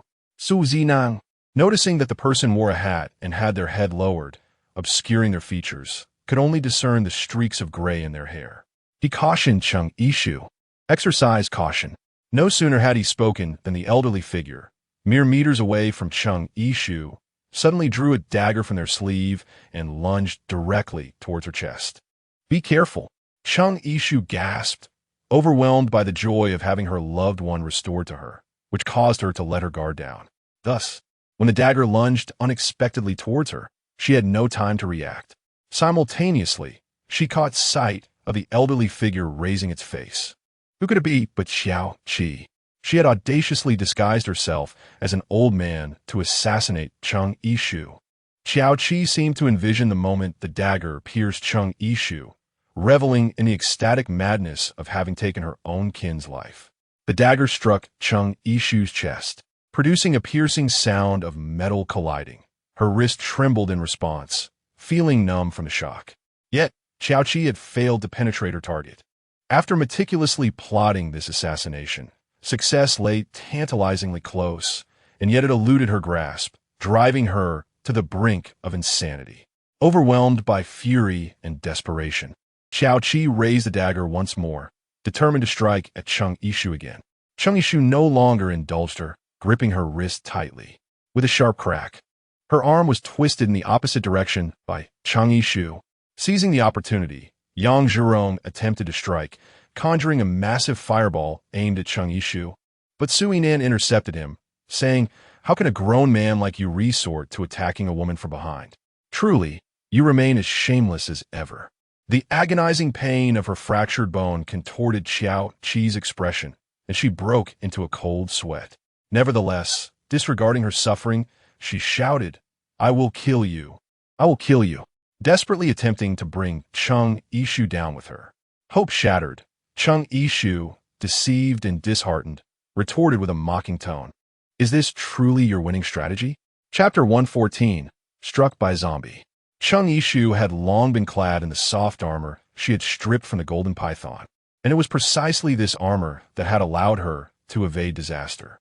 The cacophony outside was indicative of the impending doom as zombies had breached the Sunrise base. The desperate cries for help from the residents painted a grim picture of their perilous plight. Yet, Yang Zhurong, the leader of the base, harbored no concern for their fates. His focus was solely on eliminating the two individuals he had long despised. Even in her madness, Xiao Qi, in her reckless attempt to perish alongside Chung Yishu, was ultimately no match for her. A swift resolution was imperative. Chung Yishu had no desire to engage with these two anymore. In her previous life, the base had fallen, and those with abilities had sacrificed their lives for the ordinary citizens. Now, with her own powers at her disposal, how could she remain a passive observer? Perhaps the heavens, unable to bear witness any longer, intervened when Su Yinan narrowly dodged Yang Zhurong's fireball, only to collide directly with the standing Xiao Qi. She barely managed to scream before being knocked to the ground. The sensation was as if her very organs were being shattered. Her expression contorted in agony as she expelled copious amounts of blood. Amidst the encroaching flames, she convulsed a few times before her breath ceased. In her defiance, she kept her eyes open even in death, gazing skyward with a mixture of resentment and indignation, as if to accuse the heavens of their injustice. Yet, she had never contemplated that the fault lay with her from the very beginning. The irony was that she had always regarded Chung Yishu as her nemesis, while Chung Yishu had never deemed her worthy of consideration. Yang Zhurong, intent on taking action, suddenly sensed the temperature plummeting around him. Instinctively, he glanced at Su Yinan, suspecting her ice abilities to be the cause. However, Su Yinan made no move, merely casting a disdainful glance in his direction. Could it be as realization dawned upon him? Yang Zhurong turned to find a layer of frost creeping across the ground. Before he could react, the frost immobilized his feet, steadily ascending along his pants. Wherever the frost spread, his senses began to fade. Chung Yishu approached him with an air of icy detachment. Each step she took leaving behind a delicate frost flower upon the ground. How could this be? How do you still possess ice abilities? Yang Zhurong exclaimed in astonishment. At that moment, he realized that had it not been for Chung Yishu's reservations, extinguishing both him and Xiao Qi would have been a trivial task for her. Their elaborate schemes and traps, devised over such a long period, now appeared as nothing more than a self-inflicted humiliation. Gripped by a sense of dread, Yang Zhurong hastily pleaded for mercy. "Goddess, heroine, I was wrong, I understand." He made a final, desperate effort to persuade Chung Yishu to spare him.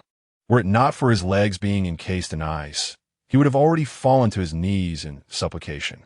Unfortunately, Chung Yishu had long since lost her patience, and the frost creeping up Yang Zhurong's body only accelerated. Chung Yishu parted her cherry lips, producing a cacophony. As her words fell, frost enveloped Yang Zhurong's detestable visage. He had scarcely the time to shut his eyes, and within his gaze directed at Chung Yishu lay a narrative of sheer terror. It was not only he, Xiao Qi, sprawled on the ground too, was ensnared by the icy grip.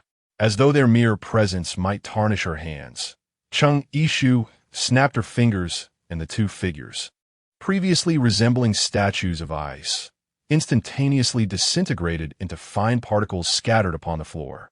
With the shards rolling away, Chung Yishu took a few steps back, apprehensive that these tainted remnants might soil her.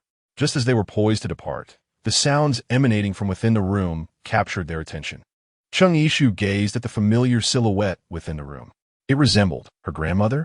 Could it be that she had truly not perished? Su Zinang, hearing the sound of gnawing, tentatively reached out to pat the figure's shoulder. Suddenly, a grotesque zombie visage appeared before them.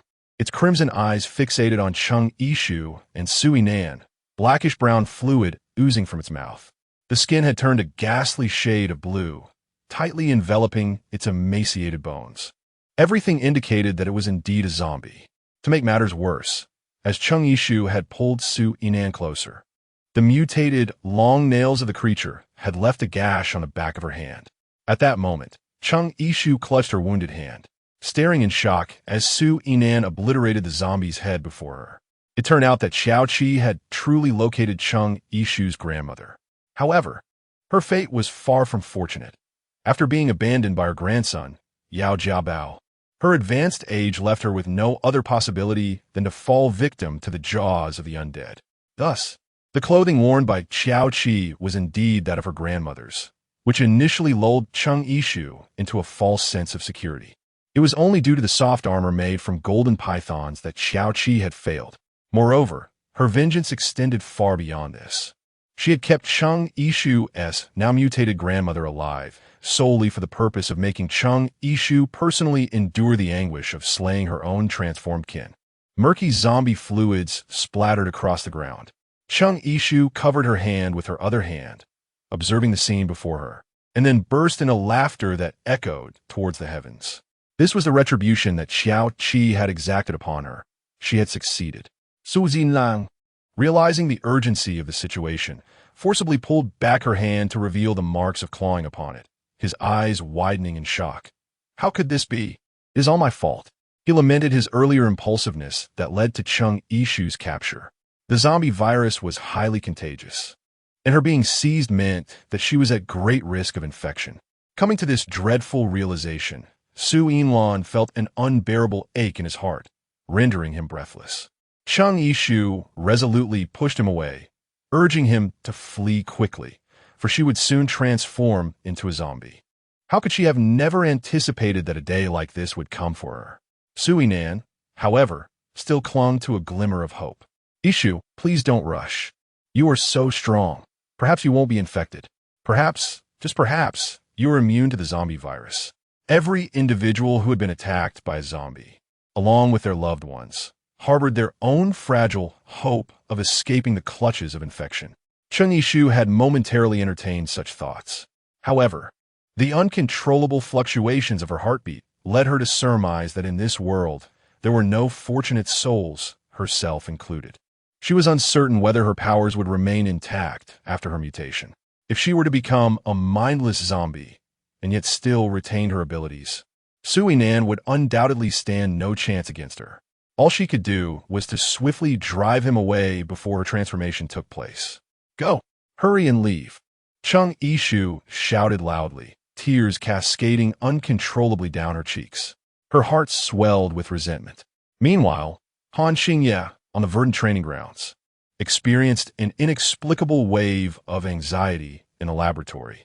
He leaned against the edge of the table, only to discover that a splinter from the wooden surface had grazed him, causing crimson droplets of blood to emerge at his fingertips. Chapter 115. Mutation by E was at Su Yinan's residence, eyes closed, languidly propping his head with one hand. The other attendants had long since vanished, leaving only him to leisurely absorb the sounds of anguish from outside. Indeed, since humanity seems to revel in mutual harm, why not let the corpses clean up after you? With the shrieks outside serving as a backdrop, he even began to hum a tune in a carefree manner. If there had been an onlooker at that moment, they would have been astonished to hear him humming a lullaby, while his other hand swayed rhythmically in the air, embodying sheer contentment. Suddenly, his movements came to a halt. Cheng Yishu could perceive the transformation within herself, a profound alteration coursing through her body. Yet, to her bewilderment, Su Yinan remained obstinately close, oblivious to the peril. Yishu, it's all right. I'm here with you, Su Yinan reassured, enveloping her in a tight embrace, endeavoring to quell her convulsions. As reason began to wane, Cheng Yishu furrowed her brow, enduring the tumultuous metamorphosis. Her heartbeat slowed, while an inexplicable agitation within her gradually intensified, igniting a primal urge to tear and destroy. Yishu, hold on. She heard Su Yinan's voice, her consciousness growing heavy, nearly incapable of deciphering his words. She felt her senses gradually sinking into an abyss, gazing upward at a distant light, striving to ascend. Yet, another force seemed to tenderly whisper, do not struggle. You are weary. Rest for a while. Ah, indeed, she felt an overwhelming fatigue. In her hazy state, she sensed that she was being observed by another presence. Who could it be? This thought flickered momentarily before dissipating. What did it matter? She was utterly exhausted and yearned only for slumber. As her consciousness began to drift into sleep, her body grew increasingly agitated. Su Inan's visage morphed into the unfamiliar, then faded into a blur. The air around her suffused with the tantalizing aroma of delectable sustenance. Ah, fresh blood and flesh. Chang Yishu could almost envision the sensation of blood splattering in her mouth after biting down, cascading down her throat, soothing it with its warmth. The fresh meat resembled a delectable pastry, a supreme delicacy of the earthly realm. Chang Yishu's gaze fixated on Su Inan's neck, where the pulsing artery must be the most delectable spot. Lost in such thoughts, she involuntarily parted her lips, poised to strike at the artery. "Calm down." A cool, ethereal voice echoed in her mind. Who is it? Chang Yishu's sluggish consciousness took a while to recall that it belonged to number 37 from a distant planet. Her voice flowed like a crystalline spring, briefly granting Chang Yishu a moment of clarity. What was she just doing? Was she about to bite someone? How could she act in such a manner? Yet, the bloodthirsty factor from the zombie virus within her swiftly spread, gradually eroding her rationality with an insatiable craving for flesh. Suddenly, a force yanked her back. Su Inan, fearing that Bai Yi would harm Chang Yishu, was also concerned that Chang Yishu might inadvertently kill Bai Yi. Bai Yi's countenance was as frigid as ice, entirely unlike the impression Su Inan had of the delicate younger brother who would sweetly call Chang Yishu's sister. The chilling aura and oppressive pressure emanating from him made it impossible to meet his gaze. Su Inan even questioned if he had been possessed. Bai Yi, what is wrong with you? Bai Yi paid no heed to him, and despite his seemingly frail appearance, he effortlessly lifted Chang Yishu into his arms. As he turned, Su Inan discovered that Chang Yishu had already succumbed to unconsciousness. If not for the stark contrast of her pale face, where the bluish veins stood out prominently, and her lips tinged with a dark hue, Su Inan could have convinced himself that it was merely a dream, that Chang Yishu had not been poisoned. Su Inan attempted to step forward, but Bai Yi did not even glance at him, carrying the unconscious Chang Yishu away. "You!" Before he could finish, Bai Yi forcefully shoved him aside, the strength of the push sending him sprawling. She felt as if she had just experienced a chaotic dream. Before her stood Han Xingye, silently using a damp cloth to wipe her hands. Chang Yishu felt that he had lost considerable weight, and she instinctively reached out with her other hand to caress his face. Although it was a seemingly simple gesture, she found it remarkably arduous to execute. "Huh!" Crystalline tears cascaded down onto Chang Yishu's arm. "Why am I crying?" Just as she opened her mouth, she realized her voice sounded exceedingly hoarse and unpleasant.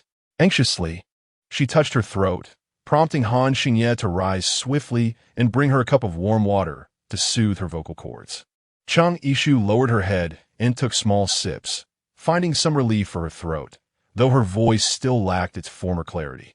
Han Xingye, whose features were already sharply defined, now appeared gaunt to the point of being unrecognizable.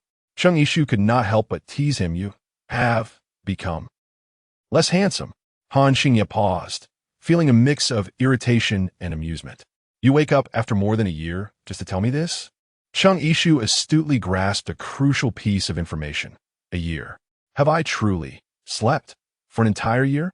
Chang Yishu found herself unable to articulate her thoughts coherently. In her excitement, she stood up only to topple over like a newborn attempting to find its footing. Fortunately, Han Xingye caught her just in time, preventing an intimate encounter with the ground. Yet, as she touched Han Xingye's hand, she curiously inquired, "Why are you so warm? Are you unwell?" Han Xingye was at a loss for how to convey to Chang Yishu that it was her own body temperature that had plummeted. Later, Chang Yishu caught a glimpse of herself in the mirror, struggling to lift her gaze to see her reflection. Her face was pale, her lips devoid of color, and the veins on her neck were still pronounced. Not only on her neck, but she also noticed the distinct prominence of the veins on her hands.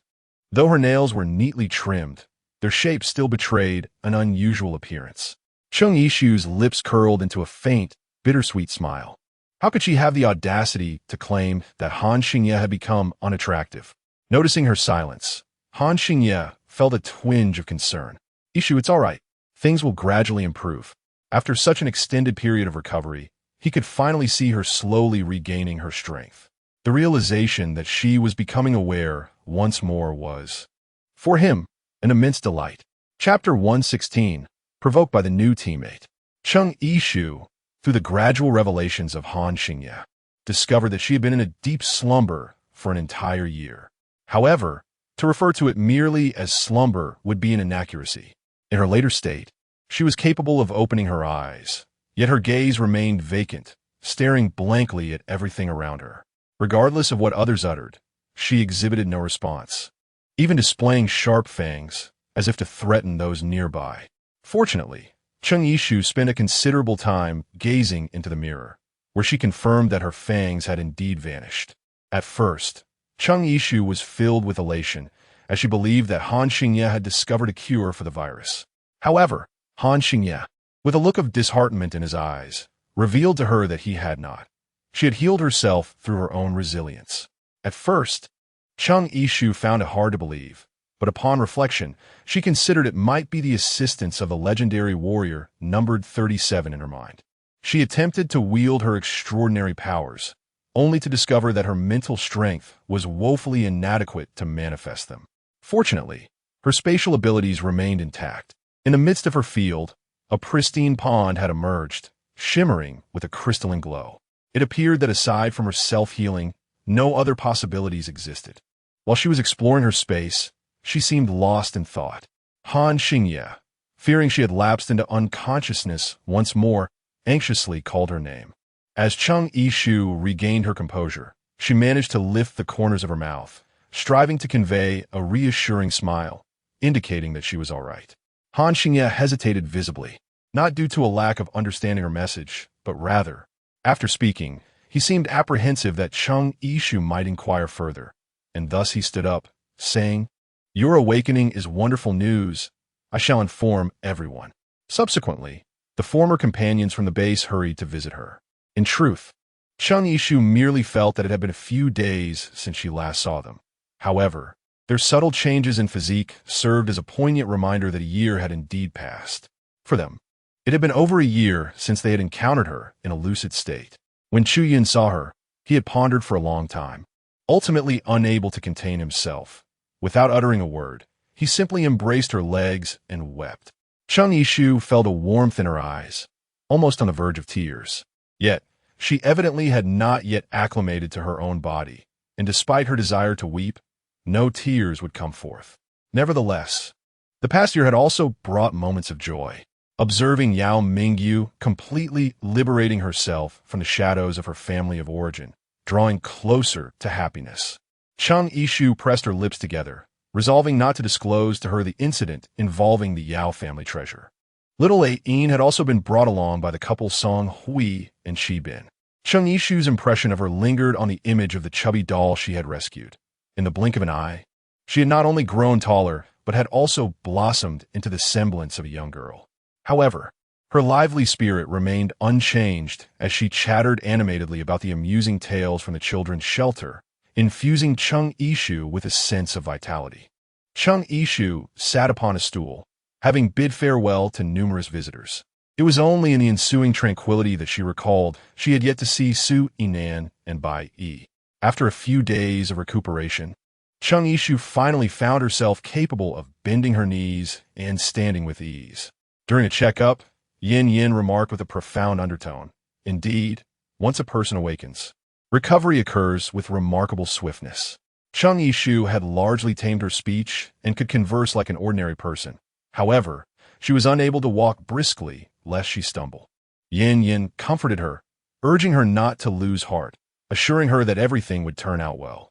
In truth, she harbored no feelings of disappointment, for she believed that if she could heal from the zombie virus, restoring herself to her former state would undoubtedly pose no challenge. As she began to feel better, her thoughts turned to Su Yinan and Bai Yi, and the absence of news regarding their well-being left her somewhat unsettled. Confident in her abilities, she refrained from alerting others and chose to make her way slowly to Su Yinan's residence. During her journey, she passed by the training grounds of the newly recruited members of the base's security team, coincidentally arriving as their training session concluded, and they sauntered past her in small groups. Who is that woman walking as if she has polio? How can an adult not manage to walk properly? Shoo, keep your voice down. That is the leader of the base. What? This disabled person is the leader? You must be joking. Why would I lie to you? Chung Ishu furrowed her brows, halting her steps to observe the group before her. The tall young man leading them appeared to be in his early 20s. When he noticed Chung Ishu's gaze upon him, he showed no fear, instead lifting his chin in disdain as he appraised her from head to toe. What are you looking at? A fool? Chung Ishu felt fortunate that her speech had become fluent, for otherwise, her retort might have lost its edge. She had no reason to feel inferior in a base she had founded herself. The tall young man, insulted by being called a fool, immediately became agitated. He stared wide-eyed and, with his chin held high, confronted Chung Ishu. Who the hell are you calling a fool?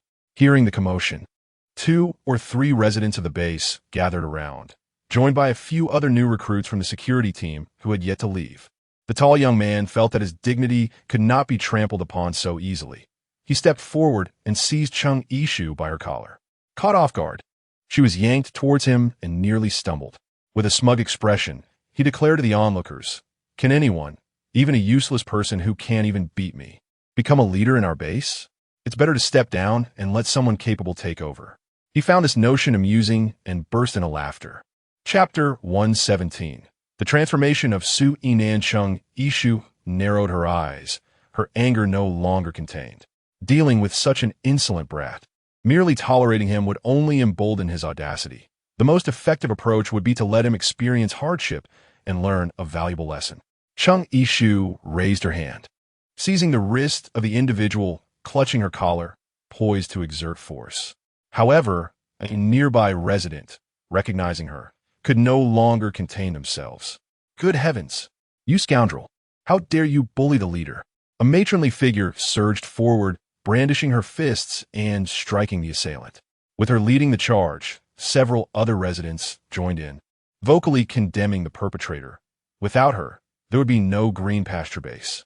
And without the green pasture base, how dare you, insolent brat, act with such audacity here? Who do you think you are, you impudent youth? We have witnessed the gradual transformation of the base under the leader's guidance. How dare you speak ill of her? Chung Ishu's anger dissipated instantly upon hearing their heartwarming words, feeling that her past efforts had not been in vain. The tall young man, initially intending to dismiss the elderly lady with a wave of his hand, found himself overwhelmed as more residents gathered around. Faced with the mounting crowd, he had no choice but to release his grip on Chung Ishu's collar. The caring elder quickly supported Chung Ishu, inquiring if she was all right.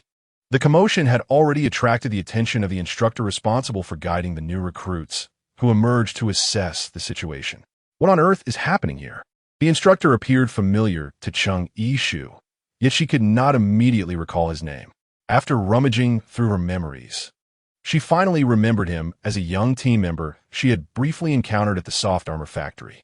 Back then, his youthful face had been brimming with excitement at the sight of her, almost shouting, "Commander is here!"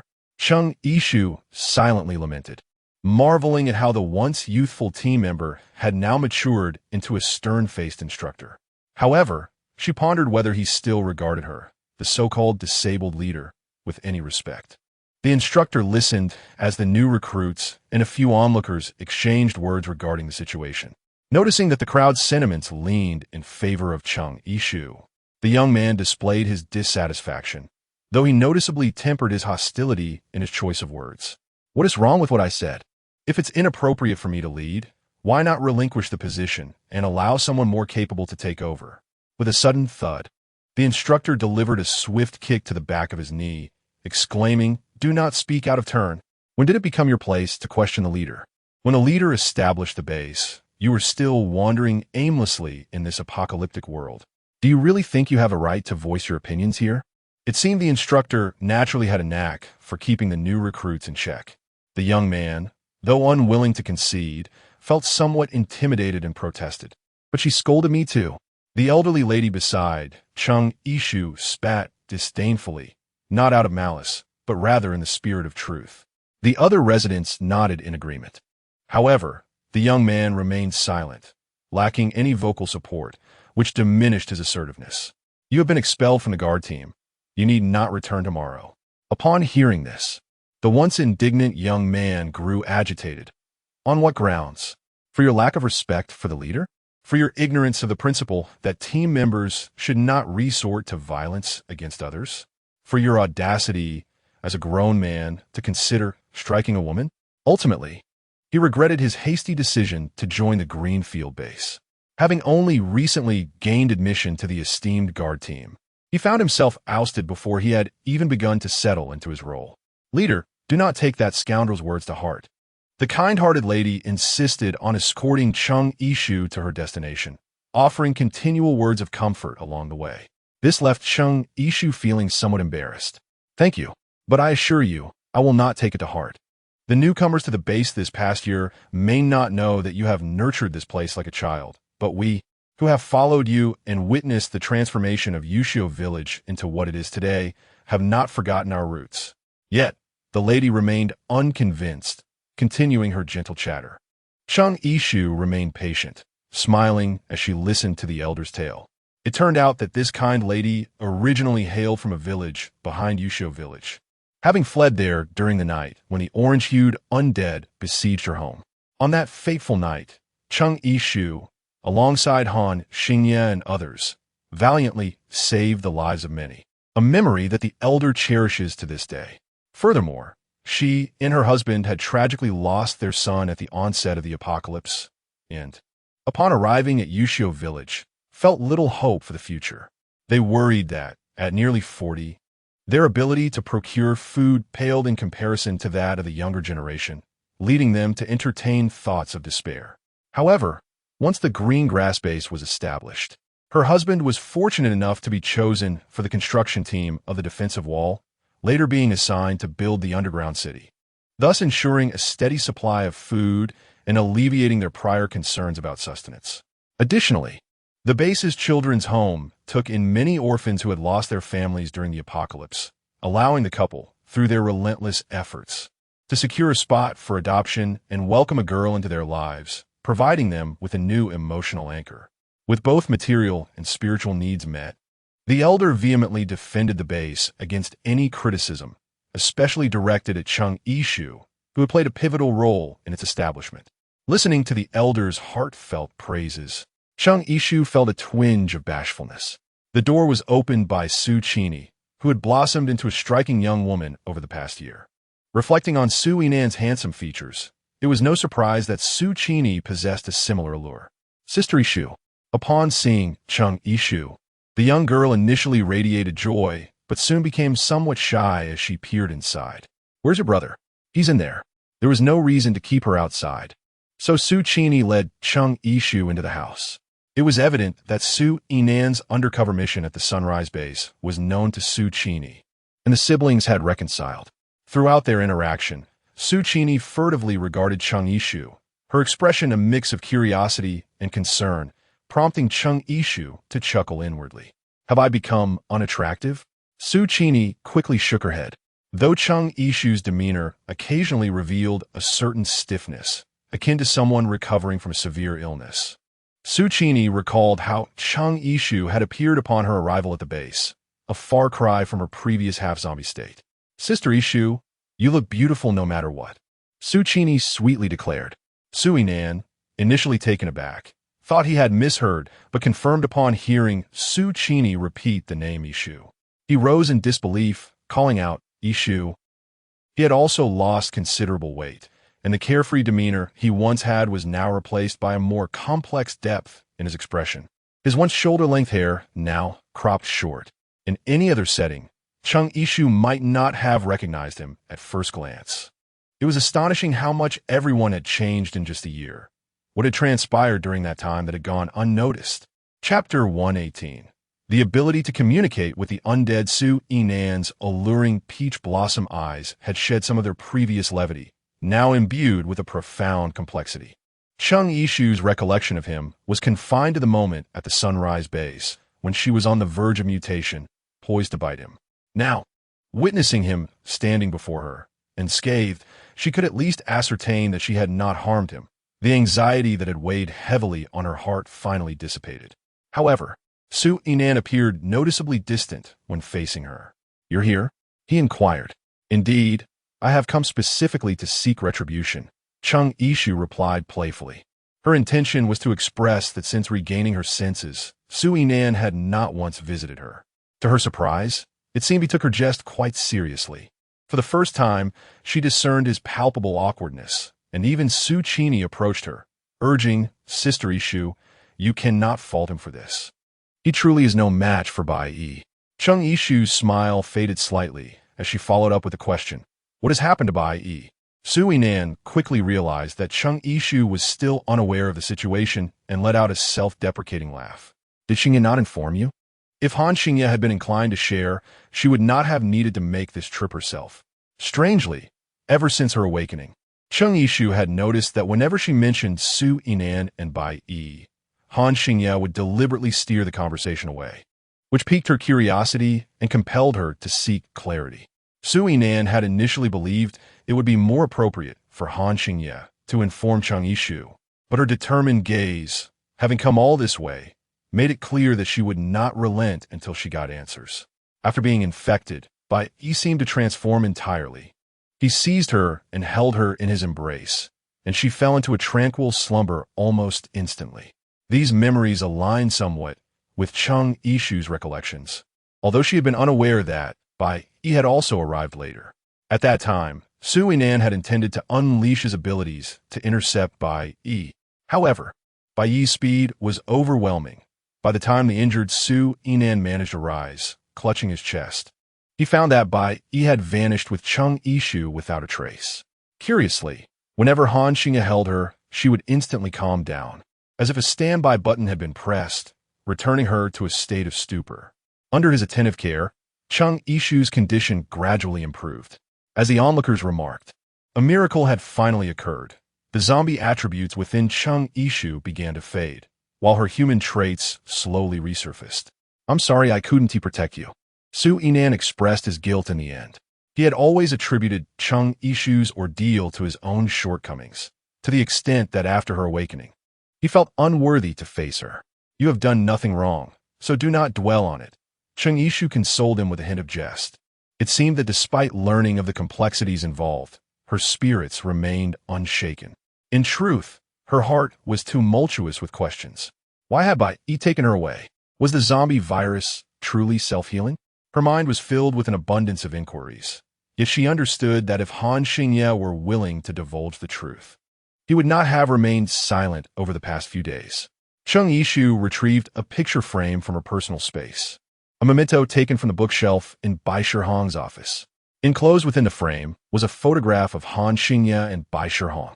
Gazing at the two individuals who appeared to share a profound connection, an unsettling suspicion arose in Chung Ishu's mind, though she instinctively dismissed it. "What brings you here?" Han Xingye inquired, noticing Chung Ishu, who stood at the doorway, seemingly lost in thought. "I haven't moved my body in quite some time. A little exercise would aid in my recovery, so I thought I would come and see you." The green-eyed zombie, still at the research facility, became animated upon spotting Chung Ishu, expressing his joy with exuberant gestures. After Han Xingye shot him a glance, he subdued his excitement. "I thought you had forgotten about me and only remembered Zheng Ying," the zombie remarked, lowering his raised hands. "I was merely overwhelmed with happiness," he added.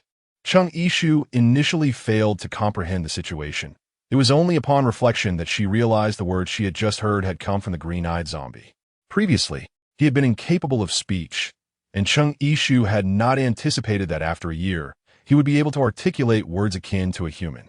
Once she regained her composure, she discerned something amiss. Had she truly just perceived the echoes of his innermost thoughts? Chung Ishu cautiously inquired, "Had you been well this past year?" Han Xingye regarded her actions with a hint of bewilderment, questioning, "What are you doing?" Chung Ishu stood still, as if she had been listening intently for a moment. Then, with a spark of excitement, she informed him, "Xingye, it seems I can communicate with him." Han Xingye, however, confirmed that he had not heard anything. That voice was only audible to Chung Ishu.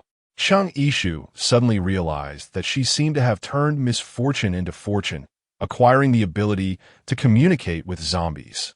Within the research facility, there were certainly more than just the green-eyed zombies. Han Xingye led Chung Yishu to encounter several other experimental zombies. The red-tier zombies expressed their inner voices with meaningless howls, while the orange-tier zombies were somewhat more articulate, resembling children in their speech. They would say things like, "Why is this guy staring at me?" Or, "I'm so hungry, I want to eat meat. If you don't feed me, why should I pay attention to you?" The two yellow-tier zombies were astonished that Chung Yishu could penetrate their inner thoughts, exclaiming, "What a strange being! How can you hear me speak? And this food can understand what I am saying."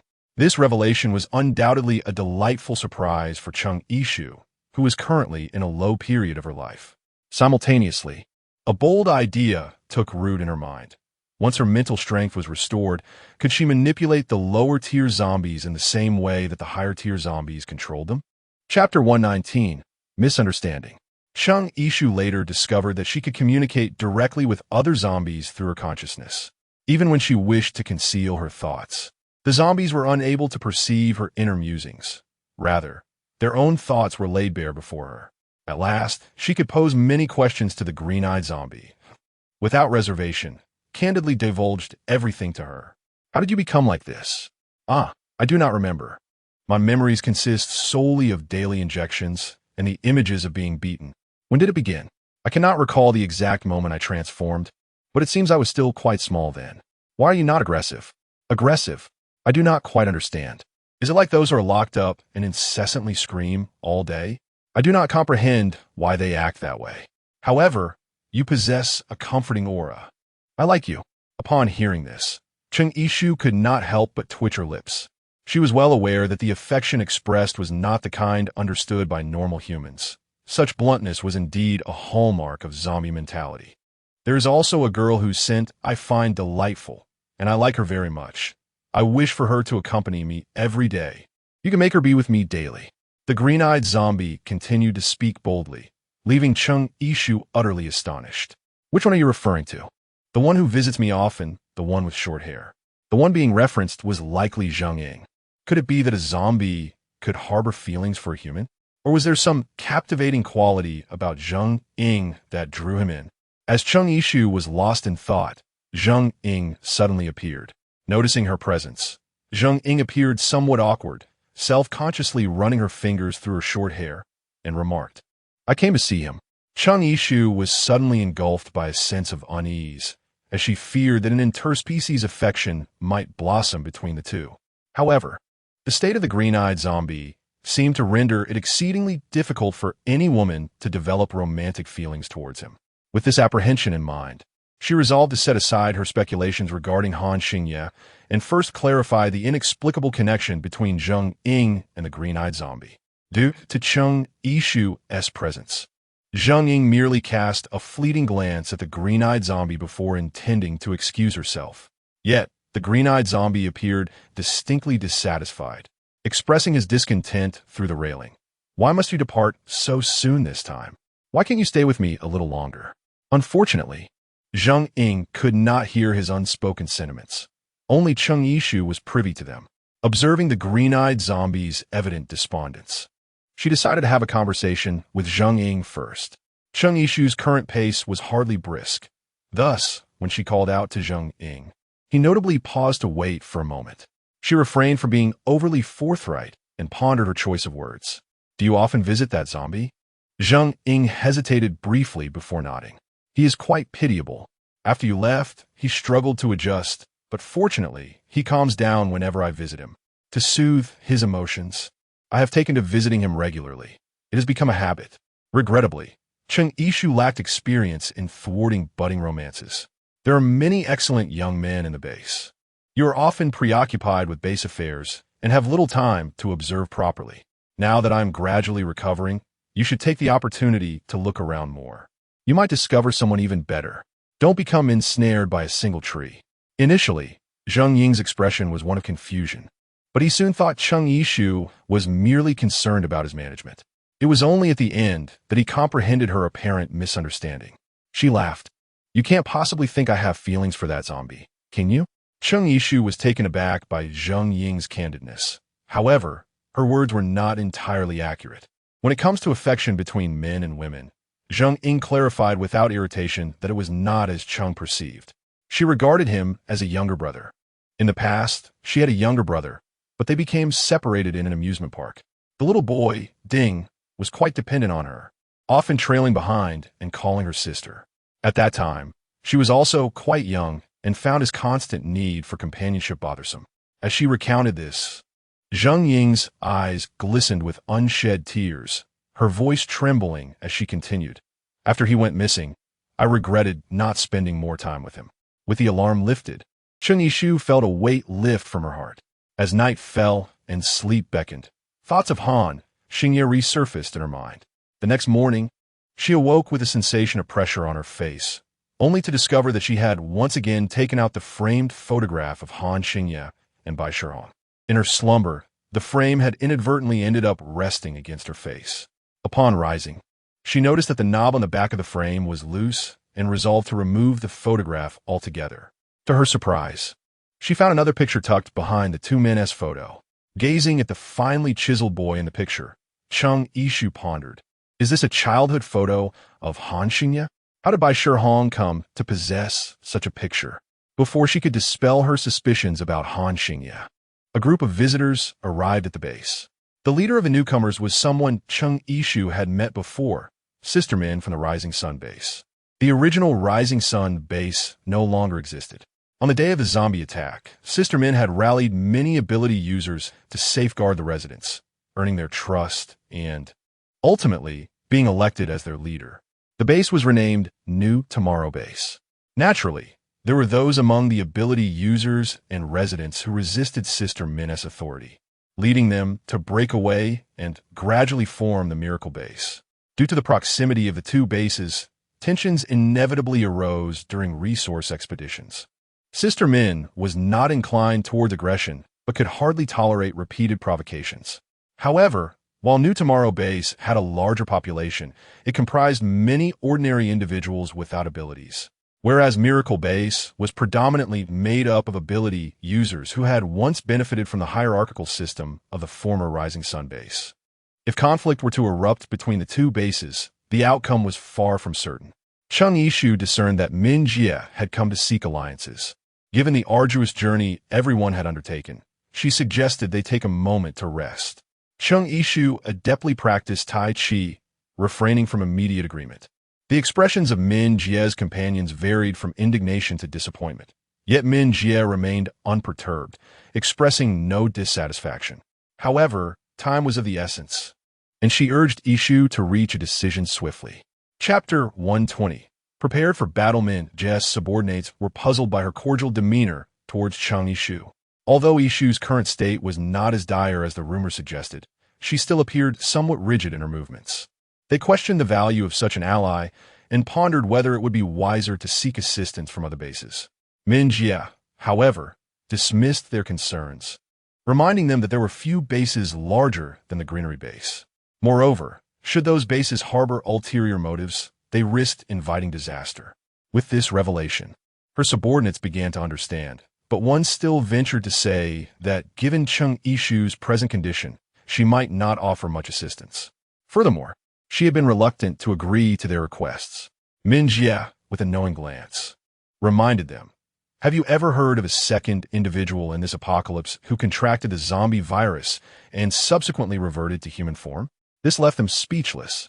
Over the next few days, under Cheng Yishu's guidance, Min Jie and her party thoroughly explored the Greenery base.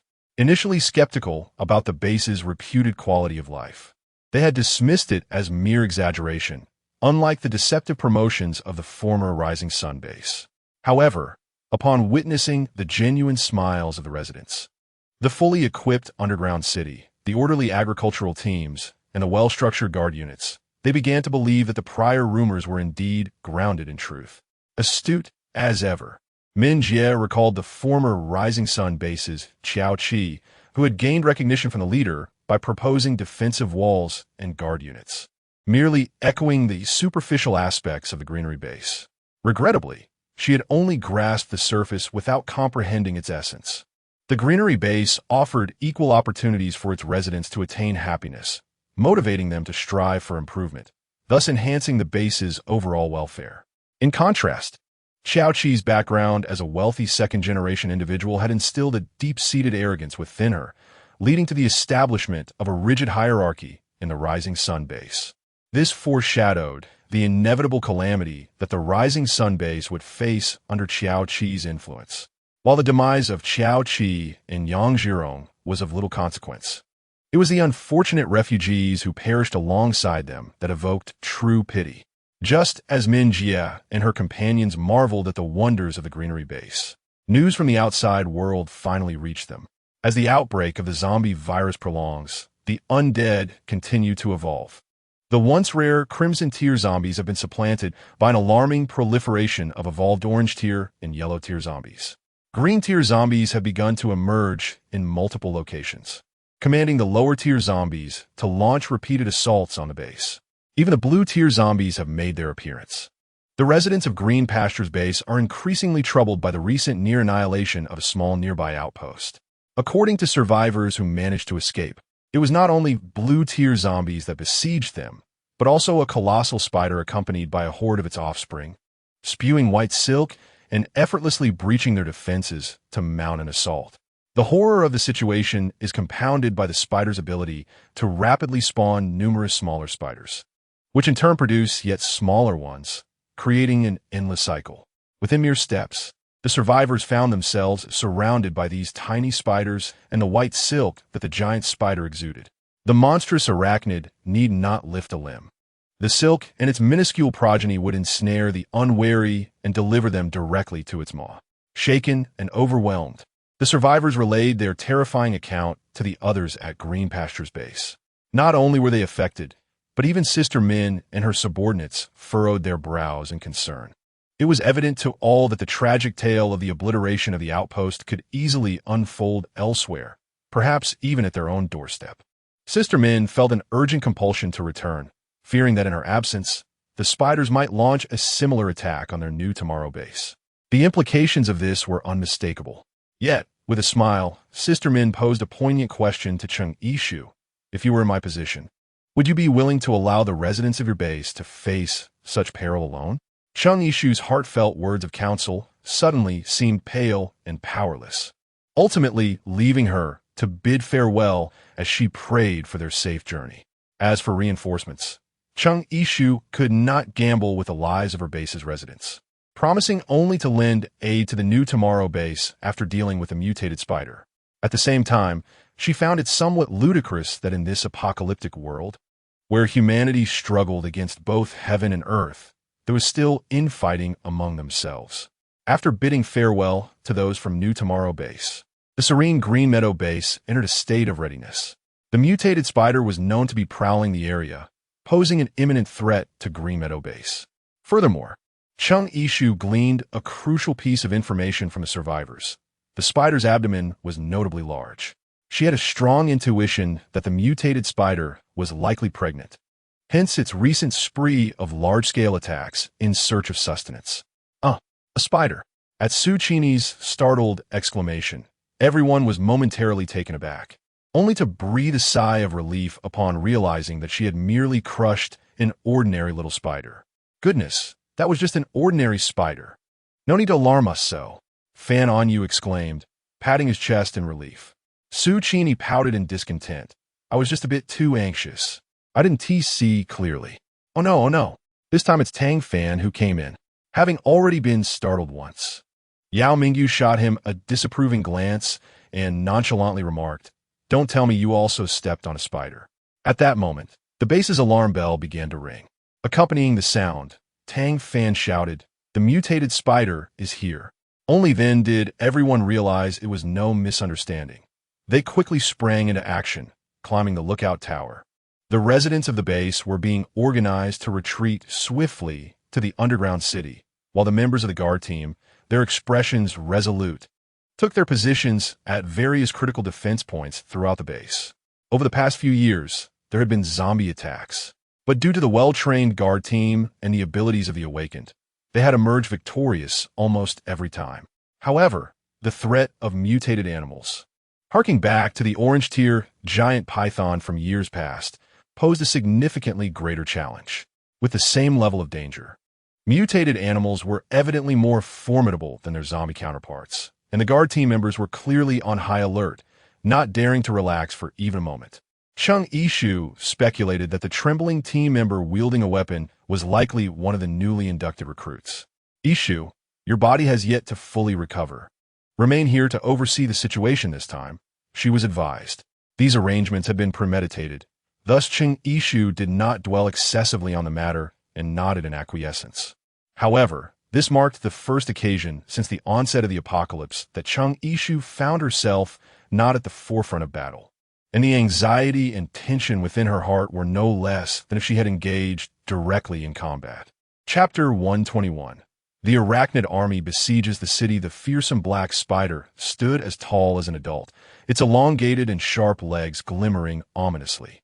Within its heavy abdomen, something appeared to writhe, threatening to burst forth at any moment. The black spider slithered slowly, its icy blue eyes reflecting the horde of zombies charging forward under its command. A multitude of zombies dragged their bodies, hastening towards the green meadow base. The dust they kicked up infused with a chilling aura of death. The non-ability-bearing members of the guard were not idle either. They constantly repositioned to observe the enemy's firepower, tautly gripping their bows and arrows, aiming at the zombies attempting to scale the defensive walls.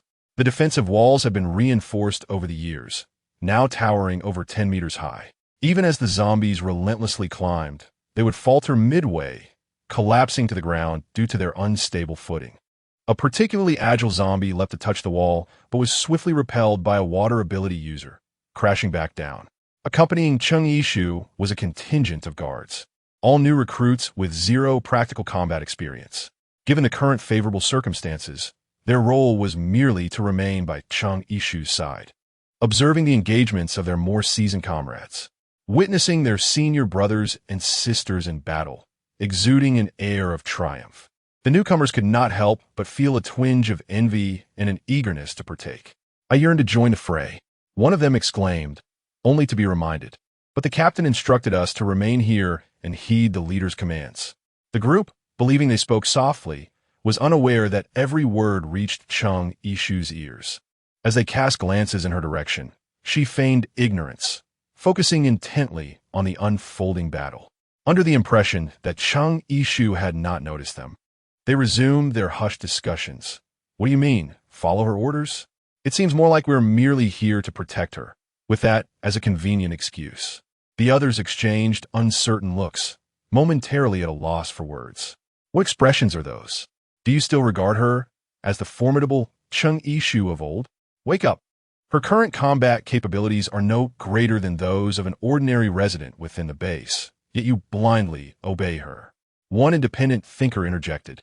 But I see that the leader is recovering rapidly. It may just be a matter of time before she regains her powers. The words only elicited a derisive laugh from the man. Then you may wait as long as you wish. The zombies' attempts to breach the base were evidently futile. The towering defensive walls stood resolutely, akin to loyal soldiers, rendering any attempt at scaling them utterly impossible. Apart from the murmurs of the new recruits, Chung Ishu could also hear the cacophony of the zombies endeavoring to infiltrate the base, repeatedly failing in their attempts. Beyond their usual cries of meat, we crave flesh, there emerged a collective rallying cry. Charge for the Spider Queen. The Spider Queen, evidently referring to the green tier spider, stood alongside a green tier zombie that appeared to be silently observing. However, Chung Ishu could sense the formidable psychic energy emanating from it, commanding the lower-tier zombies to obey its will. Simultaneously, it was instilling in the minds of these lower-tier zombies, through the language of the undead, the promise of delectable, fresh blood and flesh waiting beyond the towering wall if they could just overcome it. It was clear that the intention was to employ a strategy of overwhelming numbers. The zombies relentlessly surged forward, attempting to scale the defensive walls, rising again and again even after falling, tirelessly repeating their actions.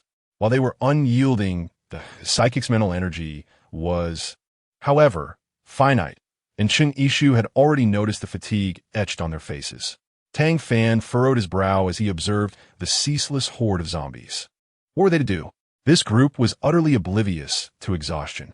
If this continued, everyone would be overwhelmed. His words struck a chord with several of the new recruits, who promptly stood up and ran toward Tang Fan, barely glancing back at Cheng Yishu. "Captain Tang, let us join the fray," they exclaimed, eager and ready for action. Upon recognizing a few of them, Tang Fan could not help but express his irritation. "Who permitted you to come here? Were you not instructed to stay behind the leader?" The one who had earlier taken the lead replied nonchalantly, "We are the escort team. Shouldn't we do our part at this critical moment? How can we simply stand behind one person, protecting just one individual? If a whole team is needed for protection, then perhaps the leader's position should be relinquished." With a sharp crack, Tang Fan's hand moved faster than his mind, landing a resounding slap on the man's face. Although he was a senior manager at the base, Tang Fan, with his youthful visage, was typically amiable, and this outburst was a rare display of anger, clearly a result of exasperation. It is not your place to question the leader. Moreover, in battle, one must follow commands. Your disorganized and undisciplined behavior is unacceptable. The others were momentarily stunned into silence by Tang Fan's slap, murmuring among themselves, "We." The youth who had been struck bore an expression of defiance, defiantly raising his chin at Tang Fan. "Why must we protect a worthless leader?" After shouting this, he brandished his axe and pushed past the others, preparing to join the fight. Cheng Yishu's face bore no sign of irritation. The trials of the apocalyptic years had matured her significantly.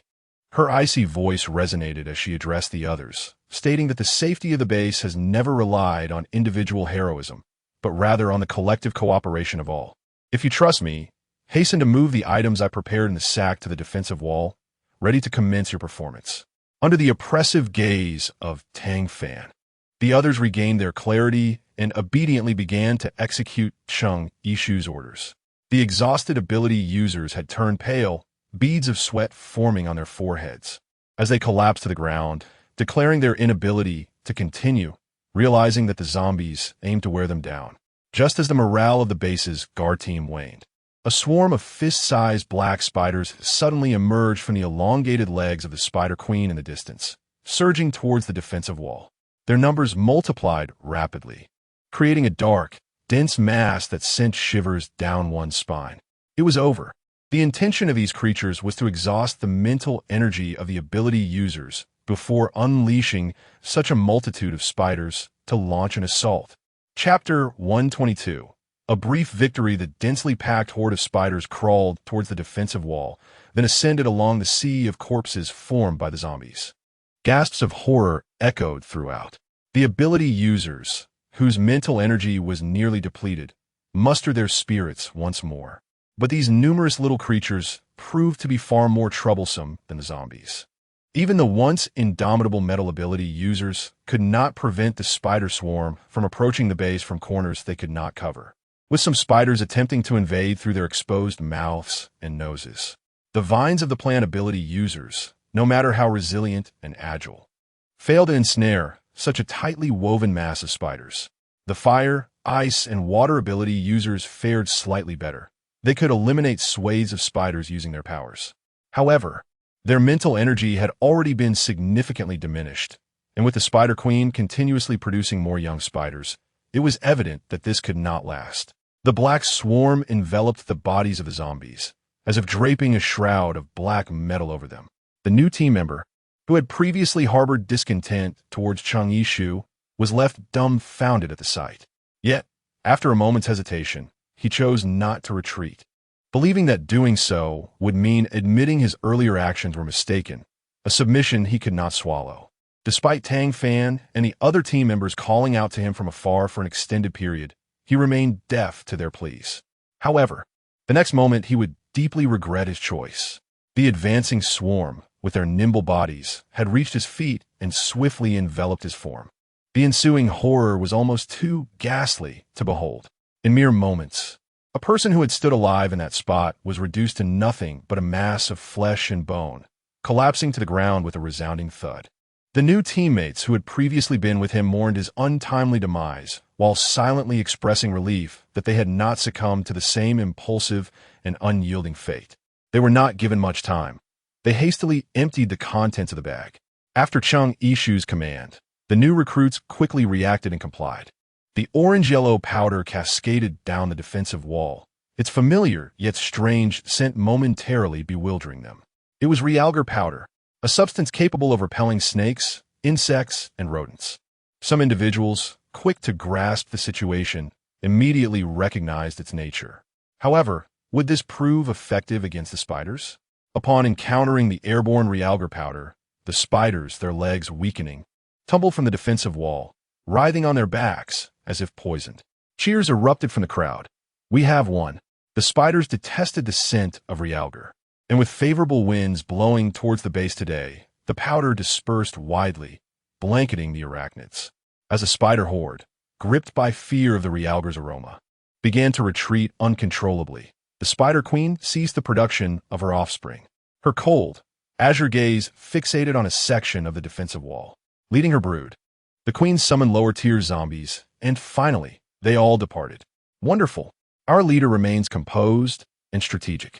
The first recruits to react hurriedly lavished praise upon Chang-Yishu, their sincerity mingling with an underlying insecurity from their previous wavering obedience. Tang Fan interjected sternly, "Do not indulge in such flattery. You nearly caused a disaster with your recklessness. Each of you shall face the consequences." A chorus of lamentations arose, pleading, "In light of our ultimate success in vanquishing the spiders, please spare us." Though reluctant to accept punishment, the new recruits felt a sense of pride in having participated in this battle and achieved victory, their hearts sweetened despite the impending reprimand. At that moment, Su Yinan approached after ensuring the exhausted, unconscious ability users were assisted. "We must remain vigilant. I suspect they will not relent," he stated. Instantly, the atmosphere grew tense. Everyone understood the gravity of his words. Both the zombies and mutated spiders were fixated on the inhabitants behind a defensive wall, unlikely to simply withdraw. A young recruit inquired, "If they return, can't we handle them as we did today?" Tang Fan swiftly delivered a reprimanding tap to his head. "Do you think acquiring realgar powder amidst the apocalypse is an easy task?" The young recruit rubbed his head in contemplation. This batch of realgar had been painstakingly gathered from the entire base, a considerable effort. Should the spider horde return, they would likely have nothing left. The joy of repelling the zombies and spiders was considerably dampened, for they had no strategy for the day of their inevitable return. Moreover, the Azure Tier Zombie and the Azure Tier Spider Queen had yet to engage. Should they choose to act, how much hope would remain for their victory? Gazing at the serious expression on Chang-Yishu's face, Han Xing gently caressed her brow, jesting with a hint of concern, "Look at how troubled you are." Chang-Yishu's brow smoothed out as Xia Yusen awakened. "Why don't you go see her?" Han Xing fuklid lightly, with Yin watching over her. "What purpose would I serve?" As he spoke, he gently clasped Chang-Yishu's hand, rubbing it, then exhaled a warm breath in dissatisfaction, remarking, "Why are your hands still so cold?" The speaker's words were casual, yet the listener took them to heart. Chang-Yishu endeavored to conceal the despondency lurking in her eyes. Although her body had largely recovered, she remained unable to unleash her abilities. The Spider Queen loomed ominously over the base, and her powers had yet to return, which filled her with anxiety. Noticing her melancholic demeanor, Han Xingye inquired with concern, "Why are you still unhappy?"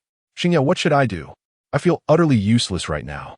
In the presence of her beloved, Chang-Yishu finally let her feelings spill forth. Previously, she had harbored confidence in regaining her powers. However, a series of events had intensified her urgency to restore them. Had she still been an ordinary person in her past life, perhaps she would not feel this way. Yet, having experienced the immense strength that her abilities conferred, the loss of them now felt like a grievous setback. Moreover, her responsibilities extended beyond herself and her parents. As the leader of the base, she bore the weight of safeguarding countless residents. The overwhelming sense of helplessness was truly unbearable for her. The deep understanding born from their long companionship allowed Han Xingye to quickly grasp the meaning behind her words. In his memory, Chang-Yishu had always been proud and self-assured. Witnessing her fragile and helpless expression for the first time tugged at his heart. He gently enveloped her in his arms, saying, "How can you say such things? You are the goddess of war, revered by all in this apocalyptic world." Chang-Yishu's tearless eyes, which felt parched, began to sting as she lamented. But I currently possess no powers. I have no idea how to confront the resurgent army of the Spider Queen. A moment's carelessness could cost the lives of everyone in the base. Chapter 123. Xia Yusen awakens. Han Xingye turned her shoulders toward him, saying, Ishu, take it easy. You are already a diligent and responsible leader. Without your efforts in building this sanctuary, many would not have survived to this day. Even if there comes a time when you cannot protect everyone, you bear no guilt, all right? He paused, then continued softly, moreover, you have me. The weight of suppressed emotions that had burdened Cheng Yishu began to lift at that moment, and she found herself hoarsely expressing her gratitude. Thank you. The threat of zombies and spiders loomed ever-present, akin to a sword of Damocles hanging over the heads of the base's inhabitants, poised to fall at any moment. This tension only deepened upon learning that a spider swarm had attacked the Miracle Base, much like the tactics employed against the Green Meadow Base. The zombie horde advanced as vanguards, first assaulting the base to deplete the mental fortitude of the ability wielders, followed by the sudden emergence of the spider swarm, catching the exhausted defenders off guard.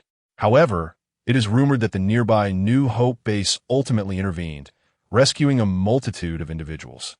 Beyond the mere notion of mutual reliance, it is perhaps the unwavering kindness that Sister Min embodies amidst the apocalypse that truly stands out. Sister Min is indeed a person worthy of forming an alliance with. Cheng Yishu reflected with a sense of admiration. Among the leaders of the bases in this dystopian world, there are not lacking those deceitful and treacherous individuals. Much like Yang Jiron from before, this was precisely why Cheng Yishu hesitated to accept Sister Min's proposal for an alliance. She was genuinely concerned about the ulterior motives that might lurk beneath. She could not wager the lives and safety of the entire base's inhabitants. In retrospect, it appears that Sister Min is indeed a trustworthy ally. The survivors of the Miracle Base are fortunate to have encountered a true miracle. Yet the pervasive anxiety among them has intensified. It is said that due to the overwhelming number of empowered individuals at the Miracle Base, the Spider Queen has shown subtle signs of evolving toward the blue tier after indulging in a feast. It is likely that the flesh and blood of the empowered serve as a greater nourishment for both the Spider Queen and the zombies, facilitating a swifter ascension. Both the Greenery Base and the remaining New Hope Base now remain vigilant, apprehensive about the next attack from the spiders. If faced solely with zombies or spiders, they might still stand a chance, but the simultaneous threat of both proves to be exceedingly burdensome. A seemingly casual remark from Yao Mingyu sparked inspiration in Cheng Yishu. As she mulled over the words repeatedly, Tang Fan dismissed the comment, countering that it was entirely unrealistic to expect zombies or spiders to heed one's commands and turns. Cheng Yishu's eyes sparkled with realization as she couldn't help but slap her forehead. Why hadn't she thought of this sooner? While she could not command the Spider Queen, she could attempt to communicate with the zombies. Moreover, they had a green-tier zombie at their disposal. In a moment of crisis, she revealed her ability to comprehend the zombies' speech and converse with them. Is that true? Tang Fan initially found it hard to believe. When the group arrived at the research facility, an orange-tier zombie roared while grasping the railing. Cheng Yishu threatened it, stating that if it continued to scream, she would twist its head off and use it as a ball to kick. To her surprise, it fell silent. Su Qini leaned forward, exclaiming, "This is the first time I believe I have seen an expression of embarrassment on a zombie's face."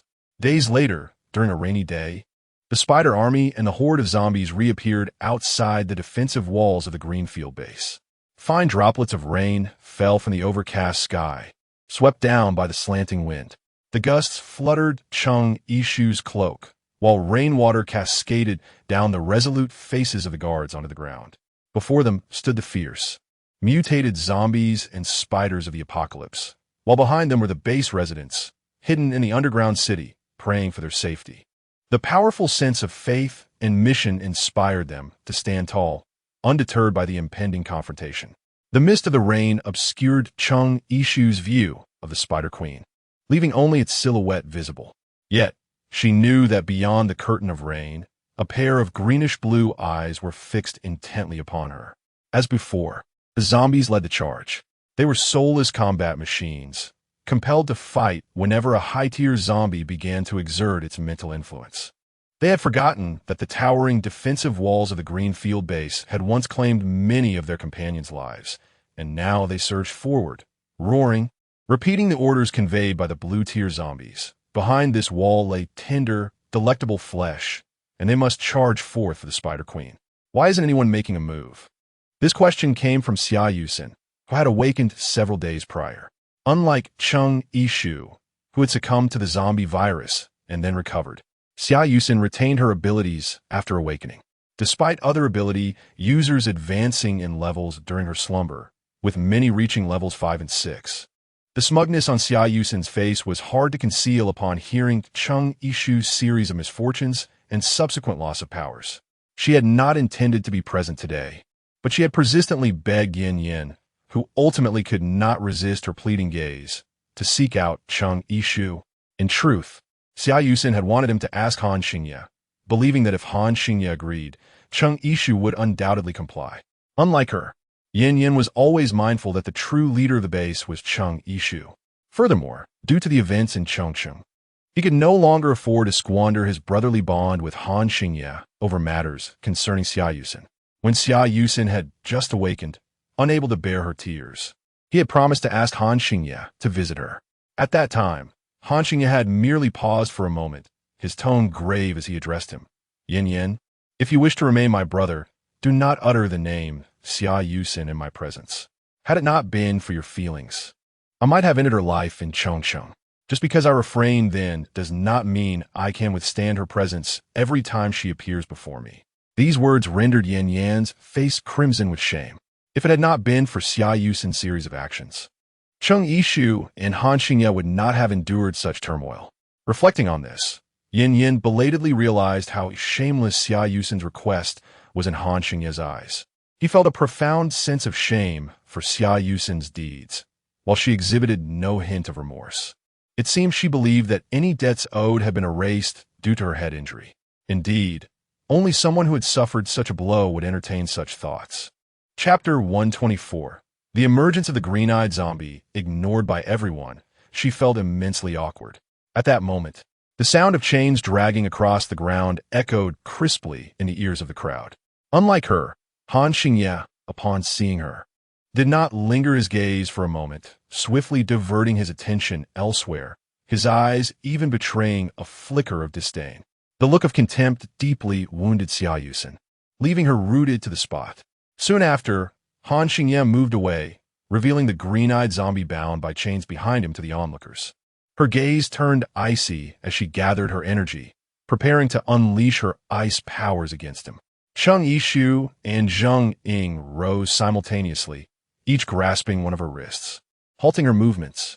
Cheng Yishu could not restrain herself from rebuking. What are you planning to do? Xia Yusin laughed with a hint of sarcasm. What do you think I am doing? I intend to slay this zombie. Cheng Yishu, do you harbor some kind of illness? This creature is a zombie, and yet you have chosen to keep it around. Do you perhaps find that it listens to your commands and have developed feelings for it? Or is it that you now consider yourself half of its kind, and thus cannot bring yourself to act against it? Her animosity towards Cheng Yishu was already palpable, and upon learning of the latter's predicament, she had mentally categorized her as a half-monster. The words she uttered were a true reflection of her innermost thoughts, unadulterated and sincere. Meanwhile, Yin Yin was suddenly struck by the realization that the beloved Xia Yusin was drifting further away from the image of the beautiful and kind girl he once knew. Unable to contain himself, he addressed her. Yusin, how can you speak so cruelly? Upon hearing Yin Yin stand up to criticize her as well, Xia Yusin felt as though she had been struck by lightning. So, you two have taken Cheng Yishu's side? She exclaimed. Have you developed feelings for her too? She is nothing but a useless being devoid of any abilities. Why is it that you all seem so entranced by her? With a mocking glance directed at Cheng Yishu, she continued, do you possess some enchanting ability over men, causing them to rally to your side one after another? Cheng Yishu scoffed, expressing that she had no need to seek validation from the opposite sex through flattery. Han Xingye coldly remarked, she has lost her mind. Why hasn't Yin taken her away yet? Upon hearing this, Yin Yin felt compelled to offer some words of comfort to Xia Yusin. Initially, he believed her motivation for coming was to utilize her unique abilities to assist the residents of the base. However, as the zombies drew ever closer to the city walls, who had the luxury of indulging in lengthy discussions with someone as oblivious to the gravity of the situation as Xiaoyusen, Chung Ishu communicated with her undead companion in a tongue only they understood, uttering the words, "I am relying on you." The creature nodded stiffly in response. Zheng Ying observed his silhouette, unable to restrain her hands from clenching together in fervent prayer for his success. The rain continued to fall, and the green-eyed zombie atop the defensive wall surveyed the relentless horde climbing upward with a calm demeanor, suddenly unleashing a deep, resonant roar. While others merely sensed a drop in atmospheric pressure, Chung Ishu alone discerned that the green-eyed zombie was exerting its mental prowess to instill fear in the lesser undead, compelling them to obey its will. Xia Yusen, reluctant to depart with Yin Yin, watched the unfolding drama with keen interest. To her astonishment, Tang Fan soon exclaimed, pointing toward the zombie throng beyond the wall, "My goodness, it's truly working." The movements of the zombies had ceased entirely. Eager to witness this phenomenon firsthand, the crowd leaned over the defensive barrier, confirming Tang Fan's assertion. The zombies had indeed halted their actions, standing motionless. This stalemate persisted for some time, until Tang Fan began to sense something amiss. "But why aren't they retreating?" he queried. In response, Chung Yishu turned her gaze to the immobile green-eyed zombie, sensing that it was still exerting its mental influence and had indeed commanded the lesser zombies to withdraw. Moreover, she could perceive an even more potent mental force issuing contrary commands to advance. The two mental energies clashed silently, leaving the zombie horde in a state of confusion. Caught between two opposing directives, their expressions twisted in anguish. The crowd gasped as a red-tiered zombie, unable to withstand the overwhelming conflict of forces, erupted violently into fragments. The two mental forces engaged in a silent, intangible struggle, pressing down on Chung Ishu's chest with a weighty discomfort. Simultaneously, she felt a dormant power within her stirring restlessly, prompting her to seek its source, though it eluded her grasp. Strangely, she was the only one troubled by this sensation, observing those around her. It seemed they remained blissfully unaware of the invisible pressures exerted by the clashing mentalities. Though the green-eyed zombie was the progenitor of its kind, exhibiting greater intelligence than its counterparts, its lack of progression in rank over the years of confinement had rendered it vulnerable. Chung Ishu sensed that the mental influence of the blue-tiered zombie outside the wall was gradually overpowering that of the green-eyed one. Its ability to intimidate the lesser zombies was waning, and they began to shift slowly, ready to follow the blue-tiered commands. The anguish etched on their faces dissipated, while the green-eyed zombie, overwhelmed by the exertion, trembled before ultimately collapsing to its knees with a thunderous thud, leaving two shallow impressions in the ground. Zheng Ying, oblivious to the intense mental struggle between the two zombies, nonetheless recognized that the green-eyed creature had clearly succumbed. The green-eyed zombie appeared incredulous, trembling as it attempted to rise, muttering in the tongue of the undead, "How can this be? I refuse to believe it. This cannot be the end. I shall return once more." The practitioners of extraordinary abilities swiftly took action, employing their powers to repel the incessantly climbing low-tier zombies. Yet the green-eyed zombie, stubbornly defiant, endeavored to rise and engage in battle with the azure-tier zombie, only to be halted by Chung Ishu, who advised, "No, you are not its match. There is no need to attempt again. You have already done remarkably well." The green-eyed zombie had previously unleashed its might, causing the red-tier zombies within the horde to succumb to mental strain and perish. The movements of the other orange, yellow, and even fellow green-tier zombies had now slowed considerably, as if they were suffering the after-effects of the recent contest of mental dominance. Upon hearing Chung Ishu's words, the green-eyed zombie paused momentarily, despite wearing a mask. Chung Ishu fancied that it had smiled just then. "Though I am a zombie, I despise zombies the most," it proclaimed, uttering this contradictory statement before gently patting Zheng Ying's shoulder, as if bidding farewell. Chapter 125. The outcome and balance. The green-eyed zombie leapt down from the defensive wall, charging towards the azure-tier zombies, an action that took everyone by surprise. Zheng Ying stood frozen in place, instinctively reaching out to grasp the falling figure, her hand suspended in midair. That day at the amusement park was bustling with activity. After her brother had slipped from her grasp, she could not reach him in time, the throngs of people obstructing her view. When she finally fought her way through the crowd, she discovered her brother had vanished. She circled the carousel repeatedly, searching for his familiar figure, only to be met with disappointment.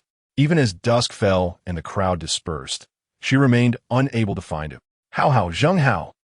The past memories and the present scene suddenly intertwined, prompting Zheng Ying to call out her brother's name involuntarily. Among the undead, the other zombies refrained from attacking the green-eyed one, allowing it to advance unimpeded until it stood before the azure tier zombies. It was hard to fathom that such a massive form could move with such agility. The Spider Queen, sensing the approaching threat, cautiously retreated a few steps. Without any command, the azure tier zombies positioned themselves like the most loyal of guardians before the Spider Queen. The azure tier zombies let out a tremendous roar directed at the green-eyed zombie. Even if their language was incomprehensible, one could surmise their discontent. The clash between the two undead was imminent. Then, in an astonishing turn of events, two zombies engaged in combat amidst the apocalypse. The azure tier zombie was tall and imposing, yet the green-eyed zombie, with its robust and nearly impervious physique, showed no fear in confronting a foe of a higher tier. Seizing this moment, the practitioners of extraordinary abilities launched their offensive against the ordinary zombies beyond the defense wall. It now seemed that the scales of victory were tipping once more in favor of humanity. Suddenly, the Spider Queen's azure eyes glimmered, as if a revelation had struck her, and she discerned the strategy of the base. First, a swarm of small spiders was unleashed to attack the green-eyed zombie, only to find that it was impervious to their assault. The heavy foot of the creature crushed those spiders into a puddle of green juice. When the initial strategy failed, another was employed. This time, the Spider Queen spewed forth glistening silk to ensnare the green-eyed zombie. The abruptness of the zombie's earlier leap from the city tower had left the onlookers unable to keep pace, their concern and anxiety mounting as they watched helplessly. The green-eyed zombie found itself fighting a lone battle. Despite its immense strength, it struggled against these two formidable, mutated foes and gradually began to falter. The silk appeared as delicate as a strand of hair, yet was incredibly resilient and razor-sharp. After a fierce struggle, the green-eyed zombie found its body ensnared, immobilized by the Spider Queen's threads. The ethereal, glowing silk enveloped its entire form, leaving only its head exposed. With each movement, the silk tightened further, constricting like an ever-shrinking vessel, causing immense agony, as if its body were on the verge of bursting from the pressure. Meanwhile, the azure-hued zombie seized the opportunity, inching closer to the writhing figure on the ground, clearly intent on taking its life. Yet, even in this dire situation, the green-eyed zombie refused to yield, twisting in defiance and uttering a faint cry, "Sister." Beneath the dim sky, a sudden burst of blinding light erupted. "Ishu, have you lost your mind?" Han Xingyi exclaimed, gripping Cheng Yishu's arm. Moments before, for reasons unknown, Cheng Yishu had leapt down suddenly, and before Han Xingyi could grasp her hand, he followed her leap without hesitation, catching her in midair and enveloping them in a protective flame, safely landing on solid ground. Cheng Yishu, in a moment of impulsivity, had momentarily forgotten the loss of her powers. However, having sensed the call of the green-eyed zombie, she surmised that it might be the brother whom Zheng Ying could not let go of. This realization compelled her to take action. Moreover, the green-eyed zombie was fighting for the Greenfield base, and, as its leader, she could not afford to remain in hiding. Upon leaping down, she suddenly remembered her inability to use her powers. Without the vines, would she not fall directly from the heights? Fortunately, a familiar figure appeared. As the two fell into the horde of zombies, they wasted no time in dealing with the snarling creatures surrounding them. Just as the blue-tier zombie prepared to strike the green-eyed zombie, a burst of flames arrived, severing the connection between the web and its queen. With the link to the Spider Queen severed, the glowing strands of silk quickly turned a lifeless gray, falling into the saturated earth below. Both the blue-tear zombie and the spider queen turned their gaze towards the origin of the strange fire, and upon seeing Han Xingye's face, their murderous intent intensified. Although rainy weather typically diminished the combat prowess of fire elementalists, Cheng Yishu could sense that Han Xingye's abilities had evidently strengthened significantly. Was he nearing the pinnacle of his powers? Han Xingye positioned himself protectively behind Cheng Yishu, his ink-black eyes radiating a chilling aura that enveloped them in a palpable sense of pressure. Yet, despite the efforts of the other elementalists on the defensive walls, the ordinary zombies, under the blue-tier zombies' command, began to close in on Han Xingye and Cheng Yishu within the encirclement. With a furious roar from the blue-tier zombie, the battle commenced. A dazzling golden fire dragon soared into the sky, majestically hovering above the onlookers. Beneath the dense clouds, it appeared as a beacon of salvation piercing through the gloom, shielding the masses behind it while disdainfully eyeing the adversaries ahead. The green-eyed zombie, resilient and unyielding, rose to continue its struggle with the blue-tier zombie. The golden dragon, summoned by Han Xingye, danced with agility, its tail sweeping through hordes of zombies with ease. Cheng Yishu, standing close by, understood the immense mental energy required to conjure such a colossal dragon in the rain. How long could Han Xingye sustain this? Once comrades in battle, she now felt like a burden. In a strategy of targeting the leader first, Han Xingye and the green-eyed zombie exerted considerable effort and finally succeeded in slaying the blue-tier zombie. The spider queen, too, bore numerous wounds. Its abdomen began to swell ominously, and under Cheng Yishu's watchful gaze, a gash tore open, from which something began to emerge slowly. Chapter 126. The secret soon to be revealed. The agony of having its abdomen ripped open from within rendered the spider queen twitching in pain before it fell still, its body rigid. The originally azure eyes gazed upon the rain cascading from the heavens, their hue gradually dimming as droplets incessantly fell upon them, failing to restore their luster. Emerging from the abdomen of the spider queen was a spider scarcely half her size. It appeared to have drained all vitality from its mother, gluttonously entering this world. Theoretically, as a newborn, it should have been inferior to the spider queen, yet its cerulean eyes elicited a sharp intake of breath. This was indeed of the blue-tier mutation. Having lost the maternal source of its nourishment, it evidently became agitated. With a delicate leap, it unfurled two gossamer black wings, akin to those of a cicada, and in the blink of an eye, it had soared to Han Xingye's front. This was anticipated, for among the green-eyed zombies, only Han Xingye remained an unequivocal human, suitable for sustenance. Unfortunately, Han Xingye was a tough adversary. With a swift motion, he sent the creature crashing into the muddy ground, splattering muck in the process. This evidently incensed it. Before the green-tier zombie could approach, it took flight once more from the mire. However, this time its target was not Han Xingye, but rather Cheng Yishu at his side. Yet, as it neared Cheng Yishu, its pale blue eyes glimmered briefly, as if an invisible force had propelled it backward, halting its descent midway. Ultimately, it appeared to embrace a mindset of mutual destruction, charging directly toward Cheng Yishu. Han Xingye's otherworldly flame had already been hurled toward it. Yet the blue-eyed spider continued its reckless advance, even as half its body was consumed by the mystical fire. Even if the blue-eyed spider did not claim her life, Cheng Yishu was uncertain whether the strange fire of Han Xingye would spell her doom, just as her life hung in the balance. She heard Han Xingye utter a name that was both familiar and strange. Suddenly, the blue-eyed spider burst into flames. Simultaneously, across 1,000 miles in Xanadu, a youth with skin as pale as snow found himself uncontrollably bleeding purple blood from the corner of his mouth. He bore little difference from his appearance over a year prior, save for the transformation of his once ocean-like blue eyes into a more enchanting shade of violet. Purple, the pinnacle of mutation in this apocalyptic world. He elegantly retrieved a white silk handkerchief to dab the remnants of blood from his lips.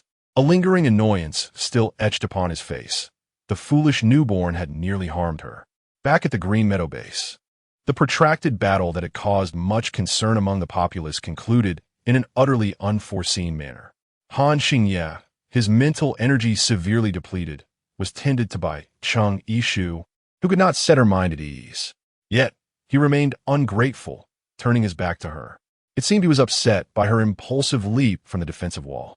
What was meant to be a playful moment between young lovers had been interrupted by an unwelcome intrusion. Cheng Yishu, why must your reckless disregard for your own life endanger others? Do you believe you are still worthy of Xingye in your current state? You will only serve to hinder him. As Xia Yusin continued her incessant verbal output outside, Cheng Yishu reflected on her inability to protect herself since she had fought alongside Han Xingye. This stark contrast and sense of loss made it impossible for her to remain unaffected. Han Xingye noticed that the person who had been diligently serving tea and towels had ceased her efforts, realizing she was influenced by the sounds from outside. Before Cheng Yishu could react, Han Xingye rose and opened the door, addressing Xia Yusin. You are not qualified to comment on her. She's far more significant than any of you.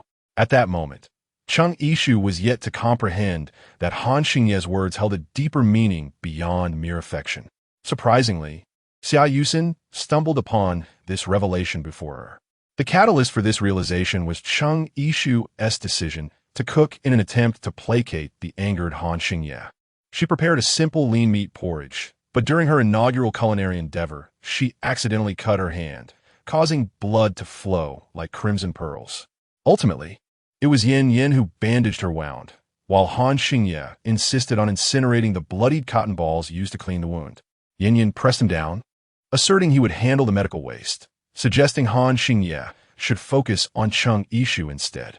Han Xingye reiterated his instructions several times, and only after Yan Yan reassured him that he would remember did Han Xingye ease his mind. Xia Yusin observed Yan Yan's curiosity as he prepared to burn the blood-stained cotton balls, questioning why they had to be destroyed. It's just a few cotton balls. Let me help you, she offered. Yan Yan, glancing at her warily, politely declined. As he was about to toss the last blood-soaked cotton ball into the fire, Xia Yusin hurriedly interjected, wait. She then intertwined her arm with Yan Yan's, softly inquiring, why won't you let me assist with such a trivial task? Are you still upset with me? The emotional impact of facing her longtime crush was immense. Seizing the moment when Yan Yan was distracted, she discreetly concealed the cotton ball. To ensure her success, she even planted a gentle kiss on his cheek to divert his attention. Back in her room, Xia Yusin looked disdainfully at the blood-soaked cotton ball, suppressing the wave of nausea that surged within her. Her intuition suggested that the cotton ball held further significance. Otherwise, why would Han Xingye have insisted so insistently that Yan Yan dispose of it? Fortunately, Yan Yan remained oblivious as ever, allowing her to manipulate the situation. Otherwise, she would have been unable to conceal the cotton ball. Yet, what secret could Cheng Yishu's blood possibly hold that warranted such careful consideration from Han Xingye? Xia Yusin clenched her hands tightly, resolutely determined to seize this opportunity that could potentially undermine Cheng Yishu. What distinguishes Cheng Yishu's blood from that of others? Has she contracted the zombie virus only to recover? How fortunate she seems, first possessing extraordinary abilities and now the capacity to heal from a viral infection. One wonders if her remarkable fortune implies her blood might hold the key to curing the zombie virus, which could explain Han Xingye's caution. Such a tantalizing possibility ignites a fervent joy within Xia Yusin's heart. After exerting considerable effort, she manages to extract a mere 2 drops of blood from the cotton ball. 1 drop she surreptitiously offers to an orange-tear zombie within the research facility, while the other, Miss Xia, Dr. Yin has something to convey to you. The young girl from the medical team blushes, her fingers instinctively clutching the hem of her garment. The budding affection she harbors for Yin is almost palpable. Oh, he said. Xia Yusin elongates her words, only to suddenly shove the girl aside, exclaiming, may you meet your demise. With that, she thrusts her into the clutches of a low-tier zombie, using her powers to freeze the girl's mouth and render her voiceless. The zombie's sharp fangs sink into her still warm, delicate neck. Chapter 127. Fish die. Net breaks after being assaulted by the zombie. The girl cannot even scream. Her gaze towards Xia Yusin shifting from confusion to resentment, ultimately collapsing in despair. The low-tier zombie that had ambushed her meets a swift end at Xia Yusen's hands. The girl, now lifeless, bears a gruesome wound where flesh has been torn away, her expression hauntingly fixed upon Xia Yusen, as if clinging to unfulfilled desires. Xia Yusen scoffs audibly. She had long discerned the girl's interest in Yin Yan, thus employing him as a pretext to lure her away. Although Yin Yan's unwavering affection for her stirs something within Xia Yusen, it pales in comparison to the obsession she feels for Han Xingye, who remains just out of reach. Nevertheless, her gaze cools. Even if Xia Yusen does not reciprocate Yin Yan's feelings, it is still not for these women to covet what is rightfully hers. Cheng Yishu found herself unable to overpower her adversary at that moment, and the girl before her seemed utterly insignificant, overestimating her own capabilities. The disappearance of the medical team members had captured everyone's attention, including the guards, who were meticulously searching the vicinity of the base for any sign of the girl. When her colleagues recalled having inadvertently seen Xia Yusen visiting the girl, it appeared they had stumbled upon a potential lead. As suspicions began to converge on Xia Yusen, Cheng Yishu had just learned from the Research Institute that a low-level zombie's eyes had gradually shifted from their original orange hue to a pale gray, subtly indicating a potential improvement. However, the Institute had not administered any experimental serum to it recently. A breakthrough emerged. A girl outside the city claimed to be Xian. Cheng Yishu sighed in relief for the girl, grateful that she had been found. Noticing the girl still had words to utter, Cheng Yishu raised an eyebrow, inquiring, "What is it?" "You should see for yourself," the girl insisted, her face shrouded by a black scarf, leaving only her murky gray eyes visible. Her voice, raspy and strained, repeatedly claimed she was the missing Xian, yet she refused to allow Yin to conduct the necessary medical examination for entry into the base. Accompanying Cheng Yishu was Han Xingye, who paused, a sense of foreboding washing over him. He instinctively wanted to intervene, but Cheng Yishu appeared resolute.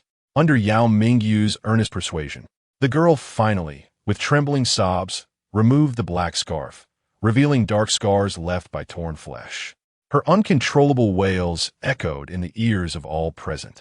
Yin, filled with compassion, gazed at her and asked what happened. The wounds appeared as if inflicted by a bite, evoking thoughts of zombies in this apocalyptic world. However, judging by the girl's condition, it seemed she had not been infected. "It was Xia Yusen. She did this to me." The girl unleashed her long-suppressed grievances and pain in a shriek.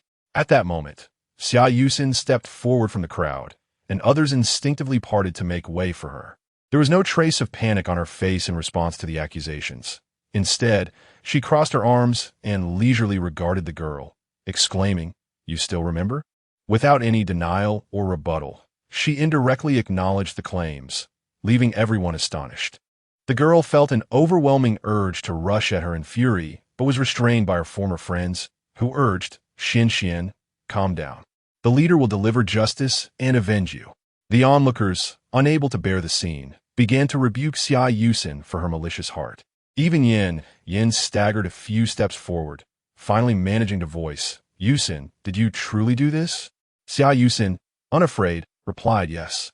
The sharp sound of a slap resonated through the air, leaving 5 red marks on Xia Yusen's fair face. Her eyes widened in disbelief as she exclaimed, Yin, you actually hit me?" It was unfathomable that Yin, who had loved her for so many years, would strike her. Yin, seemingly seeing her for the first time, took a step back, scrutinizing her from head to toe. "How can you be so cruel without a shred of remorse?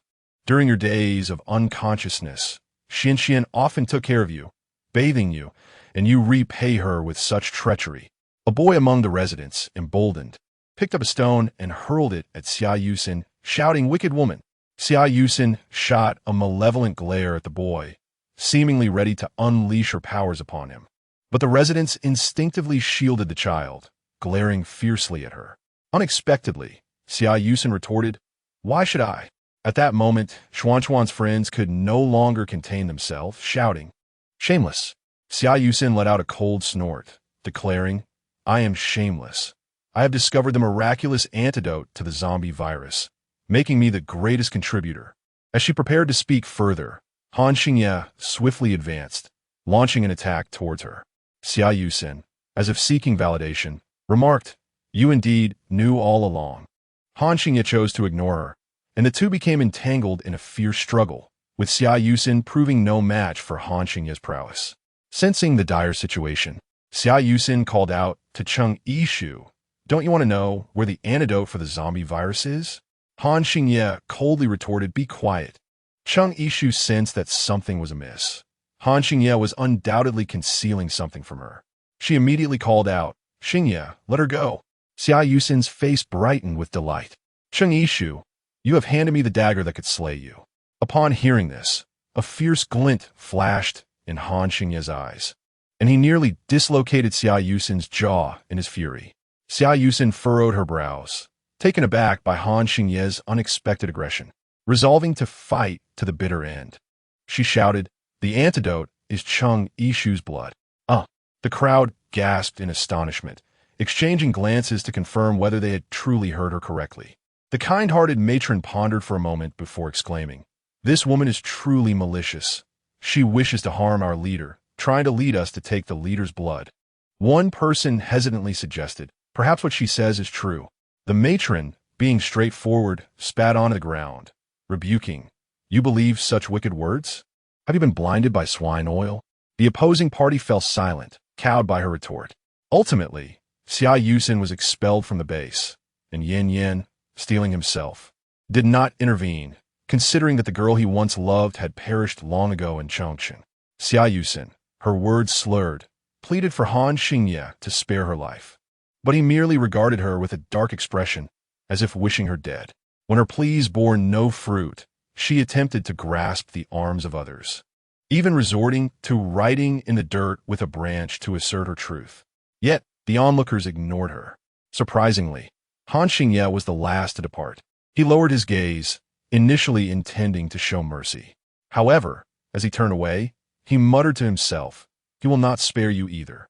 After Han Xingye left, before Xia Yusin could discern who he referred to as he, she was suddenly attacked by a mutated beast. Chapter 128, The End of the Apocalypse Initially. Most residents of the base were skeptical of Xia Yusin's claims upon her departure, but the matter was incessantly discussed. After all, if what Xia Yusin stated were true, then the apocalypse that had long governed their lives could finally come to an end. Perhaps there is truth to her words. Did not our leader himself contract the virus and recover? Have you heard of anyone else who has healed after being infected with the zombie virus? It seems there has been no other. As they spotted the patrolling guard team approaching, the group dispersed, knowing that such news would inevitably reach others outside the base. Cheng Yishu initially harbored doubts regarding Xia Yusin's words, yet now she found herself swayed, questioning the veracity of Xia Yusin's claims about Xingye. Of course, they were untrue. Han Xingye's words were abruptly interrupted by Cheng Yishu, who demanded he look her in the eye. It was then that he realized she held a dagger poised against her wrist, seemingly prepared to make a cut at any moment. At this moment, Cheng Yishu's eyes brimmed with tears. "Xingye, do not deceive me. I can discern the truth from the falsehood." The thought of the shackle she would bear upon discovering the truth weighed heavily on Han Xingye's heart. He longed to summon the resolve to utter a lie, yet gazing into her tear-filled eyes, he found himself incapable of deceit. He understood that he could not conceal the truth for much longer. Han Xingye nodded, and the dagger in Cheng Yishu's hand fell to the ground. "It is not that your blood was inherently unique. Rather, it is due to the antidote you consumed that I later discovered your blood differed from others." Han Xingye endeavored to steady his emotions as he sought to explain to her. Upon hearing this, Cheng Yishu felt a surge of hope. "Where's the antidote? Let us retrieve it." Han Xingye's face bore a faint smile, tinged with bitterness, as he gently placed his trembling hand upon Cheng Yishu's cheek. "What I have given you is the sole antidote. There is no more. When did you develop this antidote? Is it irreproducible?" "It is not I." Cheng Yishu numbly ascended the defensive wall, where a multitude of people gathered outside, some kneeling, others seated upon the ground. Upon catching sight of her figure, their pleas became incessant. "I beseech you, grant a drop of blood to save my family. O compassionate one, to save a life is more meritorious than building a 7-story pagoda." The news that Cheng Yishu's blood could cure the zombie virus had swiftly spread. drawing individuals who sought her assistance for their loved ones who had succumbed to the undead. But how could she help? By offering her blood. The zombies healed by her blood produced no antibodies within their bodies, meaning only she could save these souls. Yet, the blood she could provide was finite, while the number of zombies in need of salvation was vast. How would she choose? Moreover, the higher the level of the zombie, the greater the quantity of blood required for healing. How could she possibly supply enough on her own? Chung Yishu dared to steal but a glance before she stumbled away in haste. Realizing that her pleas were in vain, the individuals stationed there gradually succumbed to agitation, their words turning increasingly harsh. How selfish! To sacrifice her alone could save so many. Why would she not acquiesce? Here was Chung Yishu, ostentatiously portraying herself as a benevolent goddess in a world on the brink of collapse. Yet when her true moment of need arrived, she began to retreat like a turtle withdrawing into its shell. Perhaps we should storm in, sever her head, and take her blood. Just as the crowd grew restless and eager for action, a sinister wind surged forth, and countless zombies inexplicably materialized, launching an assault upon them, resulting in a scene of utter carnage and despair. Chung Yishu, unable to withstand the psychological pressure, disregarded Han Xingye's attempts to dissuade her and ultimately bled profusely. After several days of intermittent struggle, her body could no longer endure, and she fell into a complete state of unconsciousness.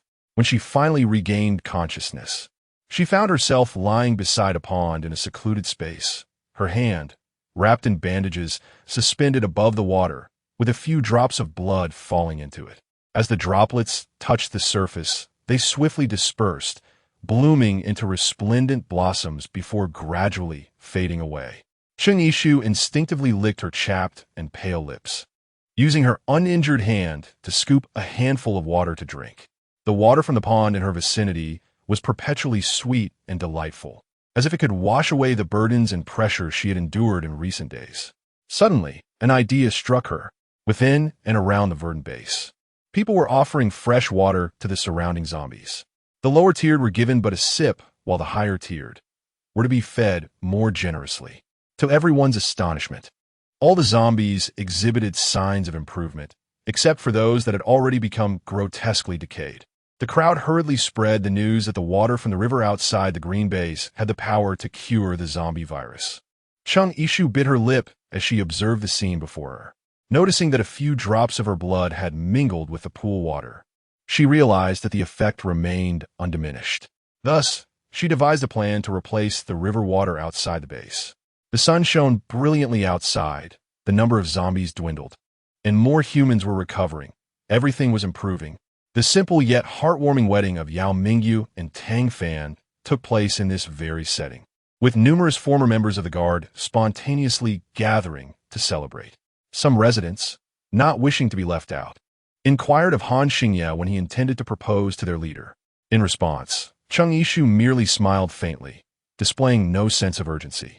However, after Yao Mingyu tossed her bouquet, the eager Chu Yun and Zheng Ying, moments ago brimming with anticipation, suddenly scattered in all directions.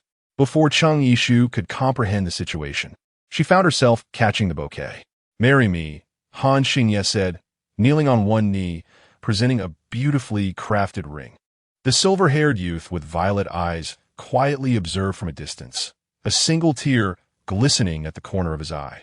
Chung Yishu, through Han Xingye, beheld that fleeting silhouette. A gust of wind swept by, and he vanished like ethereal sand, dissipating into the breeze.